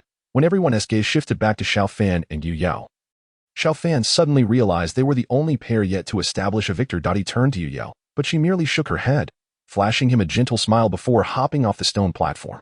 Watching Yu Yao gradually walk away, Xiao Fan had to admit he found her enigmatic, not only regarding her background but also her character. However, he felt a sense of ease in their brief time together. A pleasant respite from the chaos. As for the system-triggered task, the grief of the moon, he speculated it might be related to Yu Yao's family, having noted the connection between her and Xiao Suner earlier. Without delving deeper, Xiao Fan shifted his focus back to Xiao Yan. Sweating slightly, Xiao Yan observed Xiao Fan's match, then glanced at the chaotic scene he had been embroiled in for so long. Sensing something was amiss, upon meeting Xiao Fan's gaze, he shook his head, looking towards Xiao Suner, ignoring Xiao Fan's expression of helplessness. After all, it felt as though Xiao Fan was merely playing a charade. Leaving Xiao Yan, who had fought fiercely in 2 rounds, feeling an imbalance in his heart, the top 5 victors were Xiao Fan, Xiao Yan, Xiao Suner, Hu Jia, and Wu Hao. Hu Qian noted that the battles in the arena had concluded. He cleared his throat, and his resonant voice echoed throughout the martial arts arena. Minter, they have all entered the top 5. In the stands, Xiao Yu, brimming with excitement, embraced Rolin, her voice laced with astonishment. Indeed, the Xiao family has made quite a splash. Despite suppressing her emotions, Ruo Lin's joy was palpable. After all, 3 participants from her cohort had secured spots in the top 5, which thrilled her immensely. Chapter 111. Victory. After the top 5 had been determined, the subsequent matches did not commence immediately. Having just concluded a fierce contest, a brief respite was deemed necessary. The ranking matches for the top 5 were scheduled for the afternoon. So everyone first enjoyed a hearty lunch before returning to the arena. The ranking matches were straightforward, with opponents decided by drawing lots. As one contestant was automatically advanced, there was 1 vacant spot, allowing the one who drew it to progress to the next round. The remaining 4 would face off in pairs to vie for the top 3 positions. The top 3 would compete in this manner to ultimately determine the champion. As the time approached, Hu Qian stood at the center of the arena, holding a box, and announced to the crowd, "Inside this box are 5 slips of paper, each bearing the name of one of you. I will draw randomly. The first and second drawn will compete against each other, the third and fourth will face off, and the 5th, who does not get drawn, will advance directly to the first round." Upon hearing the rules announced by Hu Qian, Xiao Fan was somewhat taken aback, as he had expected to draw opponents himself, but Hu Qian had streamlined this process, under the watchful eyes of the assembly. Hu Qian drew the first slip and casually glanced at it before proclaiming, "Xiao Fan." As the cheers erupted from the crowd, Hu Qian smiled and drew another slip, announcing, "Wu Hao." He then continued with the names of Xiao Yan and Hu Jia, concluding that Sun Er would automatically advance in the first round without contest. Following this, Xiao Fan and Wu Hao stepped onto the competition stage once more, observing Xiao Fan across from him. Wu Hao's face lit up with the thrill of facing an opponent. Licking his lips, he addressed Xiao Fan.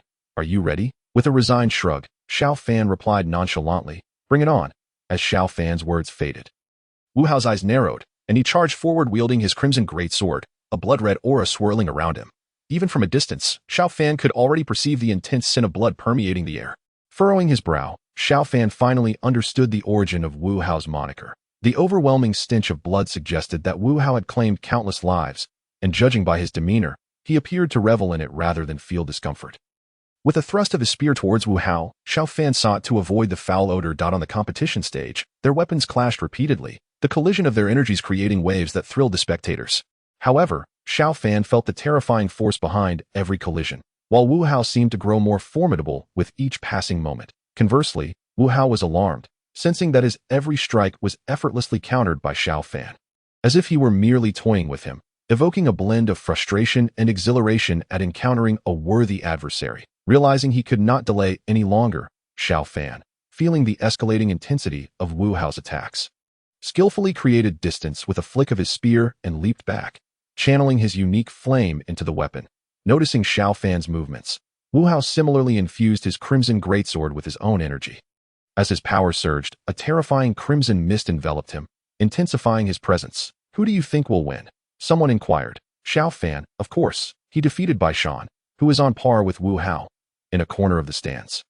Bai Shan, initially a quiet observer, felt his ire rise as he overheard his name being mentioned. He scanned the crowd with a cold glare, but, overwhelmed by the sheer number of spectators, he could not pinpoint who had invoked his name, settling instead into a sullen silence as he watched Xiao Fan, resentment flickering in his eyes. "That strike from my senior brother is formidable," remarked Xiao Yan, seated beside Xiao Sun, as he sensed the power emanating from Xiao Fan.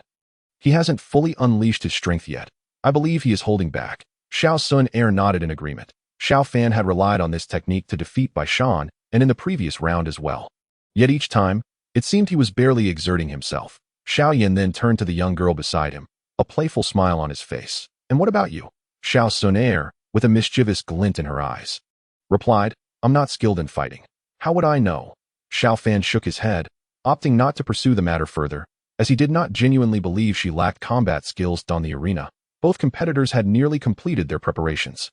Wu Hao gripped his crimson greatsword tightly and swung it fiercely towards Xiao Fan. Bloodcleave, a massive wave of crimson energy sliced through the air, aimed directly at Xiao Fan, who responded with a graceful motion akin to his previous battle with Bai Shan. The ethereal crane shadow he conjured shattered the blood-red blade, its vibrant form radiating brilliance just before Wu Hao. With a thunderous explosion, Wu Hao was sent staggering back several paces, his once pristine crimson robe now tattered and hanging like rags upon him. In contrast, Xiao Fan remained composed, standing resolutely in his original position. Xiao Fan is so impressive, he simply must claim first place. Have you noticed? Whether facing Bai Shan or Wu Hao, Xiao Fan appears unfazed. Wu Hao, though not severely injured, looked disheveled, and seeing Xiao Fan, who remained remarkably composed, a sense of helplessness washed over him. Was the disparity truly this vast? His most adept techniques had barely disturbed Xiao Fan's equilibrium. "You truly are a monster," Wu Hao muttered, shaking his head in resignation before declaring loudly, "I concede." With Wu Hao's concession, the referee promptly announced the result, and the surrounding mentors escorted Wu Hao away to tend to his injuries. As each of them was a precious talent for the academy, deserving of care. Waving off the healing mentor approaching him, Xiao Fan returned to the stands and sat beside Xiao Yan. "It's your turn now." He nodded at Xiao Yan, indicating the already summoned Huojia. Xiao Yan smiled, acknowledging with a nod to Xiao Sun before dashing towards the competition stage. Upon his arrival, Huojia assessed him and remarked on the stakes of their duel, implying that the loser would yield to Xiao Sun. Xiao Yan chuckled, shaking his head, but soon understood why the academy referred to her as the Little Enchantress when Huojia's fists were revealed. Their battle was fierce. Huojia's punches were no laughing matter, having likely bested half the academy's students. Thus, when observers noted that Xiao Yan could hold his own against her, even managing to push her to the edge of the stage after losing his Xian heavy ruler, the crowd found the match exceptionally thrilling. Ultimately, relying on his agility and the unique properties of his flame, Xiao Yan cornered Huojia and sent her tumbling off the stage, securing victory.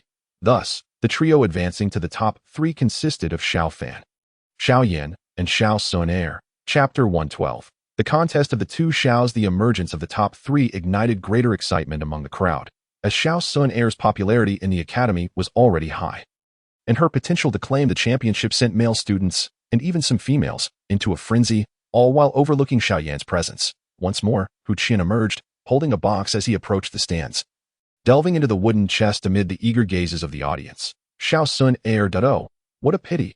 Sun did not receive a bye. Xiao Yan. Oh, even more thrilling. Sun, please defeat Xiao Yan and trample him underfoot. He is unworthy of you. As Hu Qin announced the names drawn, excitement surged among the students, their cheers laced with a hint of malice towards Xiao Yan. Then, under the watchful eyes of the audience, Xiao Sun slowly rose, her elegant voice, imbued with energy, resonating throughout the arena. I concede. A moment of stunned silence swept through the crowd before a wave of uproar ensued. Xiao Yan, taken aback by Xiao Sun's unexpected concession, shook his head in disbelief and turned to the girl beside him. Ruolin. Xiao Sun placed a finger on Xiao Yan's lips, her playful smile captivating him as she said, "Go ahead, Brother Yan." She then turned her gaze toward Xiao Fan. "Brother Fan, do your best." Xiao Fan, astonished, remarked, "Oh, I didn't expect Ruolin to show concern for me." Exchanging a knowing glance with Xiao Yan, they simultaneously launched themselves towards the competition stage. Upon the grandstand, an elder clad in yellow robes cast a sidelong glance at the grinning Hu Qian beside him and remarked coolly, "Do those slips of paper truly bear names?" Hu Qian smiled back. Producing a pen to inscribe the names of Xiao Yan and Xiao Sun onto a previously blank piece of paper, after a moment of contemplation, he added Xiao Fan's name as well. "Do the other two need to be written?" The elder in yellow responded with silence. Simultaneously, Xiao Fan and another arrived on the competition stage. Ignoring the gazes from the audience above, they exchanged glances. Suddenly feeling as though they were once again under the guidance of the medicine elder, engaged in a sparring match, the old routine. Indeed, without any verbal exchange or formal initiation, as the referee's voice echoed.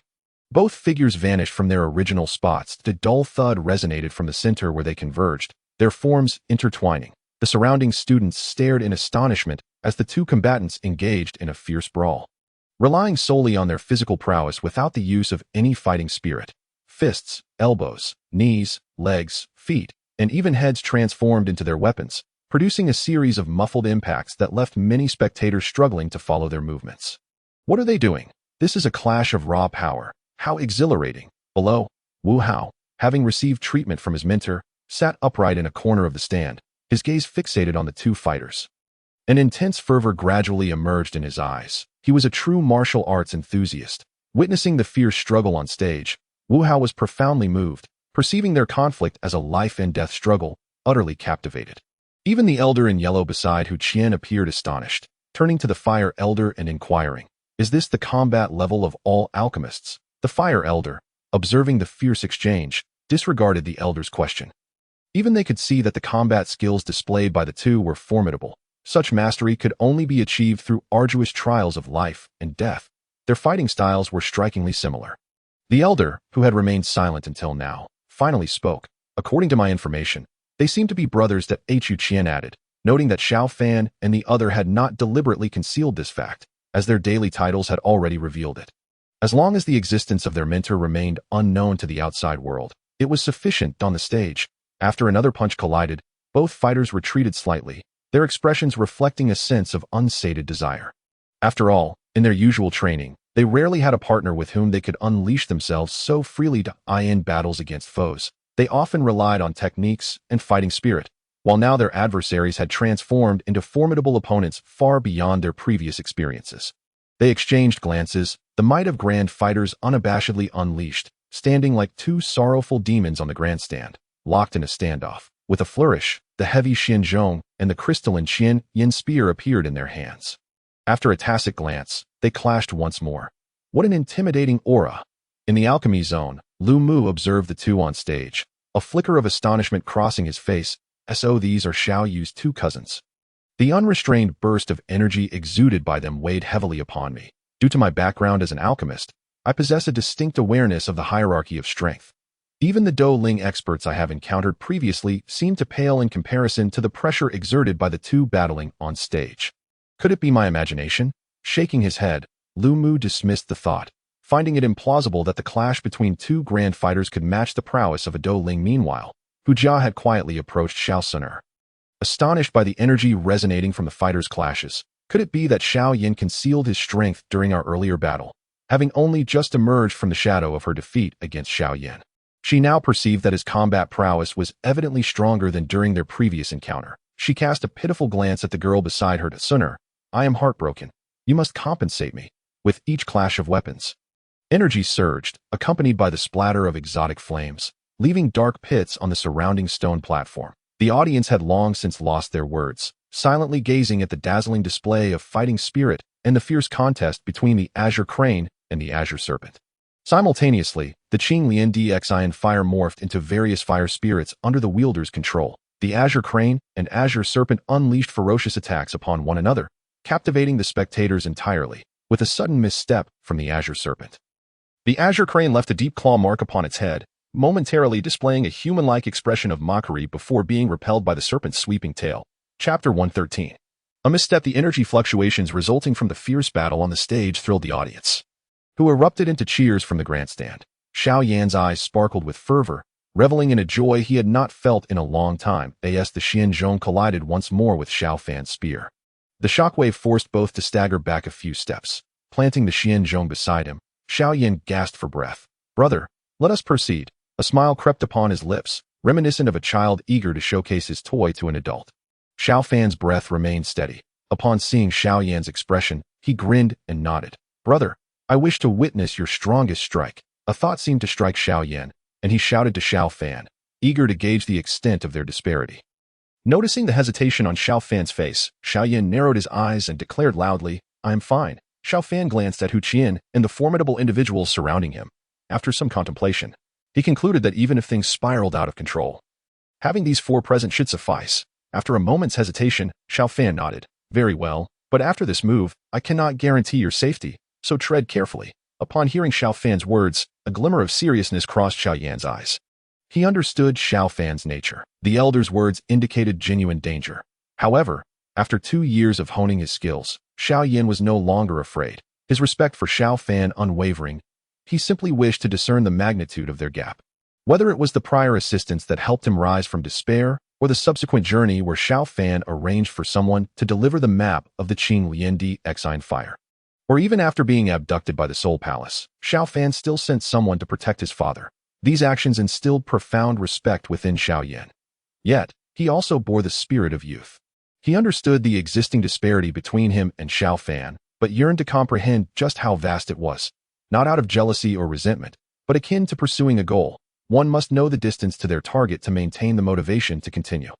Deep within the recesses of his ring, the medicine elder's face reflected a blend of kindness and concern. Having spent the most time with Xiao Yan, he could discern the young man's deep admiration for his brother. However, the trials endured to reach his current state naturally compelled him to prove his own strength. As for his other disciple, despite his mysterious origins, the medicine elder sensed that his concern for Xiao Yan was genuine. Igniting his curiosity about the impending battle between the two, their conversation had not gone unnoticed by the audience surrounding the grandstand. "I wonder about your strength, brother Xiao Fan."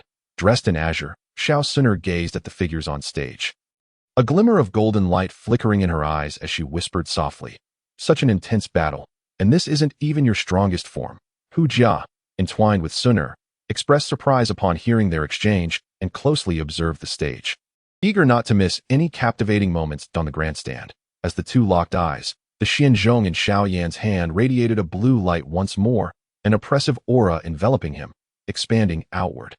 This is the true power of Earth-tier techniques. Can Xiao Fan withstand this? Xiao Yan had likely been holding back until now, and the suffocating energy made the previous skirmish feel like a child's play.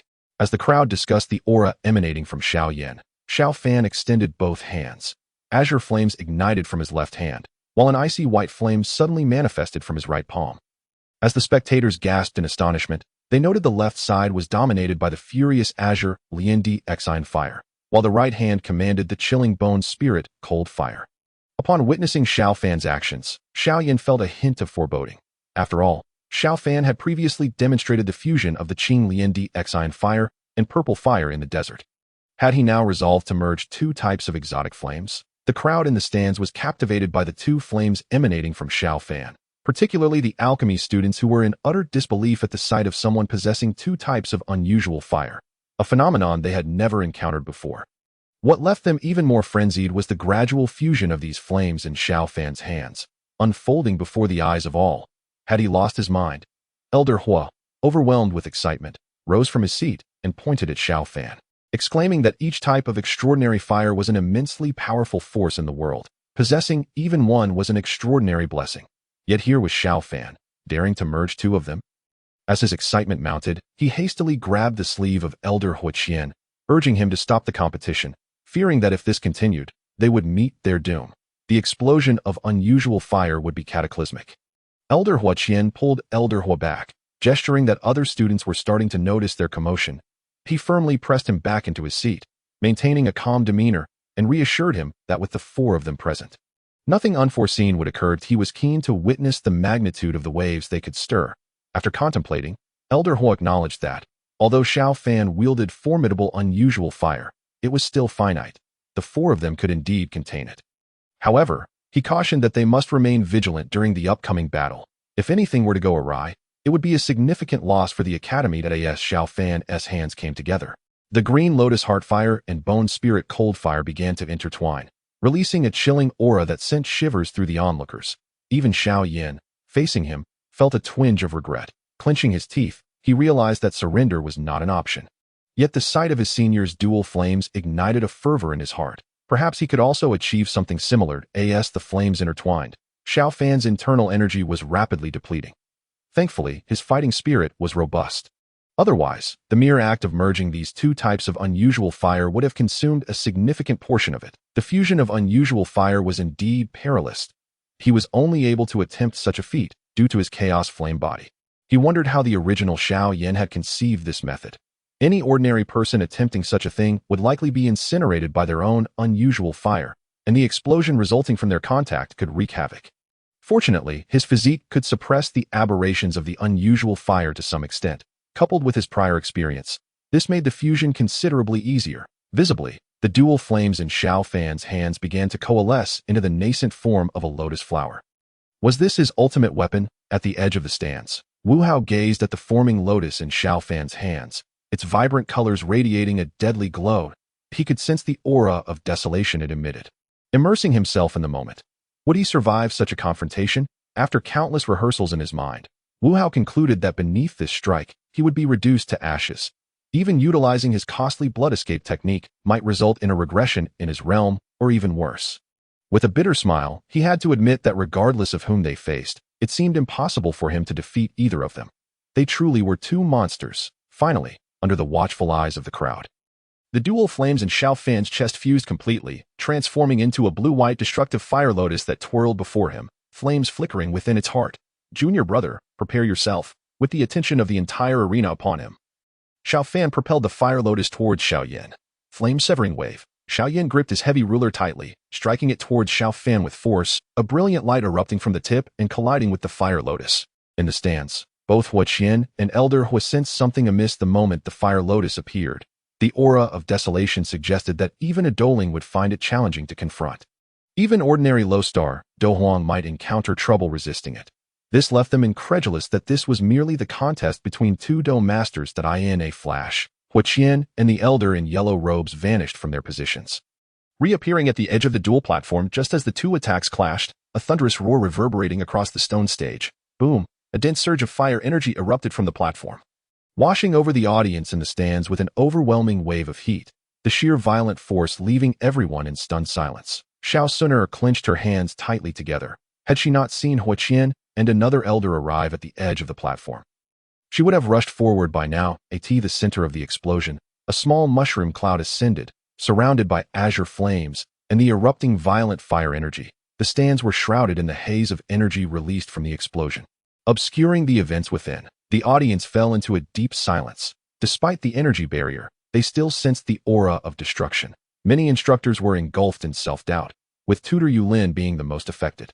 Were those two truly my students? She struggled to reconcile the sight before her with the boy who had, just 2 years prior, barely managed to endure 20 strikes under her tutelage for a holiday. Now, he displayed a strength that even Douling would not dare to underestimate. Of course, she was unaware that Xiao Yan had engaged in a perilous underworld transaction in the Black Corner region. Having countered attacks from Do Wang and Do Huang, the audience remained quiet, perhaps stunned by the shockwave, waiting for the appearance of the two young men. After all, most of the students in the stands were ordinary. Those who had advanced to Do Master were already at the pinnacle of the Outer Academy. The magnitude of the explosion they witnessed only intensified their admiration for the two in their eyes. The outcome of the match mattered little. Whether Xiao Fan or Xiao Yan emerged victorious, both were insurmountable figures, the greatest legends of the Outer Academy. Chapter 114.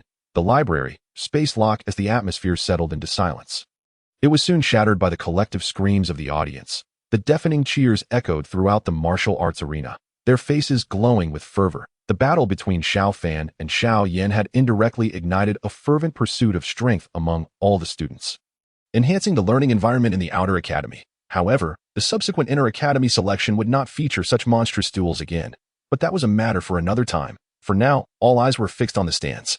As the dust cleared, two indistinct figures emerged in the gaze of the crowd. Xiao Fan, Xiao Fan, Xiao Fan. Upon seeing that both were unharmed, the audience erupted in a chorus of cheers for Xiao Fan. He offered a slight bow to the stands before stepping beside Xiao Yan, noticing his pale complexion and smiling gently. How are you feeling? Xiao Yan shook his head, forcing a smile to indicate he was fine. Had it not been for Vice Principal Hua Qian intervening during the explosion to protect them, both might have been flung away by the unleashed energy, and Xiao Yan had felt a deathly threat in that moment. Pale-faced, Xiao Fan patted Xiao Yan's shoulder, expressing a sense of helplessness. I haven't fully mastered that move yet, which is why I couldn't rein it in. This is why I advised you to be cautious. Shaking his dizzy head, Xiao Fan sighed. I need to get some rest. That strike took a significant toll on my spirit energy. Wu Qian soared into the air, signaling for the students to quiet down before announcing. In this inter-academy selection, the champion is Xiao Fan. All students may return to their dormitories to rest. The top 5 will reconvene in 3 days at the Dou Technique Pavilion. Ding! Inter-academy selection champion, completed. Task reward, Dou Chi 200, source currency 3000, direct promotion to 5th rank alchemist, Dou Technique, GoldenEye. Upon returning to the yellow tier class 2 area, cheers erupted from the students for them. In the distance, Xiao Suner rushed to Xiao Yan's side, taking him from Xiao Fan's hands, casting a fleeting glance at him. Uncertain if it was merely his imagination, Xiao Fan felt a chill rise when she looked at him. Xiao Suner entwined her arm with Xiao Yan's as they walked back. And just as Xiao Fan was taken aback, Yu Yao approached him, offering a gentle smile. Congratulations on securing first place. Yes, I must thank you. Yu Yao shook her head, pouting slightly. Had I known you were this strong, I wouldn't have needed to assist you. Xiao Fan countered. Strength and the need for help are 2 different matters. Yu Yao tilted her head to regard him, while Xiao Fan averted his gaze. Fatigue evident in his eyes. I need to rest now. The expenditure has been considerable. As she gazed at Xiao Fan's receding figure, Yu Yao bit her lip before finally making her way back to her dormitory. Upon returning, Xiao Fan immediately lay down on his bed and opened the system panel, claiming all his rewards. Ding! Dou Chi value 200. Ding! Congratulations to the host for advancing to a 5th rank alchemist. Ding! Source currency 3000. Xiao Fan's Dou Chi value surged from the original 673 to 873, elevating his strength to the realm of an 8-star Great Dou Master. The arduous training he had endured for the alchemist realm had effortlessly culminated in his promotion to 5th rank alchemist, requiring no further effort on his part. Indeed, the system's rewards were exceptionally gratifying. Choosing not to examine the newly acquired Dou techniques immediately, Xiao Fan opted for a restful slumber, awakening only the following morning. After a light meal, he began to explore the new Dou techniques. As he thoroughly read the Golden Eyes technique from the system space, he followed the described circulation route within his body. The energy emanated from the Dou crystal, coursing through his meridians, ultimately reaching his eyes, a complete cycle of redemption. This technique was not for combat, but served as an aid. Mastery was attainable simply by understanding its route and incantation.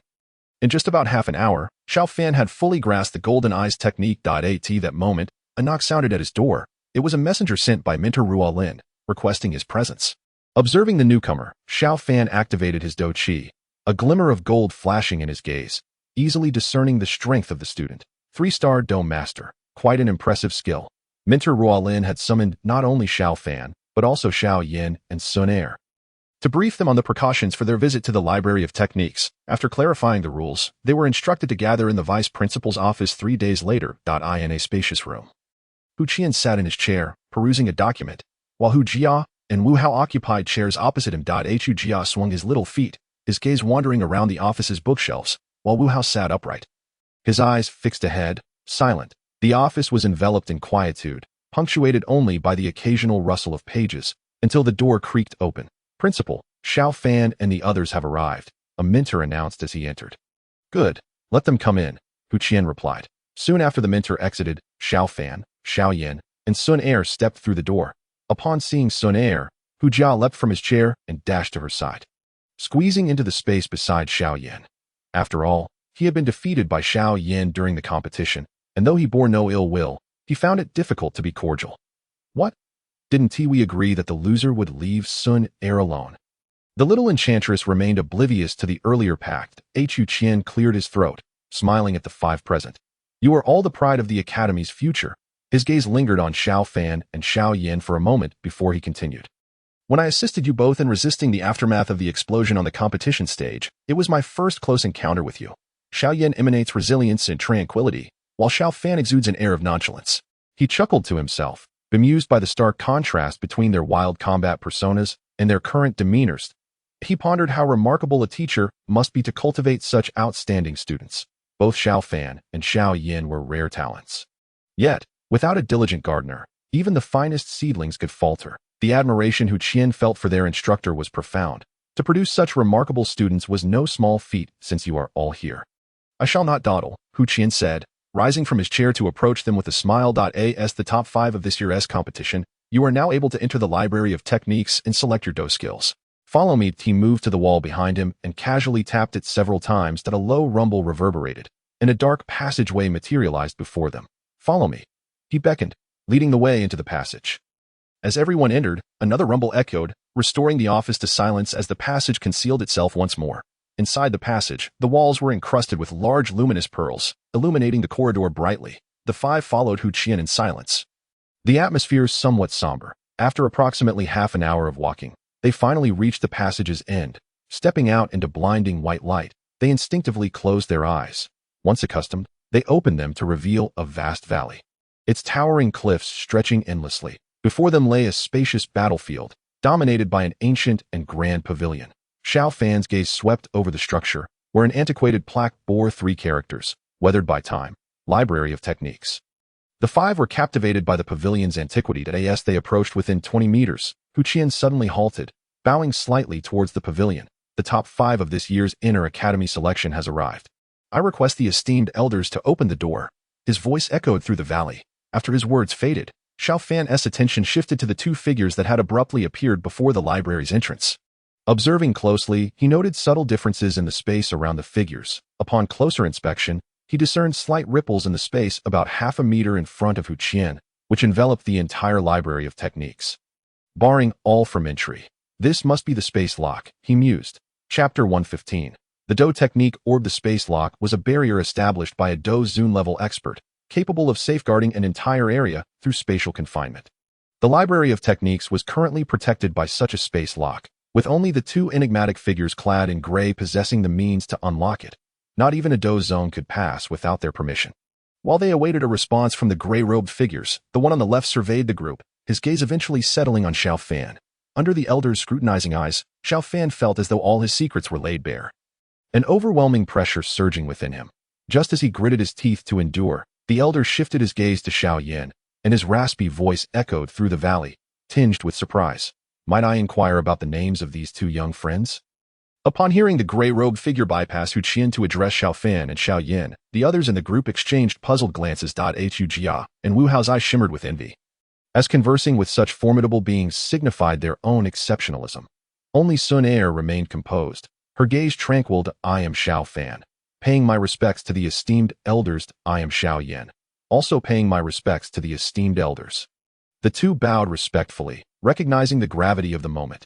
Your physique is quite unique, the gray-robed man remarked, astonished. You possess a strong affinity for fire elements within your body, and your recovery ability is remarkable. Were it not for sensing your identity, I might suspect you were a transformed magical beast. He then turned his attention to Xiao Yan, with a fiery essence akin to a lotus, if I am not mistaken. You must be wielding the Qinglian Earth Heart Fire, ranked 19th on the exotic fire list. Xiao Fan felt a wave of curiosity wash over him. It seemed they had discerned the peculiarity of his physique. Yet the deeper chaos fire remained hidden from their perception. In contrast, Xiao Yan was taken aback. No one had ever recognized his unique fire without him even using it. His respect for the 2 elders soared to new heights. The gray-robed figures nodded at Xiao Fan and Xiao Yan, before redirecting their gaze to Hu Qian, their tone now tinged with approval. This year's students surpassed those of previous years. Hu Qian felt a wave of relief wash over him at the elder's words, smiling as he replied, in that case, I kindly request that you unlock the space locked the pavilion. The 2 gray-robed figures extended their withered hands from their sleeves, intertwining their fingers to form several intricate seals. They pointed towards the rippling space ahead of Xiao Fan and the others. An exquisite rune emanated from the elder's presence, gradually merging into the space before them, until a doorway began to take shape.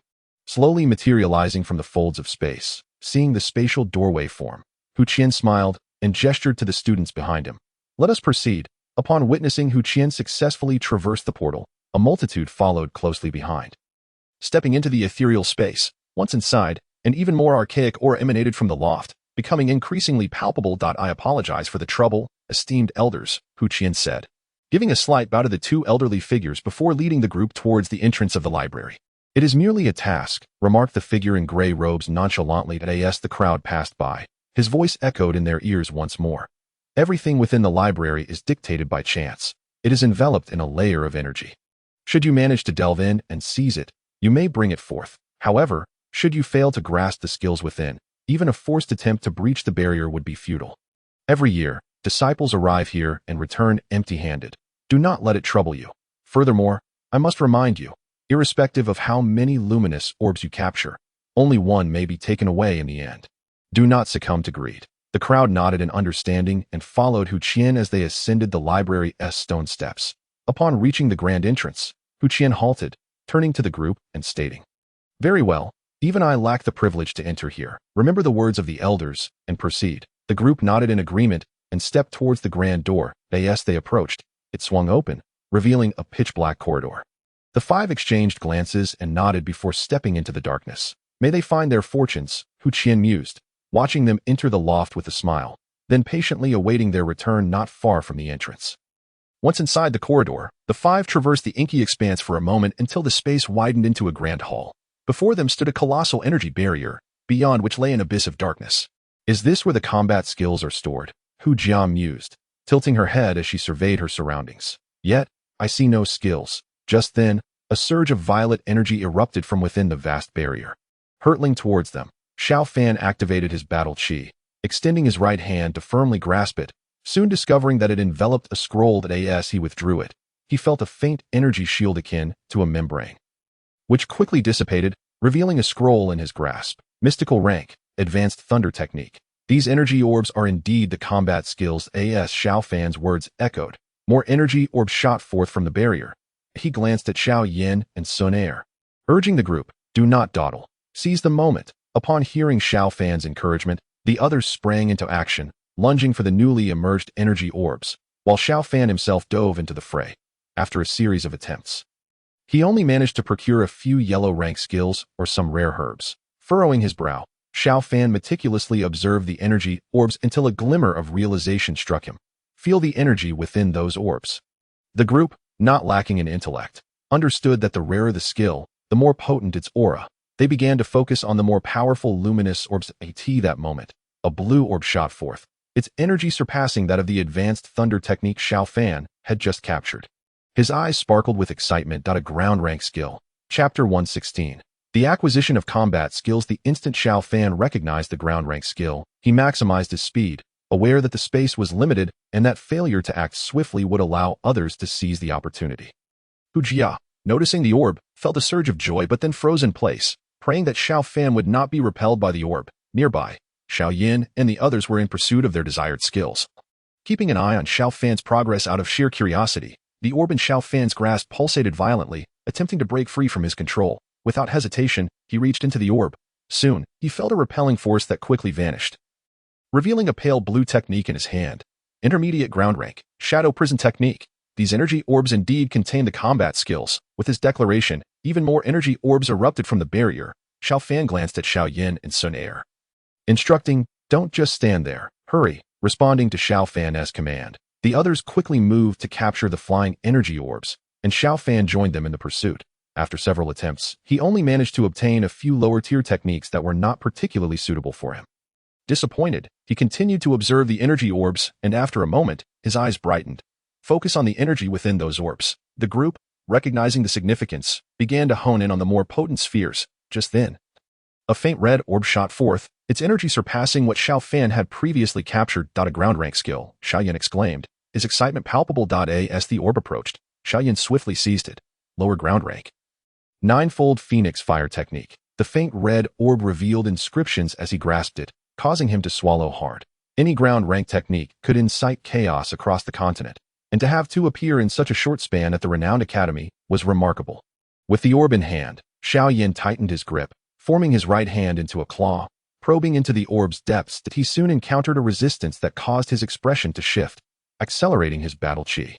He persisted until he finally broke through the barrier. Excitedly, he gazed at the skill he had acquired, gently caressing it. Congratulations, brother Xiao Yan, Sun Er exclaimed cheerfully, drawing closer to celebrate his success. Xiao Yan chuckled, tossing the skill to her.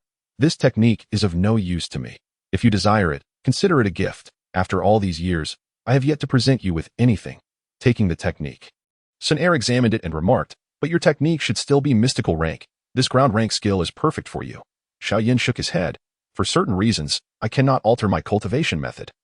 Thus I have no use for it aside from gifting it to you. If you do not wish to keep it, feel free to discard it. At that moment, Xiao Fan approached them, adding, after all these years. He finally thought to gift you something, Sun Er.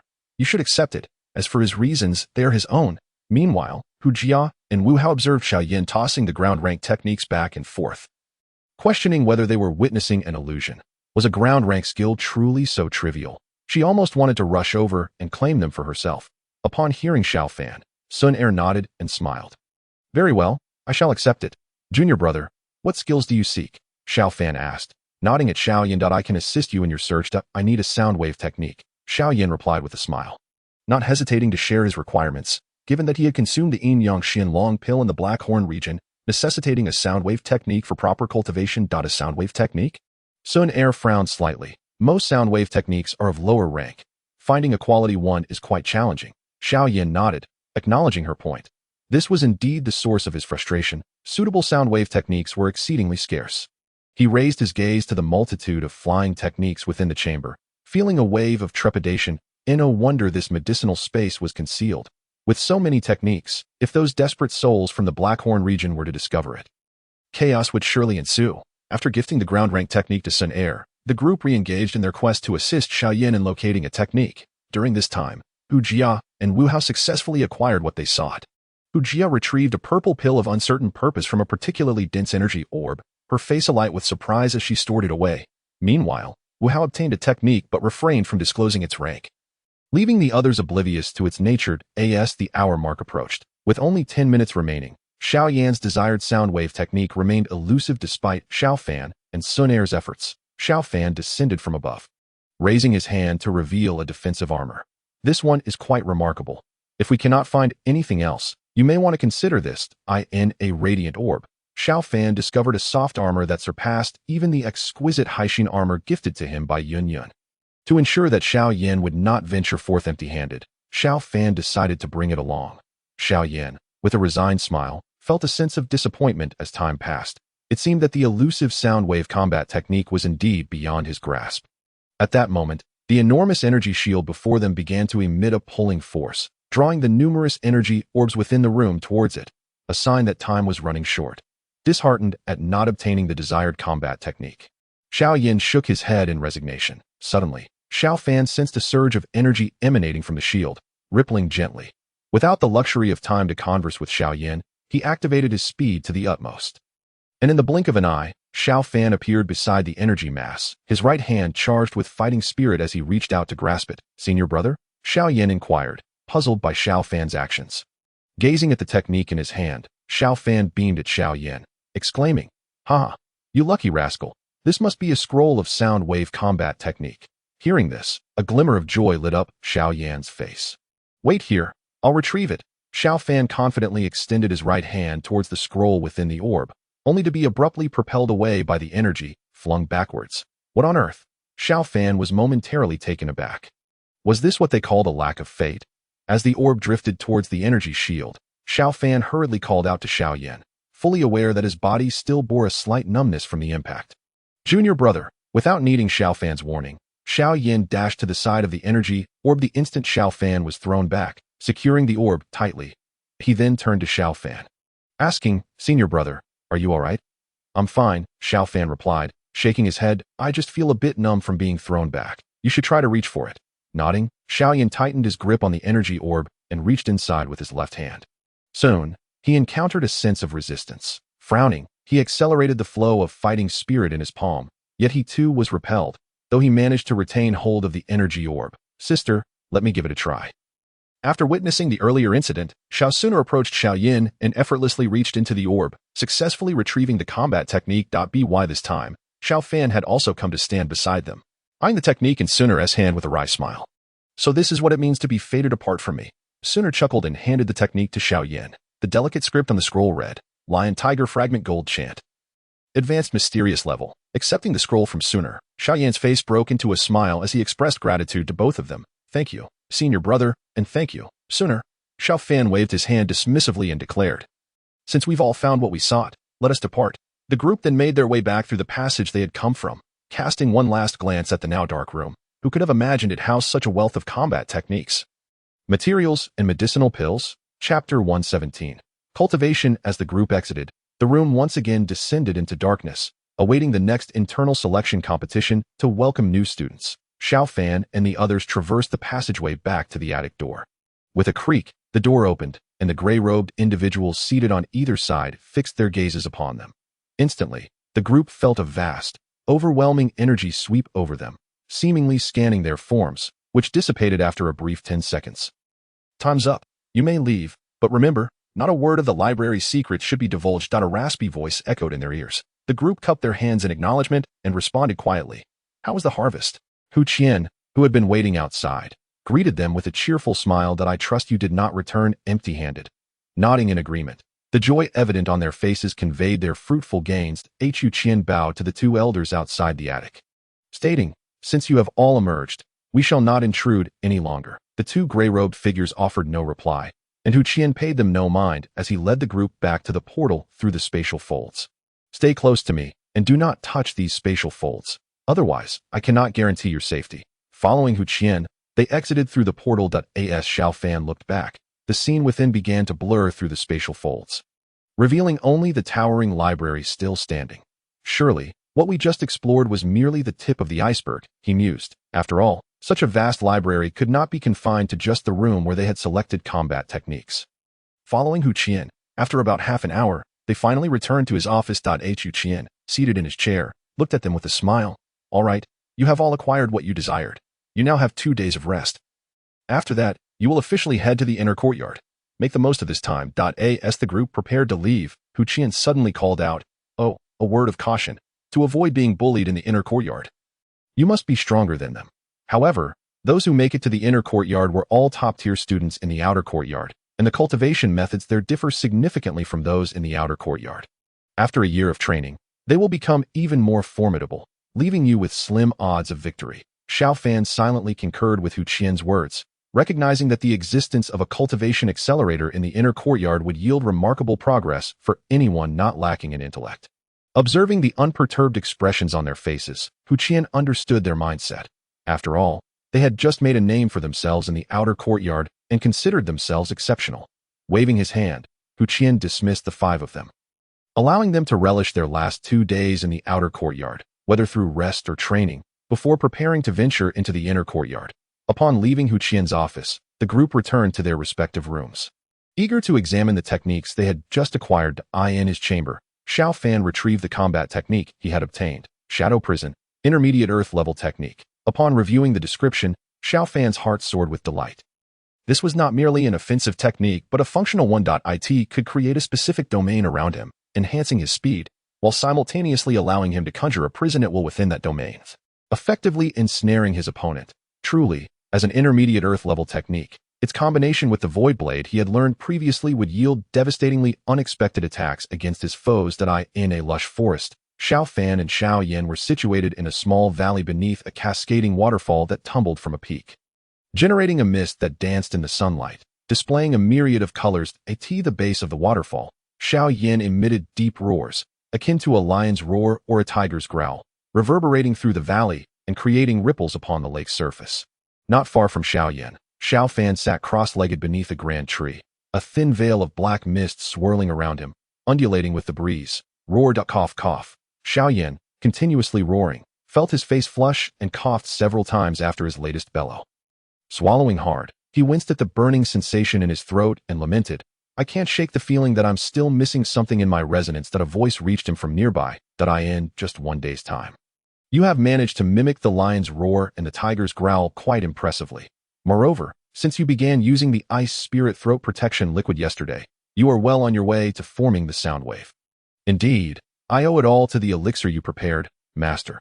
Otherwise, I would have only managed 3 hours of practice each day, Xiao Yan replied, his voice slightly raspy. shaking his head as he struggled for breath from the exertion.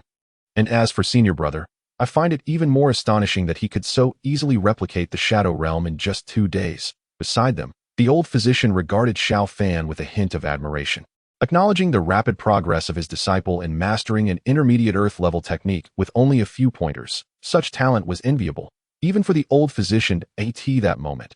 Xiao Fan opened his eyes and extended his right hand in a grasping motion. Shadow Prison.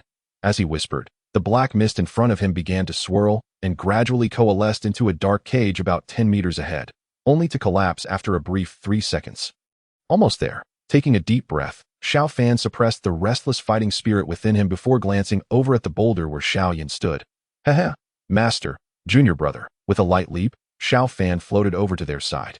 Chuckling mischievously, Xiao Yan pointed at the spot where the prison had just appeared, stuttering slightly.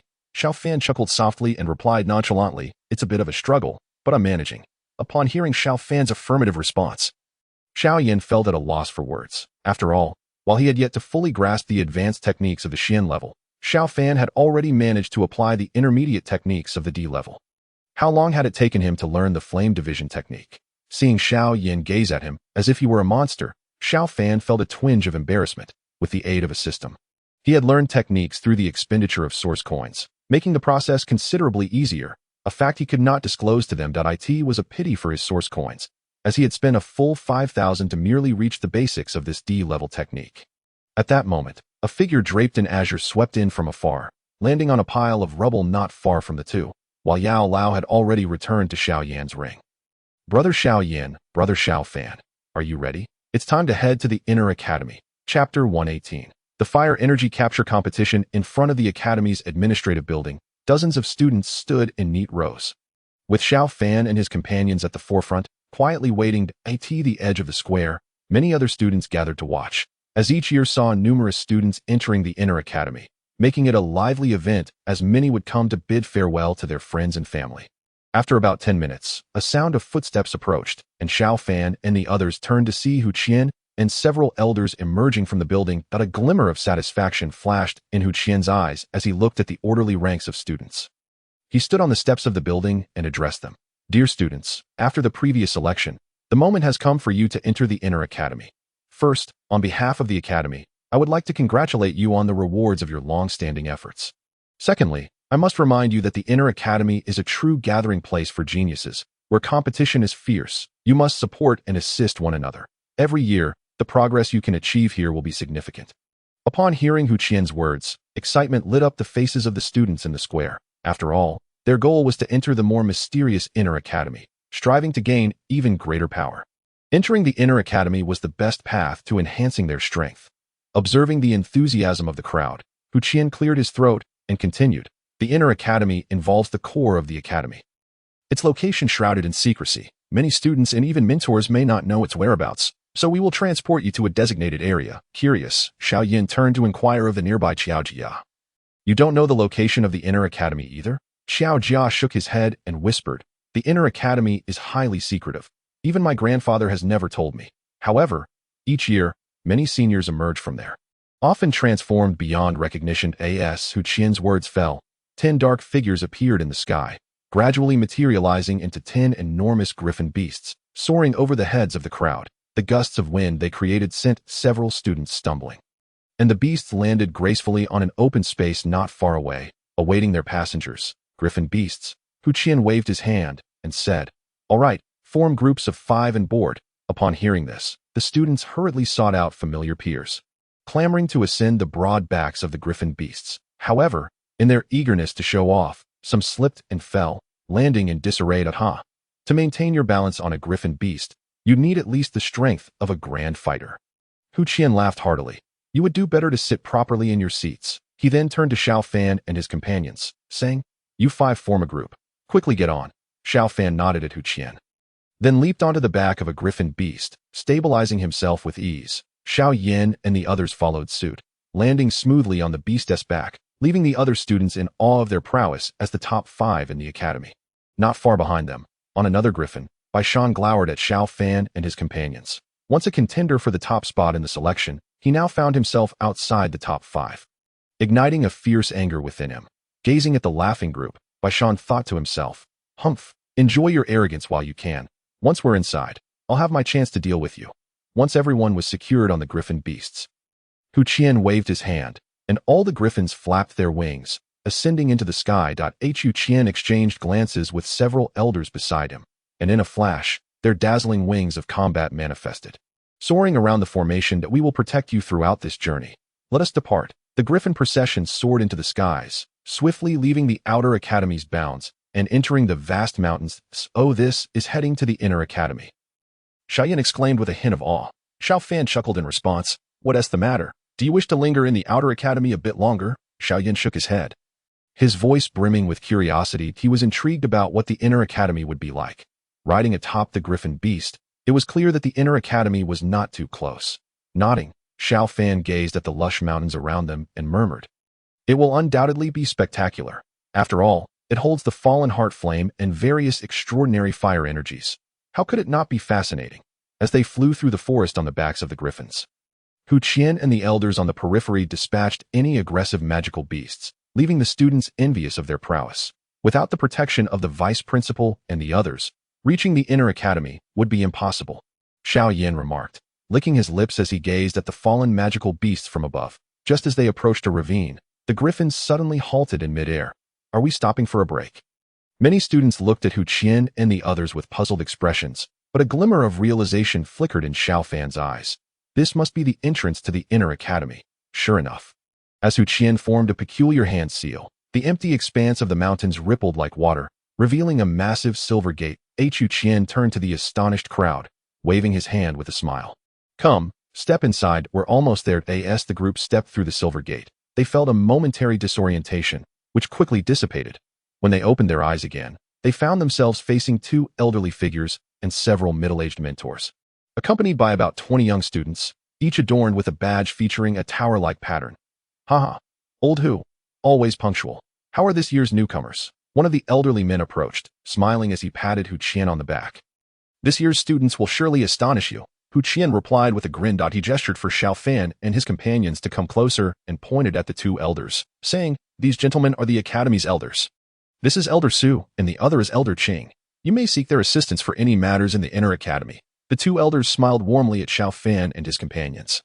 Nodding slightly. To achieve the top 5 at such a young age is truly remarkable potential. The elder's voice grew louder so all could hear. Congratulations on passing the selection. You have earned your place in the inner academy. However, this is not the end.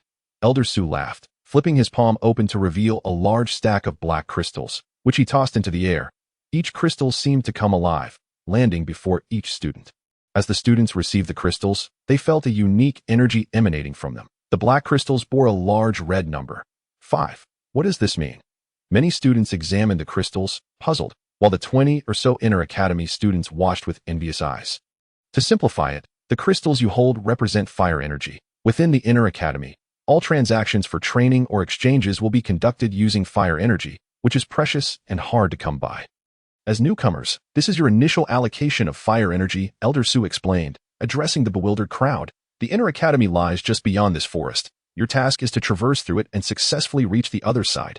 However, the students behind you will pursue you to seize the fire energy you possess. You must employ all means necessary to escape or defeat them.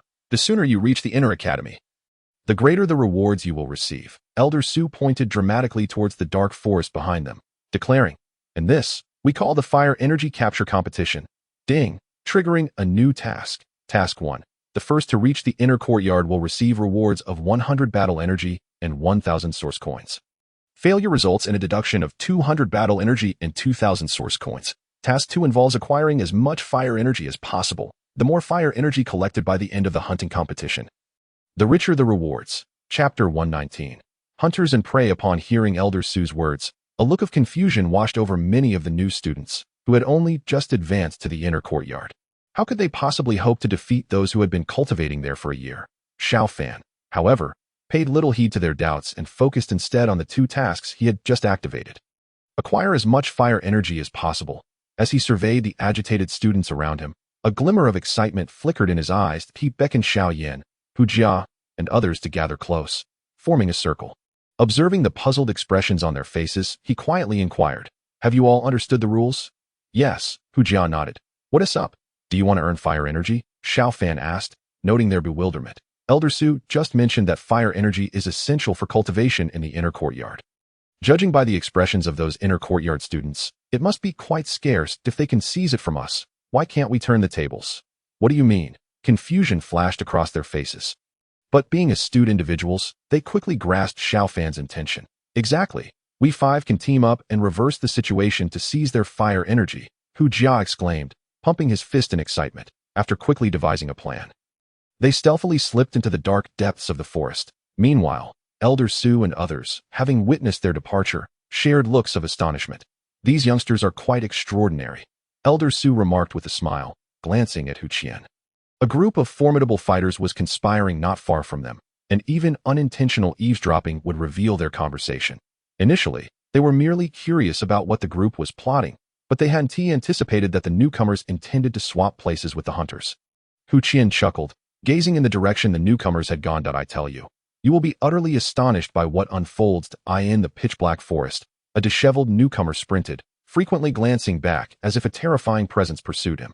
Just as he turned, a vine suddenly ensnared his ankle, hoisting him into the air. Amidst his cries, an inner courtyard student approached him, coolly stating, "Why are you running? You should return to your teammates." The vine tightened around his ankle, tossing him into a nearby thicket. Behind the bushes, for inner courtyard students clustered together, confronting two disheveled newcomers who were nursing their injuries. One of the men, his arm bared, approached the group and snarled, "Now, hand over your fire crystal cards." Noticing their reluctance to comply, he signaled to a shorter companion, who proceeded to search their cards. The older students then produced their own fire crystal cards, pressing them together. The newcomers' cards dropped from 5 to 2, while each of the older students gained 3 points. What are they thinking? Leaving them with 2 days of fire energy. They should just take it all. The shorter man grumbled, tossing back the remaining 2 points. Enough of this. Let us rest briefly here, then continue searching for the next group. We cannot waste too much time, the bare-armed leader declared with authority. Not far off, Xiao Fan and his companions crouched in a thicket, observing the scene unfold before them. Xiao Fan leaned closer to his group and whispered, "Let us target this team, aside from the leader. The rest appear relatively weak. Wait for my signal, then we strike." Once the newcomers had been dispatched, the 5 students gathered, seemingly ready to recuperate. Xiao Fan nodded to his companions, and they split up, encircling the unsuspecting group. As the moment approached, they surged from the underbrush in unison. The seated group was caught off guard. The bare-armed man turned just as Xiao Fan lunged, but it was too late. Xiao Fan's spear darted around him, preventing him from rising as he rolled backward in desperation. Meanwhile, Xiao Yan and the others engaged their respective adversaries. The bare-armed man quickly found himself backed against a tree, with no escape, as Xiao Fan's spear aimed relentlessly at his head. He felt a tearing sensation on his forehead, and, seeing the spear come closer, he could only shout in surrender, "I concede." Xiao Fan's spear continued its advance, but merely grazed the man's neck.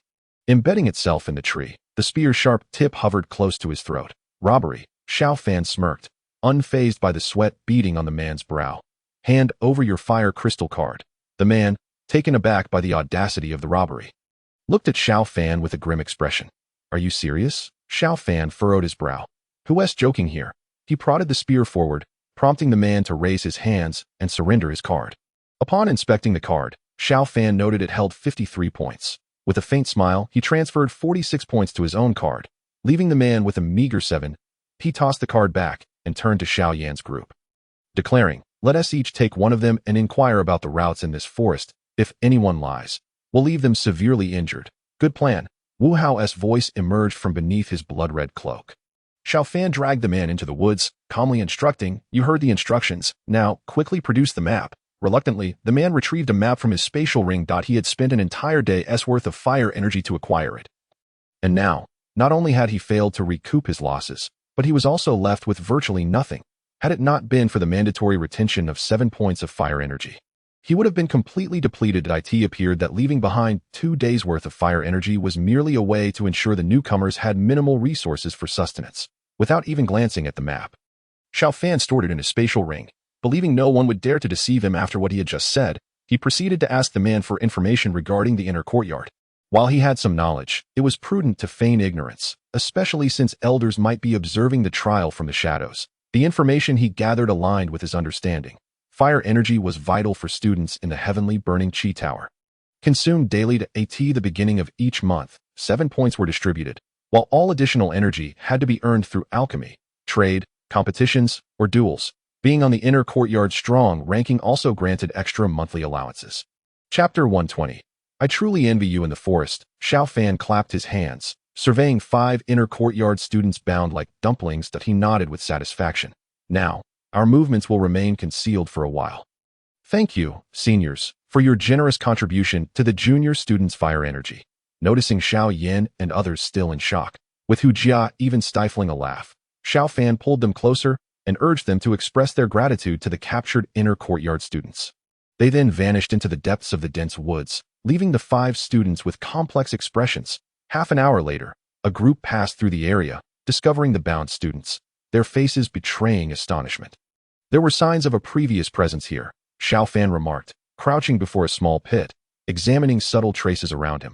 They must have left not long ago. Let us stay vigilant. Xiao Yan nodded, and they all cautiously surveyed their surroundings. Wait, Xiao Fan paused, closing his eyes to attune to the ambient energy. With his heightened spiritual awareness, he detected subtle fluctuations to the left. Someone's over there. He glanced at his companions, leading them in that direction. Before long, they sensed the unmistakable aura of a skirmish ahead. As they drew closer, they witnessed 2 factions clashing, one comprised of inner courtyard students, while the other consisted of 3 individuals, one of whom Xiao Fan recognized as Yu Yao, whom he had encountered in a previous competition. The circumstances of the trio were not favorable. It appeared that both of Yu Yao's companions had sustained injuries, rendering them incapable of contributing significantly. Currently, it was Yu Yao who was sustaining the situation, though it seemed she could not hold on for much longer. 5 Academy students surrounded them, gazing at them with mocking expressions. Alas, if you agree to our leader's request. Once you enter the inner academy, our leader will surely protect you, a young man clad in yellow taunted, while simultaneously unleashing disruptive techniques towards Yu Yao. The others chimed in with jeers, while a man in black, presumably their captain, sat nearby, his gaze fixated on Yu Yao in the arena. Xiao Fan turned to exchange a few words with his companions and subsequently intended to mount a counter-surround, but just as they were about to act, the captain's expression changed drastically as he shouted, "Something's off. Gather." Upon his command, the isolated inner academy students instinctively converged around the man in black, vigilantly scanning for potential threats, while Yu Yao and the others secretly sighed in relief. Xiao Fan had not anticipated the captain's high level of vigilance. They had not yet made a move, yet they had already been detected. Moreover, it was evident that the members of the opposing team had a deep trust in their captain, as they immediately abandoned their current focus and gathered at his side at the first call. Although Xiao Fan's side possessed considerable strength, their coordination was quite unrefined. Only he and Xiao Yan had developed a certain familiarity through their long acquaintance, enabling them to align their combat styles. It seemed imperative to enhance their coordination. With a sigh, Xiao Fan ceased hiding and stepped out from the thicket. Xiao Yan and the others recognized the futility of a surprise attack and followed suit. Upon seeing Xiao Fan's emergence, Yu Yao's eyes sparkled with joy as she quietly exhaled in relief. Supporting her injured companions, she softly informed Xiao Fan and the others. Among them is an earth element practitioner, quite resilient, and another with water attributes who can create illusions. They are rather troublesome. Additionally, that young man in yellow can manipulate the surrounding vegetation, so do exercise caution that we are not entirely aware of the other's capabilities. Xiao Fan nodded gently, noticing that she bore no serious injuries, only a significant depletion of her energy, which relieved him. The dark-clad youth opposite them observed Xiao Fan and his companions with a hint of surprise, for he could distinctly sense that their strength far surpassed that of the previous group. He had not expected this new batch of students to possess such formidable abilities. Meanwhile, the captain, with his back, turned to Xiao Fan and the others, discreetly signaled to his teammates, acknowledging the strength of their opponents and urging them to remain vigilant, realizing they could not afford to let this opportunity to confront the new students slip away. The black-clad youth rallied his team, and without hesitation, Xiao Fan signaled for his group to charge. As they clashed, Xiao Fan immediately recognized the exceptional coordination of the opposing team. Their seamless teamwork restricted his side's ability to perform effectively. In contrast, his own team often found themselves hindered by their unfamiliar positions and movements, rendering them unable to unleash their full potential during the skirmishes, after more than 10 minutes of combat without any advantage gained. Xiao Fan chose not to persist in a losing battle and led his team back to their original position. The opposing team, sensing the difficulty posed by Xiao Fan's group, hesitated momentarily before deciding to withdraw. After all, as time passed, the number of remaining new students dwindled, and they were there to capture fire energy, not to waste time in a protracted engagement. Had they known that Xiao Fan's group had recently acquired the fire energy from another inter-academy team, their strategy might have differed. As the black-clad youth retreated with his team, Xiao Fan and the others exchanged relieved glances. The previous battle had been exhausting, fraught with the constant need to avoid harming one another, which stifled their capabilities. Xiao Fan approached Yu Yao, concern etched on his face as he softly inquired, "Are you all right?" "All is well," Yu Yao replied, brushing a few strands of hair behind her ear as she gazed at Xiao Fan, whose breath was still slightly labored from the recent conflict, her eyes sparkling with amusement. Xiao Fan found himself feeling quite fond of her. After all, who could resist a beautiful girl? He believed her beauty was comparable to that of Xiao Suner. And on top of that, she had a system task reward associated with her presence, exuding a serene and graceful aura that was quite comforting to prevent the inter-academy students from returning. Xiao Fan led the group to a new location to rest. "You haven't lost your fire energy, have you?" he quietly asked Yu Yao, who sat beside him. "You may place your fire energy with me." "I shall return it once we enter the inter-academy," she replied playfully, winking at him. Xiao Fan initially thought she might refuse, but to his surprise, she produced her fire crystal card and handed it to him. "Aren't you afraid I might keep it for myself?" Xiao Fan teased, taking the card from her and transferring the fire energy, which promptly increased his own by 3 points. "Take what you wish." Yu Yao shrugged nonchalantly before noticing the number on Xiao Fan's card and exclaiming, "How do you have so much fire energy?" Xiao Fan raised the card, shaking it lightly. "It is all thanks to the assistance of our seniors." Yu Yao giggled at his feigned modesty, relieved that they no longer had to worry about further thefts of her fire energy. Her two companions, who had observed their exchange, were prompted by Xiao Fan's invitation to transfer their fire energy to him as well.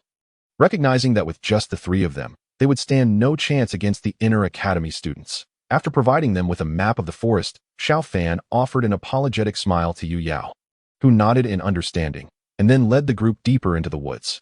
Yu Yao watched Xiao Suner trailing behind Xiao Fan, a hint of envy reflected in her eyes as she beheld the crescent-shaped moon in her gaze. Sensing the attention, Xiao Suner glanced back at the girl seated beneath the large tree, her eyes briefly filled with pity and sorrow. The two exchanged a fleeting nod before Xiao Fan and his companions vanished into the foliage. After departing from Yu Yao's line of sight, Xiao Fan did not lead the others astray, but instead sought a secluded spot to discuss their next steps. "Have you all noticed?" he asked, his expression serious as he scrutinized the other four. "The inter-academy team we encountered earlier was not particularly strong. We could have easily overpowered them." "Yes, but their coordination was impeccable," Xiao Yan concurred, observing Xiao Fan with a knowing look. "Once combat ensued, their teamwork severely restricted our capabilities." "Exactly," Xiao Fan affirmed. "This implies that our own coordination is lacking." The others exchanged glances, recognizing the truth in his words. "We need to refine our teamwork. Enhancing our synergy will significantly bolster our combat effectiveness against the inter-academy teams in the future." "Agreed. So what do you propose?" Wu Hao inquired, not dismissing the idea.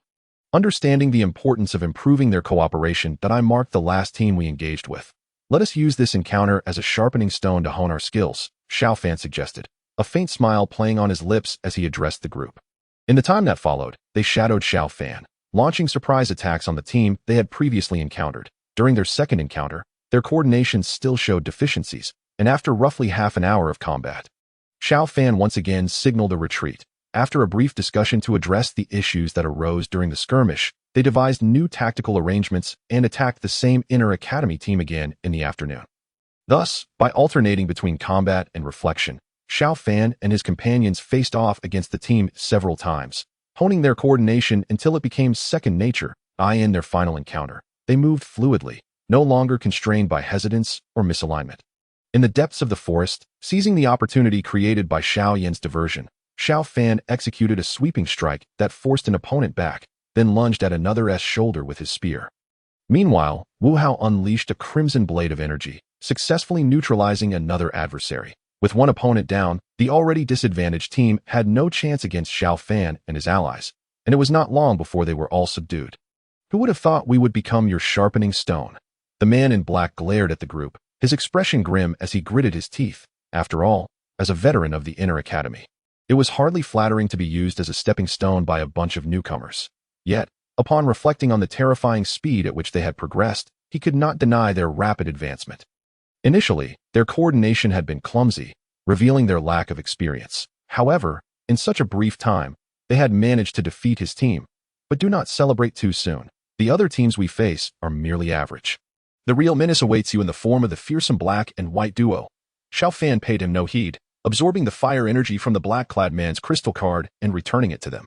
He calmly replied, "Let us wait and see." He exchanged glances with Xiao Yan and the others before vanishing into the dense forest. Since enduring the trials posed by that particular team, Xiao Fan and his companions had grown increasingly adept at working together, actively hunting down the inner academy teams in the woods. Soon, word spread that a team of outer academy students was hunting down their inner academy counterparts. It had to be them. Only they possessed the strength to triumph over the inner academy students. The inner academy teams, upon hearing of the outer academy students' pursuit, were consumed with fury, eager to track down Xiao Fan and his companions to assert their dominance. Yet, more than that, they were likely drawn by the alluring prospect of the immense fire energy amassed by Xiao Fan's team. After all, it was forbidden for veterans to plunder one another, and Xiao Fan's group now possessed the fire energy of several inner academy teams, inciting envy among the inner students, regardless of the rumors circulating outside. Xiao Fan and his companions continued to leverage their formidable strength and newfound synergy to vanquish any inner academy teams that dared to challenge them, amassing a substantial reserve of fire energy. Observing the inner academy team retreating like defeated roosters, Xiao Fan stood atop a tree, lost in thought. "This makes 5 teams," remarked Hu Jia. Weariness etched on her face as she gazed at the departing inner academy group. This was indeed their 5th conquest, and any inner academy student whose fire energy fell below 10 lost the right to continue hunting, necessitating an immediate exit from the forest. This was one reason why news of Xiao Fan's team's exploits had spread so swiftly. Currently, their fire energy had reached an impressive figure, with each member having absorbed energy from at least 5 inner academy students. They had surpassed the 100 mark. Of the remaining inner academy teams, excluding the notorious black and white duo, only 3 remained, and locating them within this dense forest would prove challenging. Wu Hao, watching Xiao Fan's silhouette, spoke softly. "The synergy we've developed during this time has instilled a sense of respect for Xiao Fan within me. After all, it was his remarkable prowess that allowed us to capture so much fire energy. Aside from the black and white duo, we cannot afford to claim any more fire energy from the remaining 3 teams." Xiao Fan replied, still gazing toward the direction the inner academy team had departed. "We have accumulated too much fire energy already. If we continue to do so, not only will the veterans object, but even the remaining newcomers may feel discontent." The others looked at Xiao Fan in astonishment. "Are you suggesting we stop?" "No." Xiao Fan shook his head. He then turned to his companions, having learned from the previous team's experiences. "The remaining 3 inner academy teams will undoubtedly be cautious. They may have established communication among themselves. If we encounter one, the others may come to their aid. We can no longer afford to consume more." "Then what do you propose?" "Let us drive the wolves to swallow the tiger," Xiao Fan replied with a faint smile. Xiao Suner, hearing this, exhibited a flicker of surprise, seemingly taken aback by Xiao Fan's ingenuity. "We can collaborate with the remaining newcomers, setting a trap to lure them in. By uniting all the newcomers, we can take them down in one fell swoop, and the fire energy we acquire can be allocated to those who assisted in the hunt." "I see," Xiao Yan remarked, comprehension dawning upon him. "This way, we can help the newcomers reclaim their lost fire energy, and once we enter the inner academy, we will all be in the same boat. Even if the veterans harbor grievances against us, we will all be seen as individuals who have seized fire energy from the veterans, making no difference." They continued discussing. Xiao Yan's tone grew increasingly buoyant, revealing his excitement. "Moreover, this strategy will not only bind the newcomers to our cause, but they will also harbor no jealousy over our fire energy. Instead, they will be grateful to us for enabling them to reclaim their energy while gaining more for themselves." "Brilliant."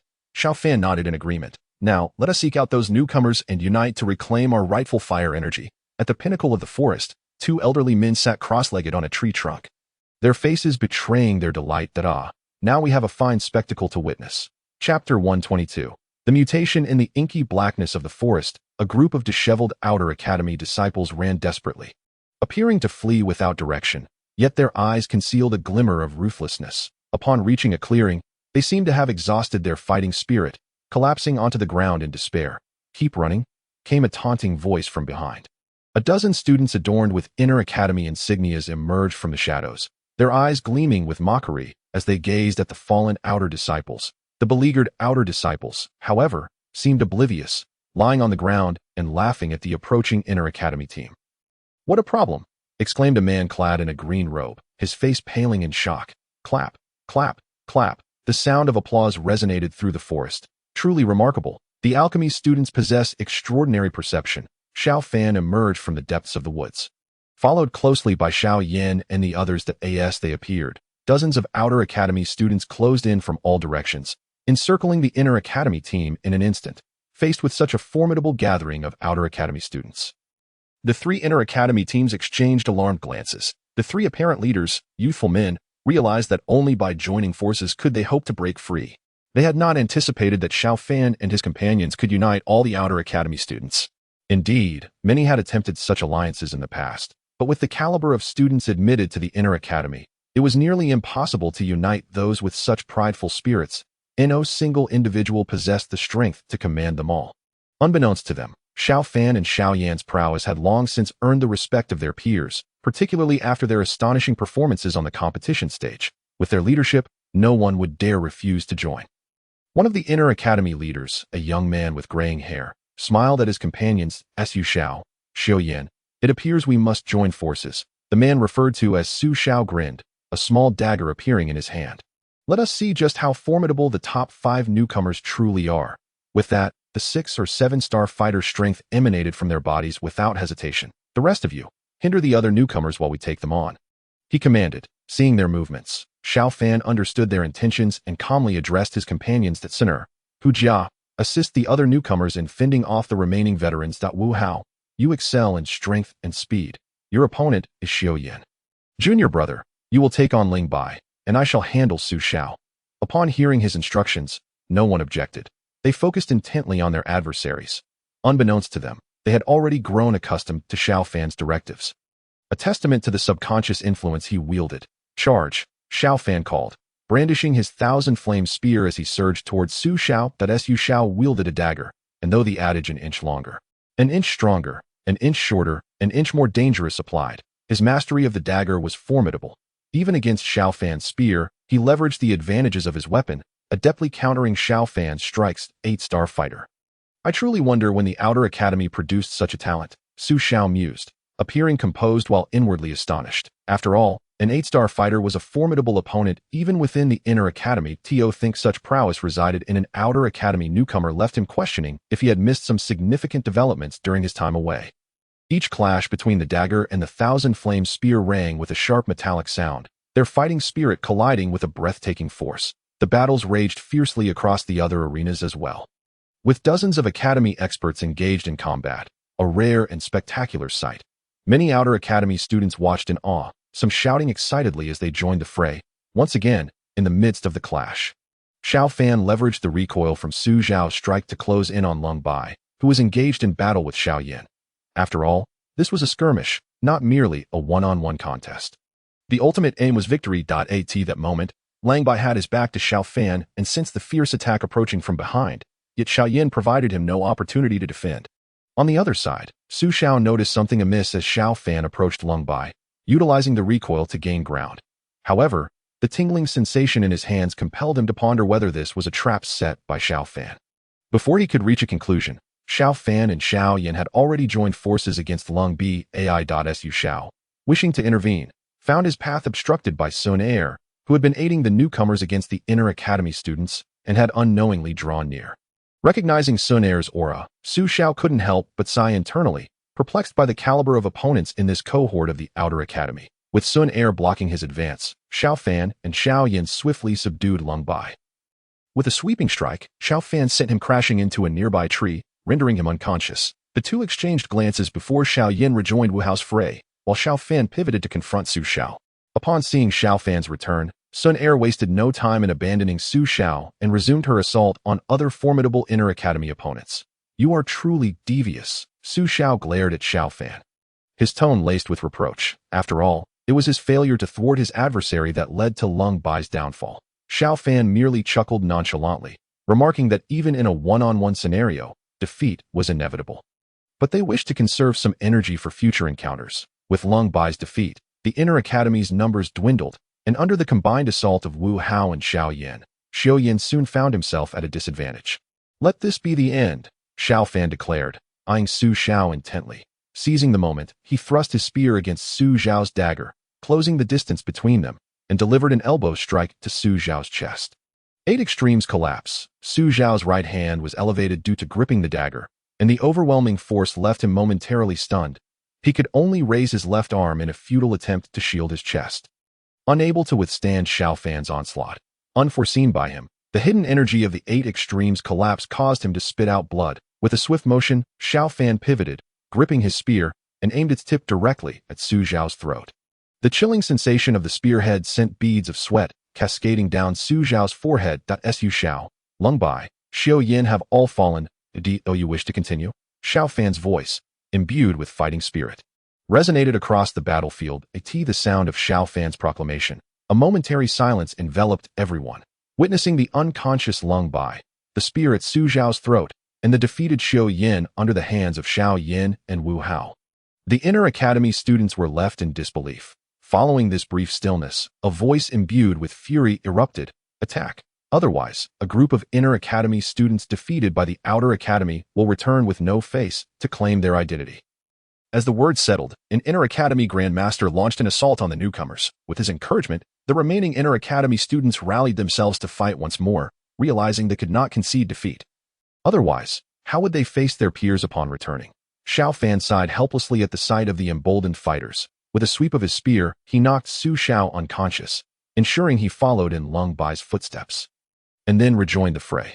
Meanwhile, Xiao Yan and Wu Hao mirrored his actions, subduing Xiao Yan before targeting the inner academy students anew. With their exceptional prowess, they swiftly overwhelmed the inner academy's forces, bringing the battle to a close. Just as the newcomers believed the fight had concluded and began to relax, 5 formidable figures emerged from the shadows. A splendid hall.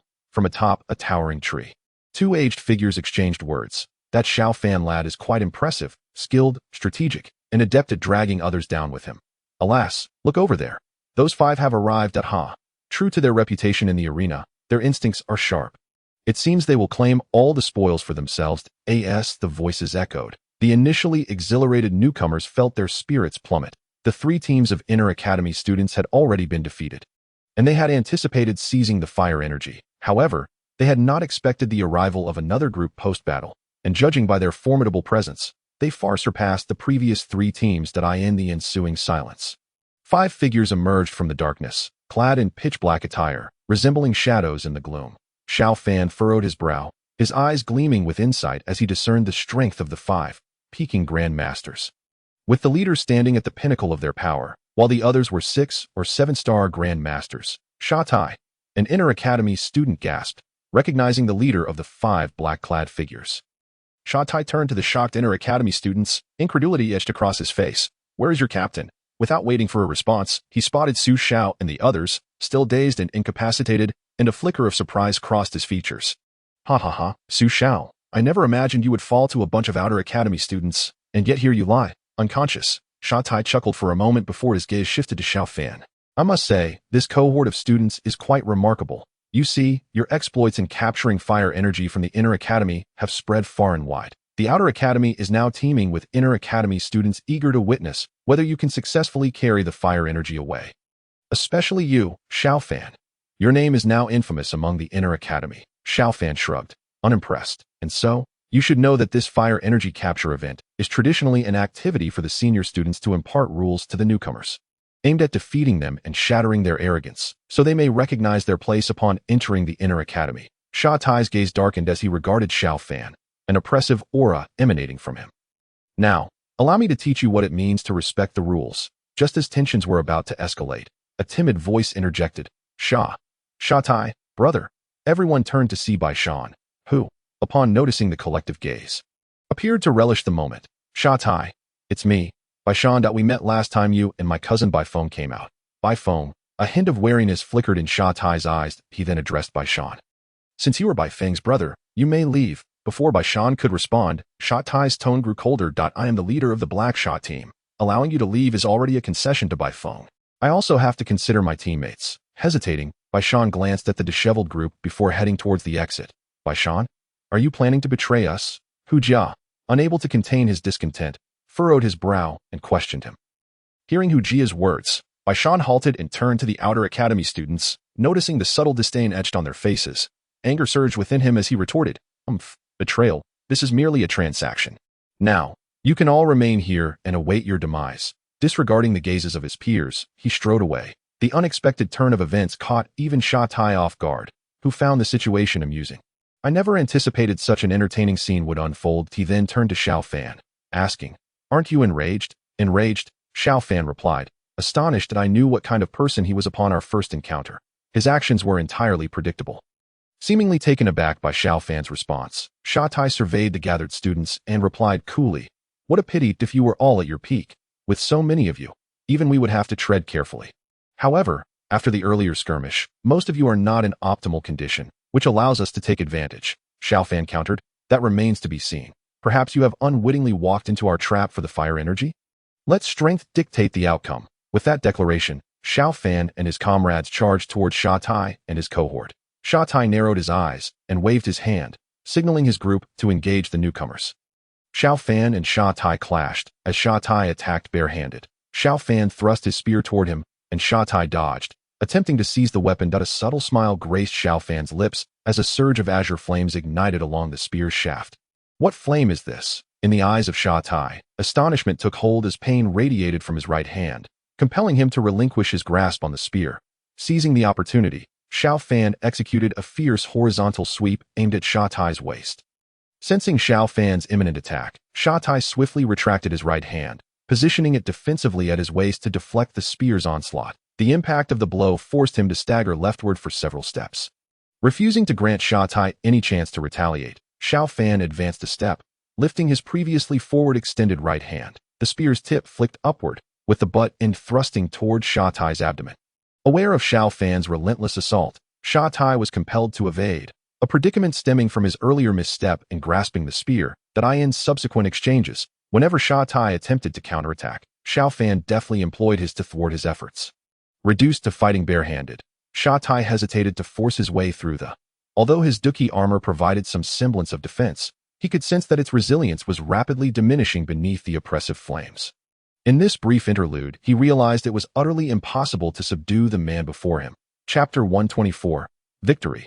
Initially expecting an easy triumph over the Black Sha team, Sha Tai was taken aback by the resilience of Xiao Fan and his companions, who proved to be far more formidable than anticipated. As the combat intensified, a member of their team clashing with Xiao Yan suddenly found himself on the receiving end of a devastating blow.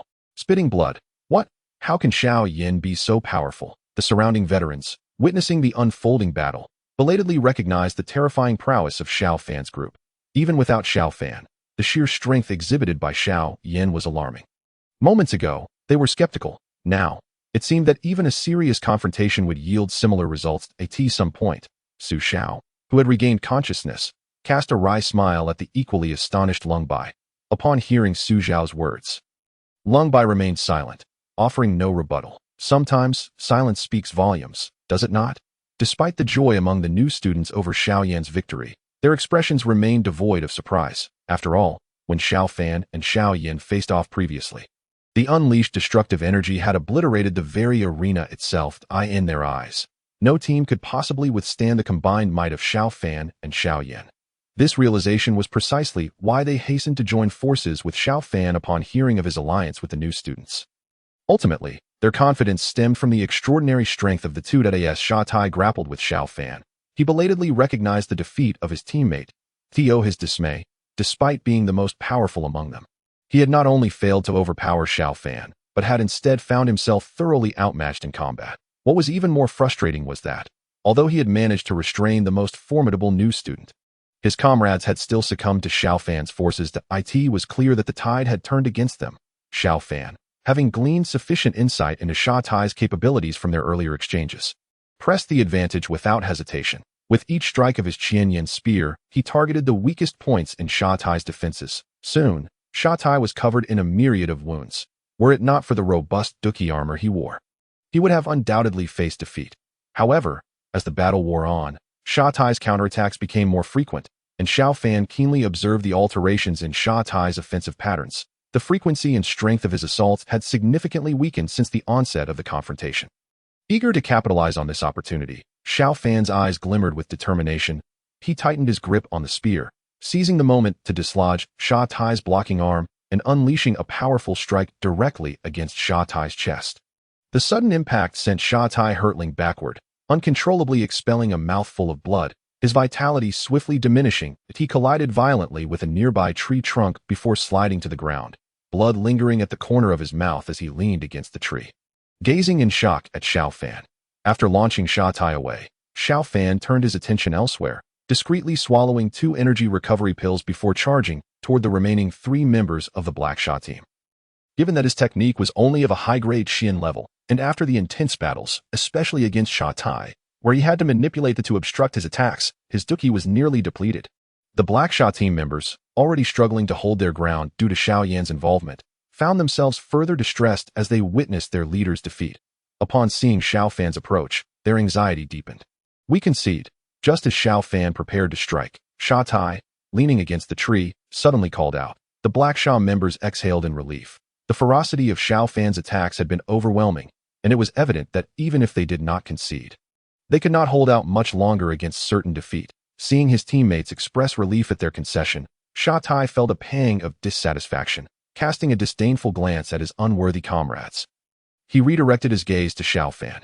You are quite formidable. Thank you. Xiao Fan replied with a faint smile, stepping closer to Sha Tai and extending his right hand, assuming Xiao Fan intended to help him up. Sha Tai extended his own hand in return.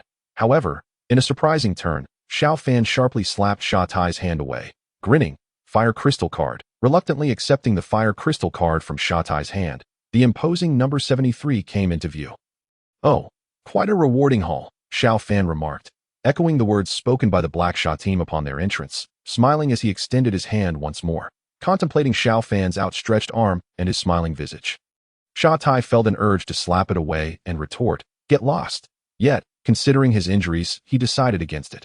With Xiao Fan's assistance, he finally managed to stand upright, his expression darkening as he strode back toward his team. Observing the numbers on their Fire Crystal cards dwindling to familiar single digits, a bitter smile emerged on Sha Tai's face. After 2 months of arduous effort in the arena to accumulate fire energy, he had now forfeited it all due to a moment of greed, surrendering everything to Xiao Fan and his group. Ignoring Sha Tai and his companions, Xiao Fan and Xiao Yan began to clear the battlefield. Aside from the fire energy from the initial 3 inner courtyard teams, the Black Sha team's energy was claimed by Xiao Fan and his allies. The others raised no objections, as without Xiao Fan, they would not only have struggled to reclaim their energy, but would have ultimately returned to the Black Sha team anyway, once the fire energy from the inner courtyard teams was distributed. The numerous outer courtyard students found their previously depleted energy replenished, even surplus. This only served to amplify their admiration for Xiao Fan and his companions. Noticing the expressions of his peers, Xiao Fan felt a smile creeping onto his lips as he addressed the crowd. Esteemed colleagues. Upon hearing Xiao Fan speak, everyone fell silent, their attention riveted upon him as the fire energy capture competition nears its conclusion. Only the White Sha team remains. Our current state is less than optimal. So let us take a moment to rest. Tomorrow, we will charge forward together. The outer courtyard students erupted in cheers at Xiao Fan's words, the prospect of a counterattack against the inner courtyard igniting their spirits.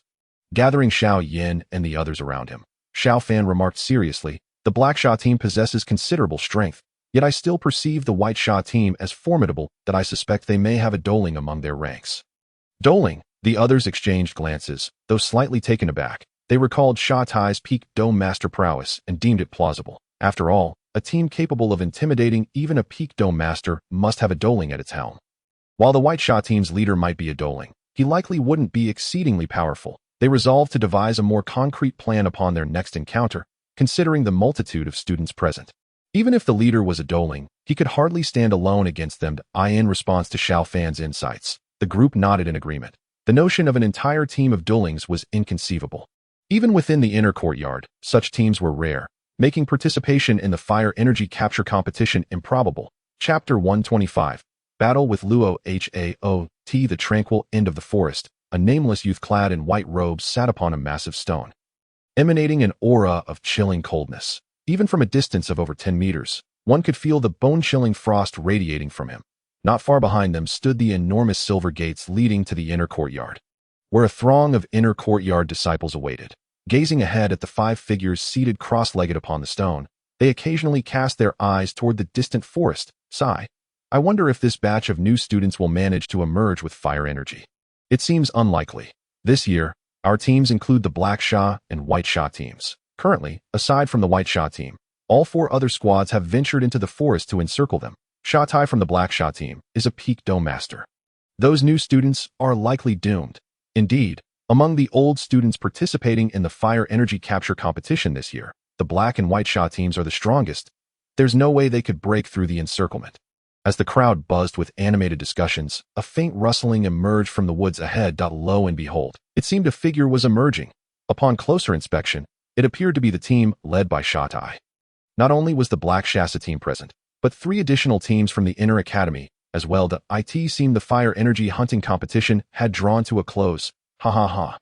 Who could argue otherwise? It appeared Shady's team had secured the final victory, given the abundance of fire energy. As the figures drew nearer, the Black Shasa team, along with the other 3 Inner Academy teams, approached the meditating by Sha team. The young man at the forefront, seemingly the captain, suddenly opened his eyes, a glimmer of coldness flashing within them as his gaze fell upon Theo. His surprise. Even you have been defeated. His words silenced the entire area, leaving the Inner Academy students in disbelief that even Shady's team had succumbed to the hands of the newcomers, though they found it hard to believe. It was evident that the young man's judgment held merit. Luo Hua, you ought to be cautious. This year's newcomers are no trifling matter. Shanai cast a wary glance at the man in white, a flicker of apprehension crossing his face, and in response to his words, he retorted. Reflecting on the flames that had restrained him, he mused that the cold energy utilized by Luo Hua's team would likely prove even more effective against him. With this thought, Shady's mood lightened somewhat, and his gaze towards Luo Hua bore a hint of amusement. Since you have been defeated, you should leave. You have no right to linger here. Luo Hua paid no heed to Shady's words, regarding them merely as an excuse for Shady's team to evade their responsibilities. Once the newcomers arrived, he would defeat them, and that would silence everyone. After being scolded by Luo Hua, Shady's expression darkened. He shot a fierce glare at Luo Hua's team and led his own members towards the light gate. I shall await your performance. Not long after, once Shady's team passed by the Baisha team, a large group emerged from the forest. The gazes of the others turned once more towards this throng of newcomers. Xiao Fan led his quartet, followed closely by over 30 other newcomers. Their imposing presence contrasted sharply with the sparse 5 opposing them, creating a palpable sense of pressure. Is this the new batch of students? Luo Hua, standing at the forefront, cast a glance at Xiao Fan, who led the group, his eyes betraying a hint of surprise. After all, Xiao Fan was striking in both appearance and strength. You are Xiao Fan? Xiao Fan did not advance further, his dark eyes gazing at the 5 seated on the boulder, a glint of golden light flashing within. One was a 1-star Douling, likely having just broken through, while another 2 were 7-star Dou Shi. One was an 8-star Dou Shi, and another was a 6-star Dou Shi, having discerned the strength of the 5 with his golden eyes. Xiao Fan quietly informed his companions, subsequently directing his gaze to the leading Luo Huo. It is I. May I inquire as to which senior you are? Luo Hua. Glancing at the seated 5, Xiao Fan tentatively asked. Might I request that we be allowed to pass? Luo Hua and his group stood up, surveying the dozens of students trailing behind Xiao Fan, and replied coolly, You cannot. Tensions escalated between the 2 parties, and Xiao Fan's eyes narrowed slightly. If that is the case, then there is nothing more to discuss. With a swift motion, he signaled for his group to charge forward. Luo Hua observed the advancing group, then turned to his companions, quietly instructing, I will handle the ones at the forefront. You all unite to deal with the others. Though they are numerous, they are primarily Dou Shi level fighters, a disorganized rabble. With your shared elemental affinities, you should be able to hold them off. The 4 behind him nodded in agreement with Luo Hua's plan and charged into the fray. They brushed past Xiao Fan's group. They paid no heed, trusting in Luo Hua's strength, and dove into battle against the Dou Shi fighters. The initial clash naturally fell to Xiao Fan and Luo Huo. In their first exchange, Xiao Fan felt the immense power emanating from Luo Hua's attack, forcing him back several steps. Just as Luo Hua aimed to press his advantage, Xiao Yan and the others joined the fray. Xiao Fan, retreating, pushed off with his foot to dissipate Luo Hua's force and surged forward once more. Luo Hua seemed to anticipate their every move, brandishing a staff enveloped in frost to block their strikes, using the momentum to close in on Wu Hao. With his hands enveloped in Dou Qi, he swung the staff down upon Wu Hao. Sensing the chill and an instinctual warning, Wu Hao raised his blood-red sword without hesitation to meet Luo Hua's blow. Boom! Luohua's strike sent Wu Hao's sword crashing down, and the force of the blow sent Wu Hao hurtling backward. He skidded across the ground, leaving a trail of footprints before finally regaining his footing, blood trickling from the corner of his mouth. Luohua had injured Wu Hao with a single move, raising the group's estimation of his strength significantly. Chapter 126. Entering the inner academy, Wu Hao's injury provided the group with a more intuitive understanding of Luohua's power.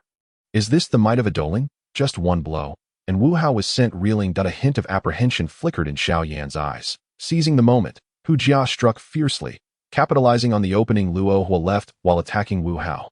At that moment, Luohua, who had initially turned his back to Hu Jia, seemed to possess eyes in the back of his head, swiftly bringing his staff from beneath his arm to intercept Hu Jia's punch.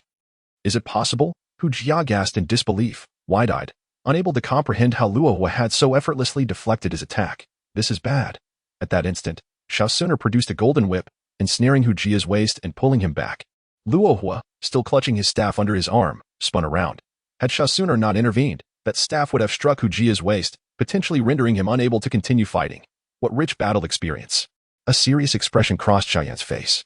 To find such a countermeasure amidst their combined assault speaks not only to Luohua's formidable strength, but also to his terrifying combat experience, enabling him to make the right choices in critical moments. I have heard that they are from the competitive arena.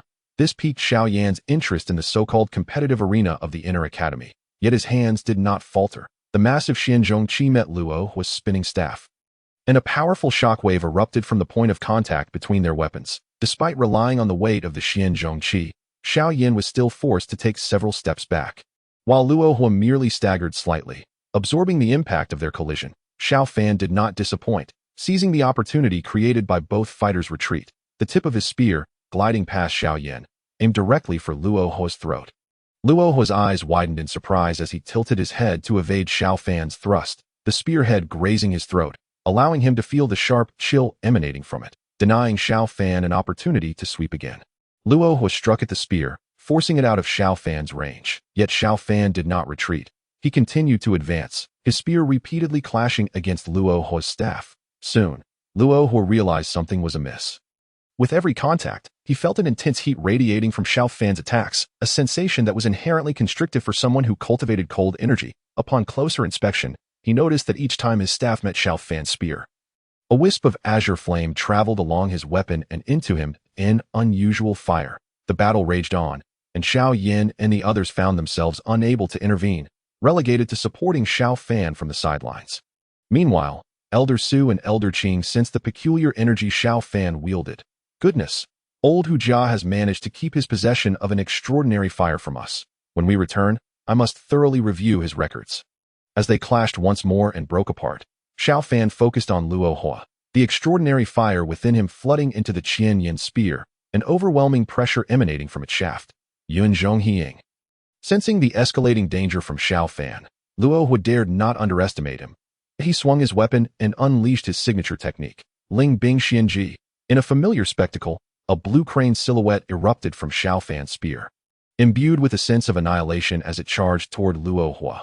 Gritting his teeth, Luohua summoned a pillar of blue-white ice to rise from beneath him, colliding with the crane figure unleashed by Xiao Fan. After countless trials and rigorous training, Xiao Fan's mastery of the Earth-tier combat techniques has reached unprecedented heights, with their potency having increased manifold as the crane shadow manifested. The surrounding environment grew increasingly scorching, causing the grass beneath to wither. When the two forces collided, contrary to the anticipated cataclysmic explosion, the mysterious ice pillars emitted by Luohua began to melt at a visible rate under the impact of the azure crane shadow, releasing wisps of mist. In no time, the ice pillars were completely dissolved, while the blue crane shadow continued its relentless advance towards Luohua. Should we intervene? Elder Qing turned to Elder Su. The flames were particularly effective against Luohua's ice attribute, Dou Qi.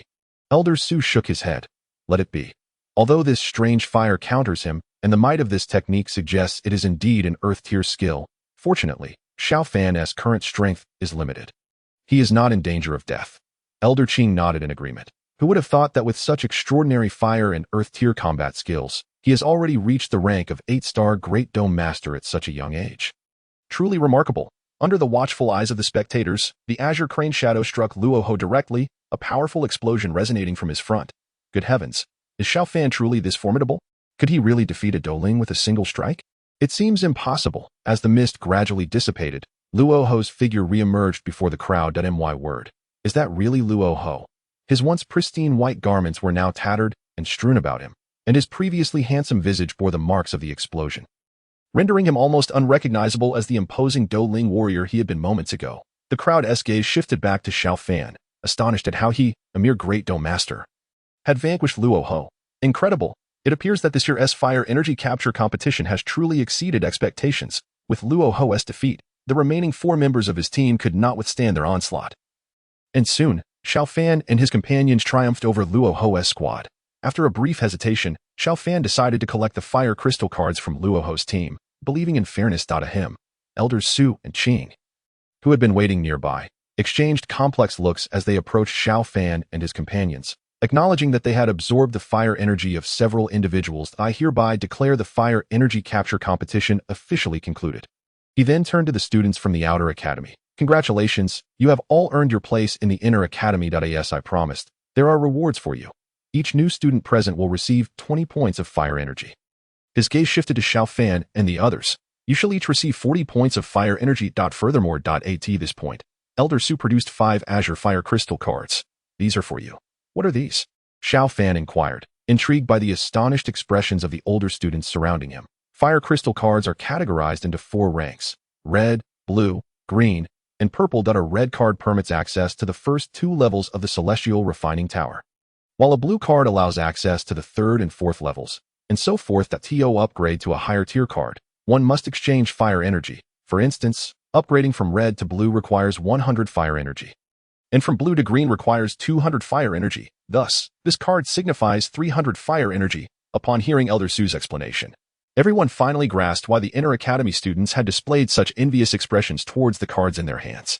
Now, let us proceed to the inner academy. Following Elder Su, Xiao Fan did not forget his mission. After exchanging pleasantries with Sun Er and Xiao Yan, he entered the inner academy as the student with the most fire energy, transferring all the fire energy from both of their cards into his OWN. In the inner academy, all the fire energy from 7 teams gravitated towards their squad, along with the final reward of 40 points.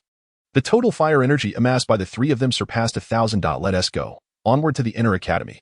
Chapter 127. Douling in a sunlit courtyard, the grand entrance swung open. Here is where you shall reside from now on. Elder Su indicated the loft before Xiao Fan and the others. Are we to live together? Xiao Yan asked, casting a curious glance towards Sun Er. Elder Su shot Xiao Yan a knowing look and replied with a smirk, there are many rooms in this loft. I didn't say you must share a room. What, do you have such notions? At his words, Sun Er's cheeks flushed visibly, and she playfully pinched Xiao Yan's waist, immediately concerned she had done so too forcefully, and gently massaged it afterward. Thank you, Elder Su. Xiao Fan expressed his gratitude respectfully, acknowledging Elder Su's kindness and personally escorting them rather than merely sending a student over. Very well, I shall leave you to settle in. Should you require anything within the inner academy, do not hesitate to seek me out. Elder Su waved his hand and departed. Let us find our rooms and get organized, Xiao Fan suggested, and the others concurred. The loft comprised 3 stories. Wu Hao did not complicate matters, finding a room on the 1st floor as his domain.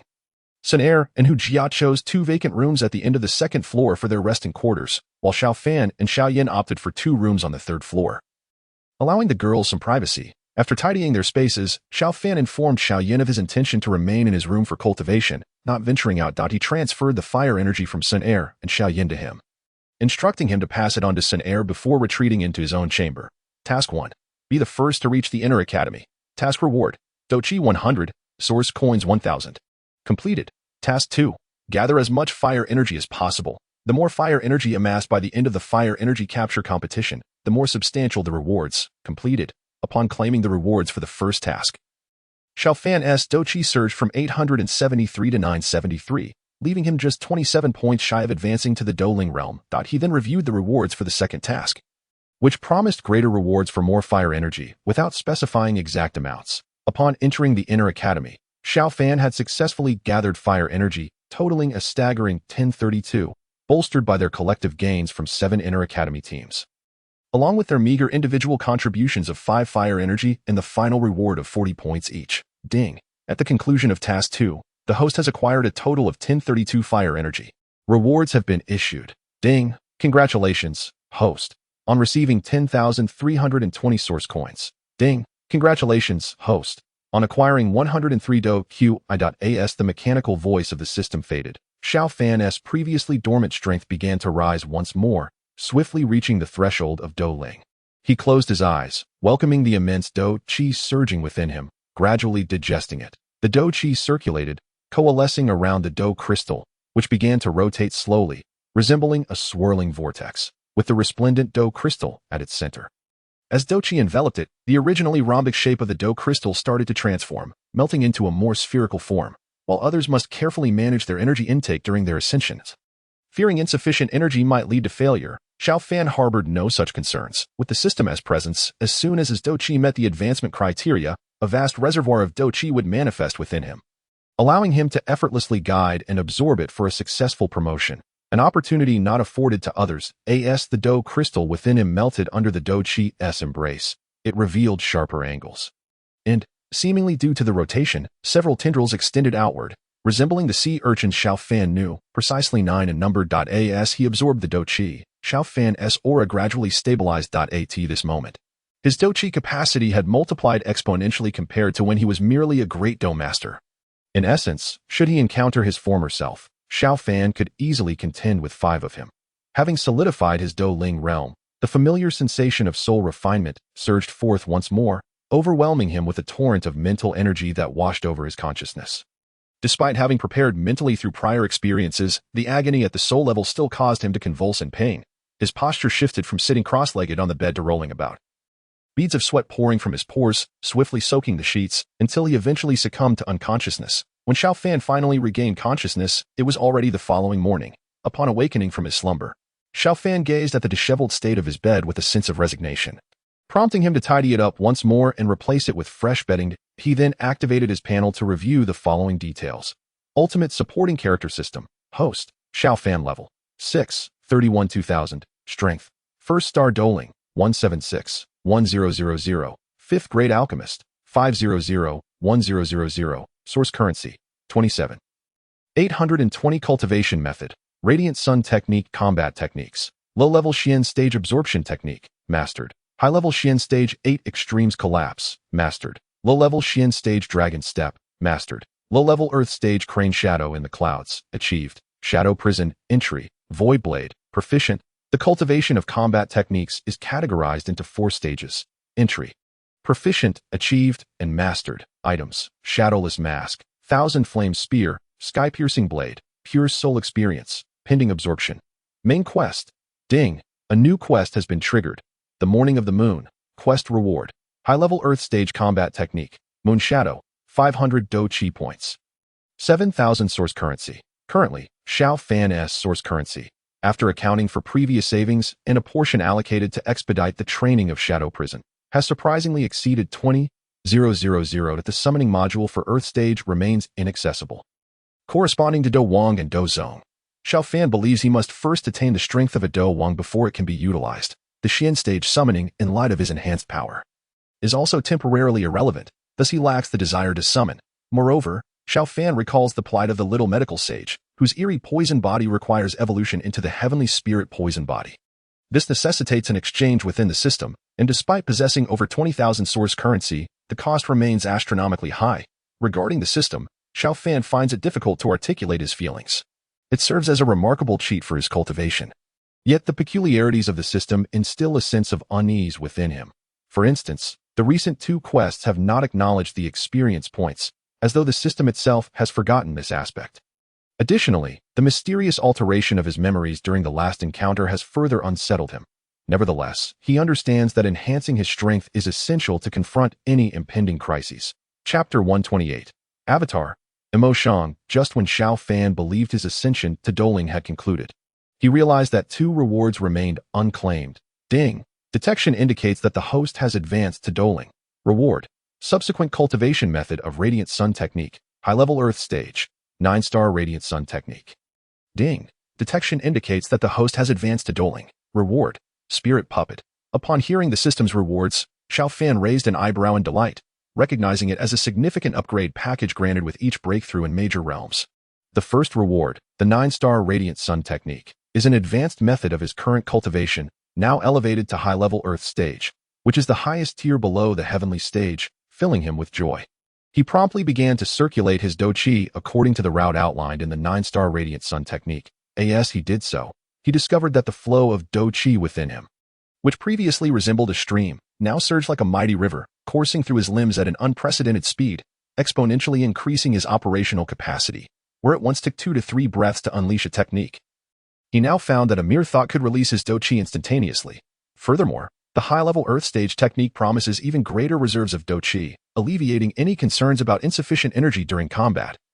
As both cultivation and battle capabilities have been significantly enhanced, suppressing his excitement, Xiao Fan turned his attention to the other reward, the spirit puppet. After claiming the reward, a lifeless shell materialized before him. Exuding a chilling aura, recalling the situation with Yao Lao, he contemplated whether this form could serve as a vessel for Yao Lao's rebirth, given the extraordinary nature of the system's offerings. Xiao Fan felt no hesitation as he regarded Yao Lao as his mentor. As these thoughts crossed his mind, the system's voice resonated in his consciousness once more. After careful consideration, Xiao Fan abandoned the notion. As the system clarified that this spirit puppet was specifically attuned to the host, only his own soul could utilize it. In other words, no one else, including Yao Lao, could wield it. Suddenly, an epiphany struck Xiao Fan. He understood why the system had rewarded him with a spirit puppet at this juncture. It was perfectly poised to separate his identity from that of Mo Shang. With this realization, he gently infused his soul power into the spirit puppet. As his essence flowed in, it was as if a stone had sunk into the ocean, initially yielding no response. After a considerable duration, he finally sensed the spirit puppet becoming saturated with his energy. The puppet's eyes gradually opened, and Xiao Fan perceived another version of himself. It felt as though he possessed dual perspectives.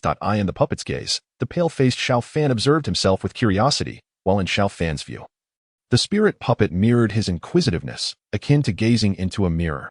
Observing the familiar visage, a fleeting expression of discomfort crossed his face. Subsequently, the spirit puppet's appearance transformed into that of Mo Shang, who began to examine his own body. The spirit puppet, rather than being a mere marionette, resembled a living entity that had merely been dormant until this moment of awakening.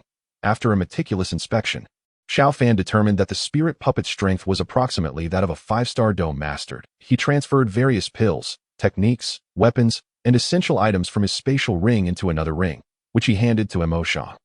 Upon receiving the ring, Mo Shang felt a surge of chaotic fire manifest around Xiao Fan, enveloping a unique symbol that gradually merged into his being. This symbol was the imprint left by the Eagle Guardian, which Xiao Fan now utilized the power of chaotic fire to transfer directly to Mo Shang. The chaotic fire, an innate aspect of Xiao Fan's constitution, was governed by his soul power. Since Mo Shang was fundamentally an extension of Xiao Fan, aside from their differing strengths, he could effortlessly wield the chaotic fire. Thus, Xiao Fan felt reassured that Mo Shang would not inadvertently reveal any secrets before the Eagle Guardian. His only concern was the potential exposure of the crane shadow and the clouds technique employed during their escape. Aside from that, Mo Shang's identity bore no other flaws. As he gazed at Mo Shang, a smile crept across Xiao Fan's lips. Congratulations, Elder Mo Shang of the Soul Hall. In turn, Mo Shang adopted a serious demeanor and pretended to bow to Xiao Fan, addressing him as my lord. The two could not contain their laughter, reminiscent of children at play. Given that the spirit puppet was infused with Xiao Fan's own soul essence, he could seamlessly absorb it back into himself.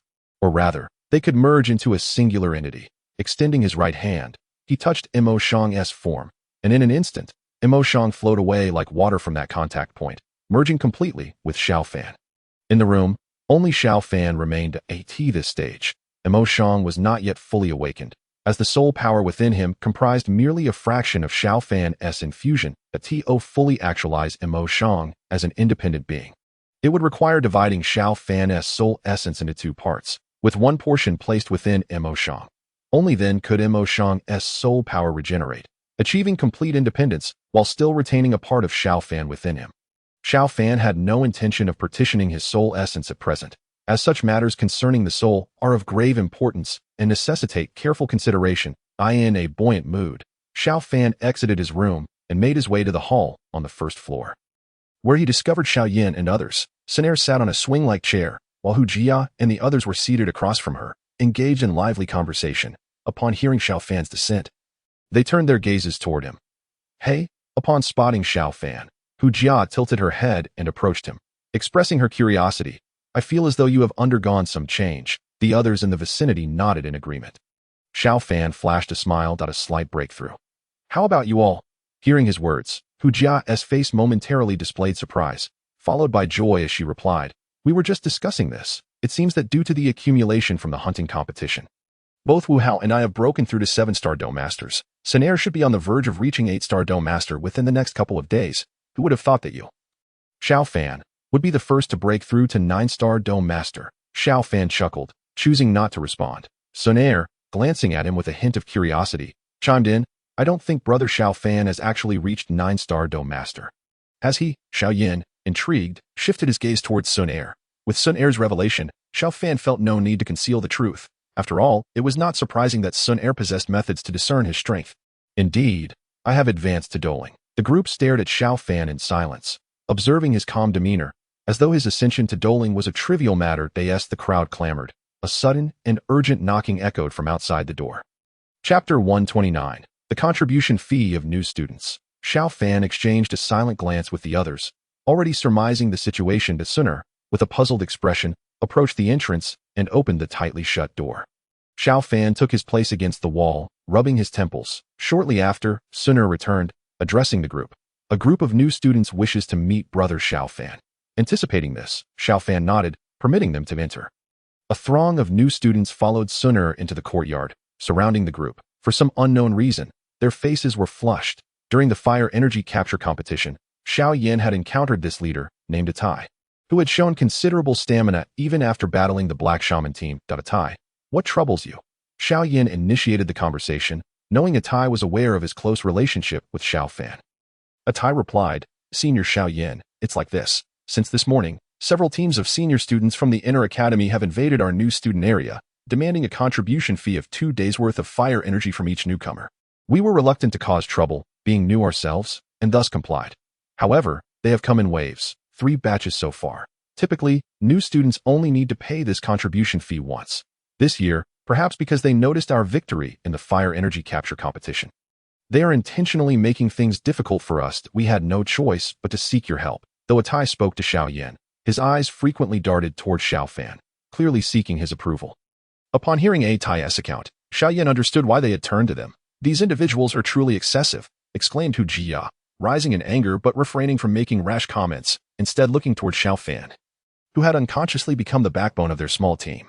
Xiao Yan furrowed his brows, glancing at Xiao Fan. Senior brother, what do you propose we do? Xiao Fan tapped his fingers on the table before meeting Xiao Yan's gaze. Junior brother, would you be interested in forming a team? The suggestion of forming a team sparked contemplation in Xiao Yan's eyes. Attain, overhearing Xiao Fan, displayed a glimmer of hope. He preferred to join Xiao Fan, who had led them to victory against the seniors, rather than align with those who bullied new students. He interjected, if Senior Xiao Fan is willing to establish a force, we would gladly contribute our fire energy to you. Xiao Fan shook his head, replying, let us hold that thought. Since they desire our fire energy, it's only a matter of time before they come for us. Gather all the new students. We shall act promptly. Thank you, Senior Xiao Fan. From now on, we will follow your lead. Attain exclaimed joyously before rushing outside with the others to summon their peers. Once Attain and the others departed, Xiao Fan turned to the remaining group, inquiring, what are your thoughts on this matter? Are you suggesting we establish a force? Elder Su had previously briefed them on the distribution of powers within the academy, noting that a competitive relationship could be beneficial. Xiao Fan continued, given the recent fire energy capture competition, I suspect many factions in the Inner Academy harbor biases against us. Therefore, it may be prudent for us to take the initiative and form our own faction. Indeed, considering we have already seized fire energy from the senior students, this year's newcomers are already favorably inclined towards us. If we assist them with the contribution fee issue, most will likely align with us. Sun Air chimed in. Exactly. Rather than suffer under the oppression of others, we should establish our own force, Hu Jia declared, clenching his fist and looking at Xiao Fan. Wu Hao nodded in agreement. You are correct. It is better to incorporate these newcomers into our ranks than allow them to be assimilated by other factions. Very well. Let us proceed. With the group's consensus, Xiao Fan gestured and led them out of the courtyard. Exiting the building, they found themselves on a tree-lined avenue, flanked by the residences of this year's newcomers, which, compared to Xiao Fan and his companions' accommodations, were decidedly more modest after all. The top 5 were entitled to certain privileges. At that moment, the new students along the avenue were being called by attain as they made their way toward the exit. After walking for several minutes, they encountered a large crowd. A cacophony of shouts and curses filling the air. Upon spotting Xiao Fan and his companions, a voice from the back of the group shouted, "Brother Xiao Fan and the others have arrived." The throng parted, allowing them to reach the center of the scene where attain was engaged in a heated debate with another student. Upon seeing Xiao Fan approach, attain retreated to stand behind him. Glaring angrily at the opposing youth, is this the Xiao Fan who defeated Luo Hua? He looks quite impressive. To defeat Luo Hua at such a young age is no small feat. The youth from the opposing side paused. Recognizing Xiao Fan's presence, Luo Hua ranked roughly 100 within the inner academy and had once graced the strength leaderboard, albeit briefly. Xiao Fan's ability to defeat him indicated his extraordinary prowess. However, the youth was unaware that Xiao Fan's current strength far surpassed that of the fire energy capture competition. I am Xiao Fan. What insights do you have, senior? Though aware of Xiao Fan's strength, the youth refused to lose face before the crowd, retorting, "Although you defeated Luo Hua, you must realize there are many stronger than him in the inner academy. We have no intention of breaking the academy's rules." Xiao Fan responded, "We understand that newcomers must pay a contribution fee, but if every newcomer is to be extorted multiple times as you suggest, how are we supposed to cultivate?" He continued, "We newcomers do not seek trouble, and we will fulfill our obligations. However, if you insist on using force, we are prepared to respond in kind." As his words lingered in the air, Xiao Fan unleashed a surge of Dou Ling energy, forcing the youth back several steps. "Why you have advanced to Dou Ling?" The youth exclaimed incredulously. Wasn't it said that Xiao Fan was merely a great Dou master? The surrounding newcomers, feeling Xiao Fan's imposing presence, became increasingly agitated, releasing their own Dou Qi in support of him. The combined pressure of dozens of newcomers' Dou Qi formed a formidable aura, causing the senior students nearby to feel the weight of it. Especially with Xiao Fan having ascended to Dou Ling. "Xiao Fan, we are from Qingshan. If you dare lay a hand on us." The youth, intimidated by Xiao Fan's aura, locked his gaze on him. Yet before he could finish, the tip of the Qianyan spear pressed against his neck. "I shall repeat, the fire energy owed by the newcomers has already been paid. We will not contribute a single coin more. I care not for your faction. Should you continue to babble, I will not hesitate to take action," Xiao Fan said coldly, locking eyes with the youth. Observing the youth's expression, Xiao Fan sheathed his spear and returned to stand beside Xiao Yan and the others. The youth, humiliated and enraged, muttered a threat akin to a petulant child before leading his group away. "You will pay for this." With the seniors successfully deterred, the surrounding newcomers erupted in cheers, their gazes toward Xiao Fan filled with admiration. Once the seniors had retreated, Xiao Fan addressed the onlookers among the inner academy students, bowing slightly. "Dear seniors, we are new here and harbor no intention of breaking any rules. That we have paid what is due. And should we err, we hope you will guide us kindly. Thank you all." Although they had repelled the seniors, Xiao Fan understood the importance of maintaining amicable relations within the inner academy, lest their future there be fraught with difficulty. His courteous demeanor earned him nods of approval from the onlookers, who appreciated his tact. Behind him, Xiao Yan and the others also nodded, recognizing that if they had acted with unchecked aggression, they might have provoked stronger adversaries among the seniors. Moreover, it is imperative not only to contemplate the establishment of a faction, but also to maintain cordial relations with other powers.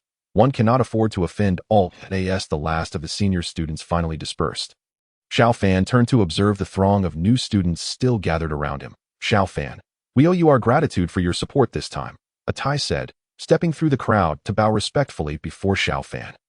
The surrounding new students followed suit, bowing in unison and exclaiming, "Thank you, Senior Xiao Fan.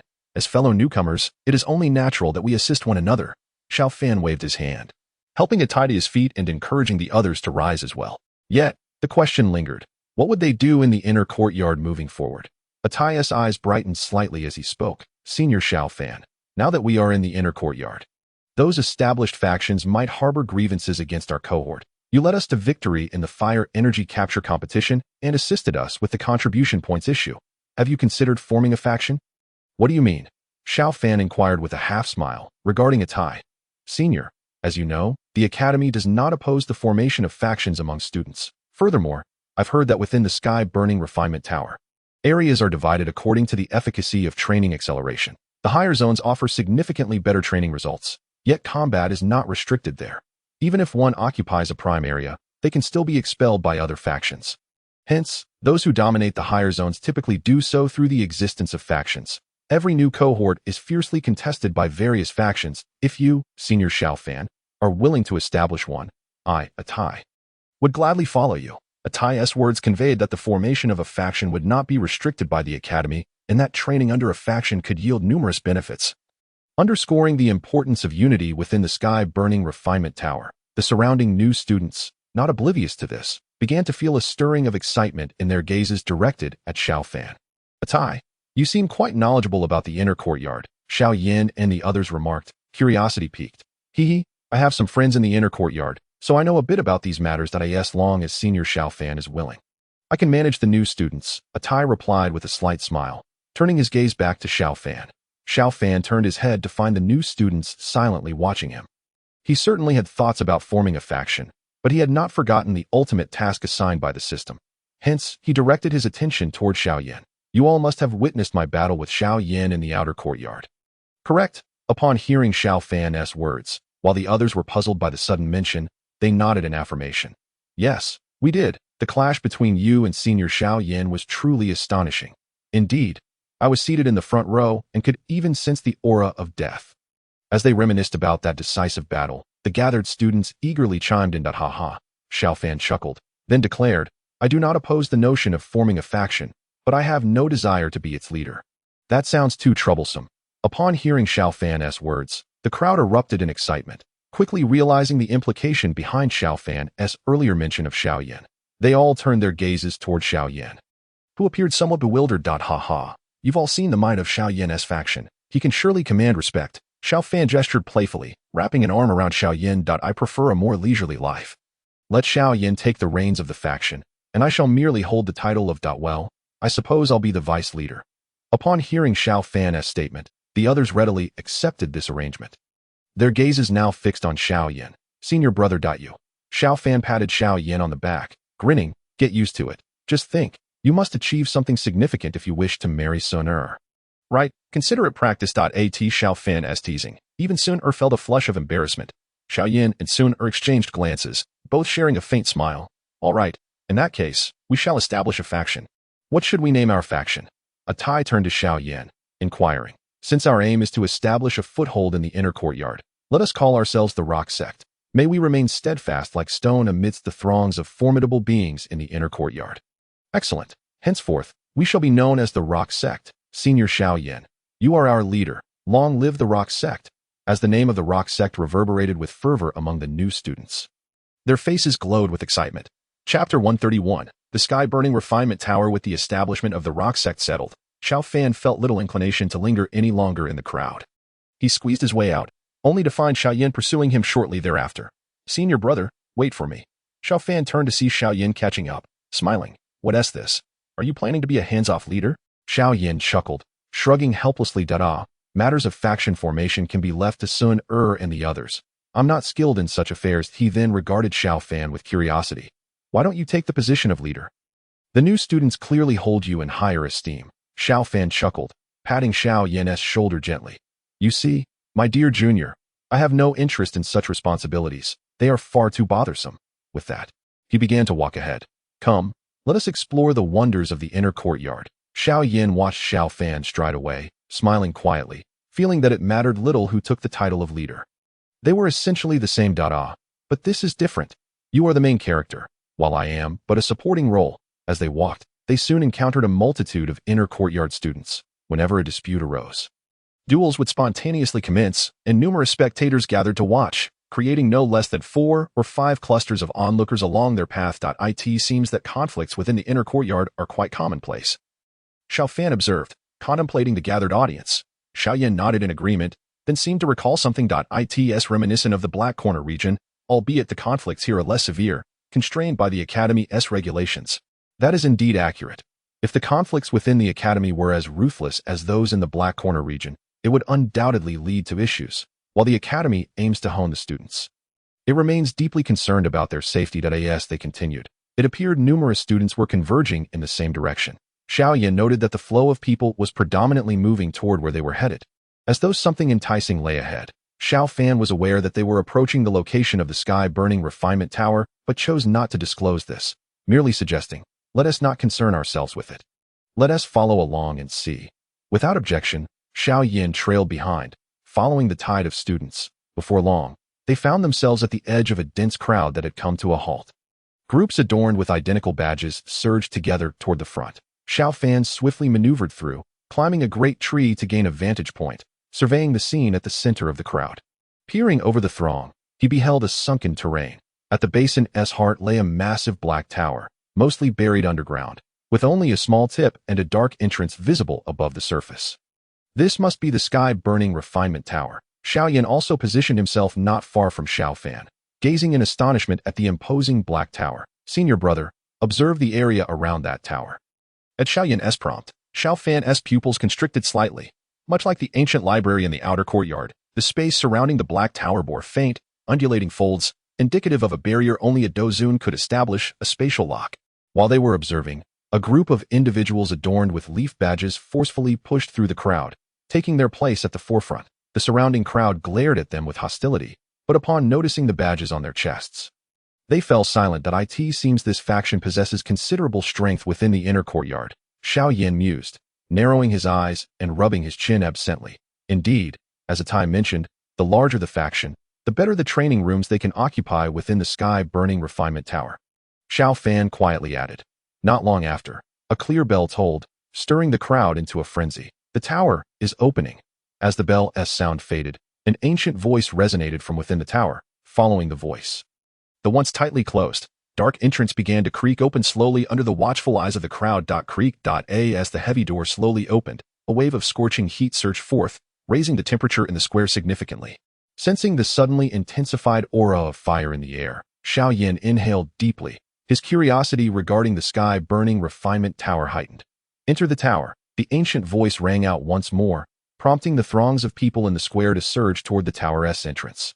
Eager to secure favorable positions within, observing the throng of people jostling for position, Xiao Yan thoughtfully remarked, then turned to Xiao Fan. Brother, shall we venture inside for a glimpse? Since we are already here, we might as well take a look. Initially, he had intended to scout the Xiao Fan refining tower, but he had not anticipated Xiao Yan's arrival. Nonetheless, Xiao Fan's plans remained unchanged, particularly given the existence of the cultivation enhancer that warranted careful attention. As they approached, the small tower peak they had glimpsed from afar revealed itself to be nearly 2 to 3 stories high, prompting them to ponder the enormity of the tower's body buried beneath the ground. Upon reaching the ominous dark entrance, their gazes fell upon the shadowy tower. Xiao Yan detected a chilling aura emanating from above, contrasting sharply with the intense heat within, creating a striking dichotomy that drew his attention to the tower itself. How peculiar, he mused. The internal energy is so fiery, yet the materials constructing the tower are of an entirely opposite nature. What could be the reason for such an anomaly? Unbeknownst to Xiao Yan, the force being suppressed within was the fallen heart flame that he and Yao Lao had tirelessly sought. Conversely, Xiao Fan was already aware of the contents within, merely curious about the extraordinary black tower that had managed to contain the sentient fallen heart flame for centuries. Let us proceed. Xiao Fan smiled at Xiao Yan, his gaze fixed on the dark entrance, a flicker of shadow passing through his eyes. With a shared glance, they stepped into the tower. As their feet struck the ground, they felt the hardness beneath them, but before they could respond, a sudden surge of foreign energy flooded within them, altering their countenance dramatically. Xiao Fan's previously rosy complexion turned as red as glowing coals. Chapter 132. Heartfire scorching. The two stood motionless like marionettes at the dark entrance, and the crowd behind them, noticing their halt, was about to reprimand them when a plume of white mist erupted from their bodies. Accompanied by a sizzling sound reminiscent of roasting meat, laughter erupted from the onlookers. These must be 2 fresh recruits entering the inner courtyard for the first time, completely unprepared. Serves them right. Some spectators, recognizing the peril, hurried to summon an elder, fearing that without intervention, these novices would be charred to cinders by the heart fire. Amidst the murmurs of the crowd, the two were oblivious. Xiao Fan scrutinized the intangible flame that had unexpectedly manifested within him. Intrigued, is this the fallen heart flame? He carefully maneuvered his internal fighting energy through the unseen fire, realizing that although his energy had condensed, it did not yield the anticipated doubling effect as depicted in the original narrative. It seems the claims were exaggerated, he mused, shaking his head, yet he continued to guide his energy towards the intangible flame, aware that refining it could significantly enhance his strength. Wait, a sudden epiphany struck Xiao Fan. The flame's influence on his enhancement was not diminished. but rather a consequence of his current cultivation technique reaching a high earth level, resulting in a much more refined fighting energy. Therefore, the effects he experienced were comparatively less potent. For those whose cultivation methods were slightly inferior, the enhancement from this flame would prove far more substantial. Just as Xiao Fan grasped this insight, an overwhelming sense of hunger washed over him. Not a physical hunger, but one that emanated from his very soul. Furrowing his brow, he meticulously examined his inner condition and discovered that this hunger stemmed from the chaotic fire. A glimmer of understanding flickered in his eyes as he subtly directed a wisp of black chaotic fire towards the location of the intangible flame. The once rampant intangible flame recoiled as if confronted by the heavens. What is this? Xiao Fan had not anticipated such an unexpected turn. He then cautiously approached the small cluster of intangible flame with the chaotic fire. As the chaotic fire enveloped the intangible flame, though obscured from view, Xiao Fan perceived strands of energy detaching from the intangible flame and flowing into the chaotic fire, with each strand absorbed. The chaotic fire's intensity surged, and the previously fist-sized intangible flame gradually diminished. This a form of devouring. Observing the transformation of both fires, Xiao Fan contemplated that it appeared that his chaotic fire could augment its strength by consuming the intangible flame within him. He felt that as the strands detached from the intangible flame, not only did the chaotic fire's power escalate, but it also siphoned off a fragment of fighting energy, which coursed through his meridians and entered his fighting crystal. This implies that through this method, I can not only enhance the chaotic fire's potency, but also bolster my own fighting energy. Meanwhile, outside, the crowd's murmurs grew louder. A throng had gathered around the two, pointing and laughing. Every year, some new recruits rush in here, truly deserving of their fate. A cool voice suddenly interrupted the mockery. Everyone turned to see a young woman clad in a silver robe. Her figure tall and slender, with a strikingly beautiful face. Most astonishing was her long hair, a rare silver hue that complemented her attire, emanating an aura of aloofness. The crowd's gaze flickered between admiration and trepidation as her presence silenced their chatter, underscoring her exceptional status within the meritocratic inner courtyard. Moon girl, these are just a bunch of idle fools. Why bother engaging with them? As the crowd fell silent, an elderly man in simple attire stepped forward. Addressing the woman with a casual demeanor, Master Lu, the woman replied with a gentle smile, bowing slightly in respect. Which level do you intend to cultivate at this time, Moon girl? The elder inquired with a warm smile. After a moment's hesitation, she replied, the 6th level. The 6th level? That requires at least a 6-star doling to access. Has senior sister Han Yu truly reached that level? Her declaration elicited gasps of astonishment from the crowd. The elder, upon hearing Han Yu's response, expressed mild surprise but smiled warmly. It seems you have made significant progress. It won't be long before you contend for an elder position. It is all thanks to the Xiao Fan refining tower. Otherwise, I shudder to think how long it would take me to advance, Han Yu remarked with a soft smile, turning back to Master Lu. Master Lu, we should first assist them in breaking free from the heart fire, lest they suffer serious harm. Master Lu shook his head, chuckling lightly. No rush, my dear. How long did you last during your first entry into the Xiao Fan refining tower? Han Yu furrowed her brow in thought before responding. 17 minutes, and that was with someone prompting me. Master Lu nodded in acknowledgement. The longer one endures the heart fire, the stronger their resistance becomes, which is advantageous for future cultivation within. While not absolute, it serves as a reliable reference. They must have already withstood it for 7 or 8 minutes. I wonder where their limits lie. Master Lu focused back on Xiao Fan and Xiao Yan. Noticing Xiao Fan's appearance, he chuckled. It is said that Xiao Fan among the newcomers not only possesses exceptional strength, but also has a handsome visage. You must be Xiao Fan and Xiao Yan, correct? The crowd shifted their attention back to the 2.So this is the first-ranked newcomer, Xiao Fan? He does seem rather handsome. Even Han Yu's gaze lingered momentarily on Xiao Fan, curiosity evident in her eyes. Chapter 133. Another attempt. Master Lu observed the stillness of Xiao Fan and Xiao Yan, chuckling softly, then turned to Han Yu. If you are preoccupied with your cultivation, feel free to descend. I can manage here. No worries. I wish to see how long this remarkable newcomer can endure, Han Yu replied, shaking her head, unwilling to leave, intrigued by the newcomer who had shattered previous records and led the fresh recruits against the veterans. The surrounding students, upon learning of Xiao Fan's impact, chose to remain, eager to witness the unfolding developments. As time passed, 14 minutes elapsed. Quite impressive. Elder Lu stroked his long beard, observing the two individuals whose faces were flushed yet who remained resolute. He chuckled softly. As the 17th minute approached, the onlookers began to shift restlessly, for 17 minutes had elapsed. It was noteworthy that the highest record stood at merely 21 minutes. Would they manage to surpass it? As the clock neared 18 minutes, the crowd noticed a barely perceptible tremor in Xiao Yan's body. Had he reached his limit? Elder Lu sighed, feeling somewhat disheartened. Perhaps the expectations were a tad excessive. Let us see if this young lad exhibits any changes. With the eyes of the crowd upon him, Elder Lu approached Xiao Yan, conjuring a mass of milky white flames that hovered before him. With a wave of his hand, the flames surged toward Xiao Yan's heart. Come forth, he urged. The swirling flames spun violently, attempting to draw out the intangible fire within Xiao Yan.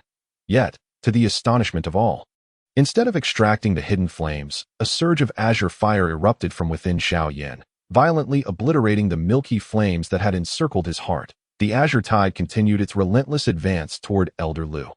Disperse. Sensing the formidable nature of the azure flames, Elder Lu commanded the surrounding students to retreat. His expression grew grave as he summoned forth waves of milky flames from his hands, forming a protective barrier. Under the watchful gaze of the crowd, the milky shield, however, could not withstand the assault and was shattered, a deafening explosion resonating at the entrance of the Black Tower, sending a wave of heat that caused the students' robes to flutter. Hanyu gracefully leaped backward, akin to a nimble butterfly, evading any harm. When the crowd refocused their attention, the previously amiable Elder Lu appeared disheveled, with most of his robes charred and a faint scent of singed hair wafting from him. Even the sparse hair atop his head was now singed and curled.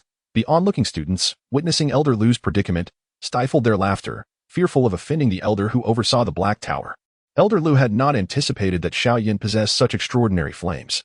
His earlier actions had inadvertently triggered a protective response from them. To his surprise, among this year's new students, aside from Xiao Fan, another such remarkable talent emerged. Elder Lu's gaze shifted back to Xiao Fan, pondering what capabilities he might possess, as the surrounding senior students were filled with astonishment if Xiao Fan's leadership had led the newcomers to victory in the fire energy capture competition.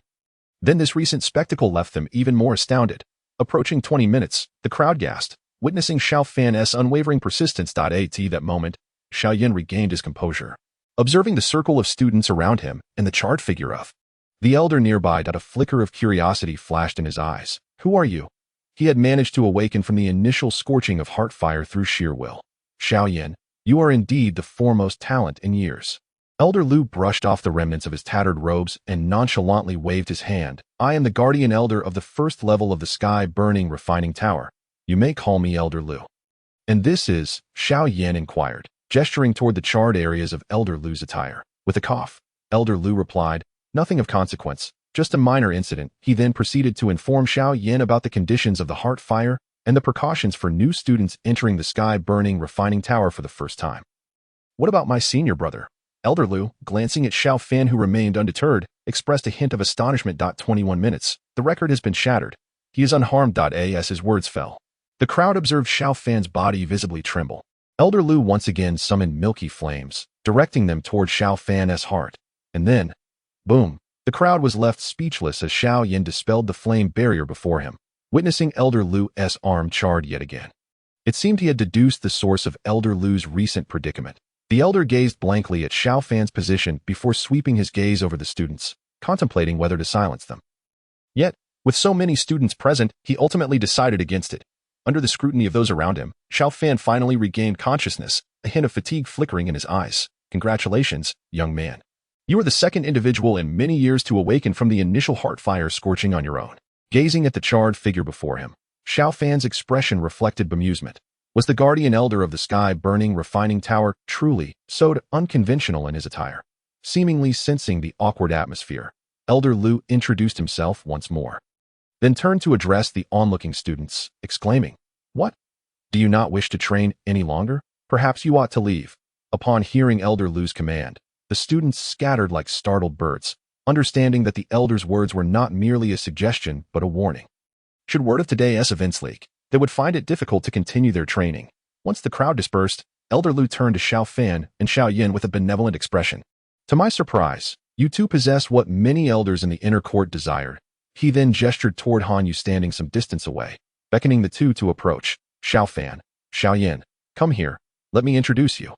Chapter 134, the training room with Elder Lu's booming voice. The surrounding students dispersed, and the two newcomers understood that the elder held a significant position.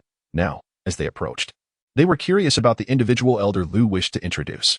This is Han Yu, who has been in the inner court for 3 years. She is your senior sister, and her prowess should not be underestimated. She has even formed a group known as the Moon Spirits. And few dare to provoke her within the inner court, Elder Lu explained, his expression kind as he gestured toward Han Yu. Xiao Fan's gaze fell upon Han Yu, a glimmer of admiration crossing his features as he momentarily lingered on her silvery locks before extending his right hand. Greetings, senior sister.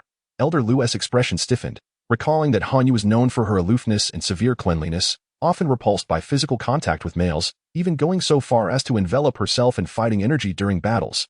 It was rare to find someone with such intense cleanliness. Just as Elder Lu was about to interject, Han Yu smiled faintly at Xiao Fan's outstretched hand, and they shook hands. Elder Lu raised an eyebrow, glancing between Xiao Fan's handsome visage and their clasped hands, muttering, "What cleanliness? It's merely a matter of not being handsome enough." Beside them, Xiao Yan merely nodded to Han Yu in acknowledgement. The surrounding students observed their handshake with envy, their expressions reflecting a sense of heartache. Elder Lu, with a knowing smile, remarked, "You, my boy, are among the few in the inner court who can shake hands with the Moon Girl. What an honor." Xiao Fan smiled lightly, finding her grip delicate yet firm, before releasing her hand politely. "You two have certainly made quite the impression this year," Han Yu remarked cheerfully, noticing Xiao Fan's quick release of her hand. Xiao Fan chuckled. "What can I say? I was pushed to my limits," Han Yu cautioned him. "You should be wary of what comes next." Sighing, Xiao Fan replied, "I've already encountered some challenges." "Oh, it seems some senior students have sought you out already," Han Yu said, a hint of surprise lacing her voice, followed by a subtle smile. "That I assume you are aware of the dynamics within the inner court and the advantages of having strength for protection. Have you considered joining any factions?" She studied Xiao Fan intently, her tone casual yet probing. Hearing this, Xiao Fan shrugged nonchalantly, pulling Xiao Yan closer to shield him. "Well, my junior brother has formed a faction called the Rock Gate based on the suggestions of this year's newcomers. You've formed your own faction comprised entirely of newcomers." Both Han Yu and Elder Lu turned their attention to the two, intrigued. Han Yu frowned slightly, deliberating before advising, "This decision may invite trouble. Each year, various factions seek to recruit new members, and typically, all newcomers are swiftly absorbed. By taking them all in, you are likely to encounter significant issues moving forward." Exchanging glances, Xiao Fan and Xiao Yan smiled faintly. "Let it be that we'll face whatever comes our way," Xiao Fan declared, jesting. "If it becomes unbearable, I'll just seek refuge with senior sister Han Yu." Han Yu laughed, charmed by Xiao Fan's words, and shook her head with a smile. "If you ever need assistance, do not hesitate to ask." "Thank you, senior sister," Xiao Fan replied graciously. Xiao Fan wrapped his arm around Xiao Yan's neck and smiled at Han Yu. "All right, you two can chat with Elder Lu. I need to head to the 6th floor, so I'll be on my way." Han Yu smiled back at Xiao Fan, nodded towards Elder Lu, and then departed from the scene. "Hee, Xiao Fan, how's the girl you?" Once Han Yu walked away, Elder Lu looked at Xiao Fan with a grin. "I can imagine that many suitors are vying for senior Han Yu's attention within the inner courtyard." Xiao Fan chuckled. With such a stunning beauty, especially with her silver hair, she must have attracted quite a few admirers. Elder Lu teased, "I see her attitude towards you is rather different, given your talent. You might not need much time to cultivate. Perhaps there's hope." Xiao Fan rolled his eyes at Elder Lu. "Enough of that. Why don't you first introduce us to the sky-burning refinement tower?" "Almost forgot." Elder Lu slapped his forehead and said to the two of them, "Come with me." He then led the way into the tower. From the outside, the towering black structure appeared enormous, and the interior space was no less impressive.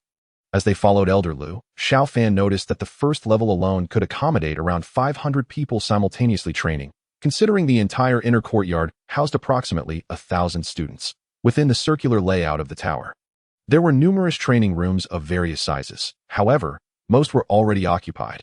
Above the doors hung red signs indicating the levels: high, medium, and LOW. It seemed this was what attain referred to. The different training rooms for varying levels of cultivation within the sky-burning refinement tower.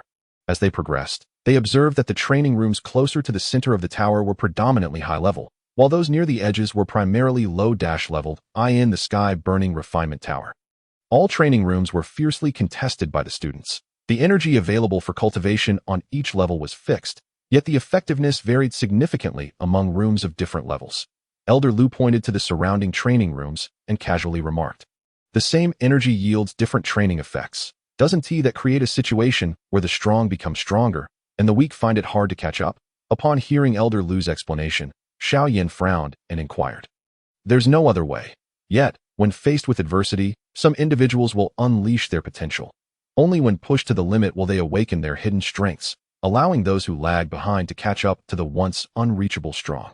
Elder Lu shook his head, smiling that as they continued, Xiao Fan and Xiao Yan found themselves at the central position. Xiao Fan gazed into the unfathomable black hole ahead, a flicker of trepidation and excitement coursing through him.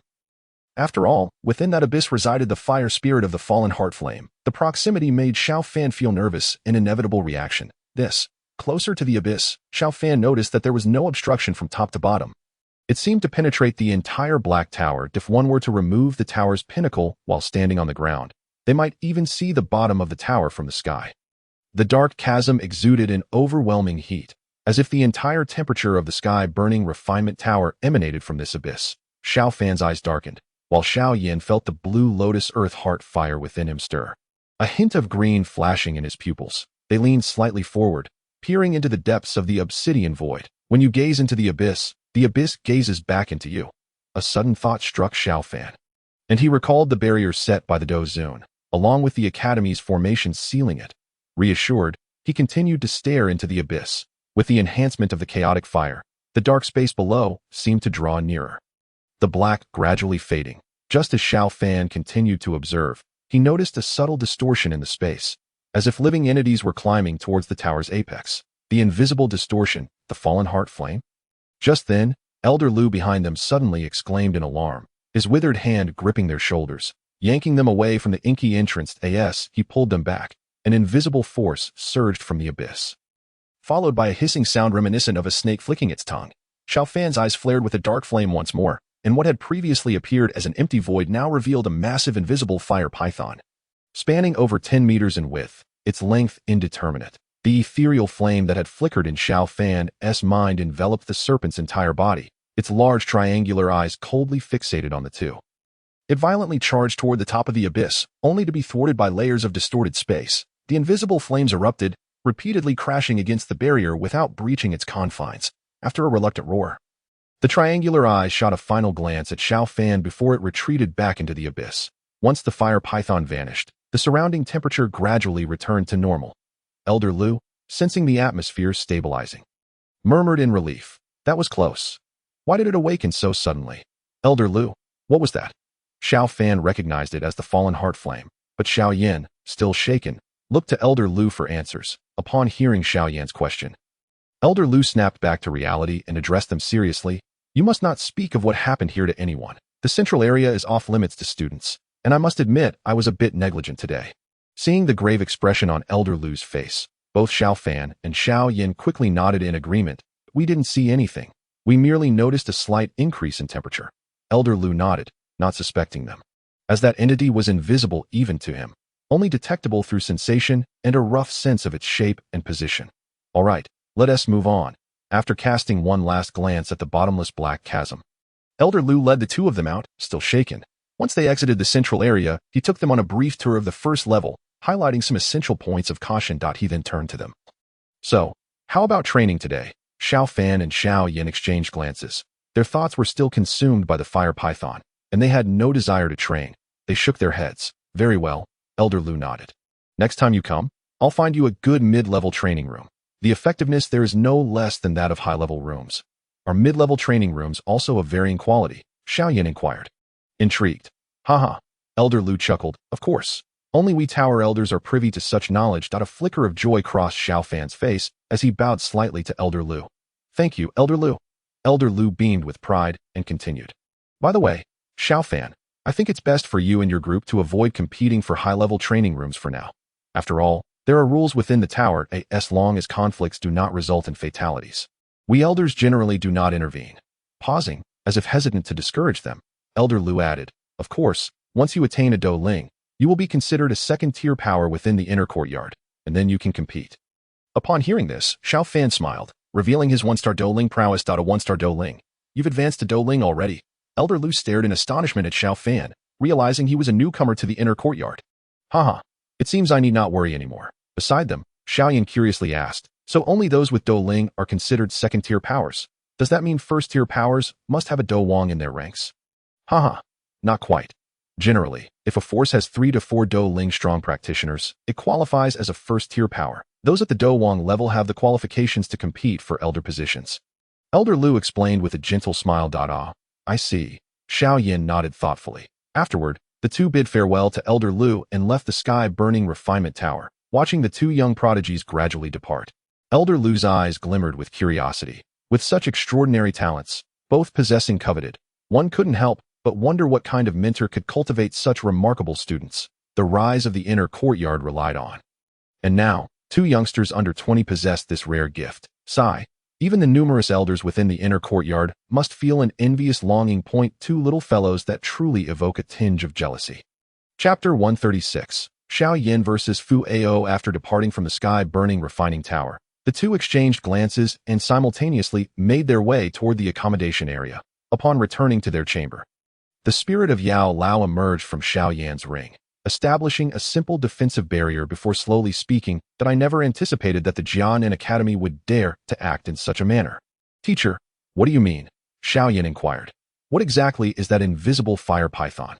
Yao Lao shook his head, a cold smirk gracing his face. That is the fire spirit of the fallen heart flame. I never imagined that this strange fire had grown to such an extent, birthing a fire spirit with intelligence. Moreover, it seems that the Jianan Academy has imprisoned it once more for the training of their students. This is nothing short of digging their own grave. Xiao Yan's face was filled with astonishment. After all, he had witnessed the might of the strange fire. He had not expected the Jianan Academy to dare imprison it. However, recalling the spatial folds surrounding the black hole, Xiao Yan asked, but, teacher, with the strength of Jianan Academy, it shouldn't be a problem, right? I observed that the fire spirit could hardly break through the seals set by the Academy. Yao Lao was about to respond when Xiao Fan interjected. Strange fire should be free, not confined. Although the Jianan Academy appears to have sealed the strange fire, as it continues to grow, the constraints will only diminish until the day it breaks free, which will spell disaster for the entire Academy. Upon hearing this, Yao Lao regarded Xiao Fan with an appreciative gaze and nodded. Indeed, Fanner, you are correct. However, while we have discovered the whereabouts of the strange fire, seizing it from the Jianan Academy remains exceedingly difficult. The three fell into silence. Xiao Fan could not simply tell them, do not worry, the strange fire will soon break free, for when that day arrived, the Emperor Dou from the Black Corner region would swarm like flies drawn to the scent. It was not only a matter of whether Yao Lao and the others would believe him, but Xiao Fan could not explain the source of his knowledge either. After a moment of contemplation, Xiao Yan broke the silence. Regardless, we now know the location of the strange fire. We can discuss the specific methods later. Yao Lao chuckled softly. Ah, your temperament has finally stabilized, which is commendable. In that case, I shall take my leave. Someone is approaching. With that, Yao Lao's figure gradually faded, retreating back into the ring.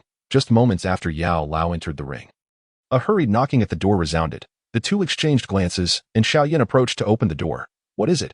Outside stood a disciple of the Pamin, looking anxious. Upon seeing Xiao Yan open the door, he quickly exclaimed, Head, someone is causing trouble, trying to forcibly take our people. Xiao Yan furrowed his brow. He had not anticipated that the trouble Han Yu mentioned would arrive so swiftly. Xiao Fan stepped out from the room, patting Xiao Yan on the shoulder, and said softly to the disciple, Lead the way. Let us go and see. The disciple nodded and led the way, with Xiao Fan and Xiao Yan following closely behind. Upon exiting the courtyard, they could see a group of new students encircling the main pathway of the accommodation area, effectively blocking it. Among the crowd, Hu Jia stood with her hands on her hips, angrily berating a young man in white. Bai Shan, I never expected you to be such a person. Not only have you betrayed us, but now you even bring others to trouble us. The youth facing Hu Jia, instead of responding, remained calm. It was indeed Bai Shan, and he replied nonchalantly, Hu Jia, Sunner, come with me. Remaining in this small faction holds no future for you. You might find yourselves divided among other forces by tomorrow. Hu Jia was furious, while Sunner chose to ignore Bai Shan, instead gazing at another leading young man. This senior, you may leave. We will not join any other factions. The well-built youth looked at Sunner, his eyes occasionally sparkling with admiration. Such a beautiful girl could rival the leader of the moon spirit, Han Yu. He had not anticipated such a stunning beauty among this year's new students. Clearing his throat, the youth approached with a gentle smile. All right, Bai Shan, how can you be so rude to the junior sisters? Here's the deal. We only require 5 students, but among them, you must have Sunner. Fu Ao, brother. Bai Shan's expression darkened. knowing Fu Ao's intentions were directed at Suner as the crowd began to argue. Xiao Fan and Xiao Yan finally arrived. Xiao Yan's Xianzhongqi struck the ground before Fu Ao, obstructing his gaze towards Suner. My apologies, senior, but we will not join you. In a calm tone, Xiao Yan withdrew his weapon and stepped closer to Suner. Seeing Xiao Yan, Suner linked her arm with his. Her eyes crescent-shaped as she smiled sweetly. Brother Xiao Yan, who are you? Fu Ao's countenance darkened upon witnessing the closeness between Suner and Xiao Yan. Xiao Yan glanced at Fu Ao before responding nonchalantly. Xiao Yan. Seeing Xiao Yan take the lead, Xiao Fan had no intention of overshadowing him. For now that Xiao Yan had become the leader of the Pan Men, it was only fitting to grant him an opportunity to establish his authority. And Fu Ao was the perfect catalyst. Humph, so you are Xiao Yan. How about a duel? If you win, our Bai gang will not disturb you for half a year. If you lose, we shall take 5 of your students. Fu Ao eyed Xiao Yan and Suner, a sinister glint passing through his gaze as he made his proposal. Xiao Yan frowned slightly, replying, our members are not mere commodities. I will not wager them.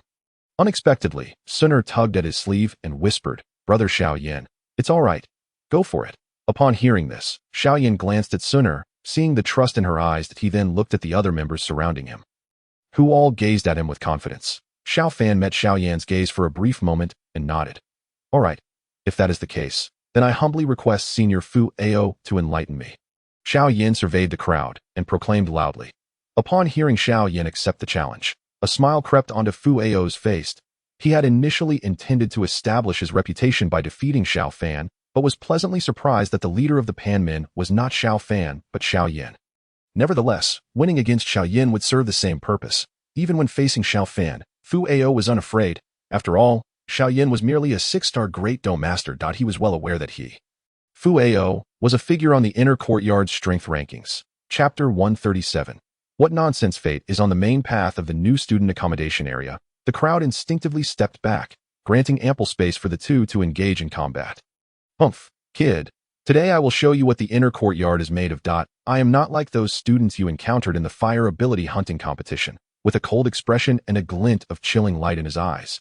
Fu Ao addressed Xiao Yan. Xiao Yan remained silent. He understood that Fu Ao's strength was formidable, yet he was no pushover. Blue Lotus transformation. As Xiao Yan's voice rang out, azure flames erupted from within him, enveloping his form in a fiery embrace before retracting back into his body, significantly enhancing his power, bringing him close to the Dou Ling level.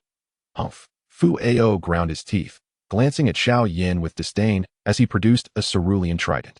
The prongs of the trident emitted a ghostly glow as Fu Ao aimed it at Xiao Yan, sneering, just a mere trick. Today, I will demonstrate to you what true strength is. The azure flames clashed with Fu Ao's cerulean Dou Qi. Neither side yielding, Xiao Yan withdrew his Xianzhong Qi and charged at Fu Ao. Within the circle formed by the spectators, Xiao Yan's Xianzhong Qi collided with Fu Ao's blue trident repeatedly, their struggle eliciting gasps of awe from the onlookers. With the aid of the Blue Lotus transformation, despite being at a lower realm than Fu Ao, Xiao Yan's displayed strength was not far off.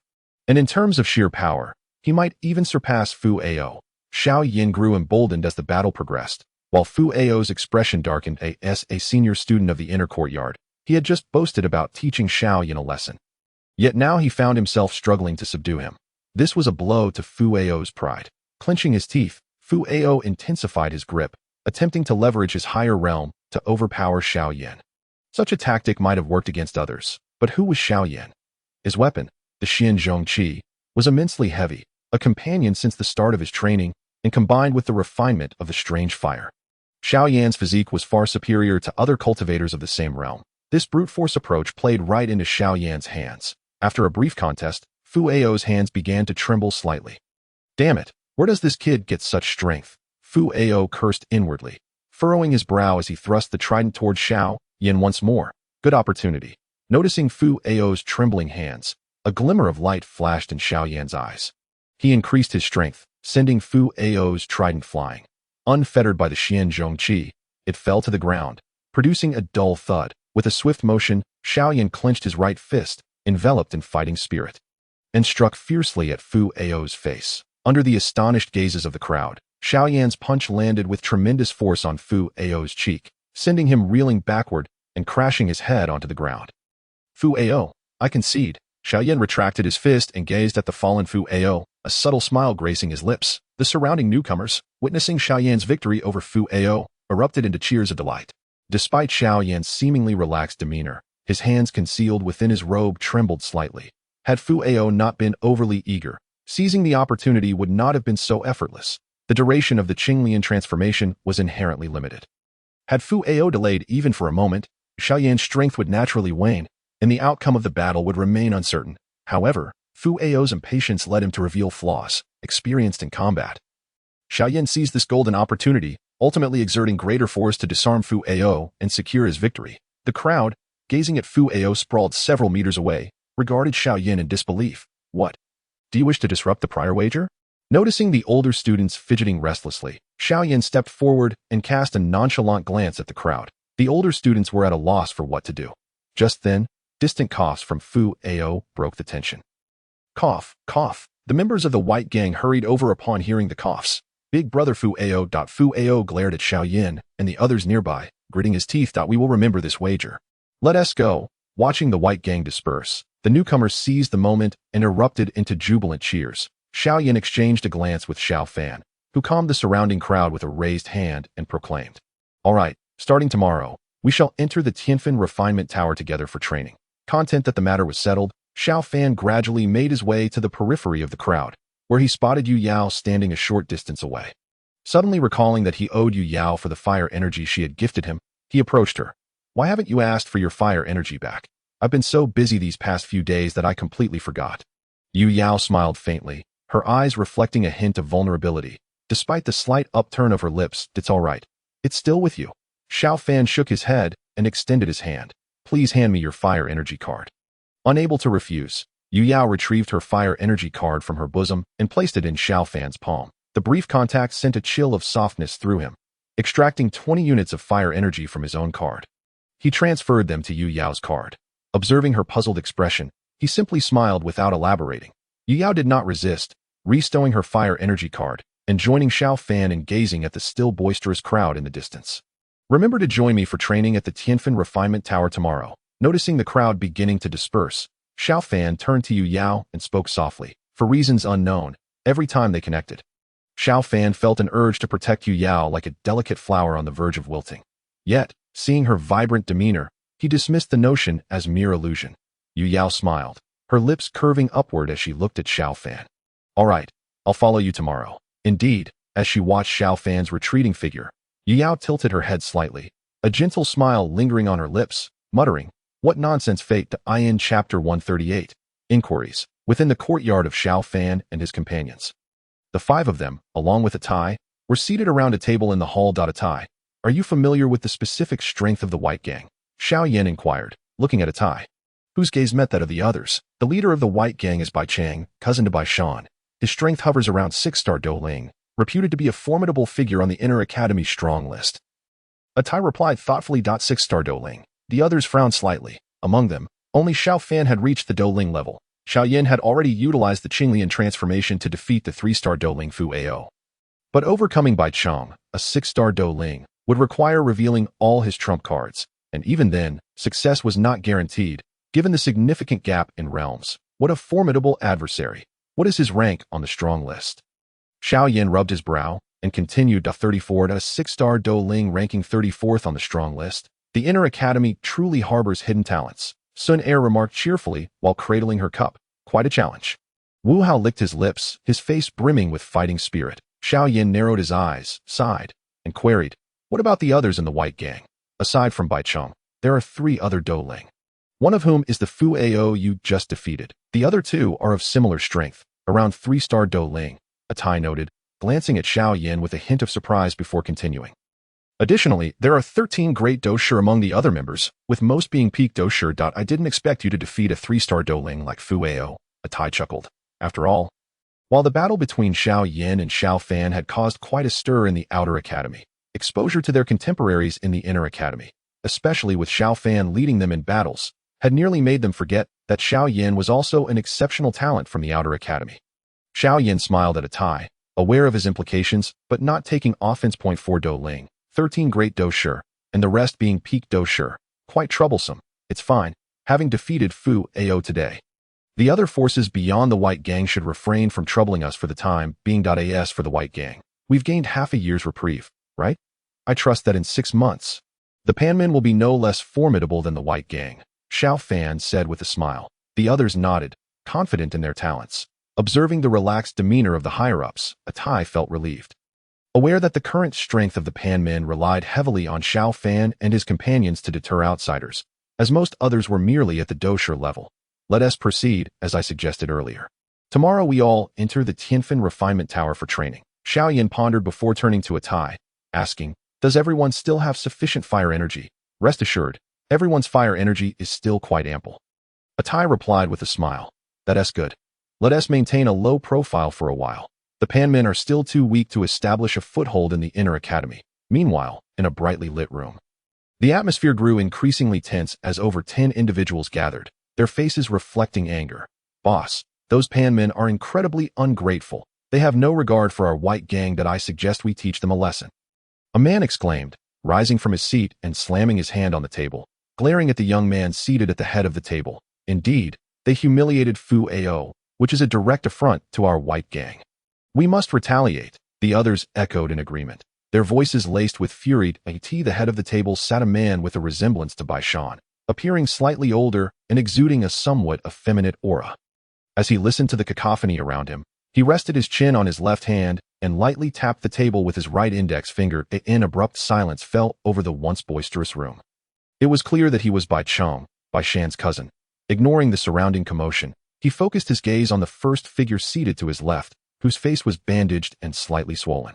It was Fu Ao, the one who had instigated trouble for the Panmen earlier that day, only to be defeated by Xiao Yan. Fu Ao, how is your injury? Bai Cheng inquired, observing Fu Ao's bruised face with a frown. Nothing serious, but it will take 4 to 5 days for a full recovery, Fu Ao mumbled, though his words were still audible to the others. Bai Cheng nodded and then asked, what is the strength of that Xiao Fan? After a moment of hesitation, Fu Ao replied, I didn't fight Xiao Fan. I faced Xiao Yan. Xiao Yan's strength is roughly at the 6-star Great Doshur level, but he possesses a secret technique that allows his strength to approach Douling. His power is formidable. Even I found it challenging to withstand a direct confrontation. Fu Ao's tone was somber. Moreover, the flames he wields are extremely violent and domineering. During our clash, many of my Do Chi attacks and techniques were thwarted by his fire. Bai Cheng's brows furrowed at Fu Ao's words.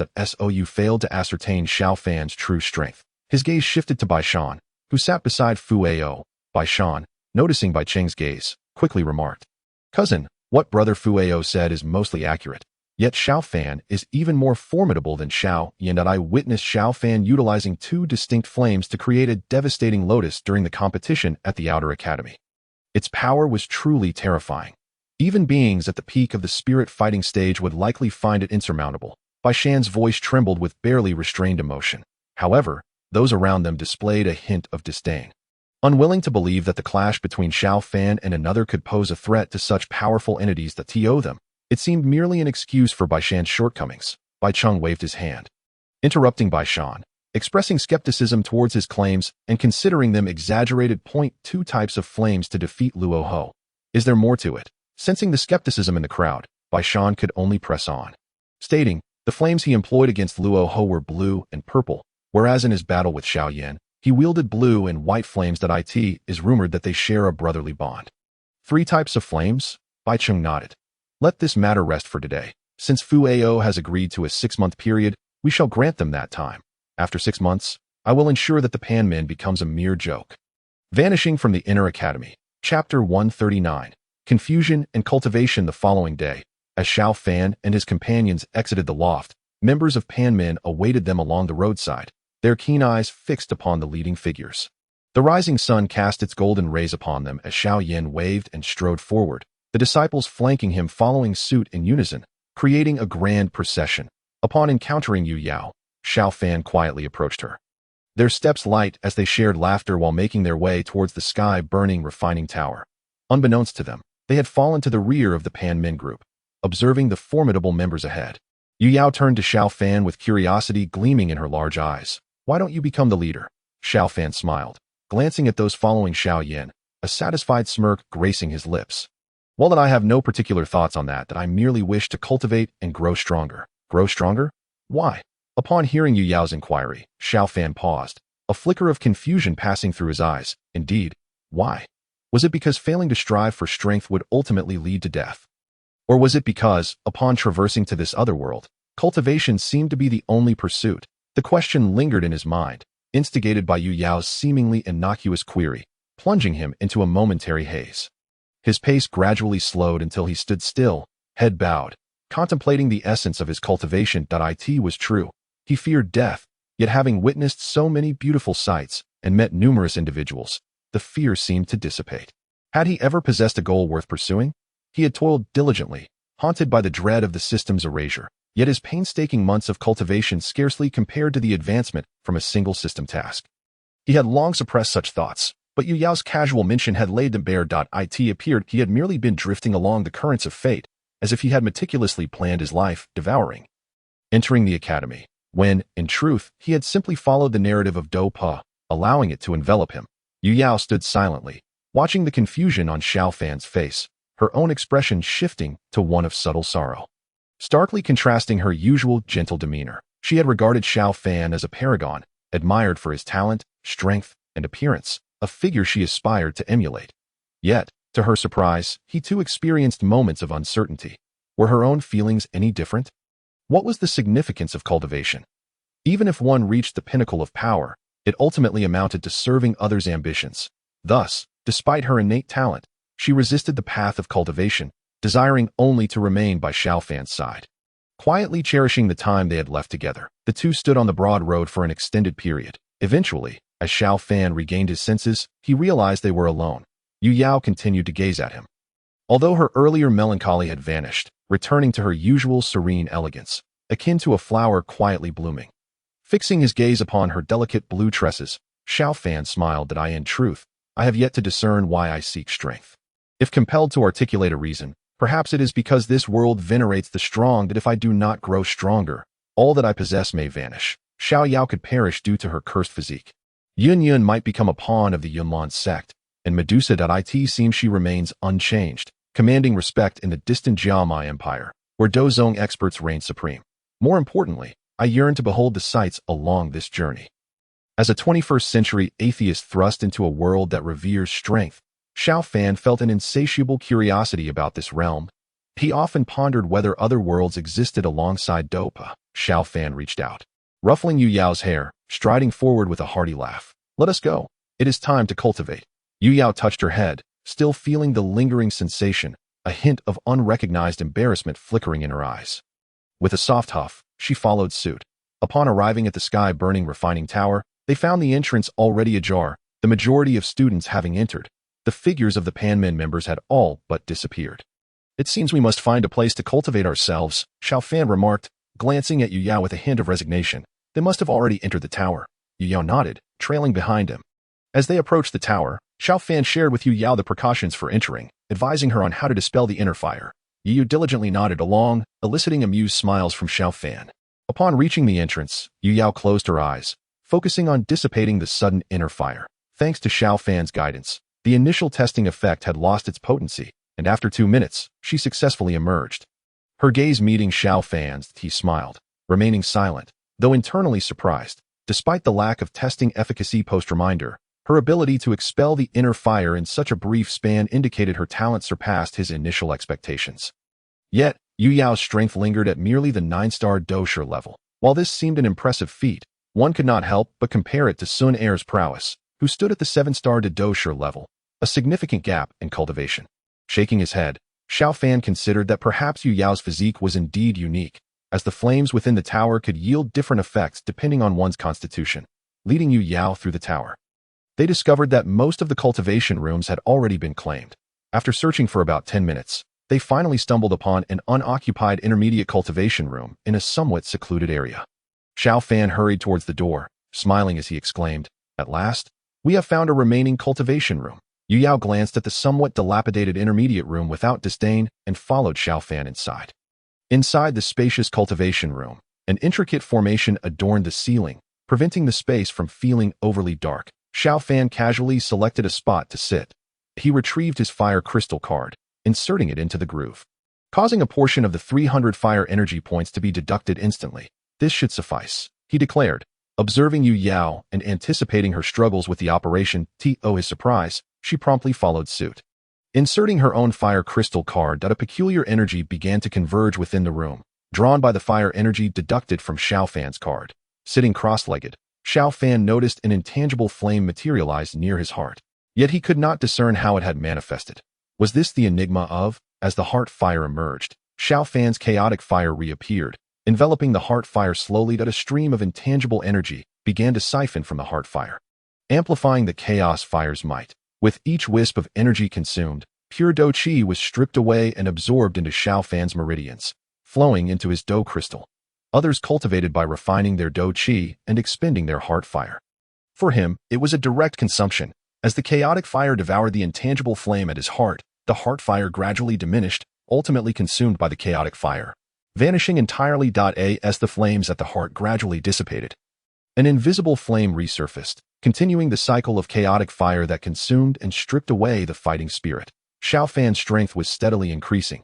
Outside, Yu Yao observed the entranced Xiao Fan, refraining from her own cultivation. Forcing someone who resists cultivation to engage in it was indeed a form of torment. Had it not been for Xiao Fan, she might have merely entered the heavenly flame refining tower to witness its wonders before departing. After all, strength was not something she pursued. She merely wished to seize the opportunity for a bit of leisure. Tio put it simply. As Xiao Fan had just mentioned, she wanted to savor the scenery along the way. Despite the searing heart fire within her, Yu Yao isolated her fighting spirit from the inner flames and settled beside Xiao Fan, gazing intently at him, her cheeks occasionally flushing a delicate red. After a while, she suddenly noticed that Xiao Fan, who had been sitting upright, was becoming increasingly hunched. Kneeling on the ground, she leaned closer to him, her eyes filled with curiosity. With a delicate finger, she gently touched beneath Xiao Fan's nose. His expression was serene, his breathing steady. Was he not sleeping? Tilting her head, she contemplated whether to awaken him. After all, she was unaware of the potential side effects the heavenly flame refining tower might have on individuals with different constitutions. However, sleeping under the scorching heart fire seemed abnormal. Who could possibly sleep through such torment? Furrowing her brow, she gently nudged Xiao Fan. Responding to her touch, his eyes abruptly opened, meeting Yu Yao's close gaze. He caught a faint fragrance wafting from her. Clearing his throat, he inquired, "What is it?" Realizing her proximity to him, her upper body nearly pressed against him. Yu Yao feigned calmness as she returned to her position. Her cheeks reddening. "It's nothing. I was originally in the midst of my own cultivation, but when I saw you suddenly asleep, I feared it might be a side effect, so I called you." Xiao Fan pondered her words. Surprised that she could perceive his slumber even while cultivating, he turned his consciousness inward, noting that the heart fire near his heart was still being suppressed by the chaotic flames. Gradually shedding its essence, his fighting spirit was also slowly increasing, indicating that all was well. Moments later, he sensed an unusual fatigue within his soul. After some contemplation, he realized that the chaotic fire relied on his soul for sustenance, meaning he had been depending on his spirit to maintain the flames. The heart fire, under the chaotic fire's suppression, brought him warmth and comfort, thus lulling him into slumber. Understanding the reason behind his unexpected nap, Xiao Fan recognized that even if his heart's focus was not on the chaotic fire, it would continue to extract from the heart fire, alleviating any concerns. As he opened his eyes, he caught a glimpse of Yu Yao's concerned expression.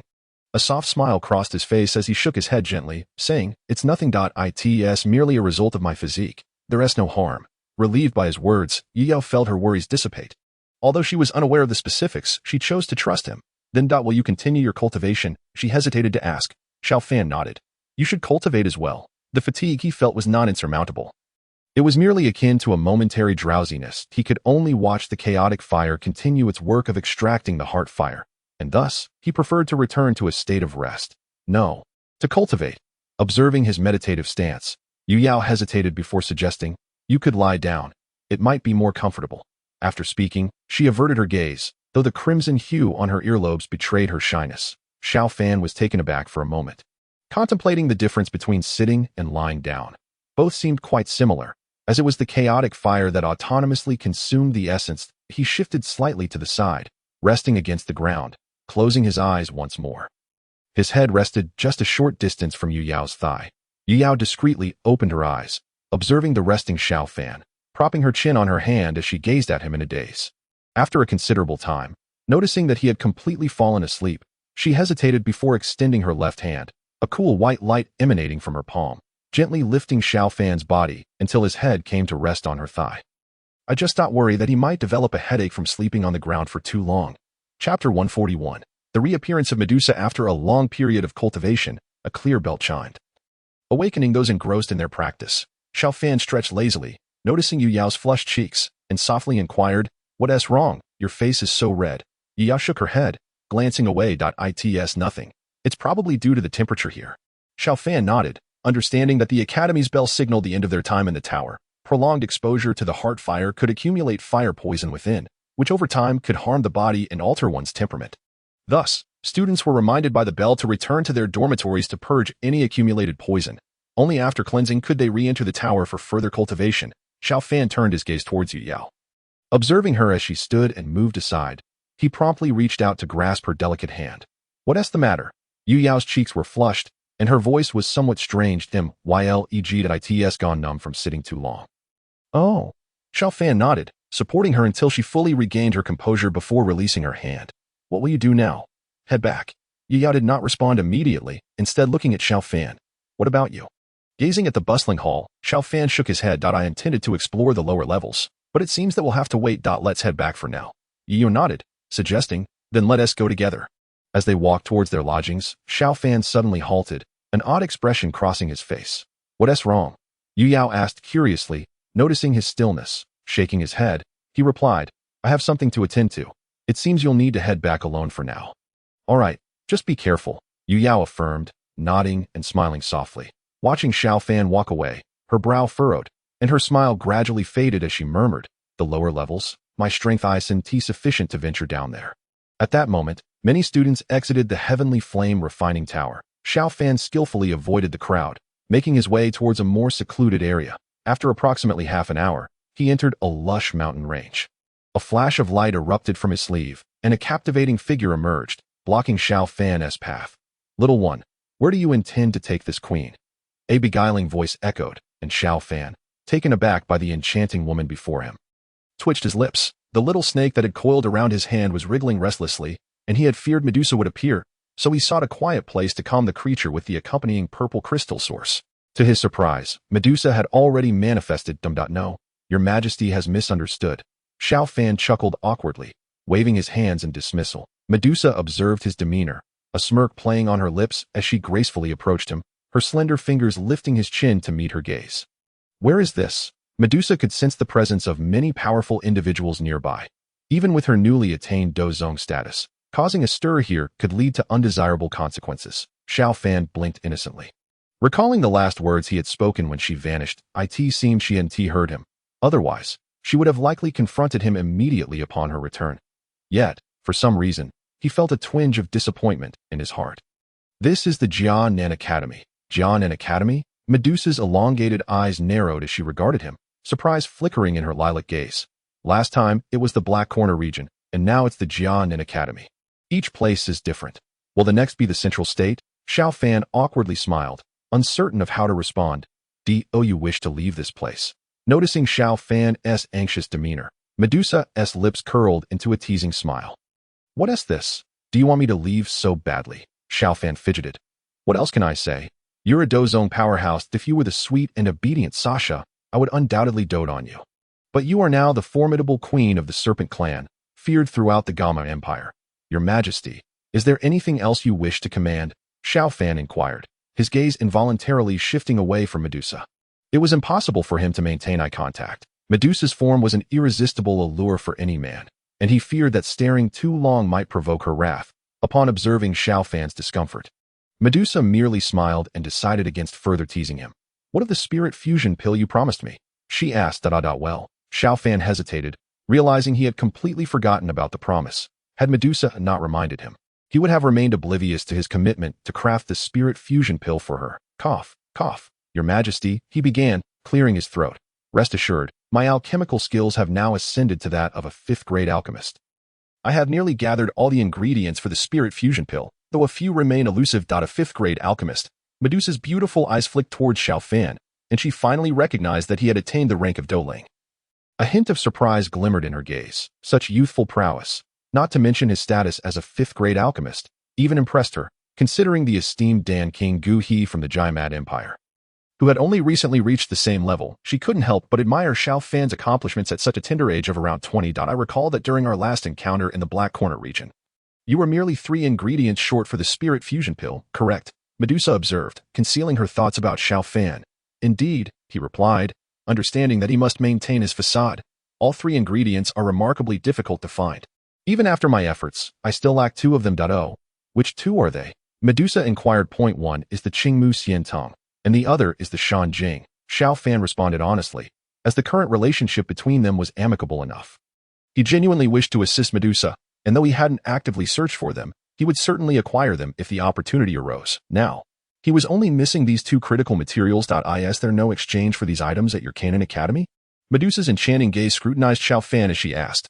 Well, Xiao Fan scratched his head. I have only recently entered the inner academy, so I have yet to explore the exchange areas. Then today, you shall seek out these 2 materials for me. Medusa commanded lazily, stretching her arms and looking at Xiao Fan with a calm demeanor. Chapter 142. The irate man. Under the pressure of Medusa's request, Xiao Fan reluctantly agreed. If you go in this state, I fear that as soon as we enter the inner academy, we will be surrounded by countless elders, he remarked, taking in Medusa's appearance. After a moment of contemplation, Medusa shot him a glare before transforming into a colorful little snake. Coiling around his arm, Xiao Fan glanced at the serpent wrapped around his left arm, sighed in resignation, and turned to enter the inner academy. The eastern district of the inner academy served as the trading area for students, filled with a myriad of peculiar items for sale, including rare herbs, magical beast cores, and various martial techniques. However, these items were exclusively sold by the inner academy students, necessitating the use of fire energy for purchases. Fortunately, Xiao Fan had over 300 units of fire energy at his disposal, more than sufficient for his needs. After approximately half an hour, Xiao Fan finally arrived at the trading area within the eastern district. As he stepped inside, the cacophony of voices assaulted his ears, causing him to frown in discomfort before he ventured deeper. Your Majesty, this is the trading area for inner academy students. Now, let us see if fortune favors us. Xiao Fan whispered to the snake concealed in his sleeve. Humph, it's too noisy, Medusa replied with a huff, tightening her grip around his arm. In response, Xiao Fan enveloped his arm in a layer of Dou Qi, muting the sounds to a more bearable level. Having not visited this area in a while, Xiao Fan was soon captivated by the diverse array of materials, many of which piqued his interest. After meandering through the trading area for nearly half an hour, he still had not found the 2 herbs Medusa required, although he did manage to exchange for a few materials he was missing. Among the offerings were various medicinal pills, and as he gazed at their exorbitant prices, a thought struck him. Perhaps he could find time to concoct some pills himself to sell here, or invite Xiao Yan to join him in this endeavor, later handing the products over to the disciples of the Pan Men. While wandering, Xiao Fan suddenly noticed a stall that stood out from the rest. The proprietor, a young man clad in a light gray robe, sat cross-legged behind the stall, his eyes closed, seemingly indifferent to the bustling crowd. Passers-by merely glanced at his stall before moving on, deterred by the volatile aura radiating from him. Could it be? Xiao Fan smirked at the peculiar scene. Scanning the items displayed, he raised an eyebrow and transmitted to Medusa, Your Majesty, it appears I have found the materials you seek. Receiving no reply from Medusa, Xiao Fan approached the stall of the gray-clad youth. The stone table was adorned with numerous items, primarily 4th-grade magical beast cores, suitable for Douling practitioners. However, what truly caught Xiao Fan's attention were 2 half-foot-long dried vines positioned at the center of the table. One vine, a vibrant green, resembled a fine jade, its surface adorned with intricate natural patterns, exuding a refreshing fragrance. The other vine, dark greenish-black, bore menacing black markings and emitted a faint, unsettling scent, the Qingmu Xian Tong and the Haigi Tong. Observing the 2 vines, Xiao Fan couldn't help but smile. The Haigi Tong and the Qingmu Xian Tong shared the same origin, yet typically only one could survive to maturity. He had not anticipated finding a Haigi Tong here. Curiosity piqued, Xiao Fan reached out towards the vines, but before he could touch them, a rush of air sliced through the space. Furrowing his brow, he summoned his Dou Qi to counter the attack. Withdrawing his hand, he gently patted the restless Medusa on his arm, worried that she might lose patience and reveal herself. What's this? Not for sale? Xiao Fan scrutinized the stall owner, who had opened his eyes. His gaze tinged with a fierce red, hinting at his suppressed rage. If it's not for sale, then don't touch, the gray-clad youth replied coolly. Xiao Fan studied him for a moment, recognizing the depth of his fury. Even in such a state, he retained his composure, which Xiao Fan couldn't help but admire. Name your price. He urged. 400 units of fire energy. the young man stated bluntly, even though he had braced himself for a high price. Xiao Fan was taken aback. With 300 units of fire energy accumulated through seizing opportunities and rewards, he knew that the Haigi tongue, while valuable, could not possibly warrant such a steep price. The stall owner's foul temper surely contributed to his lack of customers. Shaking his head, Xiao Fan replied, I cannot part with 400 units of fire energy. With a resounding thud, the gray-clad youth slammed his palm against the stone table. Fixating his gaze on Xiao Fan as he continued, I don't care what that item is, but the fact that two Do Wong-level magical beasts fought over it speaks to its worth. I nearly lost my life for it, so if you can't afford it, scram. The surrounding crowd gasped at the revelation, astonished by the young man's audacity in claiming such a prize from two Do Wong magical beasts. Further solidifying his reputation as one of the most formidable figures in the inner academy. Casting a glance at him, Xiao Fan simply shook his head again, that I truly cannot offer 400 units of fire energy. I doubt many others could either. Perhaps we could negotiate for something else. Fine, I need a ground-grade martial technique. Do you possess one? The young man responded, not contesting Xiao Fan's statement.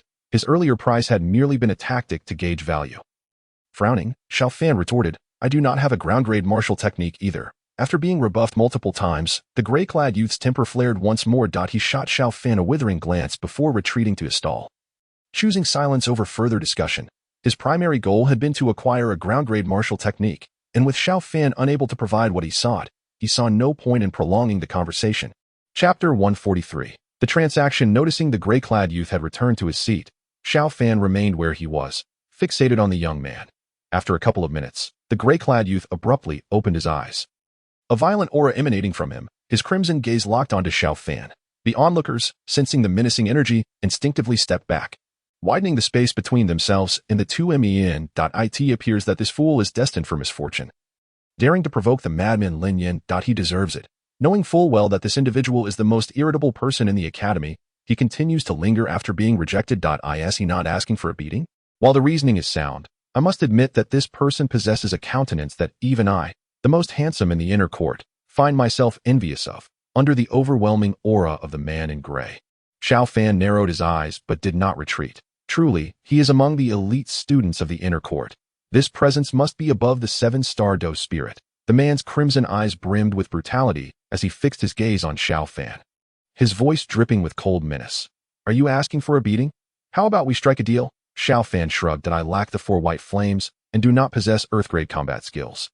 Yet, before he could finish, the man in gray lunged at him with a fist. Xiao Fan frowned. Taken aback that Lin Yan would not even grant him time to finish speaking, he stepped back slightly.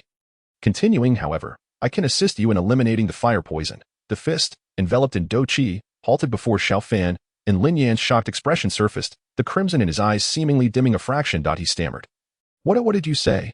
Xiao Fan pressed down slightly on Lin Yan's frozen fist and reiterated, I said, I can help you rid yourself of the fire poison. In exchange, you give me the black ghost vine. What do you say? The onlookers gaped in disbelief at the sudden calmness of the two, astonished that Xiao Fan managed to placate this madman from the inner court. One could only hope he wasn't deceiving him. If it were a ruse, it seemed likely that he wouldn't leave the trading ground alive today. After a moment's hesitation, Lin Yan's expression returned to neutrality, though a flicker of excitement lingered deep within his eyes, indicating his inner turmoil. After a moment's scrutiny, Lin Yan furrowed his brow and questioned, why should I believe you possess this ability? I've consulted many alchemists for my condition, and even the best among them were powerless. A cluster of azure flames surged forth from Xiao Fan's body as he calmly met Lin Yan's gaze. His voice resonated in Lin Yan's ears. Simply put, I am a 5th-tier alchemist. Besides, do you have any other options at this point? The fire poison is already eroding your sanity. If this continues, it won't be long before you become a madman devoid of reason. Upon hearing Xiao Fan's words, Lin Yan's complexion shifted as they struck at his core. Yet, he was acutely aware of his predicament. Xiao Fan spoke the truth. If he delayed any further, he would indeed be left with no recourse. Fine, but in addition to removing the fire poison, I require 100 units of fire energy. Lin Yan finally relented after a moment's deliberation. Xiao Fan shook his head resolutely, replying, I will only assist you in eliminating the fire poison. The black ghost vine is not urgent for me, but your condition cannot afford any further delay.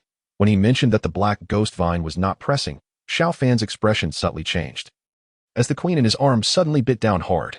Damn, that definitely drew blood. Lin Yan glared at Xiao Fan with a frosty gaze, while Xiao Fan remained defiantly locked in eye contact for a while. Fine, Lin Yan ultimately conceded that I didn't expect you to be a fifth-tier alchemist. My name is Lin Yan. And you? Xiao Fan. Oh, he is indeed Xiao Fan, the freshman who led his peers to victory in the fire energy capture competition. Who would have thought he was also a fifth-tier alchemist? Everyone has underestimated you, Lin Yan remarked meaningfully. Xiao Fan chuckled softly, offering no further comment, before turning to exit the trading ground. Lin Yan cast a glance back at Xiao Fan, hastily gathering the items from the stone platform into his storage ring, and followed behind him, leaving the trading area. Upon returning to his lodging area with Lin Yan, Xiao Fan encountered Xiao Yan, who was just about to head out. He approached Xiao Yan and whispered an introduction to Lin Yan, then patted Xiao Yan on the shoulder. Xiao Yan, with a wry smile, handed him 2 bottles of pills and greeted Lin Yan before departing. Xiao Fan accepted the pills without a glance, tossing them back to Lin Yan. This is the ice spirit pill. It can suppress the fire poison within you. Upon hearing this, Lin Yan immediately took one of the pills. Watching the redness in his eyes fade slightly, a newfound trust glimmered in his gaze as he turned to observe Xiao Yan's departing figure with curiosity. Once in his room, Xiao Fan addressed Lin Yan. The depth of the fire poison within you exceeds my expectations. Sit down. I didn't say it couldn't be treated, merely that it cannot be eradicated all at once. Seeing Lin Yan abruptly stand and slam the table, Xiao Fan frowned and shouted. Lin Yan, upon hearing this, rubbed his nose and reluctantly settled into a chair. Regarding Xiao Fan, I don't care. I will only hand over the black ghost vine after you completely eradicate the fire poison within me. Stand guard at the door. I need to concoct some items. Do not let anyone disturb me. Xiao Fan waved dismissively at Lin Yan. Lin Yan was taken aback. Within the inner court, who dared to assign him such a task? Not even the formidable Lin Shuyan or Yin Sheng would presume to do so. However, recognizing the urgency of his fire poison issue, he reluctantly nodded in agreement. Once Lin Yan left, Xiao Fan retrieved a 3rd-tier ice-type magical beast core from his possession and placed it into the alchemical furnace. The azure flames quietly burning. Soon, the magical core melted into a pool of white liquid, emanating chilling vapors. After adding several ingredients, Xiao Fan waved his hand to collect it into a jade bottle. He called Lin Yan back inside and instructed him. Take one of the medicinal pills I just gave you each day. This is called the cleansing essence of cold. Add a drop to a basin filled with clean water and meditate in it for half an hour daily until it runs out. Also, during the time I am treating you, you must not enter the sky-burning refinement tower to cultivate. Otherwise, all progress will be lost. All right, Lin Yan said excitedly, stowing away the items and smiling at Xiao Fan. If you truly help me eliminate the fire poison, consider me in your debt. Xiao Fan smiled nonchalantly. Rest assured, I will certainly help you eliminate the fire poison. You may find a room to stay here. And if any issues arise, you can inform me at any time. Sure, I'll stay here. You need not worry. Even if Lin Shuyan's Wolf Fong comes, they wouldn't dare trouble you. Then I thank you. Senior Lin Yan. Chapter 144. You shall reverence me. Once Lin Yan departed, Medusa once again appeared in Xiao Fan's room. Your Majesty, it is not that I lack diligence. The last mountain spirit was simply too elusive. Xiao Fan lamented, throwing up his hands at the sudden appearance of Medusa.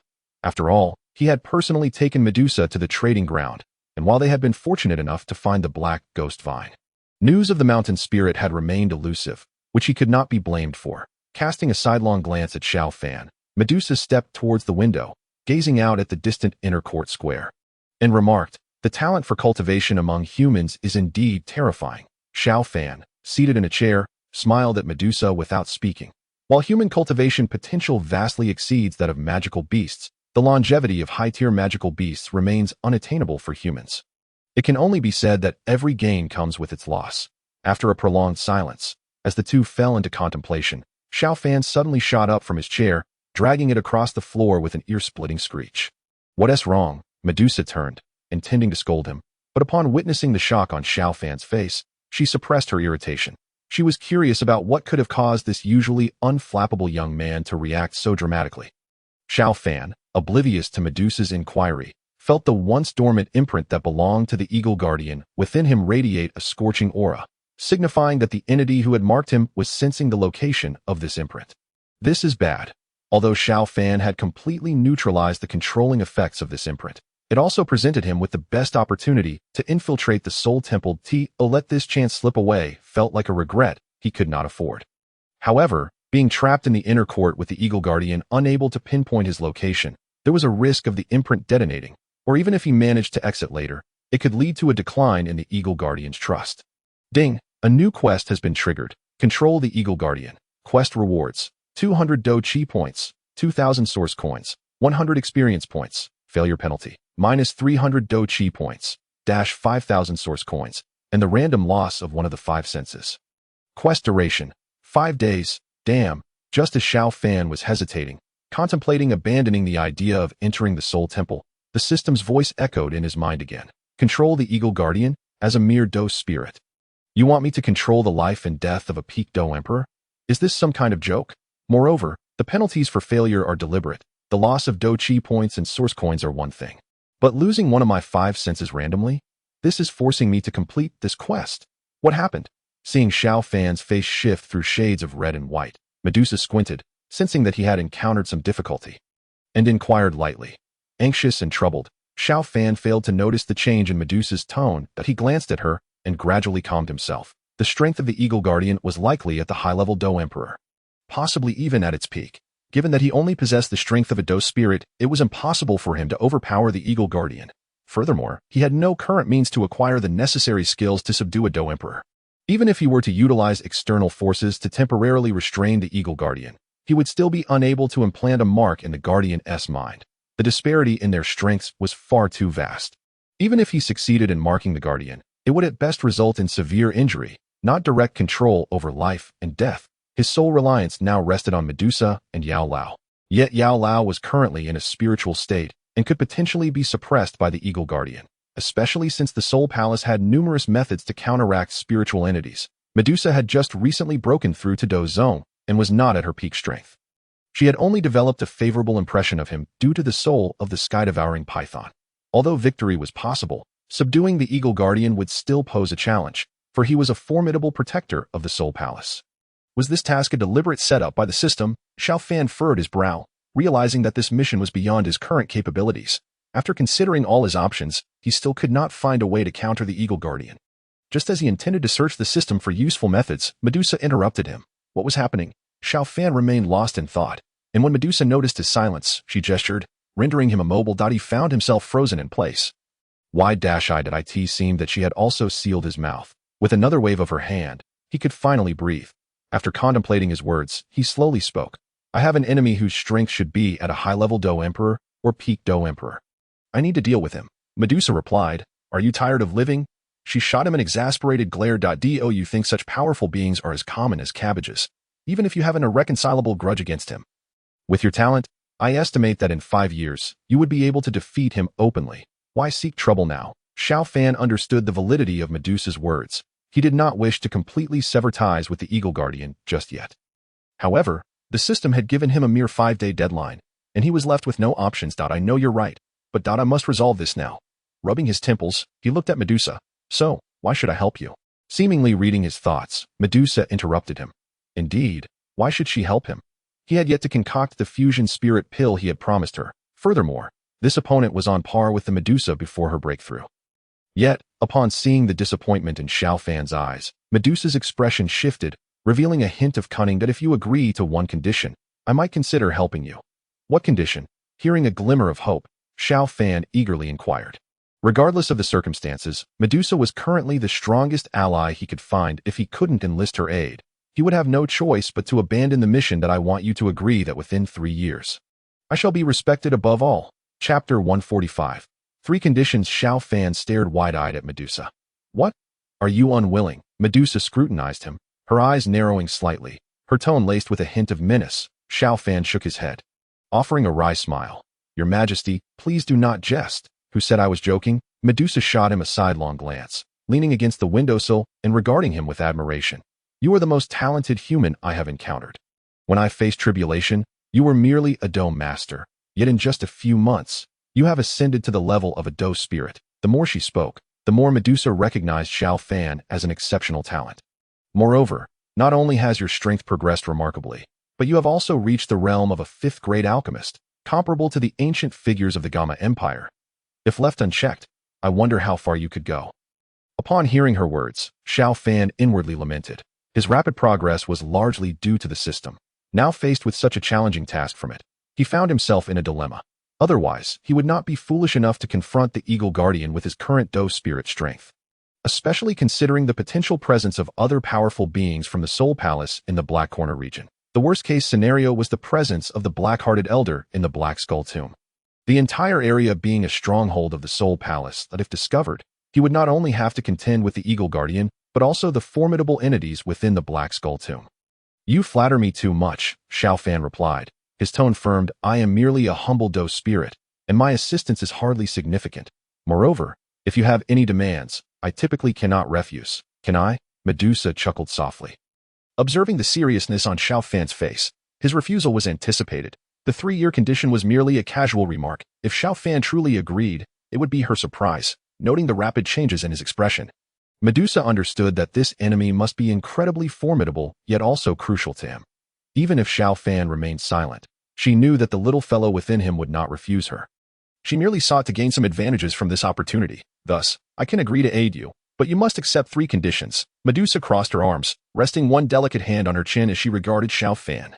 After contemplating, Xiao Fan concluded that trading 3 conditions for Medusa's assistance was a fair deal, as she was indeed the strongest force on his side. "Very well," he replied decisively. "What are the conditions?"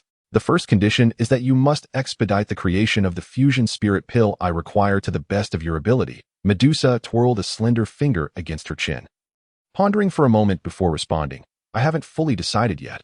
I will inform you when I do." After all, the fusion spirit pill was vital for her soul.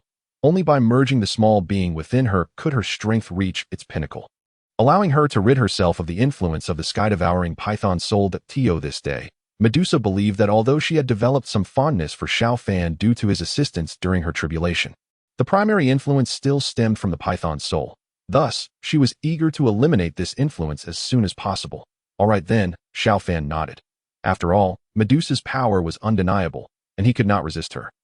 As the saying goes, if you cannot resist, you might as well enjoy it. Regarding the first condition, he had already made a promise, and although he had not diligently sought out the materials, the last ingredient was indeed rare in the market. It was wise to placate this enchanting serpent. Otherwise, considering Medusa's temperament, she might very well cast him to the serpent people as food. The Serpent Queen, even when she was merely a Dou Emperor, had gained considerable renown throughout the Gamma Empire. Did he really think she was just a pretty face? Many formidable warriors had perished at her hands, and her beauty was equaled only by her ferocity. Having resolved the issue of Medusa's combat strength, the next task was to devise a plan to deal with the Eagle Guardian. The battle location must be chosen carefully, preferably in a remote area. This was relatively simple. Since he bore the Eagle Guardian's mark within him, he could use it to lure the Guardian out after they departed. Only then would the true battle commence. The priority was to ensure that the Eagle Guardian could be subdued. Although Medusa had advanced to the Dozong realm and could likely defeat the Guardian, the critical question remained. Could she actually restrain him? After all, if the Eagle Guardian sensed danger and fled, even Medusa would likely be unable to stop him. Xiao Fan was acutely aware of this. "System, do you have any methods to prevent the Eagle Guardian from escaping?" Unable to think of a solution, Xiao Fan decided to consult the system, as it was after all the one that triggered this task. Soon as his voice faded, the system's panel reappeared before him, this time defaulting to the mall template. Xiao Fan, that the system offered a plethora of options, such as Sky-Binding Net, capable of restraining all laws and powers within the net space, rendering even the highest beings powerless. Price: 1,000,000 source coins. Yama incense. Once lit, it forces all beings within a 100-mile radius into a deep slumber, regardless of cultivation level or soul strength. Price: 100,000 source coins. A less sophisticated option does exist, such as the 5 directions forbidden space array. Upon activation, it can seal the internal space and briefly block spatial movement. However, a significant drawback is that the array relies on 5 flags. If anyone is missing, the array collapses. The price is 15,000 source coins. Xiao Fan felt a flicker of unease at the exorbitant options presented to him. The first 2 choices were merely for broadening his horizons, weren't they? Such steep prices are beyond the reach of most. As for the last option, the 5 directions forbidden space array, it appeared to be the most feasible. At least he possessed enough source coins to purchase it. After checking his remaining source coins, which had accumulated to a total of 27,820, he calculated that buying the 5 directions forbidden space array would leave him with over 12,000 coins. One can perform an earth-level summoning for 10,000 source coins. But unfortunately, the summoning segment for Earth level remains locked in gray. Earth level summoning corresponds to Dou Huang and Dou Zong, and Xiao Fan would only be able to summon once he advances to Dou Huang. Thus, while the marketplace offers direct purchases, the cost is approximately twice as high. Ultimately, both options have their merits. The summoning template is cheaper but yields unpredictable results, while the marketplace, though pricier, guarantees that one can obtain what they need. Having chosen to trade for the 5 directions forbidden space array, Xiao Fan's balance swiftly diminished by half, and 5 exquisitely crafted flags appeared in his system space. Chapter 146. The 5 directions forbidden space array, he retrieved the flags from his system space. What are these? Medusa inquired curiously, noticing the 5 flags that materialized in Xiao Fan's hands, faintly imbued with spatial energy. Each flag exhibited a distinct color corresponding to the 5 elements. The golden flag represented metal. The green flag symbolized wood, the blue flag denoted water, the red flag signified fire, and the black flag corresponded to earth. As Xiao Fan immersed his consciousness into the 5 flags, he instinctively grasped their operational methods. Responding to Medusa's question, he remarked, "This is a complete array. It will help prevent that individual from escaping." Though he had resolved the issue of the Eagle Protector's escape, another problem loomed. The system's task required him to control the Eagle Protector. Despite employing various strategies to ensure victory over it, he still needed to establish control. System, if I have Medusa implant a mark in the Eagle Protector's mind, would that count as successful control? Xiao Fan contemplated. After all, it was nearly impossible for him to dominate the Eagle Protector, given the vast disparity in their strengths. However, Medusa's power exceeded that of the Eagle Protector, and confining it within the array's spatial confines theoretically provided an opportunity to eliminate it.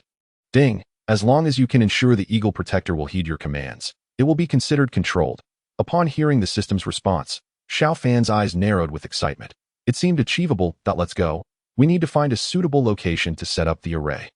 He turned to Medusa, speaking calmly. Medusa nodded, transforming back into a small serpent that coiled around his arm. Upon exiting his dormitory, he informed Lin Yin next door that he would be training in the mountains and asked him to relay the message to Xiao Yan. He assured Lin Yin that he would return before the medicinal effects of the fire poison wore off. If not, he could seek Xiao Yan's assistance. This time, Xiao Fan intended to go without relying on Yao Lao and Xiao Yan. Yao Lao existed in a state of spiritual form. Encountering the Eagle Protector could lead to unforeseen complications. Although Yao Lao was a peak half-saint in his prime, he was now merely a weakened soul. And the Soul Palace's techniques inflicted significant harm on spirits. Not informing Yao Lao was a precaution for safety.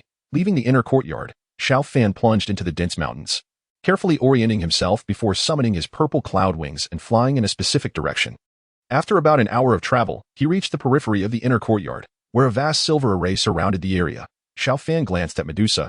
Perhaps it would depend on you. Medusa nodded, stepping ahead to place her right hand on the silver array, channeling her battle energy. As she moved, the array rippled with faint waves, expanding until a passage large enough for one person appeared.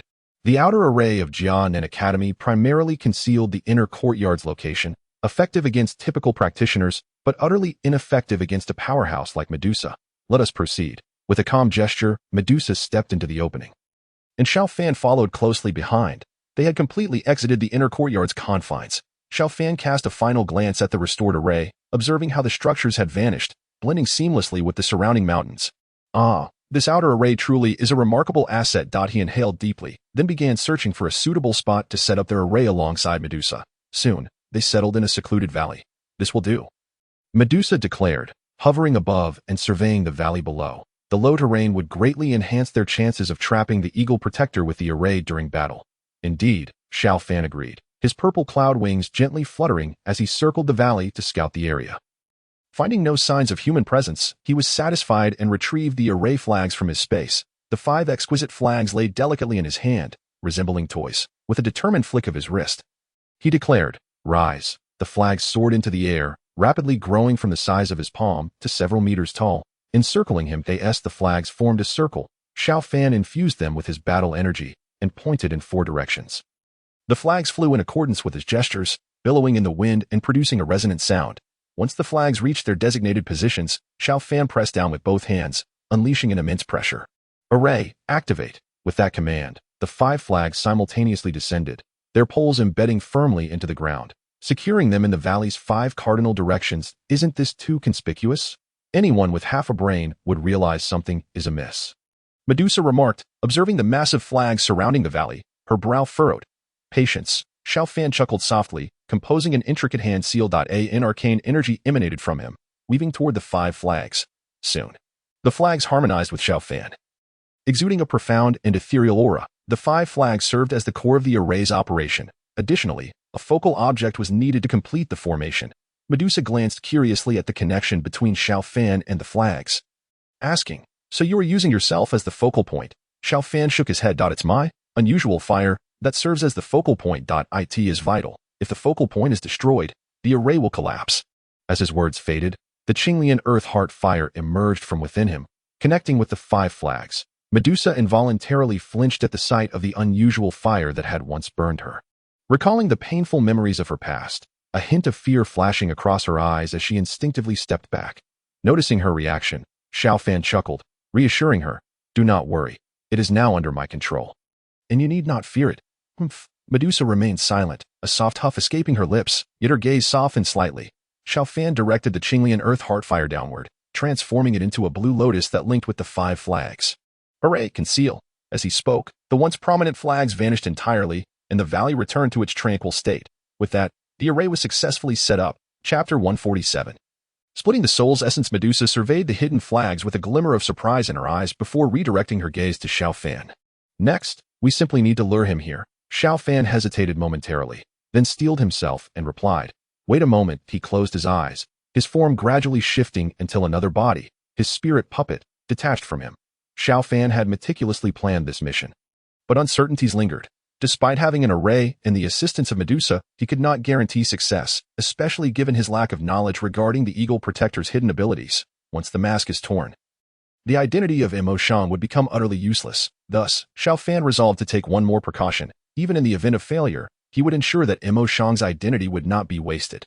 After all, whether considering the system's tasks or the overarching trends of the future, the Soul Palace stands as the ultimate adversary. The best opportunity to infiltrate the Soul Palace lies in the identity of Imo Shang, who has already gained the trust of the Eagle Guardian. "What is this?" Medusa inquired, her beautiful eyes flashing with curiosity as she beheld the appearance of Imo Shang before Xiao Fan. She had not anticipated that Xiao Fan possessed such an array of strategies. First revealing a formation of which she was unaware, and then presenting a puppet that bore an uncanny resemblance to a real person. No, perhaps it would be more accurate to refer to it as a doppelganger. Had she encountered it alone, she might have assumed Imo Shang was a genuine individual. "I intend to sever the essence of the soul," Xiao Fan stated, gazing at the closed eyes of Imo Shang, his tone betraying a hint of determination. "Have you lost your mind?" Medusa frowned, her gaze toward Xiao Fan growing increasingly hostile. "The essence of the soul is of paramount importance. Even the slightest damage could not only cripple your future strength, but potentially alter your memories and character as well." "I am aware," Xiao Fan replied, nodding and shaking his head in resignation. "I must give it a try." "I vehemently oppose this."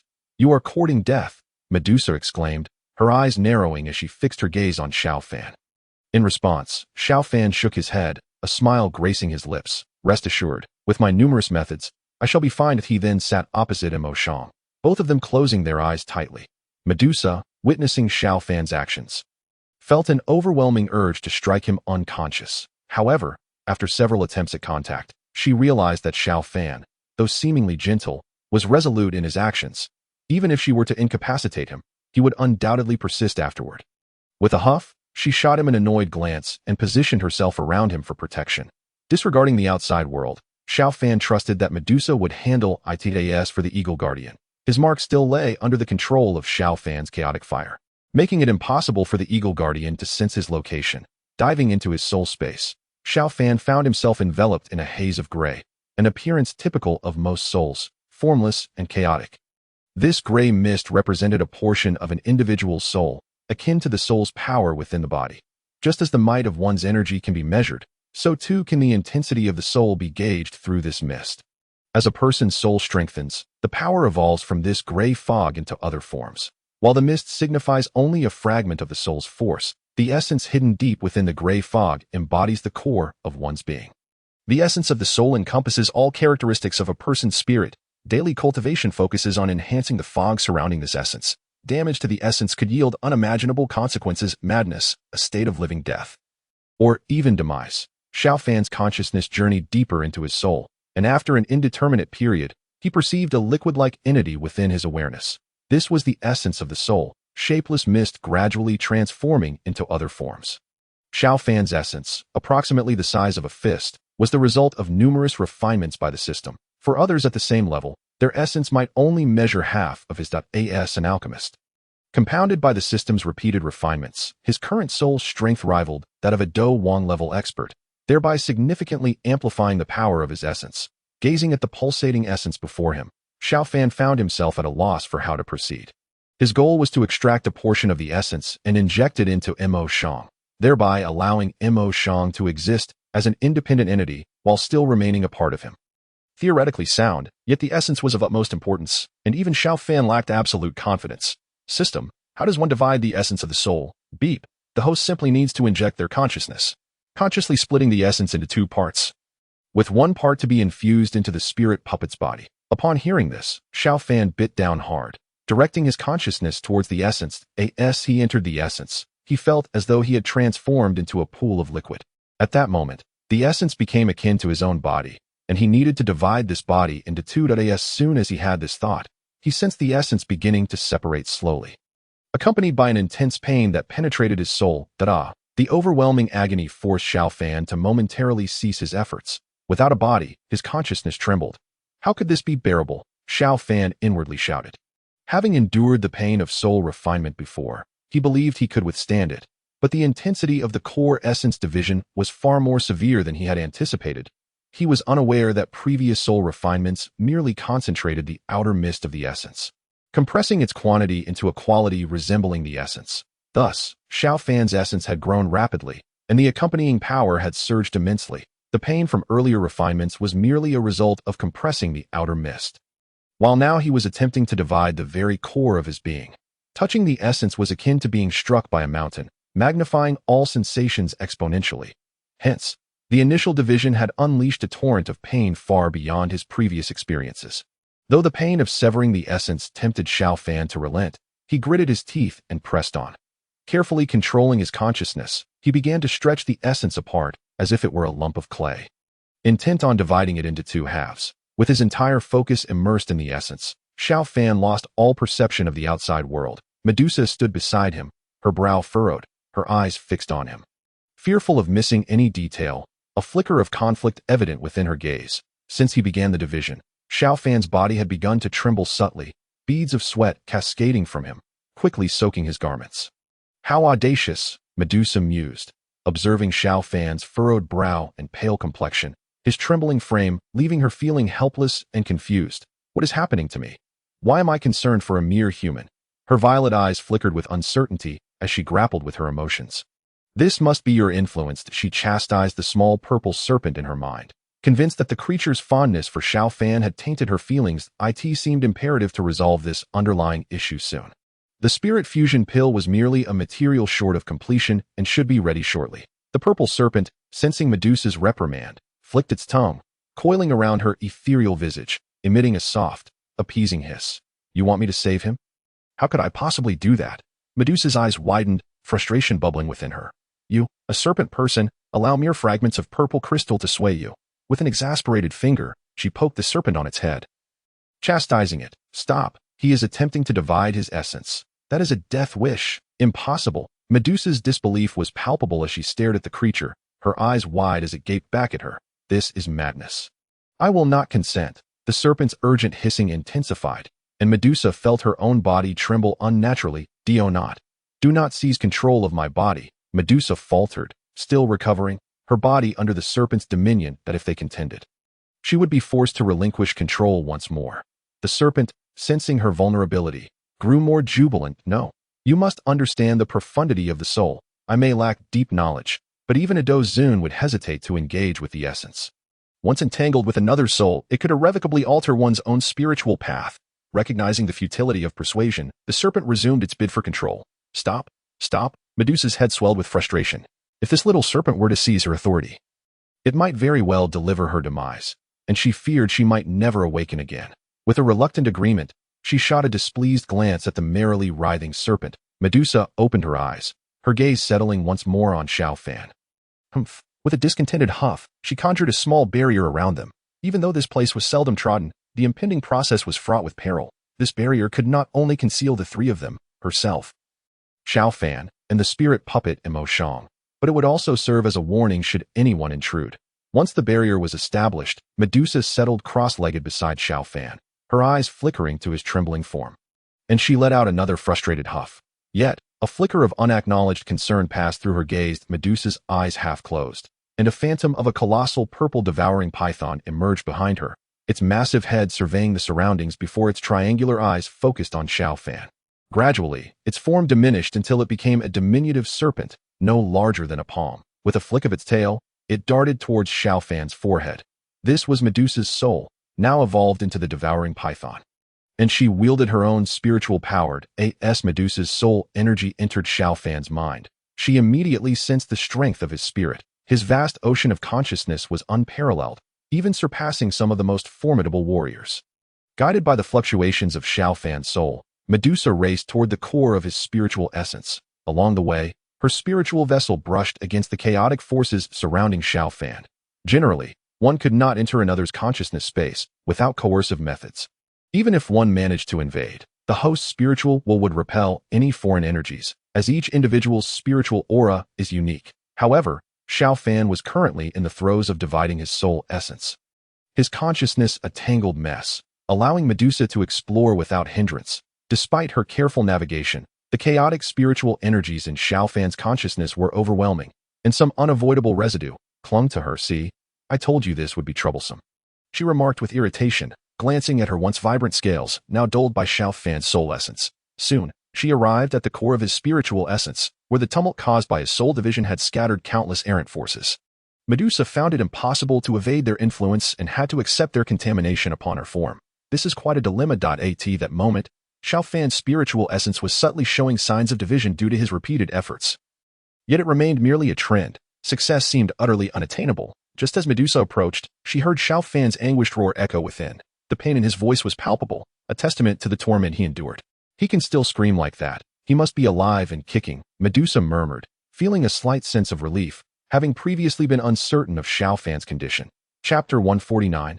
Failure. Medusa focused on the core of Xiao Fan's consciousness, sending forth a gentle wave of awareness. Medusa, Xiao Fan's consciousness was foggy, dulled by the excruciating pain from each attempt to sever his soul essence. Had it not been for his previous soul refinement, which had granted him some resistance, he would likely have succumbed to the torment long ago. This was no trivial matter. Many practitioners of spiritual cultivation or alchemists had been driven mad or even perished under the unendurable agony of soul refinement. Some had even lost their consciousness entirely due to the pain. Thus, Xiao Fan's awareness had slipped into a state of semi-unconsciousness, though he sensed Medusa's presence and was momentarily revived. "What brings you here?" Xiao Fan's thoughts reached out, surprised that Medusa had entered his consciousness space. Entering another's mind meant relinquishing control to the host, and if his soul were to absorb her essence, it could lead to a repulsive reaction, an exceedingly perilous situation. "Humph," Medusa huffed, her tone tinged with dissatisfaction. "It was that little imp who compelled me to come here." Xiao Fan had not anticipated that a moment of whimsy would lead to a reliance on Medusa. "How are you faring?" "I won't die," he gasped, still exerting his strength to pull apart his soul essence. This force was restorative. Should he withdraw it, the tenuous division he had painstakingly achieved would be undone. Medusa scanned the chaotic realm of Xiao Fan's soul, her brows furrowing. "How can I assist you?" "You cannot help," Xiao Fan sighed. The fragility of his soul essence required gentle methods for separation. Any external interference risked entangling their souls, leading to mutual contamination of their essences. This could potentially create significant issues later on. "I knew it," Medusa retorted sharply. "Enough talk. I must continue, or else it will revert." Indeed, the astonishing restorative power was a double-edged sword. Xiao Fan sensed his soul essence beginning to reunite that he had no choice but to exert his strength. Pulling the essence apart once more, a wave of excruciating pain surged through him as he bore the agony. Relentlessly tugging at the soul essence, the consciousness space trembled again. "What a madman," Medusa observed Xiao Fan's distorted soul essence. Feeling a twinge of fear, she recalled her own torment during the tribulation. Enduring the searing heat of the blue lotus earth fire, an experience that had predominantly inflicted physical pain, with only a whisper of spiritual discomfort. Yet, even that fleeting touch of otherworldly flame had nearly driven her to despair. Now, what Xiao Fan endured was self-inflicted, as he actively sought to cleave his soul essence. The intensity of his suffering far exceeded what she had experienced. Medusa could not help but admire his indomitable will. As Xiao Fan submerged himself back into the process of separating his essence, he quickly became consumed by the task, his mind too besieged by pain to contemplate anything else. The agony from his soul forced him to maintain control. Lest the power wane and the pain intensify, he had to spare some focus to protect the integrity of his essence. Any damage could result in irreversible harm. In truth, Xiao Fan was merely attempting to utilize the surrounding chaotic energies, those that had yet to undergo qualitative change, to compress and replicate his soul essence. Creating a new one. However, he first needed to separate the existing essence. Before long, he had forgotten Medusa's presence entirely. Medusa, in turn, watched Xiao Fan's ever-distorting soul essence, feeling helpless. She recognized his plight, but was at a loss for how to assist him. Any unwarranted interference could result in her essence intertwining with his, leading to repercussions for both, and her rash involvement might undo all of Xiao Fan's painstaking efforts. As Medusa pondered her course of action, Xiao Fan's consciousness began to dull further. He was now operating purely on instinct, continuing to separate his soul essence, which had morphed into two incompletely fused spheres under his relentless tugging. Almost there. Just a little more. Xiao Fan sensed that, despite the challenges, the division of his soul essence was progressing without major issues. He could almost glimpse the dawn of victory, gritting his teeth against the pain. He pressed on, aware that his formidable recovery abilities allowed him no respite. Stopping now could render all his efforts futile, and he feared he would not muster the courage to face this agony again afterward. Time slipped away, and Xiao Fan's awareness slipped into a state of semi-consciousness, relying solely on instinct to control the separation of his essence. Should he lapse into complete unconsciousness, he would lose control of his spiritual forces, allowing his essence to coalesce once more, rendering all his labor in vain. Xiao Fan. Just as his consciousness threatened to fade, Medusa's voice pierced through, jolting him back into clarity for a fleeting moment. Damn it, so close. Exhausted, Xiao Fan's final thought flickered through his mind before he gradually succumbed to slumber, the force he had wielded to control the separation dissipating. Medusa, acutely aware of the shift in Xiao Fan's state, paled in alarm and urgently called out within his mind, yet there was no response from him. Damn it. Falling into a coma at this moment, Medusa gazed at Xiao Fan, whose soul essence was now fragmented like an hourglass. Having lost the control of Xiao Fan's consciousness, it was slowly beginning to reassemble. Without a continuous guiding force, it wouldn't be long before it returned to its original state. This was not a result of injury, but rather a transformation guided by Xiao Fan himself. If the guiding power was lost, it would soon revert back. Chapter 150. The pact with him within the realm of Xiao Fan's consciousness. Only Medusa remained. Her expression fluctuated between gloom and brightness. With Xiao Fan in a coma, if she intervened, their soul essences would intertwine, potentially leading to a chaotic blend of their memories. Gritting her teeth, Medusa let out a soft snort. Consider it a repayment for your assistance in overcoming my tribulation. Despite her words, Medusa's face was unusually solemn. Resolute, she approached the location of Xiao Fan's soul essence. Her form entwined with the surrounding soul energy. Medusa soon became imbued with Xiao Fan's profound aura. As she neared the soul essence, her consciousness delved into it. That moment, their souls were in close contact. While Xiao Fan was in a coma, she felt a sense of relief. In other words, they were soulbound. An unusual sensation stimulated Medusa. Her delicate form trembled slightly as she resisted the strangeness, carefully controlling Xiao Fan's soul essence. The essence, which had been gradually recovering, began to separate once more under Medusa's influence, the hourglass shape of the soul essence slowly coming apart. At this moment, Medusa's soul power controlled Xiao Fan's essence, allowing her to experience the pain he had endured. Her heart trembled. She could hardly fathom how Xiao Fan had persisted through such suffering for so long. After all, the agony of the soul essence far surpassed that of the body. Medusa understood Xiao Fan's torment in theory, but now, in direct contact, she comprehended the weight of what this young man, barely 20, was bearing. Meanwhile, as their soul essences connected, fragmented images began to surface in Medusa's mind. Were these his memories? A fleeting glance through these memories suddenly ignited a desire within Medusa to tear Xiao Fan apart. Just living together in the mountains, that woman, if she wasn't mistaken, was Yun of the Yulan sect? At her age, how could she be flirting with a mere fighter? And then there was this. Xiao Fan sitting shoulder to shoulder with a girl in white amidst a picturesque valley. No. A valley filled with deep pits, gazing up at the profound starry sky. The more she observed, the more displeased her expression became, until she saw a familiar giant serpent writhing in agony amidst azure flames. That was the impact of her tribulation. Following that, she witnessed Xiao Fan pouring his blood into his own mouth. Her expression softened slightly as Medusa took a deep breath, continuing to meticulously control her power. Dissecting Xiao Fan's soul essence. With a final surge, the last remnants of their connection were severed, transforming Xiao Fan's soul essence into two distinct orbs, quietly floating in the realm of consciousness. Finally, it was successful. Even Medusa, upon completion, couldn't help but exhale in relief. She had no desire to experience that pain of the soul again. However, the downside of her assistance soon emerged. Due to their recent interaction, their soul powers were now intricately entwined, making it impossible for even Medusa to completely separate them. Each individual's soul essence resembled a specific hue of ink. Casual contact could lead to contamination, with severe repercussions on their souls. This was why Medusa had hesitated until Xiao Fan fell unconscious before she acted. Once their souls became intertwined, it was exceedingly difficult to extricate oneself from the other's essence. If it were merely a simple touch, one could relinquish a portion of their soul power, sacrificing part of oneself to preserve the essence. But this was different. They had engaged with the very core of their souls. Without hesitation, one could say that even if a Dou emperor were to intervene, he could only shake his head and say, "You cannot be separated. You are intertwined." Medusa stood quietly in Xiao Fan's consciousness, observing the two floating orbs of soul essence. Her expression shifted for a long while before she ultimately shook her head in resignation, softly uttering, "So be it." When she decided to help him, she had already made up her mind, hadn't she? Floating in Xiao Fan's consciousness, Medusa transformed into her serpentine form, her hands weaving a complex array of mystical symbols in the air. Standing at the center of the formation, her tail coiled beneath her, she placed her hands atop her head and gently declared, "I, descendant of the serpent people, Yao Medusa, wish to forge a symbiotic pact with Xiao Fan.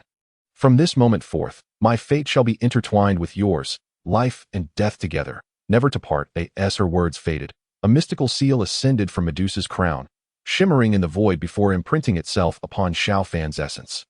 With their consciousness intertwined, an invisible thread linked them, a connection newly forged. After the pact, Medusa remained in a kneeling position. Since assuming the title of Queen of the Serpent People, her name had once again become Medusa.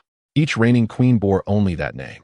Who would have thought that I would have a day to reclaim my name? Medusa gazed complexly at Xiao Fan's consciousness before waving her hands, directing the chaotic soul energy within Xiao Fan's realm to swiftly infuse into the two orbs of soul essence. The orbs expanded visibly with her influence. After a while, Medusa's form became slightly ethereal, as the energy she had just infused into Xiao Fan's essence was shared between them. The soul essence, which had diminished due to the separation, regained its fist-sized volume, even surpassing its original size. At this rate, you might just overindulge. With a light snort, Medusa's form shimmered and vanished from sight. In the outside world, the previously seated Medusa slowly opened her eyes, fatigue flickering within them as she gazed at the sleeping Xiao Fan. With a wave of her right hand, a mystical rune appeared upon Xiao Fan's forehead. Medusa stared at the rune for a moment before gently brushing it with her finger, as if unable to believe that she had truly entered into a pact with him. Chapter 151. Call me your majesty. When Xiao Fan first awakened, he immediately sensed the changes within him. Initially believing the separation of his essence had failed, he discovered that the soul essence in his mind had indeed transformed into two distinct orbs, each even larger than before the division. His soul power had also significantly increased, likely reaching the upper tier of a fifth-grade alchemist. What is happening? As Xiao Fan pondered, he soon detected the lingering aura of Medusa in his mind. She intervened. He examined the contents of his consciousness, only to hear the echoing voice. "I, descendant of the serpent people, Yao Medusa, wish to forge a symbiotic pact with Xiao Fan. From this moment forth, my fate shall be intertwined with yours, life and death together, never to part." Upon hearing this voice, Xiao Fan understood that the separation of his essence must have failed, but Medusa had ultimately intervened to assist him. A pact. For reasons unknown, Xiao Fan felt no sorrow as he had anticipated, but rather a hint of joy. As his consciousness re-emerged into the external world, he did not see Medusa, yet a subtle connection lingered between them. Guiding him, he could sense that Medusa was not far away, perhaps uncertain about how they should confront this new reality. Then let me first handle my own affairs. Taking a deep breath, Xiao Fan recognized that the purpose of separating his soul essence was to infuse his spirit into the soul puppet, creating a vessel for himself. The most challenging step, the separation of the soul essence, had now succeeded with Medusa's help. Next, he merely needed to guide one orb of soul essence into Mo Shang's body to achieve his goal.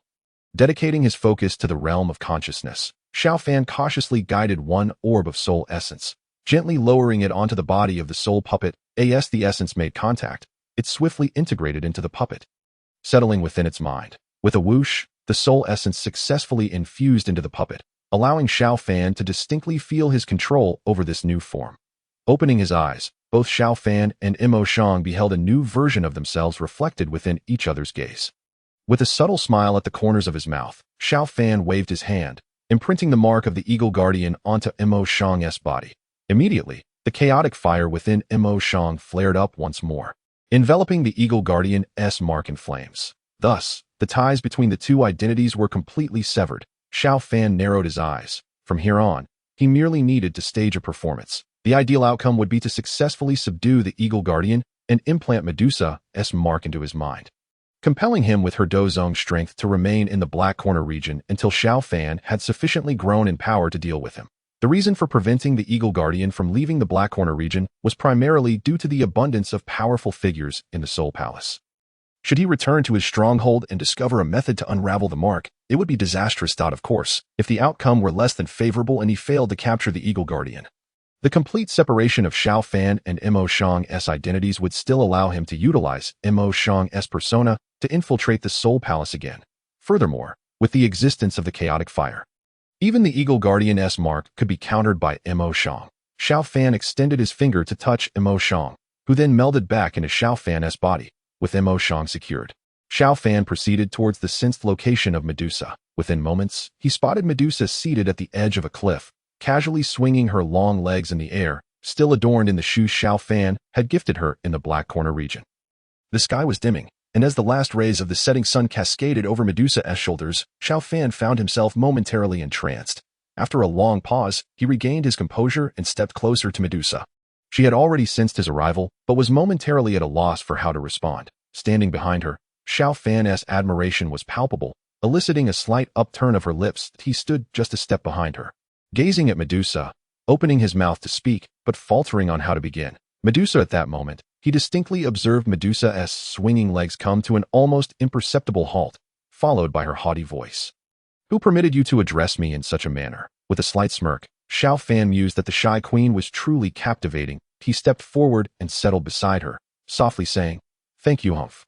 Medusa huffed lightly. "This is merely to repay your kindness and wishing me well through my tribulation. I, Medusa, do not wish to be indebted to anyone.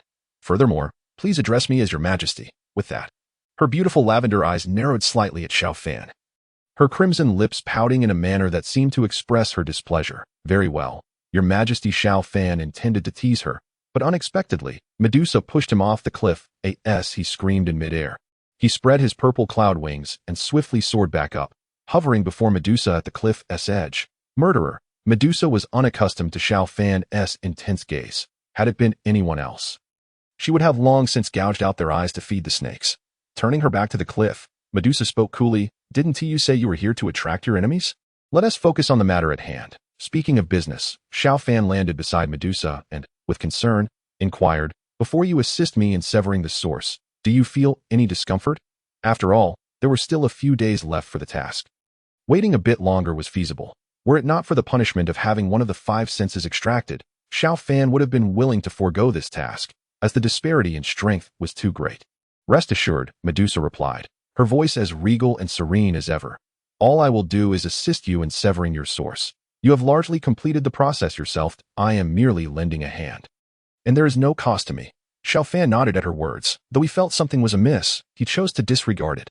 After contemplating his plan, Xiao Fan separated Imo Shang and shared his strategy with Medusa. As her cooperation was essential, in the eyes of the Eagle Guardian, this body was merely a pawn under his control. Our ruse is to attempt to seize the chaotic fire within him. But he will send a message to the Eagle Guardian for help. Do you understand? Should the formation encircling the Eagle Guardian break at any point, we will abandon the plan and flee. Disregarding this body, with the Eagle Guardian's mark on it, he cannot kill me. Chapter 152. Inviting you into the trap. Upon hearing this, Medusa turned her gaze towards Xiao Fan. "If that is the case, why not simply give up? Why go through such trouble to attempt to capture him?" Sighing in resignation, Xiao Fan replied, "I'm sorry, but I cannot disclose the reason. I can only say that I must do my utmost to complete this task." He looked at Medusa apologetically, speaking softly. Contrary to his expectations, Medusa did not argue. She merely nodded and, taking Imo Shang by the nape, descended into the valley. Once in the valley, she confined Imo Shang in its center, inscribing a formation around him that possessed effective refining properties. Xiao Fan exchanged a glance with Medusa and nodded that he used his soul power to stimulate the Eagle Guardian's mark, then shifted his form, donning a shadowy mask to conceal his presence as he slipped into the surrounding forest. While Medusa remained in place, waiting quietly. In the Black Corner region, within the Black Skull Tomb, the Eagle Guardian suddenly opened his eyes while seated cross-legged on his bed, furrowing his brow. Mo Shang. He was in the midst of his training when he sensed the imprint in Mo Shang's mind being triggered.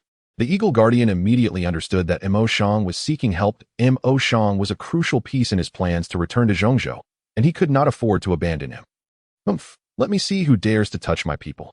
After all, the Eagle Guardian had granted Mo Shang an identity token. Anyone with a discerning eye would recognize the formidable influence of the Soul Palace. And thus he felt displeased. In the depths of the dark mountains, Xiao Fan remained concealed among the trees. The distance to the Black Corner region was neither near nor far, but considering the Eagle Guardian's speed, he would likely arrive here in just over an hour. As expected, it wasn't long before Xiao Fan spotted Medusa standing in the valley, turning to gaze into the distance. A few minutes later, he sensed a presence approaching from afar. How could he be so fast? The aura of the Eagle Guardian was familiar to him, and in the center of the valley, Mo Shang feigned a loud cry. "Guardian, save me!" Upon arriving, the Eagle Guardian looked at Medusa in the valley and then at Mo Shang, who was bound in the center of the formation, standing at the edge of the cliff. "Might I inquire who you are? How has my disciple offended you?" The Eagle Guardian sensed a faint aura of threat emanating from Medusa and recognized her as a formidable opponent. His priority was to ascertain what had transpired. Medusa scoffed. "A mere insect dares to offend me. This is merely a lesson for him." Pretending to be disdainful, she cast a sidelong glance at the Eagle Guardian before continuing to inscribe the formation around Mo Shang. Although the Eagle Guardian did not understand formations, he could discern that the one Medusa was inscribing had a refining effect, leading him to realize her intentions. After all, he had once contemplated seizing Mo Shang's extraordinary fire, but had ultimately abandoned the idea. Now, this mysterious powerhouse seemed intent on claiming Mo Shang's extraordinary fire, prompting the Eagle Guardian to frown. Mo Shang was of significant importance to his plans. If this mysterious figure were to eliminate him, it would be a considerable loss. "Milady impudent." The Eagle Guardian barely began to speak when Medusa, seemingly uninterested in conversation, launched an attack. Where did this powerhouse come from, with such a volatile temper? A mere spark ignites a powder keg. He narrowly evaded Medusa's strike and retreated, calmly addressing her. "Milady, why resort to such measures?" Medusa remained silent, intensifying her assault. The Eagle Guardian observed her poised in midair and felt his expression shift slightly. Dozong, narrowing his eyes, he carefully assessed Medusa's attacks, and then relaxed. It was merely a recent breakthrough to Dozong. He was not an easy target either. Having witnessed Medusa's strength, the Eagle Guardian felt reassured. Although Dozong was formidable, he was only a step away from that level himself. Moreover, he possessed numerous tricks up his sleeve, not lacking in means to contend. Dark chains emerged from behind the Eagle Guardian as he launched his attack. The tips of the chains adorned with triangular spikes aimed viciously at Medusa. Sensing the Eagle Guardian's prowess, Medusa became unusually serious. Indeed, he was at the peak of Do Huang, skillfully evading the Eagle Guardian's chain attack. Medusa nimbly slipped through the gaps and closed in on him, delivering a powerful palm strike aimed at his chest. Well done. Upon sensing Medusa's assault, the Eagle Guardian activated his battle aura, a faint black mist swirling around his palm, emanating an eerie aura as it collided with Medusa's delicate hand. A thunderous boom resonated between them, causing nearby trees to splinter and crash to the ground. As their confrontation concluded, both figures drew closer, exchanging blows and counterattacks, a balanced dance of combat. Yet, Medusa, relying on her superior realm, gradually gained the upper hand against the Eagle Guardian. His once flowing black robe now appeared somewhat disheveled, and his face flushed with exertion. In the midst of their clash, the Eagle Guardian seized the opportunity to distance himself from Medusa, landing on the opposite side of the valley, his eyes reflecting a hint of astonishment. A serpent race? During their earlier encounter, though Medusa had initially concealed her strength, it was evident that if she continued to hold back, she might not be able to subdue the Eagle Guardian. Thus, she revealed her true capabilities, prompting the Eagle Guardian to recognize her identity. It was rumored that the Serpent Queen of the Jamma Empire had recently failed her tribulation. Little did he expect Her Majesty not only succeeded, but also made her way to the Black Corner region. The hand beneath the Eagle Guardian's robe trembled slightly. The previous skirmish had been no easy feat. Realizing Medusa's identity, he feigned calmness and remarked, "Humph." Medusa cast him a sidelong glance, remaining silent. she sensed his formidable nature. Even with her prowess as a battle sovereign, merely suppressing him appeared insufficient to capture him. Employing her hidden cards would likely yield similar results from him. Defeating him without caution could lead to her demise. Chapter 153. Mission failed. Recognizing Medusa's identity relieved the Eagle Guardian of any trepidation. While the serpent race had made strides in combined formations, he felt no concern regarding their individual strength. Moreover, this queen was merely a newly promoted battle sovereign. Even if he could not defeat her, he was confident in his ability to escape. Your Majesty, may I inquire as to what grievance I have caused you? Name your price, and I would be willing to cultivate a favorable relationship, he proposed. Though unperturbed, he understood the significance of Mo Shang to his plans. If matters escalated with Medusa, even if he could flee, he doubted he could take Mo Shang with him. The Eagle Guardian sought to engage in dialogue with Medusa, regardless of the circumstances. Even a newly ascended battle sovereign like Medusa possessed undeniable strength. After all, in the Duki continent, power held paramount significance. That I shall agree not to engage further. Just as Medusa contemplated continuing their conflict, a voice echoed in her mind. Her beautiful eyes narrowed slightly as she discreetly glanced at the valley above. After a moment's contemplation, she replied, "This individual has offended me.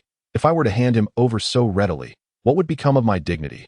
What do you propose?" The Eagle Guardian detected a softening in Medusa's tone, and internally he sighed with relief. Avoiding a confrontation with her was the best outcome. Following Xiao Fan's subtle cue, Medusa articulated a lengthy list of demands, including the mountain essence she required. Despite his reservations, the Eagle Guardian ultimately acquiesced, recognizing Mo Shang's integral role in his plans. "That I can agree to your terms. Will you provide me with the person?" the Eagle Guardian inquired, observing Medusa. Although her demands seemed extensive, their value was disproportionate, and many items could be requisitioned from the Black Skull tomb under his authority. Extracting a storage ring, he tossed it to Medusa. He felt no concern of her reneging. Now that he was aware of her identity, he had ample means to retaliate should she change her mind. Medusa accepted the storage ring, casually inspecting its contents before stowing it away, her form vanishing from sight. The Eagle Guardian, unfazed by her departure, stepped towards Mo Shang, bound in the center of the formation. After freeing Mo Shang, he swiftly fled the area. Once the Eagle Guardian had left, Xiao Fan's figure reappeared, and Medusa materialized beside him. "Why did you not capture him?" Medusa inquired, her tone still icy. Yet Xiao Fan could sense her underlying concern. He shook his head in silence, turning to face Medusa, extending his hand. He observed her puzzled expression before grasping her hand firmly, directing his soul power into her consciousness. Medusa instinctively attempted to resist, but sensing the tightening grip, she relented. Xiao Fan's consciousness entered Medusa's mind. He discovered a feeble serpent coiling within her awareness. Upon detecting his presence, the serpent approached him affectionately. After calming the little creature, Medusa's form appeared beside him, her demeanor slightly sheepish. "Is this what you referred to as having no loss?" He gestured toward her diminished soul power, furrowing his brow in concern. From their earlier encounter, Xiao Fan had sensed something amiss. Although the Eagle Guardian was at the pinnacle of the Battle Emperor rank, Medusa's displayed strength did not correspond to that of a battle sovereign. It seemed she was caught in a liminal state between the Battle Emperor and Battle Sovereign realms. Upon closer examination, Xiao Fan discerned the peculiarity of her strength, likely the reason the Eagle Guardian felt confident facing her. "Why is it that after I severed my origin, my essence not only remained intact but seemed to enhance?" "It seems your soul power has aided my growth," Xiao Fan remarked, his tone unconsciously softening as he stroked the serpent resting upon his shoulder, returning it to her consciousness for recuperation before exiting her mind. Casting a glance at Medusa, he retrieved a vial of spirit liquid from his storage ring and handed it to her. "This will restore your soul, drink it."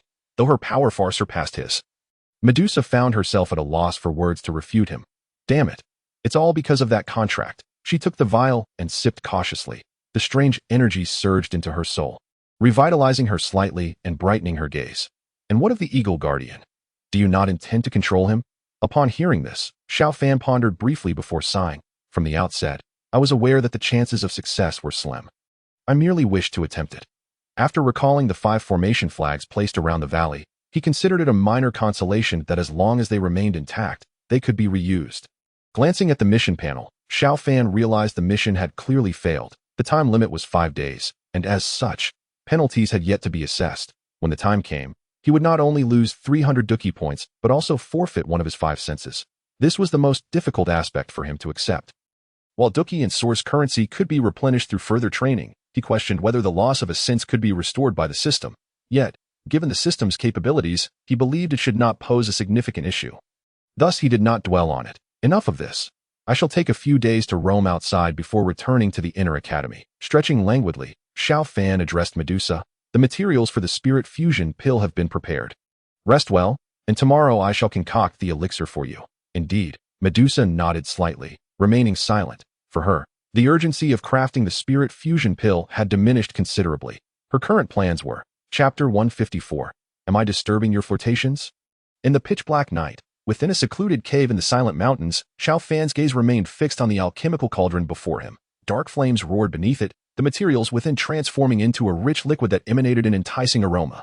Xiao Fan meticulously controlled the flame's temperature, his full attention devoted to the cauldron's transformations, setting aside the already liquefied ingredients to continue their slow roasting. From his storage ring, he retrieved the mountain essence acquired from the Eagle Guardian.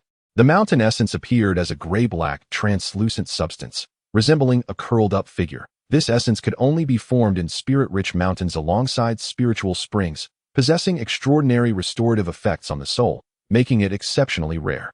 Carefully placing the mountain essence into the cauldron, it began to dissolve under the embrace of the exotic fire, transforming from a translucent gray-black mass into a clear liquid, much like gelatin melting under heat. Xiao Fan meticulously extracted dark impurities, incinerating them completely.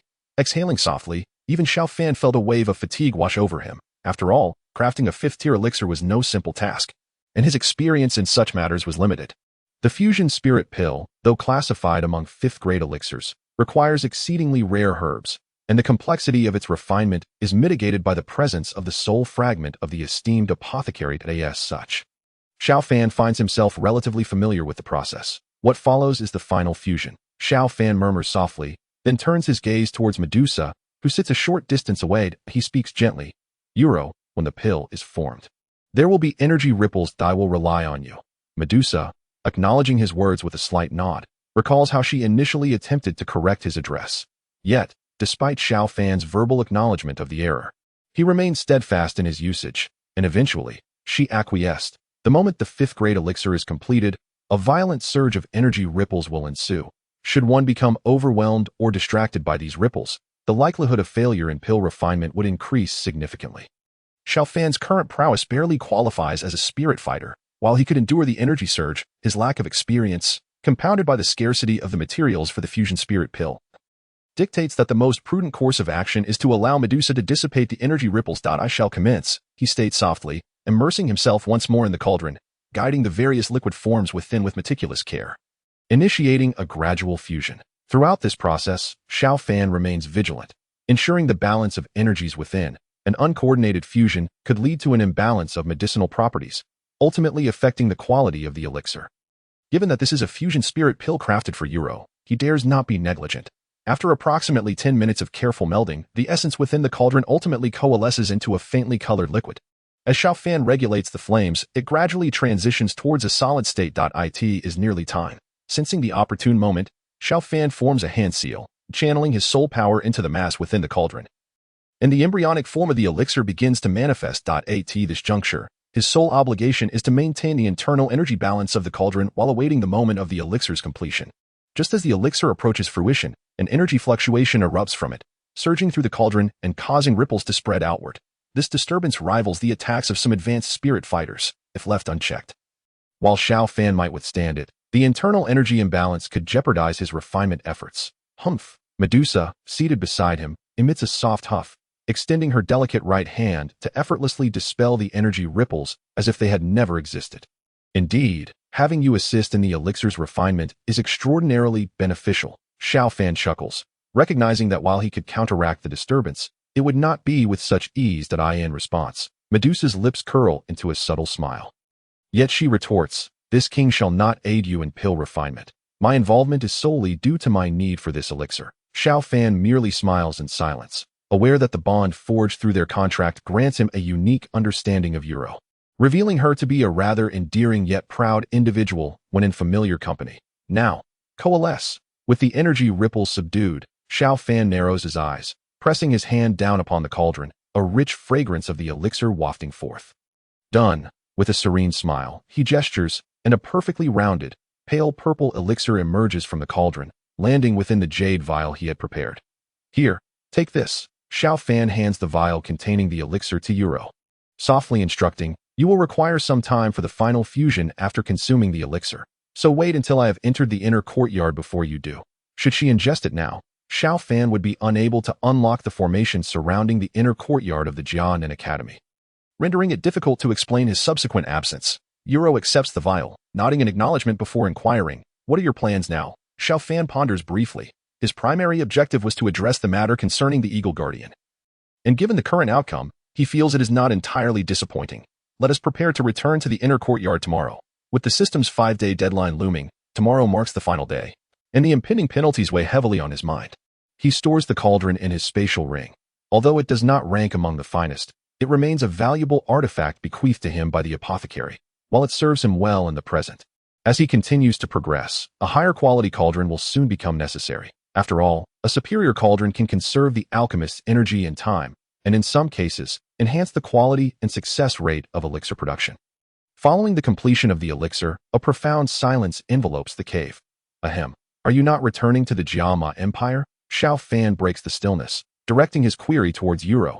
She casts a sidelong glance at him and, after a moment of contemplation, replies, the Serpent Clan possesses secretive methods. The elders are aware of my situation, so I have no immediate concerns as for my intentions. She glances at Xiao Fan, seemingly casually adding, I shall remain with you for the time being. Does this interfere with your pursuits of women? For reasons unknown, a chill runs down Xiao Fan's spine, prompting him to hastily wave his hands. No. Chapter 155. The arrival of punishment. Having learned from earlier experiences, Xiao Fan refrains from further conversation. The anxiety regarding the impending punishment for the following day weighs heavily upon him, extinguishing any desire for training. He retrieves a set of pristine bedding from his spatial ring, laying it out within the cave. Rest here for a while. I will step outside for some fresh air. After exiting the cave, Xiao Fan reclines on the grass outside, gazing up at the profound night sky. If only I could draw upon taste or smell. The five senses, sight, sound, smell, taste, and touch, represent the spectrum of human perception. For Xiao Fan, taste and smell hold little significance, as their absence would minimally affect his cultivation. Conversely, he cannot fathom the agony of losing the other three senses, touch, sight, and hearing. Sighing, he contemplates the presence of the system, which would allow for future restoration, yet his anxiety lingers in that moment. He recalls the perilous nature of the world he inhabits. What troubles you? A soft voice emanates from behind him. He turns to find Yuro standing a short distance away. Why are you not resting? Though unspoken, their bond through the contract allows her to sense the turmoil within his soul. I had forgotten that detail. Yuro approaches and sits beside him, a subtle fragrance wafting toward him, soothing his spirit. In that instant, Xiao Fan realizes that even the sense of smell is one he desires to retain. With this king by your side, what is there to fear? Her calm voice carries a hint of concern, which Xiao Fan perceives. Shaking his head, he refrains from divulging the existence of the system. Medusa, during her connection with Xiao Fan's soul essence, encountered only fragmented memories, leaving her oblivious to the system's presence. Thus, she fails to grasp why someone of Xiao Fan's caliber would choose to confront the Eagle Guardian head-on, or why he harbors such emotions. The two of them eventually pass the night on the grass outside the cave. As dawn breaks, Xiao Fan rises and softly expresses his gratitude to Medusa. Thank you. He understands that Yuro's intention was to comfort him, yet her long-standing demeanor renders her somewhat inept at expressing solace. Hence her simple inquiry about his worries. Let us go. We shall return to the inner courtyard. Xiao Fan extends his hand, hesitating momentarily before Yuro grasps it, rising from the ground. Together, they make their way towards the inner courtyard, reaching the formation surrounding it without delay. It's up to you now. Yuro extends her right hand, effortlessly parting the formation to create an opening, and they swiftly enter. After orienting himself, Xiao Fan advises, you should consume the fusion spirit pill now. After some time, when you awaken, you should be able to regain your peak strength. Understood. Having returned to the inner courtyard, Xiao Fan feels a sense of safety, and Yuro concurs. Should any of the Academy's elders discover her presence, it would spell trouble. Thus, it is more advantageous for her to seize this opportunity to restore her strength. Yuro retrieves the fusion spirit pill refined by Xiao Fan, consumes it, and transforms back into a small serpent, coiling around Xiao Fan's arm as she drifts into slumber. Within her consciousness, the serpent's soul gradually merges with her own, enveloping them both in tranquility. Once Yuro has fallen asleep, Xiao Fan does not immediately venture into the accommodation area within the inner courtyard. Instead, he seeks a secluded spot within a nearby forest, waiting patiently. As night fell and the clock struck midnight. The mechanical voice of the system reverberated. Ding. Task. Control the Eagle Guardian. Time limit 5 days. Task failed. Penalty. Combat points -300. Source coins -5,000. Sensory extraction. Visual loss. Confirmation completed. Executing immediately. Anomaly. Correction. Just as Xiao Fan's heart sank, a shocking voice echoed once more. Again. Correction completed. Executing immediately. Combat points 300. Source coins 5,000. Visual extraction. With a crackle of electric sound. The system's voice resounded again. As Xiao Fan sat there in bewilderment, he felt his internal combat points rapidly surge. Ding. Penalty concluded. The system's voice had long vanished, yet Xiao Fan remained slumped in place. Lost in thought. He suddenly recalled the scratches on the desk in his room when he first entered Canaan Academy. He retrieved the desk he had previously stowed away. The punishment was a ruse. Inner courtyard's little healer. 2 large lines of text were still etched upon the surface. Xiao Fan gently traced his finger across the first line. Punishment, that was a ruse? Previously, Xiao Fan had not grasped the meaning of this phrase. But in that moment, the significance dawned upon him. It was a reminder regarding the system. The impact of this revelation was profound, causing his hands to tremble with excitement. Had it not been for the trials of this task, he likely would not have recognized this truth. So, what could it possibly be? Xiao Fan stood there, gazing at the desk for a long while, and only as dawn broke did he regain his composure. Whatever, regardless, I am powerless to resist now, am I not? Narrowing his eyes, Xiao Fan clenched his teeth. I shall press on. In the end, I will come to understand it all. Safely stowing the desk away, Xiao Fan began to assess his current strength. System, open the panel. Strongest supporting character system. Host, Xiao Fan level 6, 31 2000. Strength, 4-star combat spirit, 476, 1000. 5th rank alchemist, 500, 1000. Source coins, 17820. Cultivation method, 9-star radiant sun technique. Combat techniques, low-level profound stage absorption palm, mastered. High-level profound stage 8 extremes collapse, mastered. Low-level profound stage dragon step, mastered. Low-level earth stage crane shadow in the clouds, great accomplishment. Mid-level earth stage shadow prison, entry. Mid-level profound stage void blade, proficient. The cultivation of combat techniques is divided into 4 stages: entry, proficient, great accomplishment, and mastered. Items: shadowless mask, 1000 flame spear, breaking void blade, pure soul experience, pinning absorption. Main quest. Ding. New task trigger. Moon's grief, task reward, high-level earth stage combat technique. Moon shadow, combat points 500, source coins 7000. 4-star combat spirit. Observing his own strength, Xiao Fan was astonished at the bounty he had reaped from this journey, having ascended to the realm of 4-star combat spirit in just 5 days.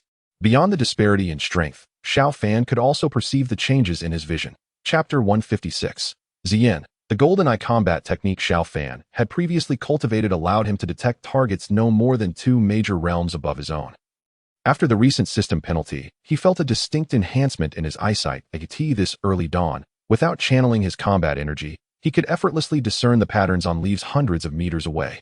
The adverse effect of visual deprivation had seemingly heightened his vision. Xiao Fan pondered, realizing that the so-called penalties from the system were all inversely beneficial. Regaining his composure, Xiao Fan hurried towards the accommodation area for inner courtyard students. However, before long, he was startled by the sound of a violent explosion ahead. Someone fighting here. Xiao Fan perched atop a large tree, situated at a point neither far nor near to the inner courtyard, where typically no one would venture. However, the overwhelming pressure emanating from the battle suggested that the magical beast involved was no ordinary foe. I might as well take a look. After all, being in the inner courtyard, he could potentially assist if trouble arose. Xiao Fan concealed his aura and cautiously approached the site of the clash, where trees were uprooted by the ferocious winds, and the terrain lay in disarray. The sounds of combat still echoing in the distance, Xiao Fan swiftly maneuvered past the obstructing trees and soon beheld the scene of the battle. This is the Wind Shadow Wolf King and the Skyhowl Monkey? Hiding behind a tree, Xiao Fan observed the fierce confrontation between 2 combat king-level magical beasts. The Wind Shadow Wolf King and the Skyhowl Monkey are known for their territorial instincts. Such a fierce battle should not occur amongst them. Xiao Fan remained hidden, wary of revealing his presence, lest he find himself in peril. Nonetheless, it was fortunate that they were not students of the academy. A thought crossed his mind. and Xiao Fan grew curious about the cause of the conflict between the two magical beasts. Generally, disputes among such creatures arise over territory or rare resources. Given their respective strengths, Xiao Fan surmised it must be the latter. What could possibly provoke two combat king-level magical beasts to fight over? Xiao Fan licked his lips, carefully scanning the surroundings, but found nothing. This shouldn't be that. Where could it be? Xiao Fan scratched his head in confusion. What are you looking for? Just as he pondered, a youthful voice emerged from behind him. Instinctively, Xiao Fan responded. The herbs they are fighting over. As the words left his mouth, he suddenly sensed something amiss and quickly distanced himself. Before him stood a girl of approximately 12 or 13 years. Her delicate features accentuated by a cascade of lavender hair that fell to her waist. The little girl was munching on something, her mouth moving animatedly. Seeing her, Xiao Fan relaxed his guard and swiftly pulled her closer. Whispering, "Be careful. Don't let those two magical beasts notice you." Mid-sentence, Xiao Fan felt a sense of unease and glanced down at the girl he had just drawn near, his eyes flashing with suspicion. What was a child doing in this primordial forest, in the inner courtyard? A child? Could it be her? Why worry? They can't possibly defeat me. Just then, as Xiao Fan pondered, the girl proudly waved her fair fist and declared, "They can't beat me." Upon hearing her words, Xiao Fan immediately recognized her identity. She was indeed Ziyan, the girl adopted by Elder Su Qian of the inner courtyard. Observing her closely, Xiao Fan noticed a trace of yellow residue at the corner of her mouth. Cautiously inspecting further, he realized it was the bitter lotus. In her other hand, she clutched a segment of blue herb, faint bite marks still visible on it. The mystery unraveled. Xiao Fan deduced the reason behind the fierce clash of the magical beasts. It seemed that Ziyan had directly plucked and eaten the herbs they were guarding, inciting their wrath and resulting in the ensuing battle. Understanding the situation, Xiao Fan promptly grasped the nape of the little girl and led her away from the dangerous vicinity. For some unknown reason, the famed brute force wielder, Ziyan, offered no resistance, following Xiao Fan while continuing to nibble on the remaining stalk of herb in her hand. Once they reached a secure location, Xiao Fan set her down and scrutinized her intently. "Did those two magical beasts fight because of you?" Ziyan pondered for a moment at his question before responding, "But I want to grow up. And to grow up, I need to eat." With that, she tossed the herb into her mouth, chewed a few times, and swallowed, her little face scrunching in distaste. Despite knowing the girl before him was a transformed magical beast, Xiao Fan found her utterly endearing. He retrieved a small vial of companion crystal essence from his storage and offered it to her. Upon seeing the item Xiao Fan extended, Ziyan's eyes lit up as she eagerly accepted it and took a large gulp, her eyes turning crescent-shaped with delight. "How is it? Does it taste good?" Xiao Fan asked with a gentle smile. After sipping the crystal essence, the bitterness lingering in Ziyan's mouth seemed to dissipate. "You're a good person. If anything happens in the inner courtyard, you can come find me." "All right," Xiao Fan chuckled. "Those herbs must not have been tasty, right?" Upon hearing his words, a bitter expression returned to Ziyan's face. "I don't want to eat them either, but if I don't, I won't grow. I want to grow up quickly so I can switch between human and beast forms at will." Ziyan recounted her tale of being bullied by other magical beasts in the mountains, ultimately taking the transformative herb by chance and being brought back to the inner courtyard by Elder Su Qian. After listening to her story, Xiao Fan affectionately ruffled her hair and inquired, "Aren't you afraid I'm a bad person?" Ziyan scrutinized Xiao Fan for a moment, as if to say, "With your stature, you think you can defeat me?" Shaking her head, she replied, "I don't think you're a bad person. Being recognized by Ziyan definitely brings more convenience." Xiao Fan smiled and said to her, "I can help enhance the flavor of those medicinal herbs." Upon hearing his words, Ziyan's eyes sparkled with curiosity as she asked, "Are you a pharmacist?" After Xiao Fan nodded, Ziyan took out a medicinal herb and handed it to him. "Can you make this more palatable?" The herb she offered was an exceedingly rare ice spirit bitter cold fruit, marked with a small bite mark. The taste of the ice spirit bitter cold fruit was more bland than ordinary herbs, even bearing a pronounced bitterness. It was no wonder Ziyan took a bite and then stopped eating. Xiao Fan glanced at her. Although he was prepared, it was still somewhat shocking to see her treat such a precious herb as if it were candy. Chapter 157. Back to the inner courtyard receiving the ice spirit bitter cold fruit from Ziyan. Xiao Fan retrieved an alchemical cauldron from his storage ring that a flicker of azure flame ignited at his fingertips. In front of others, Xiao Fan predominantly utilized the azure lotus earth heart fire, as the chaos fire was rather unique and he refrained from using it in the presence of outsiders. Furthermore, the bone spirit cold fire had previously belonged to the old pharmacist. Using it might lead to unwanted associations. When Ziyan observed the azure flame at Xiao Fan's fingertips, a flicker of trepidation crossed her eyes, as magical beasts instinctively feared such volatile earthly wonders. "Do not be afraid," Xiao Fan softly reassured her. Before casting the azure flame into the cauldron, as Xiao Fan added the extraordinary flame to the cauldron, Xian leaned closer. Watching him refine the medicinal herbs, he tossed the ice spirit bitter cold fruit into the cauldron, carefully controlling the flame to purify the impurities. After a moment of contemplation, he retrieved several herbs from his storage ring and added them to the mixture. The ice spirit bitter cold fruit's bitterness was somewhat alleviated by the herbs he had selected, which would not compromise its medicinal potency.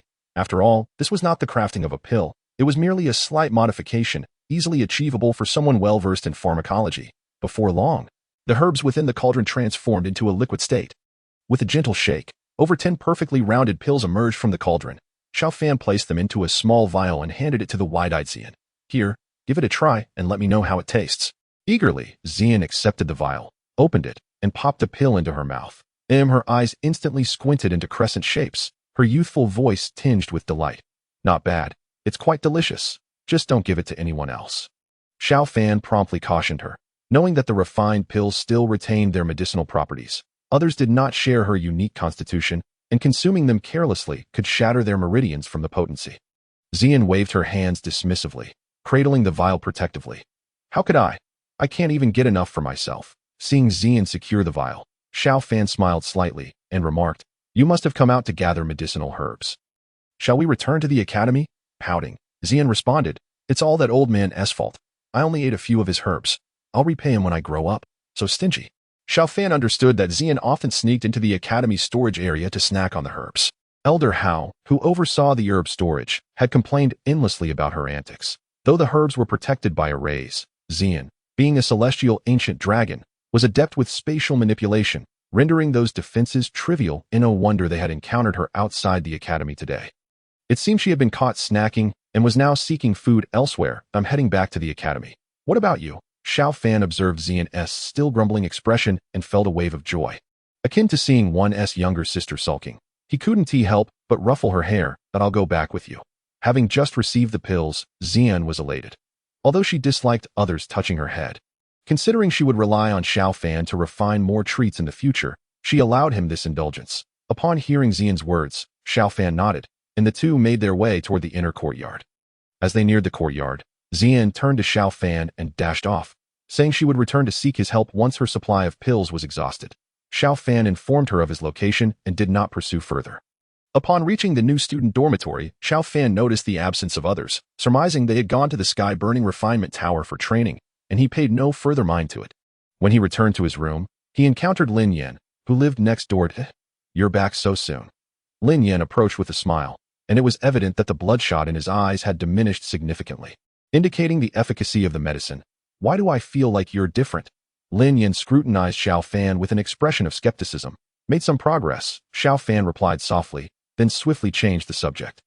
"How do you feel now?" The moment Lin Yan's fire poison was mentioned, his face lit up with excitement. "That I knew I could trust you. I feel incredibly light. Remember, you can't train for the time being. You need to wait a bit longer, or all your previous efforts will be in vain." Xiao Fan observed Lin Yan's noticeable improvement in health and demeanor, largely due to the alleviation of the fire poison. "Rest assured, I'll keep that in mind." Though Lin Yan was a training fanatic, he would not just with his own life. By the way, I didn't realize your faction harbored such hidden talents.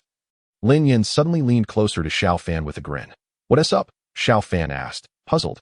Had something significant happened during his absence? "You don't know?" Lin Yan looked astounded, then recalled Xiao Fan had been training combat techniques, and not in the sky-burning refinement tower. Thus he elaborated, "Xiao Yan defeated the 4-star Dou Ling, Reina, in one blow at the tower. It's been quite the uproar." Reina, after some recollection, Xiao Fan vaguely remembered this was related to their competition for a training room in the tower. Regardless, he considered it inconsequential and shook his head. "That's not surprising. You seem quite aware of Xiao Yan's strength," Lin Yan remarked thoughtfully, glancing at Xiao Fan. Rumors circulated that the two were brothers, suggesting a deeper connection. This faction is truly intriguing. Even newcomers who have just entered the inner courtyard have caused such a stir. "Rest assured, I'm here to handle it," Lin Yan replied with a sideways glance at Xiao Fan. However, he mentioned that they had been vying for training rooms, but after the incident with Xiao Yan, things seemed to have quieted down. "I see." Xiao Fan nodded in understanding. While the two conversed, Xiao Fan suddenly spotted Yu Yao below. She noticed him standing on the balcony and waved, making her way up. She didn't go train. Lin Yan observed Yu Yao, then teased Xiao Fan. She has been running up here several times a day while you were away. Chapter 158. Do you know the consequences of provoking me? As their conversation continued, Yu Yao arrived at their location. Senior Lin Yan, she greeted him with a nod before standing obediently beside Xiao Fan. Seeing the three of them conversing in the corridor was not ideal, so Xiao Fan invited them inside to sit. Hey, after I've been talking here for so long without being let in, now that someone arrives, you pull me inside. Shouldn't I take the hint and leave? Lin Yan teased. Looking at the two, Xiao Fan shot him a glance, ignoring his banter, and sat down in a chair. Sensing the atmosphere was dull, Lin Yan remarked, I'll go clear my fire poison, before exiting Xiao Fan's room. Xiao Fan's gaze turned to Yu Yao, and he was astonished as he said, You've broken through to Great Dou, sure? Yu Yao appeared puzzled, her expression surprised. How did you know? I haven't told you yet. Just a guess. Xiao Fan smiled and congratulated her. What is there to celebrate? Yu Yao pouted, a hint of melancholy in her eyes as she murmured, if it weren't for the fact that Dou sure can't go down to the lower levels, I wouldn't bother breaking through. What is this? Xiao Fan pointed at the badge pinned to Yu Yao's clothing. Curious. At that moment, the badge featured a green background with a black ruler in the center, adorned with a long dragon spear, and flanked by wing-like designs. Upon mentioning the badge, Yu Yao's interest peaked. This is our faction's badge. She removed the badge from her clothing and handed it to Xiao Fan. Beaming, we made this a few days ago. Xiao Fan smiled wryly at the familiar design. Couldn't you have just kept Xiao Yan's badge? Why add my weapon to it? Yu Yao shot Xiao Fan a glare, and I'm happy to do so. To understand the context of the badge design at that time, most of it was organized by her, and she insisted on adding his spear as well, yet she was surprisingly reluctant. Xiao Fan chuckled softly, his gaze toward Yu Yao gradually softening. Why aren't you training with Sooner and the others? He asked. I'm waiting for you, Yu Yao replied nonchalantly, leaving Xiao Fan momentarily at a loss for words. The queen had fallen into a deep slumber, likely unaware of the outside world, which made Xiao Fan feel a slight chill down his spine. Yet, inexplicably, he couldn't muster any anger toward Yu Yao. Shaking his head, he suggested, all right, let us train together. With such laziness, I wonder why the academy even accepted you. Yu Yao followed behind Xiao Fan, bouncing along cheerfully like a carefree deer, due to the requirement that all newcomers train on the first level for the first week. Only after adapting to the heartfire of the heavenly burning Qi Tower could they descend to lower levels. Therefore, Xiao Fan did not lead Yu Yao to the second level and continued searching for a training room on the first level. Perhaps luck was not on their side, as after searching for over 10 minutes, most training rooms on the first level were already occupied. Let us try the second level, Yu Yao suggested suddenly as Xiao Fan was still scanning for available rooms. The first level's benefits should have minimal effect on you now, right? You. Xiao Fan frowned. I can handle it. I'm already a great fighter. Entering the second level should be fine, Yu Yao added. Noticing Xiao Fan's hesitation, given that Xiao Fan's strength had already reached the combat spirit level, the first level offered little enhancement for him. Yu Yao felt somewhat in the way. Otherwise, Xiao Fan would surely be training on the fourth or fifth levels. Fine, Xiao Fan nodded. However, it's not simple for newcomers to descend. I need to speak with the elder guarding this level. Luckily, he had made the acquaintance of Elder Lu upon entering. Wait for me here. Xiao Fan instructed Yu Yao and headed toward the elder's post. Not long after Xiao Fan left, a group of people walked in, among them Baishan, who immediately spotted Yu Yao standing not far away. Well, who would have thought there'd be a lone member of the Rock Gate? Baishan sneered. Dou, a rather rotund youth beside Baishan, looked at Yu Yao, his eyes flashing with surprise. Such a beauty among this year's newcomers. Baishan, do you know her? Of course, I know her, Senior Xiying, Baishan replied, bowing to the rotund youth, smiling broadly. This girl is in my cohort. Her strength is merely above average in the academy. I haven't heard of her being acquainted with any senior. If Senior Xiying is interested, how about I introduce you? Xiying smiled at Baishan and then glanced at Yu Yao, who stood alone.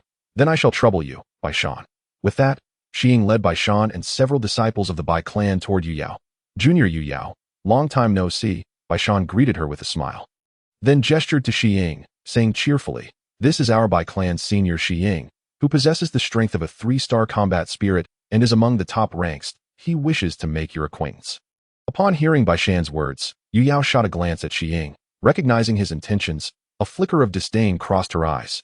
Ignoring Baishan, she bypassed the group and headed in the direction Xiao Fan had just left. Seeing Yu Yao disregard him, Baishan's eyes flared with anger.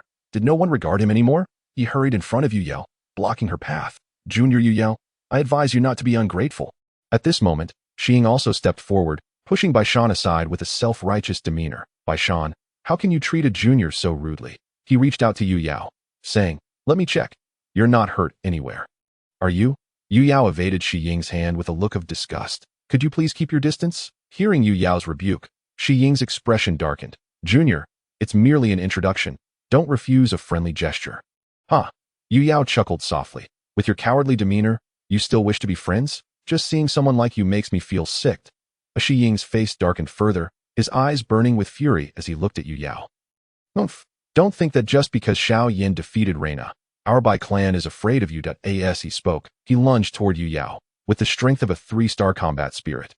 He was far beyond what Yu Yao, who had just broken through to the great fighter level without serious training, could withstand.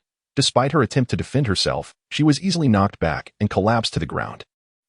Xing relished the sight of Yu Yao unable to withstand even a single blow. This is the consequence of provoking me. Just as Xing looked down at Yu Yao with disdain, a chilling voice rang out from behind them. Oh, do you know the consequences of provoking me? Chapter 159. The consequence. Oh, do you know the consequences of provoking me? The cold voice emerged from behind Shi Ying and the others. Everyone turned to see a young man in black attire, handsome in appearance, striding toward them. Xiao Fan? Bai Shan's face contorted with anger upon seeing the newcomer, his fists clenched tightly within his robes, veins bulging. Yet, despite his unwillingness to admit it, he understood that he stood no chance against Xiao Fan. That moment, he felt as though Xiao Fan could extinguish his life as easily as crushing an ant. What are you doing? Elder Lu, with a furious expression, stepped forward behind Xiao Fan. Earlier, Xiao Fan had come to him, requesting permission to take a disciple into the 2nd level for training, after accepting a couple of elixirs from Xiao Fan. Elder Lu had no reason to refuse, as it was merely a matter of his word. However, they had not anticipated witnessing the scene of Xing knocking down Yu Yao from afar. Upon seeing Xiao Fan's changed expression, Elder Lu realized that the girl was likely Xiao Fan's companion. He understood that with Xiao Yan's strength, contending with Shi Ying should not pose a problem. However, given the numerical advantage of Shi Ying's group and Yu Yao's apparent lack of combat ability, he did not mind extending Xiao Fan a favor by helping them through this immediate crisis. Elder Lu is here. This is bad. Will he prevent us from training? Are you all right? Xiao Fan ignored Shi Ying and the others, walking straight to Yu Yao and lifting her from the ground.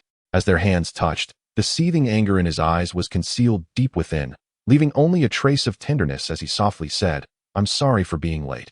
Yu Yao looked into Xiao Fan's eyes, a hint of joy flickering within her gaze. She smiled faintly. Even though she had been wronged, she found herself comforting Xiao Fan that I'm fine. Before she could finish, Xiao Fan placed his finger on her lips, whispering, trust me, all right? After a moment's hesitation, Yao nodded obediently, standing beside Xiao Fan in silence, her cheeks flushed, her lips pressed together, her gaze lingering on him. Elder Lu. Shi Ying was explaining to Elder Lu. It's just a bit of fun. Xiao Fan interrupted their conversation, cupping his hands toward Elder Lu. The conflicts among students shouldn't trouble you. Elder, I shall visit you again another day. You. Elder Lu opened his mouth, well aware that Xiao Fan did not intend to let the matter rest. Sighing, he finally said, fine. Do as you wished. He then turned away, preferring not to witness the unfolding scene. Thank you, senior. Xing thought Xiao Fan was intimidated by them, feeling disdainful, yet he did not display it outwardly. After all, Elder Lu was the guardian elder of the 1st level, and getting him involved could lead to penalties for Shi Ying and his group, preventing them from entering to train for a time. Xiao Fan offered no reply. Once Elder Lu turned away, he focused on Shi Ying and his group, saying coolly, do you know, I actually intended to leave you for my junior. Why did you insist on provoking me? His voice, laced with coldness, transformed Shi Ying's earlier smugness into shock. You, enough chatter.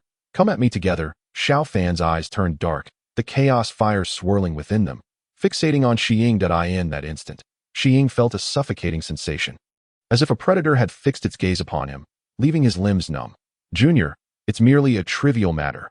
Gritting his teeth, he summoned a radiant surge of combat aura to resist Xiao Fan's pressure.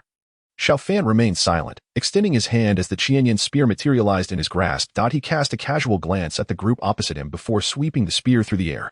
With his arms braced, Shi Ying attempted to block Xiao Fan's strike. However, the seemingly indestructible barrier of fighting spirit shattered into countless fragments upon the briefest contact with Xiao Fan's spear. How could this be possible? Shi Ying's terrified roar cracked, his pupils filled with fear as he gazed into Xiao Fan's dark eyes, acknowledging his fear. From those eyes, he perceived out a murderous intent. Shi Ying's body was swept away by a single thrust of Xiao Fan's spear, crashing into the two individuals behind him before sliding back over 10 meters before finally coming to a halt. Blood gushed from his mouth, his face betraying an unmistakable horror. 4. 4-star fighting spirit. The onlookers were utterly astonished by Xiao Fan's displayed prowess. Even Yu Yao, who had been protected by Xiao Fan, was filled with astonishment, but beyond surprise, her eyes sparkled with pride, coupled with a hint of regret. It's your turn now. Xiao Fan turned his gaze toward the individuals who had stood behind Shi Ying. Moments ago in a swift motion, he appeared before a great fighter, delivering a punch that connected with the man's cheek. Accompanied by a sickening crunch as bones shattered, the man was sent flying, his fate uncertain. Rest assured, he won't die. I exercise restraint. Sensing the thoughts of the onlookers, Xiao Fan spoke calmly before striding towards Bai Shan. I thought you would have learned your lesson that my cousin is Bai Cheng, the leader of the Bai gang. Bai Shan trembled, unable to muster any fighting spirit. Moreover, we didn't harm her. Yet, Xiao Fan paid no heed to his explanation. Swiftly closing the distance to Bai Shan and delivering a resounding slap that sent him hurtling away. So weak. Xiao Fan scoffed. Is this the caliber of the Bai gang? Xiao Fan approached the spot where Shi Ying had fallen. At that moment, Shi Ying and the two individuals behind him were helping each other to their feet. Please spare us. We won't dare again. The two individuals behind Shi Ying were petrified by Xiao Fan's aura. Standing silently by, ignoring Shi Ying's pleas for mercy, Xiao Fan stepped in front of him and extended his hand. You struck her with this hand, didn't you? Grasping Shi Ying's right hand, Xiao Fan crushed it with a sudden, brutal grip, accompanied by the chilling sound of bones fracturing. Shi Ying's right hand broke, white bone piercing through his skin, crimson blood quickly staining his garments. Just as Xiao Fan was about to continue speaking, an overwhelming aura surged from behind him. Simultaneously, the temperature within the Black Tower began to rise rapidly, an immense wave of energy erupting from the black hole at its center, producing a series of chilling hisses that echoed throughout the first layer. Xiao Fan turned in shock, his gaze locking onto a pair of eyes radiating a frigid aura. What is this? Elder Lu, who had been observing, suddenly panicked. Why is this thing emerging again? He shouted urgently to the surrounding students. Everyone, immediately move away from the central area. He shouted. He pulled back some onlookers who were too close to the black hole. The others could not see the scene within, only hearing the disquieting hisses. Their curiosity piqued. Meanwhile, Xiao Fan locked eyes with the icy gaze, realizing with certainty that he was the target. Xiao Fan wanted to retrieve Yu Yao, but he could not afford to do so at that moment. Not far from his heart, an intangible flame abruptly appeared within him, its intensity far surpassing the heart fire provided in the training room. Xiao Fan had to seize the moment to absorb it. Under his utmost effort, wisps of intangible energy detached from the formless flame. Trapped within the Black Tower's center, the formless fire python grew increasingly restless, sensing the waning of Xiao Fan's heart fire. Repeatedly slamming against the layers of seals that had been meticulously arranged, the violent tremors disrupted even the formation's integrity. This shouldn't be happening. Why is it like this? Elder Lu could only vaguely discern the shape of the formless fire python. Feeling its increasingly agitated presence, utterly helpless, if that thing escapes, it could spell disaster for the inner courtyard. But why is it exhibiting such unusual impatience at this moment? Why are you still dawdling? Hurry and leave, Elder Lu shouted at Xiao Fan, who remained stationary at that moment. Yu Yao swiftly approached Xiao Fan, grasping his right hand. However, the intense heat radiating from Xiao Fan made her feel uneasy. Without hesitation, she did not release her grip, sensing something amiss with Xiao Fan, and leaned slightly against him. To outsiders, they merely appeared as a close pair. Let's leave this place, Xiao Fan whispered to Yu Yao. Then resumed focusing on the heart fire within him. The heart fire now birthed within Xiao Fan was not stagnant. It spread through his meridians, seeking to disperse throughout his body. Yet, Xiao Fan controlled the chaotic fire, repeatedly blocking the formless flame's path. The two energies clashed within Xiao Fan's body, akin to a fierce battle, each resisting the other. The formless flame was gradually stripped of its essence, its power diminished, until it was ultimately absorbed by Xiao Fan. Having resolved the internal turmoil, Xiao Fan noticed that nearly all his weight was resting on Yu Yao as they stood at the edge of the first layer. Fortunately, most had been driven away by Elder Lu, rendering them inconspicuous. The formless flame within Xiao Fan dissipated. The central formless fire python grew increasingly agitated, relentlessly battering the outer perimeter of the black hole, surrounded by layers of seals laid by the Academy's experts. After thrashing for a while without effect, its massive eyes glanced at Xiao Fan before once again returning to the depths of the Black Tower. The formless fire python vanished. The temperature within the Black Tower returned to normal. The darkness in Xiao Fan's eyes dissipated, his gaze returning to normal, a flicker of lingering fear crossing his features as he looked at Yu Yao. She smiled sweetly at him, asking nothing, only tightening her grip on his hand. "Thank you," Xiao Fan said, realizing his voice was somewhat hoarse, likely a result of the excessive heat within him. Yu Yao shook her head, playfully smiling, her voice as clear as ever. "It's nothing. Weren't you just helping me?" Xiao Fan chuckled softly, saying nothing further, patting Yu Yao's hand that remained clasped in his.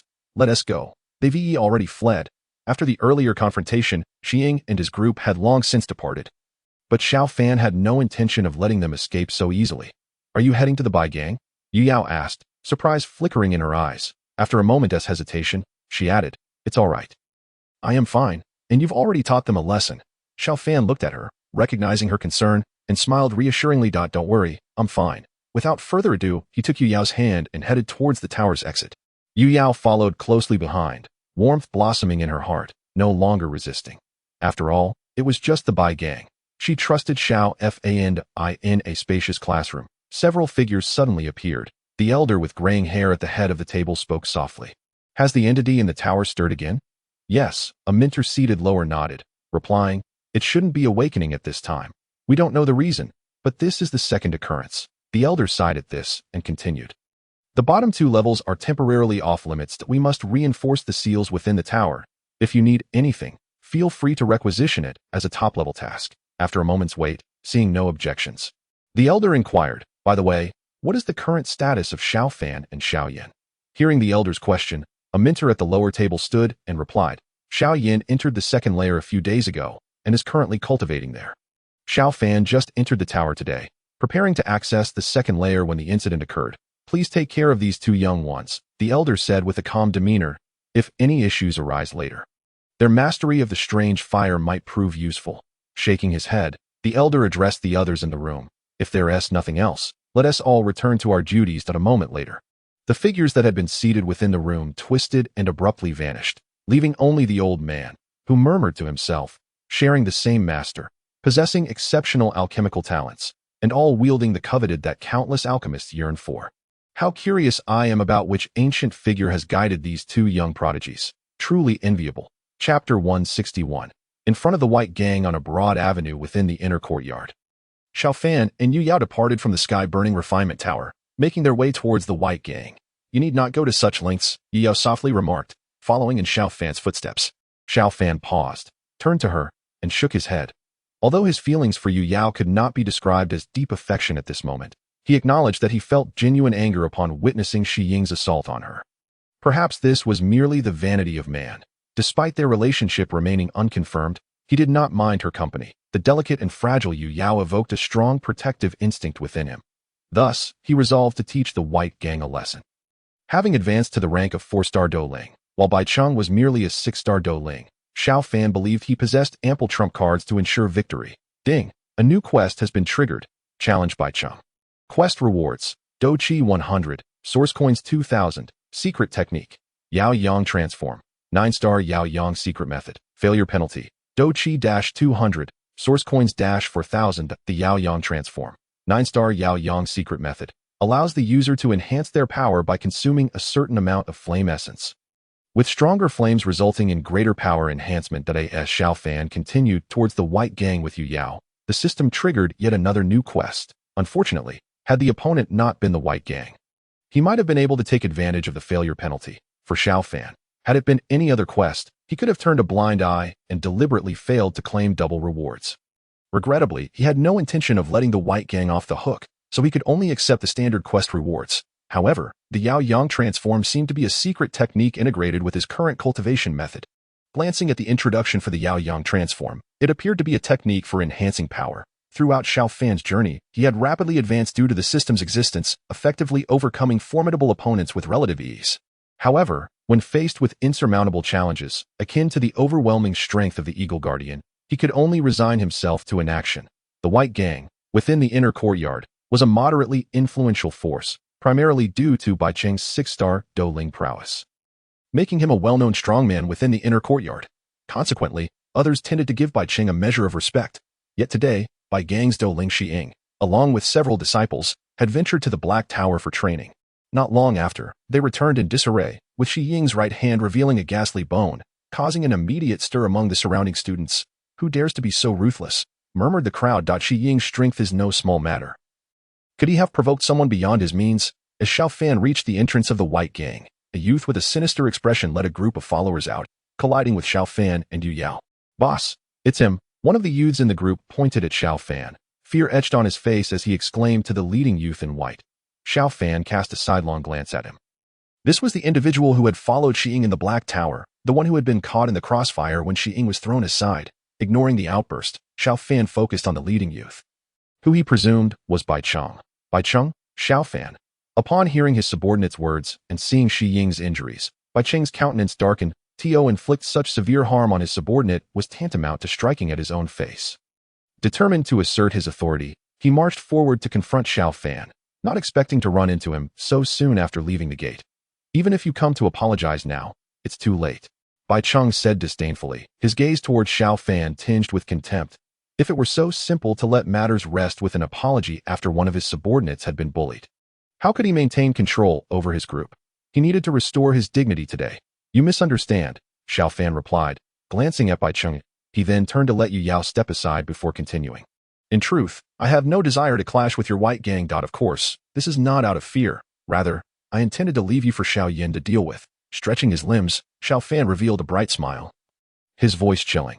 Unfortunately, you should not have bullied my allies. So, I apologize, Senior Bai Cheng. With a flick of his hand, the Qian Yan spear reappeared in Xiao Fan's grasp. He twirled it gracefully, its tip aimed directly at Bai Cheng. Senior Bai Cheng, please. The crowd erupted in excitement at Xiao Fan's boldness. This is Xiao Fan from the Pan Gate, daring to challenge Bai Cheng. It seems the Pan Gate is ready to confront the White Gang. Anticipation surged through the onlookers, for Bai Cheng was a 6-star Dou Ling, ranked 34th on the strength leaderboard. Even if Xiao Fan was formidable, he was merely a newcomer who had been in the inner courtyard for less than a month. This was nothing short of self-humiliation. As the crowd buzzed with excitement, Bai Cheng remained unperturbed. A glint of interest sparked in his eyes as he regarded Xiao Fan. Quite intriguing, he mused, though his subordinates had informed him of Xiao Fan's recent elevation to 4-star Dou Ling. He could not fathom how someone could achieve such rapid advancement in merely a month. Bai Cheng surmised that Xiao Fan must be relying on some secret technique to sustain his power. However, he did not expect Xiao Fan to confront him directly at the entrance. This new batch of students so audacious. Bai Cheng's tone turned frosty as he regarded Xiao Fan with a glimmer of hostility. Initially, I intended to grant you half a year to develop your forces after Fu Ao's defeat. However, since you have come here personally today, it seems your Pan Gate will meet its end here. Bai Cheng stated coldly, then waved his hand, instructing his followers to disperse and grant the two ample space. The White Gang members formed a semicircle behind him, allowing onlookers to witness the unfolding drama. In their eyes, this was an opportunity to elevate the White Gang's reputation, demonstrating the consequences of provoking them. They eagerly anticipated the spectacle, hoping to amplify the narrative of Xiao Fan's downfall. The disciples of the White Gang wore triumphant expressions, while those injured in the Black Tower cast gleeful glances at Xiao Fan, as if already envisioning him being beaten to a pulp by Bai Cheng. Chapter 162. Battle against the 6-star Dou Ling in the open space before the White Gang. Xiao Fan and Bai Cheng faced each other, an air of deadly intent enveloping the scene. Bai Cheng drew his weapon, a yellow long spear embedded with the core of an earth-type magical beast, emanating a faint yellow glow that exuded an extraordinary aura. An earth-type cultivator. It was evident that this spear would amplify his strength, despite Xiao Fan's outward nonchalance regarding Bai Cheng's prowess. He was no fool. Gripping the Qian Yan spear tightly, he summoned a surge of Dou Qi that coalesced into a protective armor around him. Sensing Xiao Fan's imposing presence, Bai Cheng narrowed his eyes. It was no wonder Shi Ying had been so severely injured. The aura radiating from Xiao Fan rivaled even that of some 5-star Dou Ling students. However, this only led Bai Cheng to regard Xiao Fan with slight seriousness. In his eyes, Xiao Fan was merely a talented newcomer, recently admitted to the inner courtyard, and such arrogance would ultimately lead to his demise. News of the new powerhouse, Xiao Fan, clashing with the formidable Bai Cheng spread rapidly among the spectators. With a hum, both combatants surged towards one another, their forms vanishing in an instant. When they reappeared, they were locked in fierce combat at the center of the arena. Clang! The crisp sound punctuated the air, accompanied by sparks flying as Xiao Fan parried Bai Cheng's thrust. swiftly sweeping towards his hands in an attempt to disarm him. Humph, mere trifles, Bai Cheng sneered, redirecting the spear to aim for Xiao Fan's head. The earthy Dou Qi unleashing a menacing rush that threatened Xiao Fan's safety. Left with no choice, Xiao Fan retreated a step, narrowly evading the lethal strike that Observing Xiao Fan's retreat, Bai Cheng bellowed, unleashing a torrent of earthy Dou Qi that surged forth, momentarily stalling Xiao Fan's movement. Humph! Perceiving Bai Cheng's intentions, Xiao Fan immediately halted his retreat. Instead, he advanced, sweeping his spear fiercely towards Bai Cheng, with azure flames quietly blossoming at the tip, upon witnessing Xiao Fan's attack. A flicker of surprise flashed in Bai Cheng's eyes, as he had not anticipated Xiao Fan's quick reaction. With a cold snort, he charged towards Xiao Fan once more. A dull thud echoed as Bai Cheng raised his spear to block Xiao Fan's strike. Yet the immense force transmitted from Xiao Fan's spear took him by surprise. He instinctively sidestepped 2 paces to the left to dissipate the impact of Xiao Fan's assault. Humph, brute strength indeed. Bai Cheng remarked, his face darkening as he silently acknowledged that Xiao Fan had thwarted his underhanded maneuver, leaving him at a disadvantage. Xiao Fan merely cast a nonchalant glance at Bai Cheng. It seemed evident that Bai Shan's spear techniques were learned from Bai Cheng. Having previously battled Bai Shan, Xiao Fan could faintly discern the similarities in their moves against Bai Cheng in the arena. Both combatants, having tested each other, became increasingly cautious, with each attack contemplating the other's potential countermeasures. The 2 figures, one clad in blue and the other in yellow, darted across the battlefield, transforming the scene into a vibrant tapestry of color. Much to the delight of the surrounding spectators, another resounding impact reverberated as they both retreated once more. Xiao Fan squinted. As a practitioner of earth attribute cultivation, Bai Cheng held the upper hand. And should the battle prolong, it would be Xiao Fan who faltered first. That a swift resolution was necessary. Meanwhile, Bai Cheng, equally astonished, realized that Xiao Fan had managed to hold his ground for so long, further solidifying his resolve to prevent the advancement of the Panmin faction. Among the onlookers, there were astute students who recognized the disparity in their cultivation levels. Bai Cheng, being a practitioner of earth attributes, naturally possessed superior strength. If this stalemate continued, Xiao Fan would undoubtedly lose his opportunity. Indeed, I never expected Xiao Fan to withstand Bai Cheng for this long, one of them mused. After all, he's merely a newcomer who has barely spent a month in the inner academy. Watch closely. A victor will soon be determined. With his mind set on a swift conclusion, Xiao Fan unleashed his internal fire, thrusting his spear at a cunning angle towards Bai Cheng. The spear tip, shrouded in a faint azure flame, emitted a sizzling sound upon contact with Bai Cheng. Sensing the intensifying ferocity of Xiao Fan's attacks, Bai Cheng maintained an outward calm, while inwardly lamenting the situation. The azure flames enveloping Xiao Fan's spear posed a significant threat to his battle armor, compelling him to channel more energy to patch the vulnerabilities. Damn it! Is his energy inexhaustible? Bai Cheng thought, oblivious to the fact that Xiao Fan practiced the advanced 9 stars radiant sun technique, a formidable earth tier skill comparable to his own. Xiao Fan's concern lay in Bai Cheng's earth attribute energy. He knew that continuing the battle would yield no advantage for him. With a swift motion, Xiao Fan's spear grazed Bai Cheng's neck, the sharp edge causing Bai Cheng's hairs to stand on end. In that fleeting moment of distraction, Xiao Fan flicked the butt of his spear, disarming Bai Cheng and sending his weapon flying. Damn. Bai Cheng's expression shifted dramatically. A mere moment's distraction had allowed Xiao Fan to seize the opportunity with remarkable timing.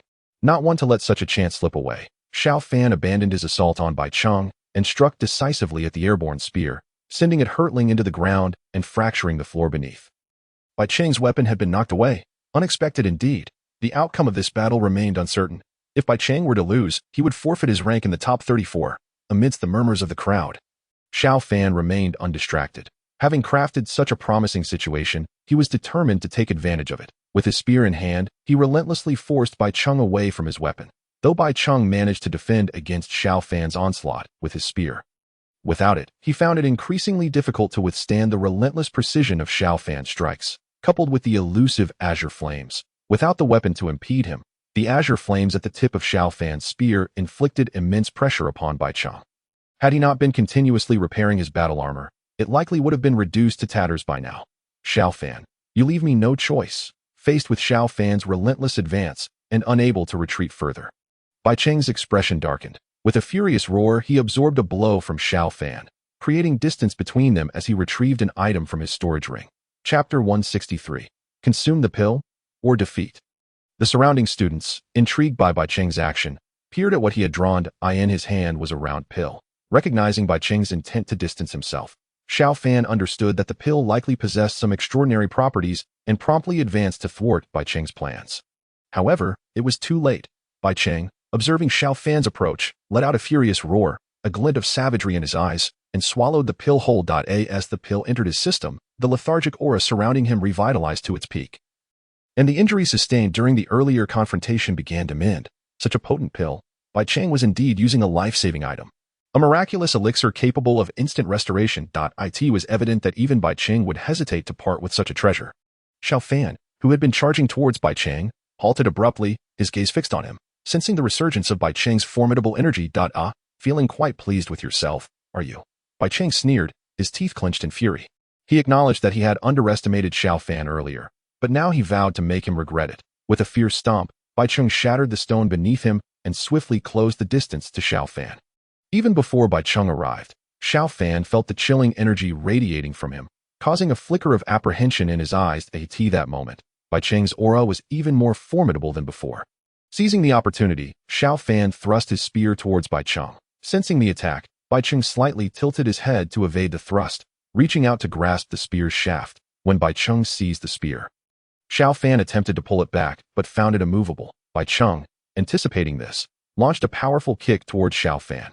Feeling the force of Bai Cheng's strike, Xiao Fan had no choice but to relinquish his grip, pressing his hands down to block the incoming kick. However, to Xiao Fan's astonishment, the strength behind Bai Cheng's kick exceeded his previous attacks. His hands, unable to withstand the force, were propelled backward, and his spear flew from his grasp.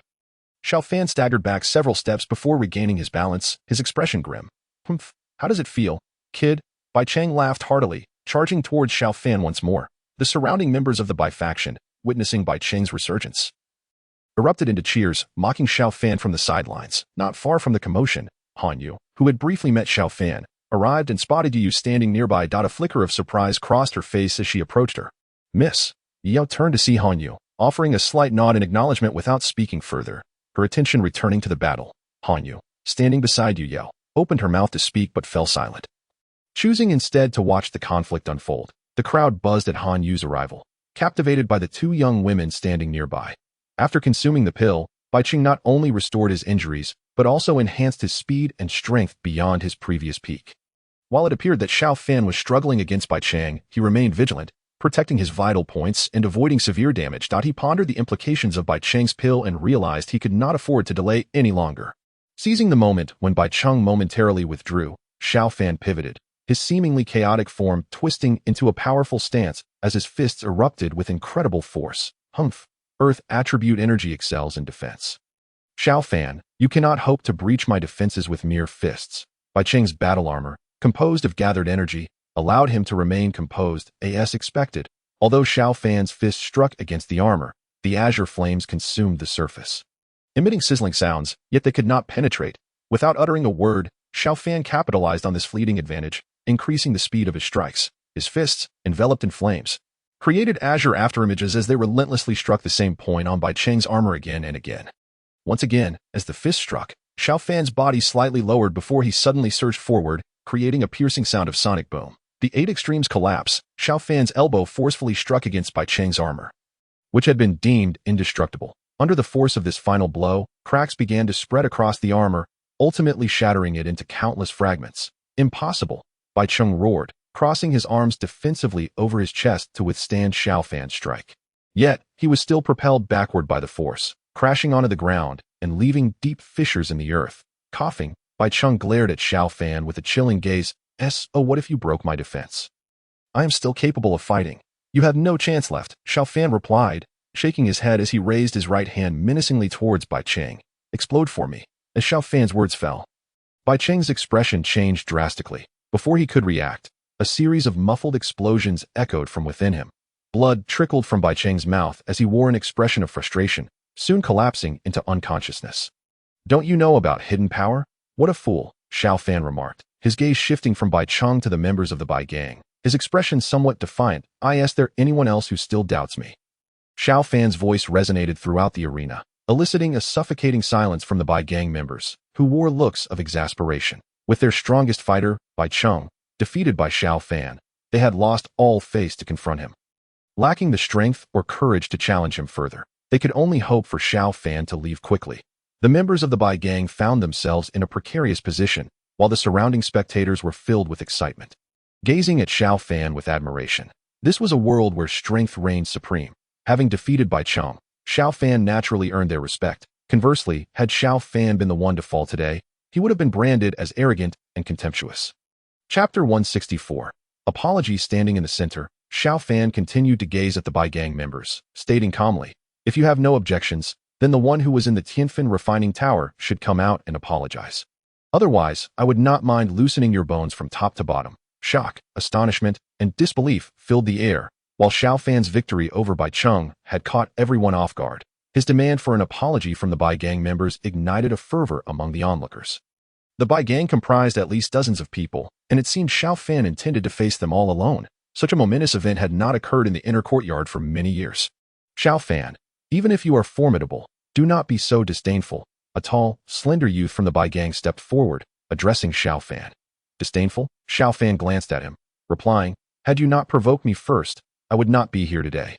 "Would I? Do you think you can just brush off your misdeeds?" With his final words, Xiao Fan's tone turned icy. The Bai gang members had already lost face. It was impossible for them to admit their mistakes again. The two sides remained at an impasse. After a moment's pause, Xiao Fan sighed and slowly approached the Bai gang members. "Xiao Fan, what are you doing?" the tall youth exclaimed, gritting his teeth in alarm. "What am I doing? Didn't I make myself clear?" Xiao Fan stood before them, his expression stern. Apology or battle? Just as tensions escalated, a cacophony of footsteps approached from afar. The Pan men are here." Would conflict erupt between the two sides? It seemed unlikely. Aside from Bai Cheng being incapacitated, a large-scale brawl was simply not feasible. The crowd murmured. The approaching figures drew nearer. Xiao Fan, brother. Leading the way were Suner and Hu Jia, followed by a throng of Pan men disciples, all wearing expressions of anger and concern for Xiao Fan. "What brings you here?" Xiao Fan asked, puzzled. "Weren't you cultivating inside the Tianfan refining tower?" "We were indeed cultivating inside," Suner replied, casting a glance at Xiao Fan. "But once we finished, we heard about your confrontation with the Bai gang." "Yes, boss Xiao Fan, the news has spread like wildfire within the academy." Attain chimed in excitedly from behind. "As soon as we emerged from the tower, we learned that the Bai gang had taken advantage of most of our people being occupied in cultivation to bully the Pan men. We rushed over upon hearing the news." Xiao Fan hadn't anticipated the situation had escalated so dramatically. But it was of little consequence. He had foreseen such developments since planning to confront the Bai gang. He just hadn't expected to involve the Pan men. "I am fine. It was primarily because the Bai gang bullied Yu Yao." Xiao Fan nodded towards Yu Yao, who had just approached. Before addressing the crowd, "Let's not make a scene. If those who bullied others in the Black Tower come forward and apologize, we can consider this matter settled." Upon hearing Xiao Fan's words, a momentary silence enveloped everyone. "You have stirred the entire inner courtyard to a frenzy, and yet you tell us not to make a scene." Attain, ever perceptive, cleverly broached the topic. "Bai Cheng is over there." Xiao Fan pointed to the ground not far away. Following Xiao Fan's gesture, the crowd finally noticed Bai Cheng lying on the ground, and once again, silence fell over the Pan men. Even Suner looked surprised. Bai Cheng was a 6-star Dou spirit, yet Xiao Fan had effortlessly brought him down. "Wow, boss Xiao Fan, you are incredible."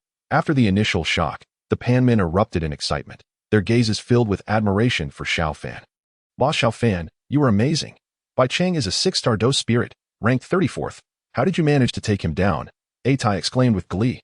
"All right, let's focus on the matter at hand." Xiao Fan waved his hand to calm the crowd, then turned his gaze back to the Bai gang members. At this moment, the members of the Bai gang felt unprecedented pressure. Their leader, Bai Cheng, lay unconscious, and the 3 Dou spirits were either absent or incapacitated. The only remaining Dou spirit was the tall youth who had just challenged Xiao Fan. If it were just Xiao Fan, he might have relied on their numbers to intimidate him, but with the arrival of the Pan men, a confrontation would undoubtedly lead to their utter defeat. The eyes of the Bai gang members turned to the tall youth, who, sensing the weight of their gazes, lost the courage to fight. His face turned pale as he clenched his teeth and instructed a nearby Bai gang member, "Go inside and bring out Shi Ying and the others." Seeing the tall youth's choice, the Bai gang members collectively sighed in relief. Their leader had already been taken down. What were they still fighting for? The summoned youth quickly departed the group, rushing toward the Bai gang's inner sanctum, seemingly fearful that the others might change their minds and pursue him. It wasn't long before 2 individuals emerged from within the Bai gang. No. They were carried out. Point one was Xi Ying, and the other was the youth who had been struck in the face by Xiao Fan in the Black Tower, still bandaged and unconscious. The Panmen had only heard rumors about the Bai gang bullying them due to their numbers. But now it appeared that wasn't entirely the case. The Panmen exchanged bewildered glances, their expressions peculiar as they observed the two individuals being brought out in this strange atmosphere. Those within the Bai gang who had been in the Black Tower stepped forward to apologize to Yu Yao. Among them, Bai Shan felt humiliated. In the outer courtyard, everyone would respectfully address him as senior, yet here he was, reduced to apologizing to these people. Once the apologies were made, Xiao Fan did not linger. Taking Yu Yao's hand and turning to leave, Yu Yao was taken aback by Xiao Fan's gesture in front of so many people. Her cheeks flushed as she buried her head, closely following his side. Suner discreetly glanced at their intertwined hands, a slight smile gracing her lips as she led the Panmen, joyfully accompanying them back to their territory. Chapter 165. Encouragement. Xiao Fan and the others made their way through the streets.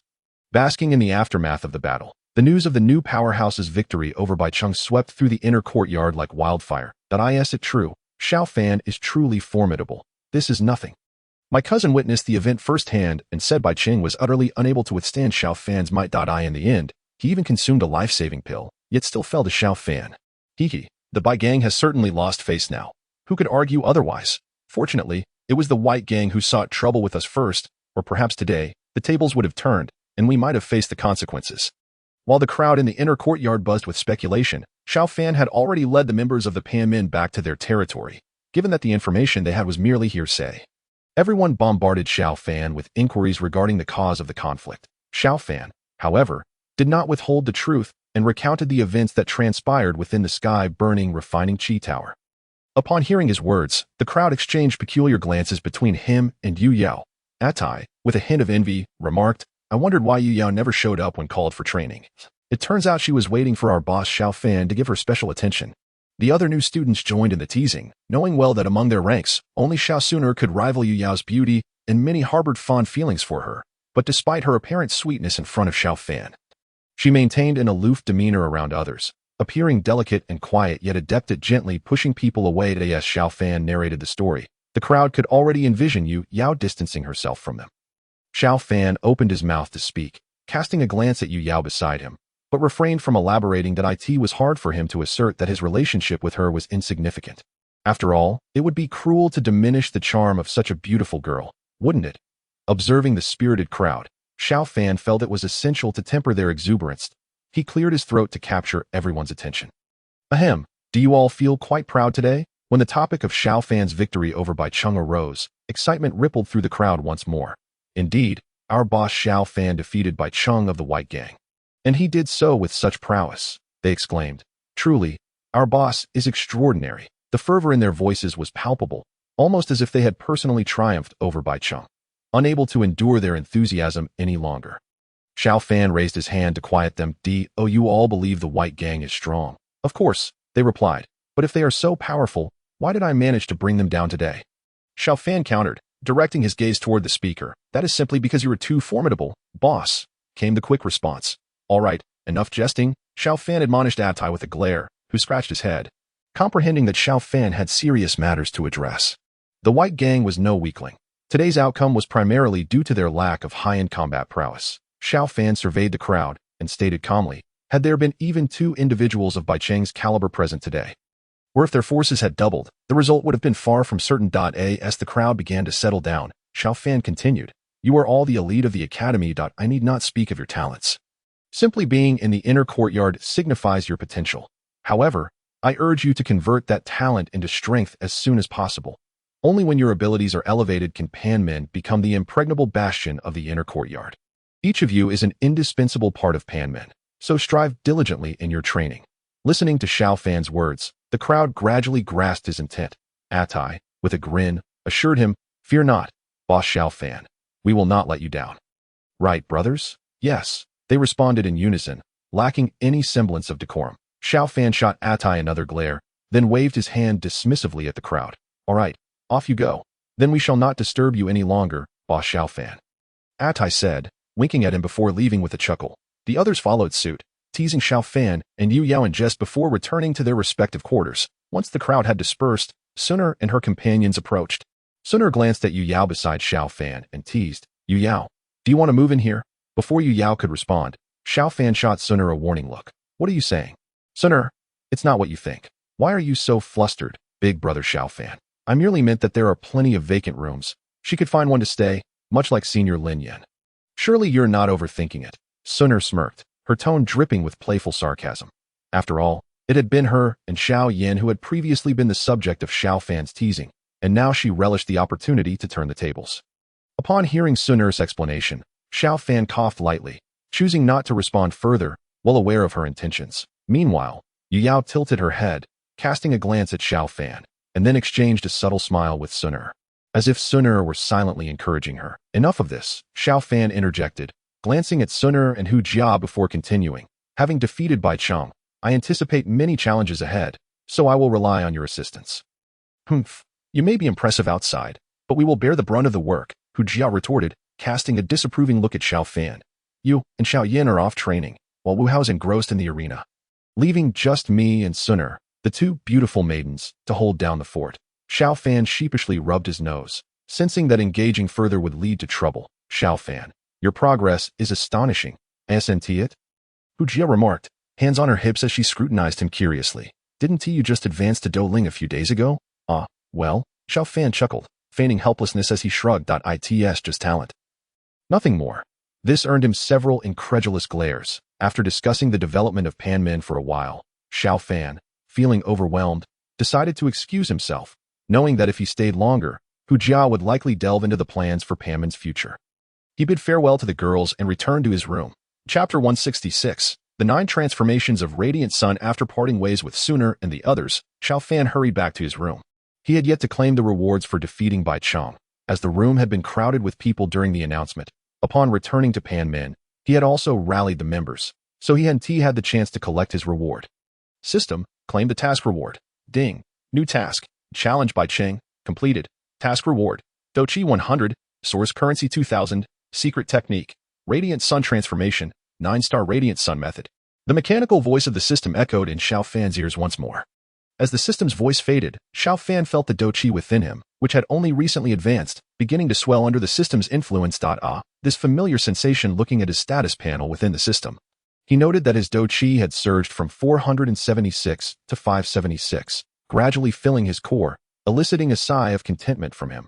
Back when he was merely a great Dome Master, his Dochi had reached nearly 70. A result of his arduous training. Yet, despite the time that had passed, his self-cultivated Dochi had not even attained the threshold for advancement, leaving him somewhat embarrassed, in the mere span of a month. Xiao Fan had triggered several tasks: the inner courtyard competition, the fire energy capture event, the mastery of the Eagle Guardian, and defeating Bai Cheng. Particularly, the failure of the Eagle Guardian task not only provided a substantial boost to his strength, but also revealed certain bugs within the system, offering him invaluable insights. The speed at which he elevated his power felt nothing short of meteoric, such as the miraculous nature of the system had he been diligently training without it. He likely would not have broken through to Douling by now. Shaking his head, Xiao Fan chose not to dwell on such thoughts. He wouldn't allow himself to spiral into self-doubt by pondering what his life would be like without the system. After all, the system was a stroke of fortune unique to him, one that others could not claim. Since he possessed it, it became an integral part of his strength. Once the Dochi within him stabilized, Xiao Fan began to examine the newly acquired secret technique, Radiant Sun Transformation. Radiant Sun Transformation was part of the comprehensive 9-star Radiant Sun method, grounded in a foundation of cultivation practices. It did not take long for Xiao Fan to comprehend its intricacies. Given its name, Radiant Sun Transformation would more aptly be referred to as the 9 transformations of Radiant Sun. Each transformation required a certain expenditure of fire origin energy to condense within the user's body, thereby enhancing their strength. As Xiao Fan trained, the Radiant Sun transformation allowed him to condense up to 9 energy spheres within him, each capable of bestowing a notable boost to his combat prowess. Each transformation through an energy sphere represented a singular change. Furthermore, as the number of spheres utilized increased, the requirements for subsequent transformations grew increasingly stringent. The utilization of each energy orb can be perceived as a transformation of the Radiant Sun. Xiao Fan possesses the capability to undergo a maximum of 9 transformations, each representing a significant enhancement. However, with every transformation comes increasingly pronounced after-effects. For instance, while the first transformation may only induce temporary fatigue, the subsequent transformation could manifest in more severe repercussions. Should Xiao Fan persist in augmenting his power, there exists a risk that he may succumb to the overwhelming force he acquires before he has the opportunity to wield it effectively. In essence, each transformation bestows greater strength, yet one must endure the consequences of such enhancements. In a remarkably brief span, Xiao Fan fully mastered the method of employing the radiant sun transformation. He stepped into the center of his chamber and gradually summoned the azure lotus heartfire within him. Maneuvering it through the meridians as delineated in the transformation's description, the azure flames surged through Xiao Fan's meridians, and after circulating for a full cycle, all the flames converged at the crown of his head. His once dark and profound eyes were now illuminated by the azure glow. Even with his eyes tightly shut, a faint azure light could be perceived swirling within. Subsequently, as the exotic flames dissipated, his eyes returned to their original state. Upon completing the cycle, Xiao Fan noticed a diminutive energy orb materializing not far from his Dou crystal. Could this be the energy stored from the radiant sun transformation? Focusing his mind on the orb, he discerned that its contained energy was still quite feeble. However, with Xiao Fan's cultivation or the passage of time, its potency would undoubtedly amplify. Radiant sun transformation, first change. With an experimental inclination towards this secret technique, Xiao Fan promptly executed the first transformation. As his voice resonated, the Dou Qi surged forth from within, and he observed a strand of golden energy flowing from the small orb, integrating into his limbs and core. Golden energy? Noticing the peculiarity of this energy, Xiao Fan attentively sensed the changes within his body. With the assimilation of the golden energy, he could detect a slight enhancement in his physical prowess. Although this minor improvement held little significance for Xiao Fan at this juncture, he remained unfazed. After all, he had just grasped the essence of this secret technique, which required time for accumulation. It appeared that this technique, through means unbeknownst to Xiao Fan, was coalescing a different form of golden energy within him, which could later be harnessed to elevate his strength. The initial gathering would naturally yield modest benefits. However, as Xiao Fan continued his training, the golden energy would burgeon, and the enhancements from each transformation would become truly remarkable. Yet, at present, Xiao Fan had yet to form even the first energy orb. The small sphere near the Dou crystal could only be regarded as a mere ornament. One could only imagine the monumental enhancement that would accompany the accumulation of energy to the maximum of 9 orbs. Casting a glance at the exquisite small orb near the Dou crystal, Xiao Fan shook his head, realizing that this secret technique would not yield substantial improvements in the short term. The beauty of this technique lies in its passive nature. Once Xiao Fan initiated the prescribed flow through his meridians, the subsequent energy would accumulate autonomously, freeing him from the need to remain constantly vigilant. Chapter 167. Purging Fire Toxins Unbeknownst to Them. Nearly half a month had elapsed since the duel between Xiao Fan and Baicheng. The results of their contest swiftly spread throughout the inner court, astonishing all with Xiao Fan's formidable prowess, which outshone his peers. With Xiao Fan, the conqueror of Baicheng, the other inhabitants of the inner court no longer regarded the Patriarch sect as a mere fledgling force, but rather as an emerging dark horse, attracting several senior students to join their ranks. Fortunately, under the guidance of Sun and Hu Jia, the members of the Patriarch sect refrained from causing any disturbances, diligently entering the celestial refinement tower for cultivation each day.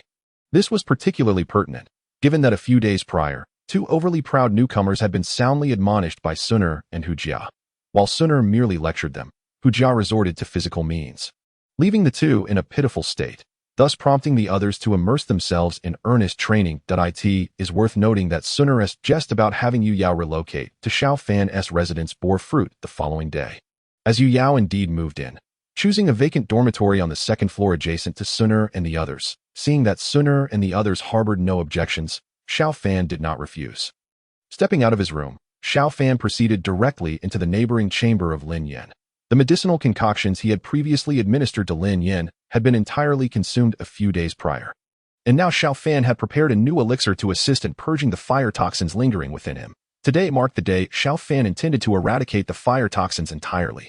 Upon entering Lin Yan's room, he found Lin Yan seated in a large wooden tub filled with a pale blue liquid that exuded a refreshing chill, while a series of red, tattoo-like marks marred the surface of Lin Yan's skin, indicative of the fire toxins within him. The elixir Xiao Fan had instructed Lin Yan to soak in over the past few days was designed to expel the accumulated fire toxins from his body, leading to their eventual complete eradication by Xiao Fan. You're here, Lin Yan remarked, sensing the movement at the door.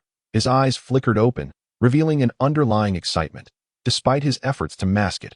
After enduring the torment of fire toxins for so long, he was finally on the cusp of liberation, a fact that even his typically composed demeanor could not conceal.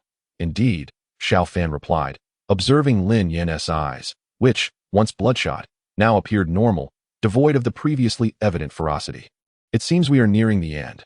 Upon hearing Xiao Fan's intention to fully eliminate the fire toxins, Lin Yan began to rise from the tub. Wait, stay put. Xiao Fan quickly pressed him back down into the tub, his tone laced with a hint of disdain. Don't get up. It's quite the sight. Lin Yan paused, then erupted in indignation, shooting a glare at Xiao Fan. What are you implying? I'm wearing pants. Huh. I just worry that you might forget who you were once you put your pants on. Lin Yan's forehead twitched, and he could not fathom why Xiao Fan's mere words could provoke such a reaction in him. Were it not for the fire toxins, he would have surely demonstrated to Xiao Fan what a true powerhouse entailed. What? You say he is currently ranked 34th on the strong list. Then I shall show him what it means to be among the top 10. Enough, enough, Xiao Fan interjected, noticing the tension in Lin Yan's forehead. Just sit in the tub. It will aid in purging the toxins. At Xiao Fan's words, Lin Yan's eyes lit up, and he obediently settled back into the tub. Resembling a student awaiting praise from a teacher, that a fleeting smile tugged at Xiao Fan's lips, though he quickly dismissed it, preferring to avoid further conflict. Placing a hand on Lin Yan's shoulder, Xiao Fan calmly stated, I will now control the exotic fire within me to directly eliminate the fire toxins in your body. Do not resist. Lin Yan hesitated momentarily before nodding in agreement. Allowing Xiao Fan to wield exotic fire within him while refraining from resistance would ordinarily be a perilous endeavor, akin to someone brandishing a knife at your throat while claiming to merely trim your hair. However, given Lin Yan's pressing need for Xiao Fan's assistance and their budding camaraderie, he quickly acquiesced. After all, they were within the inner court, and there existed no animosity between them. If Xiao Fan harbored ill intentions, withholding assistance in purging the toxins would be the most effective means. Lin Yan had faith in his judgment. Seeing Lin Yan's swift compliance, Xiao Fan was momentarily taken aback, elevating his opinion of Lin Yan. Carefully controlling the azure lotus heart fire within him, Xiao Fan directed it through his arm and into Lin Yan's body.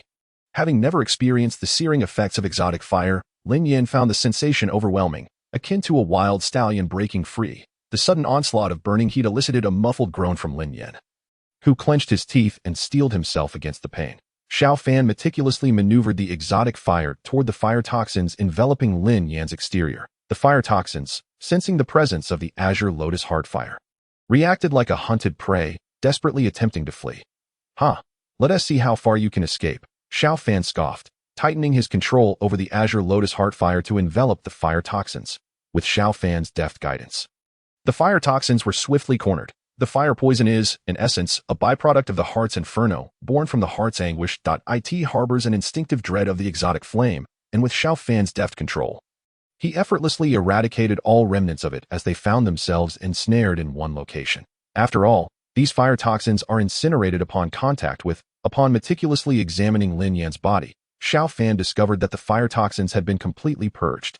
He retracted the blue lotus earth heart fire from Lin Yan and smiled gently. Congratulations, Senior Lin Yan. The fire poison has been entirely eliminated. Lin Yan, having endured the torment of fire poison for so long, felt an unprecedented sense of relief and smiled back at Xiao Fan, saying, I want to say much more. I am grateful for your assistance, Xiao Fan. This was a fair transaction. Xiao Fan shrugged, acknowledging, my life is not something that can be exchanged for a mere black ghost vine. Lin Yan regarded Xiao Fan with a glimmer of joy in his eyes. In any case, he noted this favor and would not hesitate to call upon Xiao Fan in the future should the need arise. Chapter 168, The Financial Struggles of the PNM. And upon hearing Lin Yan's words, Xiao Fan did not decline the offer of friendship. Recognizing Lin Yan as a formidable presence within the inner court, he advised, take some time today to acclimate your body. You can resume your training in the Heavenly Flame Refining Tower, starting tomorrow. Wonderful. Lin Yan's face lit up with joy as a fervent practitioner. The absence from the for over half a month had felt like a severe deprivation. Had it not been for the fire poison within him, he would have already succumbed to his urge to train. Now, with the prospect of re-entering he felt a renewed sense of hope for his future. However, Xiao Fan cautioned, you must remember not to immerse yourself in the tower as you did before. Understanding Lin Yan's excitement, Xiao Fan continued, now that the fire poison is gone, if you wish to avoid suffering as you did previously, it would be wise to train for 3 days and rest for 1. This way, you need not worry about the fire poison any longer. All right, Lin Yin replied, reflecting on the torment he had endured, nodding in agreement. Having ensured that Lin Yin could rest adequately, Xiao Fan departed from his room. Upon returning to his own quarters, he was greeted by a young girl peeking out from behind the door, her serene visage framed by cascading azure locks, since Yu Yao had arrived at the courtyard. She frequently appeared at Xiao Fan's door, sometimes tidying up his room when he was absent. Although Xiao Fan did not mind, he felt a twinge of discomfort at having a young maiden clean for him. Yu Yao, what brings you to my room again? He inquired. Yu Yao smiled. Sooner and the others sent me to find you. They have matters to discuss. Approaching Yu Yao, Xiao Fan affectionately ruffled her hair, eliciting a joyful smile that crinkled her eyes into crescent moons and revealed delicate dimples. Let us go, he said, naturally taking her soft hand and leading her to the hall on the first floor. Now, the first floor of their courtyard had transformed into an office space for discussing PNM affairs, exclusively for their group, while the main administrative hall had been relocated to an adjacent loft, having been repurposed accordingly. Upon entering the hall, Xiao Fan encountered Suner and Hu Jia seated at a table, and to his surprise, even Wu Hao, who had been engrossed in the arena, was present. Wu Hao, why aren't you at the arena today? Xiao Fan raised an eyebrow. Since entering the inner court, Wu Hao had become utterly captivated by the arena, where the only rule was strength for someone like him, who thrived on combat. The arena was akin to fish discovering water. The murderous aura he had previously harbored from his time in the outer court had diminished considerably thanks to his experiences there. It seemed that the concerns of the elders regarding Wu Hao's mental state were unfounded. Wu Hao chuckled awkwardly, having faced more defeats than victories in the arena over the past month. The initial thrill had long faded, and he remained in a state of loss.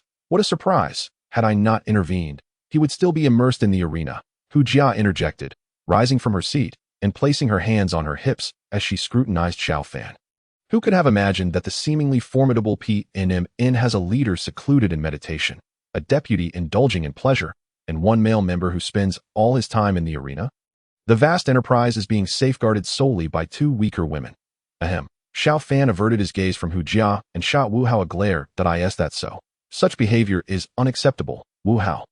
You ought to assist Hu Jia and the others. And as for Xiao Yan, once he concludes his training, I shall have a word with him. He is the leader, after all, yet he seems to care for nothing. Oh, Hu Jia maintained her stance, her gaze piercing. Xiao Fan exchanged glances with Suner, hoping for her support, yet she appeared oblivious to the exchange. Consequently, he turned his attention to Yu Yao. Shall we not discuss the matter at hand? Yu Yao broke the silence, a smile gracing her lips. Yu Yao, you traitor, Hu Jia retorted, weren't we supposed to present a united front against them? You have betrayed us. Shaking his head, Xiao Fan disregarded the playful banter between the two, pulled out a chair, and leaned over the table to inquire. What exactly is the matter? We're out of money, Suner replied, raising her hands in exasperation. Out of money? Indeed. Hu Jia, now serious, sat down and addressed Xiao Fan. Consider the number of students currently within the PNM, alongside the aftermath of the Baigang incident, and the influx of senior students. Our reward system was originally enticing, but we cannot make promises we cannot keep. This is only possible because we seized so many resources when we entered the inner court. Otherwise, our reserves would have been depleted long ago. I see, Xiao Fan mused, tilting his head as he processed Hu Jia's words. Indeed, the PNM has been living off its past glories, and without incoming resources, even the most substantial fortune will dwindle to nothing. Exactly, Suner concurred. The ways in which students earn resources in the inner court primarily involve copying texts, repairing formations, and participating in tasks, or seeking out rare materials and skills for exchange. However, none of these methods are suitable for our growth. So, what do you propose? Xiao Fan asked, sensing an ominous turn in the conversation as he observed Suner's animated chatter. Hu Jia chimed in. Did you not provide Senior Lin Yin with a pill to suppress the fire poison? We could sell that pill. Just that. Xiao Fan regarded them skeptically. Yes, Hu Jia replied, her expression revealing her uncertainty. But we fear that your formula may be too rare, as only you alchemists understand its value. Haha. Xiao Fan chuckled at Hu Jia's demeanor, but as her irritation grew, he waved his hand dismissively. It is hardly valuable. Feel free to use it. Chapter 169. Brother, you are truly unusual. See? Suner grinned at Hu Jia's vexation. I told you. Brother Xiao Fan does not mind such things. Why did you not believe me?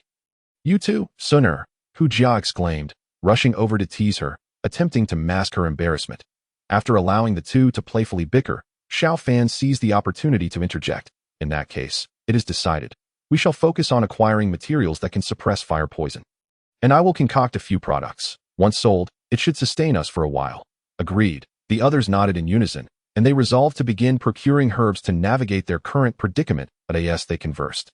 The courtyard door creaked open, drawing their attention. Sun'er's eyes sparkled, and she dashed over. Dou, what brings you back today? Upon seeing the newcomer, Hu Jia's expression darkened, her tone dripping with sarcasm. The speed at which her demeanor shifted made Xiao Fan wonder if she had taken acting lessons. The visitor was none other than Xiao Yan, who had spent the past month in seclusion within the. Upon entering the courtyard, he was immediately enveloped in Sun'er's embrace, while he chuckled at Hu Jia's comment, remaining silent. Subsequently, the gaze fell upon Xiao Fan, who nodded and addressed his senior brother. You have returned at just the right time. I must trouble you with something. Noticing that Xiao Yan had just concluded his seclusion, Xiao Fan's eyes brightened as he patted Xiao Yan on the shoulder. As the leader, you left us with such a monumental task, while you seem to have it easy. Xiao Yan, aware of his lack of management over the Pan men, scratched his head and refrained from responding. Enough, enough, interjected Hu Jia, pushing Xiao Fan aside while voicing her grievances. What do you mean by leaving this huge mess to us? Remember, it was left to me and Sun'er. You two had no part in it. As she spoke, Hu Jia's gaze toward Xiao Yan grew increasingly unfriendly. Isn't it because I was focused on my training? Xiao Yan replied earnestly. Rest assured, if you need me for anything, just let me know. I haven't forgotten about the agreement with the Bai Gang in 6 months. After saying this, he noticed the peculiar expressions on everyone's faces and curiously asked, did I not say something wrong? Ha ha, seeing Xiao Fan's expression, the others erupted in laughter. You just finished your seclusion and know nothing at all, Hu Jia remarked, rolling her eyes. Indeed, I have been in the Tianfan refining tower for a month. Just emerged today and rushed back. What has transpired? Xiao Yan, observing the solemnity on their faces, sensed that something significant had occurred in his absence. He furrowed his brow, his tone turning chilly. Has the Bai Gang returned? No, no. Hu Jia, noticing Xiao Yan's expression, realized he was genuinely unaware of the events and chuckled awkwardly. It's really nothing major. Half a month ago, while all the Panman members were training, the Bai Gang took advantage of our absence to bully Xiao Fan and Yu Yao with their numbers. With a mischievous glint in her eyes, Hu Jia silenced Sun'er, who seemed ready to speak, and feigned concern as she addressed Xiao Yan. What? Upon hearing Hu Jia's words, a surge of anger flared within Xiao Yan. For him, Xiao Fan held a status akin to that of his father, teacher, and Sun'er an untouchable taboo. The thought that the Bai Gang had dared to bully his close companion in his absence ignited his fury. The chill radiating from Xiao Yan was palpable, causing those nearby to feel the pressure, while Sun'er's eyes sparkled with delight. Brother Xiao Yan, you have broken through again. Yes, Xiao Yan replied, the initial joy of his breakthrough dissipating with Hu Jia's revelation. Are you both unharmed? He then turned to Hu Jia and inquired. What happened next? Sensing Xiao Yan's anger, Hu Jia decided it best not to provoke him further, fearing he might retaliate against the Bai Gang. Ahem. Well, Xiao Fan confronted the Bai Gang and defeated Bai Cheng, she said, clasping her hands behind her back, her face beaming with pride. This incident concluded with an apology from the Bai Gang. Oh, that is good. Then, hearing that Xiao Fan was unharmed, Xiao Yan felt a wave of relief wash over him, only to realize something was amiss. That he furrowed his brow and asked, are you saying? His gaze shifted back to Xiao Fan. Brother, he defeated Bai Cheng. Indeed, Hu Jia's expression conveyed a sense of normalcy, leaving Xiao Yan to wonder if he had been in seclusion too long and was now hallucinating. He looked at Sun'er, who nodded in affirmation, and took a deep breath, accepting the reality. As he regarded Xiao Fan again, his admiration was tinged with a hint of bitterness. Brother, this is rather extraordinary. Bai Cheng possesses the strength of a 6-star Dou Ling. Ha ha, Xiao Fan chuckled, patting Xiao Yan's shoulder. There's nothing to boast about. Xiao Yan, along with Hu Jia and the others, exchanged glances, struggling to find words that a newcomer had just defeated a formidable expert ranked 34th in the strong list. And yet he claimed it was nothing to be proud of? All right, enough of this, Xiao Fan stated, realizing he could not justify his strength by merely stating he could surpass levels with ease. Let us discuss our recent decisions. Now that my junior brother has completed his training, it will be more convenient. What matters? Xiao Yan inquired, bewildered by the group. Hu Jia then employed the same line of reasoning she had used with Xiao Fan, explaining how the Pan Man was in dire need of funds. After listening, Xiao Yan agreed with Xiao Fan's proposal, as both possessed sufficient alchemical skills to initially produce a batch of pills for sale. Very well, let us proceed with that plan. Hu Jia declared, waving her hand. Next, we shall purchase the herbs you listed earlier to address our resource concerns. Fine. After all, these items are not sold within the academy. We possess unique resources and need not worry about finding buyers. Chapter 170. Alchemy. Having settled on a method to acquire fire energy, Xiao Fan and Xiao Yan further deliberated on which pills to concoct. Since their intention was to sell pills for profit, they needed to aim high. Given the substantial fire energy required for a burgeoning faction that is in a place where combat is rampant, what do you think about producing pills for recovering Dou Qi and healing injuries? Xiao Fan proposed. Indeed, he continued, the consumption of Dou Qi among practitioners is considerable during clashes. Creating pills that expedite Dou Qi recovery would surely capture a significant market. Additionally, the fierce battles in the arena make healing pills extremely appealing to those who frequently engage in combat. Absolutely, Wu Hao, who had been seated beside them, chimed in. During my month in the arena, I've witnessed many students forced to withdraw after exhausting their Dou Qi after battles. If we had pills that accelerated recovery, it could turn the tide in their favor. Moreover, healing pills are not only useful in the arena. Even outside, students often incur minor injuries during missions. If the efficacy is high, they will undoubtedly sell. Great. Upon hearing Wu Hao's input, Xiao Fan nodded before looking at Xiao Yan. How about we choose to produce Hui Qi Dan and Fu Ti Dan? Hui Qi Dan and Fu Ti Dan. Xiao Yan pondered for a moment before nodding in agreement. Both are second-tier pills, and while not overly difficult to concoct, they are perfectly suited for the academy students, allowing us to shorten our production time and keep costs manageable. Seeing Xiao Yan concur with his plan, Xiao Fan added, however, since there are already similar pills available in the Yaobang, we need our unique offering to capture the market. How about Bingqing Dan? Bingqing Dan. Xiao Yan's eyes lit up at the mention that it effectively suppresses internal fire poison. This could be our signature pill. Exactly, Xiao Fan affirmed, though Bingqing Dan is merely a top-tier second-grade pill. Its effectiveness rivals that of some third-grade pills, making it a fitting choice for our flagship product. Seeing Xiao Fan and Xiao Yan's enthusiasm for discussing alchemy, Sun and the others exchanged glances and chuckled helplessly. Is this what it means to be an alchemist? Forgive us for not comprehending. In the end, Xiao Fan and Xiao Yan confirmed the pills they would be crafting. Hui Qi Dan for Dou Qi recovery, Fu Ti Dan for healing, and Bingqing Dan for fire poison suppression. With a list of required herbs compiled, Xiao Fan handed it to Hu Jia, along with a sum of over 100 fire energy credits from his fire crystal card for her to procure the materials. After all, he still had plenty of fire energy left, and even though he had been training alongside Yu Yao, they had barely reached the second level.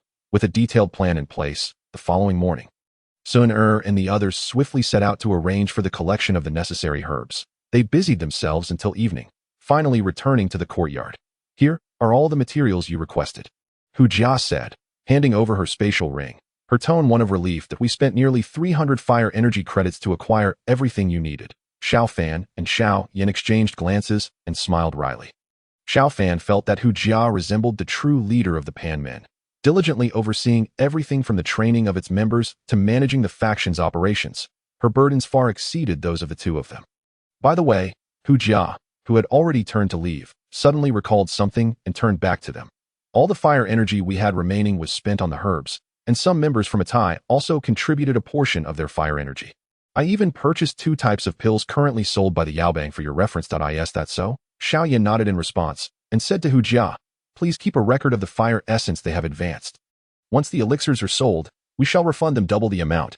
Upon hearing Xiao Yan's arrangement, Hu Jia beamed with joy and hopped away. Watching Hu Jia's retreating figure, Xiao Yan and Xiao Fan exchanged glances and entered an empty room on the upper floor.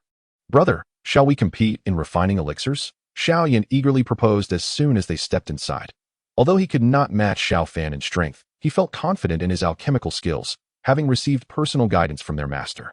Sure, Xiao Fan replied, having perceived Xiao Yan's intentions and feeling curious about his current level of alchemy. At that moment, Yao Lao emerged from the spatial ring, floating in midair with a cheerful expression. Excellent. Today, I shall serve as your judge. With Yao Lao's announcement, both of them assumed a serious demeanor, sitting cross-legged in the room and retrieving their cauldrons from the spatial ring, before commencing their alchemical processes. Xiao Fan examined the elixirs currently sold by the Alchemist Guild, a disdainful expression crossing his face. Brother, what is it? Xiao Yan queried, noticing Xiao Fan's reaction. Xiao Fan shook his head and handed the elixir to Xiao Yan. Is this it? After inspecting the elixir in his hand, Xiao Yan finally understood the source of his brother's disdain. The recovery elixir, known as the rejuvenation pill, was merely a first-grade elixir, although such elixirs might be hard to come by in remote areas. Within the Xiao Yan Academy, where all members were exceptionally gifted, the Alchemist Guild's offerings seemed lackluster. It appeared that due to the absence of competition, the guild had become complacent in their elixir production. Shaking his head, Xiao Yan glanced at another type of healing elixir sold by the guild, his expression growing even more peculiar. Xiao Yan. These two elixirs were rather mediocre, indicating that the guild had no rivals worth comparing to. Leading their alchemists to lack earnestness in their craft, it seems simpler than we imagined. They exchanged glances, feeling that seizing the elixir market from the Alchemist Guild would pose little challenge, regardless of the schemes at play. As long as the quality of their elixirs was assured, they could undoubtedly dominate the inner academy's market. With the guild's elixirs put away, Xiao Fan and Xiao Yan chose to ignore them and began their work. "Now, let us commence," Xiao Fan declared, and their expressions gradually shifted to calmness. Yao Lao nodded in approval. A restless mind was the bane of an alchemist, and it was evident that both his disciples were doing well. Xiao Yan summoned the azure lotus earth fire, nurturing the cauldron before preparing to refine the medicinal materials. After a moment's hesitation, Xiao Fan opted not to use the chaotic fire. It was not out of distrust towards Yao Lao and the others, but rather, he believed that secrets were best kept to oneself. The existence of the chaotic fire within him was known only to him, and even the only other person aware of it. The Eagle Guardian merely assumed it was a unique flame of emotion. Speaking of emotion, ever since he was taken away by the Eagle Guardian, Xiao Fan could only faintly sense his whereabouts. Unable to synchronize their thoughts, it appeared that only upon their next encounter could their memories align once more. As for betrayal, Xiao Fan was unconcerned. Both identities were essentially himself. To describe it succinctly, one could say Xiao Fan possessed two lives. If one perished, the other would simply be the new Xiao Fan. When one body dies, its soul essence would revert to its primal form, coalescing within the other. Xiao Fan summoned the azure lotus earth fire and began refining the elixirs. As he recalled the formulas for 3 distinct elixirs, he meticulously reviewed them before adopting a solemn expression and controlling the temperature of the fire within the cauldron. Once the temperature was adjusted, he waved his hand, causing 3 medicinal herbs to soar from the assortment between them into the cauldron, where he carefully enveloped them with the flames, initiating a slow process of refinement. Yao Lao was slightly astonished by Xiao Fan's method of refinement. Typically, alchemists refine herbs sequentially according to the formula, processing one at a time and preserving the essence before proceeding to the next. Xiao Fan's approach of simultaneously refining multiple herbs was not unheard of, but demanded a higher level of skill, either advanced experience or exceptional soul power, to manage multiple tasks at once. "It seems my disciple has his own talents," Yao Lao mused silently, continuing to observe their progress. In contrast to Xiao Fan's simultaneous refinement, Xiao Yan's method was more conventional, though he refined one herb at a time. Each transition and extraction was seamless, showcasing his innate talent for alchemy. Ultimately, while both were disciples of Yao Lao, their styles differed.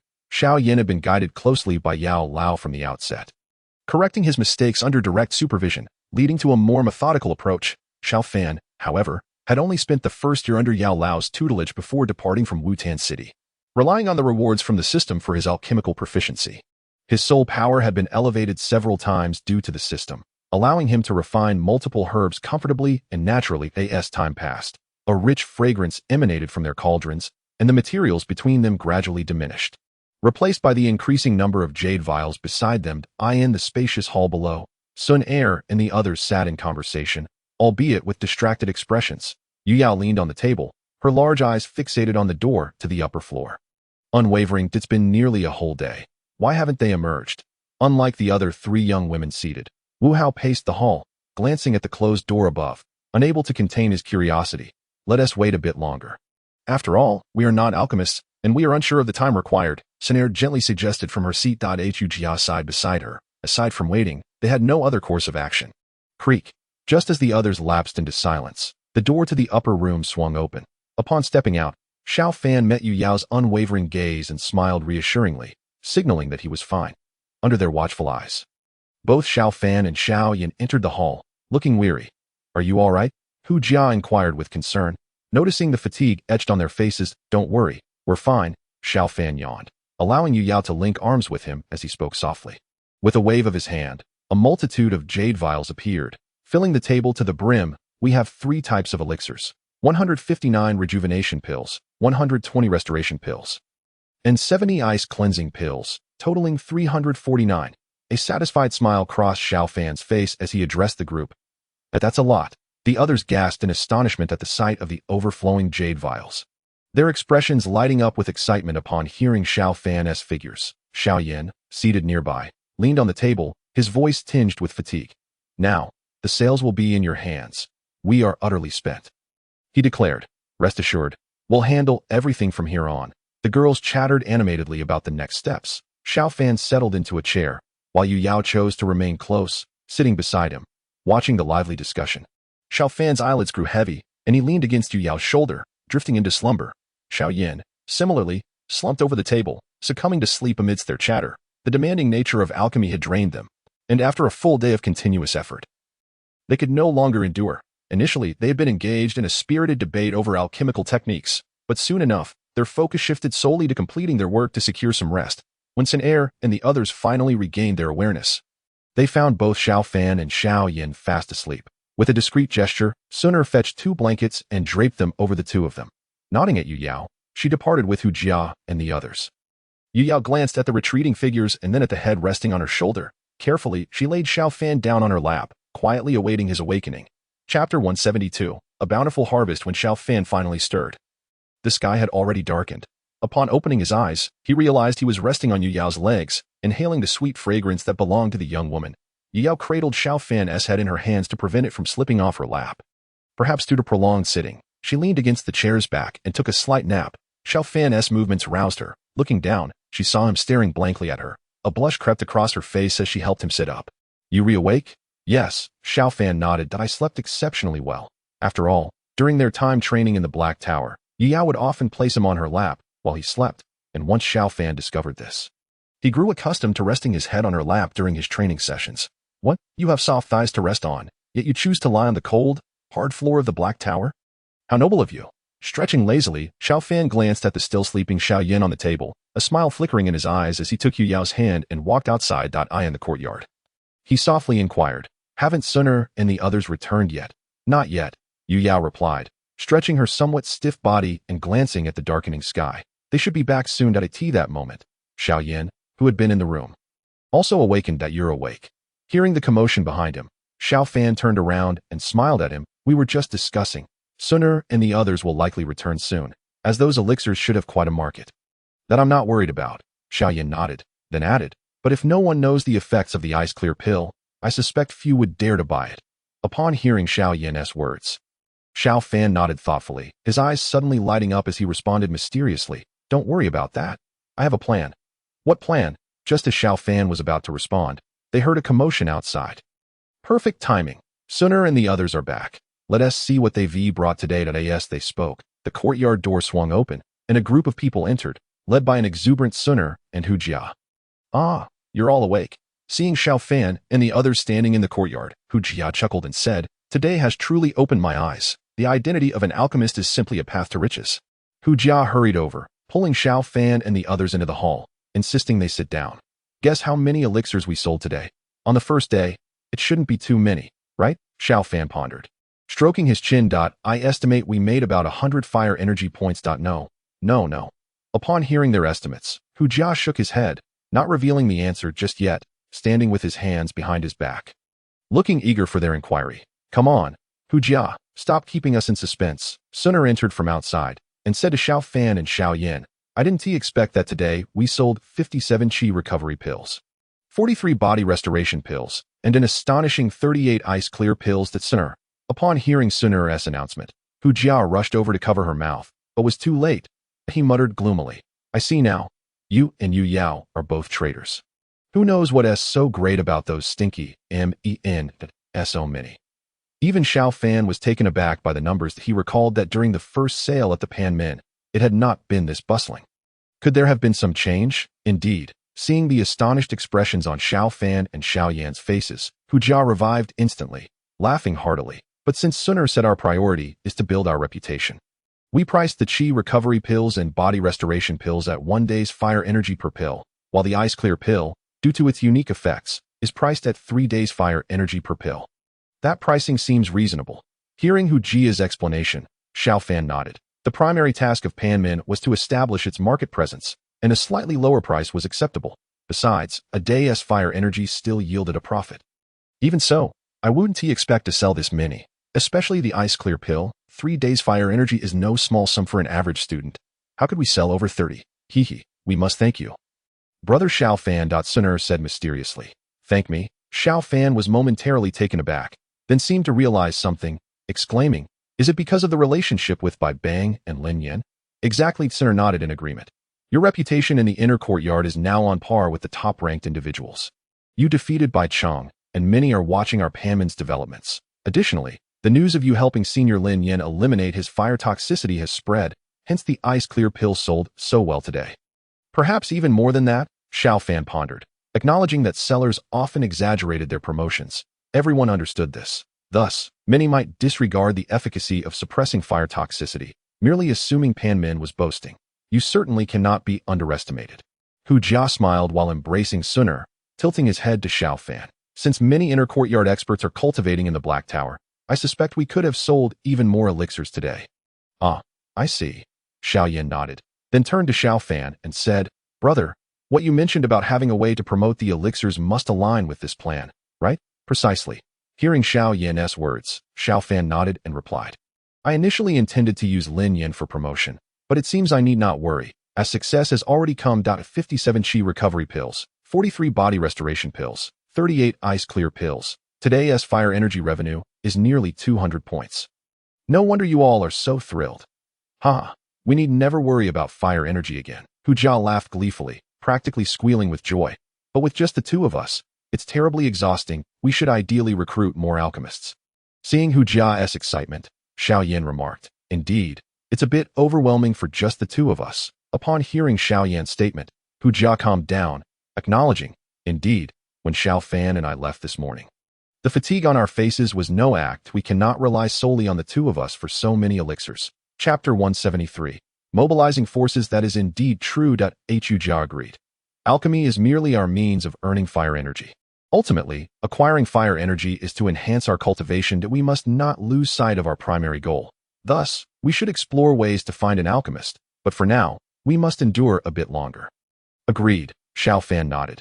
Such matters could not be rushed. After all, finding an alchemist was no easy task, especially one capable of mastering the 3 types of elixirs perfectly, while Panman had gained some renown. Attracting distinguished alchemists remained a challenge. Meanwhile, in a spacious hall, around 10 students gathered. A young man appearing to be in his mid-20s sat at the head of the table, his expression grim as he fixed his gaze on several jade vials laid out before him. Which were the elixirs currently being sold by Panman? How could there be alchemists within Panman? The young man, seated at the head, directed his cold gaze at the others. Leader, we have no idea, a young man in blue replied. Trembling as he stood, we had not heard of anyone in Panman being an alchemist before. These 3 elixirs possess terrifying effects, particularly the ice clear pill, which can genuinely suppress fire toxicity. Initially, I didn't believe that Xiao Fan from Panman could assist Lin Yan in treating his fire toxicity. But it seems these elixirs are indeed his doing. The young man seated at the head was Han Xian, the leader of the largest faction of alchemists in the inner courtyard known as the Medicine Gang. Hearing his subordinates report, his expression soured. Xiao Fan not only led this year's newcomers to triumph over the inner courtyard team in the fire energy capture competition, but he also defeated Bai Chong directly some time ago. Now he has introduced new elixirs. What a considerable nuisance he is. Rubbing his temples, Han Xian found himself in a quandary that if Bai Chong were still here, we could have sent the Bai gang to confront Panman. Who would have thought he would be defeated by a newcomer?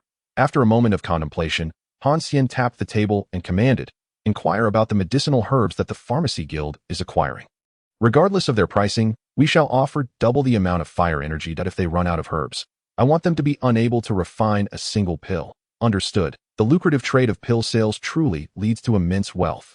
In the Grand Hall of the Pharmacy Guild, Xiao Fan gazed at the figures on his fire energy card that had all returned, letting out a sigh of admiration. Who could disagree? Beside him, Hu Jia looked at the numbers on her fire crystal card, her face beaming with joy and a hint of envy. Indeed, being an alchemist is undoubtedly the most esteemed identity on the Duki continent. After just a few days of sales, the fire energy we've accrued can already support the entire guild's expenditures. Learning to refine pills is no small expense, not to mention the time it consumes from our cultivation. Thankfully, we have our senior brother. Otherwise, the time I would spend alone on refining would likely double. Xiao Yan shot a disapproving glance at Hu Jia and remarked, "Why hasn't he, the disciple sent to acquire the herbs, returned yet?" Currently, with the reputation garnered by the Pharmacy Guild, pill sales occurred at a few fixed locations, eliminating the need for shouting advertisements. The task of acquiring herbs had also been delegated to other disciples, allowing Sooner and the others to step back from these duties. It should be soon, Sooner replied, glancing outside. Suddenly, a flustered attain burst through the courtyard door. It's bad. What happened? Xiao Yan and the others exchanged puzzled glances upon seeing Attai's disheveled appearance. Xiao Fan sighed, shaking his head in resignation. It was inevitable, likely the work of the Medicine Guild. Our disciple sent to acquire the herbs has reported that there are no herbs left today. Attain panted, looking at them. It seems the Medicine Guild intervened. Xiao Yan reacted swiftly, understanding that the Medicine Guild had likely purchased all the herbs. Not only that, Attain continued, our disciples selling pills were also intercepted by the Medicine Guild, who claimed that selling pills requires tax payment. Some of our members attempted to resist and were defeated by them. What? Hu Jia's brows furrowed, her expression turning dangerous. She turned to Xiao Fan and declared, "Let us go confront them." Seeing Hu Jia's furious intent to charge out, Xiao Fan chuckled wryly and pulled her back, softly advising, "We must devise a plan before acting rashly. The Medicine Guild is not as easily dealt with as the White Guild. Their influence is extensive, even among the top-ranked factions, many of whom have ties with them. They might be waiting for us to walk into their trap. Then what do you propose?" Hu Jia, now calmer, crossed her arms and stood aside, visibly displeased. "Junior brother?" Xiao Fan did not answer Hu Jia, but instead turned to Xiao Yan, inquiring, "What are your thoughts?" After a moment of contemplation, Xiao Yan replied, "Regardless, we must pay the Medicine Guild a visit. Beyond that, we will have to see how things unfold. Attain, gather everyone from the Pharmacy Guild. We shall go to the Medicine Guild and demand an explanation." Xiao Yan's eyes narrowed. He was never one to shy away from trouble. "Yes. Hey, look at that group. They seem quite imposing. What could they be up to?" Observing their badges, which appeared to be from the Pharmacy Guild, people wondered if something significant had occurred. Their aggressive demeanor suggested an entertaining spectacle was about to unfold, prompting curiosity to follow them. "Have you not heard? The Medicine Guild has acted, buying up all the herbs the Pharmacy Guild intended to acquire and sending people to disrupt our pill sales, causing us to sell nothing. That's the case. It was clear the Medicine Guild would not allow the Pharmacy Guild to seize such a large market share. They finally couldn't hold back." The Pharmacy Guild members marched with determination, not hiding their intentions, heading straight for the Medicine Guild's location. Along the way, the news had already spread among the students. The last time the Pharmacy Guild had mobilized was during the battle between Xiao Fan and Bai Cheng. Many had only heard of that confrontation, and now witnessing a potential clash with the Medicine Guild, they eagerly followed to observe. The crowd swelled, the onlookers multiplied, and by the time they reached the Medicine Guild's entrance, it was already packed. In front of the Medicine Guild was an expansive open area. Xiao Fan and the others arrived. A large crowd surged from within the guild, including several formidable figures. Clearly, the Medicine Guild had anticipated this encounter. Xiao Fan narrowed his eyes at the two prominent figures before him. They were Lin Huang, ranked 23rd, and Huang Zue, ranked 19th. It was well known that they had strong ties with Han Xian of the Medicine Guild. It appeared to be true. Their prowess was formidable, and despite Xiao Fan's earlier victory over Bai Cheng, it seemed the Pharmacy Guild faced an uphill battle today. Xiao Yan, having overheard the murmurs, cast a glance at the two young men before shifting his focus to the leader of the Medicine Guild. This must be the esteemed Han Xian. Stepping forth from the crowd, Xiao Yan raised his hand to signal the agitated members of the Pharmacy Guild to calm down and addressed Han Xian. "Greetings, Han Xian." A seemingly amiable young man emerged, glancing at Xiao Fan behind Xiao Yan, and nodded to Xiao Yan. "You must be Xiao Yan, the junior brother. May I inquire what brings you to our Medicine Guild today?" "What brings me here? Are you not the one who sent people to trouble the Pharmacy Guild?" Xiao Yan replied coldly. That's so." Han Xian feigned surprise, then, as if enlightened, slapped his forehead and apologized. "It seems there has been a misunderstanding. Dear junior brother, I merely acted in the capacity of a senior brother to assist you. You see, within the inner academy, selling pills incurs a tax for the institution. I feared you might be taken advantage of, so I felt compelled to intervene and assist you. In that case, I owe you my gratitude, Han Xian." Hearing Han Xian's twisted reasoning, Xiao Yan narrowed his eyes, a chill emanating from him. Upon sensing Xiao Yan's demeanor, Huang Zue and Lin Huang stepped forward to shield Han Xian from Xiao Yan's pressure. Though both were powerful, together they posed a challenge even for Xiao Yan. Seeing this, Xiao Fan stepped forward, joining Xiao Yan, emanating a formidable aura that raised the temperature of the air, inducing a sense of trepidation among those present. What's this? Lin Huang and Huang Zui exchanged surprised glances. Sensing a subtle threat from Xiao Fan, realizing his strength exceeded their expectations, the standoff continued. A voice suddenly rang out from the crowd. Hey, I say, Huang Zui, Lin Huang, are you two itching for a fight? At this remark, Huang Zui and Lin Huang exchanged glances, their expressions darkening. What is he doing here? Turning to see who had spoken, it was none other than Lin Yan. Lin Yan, the appearance of Lin Yan astonished the onlookers even further. He was notorious for being a wild card within the academy, possessing formidable strength, and few dared to provoke him. His presence today indicated he stood with the pharmacy guild. Lin Yan, this matter does not concern you. Han Xian's face darkened at Lin Yan's arrival. It was an unexpected complication. Ha. You, a seller of counterfeit medicines, should refrain from speaking. Lin Yan mocked Han Xian before loudly declaring, Xiao Fan cleared my fire poison. Anyone who dares to strike against the pharmacy guild is striking against me. Lin Yan. As he spoke, Lin Yan brandished a crimson-handled axe, slicing through the air, its chilling aura palpable, as he fixed his cold gaze on Lin Huang and Huang Zui. Seemingly searching for the ideal moment to strike, Mad Axe Lin Yan is truly a maniac. Even Lin Xiaoyan and Yan Hao generally avoid confrontation with him. This situation had become quite intriguing. It was rare to see such a gathering of top-ranking individuals, and that's not all. A bystander corrected, did you see? Over there, watching the spectacle, is Chun Ji, ranked 56 on the strong list, wielding a large knife with remarkable skill, even capable of contending with 5-star Dou Ling. And there, in blue, is Qin San, ranked 61st on the strong list. Its said. Before he could finish, the young man, who had been explaining, noticed Qin San's gaze and promptly fled the scene. Seeing Lin Yan assist Pan Min so fervently, Han Xian's expression darkened. Lin Yan was a formidable presence, ranked 9th on the strong list. Even combined, Lin Huang and Huang Zui were not his match, let alone with Xiao Fan lurking nearby. Noticing Han Xian's somber demeanor, Xiao Yan calmly approached the space between the two parties and addressed Han Xian. Ultimately, this is merely a matter between us. Given this, I wonder if you would dare to establish a wager with me. A wager? What kind? Han Xian inquired, not wishing to confront Lin Yan directly. Since this issue arises from the matter of pills, why not engage in a contest as alchemists? Xiao Yan proposed. You wish to compete in alchemy? Han Xian felt a twinge of disdain but concealed it well. For a long time, he had only regarded Xiao Fan of Pan Min as his rival, thus, he had not paid much attention to Xiao Yan. Indeed, that if I lose, Pan Min will cease selling pills within the inner courtyard. After a moment of contemplation, Han Xian responded, very well, but this competition must involve a stake. What does Han Xian seek?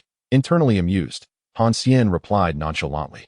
Should you lose, you must surrender the formulas for 3 types of pills. So, you aim for the formulas, Xiao Yan nodded, then asked, and if you were to lose? Han Xian laughed heartily at the thought. If I lose, we shall grant you access to the 5 most trafficked trading spots within the inner courtyard. How does that sound? Excellent. Xiao Yan's eyes brightened. Those 5 locations would suffice for Pan Min's pill transactions. Now, how shall we compete? Who will serve as the judge? As this is a competition, it would be inappropriate for either of us to use our own formulas. I am acquainted with Elder Hao from the Herbal Management Office. Let him propose the challenge, and we shall concoct the same type of pill under his judgment. What do you think? Han Xian suggested calmly. Noticing the skepticism on Xiao Yan's face, Han Xian added, you need not worry about Elder Hao being biased. Lin Yan can vouch for that. Elder Hao is known for his integrity within the inner courtyard. Having him as the judge guarantees fairness. Acknowledging Han Xian's words, Lin Yan nodded. Very well. Let us approach Elder Hao to explain the situation. Shall we meet at the Northern Square tomorrow for the alchemical showdown? Xiao Yan suggested with a smile. Chapter 175. The contest theme and anomaly. After finalizing their agreement, Xiao Yan and Han Xian refrained from further quarrels, allowing their companions to disperse before heading to inform Elder Hao the situation. Upon hearing their explanation and the intent to compete in alchemy, Elder Hao expressed interest. While competitions of strength were common in the inner courtyard, instances of alchemical contests were rare, with a mindset of curiosity. Elder Hao consented to their request, but stated that he would select the contest theme, keeping it from the participants until the following day. Both competitors sighed in relief at his agreement, though they felt helpless about not knowing the contest theme in advance.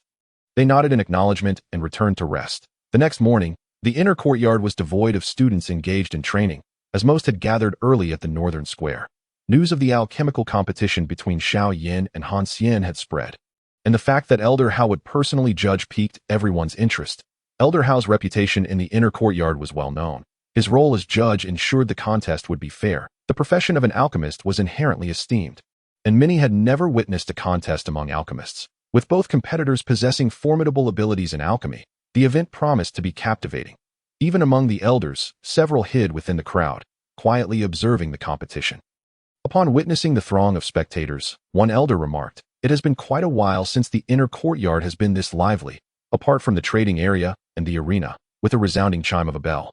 The cacophony of voices gradually subsided, all eyes turning with curiosity to the stage that a figure descended gracefully from the air, landing firmly on the platform.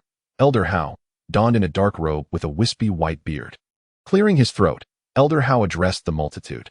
"Yesterday, Xiao Yan and Han Xian approached me, requesting that I serve as the judge for their alchemical competition, considering the monotony in the inner courtyard.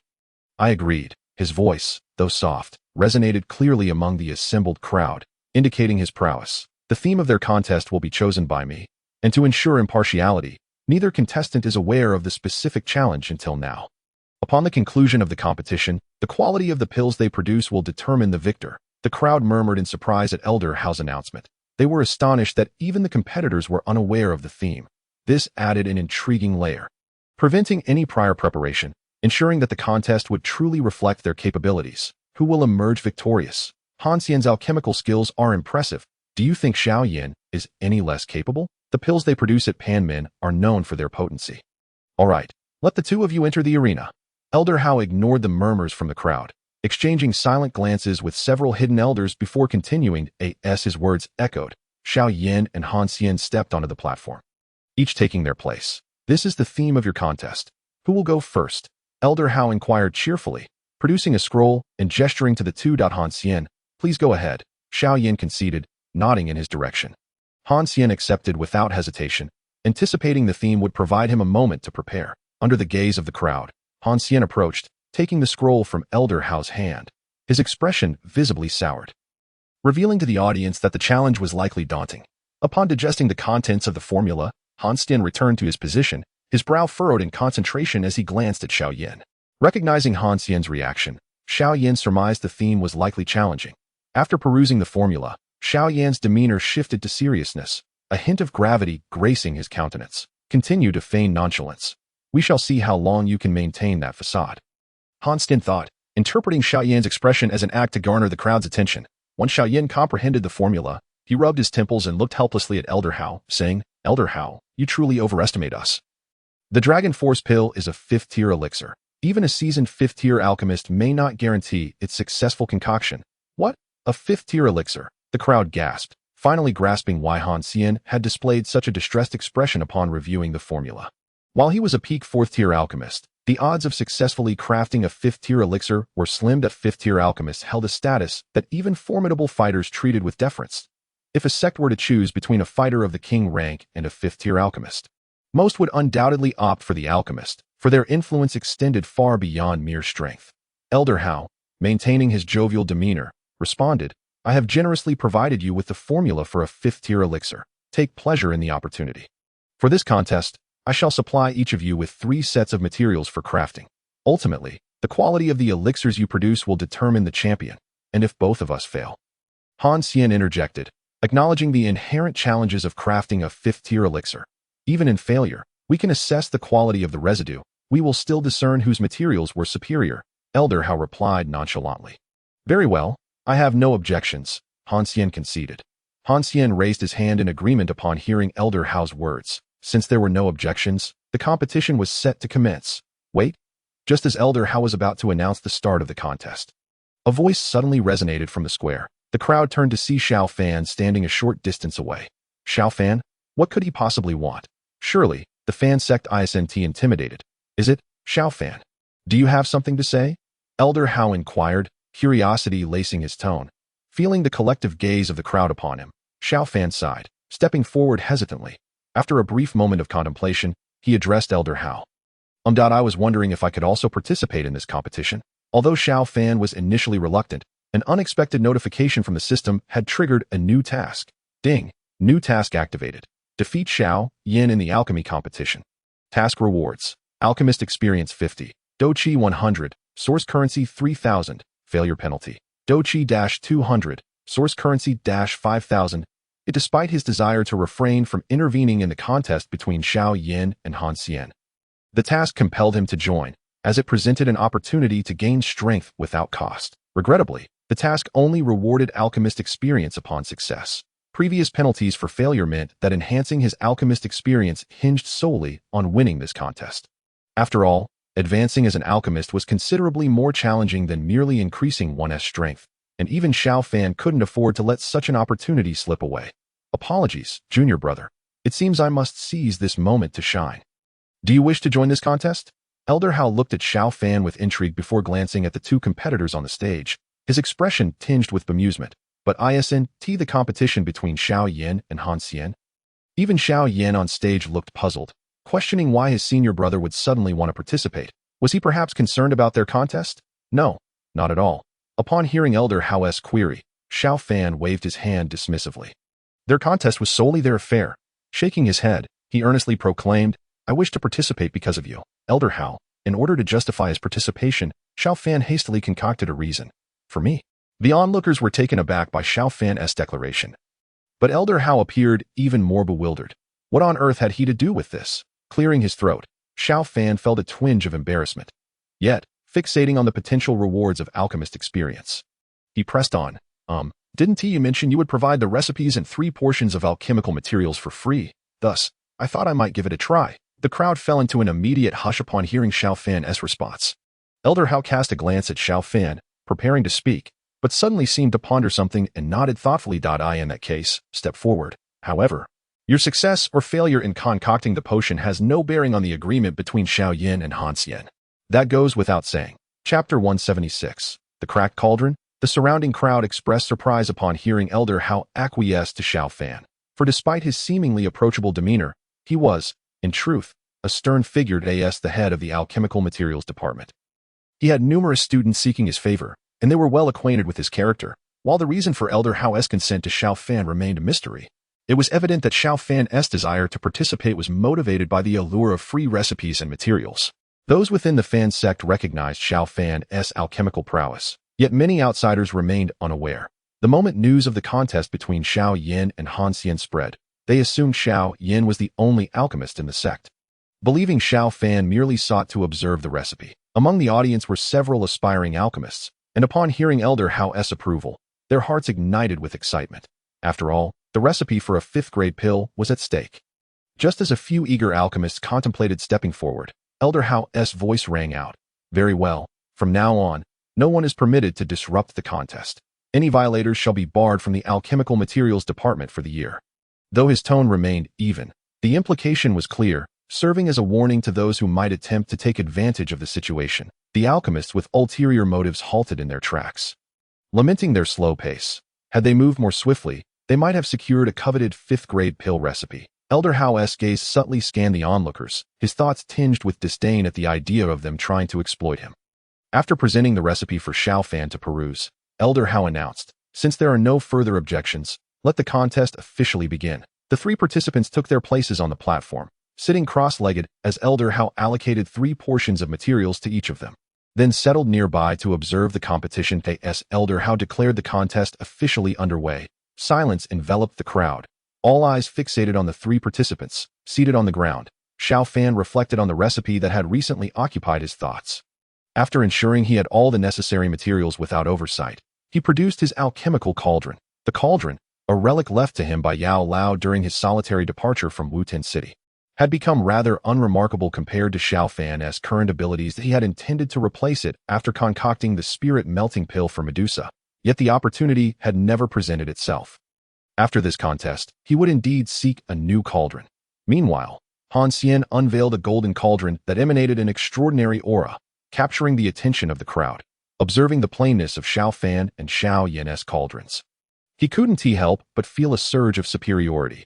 How could they hope to surpass him when they lacked even a decent cauldron? A quality cauldron was akin to a warrior's sharp blade, significantly enhancing the success rate of alchemical concoctions. Noticing the mediocrity of his competitors' cauldrons, Han Xian's disdain only deepened. While Xiao Fan and Xiao Yan remained in meditation, Han Xian had already ignited flames within his cauldron. The flames, a striking crimson gold, resembled flowing lava, appearing remarkably wondrous.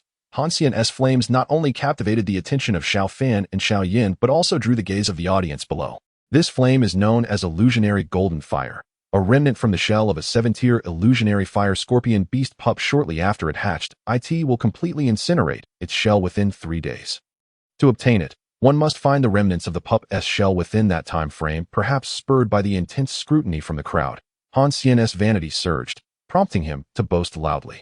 Upon hearing Han Xian's proclamation, the expressions of the students below shifted dramatically, and even Elder Hao appeared astonished. The 7-tier magical beast was comparable to a Dou zone among humans. To acquire a fragment of a young beast's shell within such a narrow time frame was exceedingly rare. While Han Xian reveled in his vanity, he grew irked to see Xiao Fan and Xiao Yan dismissing him. Redirecting his focus back to his cauldron, he commenced the alchemical process. Conversely, Xiao Fan discreetly shook his head. Yao Lao had imparted wisdom to both Xiao Fan and Xiao Yan on their first day of alchemical training. One must attain the optimal state before concocting potions, approaching the task in their most refined form. Thus, they had always engaged in slight meditation before beginning, ensuring they were in peak condition. Observing Han Xian flaunting his flames one moment, only to be incensed by Xiao Fan and Xiao Yan's indifference the next. Xiao Fan mused that if Han Xian could indeed successfully concoct a 5th-grade pill under such circumstances, it would be quite the anomaly. Meanwhile, Elder Hao, as a member of the Alchemical Materials Management Department and an alchemist himself, felt a twinge of disappointment at Han Xian's display. Witnessing Xiao Fan and Xiao Yan still adjusting their states left him quite surprised. It was rare to find such composure at such a young age. After approximately 3 to 4 minutes, Xiao Fan felt his state had stabilized and opened his eyes, ready to commence the alchemical process. Azure flames surged from Xiao Fan's hands into the dark cauldron, causing the temperature to soar. Reflecting on the method for crafting the Dragon Power Pill, a process involving over 40 varieties of materials, he reminded himself of the necessity to eliminate impurities and extract essences according to specific patterns while fusing them at appropriate temperatures. Attempting to take shortcuts in the process was simply unfathomable. Each material required precise control over temperature and concentration, and without adhering strictly to the recipe, the likelihood of success diminished significantly. Fortunately, due to Xiao Fan's formidable soul power, which had significantly improved after receiving assistance from Medusa, he meticulously memorized each step before embarking on the refinement of the first medicinal herb. Xiao Fan began with the herb that Han Xian had already refined to the 3rd stage. After approximately 5 to 6 minutes had passed, the onlookers were still perplexed as to why Xiao Yan had yet to ignite the furnace to concoct the elixir at last. Xiao Yan opened his eyes and commenced the refining process. Despite being a few minutes behind Han Xian due to his unique flame, Xiao Fan managed to catch up as Han Xian reached the 8th herb. Damn, how could he be so fast? Han Xian, noticing Xiao Fan's speed, felt a twinge of surprise. In his moment of distraction, he failed to maintain the flame within his cauldron, causing the crucial herb to turn to ash. Instantly, the equilibrium within the cauldron was disrupted, and the previously refined medicinal liquids evaporated by more than half. With a grim expression, he extracted the remnants from the cauldron and began the refining process anew. Meanwhile, Xiao Fan's refining continued unabated, as he added herbs with fluid grace, earning the admiration of the spectators. Xiao Yan's technique, though less polished than Xiao Fan's, was systematic and smooth. However, as Xiao Yan added a herb with 2 leaves, he turned back only to find that the liquid within his cauldron had been instantaneously melted by the intense heat. Sigh, I got too anxious. Glancing at the empty cauldron, he sighed, realizing that his divided attention had led to failure. Observing Xiao Fan's steady progress, Xiao Yan took a deep breath, resolved not to fall too far behind his senior. On the other hand, Han Xian couldn't help but smirk at Xiao Fan's misfortune, secretly mocking Xiao Yan while forgetting his own earlier failure. Is my brother Xiao Yan all right? In the audience of the Pamin, Hu Jia and others expressed concern upon witnessing Xiao Yan's initial failure. Don't worry, I trust my brother Xiao Yan, said Sun Er, casting a glance at Xiao Yan's composed demeanor before returning her focus to him. As for you, Yao. She gazed at Xiao Fan with unbridled admiration, wishing to rush forward and closely observe his every move. Xiao Fan, however, remained oblivious to the external turmoil, diligently controlling the changes within the cauldron. At this point, he had successfully refined over 20 herbs, their essences merging into a kaleidoscope of transformations.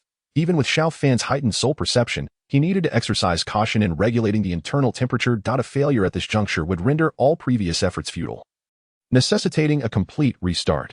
Having learned from his initial failure, Xiao Yan approached his second attempt with utmost caution, reviewing the recipe in his mind while refining the herbs. completely engrossed in the task at hand.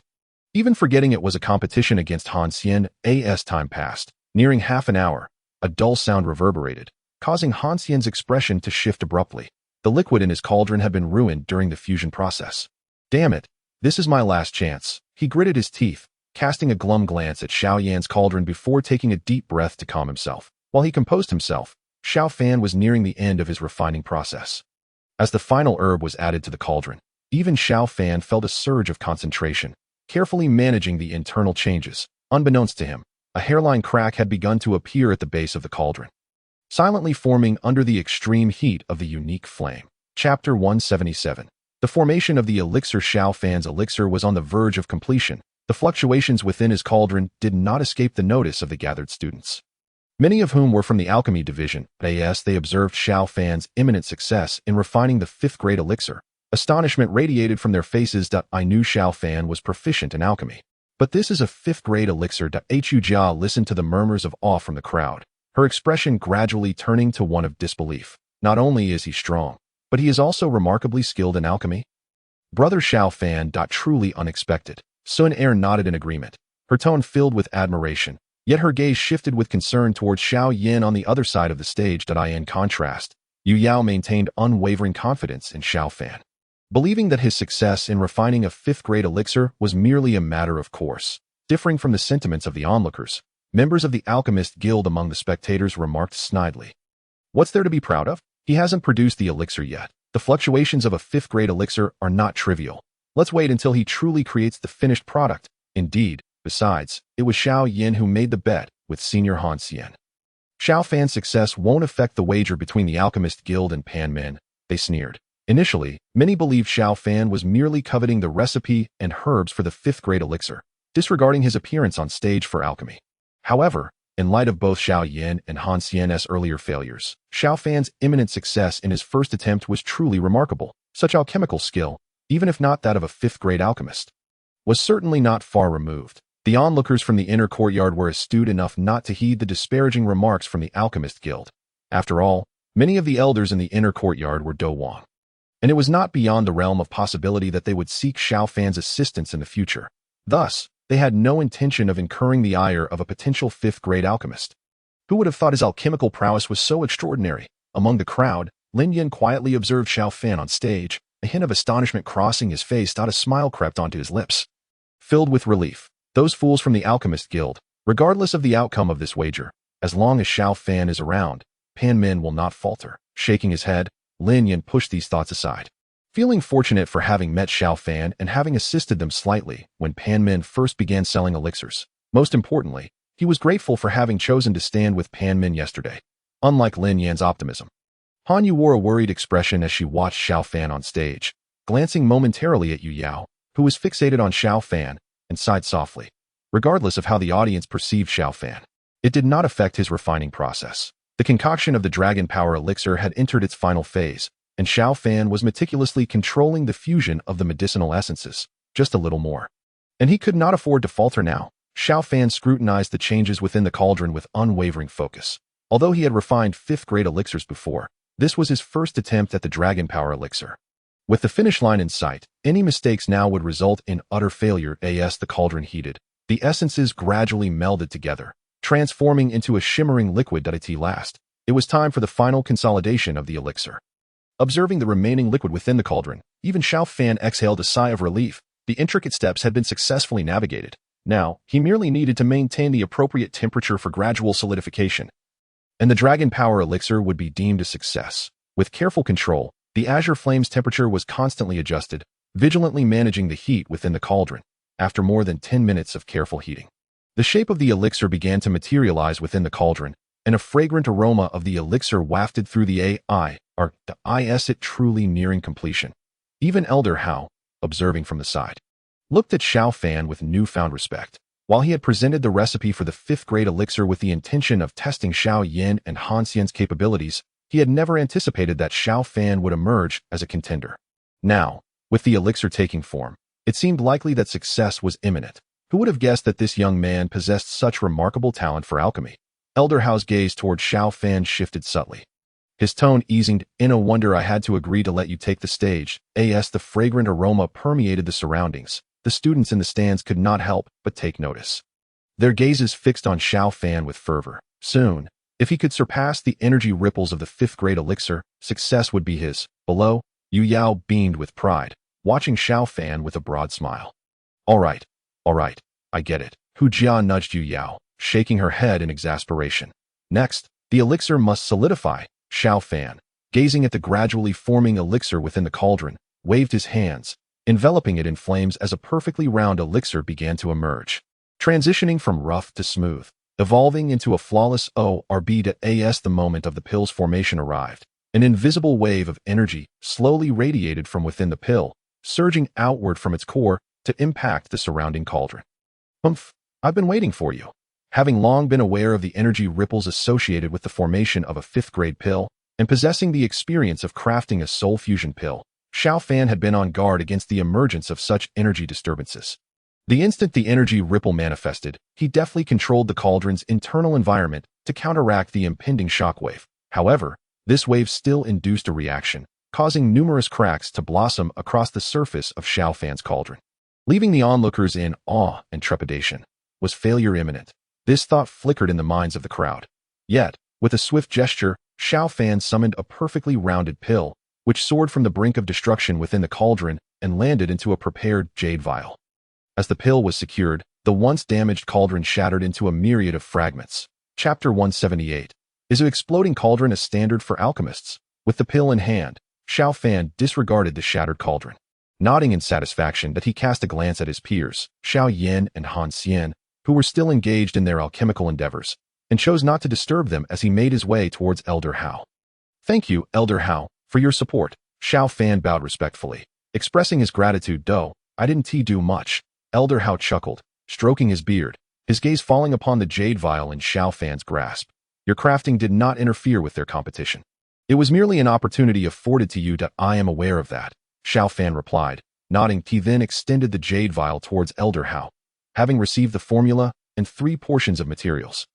"I would like to present this first pill to you, Elder, and hope you will accept it." Elder Hao glanced at the vial, surprised, before waving his hand dismissively. No, there are countless old fellows watching. If I were to accept this pill, I would be the subject of their mockery." Despite his own desire for the pill, he hesitated and ultimately declined. "What's the issue?" Xiao Fan ignored his refusal and pressed the pill into Elder Hao's embrace, smiling as he said, "Today, not only did I acquire a 5th-grade pill formula, but I also received 3 medicinal materials for free. Had I only produced 1 pill, I would have kept it for myself. But since I succeeded on my first attempt, it is only fitting that this first pill goes to you, Elder." Elder Hao regarded Xiao Fan, knowing that not every 5th-grade alchemist could guarantee success in their craft. However, seeing the pill pressed against him, he relented with a smile, pointing at Xiao Fan. "Very well, since that is the case, I shall shamelessly accept it. Haha." He then leaned in closer to Xiao Fan and whispered, "In that case, as the overseer of the medicinal materials, I can allow you to take 1 type of material. As for any future pill crafting, we can arrange for you to refine them according to the alchemist's protocols." Upon hearing Elder Hao's words, Xiao Fan's eyes brightened. Presenting this 5th-grade pill was precisely intended to win Elder Hao's favor, given his significant position in the Academy's management of medicinal materials. "Thank you very much, Elder," he exclaimed with excitement, offering a respectful bow before heading down to the stage. "What? Why aren't you crafting anymore?" someone inquired. "The cauldron is shattered. What can I use to continue?" "Oh, you mean those materials. Haven't you seen that Elder Hao hasn't reclaimed them? Naturally, they now belong to me." As he reached the area designated for the pill gate, Yu Yao, resembling a small ornament, wrapped her arms around Xiao Fan's arm and sweetly congratulated him before falling silent. Xiao Fan observed Suner, Hu Jia, Wu Hao, and the rest of the pill gate crowd gathering around him, waving his hand. "All right, let us wait for our junior brother." Hu Jia sidled up next to Xiao Fan, scrutinizing him with a hint of jealousy in her tone. "I never expected you to be a 5th-grade alchemist." "All right, let us first wait for brother Xiao Yan to finish his refinement," Suner interjected, pulling Hu Jia back while smiling at Xiao Fan before turning her attention back to the stage. It must be noted that after Xiao Fan successfully refined the 5th-grade pill, Han Xian, distracted, had squandered his second opportunity due to a mistake, leaving him with only 1 chance remaining. With a sullen expression, he glared at Xiao Yan, feeling a surge of ominous premonitions. "Impossible. How could I possibly lose to Xiao Yan? His methods appear utterly crude. There's no way. Han Xian had agreed to compete with Xiao Yan because he believed he could craft the pills more perfectly with the formulas he had observed from the pill gate's offerings. However, he had not anticipated that with so many pills to refine, even the best of techniques would become coarse by the end.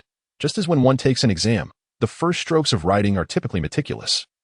But by the final strokes, it may devolve into barely legible scribbles. Under the scrutiny of the crowd, Han Xian initiated his third attempt to refine the Dragon Power pill, his final opportunity as time passed. He cautiously extracted the medicinal materials, merging their essences, taking lessons from his previous failures, and proceeding with utmost care to avoid mistakes. Meanwhile, Xiao Yan was approaching the conclusion of his refinement. Xiao Fan, do you think Xiao Yan can surpass Han Xian? After a prolonged period of observation, Hu Jia, feeling a bit bored, casually struck up a conversation with Xiao Fan. Have no worries, Xiao Fan replied, nodding at Hu Jia while keeping his gaze fixed on the stage. I have faith in him. He will undoubtedly surpass Han Xian. Upon hearing Xiao Fan's words, Hu Jia nodded. Her lack of faith in Xiao Yan was not the issue. Rather, it was the repetitive throwing of materials into the cauldron that seemed tedious to her. As she was not an alchemist, rendering the spectacle somewhat dull. Thus, her conversation with Xiao Fan was merely a casual inquiry. Just as they engaged in light banter, a commotion erupted from the stage. Did it succeed? Hu Jia exclaimed excitedly. No. Xiao Fan shot her a knowing glance, a smirk playing on his lips, laced with a hint of schadenfreude. The cauldron has exploded. The crowd fell silent. Although the onlookers had not participated in the conversation, they had been listening intently, especially after Xiao Fan had just proven his alchemical prowess. They found themselves inclined to trust his evaluation. However, what could he mean by stating that a cauldron had exploded? Before Xiao Fan could clarify, gasps erupted from the crowd, awakening them from their reverie. Look, Xiao Yan's cauldron is covered in cracks. Does refining a 5th-grade pill require a sacrificial cauldron? An uninformed student questioned. Recalling that Xiao Fan's cauldron had begun to shatter prior to his success, Xiao Fan thought to himself, should I say that my brother and I simply couldn't find sturdy cauldrons and that our flames were too ferocious for them to withstand the 5th-grade pill's energy? Leading to the explosion, observing the puzzled expressions around him, he strove to maintain a nonchalant facade while inwardly reveling in amusement. It's not my concern. Chapter 179. Victory regardless of how the crowd perceived the situation. Xiao Yan felt somewhat helpless, carefully controlling the flames within his cauldron in a desperate attempt to maintain its integrity, hoping it would hold until the completion of his refinement. Yet, fate had other plans. As the pill began to take shape, a surge of energy rippled forth, and though Xiao Yan attempted to contain it, the shockwave caused the cauldron to explode in an instant, with his fighting spirit surging. Xiao Yan enveloped the heart of the green lotus fire around the pill, meticulously regulating its temperature, but the cauldron's explosion left him little time to mount an effective defense. He could only form a protective barrier of energy around himself. After all, the pill was nearly complete, and failure due to a shattered cauldron would be devastating for Xiao Yan. As the dust settled, the audience gazed curiously at the indistinct figure on stage. Was the attempt a failure? With the cauldron having exploded, it seemed impossible for the pill to survive such a force. Brother Xiao Yan, Sinner exclaimed, her face filled with urgency, eager to rush to the stage. But Xiao Fan held her back. Have faith, Xiao Yan will be fine. After reassuring Sinner, Xiao Fan turned to the others nearby, speaking calmly. Rest assured, have confidence in him. Besides, in the worst-case scenario, he still has one more chance to refine. Upon hearing Xiao Fan's words, the previously raucous pill gate crowd fell silent. The prospect of successfully crafting a 5th-grade pill, along with the impact he had made, quickly calmed their nerves. As the smoke gradually dissipated, Xiao Yan's figure came into view, a green flame forming a thin membrane in front of his chest. With utmost caution, he extracted a pill from within, disregarding the wounds inflicted by the explosion of the medicinal cauldron.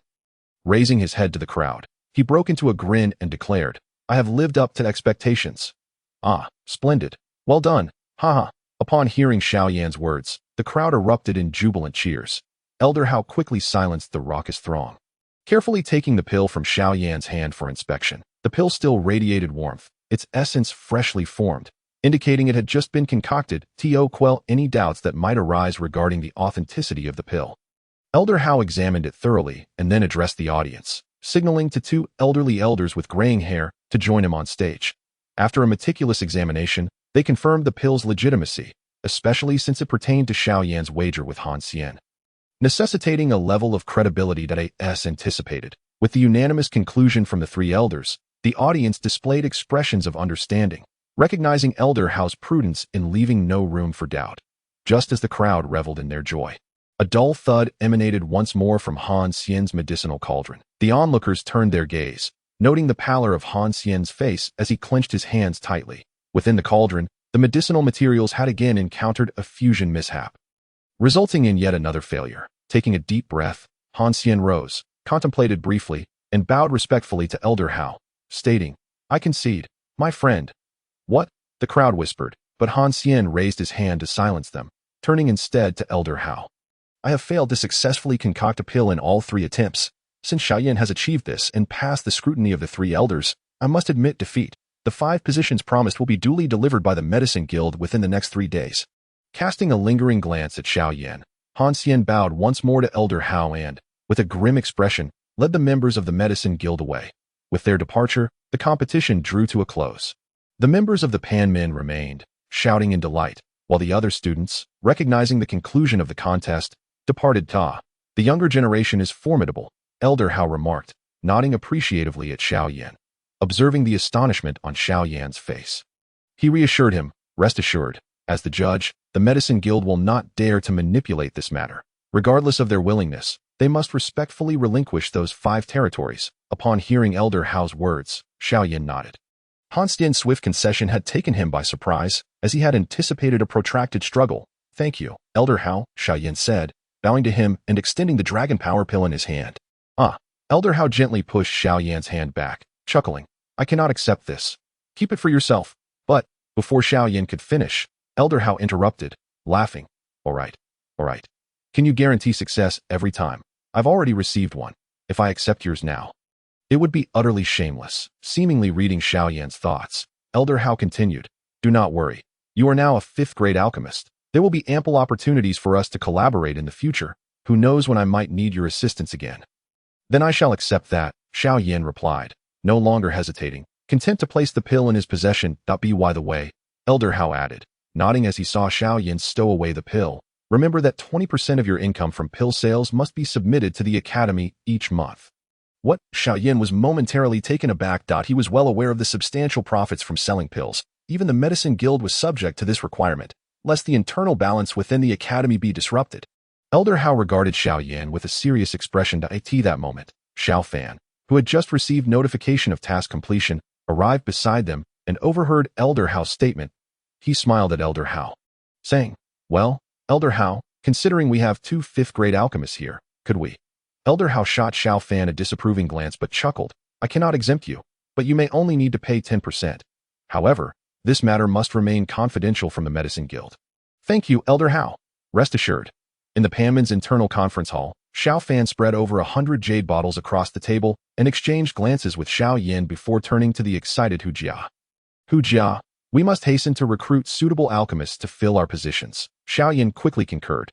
Indeed, since the alchemical competition, the sales of pills within the Panman have surged, with just the 2 of us. "We cannot manage alone." Hu Jia nodded, contemplating for a moment before responding. "Recently, several alchemists have expressed interest in joining the Panman. Let us see if any of them are suitable." Days had passed since the competition between Xiao Yan and Han Xian, during which the Medicine Guild refrained from employing any underhanded tactics. They completed the clearing of the trading venue within 2 days and removed all traces of the Medicine Guild's insignia. Transferring the location to the Panman. Hu Jia promptly dispatched members to take over, marking the area with the Panman symbol, providing a clear indication for potential buyers. That location was indeed one of the 5 trading spots with the highest foot traffic.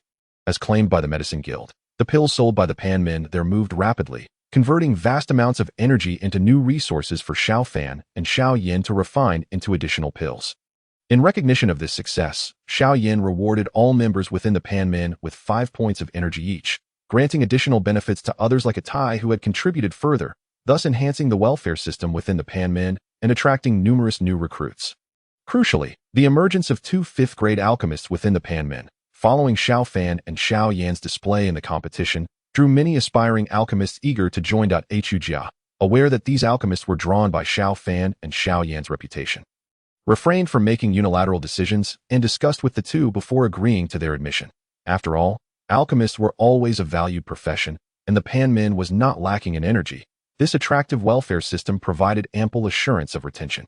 However, The increasing fame and rapid pill sales had left Xiao Fan and Xiao Yan overwhelmed, tirelessly concocting pills day and night, much to the concern of Sun Er and Yu Yao.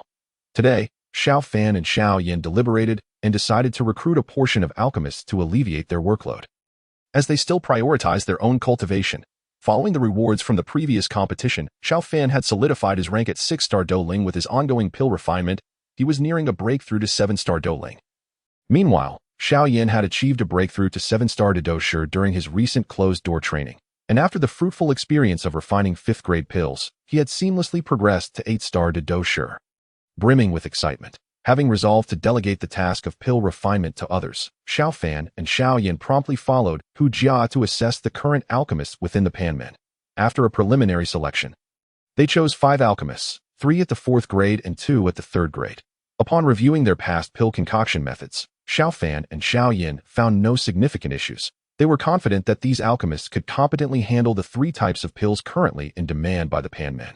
Their only concern was their loyalty. After discreetly observing their conduct for several days, Xiao Fan and Xiao Yan deemed them trustworthy and convened the 5 alchemists. The 5 were ecstatic upon hearing their summons, particularly astonished when informed that Xiao Fan and Xiao Yan were willing to entrust them with the recipes for the 3 types of pills. After all, they were merely newcomers to the Panmen, and they had anticipated a lengthy evaluation process. The unexpected generosity left them both shocked and delighted, primarily at the trust bestowed upon them. They assured Xiao Fan and the others of their unwavering dedication to the Panmen. Exchanging glances of mutual understanding, Xiao Fan and Xiao Yan smiled and dismissed the new recruits. Their initial choice reflected their careful consideration. Each candidate had demonstrated commendable character. Additionally, even if they were to betray the Panmen, the potential loss for Xiao Fan and Xiao Yan would be minimal, as the recovery and revitalizing pills were merely 2nd-grade concoctions. Their value stemmed primarily from their superior efficacy compared to the Medicine Guild's rejuvenation pills, which made them commercially viable. As for the ice cleansing pill, which can suppress fire poison, it is not particularly rare. It simply happens to counteract fire poison, even if its existence were to be disclosed. Xiao Fan and the others could easily produce superior alternatives, rendering any concerns about market competition unnecessary. The reason for their swift decision to take a break from incessant alchemy was twofold.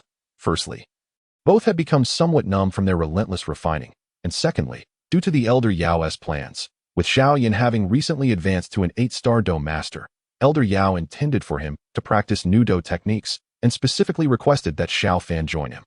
Initially, upon hearing Xiao Yan's mention of a surprise, Xiao Fan felt a hint of confusion, but seeing the mysterious expression on Xiao Yan's face, he speculated it might be the Sanqian Leidong technique they acquired through cunning in the Black Corner region. As a unique movement technique of the Fenglai Pavilion, it was hard for Xiao Fan not to feel envy, though he hesitated to directly ask Xiao Yan for it. While Xiao Yan would surely oblige, Xiao Fan could not explain how he knew of its existence. His surprise, when it came time to train, Elder Yao summoned him. After 2 days of observing their mastery over the 3 types of pills, they finally felt at ease, knowing these pills were not overly complex. As long as one grasped the formulas, even a 2nd-tier alchemist could produce them. They informed Sun Er and Yu Yao and the Panmen that they would be heading to the mountains to cultivate, and then set off together from the inner courtyard. As Sun Er and Yu Yao stood before the pavilion, watching Xiao Fan and Xiao Yan depart, Sun Er glanced at Yu Yao, a trace of unspoken concern evident in her tone. "Are you just going to let it be? What can be done?" Yu Yao replied softly, her voice tinged with regret and acceptance. "You know, just encountering him at this time makes me quite happy." With a fleeting glimmer of infatuation in her eyes, she smiled at Sun Er, adding, "Just don't tell him, all right? After all, it's only 2 years. When that time passes, let us pretend he never met me." Though her face feigned lightness, her voice carried an underlying quaver of sorrow. In the lush mountains, towering trees obscured the azure sky, their leaves swaying with the gusts of wind, resembling waves cascading across the landscape. 2 figures soared through the skies, eliciting roars from the magical beasts below. Xiao Fan's purple cloud wings flared as he accelerated, while Xiao Yan, determined to keep pace, activated his Thunderbat wings, vanishing from sight. The Thunderbat wings, much like the Sanqian Leidong, were hard-won in the Black Corner region. With his own cultivation at the Dou master level, he had naturally refined and utilized this flight technique, a long-desired ability to soar freely in the skies. In the past, while escaping from the Tagar Desert with Xiao Fan after acquiring the Blue Lotus Earth Core Fire, their ability to fly had relied on Elder Yao's powers, and Xiao Fan's own serendipitous encounters had afforded him flight techniques. which had made Xiao Yan envious. Although the thunderbat wings were slightly slower than the purple cloud wings, they significantly enhanced agility and speed when traversing the ground, having flown throughout the day in search of a suitable training location. They were also cautious of the presence of others, as practicing stealth techniques was best done in solitude. Elder Yao had emphasized the strict requirements for their training environment, yet after a full day of searching, they had yet to find a place that met his standards. Ground-level movement techniques are not only difficult to obtain, but also challenging to practice. The thought of the demanding conditions required for mastering the Sanqian Leidong made even Xiao Yan shake his head in resignation. Do you think ground-level techniques are as common as cabbages? Elder Yao's voice chimed in, cheerfully addressing Xiao Fan and Xiao Yan. You must understand that Sanqian Leidong is a unique skill of the Fenglai Pavilion. The pavilion's former leader managed to escape from a joint attack by the powerful figures of the Sanming Dozong using this technique, and even turned the tables on one of his pursuers. Though the technique was classified as low-tier ground-level due to certain circumstances, in terms of speed alone, it could rival some mid-tier ground-level movement techniques. Elder Yao's tone brimmed with admiration for the Sanqian Leidong. And after a brief pause, he continued, if you two truly master this technique, with your current strengths, you could easily evade even Do Wang experts. Regarding Xiao Fan's prowess, Elder Yao could not help but chuckle. Your growth in strength is unlike anything I've witnessed in all these years. Such rapid advancements are extraordinary. If you learn Sanqian Leidong, even low-tier Do Huang would struggle to capture you, Xiao Fan. Upon hearing Elder Yao's comments about his strength, merely smiled without responding, aware that his assent was indeed beyond ordinary comprehension. After just a few days, he had progressed remarkably, sometimes even leapfrogging ranks, making it difficult for him to feign indifference. After a full day of searching, their luck turned, and they finally discovered the training environment Elder Yao had described. Nestled between two towering mountains, the damp crevice had created a marshland. With the ground saturated and the central area entirely covered in lush grass, they hovered above. Xiao Yan casually tossed a stone into the murky depths, splattering dark sludge onto the grass. With a flicker, the dark ring on Xiao Yan's finger glimmered, and Elder Yao's pale figure appeared in midair, observing the marshland. A glint of satisfaction crossed his eyes as he cheerfully remarked, this environment is perfect for practicing the Sanqian Leidong. Are there magical beasts lurking within the swamp? Xiao Fan inquired, frowning slightly as he surveyed the murky terrain below.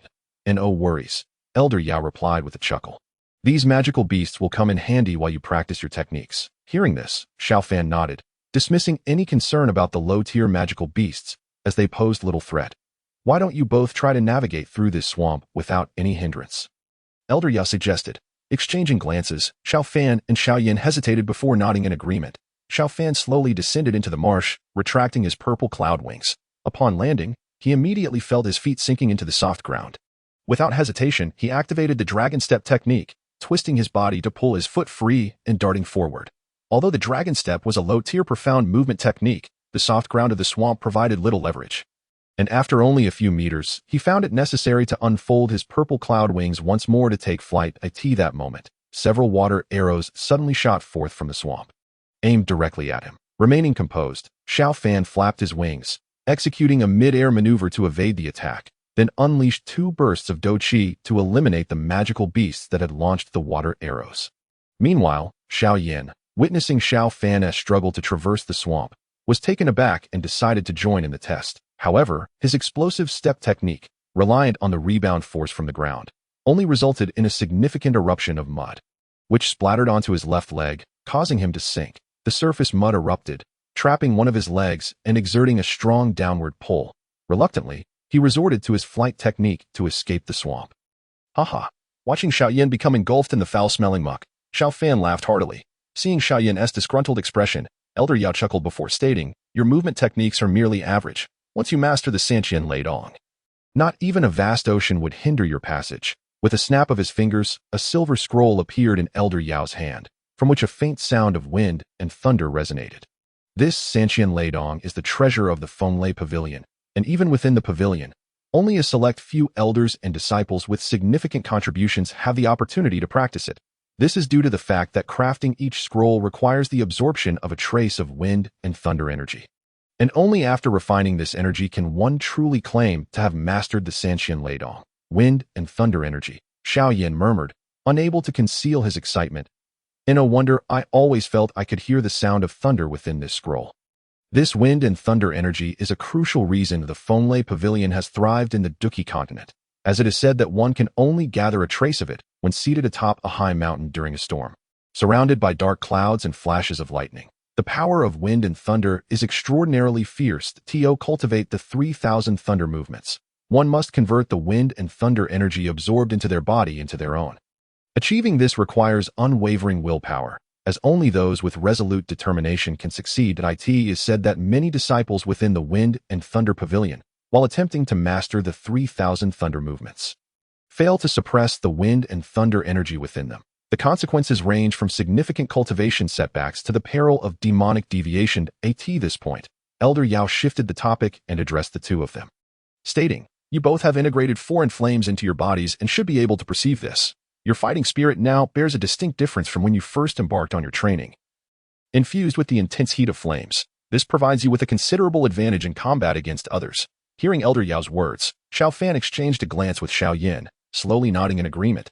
They understood that Elder Yao was reminding them that they needed to endure, just as they had when refining the foreign flames, in order to achieve successful cultivation. Xiao Yan recalled the anguish he experienced while devouring the foreign flames. Although a flicker of trepidation passed through his eyes, he felt no regret or fear that if he could successfully consume the world's most ferocious foreign flames, he had little doubt that he could endure a mere fighting technique. Although Xiao Fan had not experienced the torment of devouring foreign flames, he possessed absolute confidence in his physique that if foreign flames posed no threat to him, then the wind and thunder energy was but a trivial matter. "By the way, Master," Xiao Yan suddenly recalled Elder Yao's earlier words and hurriedly inquired, "You mentioned that there is only one portion of wind and thunder energy within a scroll. Does that mean, what's the rush?" Elder Yao shot him a glare, calmly replying, "While the restrictions of the Wind and Thunder Pavilion are quite severe, having navigated the Dochi continent for so many years, I have encountered countless storms and tempests. Since I have brought you here, I naturally possess the means to resolve it." Chuckling, Xiao Yan did not feel disheartened by Elder Yao's reprimand.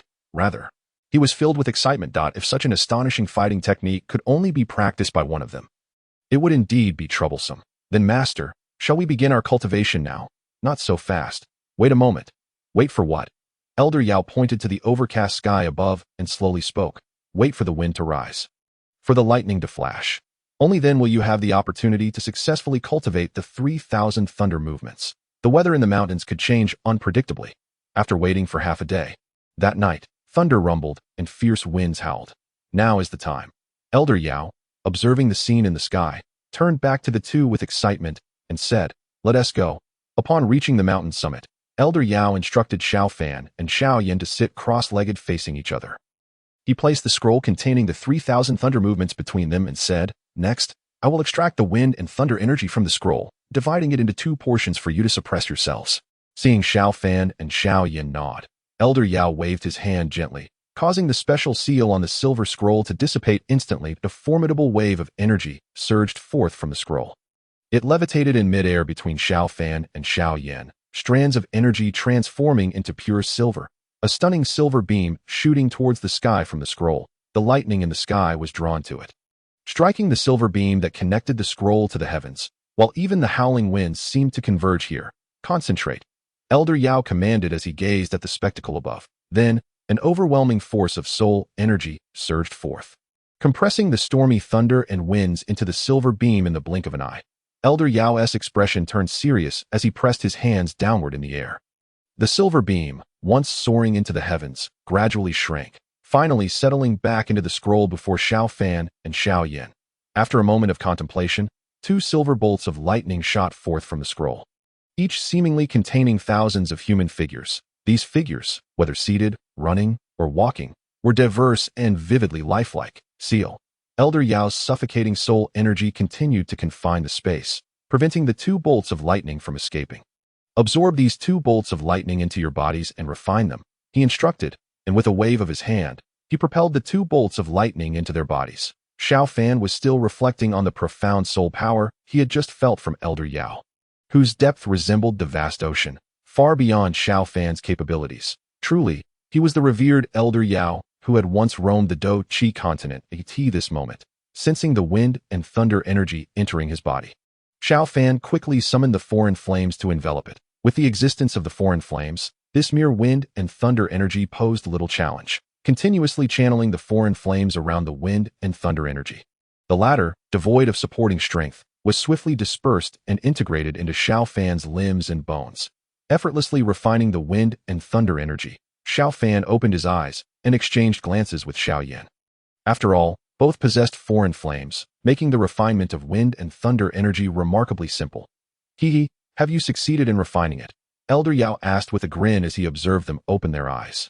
Yes, Master, having absorbed the wind and thunder energy, is it time to cultivate the 3,000 thunder movements now? Xiao Yan eagerly inquired, his throat moving with anticipation. Indeed, but you have already successfully refined the wind and thunder energy. Even to you. Elder Yao smiled as he looked at the two. The energy you just absorbed contained those diverse human figures. That is the key to cultivating the 3,000 thunder movements. Once you have successfully refined the wind and thunder energy, all you need to do is familiarize yourselves with it, and you will inevitably reach mastery of the 3,000 thunder movements. Really? Hearing Elder Yao's words, Xiao Yan's eyes lit up, and he immediately began to attempt to circulate the wind and thunder energy within him. A faint rumble of thunder sounded, and Xiao Fan, seated atop the mountain, suddenly surged into the sky, suspended in midair. Xiao Yan glanced at himself standing aloft, and then turned to see that he hadn't even deployed his thunder bat wings. Excitedly, he called out to Elder Yao and Xiao Fan. Master, senior brother, Before he could finish his sentence, the faint white lightning beneath his feet seemed to falter, vanishing in an instant, and Xiao Yan plummeted toward the mountain's base, leaving behind a wail of despair. Chapter 183. Thunder flash on the grassy marshland. Accompanied by a series of thunderous booms, two figures soared above the swamp, creating a series of continuous ravines as they passed. The venomous snakes lurking in the marsh unleashed numerous water arrows laced with poison. Yet before they could reach the two, they had already fled, leaving behind a horde of hissing serpents in their wake. After flying several dozen meters, the two figures shot straight toward the sky, astonishingly managing to remain suspended in the air for over 10 seconds without deploying their wings. Although their aerial pause lasted but a fleeting moment, if word of it spread, it would surely astonish all.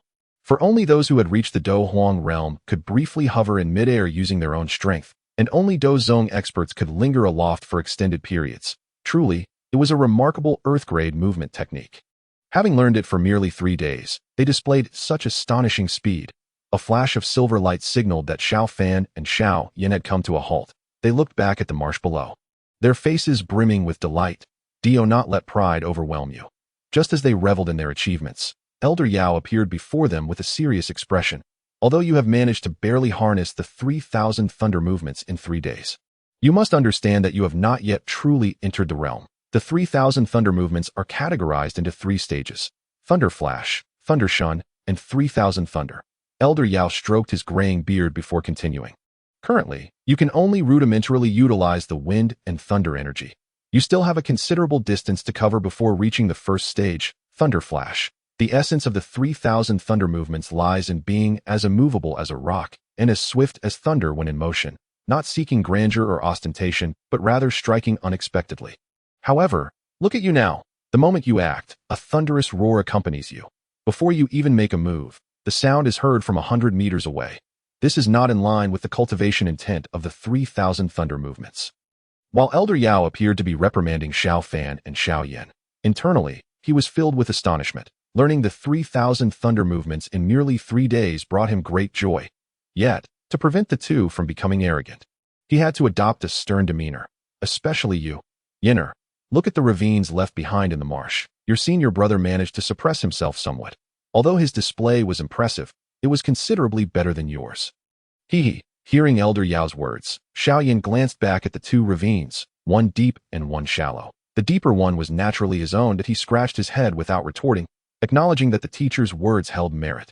Master, please don't say that. Xiao Fan stepped forward with a smile, reassuring Elder Yao. Rest assured, my junior brother and I are well aware that you only wish to prevent us from becoming proud and complacent. We will not. With a knowing smile, Yao Lao observed Xiao Fan stepping forward and candidly expressed his thoughts, shaking his head in amusement before adopting a serious demeanor. Well then, it is indeed unexpected that you 3 can grasp the 3,000 thunder movements in just 3 days. However, I was not deceiving you earlier. Mastering the 3,000 thunder movements does not mean recklessly flaunting the wind and thunder energy within your bodies. That on the contrary, you must restrain that power and channel it entirely into your movement techniques, rather than merely seeking grandeur. Upon hearing Yao Lao's admonition, Xiao Fan and his companion nodded in agreement, settling onto the ground to regulate their fighting energy, given that this was a low-level Earth-tier movement technique. Their strength could not sustain its full activation for long. Xiao Yan, being an 8-star Dou master, could only maintain it for 3 to 5 minutes, while Xiao Fan, with his 6-star Dou spirit strength, almost a full rank above Xiao Yan, and his Earth-tier cultivation technique, could effortlessly sustain it for half an hour. It is worth noting that the radiant sun transformation within Xiao Fan, alongside the energy orbs near his Dou crystal, could now be referred to as an energy sun, a colossal golden orb suspended behind him. Next to this energy sun, a second energy sphere had begun to coalesce. In the expansive marshlands, Xiao Yan was seated nearby recuperating, while Xiao Fan continued to dart through the area, shimmering like silver lightning. His figure repeatedly vanishing and reappearing, seemingly tireless as he flickered back and forth in the marsh. As time passed, the once thunderous roars of the marsh gradually diminished, and the deep ruts carved into the ground began to shallow. After more than a month of training, Xiao Yan's silhouette glided serenely above the marsh, transforming into a black streak that swiftly exited the marshy terrain. He then stood with his hands clasped behind his back, suspended in midair, revealing a faint layer of lightning beneath his feet. Pausing momentarily, a flash of lightning erupted, and Xiao Yan's figure abruptly vanished. Yet, to the keen observer, a trace of a black line shot forth from his original position. Appearing over 20 meters away, turning to glance back, Xiao Yan noticed a blurred figure slowly fading from where he had stood, leaving behind a phantom of his previous speed. "Master, I have succeeded," Xiao Yan exclaimed. Exhilarated by the residual shadow behind him, after a month and a half of effort, he had finally stepped into the first layer of the 3,000 thunder movements. The lightning flash. You have succeeded indeed. But look at your senior brother. Is there really any reason to feel proud? Yao Lao appeared beside Xiao Yan, stating matter-of-factly, this was not a false display of modesty. He had genuinely grown accustomed to these dynamics. Xiao Fan had reached the lightning flash realm half a month prior, and to avoid disrupting Xiao Yan's training, he had continued his research on the shadow prison from a distance. Yao Lao would occasionally offer guidance, and each time, Xiao Fan seemed to experience inexplicable breakthroughs. After several instances of astonishment, Yao Lao now regarded Xiao Yan's progress as somewhat less remarkable. Despite Yao Lao's admonishment, Xiao Yan felt no disappointment. As the smile on Yao Lao's face was still evident. I shall go see my senior brother. With a flash, Xiao Yan darted toward Xiao Fan's position. Yao Lao remained behind, watching Xiao Yan's retreating figure. Hands clasped behind him, a smile gracing his features, filled with pride. Achieving the first layer of the 3,000 thunder movements in just over 50 days was remarkable, even within the wind and thunder pavilion. As for Xiao Fan, Yao Lao shook his head. Despite his extensive experience, he could only describe Xiao Fan as extraordinary. Yet, what pleased Yao Lao the most was the harmonious atmosphere between the two brothers. Casting a glance toward the Black Corner region, he sighed softly before vanishing from sight. In a secluded forest, Xiao Fan sat cross-legged on the ground, his brow furrowed in contemplation as he focused intently on a wolf-like magical beast before him. The beast exuded a potent aura, clearly a fourth-rank magical creature, capable of rivaling the Dou spirit experts among humans. Yet, it lay listlessly, showing no hostility toward Xiao Fan, who sat nearby, and there seemed to be an underlying fear reflected in its dull eyes. Surrounding the wolf was a shadowy prison, flickering intermittently, with dark chains coiling around it, binding it in place. The beast's once ferocious gaze had been dulled through Xiao Fan's observations, indeed, during this past half-month. After entering the lightning flash realm of the 3,000 thunder movements, Xiao Fan had begun to study the shadow prison technique and sought out nearby magical beasts for experimentation. Beasts that were too weak offered little utility for his research, while those too strong rendered the endeavor futile, as defeating them would defeat the purpose of studying techniques. By chance, Xiao Fan had encountered this fourth-rank magical wolf. Initially, his mastery of the shadow prison could barely restrain the creature for a moment, and during combat, he often struggled to manage his Dou Qi, resulting in unnecessary depletion. Thus, for the past month, he had dedicated himself to mastering this intermediate Earth-tier technique. Why does it always feel like my control is lacking? Xiao Fan mused, a hint of confusion crossing his features. He felt he had grasped the essence of the technique, but struggled with its flexible application, leading to his doubts. That may be due to your strength. An ancient voice echoed from behind. Turning, Xiao Fan smiled at Yao Lao. Master, what do you mean? Yao Lao regarded the imprisoned wolf with astonishment. Honestly, I find your talent terrifying, regardless of how deeply you understand. At this stage, you cannot wield this technique at a more sophisticated level. Why is that? Yao Lao stood with his hands clasped behind his back, contemplating before responding. The distinction between Dou techniques and cultivation methods is significant. Any cultivation method, regardless of its rank, can be learned by anyone possessing it. However, Dou techniques require not only the scrolls, but also a profound understanding of their application. The technique you are currently practicing is an intermediate Earth Tier 1, which is quite rare across the Dou Qi continent. Heavenly Tier techniques are rarely disseminated, while Earth Tier techniques are regarded as the pinnacle of Dou Q. To wield an Earth Tier technique, one must not only comprehend its intricacies, but also possess the requisite strength to execute it. At this point, Yao Lao glanced at Xiao Fan, stating matter-of-factly, just like you cannot yet master the second stage of the 3,000 thunder movements, the lightning instant, the speed it manifests exceeds what your current body and meridians can endure, and you would collapse under the strain. You mentioned that your control over the technique feels somewhat lacking. That's the reason. Even if you grasp the technique's essence, your current strength cannot unleash its full potential. I see, Xiao Fan exclaimed, realization dawning upon him. In a wonder he felt he had analyzed the technique thoroughly, yet remained stuck at the entry level. It was indeed due to his strength. Not be disheartened. Yao Lao reassured him, his tone filled with encouragement. To comprehend the nuances of an intermediate Earth Tier technique at the level of a 6-star Dou spirit is commendable, even within the Dou Qi continent. You are considered a top-tier genius. It seems that having you as a student is quite advantageous for me. Haha, master, how unusual for you to praise me today. Noticing the delight in Yao Lao's eyes, Xiao Fan chuckled. Aren't you always worried about us becoming too proud? Haha. Yao Lao chuckled lightly, shaking his head. You are the senior brother. Besides, given your talent, if I were not satisfied, I would be unreasonable. With laughter and light-hearted banter, Xiao Fan waved his hand to dispel the magical wolf's prison, tossing it a medicinal pill as he spoke softly. Thank you for your cooperation. You are free now. Not far above, atop a towering tree, a young man clad in black robes sat cross-legged, his eyes closed, as waves of fervent energy flowed into him with each breath. Exhaling deeply, Xiao Yan opened his eyes.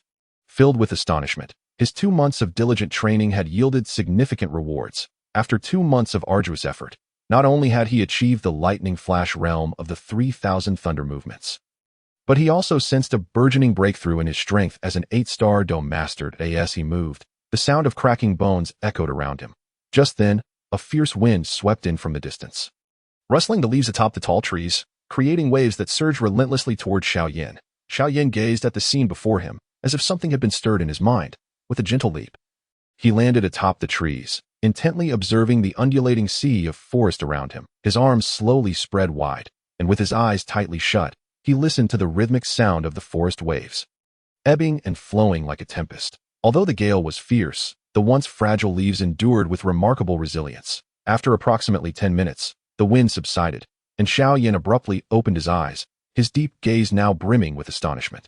This essence. If only my attacks could flow like this tide, unceasing and powerful. As he spoke, a large, heavy ruler materialized in his hands. Closing his eyes again, he savored the sensation of the recent storm, recalling the indescribable rhythm it embodied, as he freely waved his arms amidst the forest. Not far away, Xiao Fan and his companion, having just witnessed the transformation, looked on in astonishment. It appears he has grasped something profound, Xiao Fan remarked, his tone laced with surprise. Indeed, the elder Yao nodded appreciatively, then waved his hands, enveloping Xiao Yan and the surrounding area in a faint veil of spiritual power, ensuring that he remained undisturbed in this mystical state. Chapter 185. Unexpected events. Having secured Xiao Yan's tranquility for contemplation, Elder Yu began. It is unexpected. Cultivation relies heavily on opportunity. Your junior not only encountered it, but is also adept at seizing it. Now, we shall see if he can fully grasp it. Haha, I have no doubt he will succeed, Elder Yao continued, gazing at the distant figure of Xiao Yan dancing amidst the forest from atop the towering tree. At that moment, Xiao Yan appeared as a small boat amidst tumultuous waves, the heavy ruler swaying gently in his grasp. Suddenly, Xiao Yan's previously fluid motions came to an abrupt halt, standing motionless. An indescribable and wondrous aura emanated from him. As the enormous ruler remained steadfast in his grip, time flowed gently by, and after 2 hours, Xiao Yan stood as if carved from stone, his right hand occasionally trembling slightly around the ruler. As the mystical aura surrounding him intensified, a gust of wind swept by, prompting Xiao Yan to open his eyes, a flicker of enlightenment shining within. His previously still form sprang into action. raising the heavy ruler and wielding it with increasing speed. Gradually, the ruler enveloped his entire being, each slice and thrust seamlessly connecting to the next, appearing spontaneous yet utterly cohesive. As the ruler danced, a fierce wind swirled around Xiao Yan, producing sharp, whistling sounds that resonated throughout the forest, forming a massive black sphere. Under its influence, all surrounding trees and branches crumbled to dust. In the center, Xiao Yan relinquished his previous movements, allowing his mind to guide him. With a sudden motion, he swung his arm forward, unleashing a piercing force from the tip of his ruler, accompanied by a series of cracking sounds as the trees within a 10-meter radius snapped like twigs. Remaining in his stance, Xiao Yan stared at the massive ruler in disbelief. This is astonishing. Do not be surprised, came the voice of Xiao Fan and Elder Yao, who approached Xiao Yan. Elder Yao spoke slowly. In the journey of cultivation, one relies on chance. Your ability to encounter and seize this opportunity stems from your innate talent. Though this understanding may seem feeble now, it will surely manifest its significance as your cultivation deepens. With diligent practice, you may very well forge your own techniques. Elder Yao's commendation, the astonishment on Xiao Yan's face began to fade, replaced by a smile as he replied, "Yes, master, I will strive to improve." Haha, you're doing well. Xiao Fan clapped Xiao Yan on the shoulder, grinning. I look forward to the moment you create your own techniques. Just then, a fierce roar from a magical beast echoed in the distance. What a powerful roar, Xiao Yan remarked, raising an eyebrow. Why the sound of it? It must be at least a Dou level beast. Indeed, Elder Yao concurred, gazing toward the source of the sound. It is indeed a Dou level beast, and there are several weaker auras nearby, suggesting a conflict is underway. A Dou level beast. Xiao Fan's expression shifted. This time, it must be when Hanyu and her companions are after the earth core refining liquid. Contemplating, he turned to Xiao Yan and asked, "Shall we investigate?" With a hearty laugh, Xiao Yan retrieved 2 energy-replenishing pills and consumed them to recover from his earlier exertion.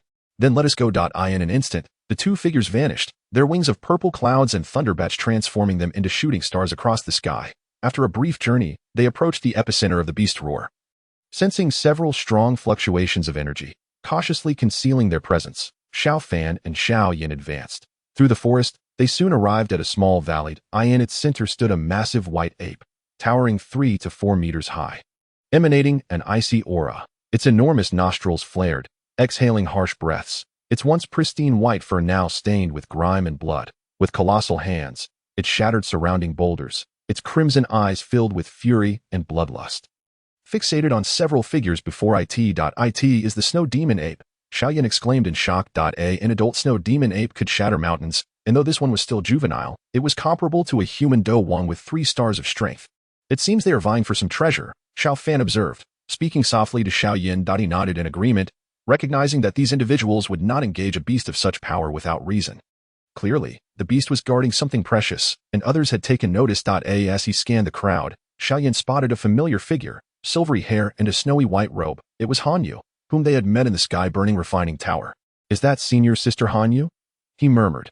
Turning his attention to her companions, he noted 5 silhouettes, all exuding a stronger aura than the Lin Yan he had encountered previously. Clearly, they were disciples from the inner academy, their strength surpassing even Lin Yan's. They must be formidable figures on the inner academy's rankings, he mused. Exchanging glances with Xiao Fan, they decided to hold their positions and observe. Although Xiao Fan was aware they were after the earth core refining liquid, they had no suitable opportunity to act just yet. Chapter 186.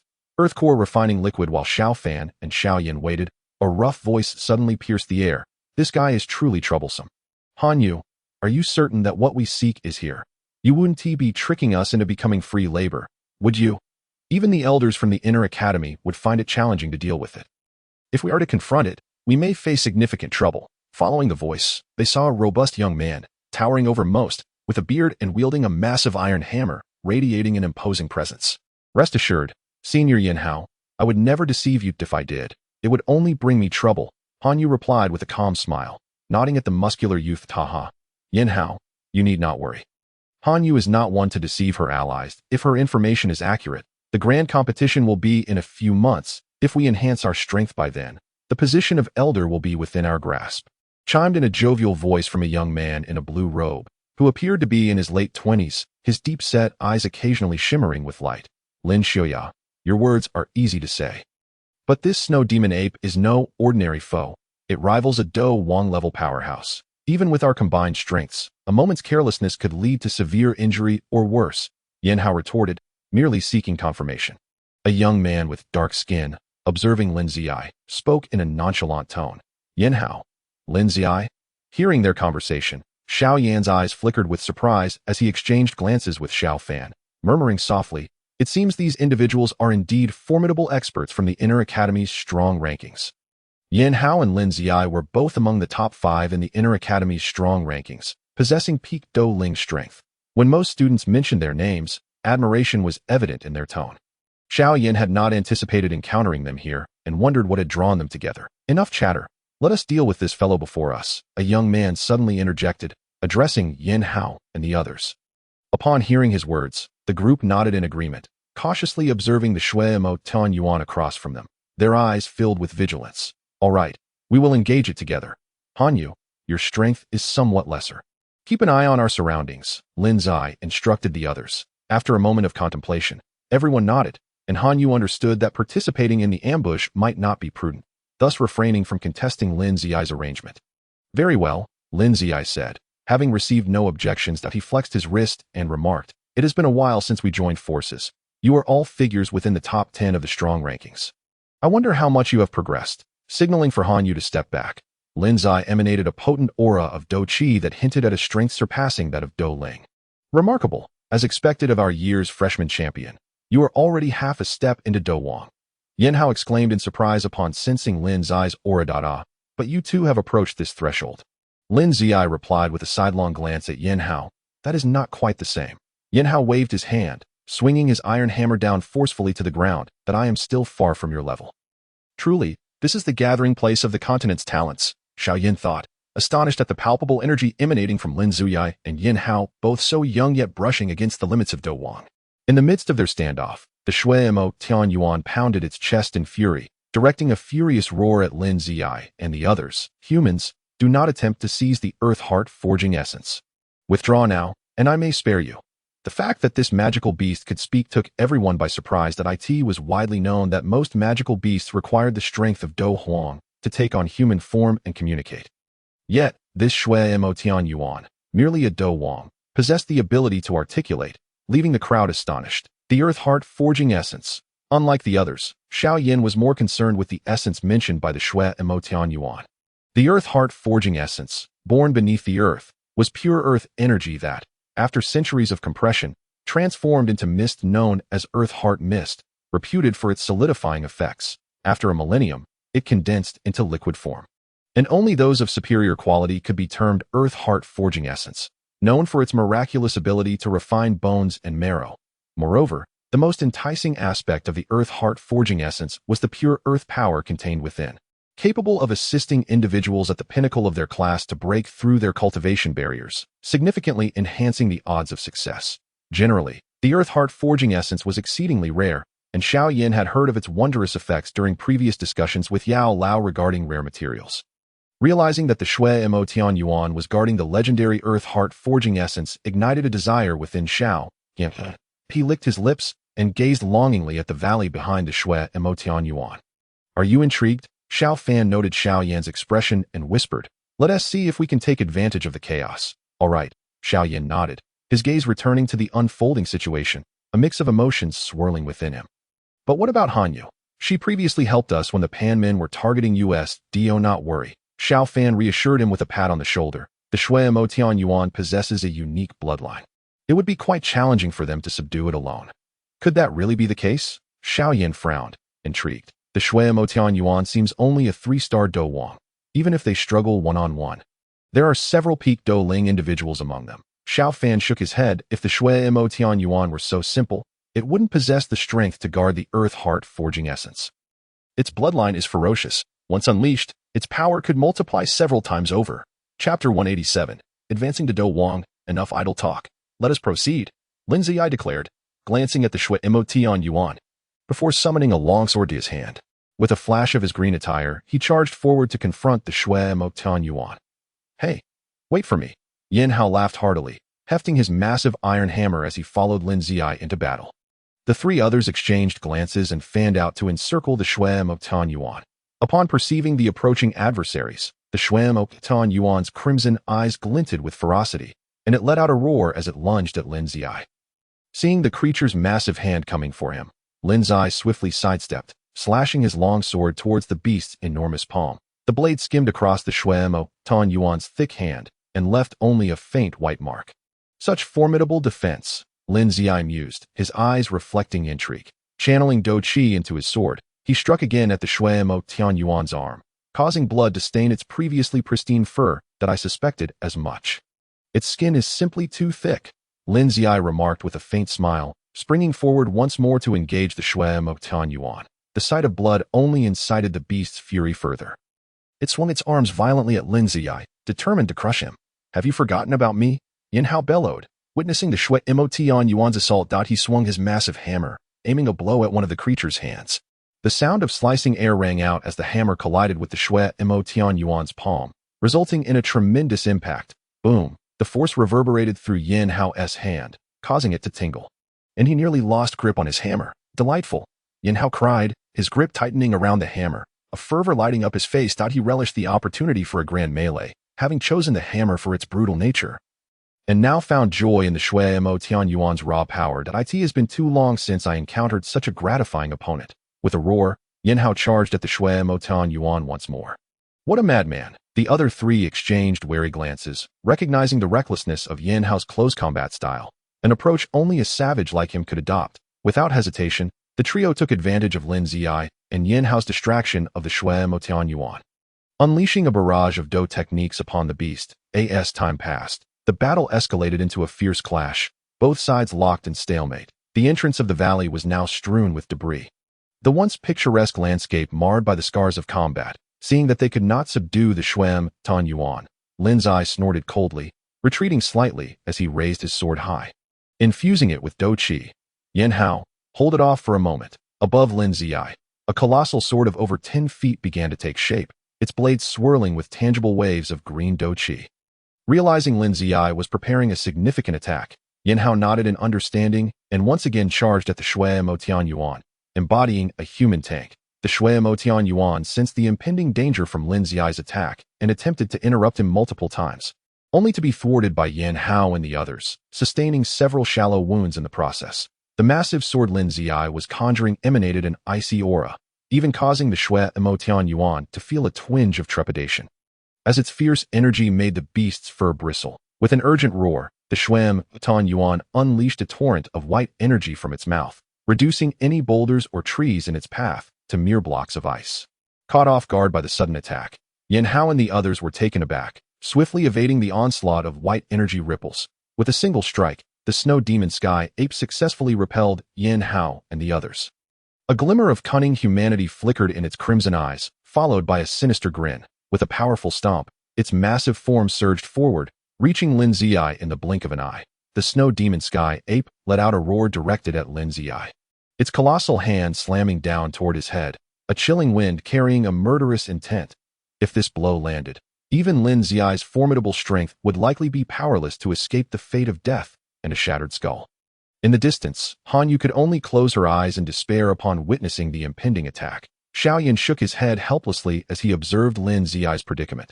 The paths of retreat surrounding him were subtly obstructed by the snow demon sky ape.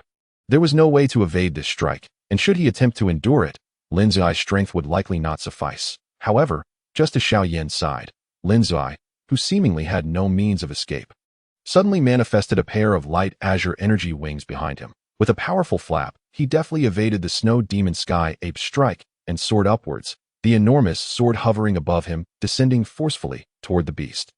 It appeared that the attack he had been preparing had finally come to fruition. A crisp sword cry rang out as the giant sword struck the snow demon sky ape, sending its massive body hurtling back into the valley, stirring up a whirlwind of dust. Fighting spirit wings, you've entered the Fighter King realm? Yin Hao exclaimed, astonished, as he beheld the resplendent wings behind Lin Ziyi. Although Lin Ziyi had only reached the threshold of Fighter King, it was still a significant enhancement over the peak fighter spirit's capabilities. The manifestation of one's fighting spirit wings could only be achieved upon stepping into the Fighter King realm. Even with Lin Ziyi's prior strength at the half-step Fighter King level, the creation of fighting spirit wings would have been impossible. The chasm between Fighter Spirit and Fighter King, though merely a single tier apart, was unmatched by any previous level before reaching Fighter King. Regardless of one's strength, Combat was merely the expenditure of internal fighting spirit against opponents, and no matter how profound one's cultivation method, the fighting spirit within would inevitably deplete once one entered the Fighter King realm. However, the fighting spirit could resonate with the boundless energies of the external world, harnessing them for one's own use. This distinction clearly illustrated the difference. One merely consumed their own power, while the other drew upon the forces of the world. The disparity was stark. Staring in awe at the fighting spirit wings behind Lin Ziyai, everyone gasped, a flicker of envy crossing their eyes. Had this individual truly advanced amidst the chaos of battle? Chapter 188. The Strike of Azure Wind Kill. In the distance, as Lin Ziyai roared, the azure giant sword above him transformed into a blurred shadow, slicing through the air with tremendous force towards the snow demon sky ape. The beast, unable to evade, could only let out an enraged roar, spewing forth a white energy ripple that formed a faint white shield, encasing it in ice. Lin Ziyai's giant sword cleaved through the ice, sending the shattered pieces flying into the valley, which cracked under the impact, releasing waves of chilling air. With a flash of azure light, Lin Ziyai appeared pale before Yan Hao and the others, the azure wings behind him dissipating into specks of light. This fellow is truly troublesome. I never anticipated that even with so many surrounding him, he would remain largely unimpeded. Were it not for my unique cultivation method, I would have likely been killed, Lin Ziyai lamented, shaking his head with a bitter smile. Due to your cultivation method? Yan Hao and the others realized, breathing a sigh of relief. Hidden in the shadows, Xiao Yan grasped the situation, understanding that Lin Ziyai's ability to manifest the fighting spirit wings stemmed from his wind attribute. As a cultivator of this element, he could summon the wings more easily than others. It seemed that Lin Ziyai had relied on his cultivation method and attributes to barely achieve this feat. Lin Ziyai, has the battle concluded? Han Yu inquired. Her curiosity piqued as she observed the massive sword shadow he had unleashed. Yan Hao and the others turned their gazes toward the motionless snow demon sky ape, encased in a giant ice block that was now slowly melting, revealing the beast within, seemingly rendered powerless by Lin Ziyai's sword strike. Lin Ziyai's eyes narrowed with suspicion as he cautioned his companions, "Be careful." Despite the formidable power of his strike, he was not so arrogant as to believe it could directly kill the Fighter King-level snow demon sky ape. Upon hearing this, Yan Hao and the others nodded, remaining vigilant against any sudden attacks from the creature. However, Han Yu, perched high in the trees, felt a gnawing unease as she gazed at the immobile beast in the valley. She sensed a chilling gaze fixated upon her. She understood that this creature had summoned so many to fight for the heart of the earth essence because of her discovery. In terms of animosity, she was likely the primary target in its mind, which had led her to hide during the battle, both due to her inadequate strength and to guard against the beast's retaliation. Silence enveloped the area until, after a few minutes, the seemingly dormant snow demon sky ape's eyes flashed with a crimson light, and its body shot towards Han Yu with ferocious speed, eyes ablaze with violence and murder. "Watch out!" Lin Ziyai shouted, frantically creating barriers in the path of the charging beast, rushing forward to intercept it. Yet, the barriers of azure wind disintegrated at mere contact, and Lin Ziyai himself was sent flying back by the beast's attack, crashing through trees before landing deep within the forest. "Han Yu, run!" Yan Hao yelled urgently, but he could not match the speed of the snow demon sky ape. This moment, Han Yu's mind was remarkably clear. Even Lin Ziyai, their strongest ally, could not withstand the beast's strike. If she turned to flee, it would likely be a death sentence. Only by resisting could there be a glimmer of hope. In that dire moment, Han Yu exhibited an unexpected calmness. Her delicate hand clenched, and a wave of white frost surged forth. Roar! But before she could fully consolidate her fighting spirit, the chilling wind swept past her, and a pair of crimson eyes filled with murderous intent reflected in her gaze. The snow demon sky ape's enraged roar was even more ferocious than when it had pursued Lin Ziyai, its power surging toward the frail Han Yu. Han Yu's face paled, her body swaying like a flower on the verge of wilting, despair flickering in her eyes. In that instant, even Yan Hao and Lin Ziyai could do nothing to save her. Nearby, Yan Hao and the others felt a surge of anger and helplessness, but the gap in strength rendered them powerless to intervene. Boom! In that fleeting moment, a distant rumble echoed, and the Han Yu who should have been crushed by the snow demon sky ape's strike suddenly vanished from sight. Startled, Yan Hao and the others turned their gaze to the trees, where a shadow materialized atop a branch 100 meters away, cradling Han Yu in his arms. On the treetop, Xiao Fan looked down at the cold, beautiful face resting in his embrace, now pale and tinged with a hint of sorrow. He gently tightened his hold around Han Yu and asked softly, "Han Yu, are you all right?" Hearing the youth's warm voice, Han Yu opened her eyes to meet deep, dark ones. when she recognized Xiao Fan's handsome features. She momentarily froze. Xiao Fan, Xiao Fan. Observing Han Yu regain her composure, gently set her down atop the tree. That I didn't expect that in just 2 months, your strength has improved so significantly, standing atop the tree. Han Yu felt a blush creep back to her face as she sighed. Xiao Fan smiled subtly, redirecting his attention to the raging snow demon sky ape, which now emanated an aura that even a 5-star fighter king would find daunting. Nearby, Yin Hao and the others exchanged glances before one ventured into the woods to search for the injured Lin Ziai, while the others followed Yin Hao towards Xiao Fan. Is this friend also a student from the inner academy? I don't recall ever seeing him before, Yin Hao remarked, curiosity flaring as he scrutinized Xiao Fan. Senior Yin Hao, this is Xiao Fan, a newcomer this year. Xiao Fan. Upon hearing Han Yu's words, the group expressed surprise. After all, Xiao Fan's reputation within the inner academy had grown significantly, and many events had made him memorable. The 5th-tier alchemist, Xiao Fan? Yin Hao raised an eyebrow, astonished, and smiled at Xiao Fan. That I never imagined that alchemists could be so powerful. I had assumed they were all like Han Xian, just potion makers. Xiao Fan also greeted Yin Hao and the others softly. The group engaged in lively conversation, while a disciple who had entered the woods in search of Lin Xiaoya approached with Lin Xiaoya supported alongside him. Who are you? Lin Xiaoya inquired, curiosity flickering in his eyes as he regarded the unfamiliar Xiao Fan. After Yin Hao and the others introduced Xiao Fan, Lin Xiaoya smiled and remarked, during our fire elemental hunting competition, we too fell to the hands of the Bai Sha team. Who would have thought that your cohort would shatter the curse? It's different now, Senior Lin. Back then, you were 2 in number, while we merely relied on our greater numbers. Xiao Fan humbly gestured with his hand. Upon hearing Xiao Fan's words, Lin Xiaoya waved his hand dismissively and grinned. Your strength is not something the Bai Sha team can compare to. He glanced at the distant snow demon ape, which stood quietly for reasons unknown, and said to Xiao Fan, Junior Xiao Fan, would you be interested in joining us? This magical beast guards something of great value. Yin Hao and the others exchanged surprised looks upon hearing Lin Xiaoya's invitation to recruit Xiao Fan. But they did not refuse. After all, Xiao Fan's prowess was evident, and his identity as a 5th-tier alchemist alone warranted their interest. Xiao Fan was somewhat taken aback by Lin Xiaoya's offer. Truly, Lin Xiaoya was an idol to many in the inner court. Not only was he strong and handsome, but his character was also rare. The earth heart body refining milk was an exceedingly rare treasure, and were it anyone else, they might prefer that fewer people knew of it.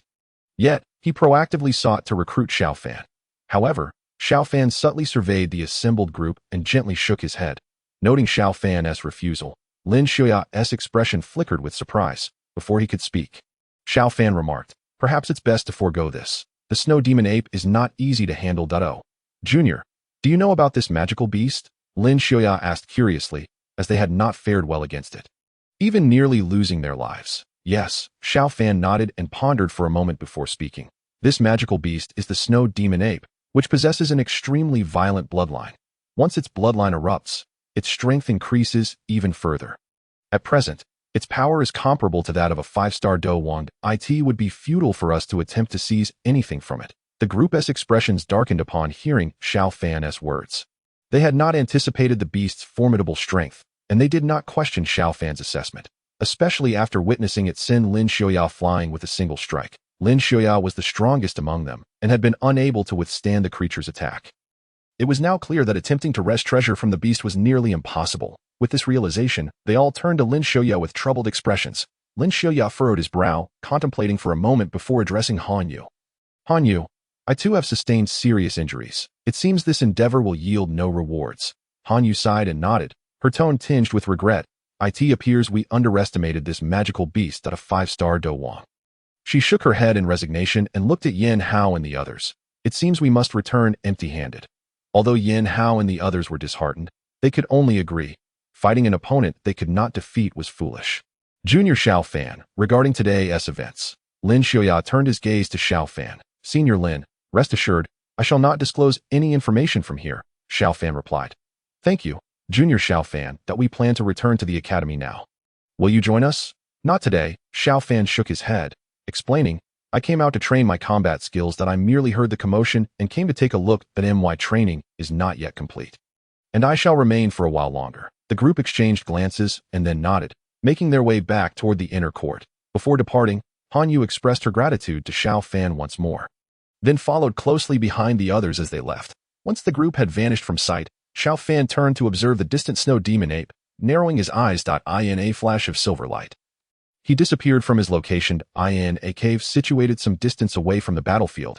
Xiao Fan and Xiao Yan materialized, exchanging heated glances. "Brother, what shall we do?" The spirit of Yao Lao floated beside them, curious about how his two disciples intended to defeat the Dou Wang-level snow demon ape. Xiao Fan and Xiao Yan had not abandoned their quest for the earth heart body refining milk.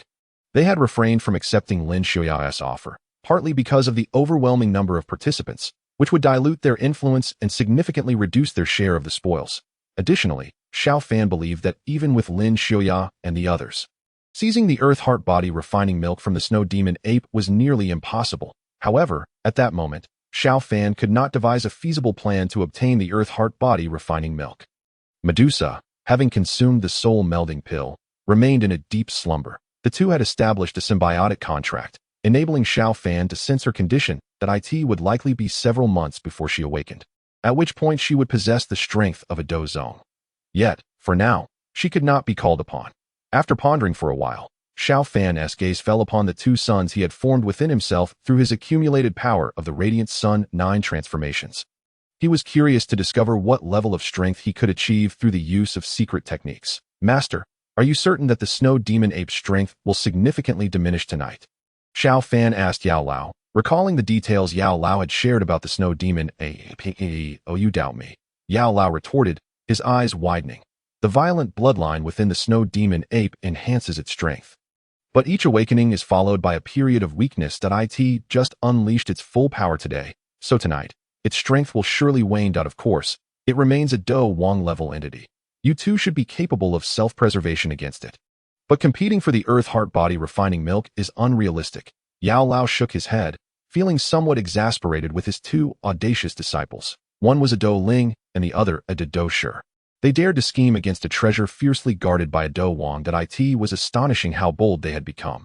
Yao Lao mused, forgetting that these two had once been mere Dou Shi daring to contend for the extraordinary flames that even Dou Huang sought in the Tagore Desert. Xiao Fan paced within the cave, meticulously contemplating his trump cards before addressing Xiao Yan. "Here's the plan. Tonight, once the snow demon ape's strength declines, I will engage it to buy you time to infiltrate the valley behind and seize its treasures." "You must be mad," Xiao Yan exclaimed, incredulous at Xiao Fan's audacious plan. Even with Xiao Yan's courage, this seemed improbable. The snow demon ape, even in a weakened state, was still a formidable Dou Wang.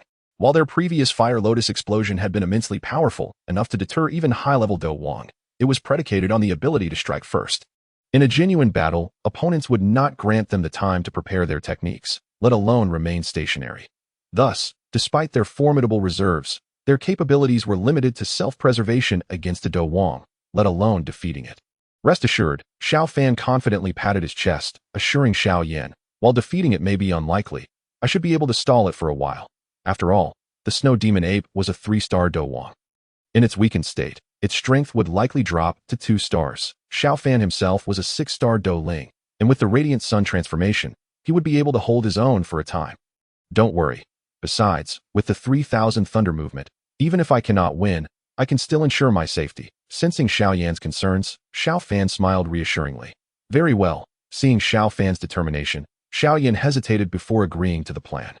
The two then settled down in the cave, quietly regulating their breathing in preparation for the impending battle. Yao Lao, observing their swift decision-making, stroked his beard with a hint of stiffness in his hand. Has the world truly changed? Even a young lad dares to confront a Dou Wang head-on. Shaking his head, Yao Lao found himself curious about the extent of his eldest disciple's true capabilities. As nightfall descended, two shadowy figures glided through the dense forest, landing not far from the valley. They exchanged glances, and one figure altered direction, stealthily advancing toward the opposite side of the valley.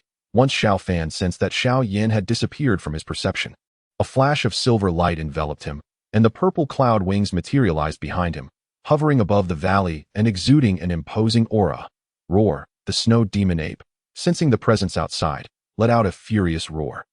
Its massive form leapt from the valley, landing atop a nearby hill. "Humans, it is you."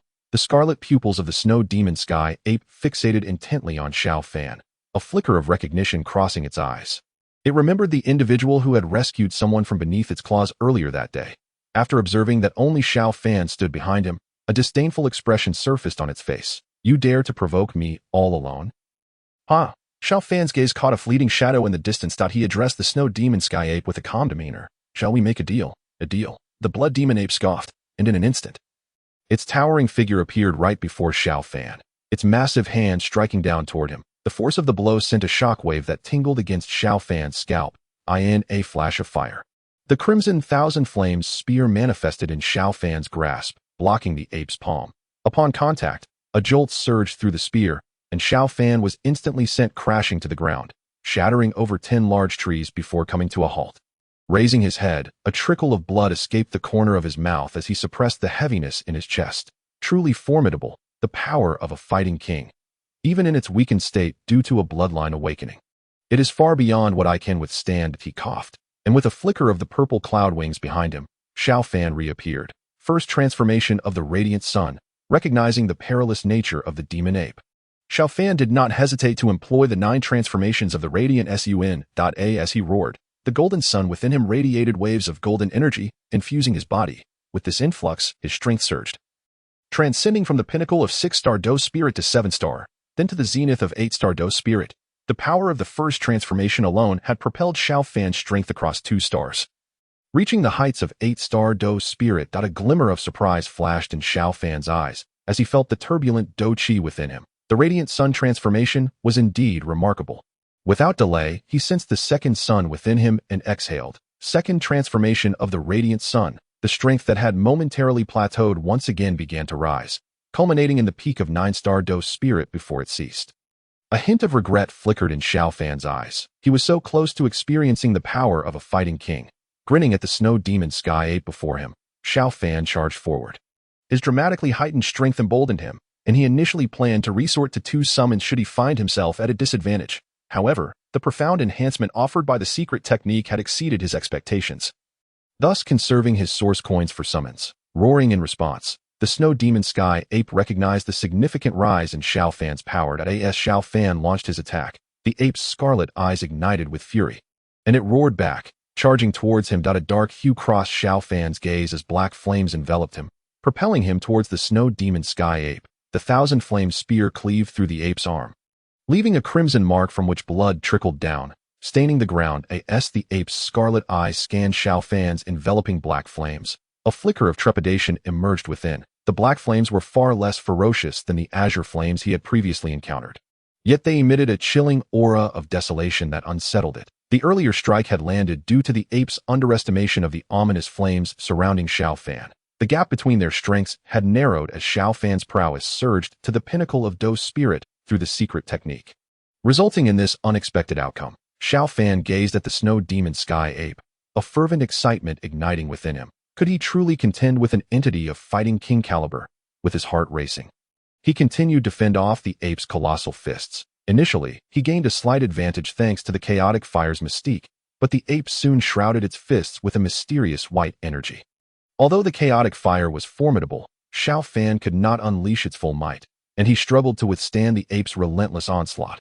However, it seemed unlikely that the demon ape could defeat him in a short span of time. I can last for another 15 minutes. Xiao Fan assessed the energy within him. The strength granted by the radiant sun transformation was not limitless in his current state. Activating the second transformation would only sustain him for half an hour before the augmentation would dissipate. I hope Xiao Yan is faring well. Shaking his head, Xiao Fan licked his lips, wiping away the trickle of crimson at the corner of his mouth. He tightened his grip on the 1,000-flame spear, and with a flap of his purple cloud wings, he adeptly evaded the ape's icy fists. Chapter 191. The elixir in hand. While Xiao Fan battled the demon ape, Xiao Yan had stealthily made his way into the valley. Inside the valley, what had once been a spacious area now lay lifeless, the ground strewn with ominous white bones.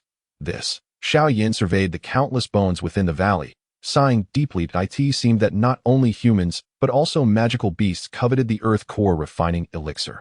The Earth Core Refining Elixir possessed remarkable properties for purifying and refining one's physique. Prolonged consumption by magical beasts not only cleansed their bodies, but also facilitated their transformation into humanoid forms, making it far more alluring to them than to humans. The gentle voice from the medicinal elder resonated in Xiao Yan's ears. The flicker of flame emerged from his hand, and, illuminated by its faint glow, he cautiously surveyed the valley surroundings. Furrowing his brow, Xiao Yan murmured, "The environment here is intricate. It may take some time to locate the earth core refining elixir. Time is of the essence. It should be deep within the valley. Your senior brother likely can't hold off the snow demon sky ape for long. At most half an hour we must retrieve it." Understood, Xiao Yan nodded, glancing back at the distant sounds of battle before darting deeper into the valley. Before long, a dark cave came into view, and a smile of relief graced Xiao Yan's face. This must be it. He stowed away his thunderbat wings and swiftly entered the cave that appeared to be the snow demon sky ape's lair. Gazing around, Xiao Yan noticed numerous white hairs scattered across a particular spot on the cave floor, which was darker than the surrounding ground, indicating it was a place where the ape frequently rested. "Where is the earth core refining elixir?" Frowning, he scanned the area, but found no suitable hiding places. His gaze returned to the ring of fur surrounding the ground. The color of the soil there starkly contrasted with the rest. Xiao Yan squinted slightly. Drawing in a breath, he caused dust to swirl, revealing a hidden dark entrance. This is where the entrance was concealed. A delighted smile spread across his face as he leaped into the dark pit. Upon descending, Xiao Yan discovered a spacious underground chamber adorned with numerous stalactites hanging from above, creating a breathtaking spectacle. "Teacher, the earth core refining elixir is formed from the essence of the earth. Simply search in the areas where the essence is most concentrated," the medicinal elder instructed, directing Xiao Yan's spirit toward a particular direction. This way. Following the elder's guidance, Xiao Yan searched the underground space for several minutes until a colossal stalactite caught his eye. Even with his experience, he couldn't help but marvel at its grandeur. Before him loomed an immense stalactite, descending from the ceiling and measuring over 100 meters in length, with a width that required 2 people to embrace. It shimmered with a faint white glow, resembling a radiant crystal pillared. As his gaze traveled down the stalactite, he noticed beneath it a massive piece of azure stone. Atop the stone's surface rested a shallow groove, currently filled with about 2 inches of milky white liquid, from which a faint mist emanated. Xiao Yan stared at the milky liquid, a subtle sweetness dancing in the air. Upon inhaling its fragrance, he felt as if he were floating. A wave of comfort washing over him. This must be the earth core refining elixir. Licking his lips, he fixed his gaze intently on the milky liquid within the azure stone's groove, whispering softly, "Teacher, is this the earth core refining elixir?"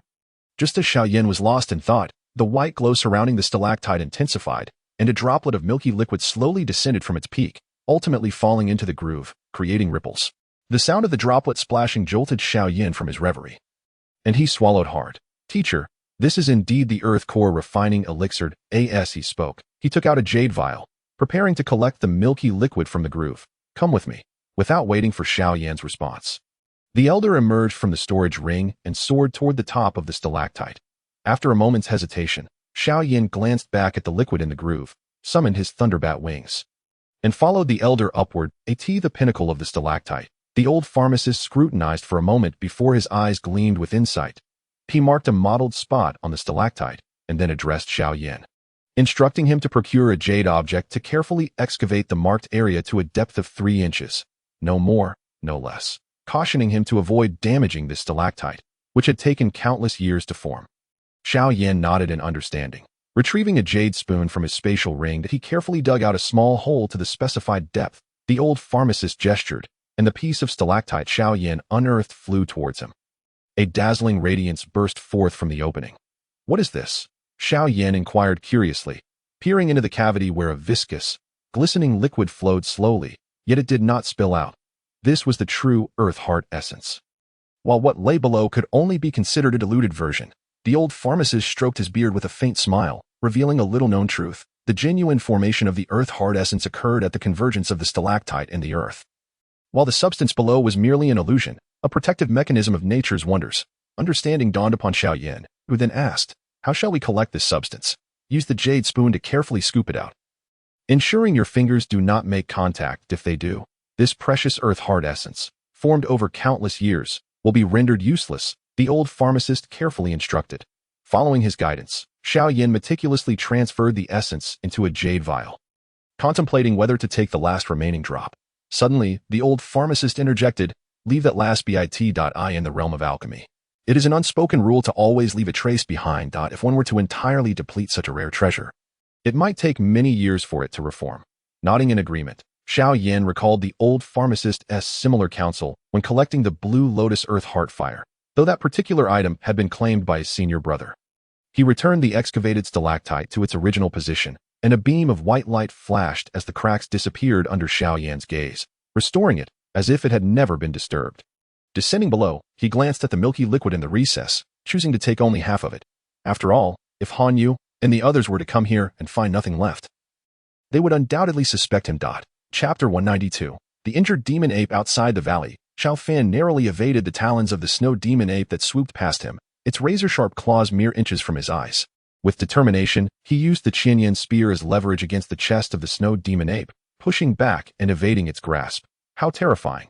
Xiao Fan spat out a mouthful of blood, glancing at the frenzied snow demon ape, feeling a twinge of fear. After all, it had not been intentional. Cautiously, he surveyed the lower half of the snow demon ape, then quickly averted his gaze. He had not intended for this chaos. It was merely an accident. Considering the snow demon ape's king-level physique, it would likely recover in a day. Perhaps. Despite his mental reassurances, guilt gnawed at him at that moment. The snow demon ape's crimson eyes were filled with pure, unbridled rage. Upon closer inspection, a hint of pain flickered within them. It fixated on Xiao Fan, disregarding its own injuries, launching a relentless assault. Its reckless attacks resembled that of a beast devoid of reason. Oh, but it was a magical beast, after all. Xiao Fan cast a furtive glance at the blood still flowing from the snow demon ape and sighed, wondering why his allies had not yet emerged. How much longer must I endure? He lamented, struggling to maintain his composure. As the snow demon ape charged at him once more, Xiao Fan took a deep breath, his purple wings fluttering as he darted into the forest. Utilizing the complex terrain to evade the creature, this predicament stemmed from his earlier confrontation with the snow demon ape. Its overwhelming strength and the white energy shockwaves were too much for Xiao Fan to withstand. So he resorted to circling it and causing distractions. Eventually, the snow demon ape seemed to realize Xiao Fan's intention to delay it, likely suspecting an intruder had entered the valley in a fit of rage. It resolved to return and eliminate the intruder. Xiao Fan, unwilling to let it escape, rushed to intercept. The snow demon ape, sensing something amiss, disregarded their skirmish, intent on guarding the earth hard essence. To stall the beast. Xiao Fan exerted all his strength, directing his Yan spear towards its vulnerable spots in an effort to restrain it. By sheer coincidence, as the snow demon ape leaped, Xiao Fan harnessed the wind and thunder energy within him to close the distance. However, the timing was off, and his spear struck an unintended target. To his astonishment, the once mighty snow demon ape exhibited a surprisingly fragile defense at that moment. Xiao Fan vividly recalled the shuddering of its massive body and the earth-shattering roar that followed. Realizing the gravity of the situation, he retreated, watching as the snow demon ape momentarily paused, its focus shifting towards him. Its already crimson eyes flared with fury, and it charged at Xiao Fan without restraint. Abandoning all defense, the ensuing clash was brutal. Despite Xiao Fan's formidable physique, he was no match for the king-level snow demon ape. Enhanced by the earth-hard essence. In mere moments, he sustained severe injuries. And without his lightning-fast reflexes, he would have surely perished. Not again, he exclaimed, his body trembling as a silver light flickered beneath him. In an instant, he changed direction, narrowly avoiding a massive tree that crashed onto the path he had just vacated. Seizing the moment to glance back, he was struck with fear as the snow demon ape lunged at him, its colossal form appearing behind him. Its sharp claws pierced through Xiao Fan's chest. Yet strangely, no blood flowed from the wound. The snow demon ape, instead of reveling in its success, turned its gaze towards a nearby tree, where Xiao Fan staggered onto the top, pale and shaken, grateful to have escaped. You possess such incredible speed, Xiao Fan mused, realizing the creature had been feigning weakness all along. Upon spotting him, the snow demon ape roared in fury, shredding the illusion of Xiao Fan with its claws before unleashing a surge of white energy that enveloped its body. Recognizing the impending threat, Xiao Fan cautiously retreated, his battle energy surging as he prepared for the next move. The white energy enveloping the snow demon ape began to heal its wounds, and its aura steadily intensified. The once crimson eyes now bore a hint of madness, as it declared, "Human, you must die today." With a deafening roar, the snow demon ape's power surged, its pristine fur radiating a faint glow under the moonlight. The earlier weakness from its bloodline awakening had vanished, and it now stood at its peak, even stronger than before. Xiao Fan, feeling the toll of the previous battle, tightened his grip on the Yan spear. Steeling himself for the imminent clash. It was clear that this would be a fight to the death. In the next moment, the colossal figure of the snow demon ape transformed into a fleeting white shadow, abruptly appearing before Xiao Fan, its massive claws, emanating an icy chill, descended towards Xiao Fan with ferocious intent. At the instant the snow demon ape moved, a flicker of dark flame ignited in Xiao Fan's eyes, and he swung the thousand-flame spear with ferocious force, treating it more like a blunt weapon than a spear. There were no intricate spear techniques or dazzling combat illusions. It was merely the raw and primal clash of two titans. As the thousand-flame spear met the snow demon ape's claws in midair, a visible ripple of energy erupted from their point of contact, uprooting the ground beneath them and snapping trees within dozens of meters in half, sending them flying in all directions. The force of the collision pushed Xiao Fan back, carving deep trenches into the earth beneath his feet, while the snow demon ape merely staggered back slightly, letting out a roar before charging at Xiao Fan once more. Xiao Fan thrust the thousand-flame spear into the ground, his muscles quaking with exertion, a trickle of blood seeping from his body. Yet, his grip on the spear remained unwavering. A glint of madness flickered in his eyes as he met the snow demon ape's charge once again. Time and again, they collided, erupting with energy that transformed the surrounding ancient forest into a wasteland, littered with the remnants of their fierce battle. When Xiao Yan emerged from the valley, the landscape had morphed into ruins, a stark contrast to the lush greenery that had once thrived there. Staring at the devastation, he felt the overpowering auras of the two combatants nearby and murmured, "Master, is this the true strength of my senior brother?" The figure of Yao Lao materialized beside Xiao Yan, his deep-set eyes reflecting the fierce struggle between Xiao Fan and the snow demon ape, yet he remained silent. Ethereal wisps of spiritual energy flowed from the surrounding woods into Yao Lao's being. After all, who would not worry for their disciple? His and Xiao Yan's entry into the valley had not been without concern for Xiao Fan's safety, but now it seemed that all his prepared measures were rendered unnecessary. Sighing, Yao Lao appeared to glimpse the madness hidden deep within Xiao Fan's eyes. Alas, this disciple of mine truly is a source of constant worry. A barely audible sound escaped Yao Lao's lips before he gently tapped Xiao Yan on the head, instructing, "Quickly, go support your senior brother." Startled by Yao Lao's prompt, Xiao Yan nodded and, with a flash of silver light, surged towards the center of the battle. It seems I am still vastly inferior to my brother. Chapter 193. Breakthrough. At this moment, both Xiao Fan and the snow demon ape sensed Xiao Yan's presence. Exhaling a breath of stale air, Xiao Fan realized he could now make a swift exit. No longer willing to engage in a direct confrontation with the snow demon ape, his initial goal had been to buy time for Xiao Yan to locate the earth core body refining liquid in the valley. He had also sought a means to vent his frustrations. Now that Xiao Yan had emerged, it indicated that the liquid was secured, and with the power of the 3,000 thunder movements, the snow demon ape could not possibly pursue them. "Brother, we've got it," Xiao Yan shouted from a distance. Observing the two still catching their breath, Xiao Fan waved his hand in acknowledgement and shrugged at the snow demon ape. "Farewell, my friend," seemingly sensing Xiao Fan's intent. The snow demon ape's eyes glowed red as its massive form lunged towards him, its enormous paw crashing down from above. Having battled for some time, Xiao Fan had a keen understanding of their power disparity. With a flash of silver beneath his feet, he swiftly evaded, reappearing not far from Xiao Yan. The snow demon ape's paw struck the ground, sending a gust of wind and leaving a massive imprint. Xiao Yan, witnessing the ferocity of the snow demon ape's attack, felt a flicker of astonishment. How has the snow demon ape's strength seemingly increased? Surprised, Xiao Yan turned to look at Xiao Fan, having initially believed that Xiao Fan was merely taking advantage of the ape's weakened state. However, seeing it firsthand, he realized that the snow demon ape was far from weak. Yao Lao, hovering beside Xiao Yan, regarded the snow demon ape with a glint of surprise. After a moment of scrutiny, he remarked, "What have you done to provoke it?" According to Yao Lao's reasoning, even if Xiao Fan were unable to defeat the snow demon ape, the measures he had set in place should have kept him safe. Moreover, delaying the snow demon ape was essential to securing the earth core body refining liquid. Yet, upon their arrival, they found Xiao Fan embroiled in a fierce battle with the creature, its rage evident as the surrounding trees lay toppled.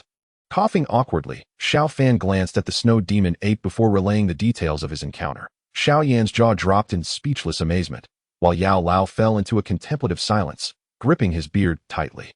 "I truly did not intend for this." Noticing their expressions, Xiao Fan shrugged helplessly before stating, "Now that we have the earth core body refining liquid, let us make our exit with the 3,000 thunder movements.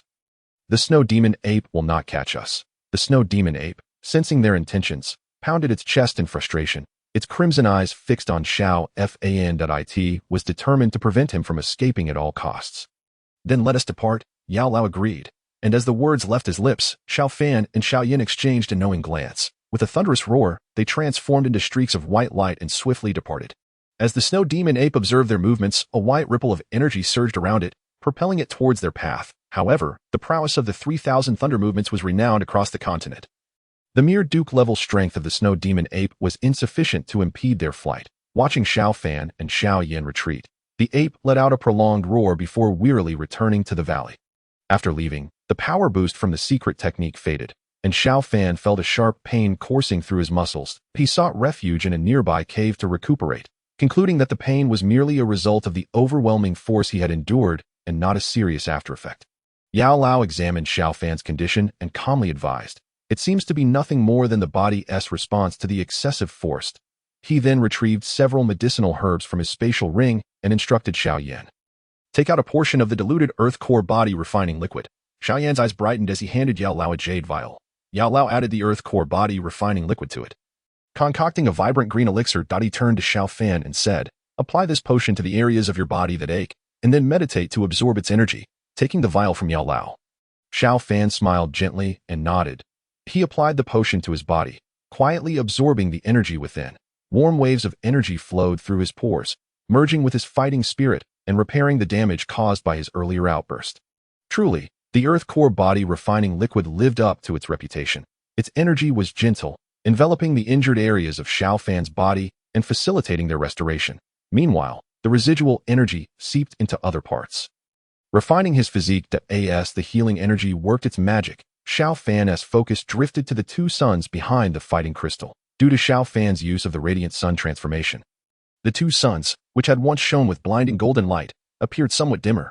The golden energy swirling within them was visibly diminished. Is it merely the consumption of energy? Xiao Fan mused, relieved that the sun size remained unchanged.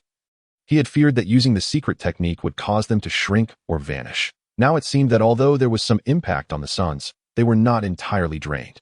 Thus, as long as Xiao Fan could condense energy within them, he would not need to worry about their disappearance due to his usage. However, moderation was still essential. I must be cautious not to overuse the radiant sun transformation in a short period. He murmured to himself, or else, if they are fully drained, I would have no tears left to cry. Shifting his gaze away from the sun, Xiao Fan wished to assess his current accumulation of fighting spirit. System, activate the panel. Strongest supporting role system. Host, Xiao Fan level 6, 31 2000. Strength, 6-star doling, 698, 1000. 5th rank alchemist, 550, 1000. Source currency, 22820. Cultivation technique, 9-star radiant sun formula, earth tier. Advanced combat techniques, low-level absorbing palm, Xian tier, mastered. High-level 8 extremes collapse, Xian tier, mastered. Low-level dragoness step, Xian tier, mastered. Low-level crane shadow in the clouds, earth tier. Major completion, intermediate shadow prison, earth tier, beginner. Intermediate void blade, Xian tier, proficient. Low-level 3,000 thunder movements, earth tier, beginner. The cultivation of combat techniques is divided into 4 stages: beginner, proficient, major completion, and mastered. Items, shadowless mask, 1,000 flame spear, void blade, pure soul experience, pending absorption. Main quest, the Morning of the Moon quest reward. High-quality earth tier combat technique, moon shadow, 500 fighting spirit points. 7,000 source currency. This time, he should be able to seize the opportunity to break through. Gazing at his nearly overflowing fighting spirit, Xiao Fan felt tears welling in his eyes. How long had it been since he began accumulating this fighting spirit? The frequent triggering of quests by the system had directly led to a significant leap in his strength. At last, he had the chance to break through on his own, feeling the not-so-thick barrier of levels. Xiao Fan simultaneously healed his internal injuries while slowly accumulating energy within. Within the cave, streams of energy surged into Xiao Fan's body, swiftly forming a cyclone around him. What is he doing? Xiao Yan inquired uncertainly of Yao Lao. It seems your senior brother is about to break through, Yao Lao responded. From the moment he saw the energy cyclone forming around Xiao Fan, Xiao Yan had deduced the truth, but he never anticipated that Xiao Fan would truly break through. Observing the swirling energy, Xiao Yan increasingly recognized the distance between him and his senior brother, yet he felt neither jealousy nor disappointment. After all, Xiao Fan had always treated him exceptionally well. His brother's rise in strength brought him joy. Rest assured, Yao Lao said with a smile, seemingly noting the envy in Xiao Yan's eyes. With the earth core body refining liquid obtained this time, it is also your opportunity. Once your senior brother completes his breakthrough, I'll prepare some for you. Upon hearing this, Xiao Yan's eyes lit up as he nodded vigorously. The earth core body refining liquid should aid in his breakthrough. Perhaps he might even leap directly into the doling realm with its help. Xiao Fan gradually absorbed the energy flowing into him, refining pure fighting spirit that coursed through his limbs and bones, eventually integrating it into the Dou crystal. The moment had arrived. Feeling the energy within, Xiao Fan directed his fighting spirit towards the barrier, launching an assault. As if everything were falling into place, he shattered the barrier, stepping into the 7-star doling realm, sensing the further amplification of his fighting spirit after the breakthrough. Xiao Fan smirked. This accomplishment felt significantly more gratifying than before. After all, this breakthrough was the fruit of his relentless cultivation. Chapter 194, Body Refinement and Essence Cleansing. When Xiao Fan opened his eyes, he found a wooden tub placed between Xiao Yan and Yao Lao. The two were occasionally adding ingredients that emitted a faint, alluring fragrance. They soon noticed Xiao Fan's awakening. Xiao Yan swiftly approached him, surveying Xiao Fan with a hint of envy. 7-star doling. Brother, your breakthrough speed is truly extraordinary. Yao Lao also turned his gaze to Xiao Fan, smiling as he said, Indeed, although the breakthrough was rapid, I just checked your foundation, and there is no sense of instability, indicating that your foundation is quite solid. Upon hearing Yao Lao's words, Xiao Fan was not surprised. After all, the fighting spirit rewarded by the system could not lead to an unstable foundation. Master, what are you preparing? Xiao Fan asked, eyeing the wooden tub curiously. Xiao Yan, brimming with excitement, rushed to Xiao Fan's side, exclaiming, Brother, this liquid is concocted by the master using the earth core body refining liquid. It has the effects of refining the body and enhancing strength. Then why don't you hurry and immerse yourself? Xiao Fan chuckled, I still have to wait. Xiao Yan replied, a bit frustrated, noting the puzzled expression on Xiao Fan's face. He scratched his head and explained, the master has only just begun preparing it. It's not ready yet. Nodding, Xiao Fan moved closer. Inside the tub, a pale liquid flowed, and Yao Lao continued to retrieve various herbs from his storage ring, refining them into liquid and adding them to the mix, creating ripples. Xiao Fan, now quite familiar with herbs, noticed that most of the ingredients Yao Lao extracted were rare plants particularly effective for fire attribute cultivators. Typically, these potent herbs could cause significant harm to the user's body if used simultaneously. However, with the earth core body refining liquid as a medium, Yao Lao perfectly neutralized their properties, allowing the medicinal qualities within the liquid to complement one another. So it can be blended this way. Xiao Fan's gaze fell upon the tub, a spark of enlightenment flickering in his eyes. In that moment, his understanding of medicinal properties ascended to a new level. Observing Xiao Fan's expression, Yao Lao felt a sense of satisfaction. He discreetly glanced at the impatient Xiao Yan and shook his head with a smile. Although this young disciple possessed excellent talent, comprehension, and temperament, he always appeared overshadowed in Xiao Fan's presence. After adding the essence of the last herb into the liquid, Yao Lao stirred it with his fighting spirit, then turned to Xiao Yan with a smile, saying, All right, you may enter. Upon hearing Yao Lao's words, Xiao Yan nodded joyfully and jumped into the tub, beginning to absorb the liquid. Initially, a fleeting expression of pain crossed his face, but he gritted his teeth and fell silent thereafter.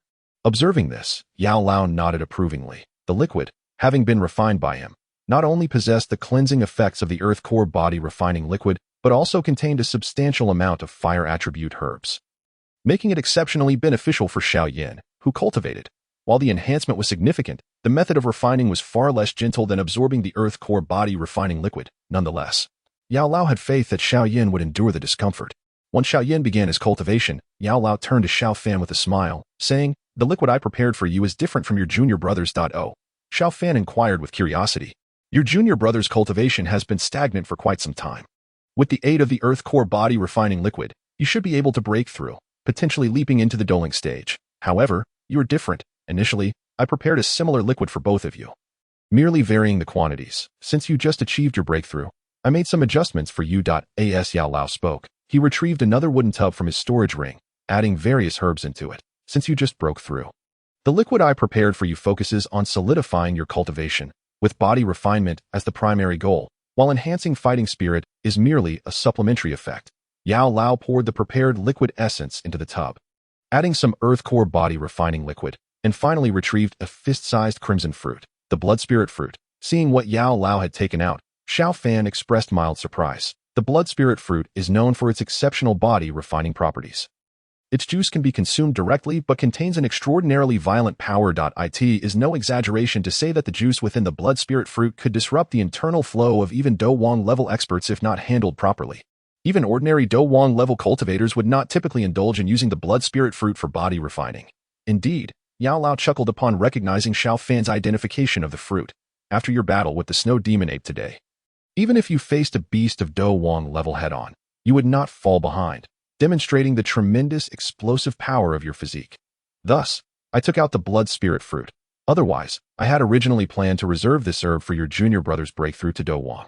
What about my junior brother? It would be dishonest to say that Xiao Fan was uninterested in absorbing the blood spirit fruit, for its body-refining effects could rival certain high-tier elixirs. Rest assured, your junior brother is still merely a great Do master. Even if he breaks through, he will only reach Doling and won't require it for now. Besides, Yao Lao's tone shifted, a teasing smile adorning his face. Who told you I only possess this single rare herb? At Yao Lao's words, Xiao Fan couldn't help but smile. Indeed, from the perspective of the blood spirit fruit, even a Dozong would feel a pang of pain. However, Master Yao, once renowned as the medicine sovereign across the Doqi continent, would find such a fruit rather unremarkable given his stature. Therefore, I express my gratitude to you, Master. Between us, what need is there for thanks? While Master Yao carefully dripped the crimson essence from the blood spirit fruit into a wooden barrel, he addressed Xiao Fan, saying, I have been unable to leave the spatial ring for too long. And I have followed your junior disciple. There have been many occasions when you faced danger, and I could not be at your side. In such circumstances, your current strength astonishes even me. There was a hint of nostalgia in Master Yao's tone. Xiao Fan scratched his head and replied, Master, please do not say that, if it weren't for your guidance in the beginning, neither my junior brother nor I would have reached our current state. No matter what challenges we face, you will always be our teacher. Laughter erupted from Master Yao, who gazed at Xiao Fan with increasing admiration. He then chuckled and said, enough of this sentimentality. Go ahead and immerse yourself. Nodding in agreement, Xiao Fan sat within the wooden barrel under Master Yao's watchful gaze. As he closed his eyes, the pale red liquid began to seep into his body through his pores. In the cavern, Master Yao observed both Xiao Fan and Xiao Yan seated in their respective barrels, a wave of nostalgia washing over him. Once submerged, Xiao Fan felt the medicinal liquid's power surging within him. As he cultivated his internal techniques, tendrils of faint red energy flowed into his body, coursing through his meridians and into his limbs. Is this the power of the blood spirit fruit? Xiao Fan marveled at the surging energy within his meridians. Astonished, despite his current physique surpassing that of many Do Wang practitioners, he felt a faint sting as his meridians absorbed the blood spirit fruit's energy. Truly, it is a wildly potent refining treasure. Intertwined with the pale red energy was another milky white essence, radiating a gentle glow, which healed the meridians damaged by the ferocious power of the blood spirit fruit after each wave of energy flowed through. This must be the earth heart refining milk. Feeling the gentle power emanating from within, Xiao Fan was taken aback, yet elated. Both the blood spirit fruit and the earth heart refining milk are miraculous treasures of nature. Capable of cleansing marrow and refining the body. To absorb them simultaneously yields an astonishing effect. This must also be due to the additional herbs Master Yao blended in. As Xiao Fan felt the energy within him, he surmised that Master Yao's added herbs perfectly harmonized the energies of the earth heart refining milk and the blood spirit fruit. Thus, Xiao Fan's physique, ravaged by the blood spirit fruit, was continuously repaired by the earth heart refining milk. Becoming increasingly resilient after each cycle of damage and repair. A closer look would reveal that with each cycle of destruction and restoration, Xiao Fan's meridians grew tougher, even exuding a faint white glow. Furthermore, the blood spirit fruit and the earth heart refining milk not only refined the body, but also contained a tremendous amount of energy. With each absorption, not only did his physique fortify, but his internal Do Qi also gradually accumulated. Although the increase was modest, it was indeed tangible. After a night of absorption, the once pale red liquid in Xiao Fan's barrel had become nearly transparent, indicating that he had absorbed nearly all the energy it contained. As dawn broke, Xiao Fan's eyes suddenly opened. In the wooden barrel where Xiao Fan resided, the previously pale red liquid, now devoid of its fierce energy, had become completely clear. Feeling the changes in his body, Xiao Fan was filled with immense joy. Thanks to the cleansing effects of the blood spirit fruit and earth heart refining milk, his physical strength had reached new heights. Should he face the snow demon sky ape again, although he might still be unable to defeat it, the battle would undoubtedly be far less strenuous than before. Turning his gaze to the side, he sensed the energy fluctuations radiating from Xiao Yan and was somewhat surprised as he inquired of Master Yao. Master, has my junior brother broken through to Doling? Indeed, Master Yao nodded, his eyes filled with concern as he observed the energy swirling around Xiao Yan. Soon after, the energy fluctuations surrounding Xiao Yan gradually subsided. Standing beside Master Yao, Xiao Fan silently smiled at the excited Xiao Yan. The purpose of their outing was to cultivate the 3,000 thunder movements. Not only had they achieved the expected results, but they had also acquired the earth heart refining milk, leading to a significant enhancement in their strength. Their endeavor had proven to be a resounding success. After spending a considerable time in cultivation, Xiao Fan and Xiao Yan decided it was time to return to the inner courtyard. After all, the Pan Gate had just begun to take shape, and they had been away for over 2 months. That it was time to return. Otherwise, they feared that Hu Jia would lose her temper again. The two swiftly made their way back to the inner courtyard without encountering any mishaps along the way. Upon their arrival, everything appeared to be as usual. The path outside the student dormitory was nearly deserted, likely due to Hu Jia and the others leading their peers back into the heavenly burning Qi Tower for training. Just as they approached their lodging, a student approached them, clad in a light white garment, his short hair giving him a spirited appearance. The badge on his chest bore the emblem of the Pan Gate. However, as Xiao Fan recalled the previous members of the Pan Gate, he realized he did not recognize this individual. "Hey, you're back," the young man exclaimed in disbelief upon spotting Xiao Fan and his companion, rubbing his eyes before running over with excitement. "Who are you?" Xiao Yan asked, glancing at the enthusiastic youth with a hint of confusion. The short-haired youth seemed to remember something, smiling as he introduced himself. "Xiao Fan, I'm Yang Yong, a recent addition to the Pan Gate that I had the fortune of witnessing your battle with by Cheng Da. I see." Xiao Yan chuckled, and then curiously asked Yang Yong, "During our time of cultivation, nothing significant occurred, right?" Well. Yang Yong hesitated, glancing nervously at Xiao Fan. "What's the matter?" Xiao Fan sensed something was amiss in Yang Yong's demeanor, wondering if there was trouble brewing. Well, Yang Yong quickly relayed the recent developments within the Pan Gate to Xiao Fan and Xiao Yan. After listening to Yang Yong, Xiao Fan understood the reason behind his apprehensive expression. 2.5 months prior, after Xiao Fan and his companions had handed over the formulas for 3 types of pills to the new alchemist of the Pan Gate, they had ventured into the mountains for cultivation. At this time, the Pan Gate was flourishing, boasting 2 5th-grade alchemists, and many inner courtyard students were eager to join. Fortunately, Hu Jia and the others had not accepted all applicants, only selecting a portion of those who passed their assessments. Consequently, the Pan Gate's welfare improved as they began selling pills, attracting even more students eager to join. Eventually, Hu Jia and the others announced a temporary halt to member recruitment, marking the Pan Gate's rapid development. According to Yang Yong, Sun Air had broken through to the Dou Ling stage a month prior, while Hu Jia and Wu Hao were on the verge of the same breakthrough. Following this, Sun Air and Hu Jia led the Pan Gate disciples in the heavenly burning Qi Tower for training, steadily advancing the Pan Gate. It was only half a month ago that a purple-haired girl entered the Pan Gate. At that time, the members were discussing future plans when the girl unexpectedly barged in. When Attai attempted to usher her away, he was swiftly knocked unconscious by her punch that Hu Jia and Wu Hao, witnessing Attai's plight, initially rushed to assist but were halted by Sun Air. After a thorough conversation, they discovered she was looking for Xiao Fan. They informed her that Xiao Fan was currently out training and temporarily absent from the Pan Gate. Yet the girl chose not to leave. Subsequently, Sun Air realized it was a misunderstanding and permitted her to stay in the courtyard. However, some students in the Pan Gate were familiar with Attai, and a few, having good relations with him, approached the girl for a discussion. Soon after, they too found themselves bested by her. As tensions mounted, Lin Yan happened to finish his training and return, only to be met with the sight of the girl in the courtyard. His face contorted in terror, he fled without even stepping back into the courtyard. Upon witnessing Lin Yan's reaction, Hu Jia and the others understood that the girl's identity was no ordinary matter.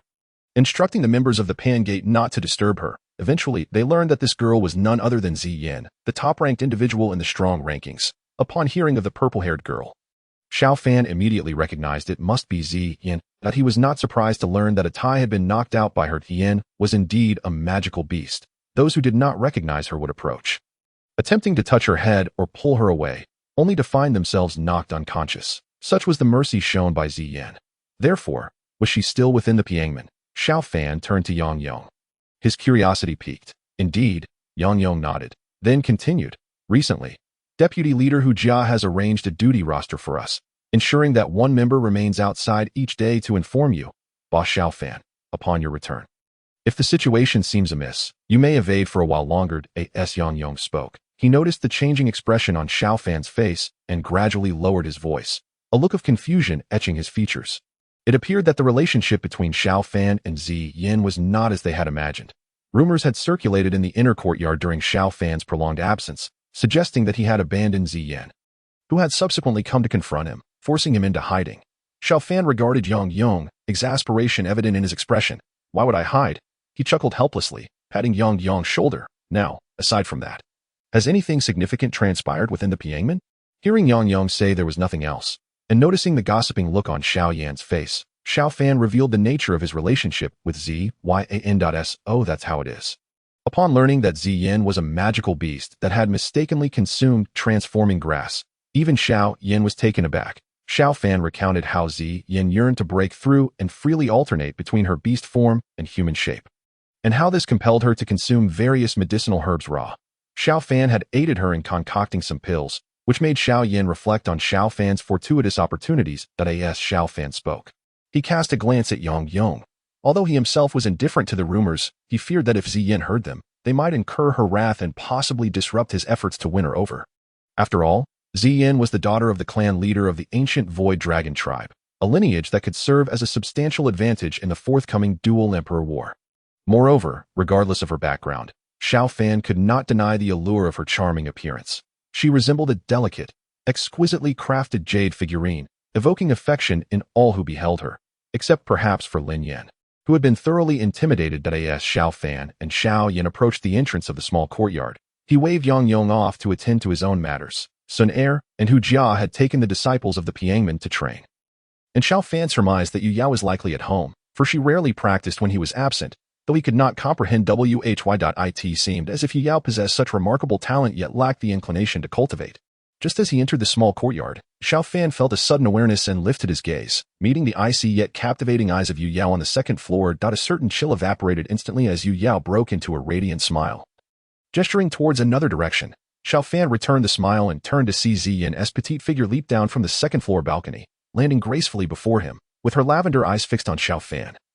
She frowned slightly, her tone tinged with dissatisfaction. Xiao Fan, you promised to concoct pills for me, yet when I came to find you, you were absent. Xiao Fan, hearing this, chuckled in resignation and affectionately ruffled Zyan's hair before addressing Xiao Yan. I need to attend to some matters first. He then led the reluctant Zyan into the pavilion. Half an hour later, Zyan emerged from the alchemy room, bouncing with joy as she carried 2 vials of pills. Upon spotting Yu Yao waiting at the door, she hesitated momentarily before producing a pill from her pocket and offering it to Yu Yao. Despite her typically aloof demeanor, Yu Yao had been quite friendly toward her during her stay. For me? Yu Yao asked in surprise as she accepted the pill from Zyan. Zyan nodded, holding up the 2 jade vials in her other hand with a cheerful grin. Xiao Fan just gifted me one for free. With that, Zyan skipped away, her joy palpable. Chapter 196. The grand tournament just accepted, Xiao Fan said, stepping out of the room and observing Yu Yao's bewildered expression with amusement. For her to part with that pill is indeed a rare occurrence. However, you must not consume it. He explained the nature of the pill to Yu Yao, clarifying that it was merely a slight modification of the raw ingredients and could not rightfully be considered refined medicine. As such, its volatile properties would be unsuitable for human consumption. If ingested, the potent effects could irreversibly damage a person's meridians, potentially disrupting their cultivation entirely. Yu Yao nodded thoughtfully, placing the pill into an elegant box for safekeeping. With no one else around, Xiao Fan took Yu Yao's hand and led her downstairs, where he shared insights from his recent training experience. Yu Yao listened with a smile, occasionally interjecting with agreement. This was the essence of their companionship, as they had yet to encounter any life-altering events, content to relish the warmth of their everyday interactions. Before long, Hu Jia and Sun Er returned from their training. Upon entering the courtyard, Hu Jia's previously cheerful expression darkened as she spotted Xiao Fan. You still have the audacity to return?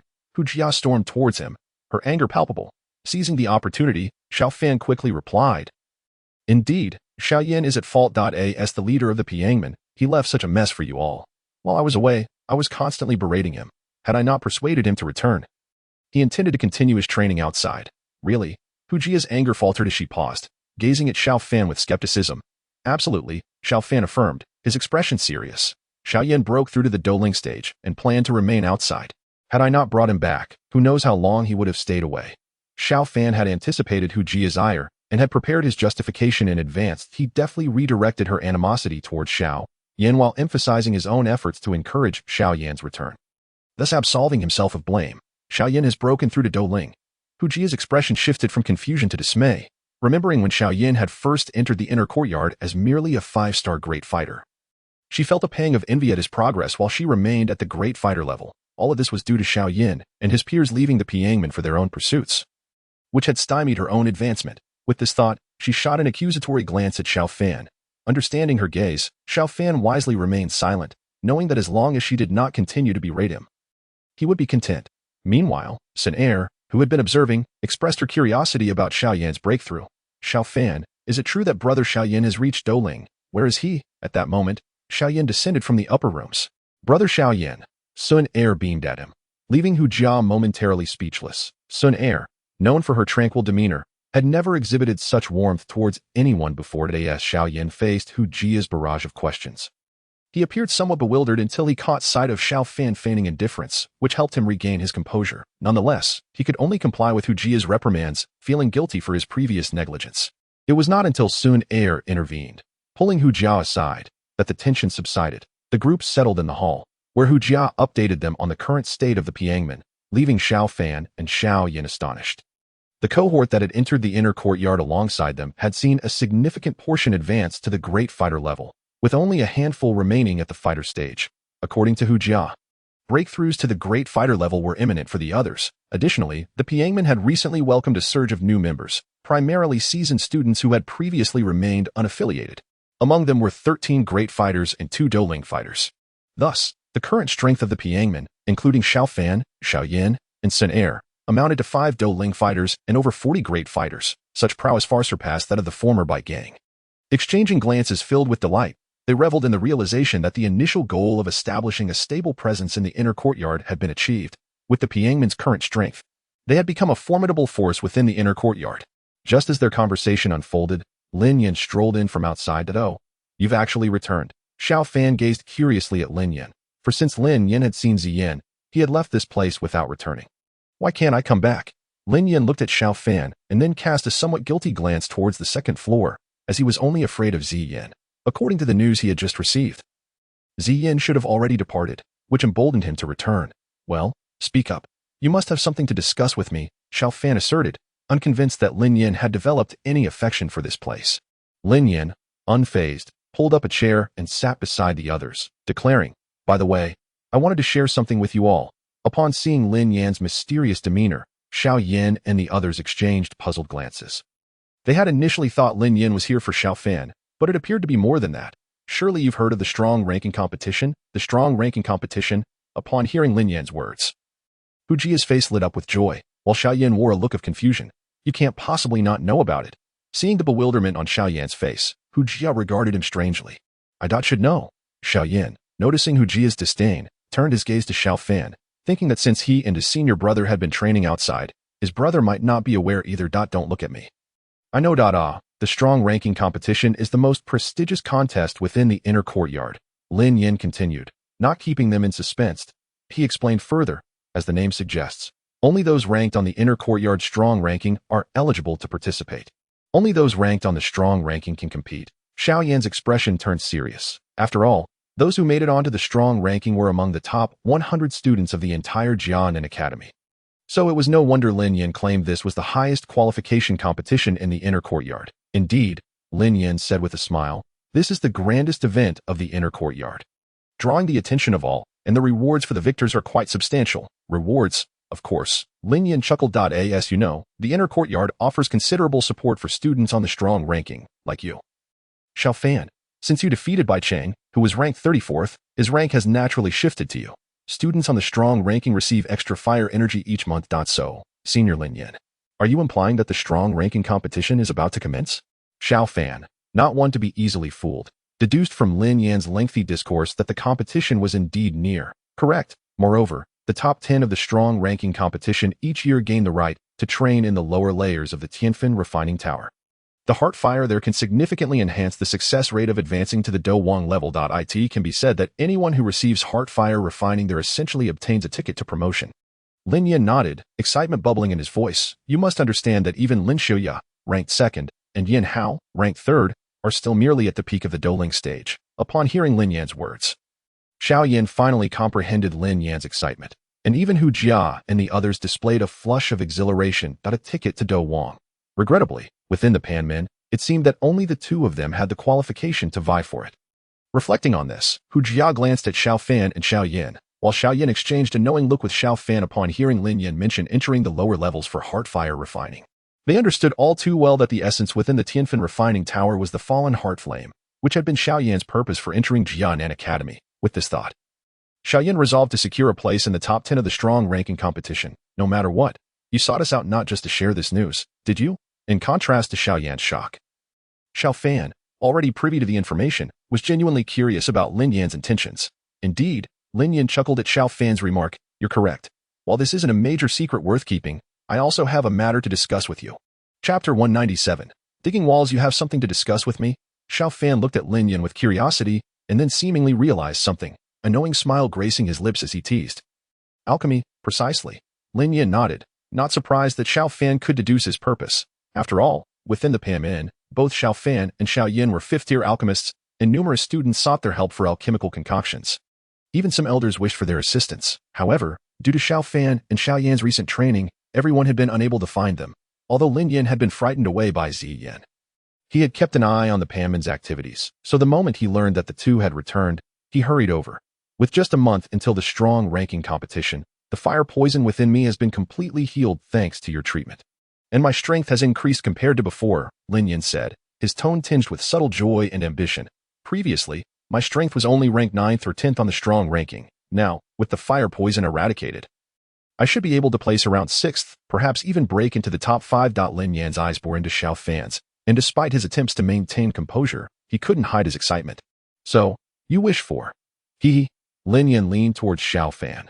Winking, I came to ask you to concoct a 5th-tier elixir for me. Upon hearing that Lin Yan wanted him to assist in alchemy, Xiao Fan smiled and replied, "No problem, but you should be aware of the rules of an alchemist, right?" Seeing Xiao Fan's teasing expression, Lin Yan felt a twinge of reluctance, his tone revealing a hint of discomfort. You alchemists really. The rule for seeking an alchemist's services is that the requester must provide both the formula and the required materials for the elixir, and the alchemist cannot guarantee the success rate. Thus, typically, the requester supplies 3 sets of materials, and whether the elixir is successfully concocted depends solely on the alchemist. Or rather, how many materials were consumed to produce the elixir is none of the requester's concern. After all, only the alchemist knows how many attempts were made before achieving success. As Lin Yan spoke, he retrieved a package from his spatial ring and handed it to Xiao Fan, his expression one of pain. It was no wonder Lin Yan claimed that the alchemy profession was so lucrative. Xiao Fan chuckled but did not accept the package. Instead, he turned his attention to Xiao Yan. Upon catching Xiao Fan's gaze, Xiao Yan suddenly recalled their first encounter with Lin Yan, when Xiao Fan had mentioned something to him. That time, when Xiao Fan had brought Lin Yan to meet him, he had just come across Xiao Yan while going out to train. Lin Yan had taken the ice-clear pill from Xiao Yan to suppress the fire poison and had whispered to him, "I have both the Black Ghost Vine and the Qingmu Immortal Vine." "What do you mean by that?" Lin Yan observed Xiao Fan not taking the bag and followed his gaze toward Xiao Yan. Xiao Yan understood Xiao Fan's intent. Previously, Xiao Fan had merely made a casual mention, as Lin Yan had been preoccupied with purging the fire poison, so Xiao Yan hadn't pursued the matter. With this thought, Xiao Yan turned to Lin Yan and smiled. "Senior Lin Yan, I'm curious if you still have that Qingmu Immortal Vine?" "Oh." Lin Yan glanced at Xiao Fan again and then teased Xiao Yan. "So you two have been thinking about my Qingmu Immortal Vine. Coincidentally, while this vine is rare, I haven't found much use for it lately." However, Lin Yan shifted his tone, looking at Xiao Yan. "I'm curious how Junior Xiao Yan wishes to trade for it." Xiao Fan watched silently from the side, refraining from interjecting.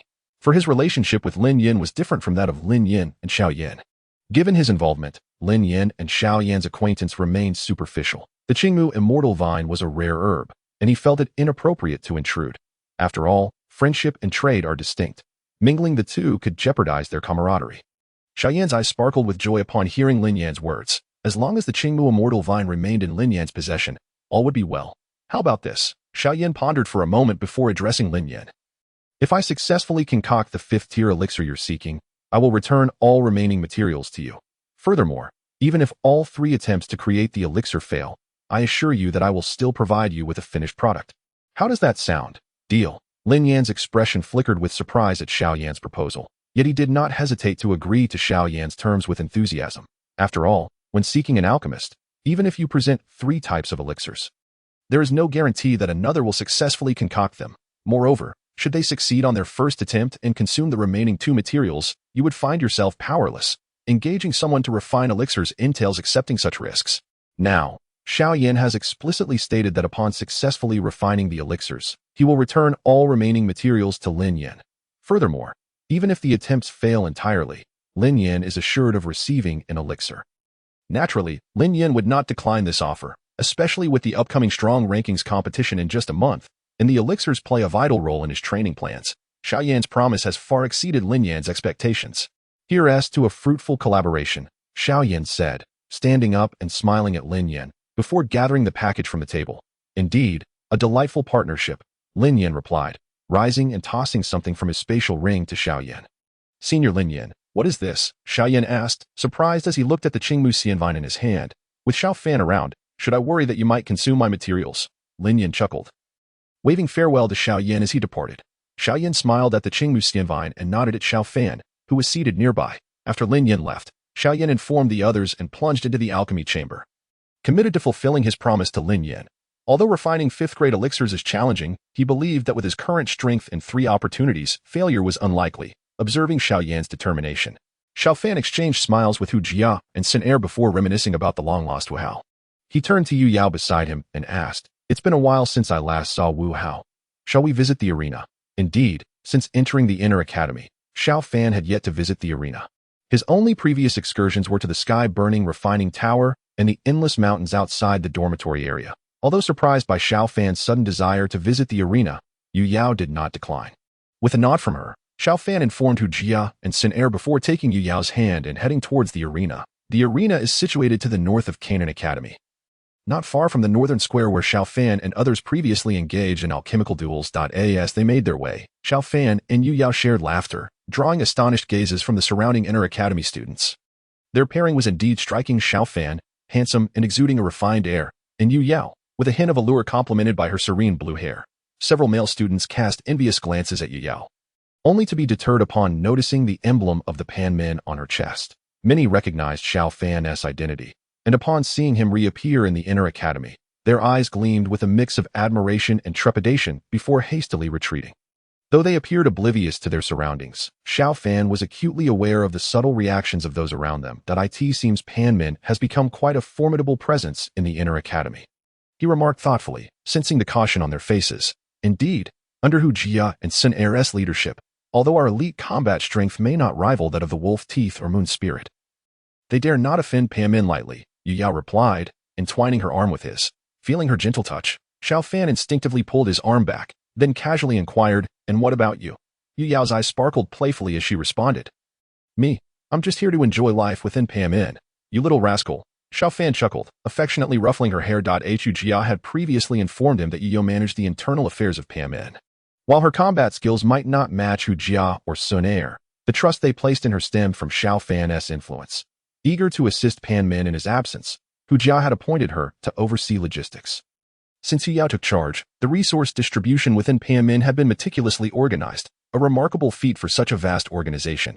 Even Hu Jia expressed astonishment at her competence, lamenting, "Not only is she beautiful, but she is also incredibly capable. What could she possibly see in Xiao Fan?" Indeed, after Hu Jia's failed attempts to win over Xiao Yan, her attention had shifted towards Xiao Fan, but such aspirations were futile, as Yu Yao's heart had long been devoted to him. Chapter 198. The arena at Canaan Academy stands as one of the most popular venues within the institution.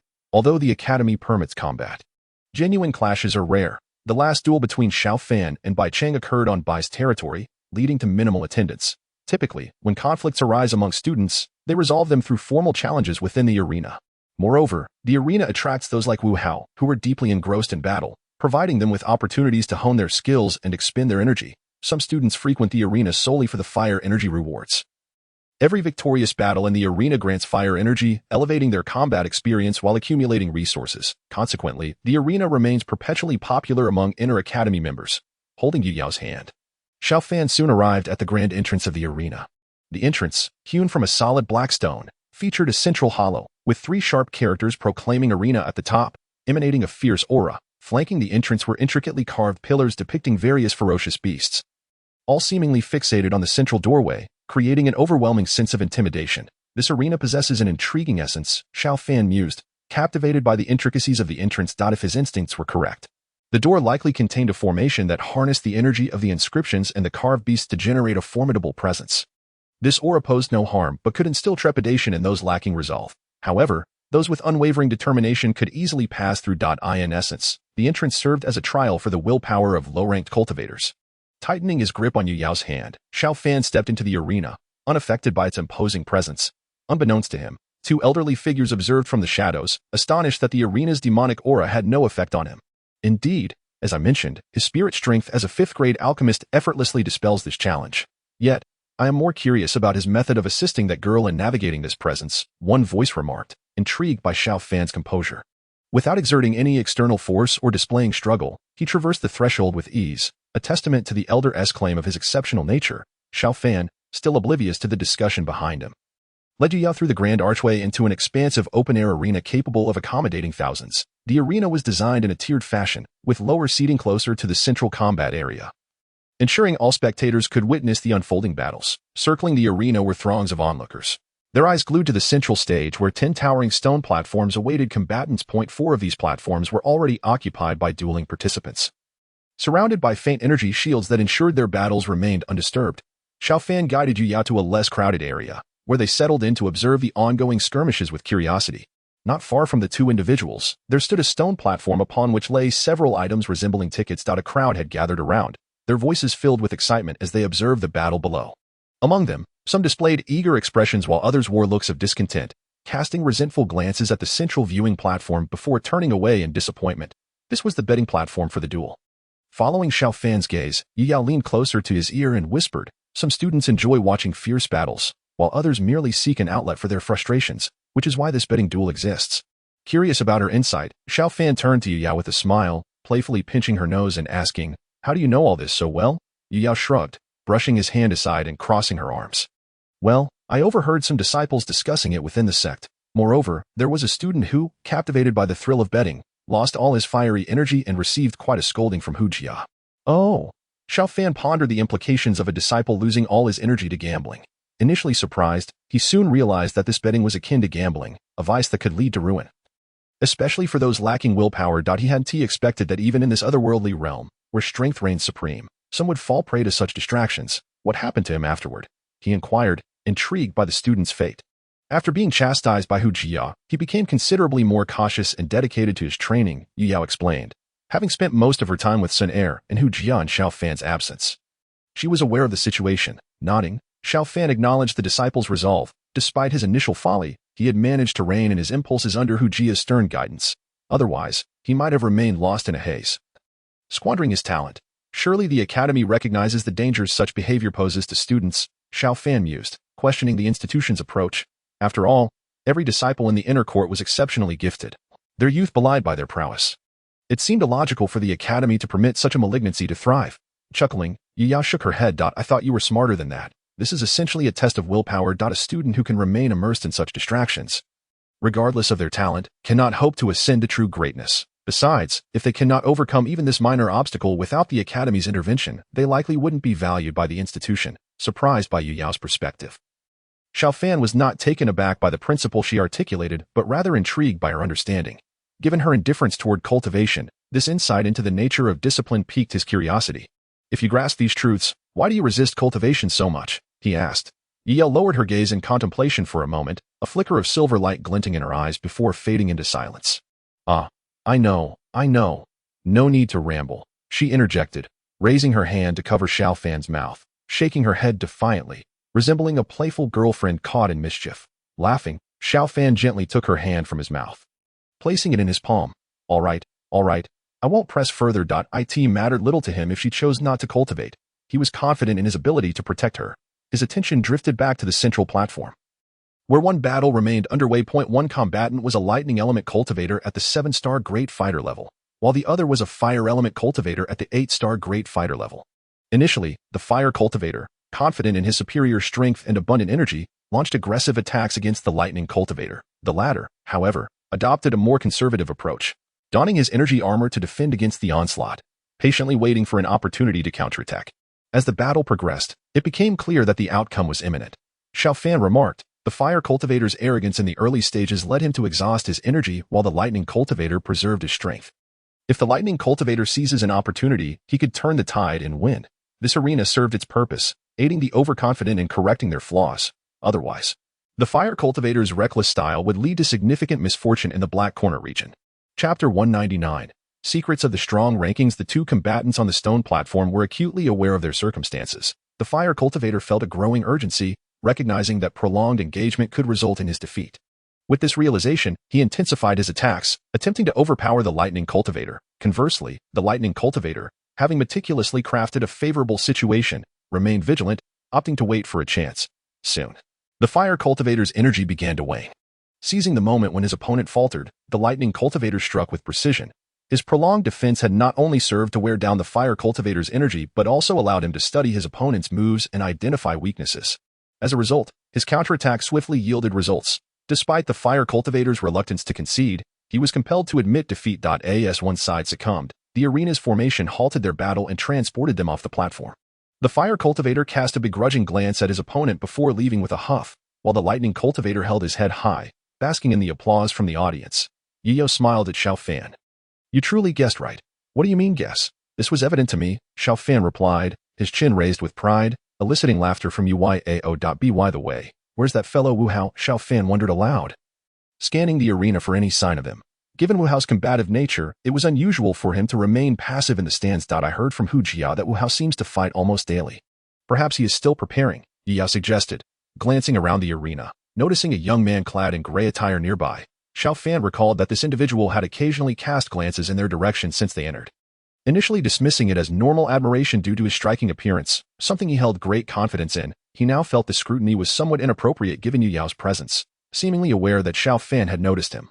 The gray-clad youth approached, bowing slightly. Do you know me? Xiao Fan inquired, intrigued. The young man appeared to be in his early 20s, and under Xiao Fan's keen gaze, his strength, a 9-star great fighter, was unmistakable. Moreover, the slight wavering of his aura suggested he was on the verge of breaking through to the dueling stage, deepening Xiao Fan's interest in him. I have certainly heard of the remarkable demeanor of junior Xiao Fan. The young man in gray smiled at Xiao Fan, then nodded towards Yu Yao beside him before diverting his gaze back to Xiao Fan. The interaction was seamless, neither making Yu Yao feel neglected nor overly rude. Striking a perfect balance that elicited a flicker of surprise in Xiao Fan's eyes. I am He Feng, and I have long been aware of junior Xiao Fan's exploits, whether it was the fierce battle against Bai Cheng or the public display of crafting a 5th-grade elixir. Those events stirred quite the commotion within the inner courtyard. He Feng continued to smile as he spoke to Xiao Fan. This must be your first visit to the arena. Am I correct? How can you tell? Xiao Fan tilted his head, dismissing He Feng's flattery. The arena was not like the sky-burning Qi Tower, where newcomers faced a test upon their first visit. Furthermore, given the vastness of the combat arena, Xiao Fan found it hard to believe He Feng could maintain constant awareness of every student entering the arena. Upon hearing Xiao Fan's words, He Feng smiled lightly and said mysteriously, while my strength may not be the greatest in the academy, my grasp of information within the institution surpasses even Lin Xiaoyan and his peers. Xiao Fan's interest in He Feng peaked. Judging by He Feng's demeanor, he did not appear to be one who exaggerated, suggesting that what he claimed was likely true. Xiao Fan grew curious about how such an informed figure in the inner courtyard remained relatively unknown. He wondered what He Feng's purpose in seeking him out was. Please, feel free to call me He Feng, He Feng said with a gentle smile. I have merely heard about you and wish to make a friend. All right, since that is the case, I shall not be shy. Xiao Fan replied, a glint of intelligence flashing in his eyes as they dropped the formalities and addressed each other by name. Since it is your first time at the arena, how about I give you a brief introduction? Seeing Xiao Fan's acceptance, He Feng pointed to the 10 competition platforms below and explained, these platforms are where students typically engage in duels. At first glance, they may appear identical, but upon closer inspection, subtle differences become apparent. At this point, He Feng paused, curiously observing Xiao Fan. Raising an eyebrow, Xiao Fan unleashed his soul power and soon discerned the intricate nuances. The central stone platform, precisely, He Feng replied, surprised by Xiao Fan's quick perception. He gestured towards the central platform and explained, though many students duel here, the central platform has been tacitly reserved. What is the reason for that? Xiao Fan inquired, his curiosity piqued as he gazed at the platform, which appeared to possess a deeper hue. Yu Yao, seated beside Xiao Fan, also displayed a hint of confusion as such details were often known only to those who frequented the arena. This highlighted that even if He Feng's words were somewhat embellished, his information was indeed well informed. Indeed, He Feng smiled lightly, continuing, this is related to the strong rankings. Strong rankings, Xiao Fan mused before suddenly realizing. So this platform is specifically designated for challenges to the strong rankings? He Feng nodded, smiling as he elaborated, just like your previous battle with Bai Cheng, challenges involving renowned students on the strong rankings typically occur through duels in the arena. This serves to build their reputation while also validating their strength. as challengers seek to showcase their prowess while the challenged aim to assert their dominance. Xiao Fan nodded in agreement, acknowledging that most students on the strong rankings were deeply engrossed in their training. If they were constantly challenged, their progress would be hindered. Thus, the arena played a role in filtering out the weaker contenders. Moreover, when it comes to challenges involving the strong rankings, not only would the loser's fire energy be forfeited, but a portion of the betting stakes would also flow into the victor's coffers. He Feng observed Xiao Fan, revealing more information. The fact that a portion of the betting stakes in the arena involving strong rankings would go to the victor surprised even Xiao Fan. It was no wonder that challenges among the strong rankings were predominantly accepted within the arena. Upon achieving victory, one could amass not only reputation but also considerable fire energy, explaining why no one objected to the presence of betting in the arena. Xiao Fan regarded Yi Feng with newfound respect, realizing that someone who possessed such knowledge of the arena and the underlying interests of the strong rankings must hold a significant position. He then recalled the current situation with the Pillgate, which had essentially monopolized the elixir market, with a portion of the profits undoubtedly directed to the academy. Xiao Fan speculated that the arena likely had similar influential forces behind it. In addition, most of the bets placed in the arena were pre-arranged, leading to a daily list of participants that served to generate anticipation. As Yi Feng spoke, he produced a black token resembling a command insignia and handed it to Xiao Fan. Upon receiving the token, Xiao Fan felt a chill emanating from it, yet its material seemed rather extraordinary. Without needing Yi Feng to explain, Xiao Fan understood its purpose, infusing the token with his combat energy.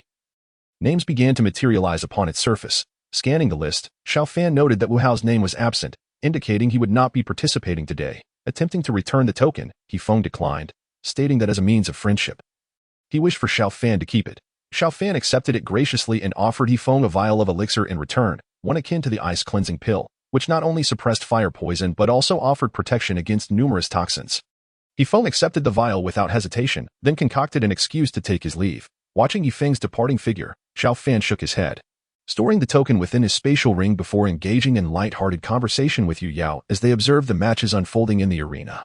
In the presence of others, Yu Yao maintained a composed demeanor, refraining from interrupting Xiao Fan's conversations. It was only when they were alone that her playful nature would shine through. Though their initial intention was to witness Wu Hao's journey in the arena, they ultimately savored the atmosphere of the arena before departing. Chapter 200, Challenge. Within the confines of the Pillgate courtyard, the tightly shut door of the alchemist's chamber creaked open, and Xiao Yan emerged. His expression weary but gradually easing. Just as Xiao Fan glanced over, he smiled and asked, "So, how did it go? Did you fail again?" Feigning indifference, Xiao Yan pushed Xiao Fan aside and lifted his chin, adopting a demeanor of nonchalance. It's just a mere elixir. How difficult could it be? Oh, is that so? Xiao Fan replied with a teasing smile, his tone dripping with sarcasm. Who was it that fled the alchemy room yesterday? Covered in soot. Coughing awkwardly at the mention of his past misfortune, Xiao Yan shifted the topic. He had not anticipated that the elixir Lin Yin required would be so complex, leading to two failures. The first attempt faltered due to his inability to master the temperature of the flames for one of the ingredients, resulting in a failed concoction. After a moment of reflection, Xiao Yan plunged into a second attempt. However, as he neared success, the balanced properties of the ingredients unexpectedly clashed, causing the elixir to explode in his face right at the moment of solidification. Fortunately, only Xiao Fan and a few others were present, sparing him from the embarrassment of a larger audience. As Xiao Yan thought he might have to use his own resources to craft the elixir, having promised Lin Yin a completed product regardless of previous failures. He was relieved that his third attempt went smoothly without incident. Since Xi Yin had not stayed behind, Lin Yin had returned to his previous room during these days, handing the elixir to Lin Yin. Xiao Yan smiled lightly. "I trust one have not disappointed you. Unfortunately, I have no leftover materials to return." Ha ha ha. Lin Yin gazed at Xiao Yan with an expression of pity and burst into laughter, exclaiming, "No worries. This is a splendid opportunity to witness the disheveled appearance of a fifth-tier alchemist. I feel quite fortunate." Upon hearing Lin Yan's remarks, Xiao Yan's expression stiffened, and he silently bypassed Xiao Fan. While their playful banter was entertaining, when it came to serious matters, they proved to be quite reliable. In the conference room on the first floor, Xiao Fan and others formed a circle around the table, deliberating the upcoming plans for the Pan Min. Indeed, after a prolonged period of dormancy, Pan Min, or rather Xiao Yan, was poised to make significant moves. They had not forgotten the oppression they faced from the Bai Gang upon entering the inner courtyard. Had it not been for Xiao Fan's victory over Bai Cheng, it remained uncertain whether Pan Min could have developed to its current stature. With time, Xiao Yan had ascended to the Douling realm, and equipped with his trump cards, he was confident he could defeat Bai Cheng if they crossed paths again. When Hu Jia and the others first heard of Xiao Yan's intentions, they were slightly surprised but not shocked. After all, they had developed a certain resilience to Xiao Yan. thanks to Xiao Fan's previous accomplishments. The group was merely discussing specific strategies, since they all intended to enter the strong rankings and participate in the upcoming competition in a month. Why not take action against Bai Cheng? This was precisely what Xiao Yan conveyed to Hu Jia and the others. Ever since he learned from Lin Yan that the top 10 in the strong rankings would earn the privilege to enter the Tian from refining Qi Tower's lower levels for heart-fire tempering, Xiao Yan had resolved to secure a place within the top 10, no matter the cost. Furthermore, only those on the strong rankings were eligible to participate in the competition, prompting Xiao Yan to consider Bai Cheng as presence. Given their enmity with Bai Cheng, stemming from the previous battle between his senior brother and Bai Cheng, as well as the unfulfilled wager with the Bai gang, it was time to reclaim that honor. Since his last defeat at the hands of Xiao Fan, Bai Cheng had fallen from the strong rankings and would need to fight his way back up. Xiao Fan, having refrained from combat thereafter, had seen his ranking drop to 43 due to subsequent challenges. As for Bai Cheng, after 6 months of effort, he had managed to reclaim the 37th position. At this juncture, it is essential to clarify the ranking rules of the strong rankings. If a student not listed on the strong rankings defeats a ranked expert, they replace that expert's position, and the defeated is removed from the rankings. Conversely, if both challengers are on the rankings and the lower-ranked one wins, they take over the higher-ranked position, while the latter's ranking is adjusted downward.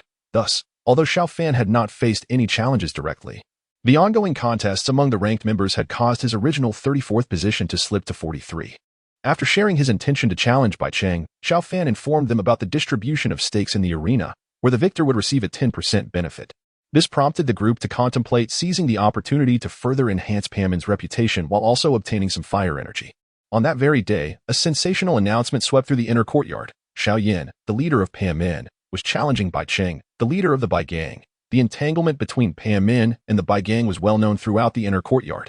After all, the popular elixirs currently circulating were all produced by Pamin, bolstered by the presence of 2 fifth-tier alchemists, drawing countless students to their banner. Furthermore, when the new students first entered the inner courtyard, they absorbed all newcomers to establish Pamin, garnering opposition from various factions, with the Bai gang being the first to act. Those factions that had hesitated to intervene later found themselves reveling in the misfortune of the Bai gang, grateful that they had been the first to strike. Now, half a year later, the conflict between Pamin and the Bai gang had resurfaced, capturing the attention of many. In the spacious conference room of the Bai gang, the atmosphere was tense. Bai Cheng, seated at the head of the table, wore a dark expression, leaning back in his chair as he addressed the others. Since Xiao Yan wishes to fight, let it be so. He is merely a newcomer who has just entered the Douling realm. With a dismissive wave of his hand, the members exchanged glances and exited the conference room one by one. Once they had all departed, the previously composed Bai Cheng clenched his fists tightly, the veins on his forearms bulging, and his once arrogant eyes now filled with shadows of rage, pounding his fists on the stone table. Cracks began to spiderweb across its surface. Bai Cheng gazed out at the now desolate Bai gang, his teeth grinding together in frustration. A voice laced with resentment echoed within the empty conference room. Xiao Yan. The duel between Xiao Yan and Bai Cheng was scheduled for 2 days hence in the arena, and anticipation ran high. The arena buzzed with excitement, with many betting platforms opening for wagers on the two contenders. On one side stood the seasoned veteran, Bai Cheng, a 6-star Douling. On the other, the rising star, Xiao Yan, a newcomer to Douling. Most students doubted Xiao Yan's ability to defeat Bai Cheng, acknowledging his alchemical talent but skeptical that he could overcome the 5-star disparity to triumph over the 6-star Bai Cheng. Among those, the Alchemist Guild, still reeling from the earlier contest between Han Xian and Xiao Yan, felt particularly embittered by Pamin's dominance in the elixir market, which had dismantled the guild's monopoly. Members of the Alchemist Guild continuously mocked Xiao Yan, belittling his confidence and cautioning him against overestimating his progress, reminding him that prowess in alchemy did not equate to prowess in combat. Despite the external clamor, Xiao Yan and his companions remained unfazed, diligently continuing their training without any impact on their daily lives. Meanwhile, within the Bai gang, 2 figures were engaged in conversation. Han Xian, if you have something to say, speak up, Bai Cheng said, resting a hand on the table. Calmly observing Han Xian across from him. Bai Cheng, I am here to assist you, Han Xian replied nonchalantly, unaffected by Bai Cheng's demeanor. Assist me? Bai Cheng leaned closer, scoffing. He is merely a fledgling in the Douling realm. Do you truly believe I could lose? Han Xian met Bai Cheng's gaze, his expression inscrutable, choosing silence. The confidence that had adorned Han Xian's visage quickly evaporated, while Bai Cheng's demeanor darkened. As the atmosphere in the conference room thickened, Han Xian produced a jade vial, placing it on the stone table before Bai Cheng. This is a beast power pill, capable of amplifying the user's strength, albeit with some side effects that I hope you won't need it. Maintaining a calm smile, Han Xian set the pill down and turned to leave. As he stepped out of the Bai gang, A fleeting coldness crossed his face, only to be replaced by a mask of humility. Bai Qing regarded the pill on the table with a snort, picking it up and, after a moment's hesitation, storing it in his spatial ring. He then sank into thought, his gaze deep and occasionally flashing with a glimmer of insight. When the day of the duel arrived, the arena was alive with vibrant chatter. Countless students had arrived early, eager to witness the clash between the newcomer and the seasoned champion, with the strong rankings competition looming. The duel served as a prelude, heightening everyone's excitement. The arena, capable of accommodating over 1,000 spectators, was nearly filled to capacity, underscoring the immense interest in this contest. "Look, the Panmin members have arrived. That must be Xiao Fan from the alchemical competition," exclaimed one spectator. Indeed, the two fifth-tier alchemists from Panmin are truly formidable. Their ice-clear pill has allowed me to train longer within the Xiao Fan refining Chi Tower, as Xiao Fan and his companions entered the arena. They found the stands brimming with onlookers. It seemed that due to the anticipation surrounding the duel between Xiao Yan and Bai Qing, the arena had no other matches scheduled for the day. This decision not only highlighted Panmin's unique position, but also astonished other students regarding Panmin's rising reputation, given that the inner courtyard's most popular arena had dedicated an entire day to them. As for any considerations regarding Bai Qing, no one entertained such thoughts. While Bai Qing was indeed formidable, he was merely of average standing within the inner courtyard, boasting 6-star Douling strength but lacking any significant backing. In terms of reputation, influence, and importance, Panmin was leagues ahead of the Bai Gang. In the center of the arena, members of Panmin and Bai Gang stood facing each other across the contest stage. The majority of the audience's gaze was fixated on the Panmin side, showing little interest in the Bai Gang. The only curiosity amongst the crowd revolved around whether Xiao Yan, an alchemist newly entered into Douling, could triumph over Bai Qing. If Bai Qing were to win, it seemed a foregone conclusion. Despite Xiao Yan's growing fame, Bai Qing's superior strength was undeniable. Bai Qing has been defeated, and as a result, everyone will regard Xiao Yan and the Panmin with dread, diverting their attention away from the vanquished Bai Qing. Thus, regardless of the outcome, Bai Qing stands to gain nothing, perhaps having triumphed over Xiao Yan. Others might even distance themselves from Bai Qing out of fear of incurring the Panmin's wrath. Humph! What does it matter if you revel in your arrogance for a moment?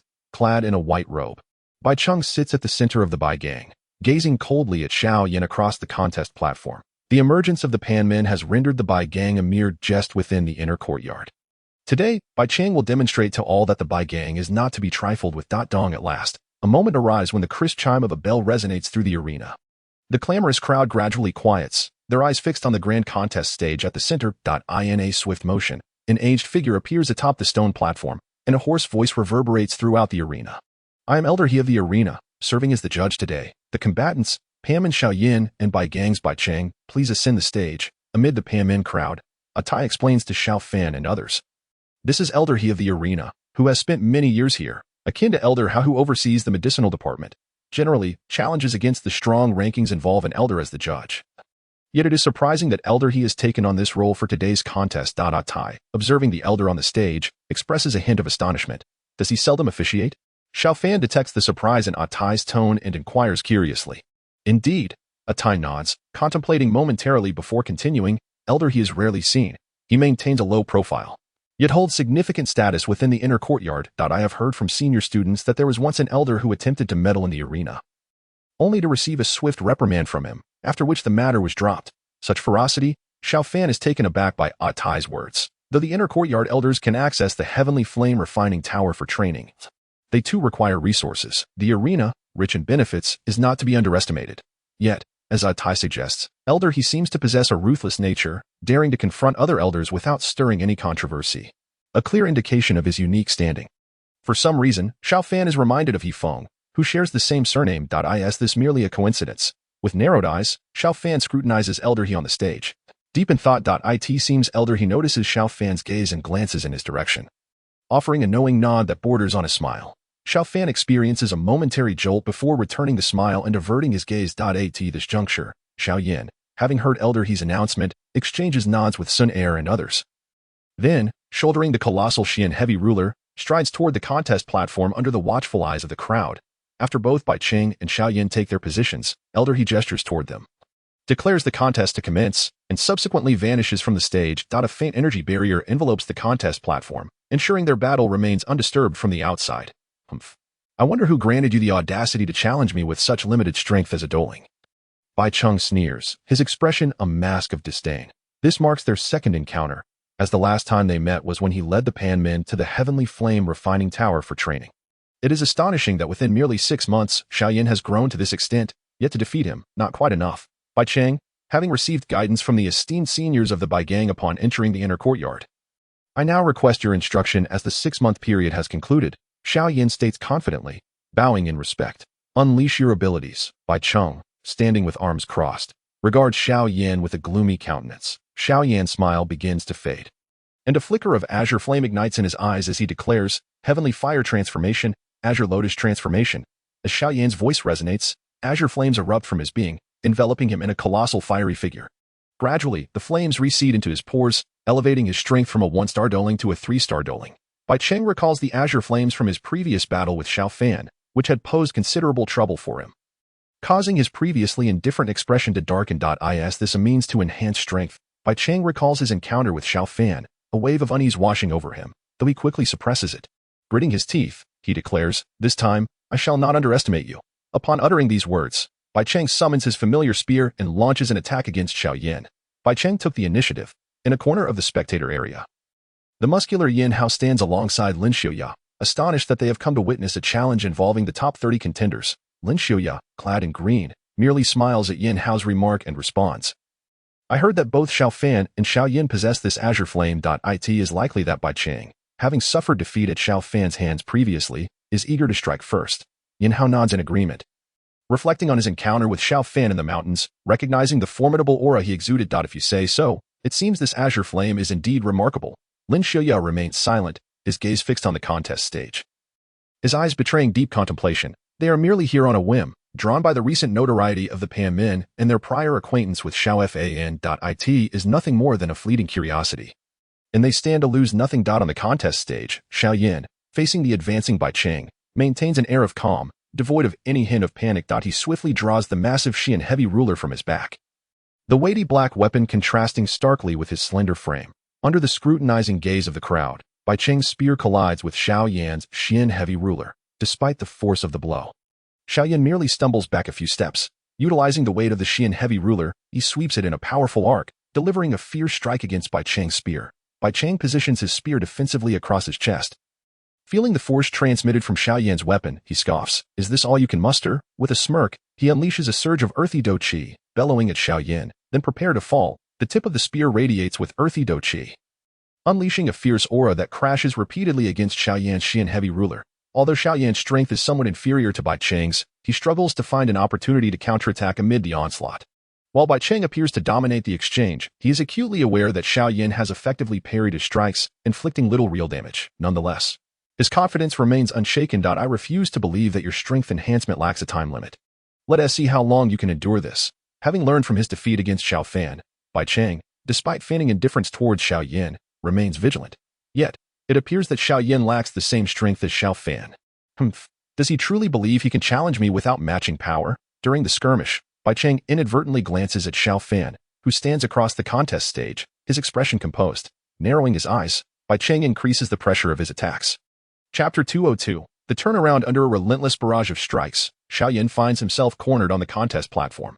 There remains a gap in our realms, he reflects, gripping the Xian heavy ruler tightly as he regards the grinning Bai Cheng. Despite achieving a 3-star doling through the Heavenly Fire Transformation, he still falls short against Bai Cheng's 6-star doling prowess.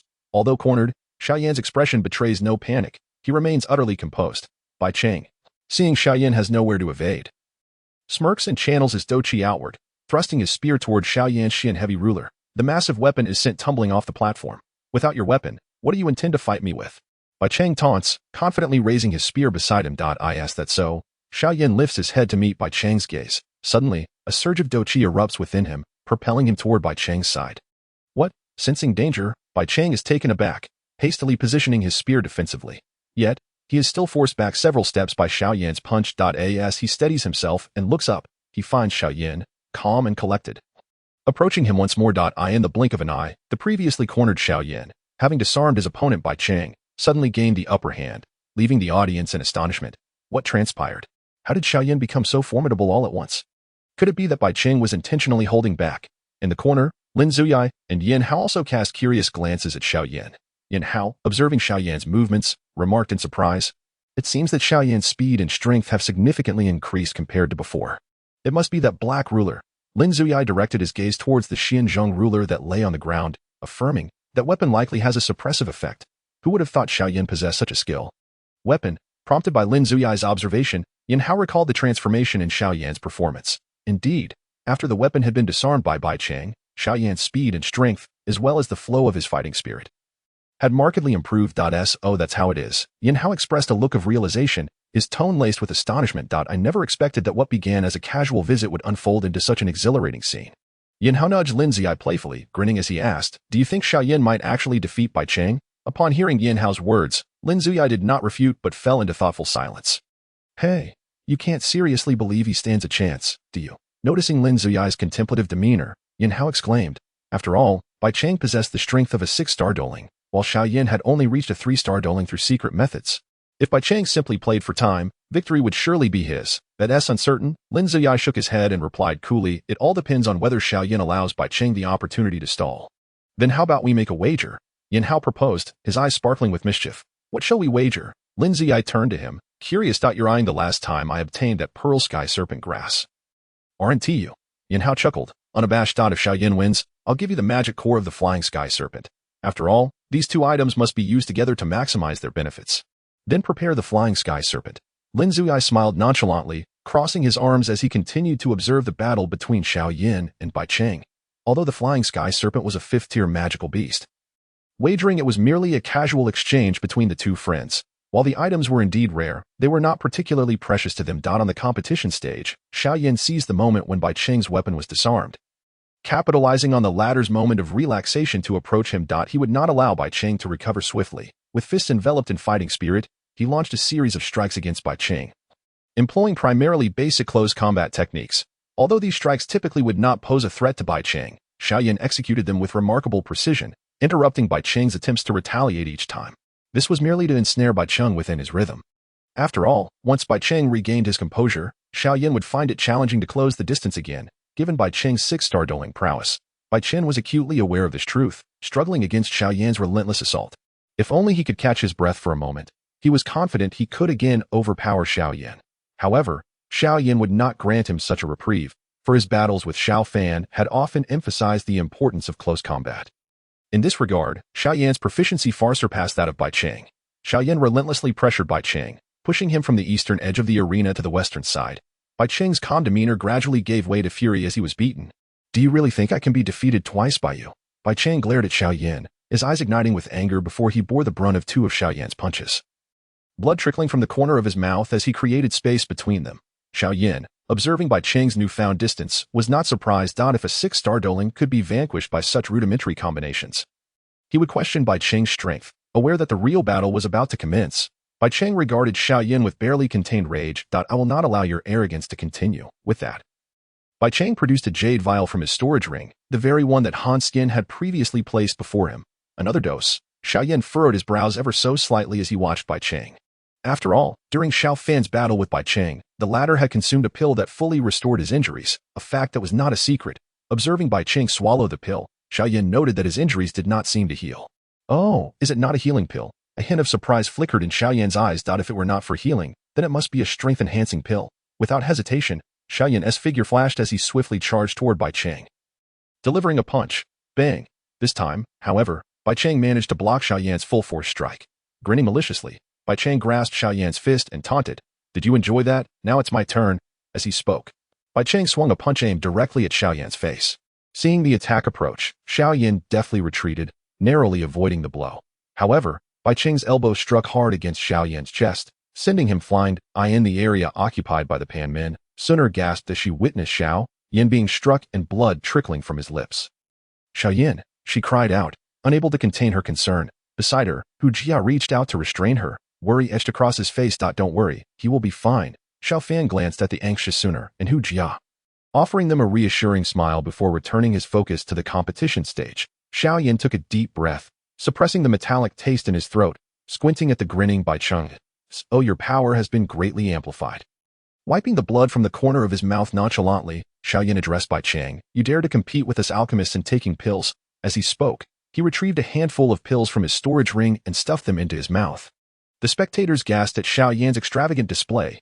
Xiao Fan observed the pills in Xiao Yan's hand, Recognizing them as primarily restorative, it was evident that his fighting spirit had been severely depleted.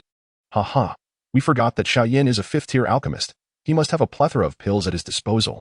Indeed, look at how he carelessly devours those pills, truly the mark of an alchemist. Look, Xiao Yan has produced more pills. This vial contains the dragon power pill that Xiao Yan concocted during the alchemy competition. I witnessed it firsthand. What? He cannot be considering consuming the dragon power pill?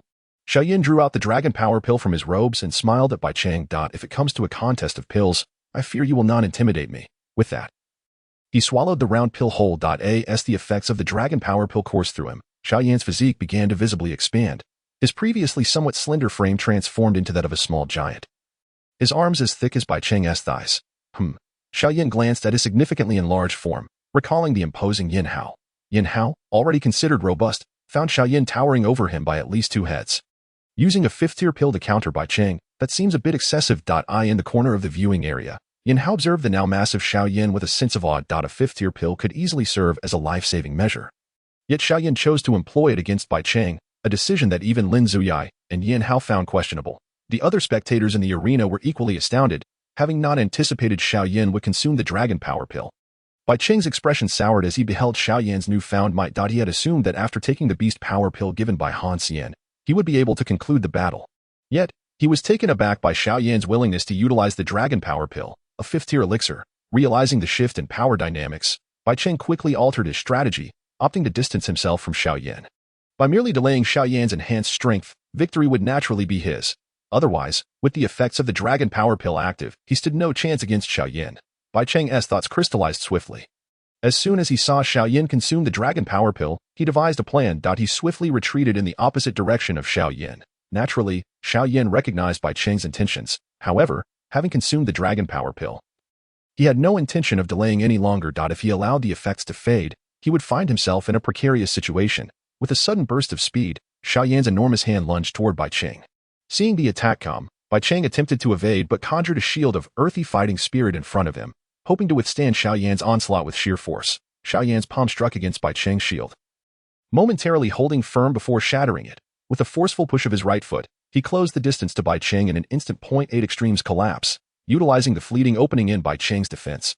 Xiao Yan's elbow lunged toward his chest. This familiar scene evoked memories for Bai Cheng of a few months prior when Xiao Yan had executed the same move, ultimately leaving him severely injured due to his inexperience. This time, I shall not fall so easily, he vowed, as he observed the incoming elbow strike. A flicker of earthy yellow light shone in his eyes. In an instant, his muscles radiated a faint yellow glow, transforming him into a robust boulder. Upon contact with Xiao Yan's elbow, a muffled grunt echoed as Bai Cheng was sent flying, crashing into the center of the arena. Having learned from his previous defeat, Bai Cheng quickly neutralized the hidden energy of the 8 Extremes collapse and struggled to his feet, gazing at Xiao Yan with utmost caution. Xiao Yan, facing Bai Cheng, felt a subtle tremor in his elbow concealed within his sleeve. It must be acknowledged that Bai Cheng's previous defense was remarkably formidable. Were it not for the effects of the dragon power pill, Xiao Yan might not have been able to inflict any injury. Without further hesitation, the ground beneath Xiao Yan erupted with a deafening roar. Explosive step. In a heartbeat, he closed the gap with Bai Cheng. With his internal energy nearly depleted, Xiao Yan could not afford to delay any longer. His fist, infused with fighting energy, surged toward Bai Cheng with fierce intent. Bai Cheng's spear had rolled to one corner of the arena during the earlier clash, leaving him no time to evade Xiao Yan's onslaught. He could only brace himself for impact. Bang! Their fists collided, yet this time, neither party retreated. A dazzling display of yellow and green energies emanated from their bodies, illuminating the entire arena. As he faced the proximity of Xiao Yan, Bai Cheng sensed the gradual waning of Xiao Yan's aura and could not help but let out a hearty laugh. Ha ha ha. Xiao Yan, the power bestowed by secret techniques ultimately has its time limitations. His expression was one of triumph, convinced that after this exchange, Xiao Yan's strength would falter, allowing him to claim victory and redeem his past humiliation. Xiao Yan, however, remained silent, his gaze at Bai Cheng tinged with amusement. Just as Bai Cheng reveled in his laughter, a roar akin to that of a tiger or lion erupted from Xiao Yan, reverberating through the air in rippling sound waves. Bai Cheng, standing so close, was utterly unprepared for Xiao Yan's hidden prowess. The intense roar instantly disrupted the flow of Bai Cheng's fighting energy, plunging him into darkness as he lost consciousness. His face contorted with humiliation and resentment in his final moments of awareness. Observing the fallen Bai Cheng, Xiao Yan rubbed his slightly numb throat and smiled faintly. This sound wave technique was his first time employing it in actual combat, and he was pleasantly surprised by its efficacy. Truly, It was an unexpected turn of events. Turning to face the direction where his companions from the Panmen stood, Xiao Yan offered a gentle smile. Chapter 204. Sixth Layer. Victor, Xiao Yan. As he gazed upon the unconscious Bai Cheng on the arena floor, Elder he appeared beside him and addressed Xiao Yan with a calm demeanor. Congratulations, young one. Thank you for your trouble, Elder. Xiao Yan replied with a respectful bow. Before locking eyes with the worried Sooner below. Once the protective barrier around the arena dissipated, he hurried to her side. During the fight, he had noticed her concern, but had been too preoccupied to respond. I am fine, he reassured as he took her hand, exchanging smiles with Hu Jia and the others before departing. The rewards for his victory would be left to Hu Jia to arrange. Upon seeing Xiao Yan leave, Xiao Fan felt no desire to linger, seizing the opportunity while Hu Jia was distracted to stealthily slip away with By the time Hu Jia realized their absence. Only Wu Hao remained beside him. With a frustrated roar, Hu Jia stormed off to collect the rewards for Xiao Yan's victory. Xiao Yan's confrontation with Bai Cheng seemed to have ignited a fervor for challenges among the ranks. Half a month had passed since their battle, and during this time, the standings on the strong list had been in constant flux, particularly among the lower end, where challengers were relentless in their pursuit of advancement. It was not uncommon for someone to ascend the ranks in the morning only to be overtaken by others by afternoon, highlighting the intense competition. As the date of the strong list competition drew near, the arena was increasingly dominated by challengers. Formerly renowned strong list experts were now clustered within the arena, and the once tranquil inner courtyard had been ignited by the clashes between the Panmen and the Bai gang. In stark contrast to the external excitement, the Panmen had fallen into a state of quietude following the confrontation between Xiao Yan and Bai Cheng, apart from a slight uptick in the sales of medicinal pills. There were no other significant activities. Even Xiao Fan and Xiao Yan had vanished from public view, until one day it was heard that they had reappeared within the Heavenly Flame Refining Tower.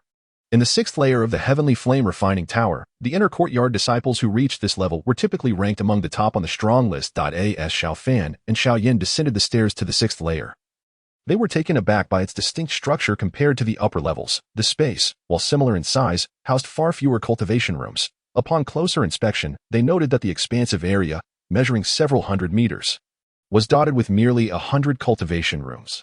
Unlike the dilapidated rooms above, those on this layer were constructed of black stone, intricately engraved with elaborate formations. Is this really the sixth layer of the Heavenly Flame Refining Tower? Xiao Yan marveled, his tone laced with surprise. He had expected this layer to be similar to the upper levels, perhaps with more intense heartfire, but never imagined such a significant transformation in the cultivation rooms. It appeared that each room was designed to accommodate only a single practitioner. Xiao Fan glanced at Xiao Yan, then surveyed the imposing black cultivation rooms, slowly articulating, "It seems these rooms are indeed rather limited in capacity." Realizing the implications of Xiao Fan's observation, Xiao Yan felt the heat of the energy permeating the space around them. As expected of the sixth layer, the abundance of fire element power within the air was immensely beneficial for those cultivating fire attributes. Even without entering the rooms, Xiao Yan exhaled a breath of heated air, his complexion slightly flushed as he remarked, "What a pity that those who enter this layer are not here merely for the fire element power." Xiao Fan interrupted with a knowing smile, aware that Xiao Yan wished to bring promising talents from the Panmen for training. However, not only would the students likely refuse such an arrangement, but the sheer concentration of elemental energy here posed a lethal risk to those lacking sufficient strength. This was precisely why the inner courtyard enforced such strict regulations over the lower layers of the Heavenly Flame Refining Tower. "Come, let us explore the cultivation rooms here," Xiao Fan suggested, giving Xiao Yan's shoulder a friendly pat before they proceeded forward. Their visit to the sixth layer was motivated by Xiao Yan's recent battle with Bai Cheng. Perhaps due to the dragon power pill, the energy from the earth heart refining milk he had absorbed had not been fully expended, leaving a reservoir of energy within him. Moreover, his confrontation with Bai Cheng had allowed him to refine a considerable amount of energy, propelling his strength to the pinnacle of 1-star doling. Now, he sensed a faint breakthrough toward 2-star doling, prompting him to seek out the sixth layer for further cultivation. With only half a month remaining until the strong list competition, they were determined to enhance their abilities as much as possible. After all, those currently ranked within the top 10 of the strong list were predominantly at the peak of doling, with individuals like Lin Xiuya and Yin Hao nearing the threshold of Do Wang. Such prowess was already comparable to some leaders among the forces in the Black Corner region, and Xiao Yan was keenly aware that he could not afford to be complacent. As they advanced deeper into the sixth layer, they soon found themselves in a central plaza where over a dozen figures were scattered about. The formidable aura emanating from these individuals suggested they were not to be underestimated, likely ranking within the top 30 of the strong list. The arrival of Xiao Fan and Xiao Yan naturally drew attention, And upon noticing Xiao Yan's one-star doling peak strength, the onlookers were taken aback. Among the crowd, Lin Yan approached with a smile and remarked, "I never expected you two to come down here." He then turned to Xiao Yan, amusement flickering in his eyes as he added, "With your one-star doling peak strength, the academy allowed you to descend? It seems you've been granted quite the privilege." In response to Lin Yan's words, Xiao Yan merely smiled without engaging in conversation. A one-star doling. When could he possibly ascend to the 6th tier? As Xiao Fan and the others conversed with Lin Yan, a somewhat effeminate voice emerged from the side. Chapter 205. Confrontation, a one-star doling. When could he possibly ascend to the 6th tier? Upon hearing this, Xiao Fan and his companions frowned, turning towards the source of the voice. A man dressed in a light red robe, with a somewhat effeminate appearance, stood among the crowd, accompanied by 2 others. I wondered who it was. "It's the Yao beauty." Lin Yan glanced back, disdainfully addressing the man in red. "Your strength seems rather lacking, doesn't it?" "Humph." The man, known as Yao Sheng, cast a dark glance at Lin Yan, then replied coolly, "If my strength is so lacking, why not seek out brother Lu Qing for a spar? He happens to be training here." "Yao Sheng, you ought not to constantly bring up Lu Qing." "I, Lin Yan, am not easily intimidated. If we cross paths in the competition, I will not hold back. If you have a problem with that, shall we have a practice match?" Lin Yan retorted dismissively, casting a sidelong glance at Yao Sheng. He then turned to Xiao Yan, explaining, "This fellow is Yao Sheng, part of Lu Qing's entourage. He has designs on Lu Fei. After hearing of the conflict between Lu Fei and you, he wanted to cause trouble. But Lu Qing intervened. As Lin Yan spoke, his tone grew more serious. Do not underestimate him because he appears somewhat effeminate. His strength surpasses Bai Qing significantly. He currently wields the power of a 7-star doling, ranking 17th on the strong list." Upon hearing Lin Yan's explanation, Xiao Fan and the others nodded. Xiao Fan's own strength was also at the 7-star doling level, and in combat, he would likely match a Dou Wang. Although Xiao Yan was merely at the pinnacle of 1-star doling, should a fight ensue, leveraging his hidden cards would make dealing with Yao Sheng a manageable task. Be as arrogant as you wish.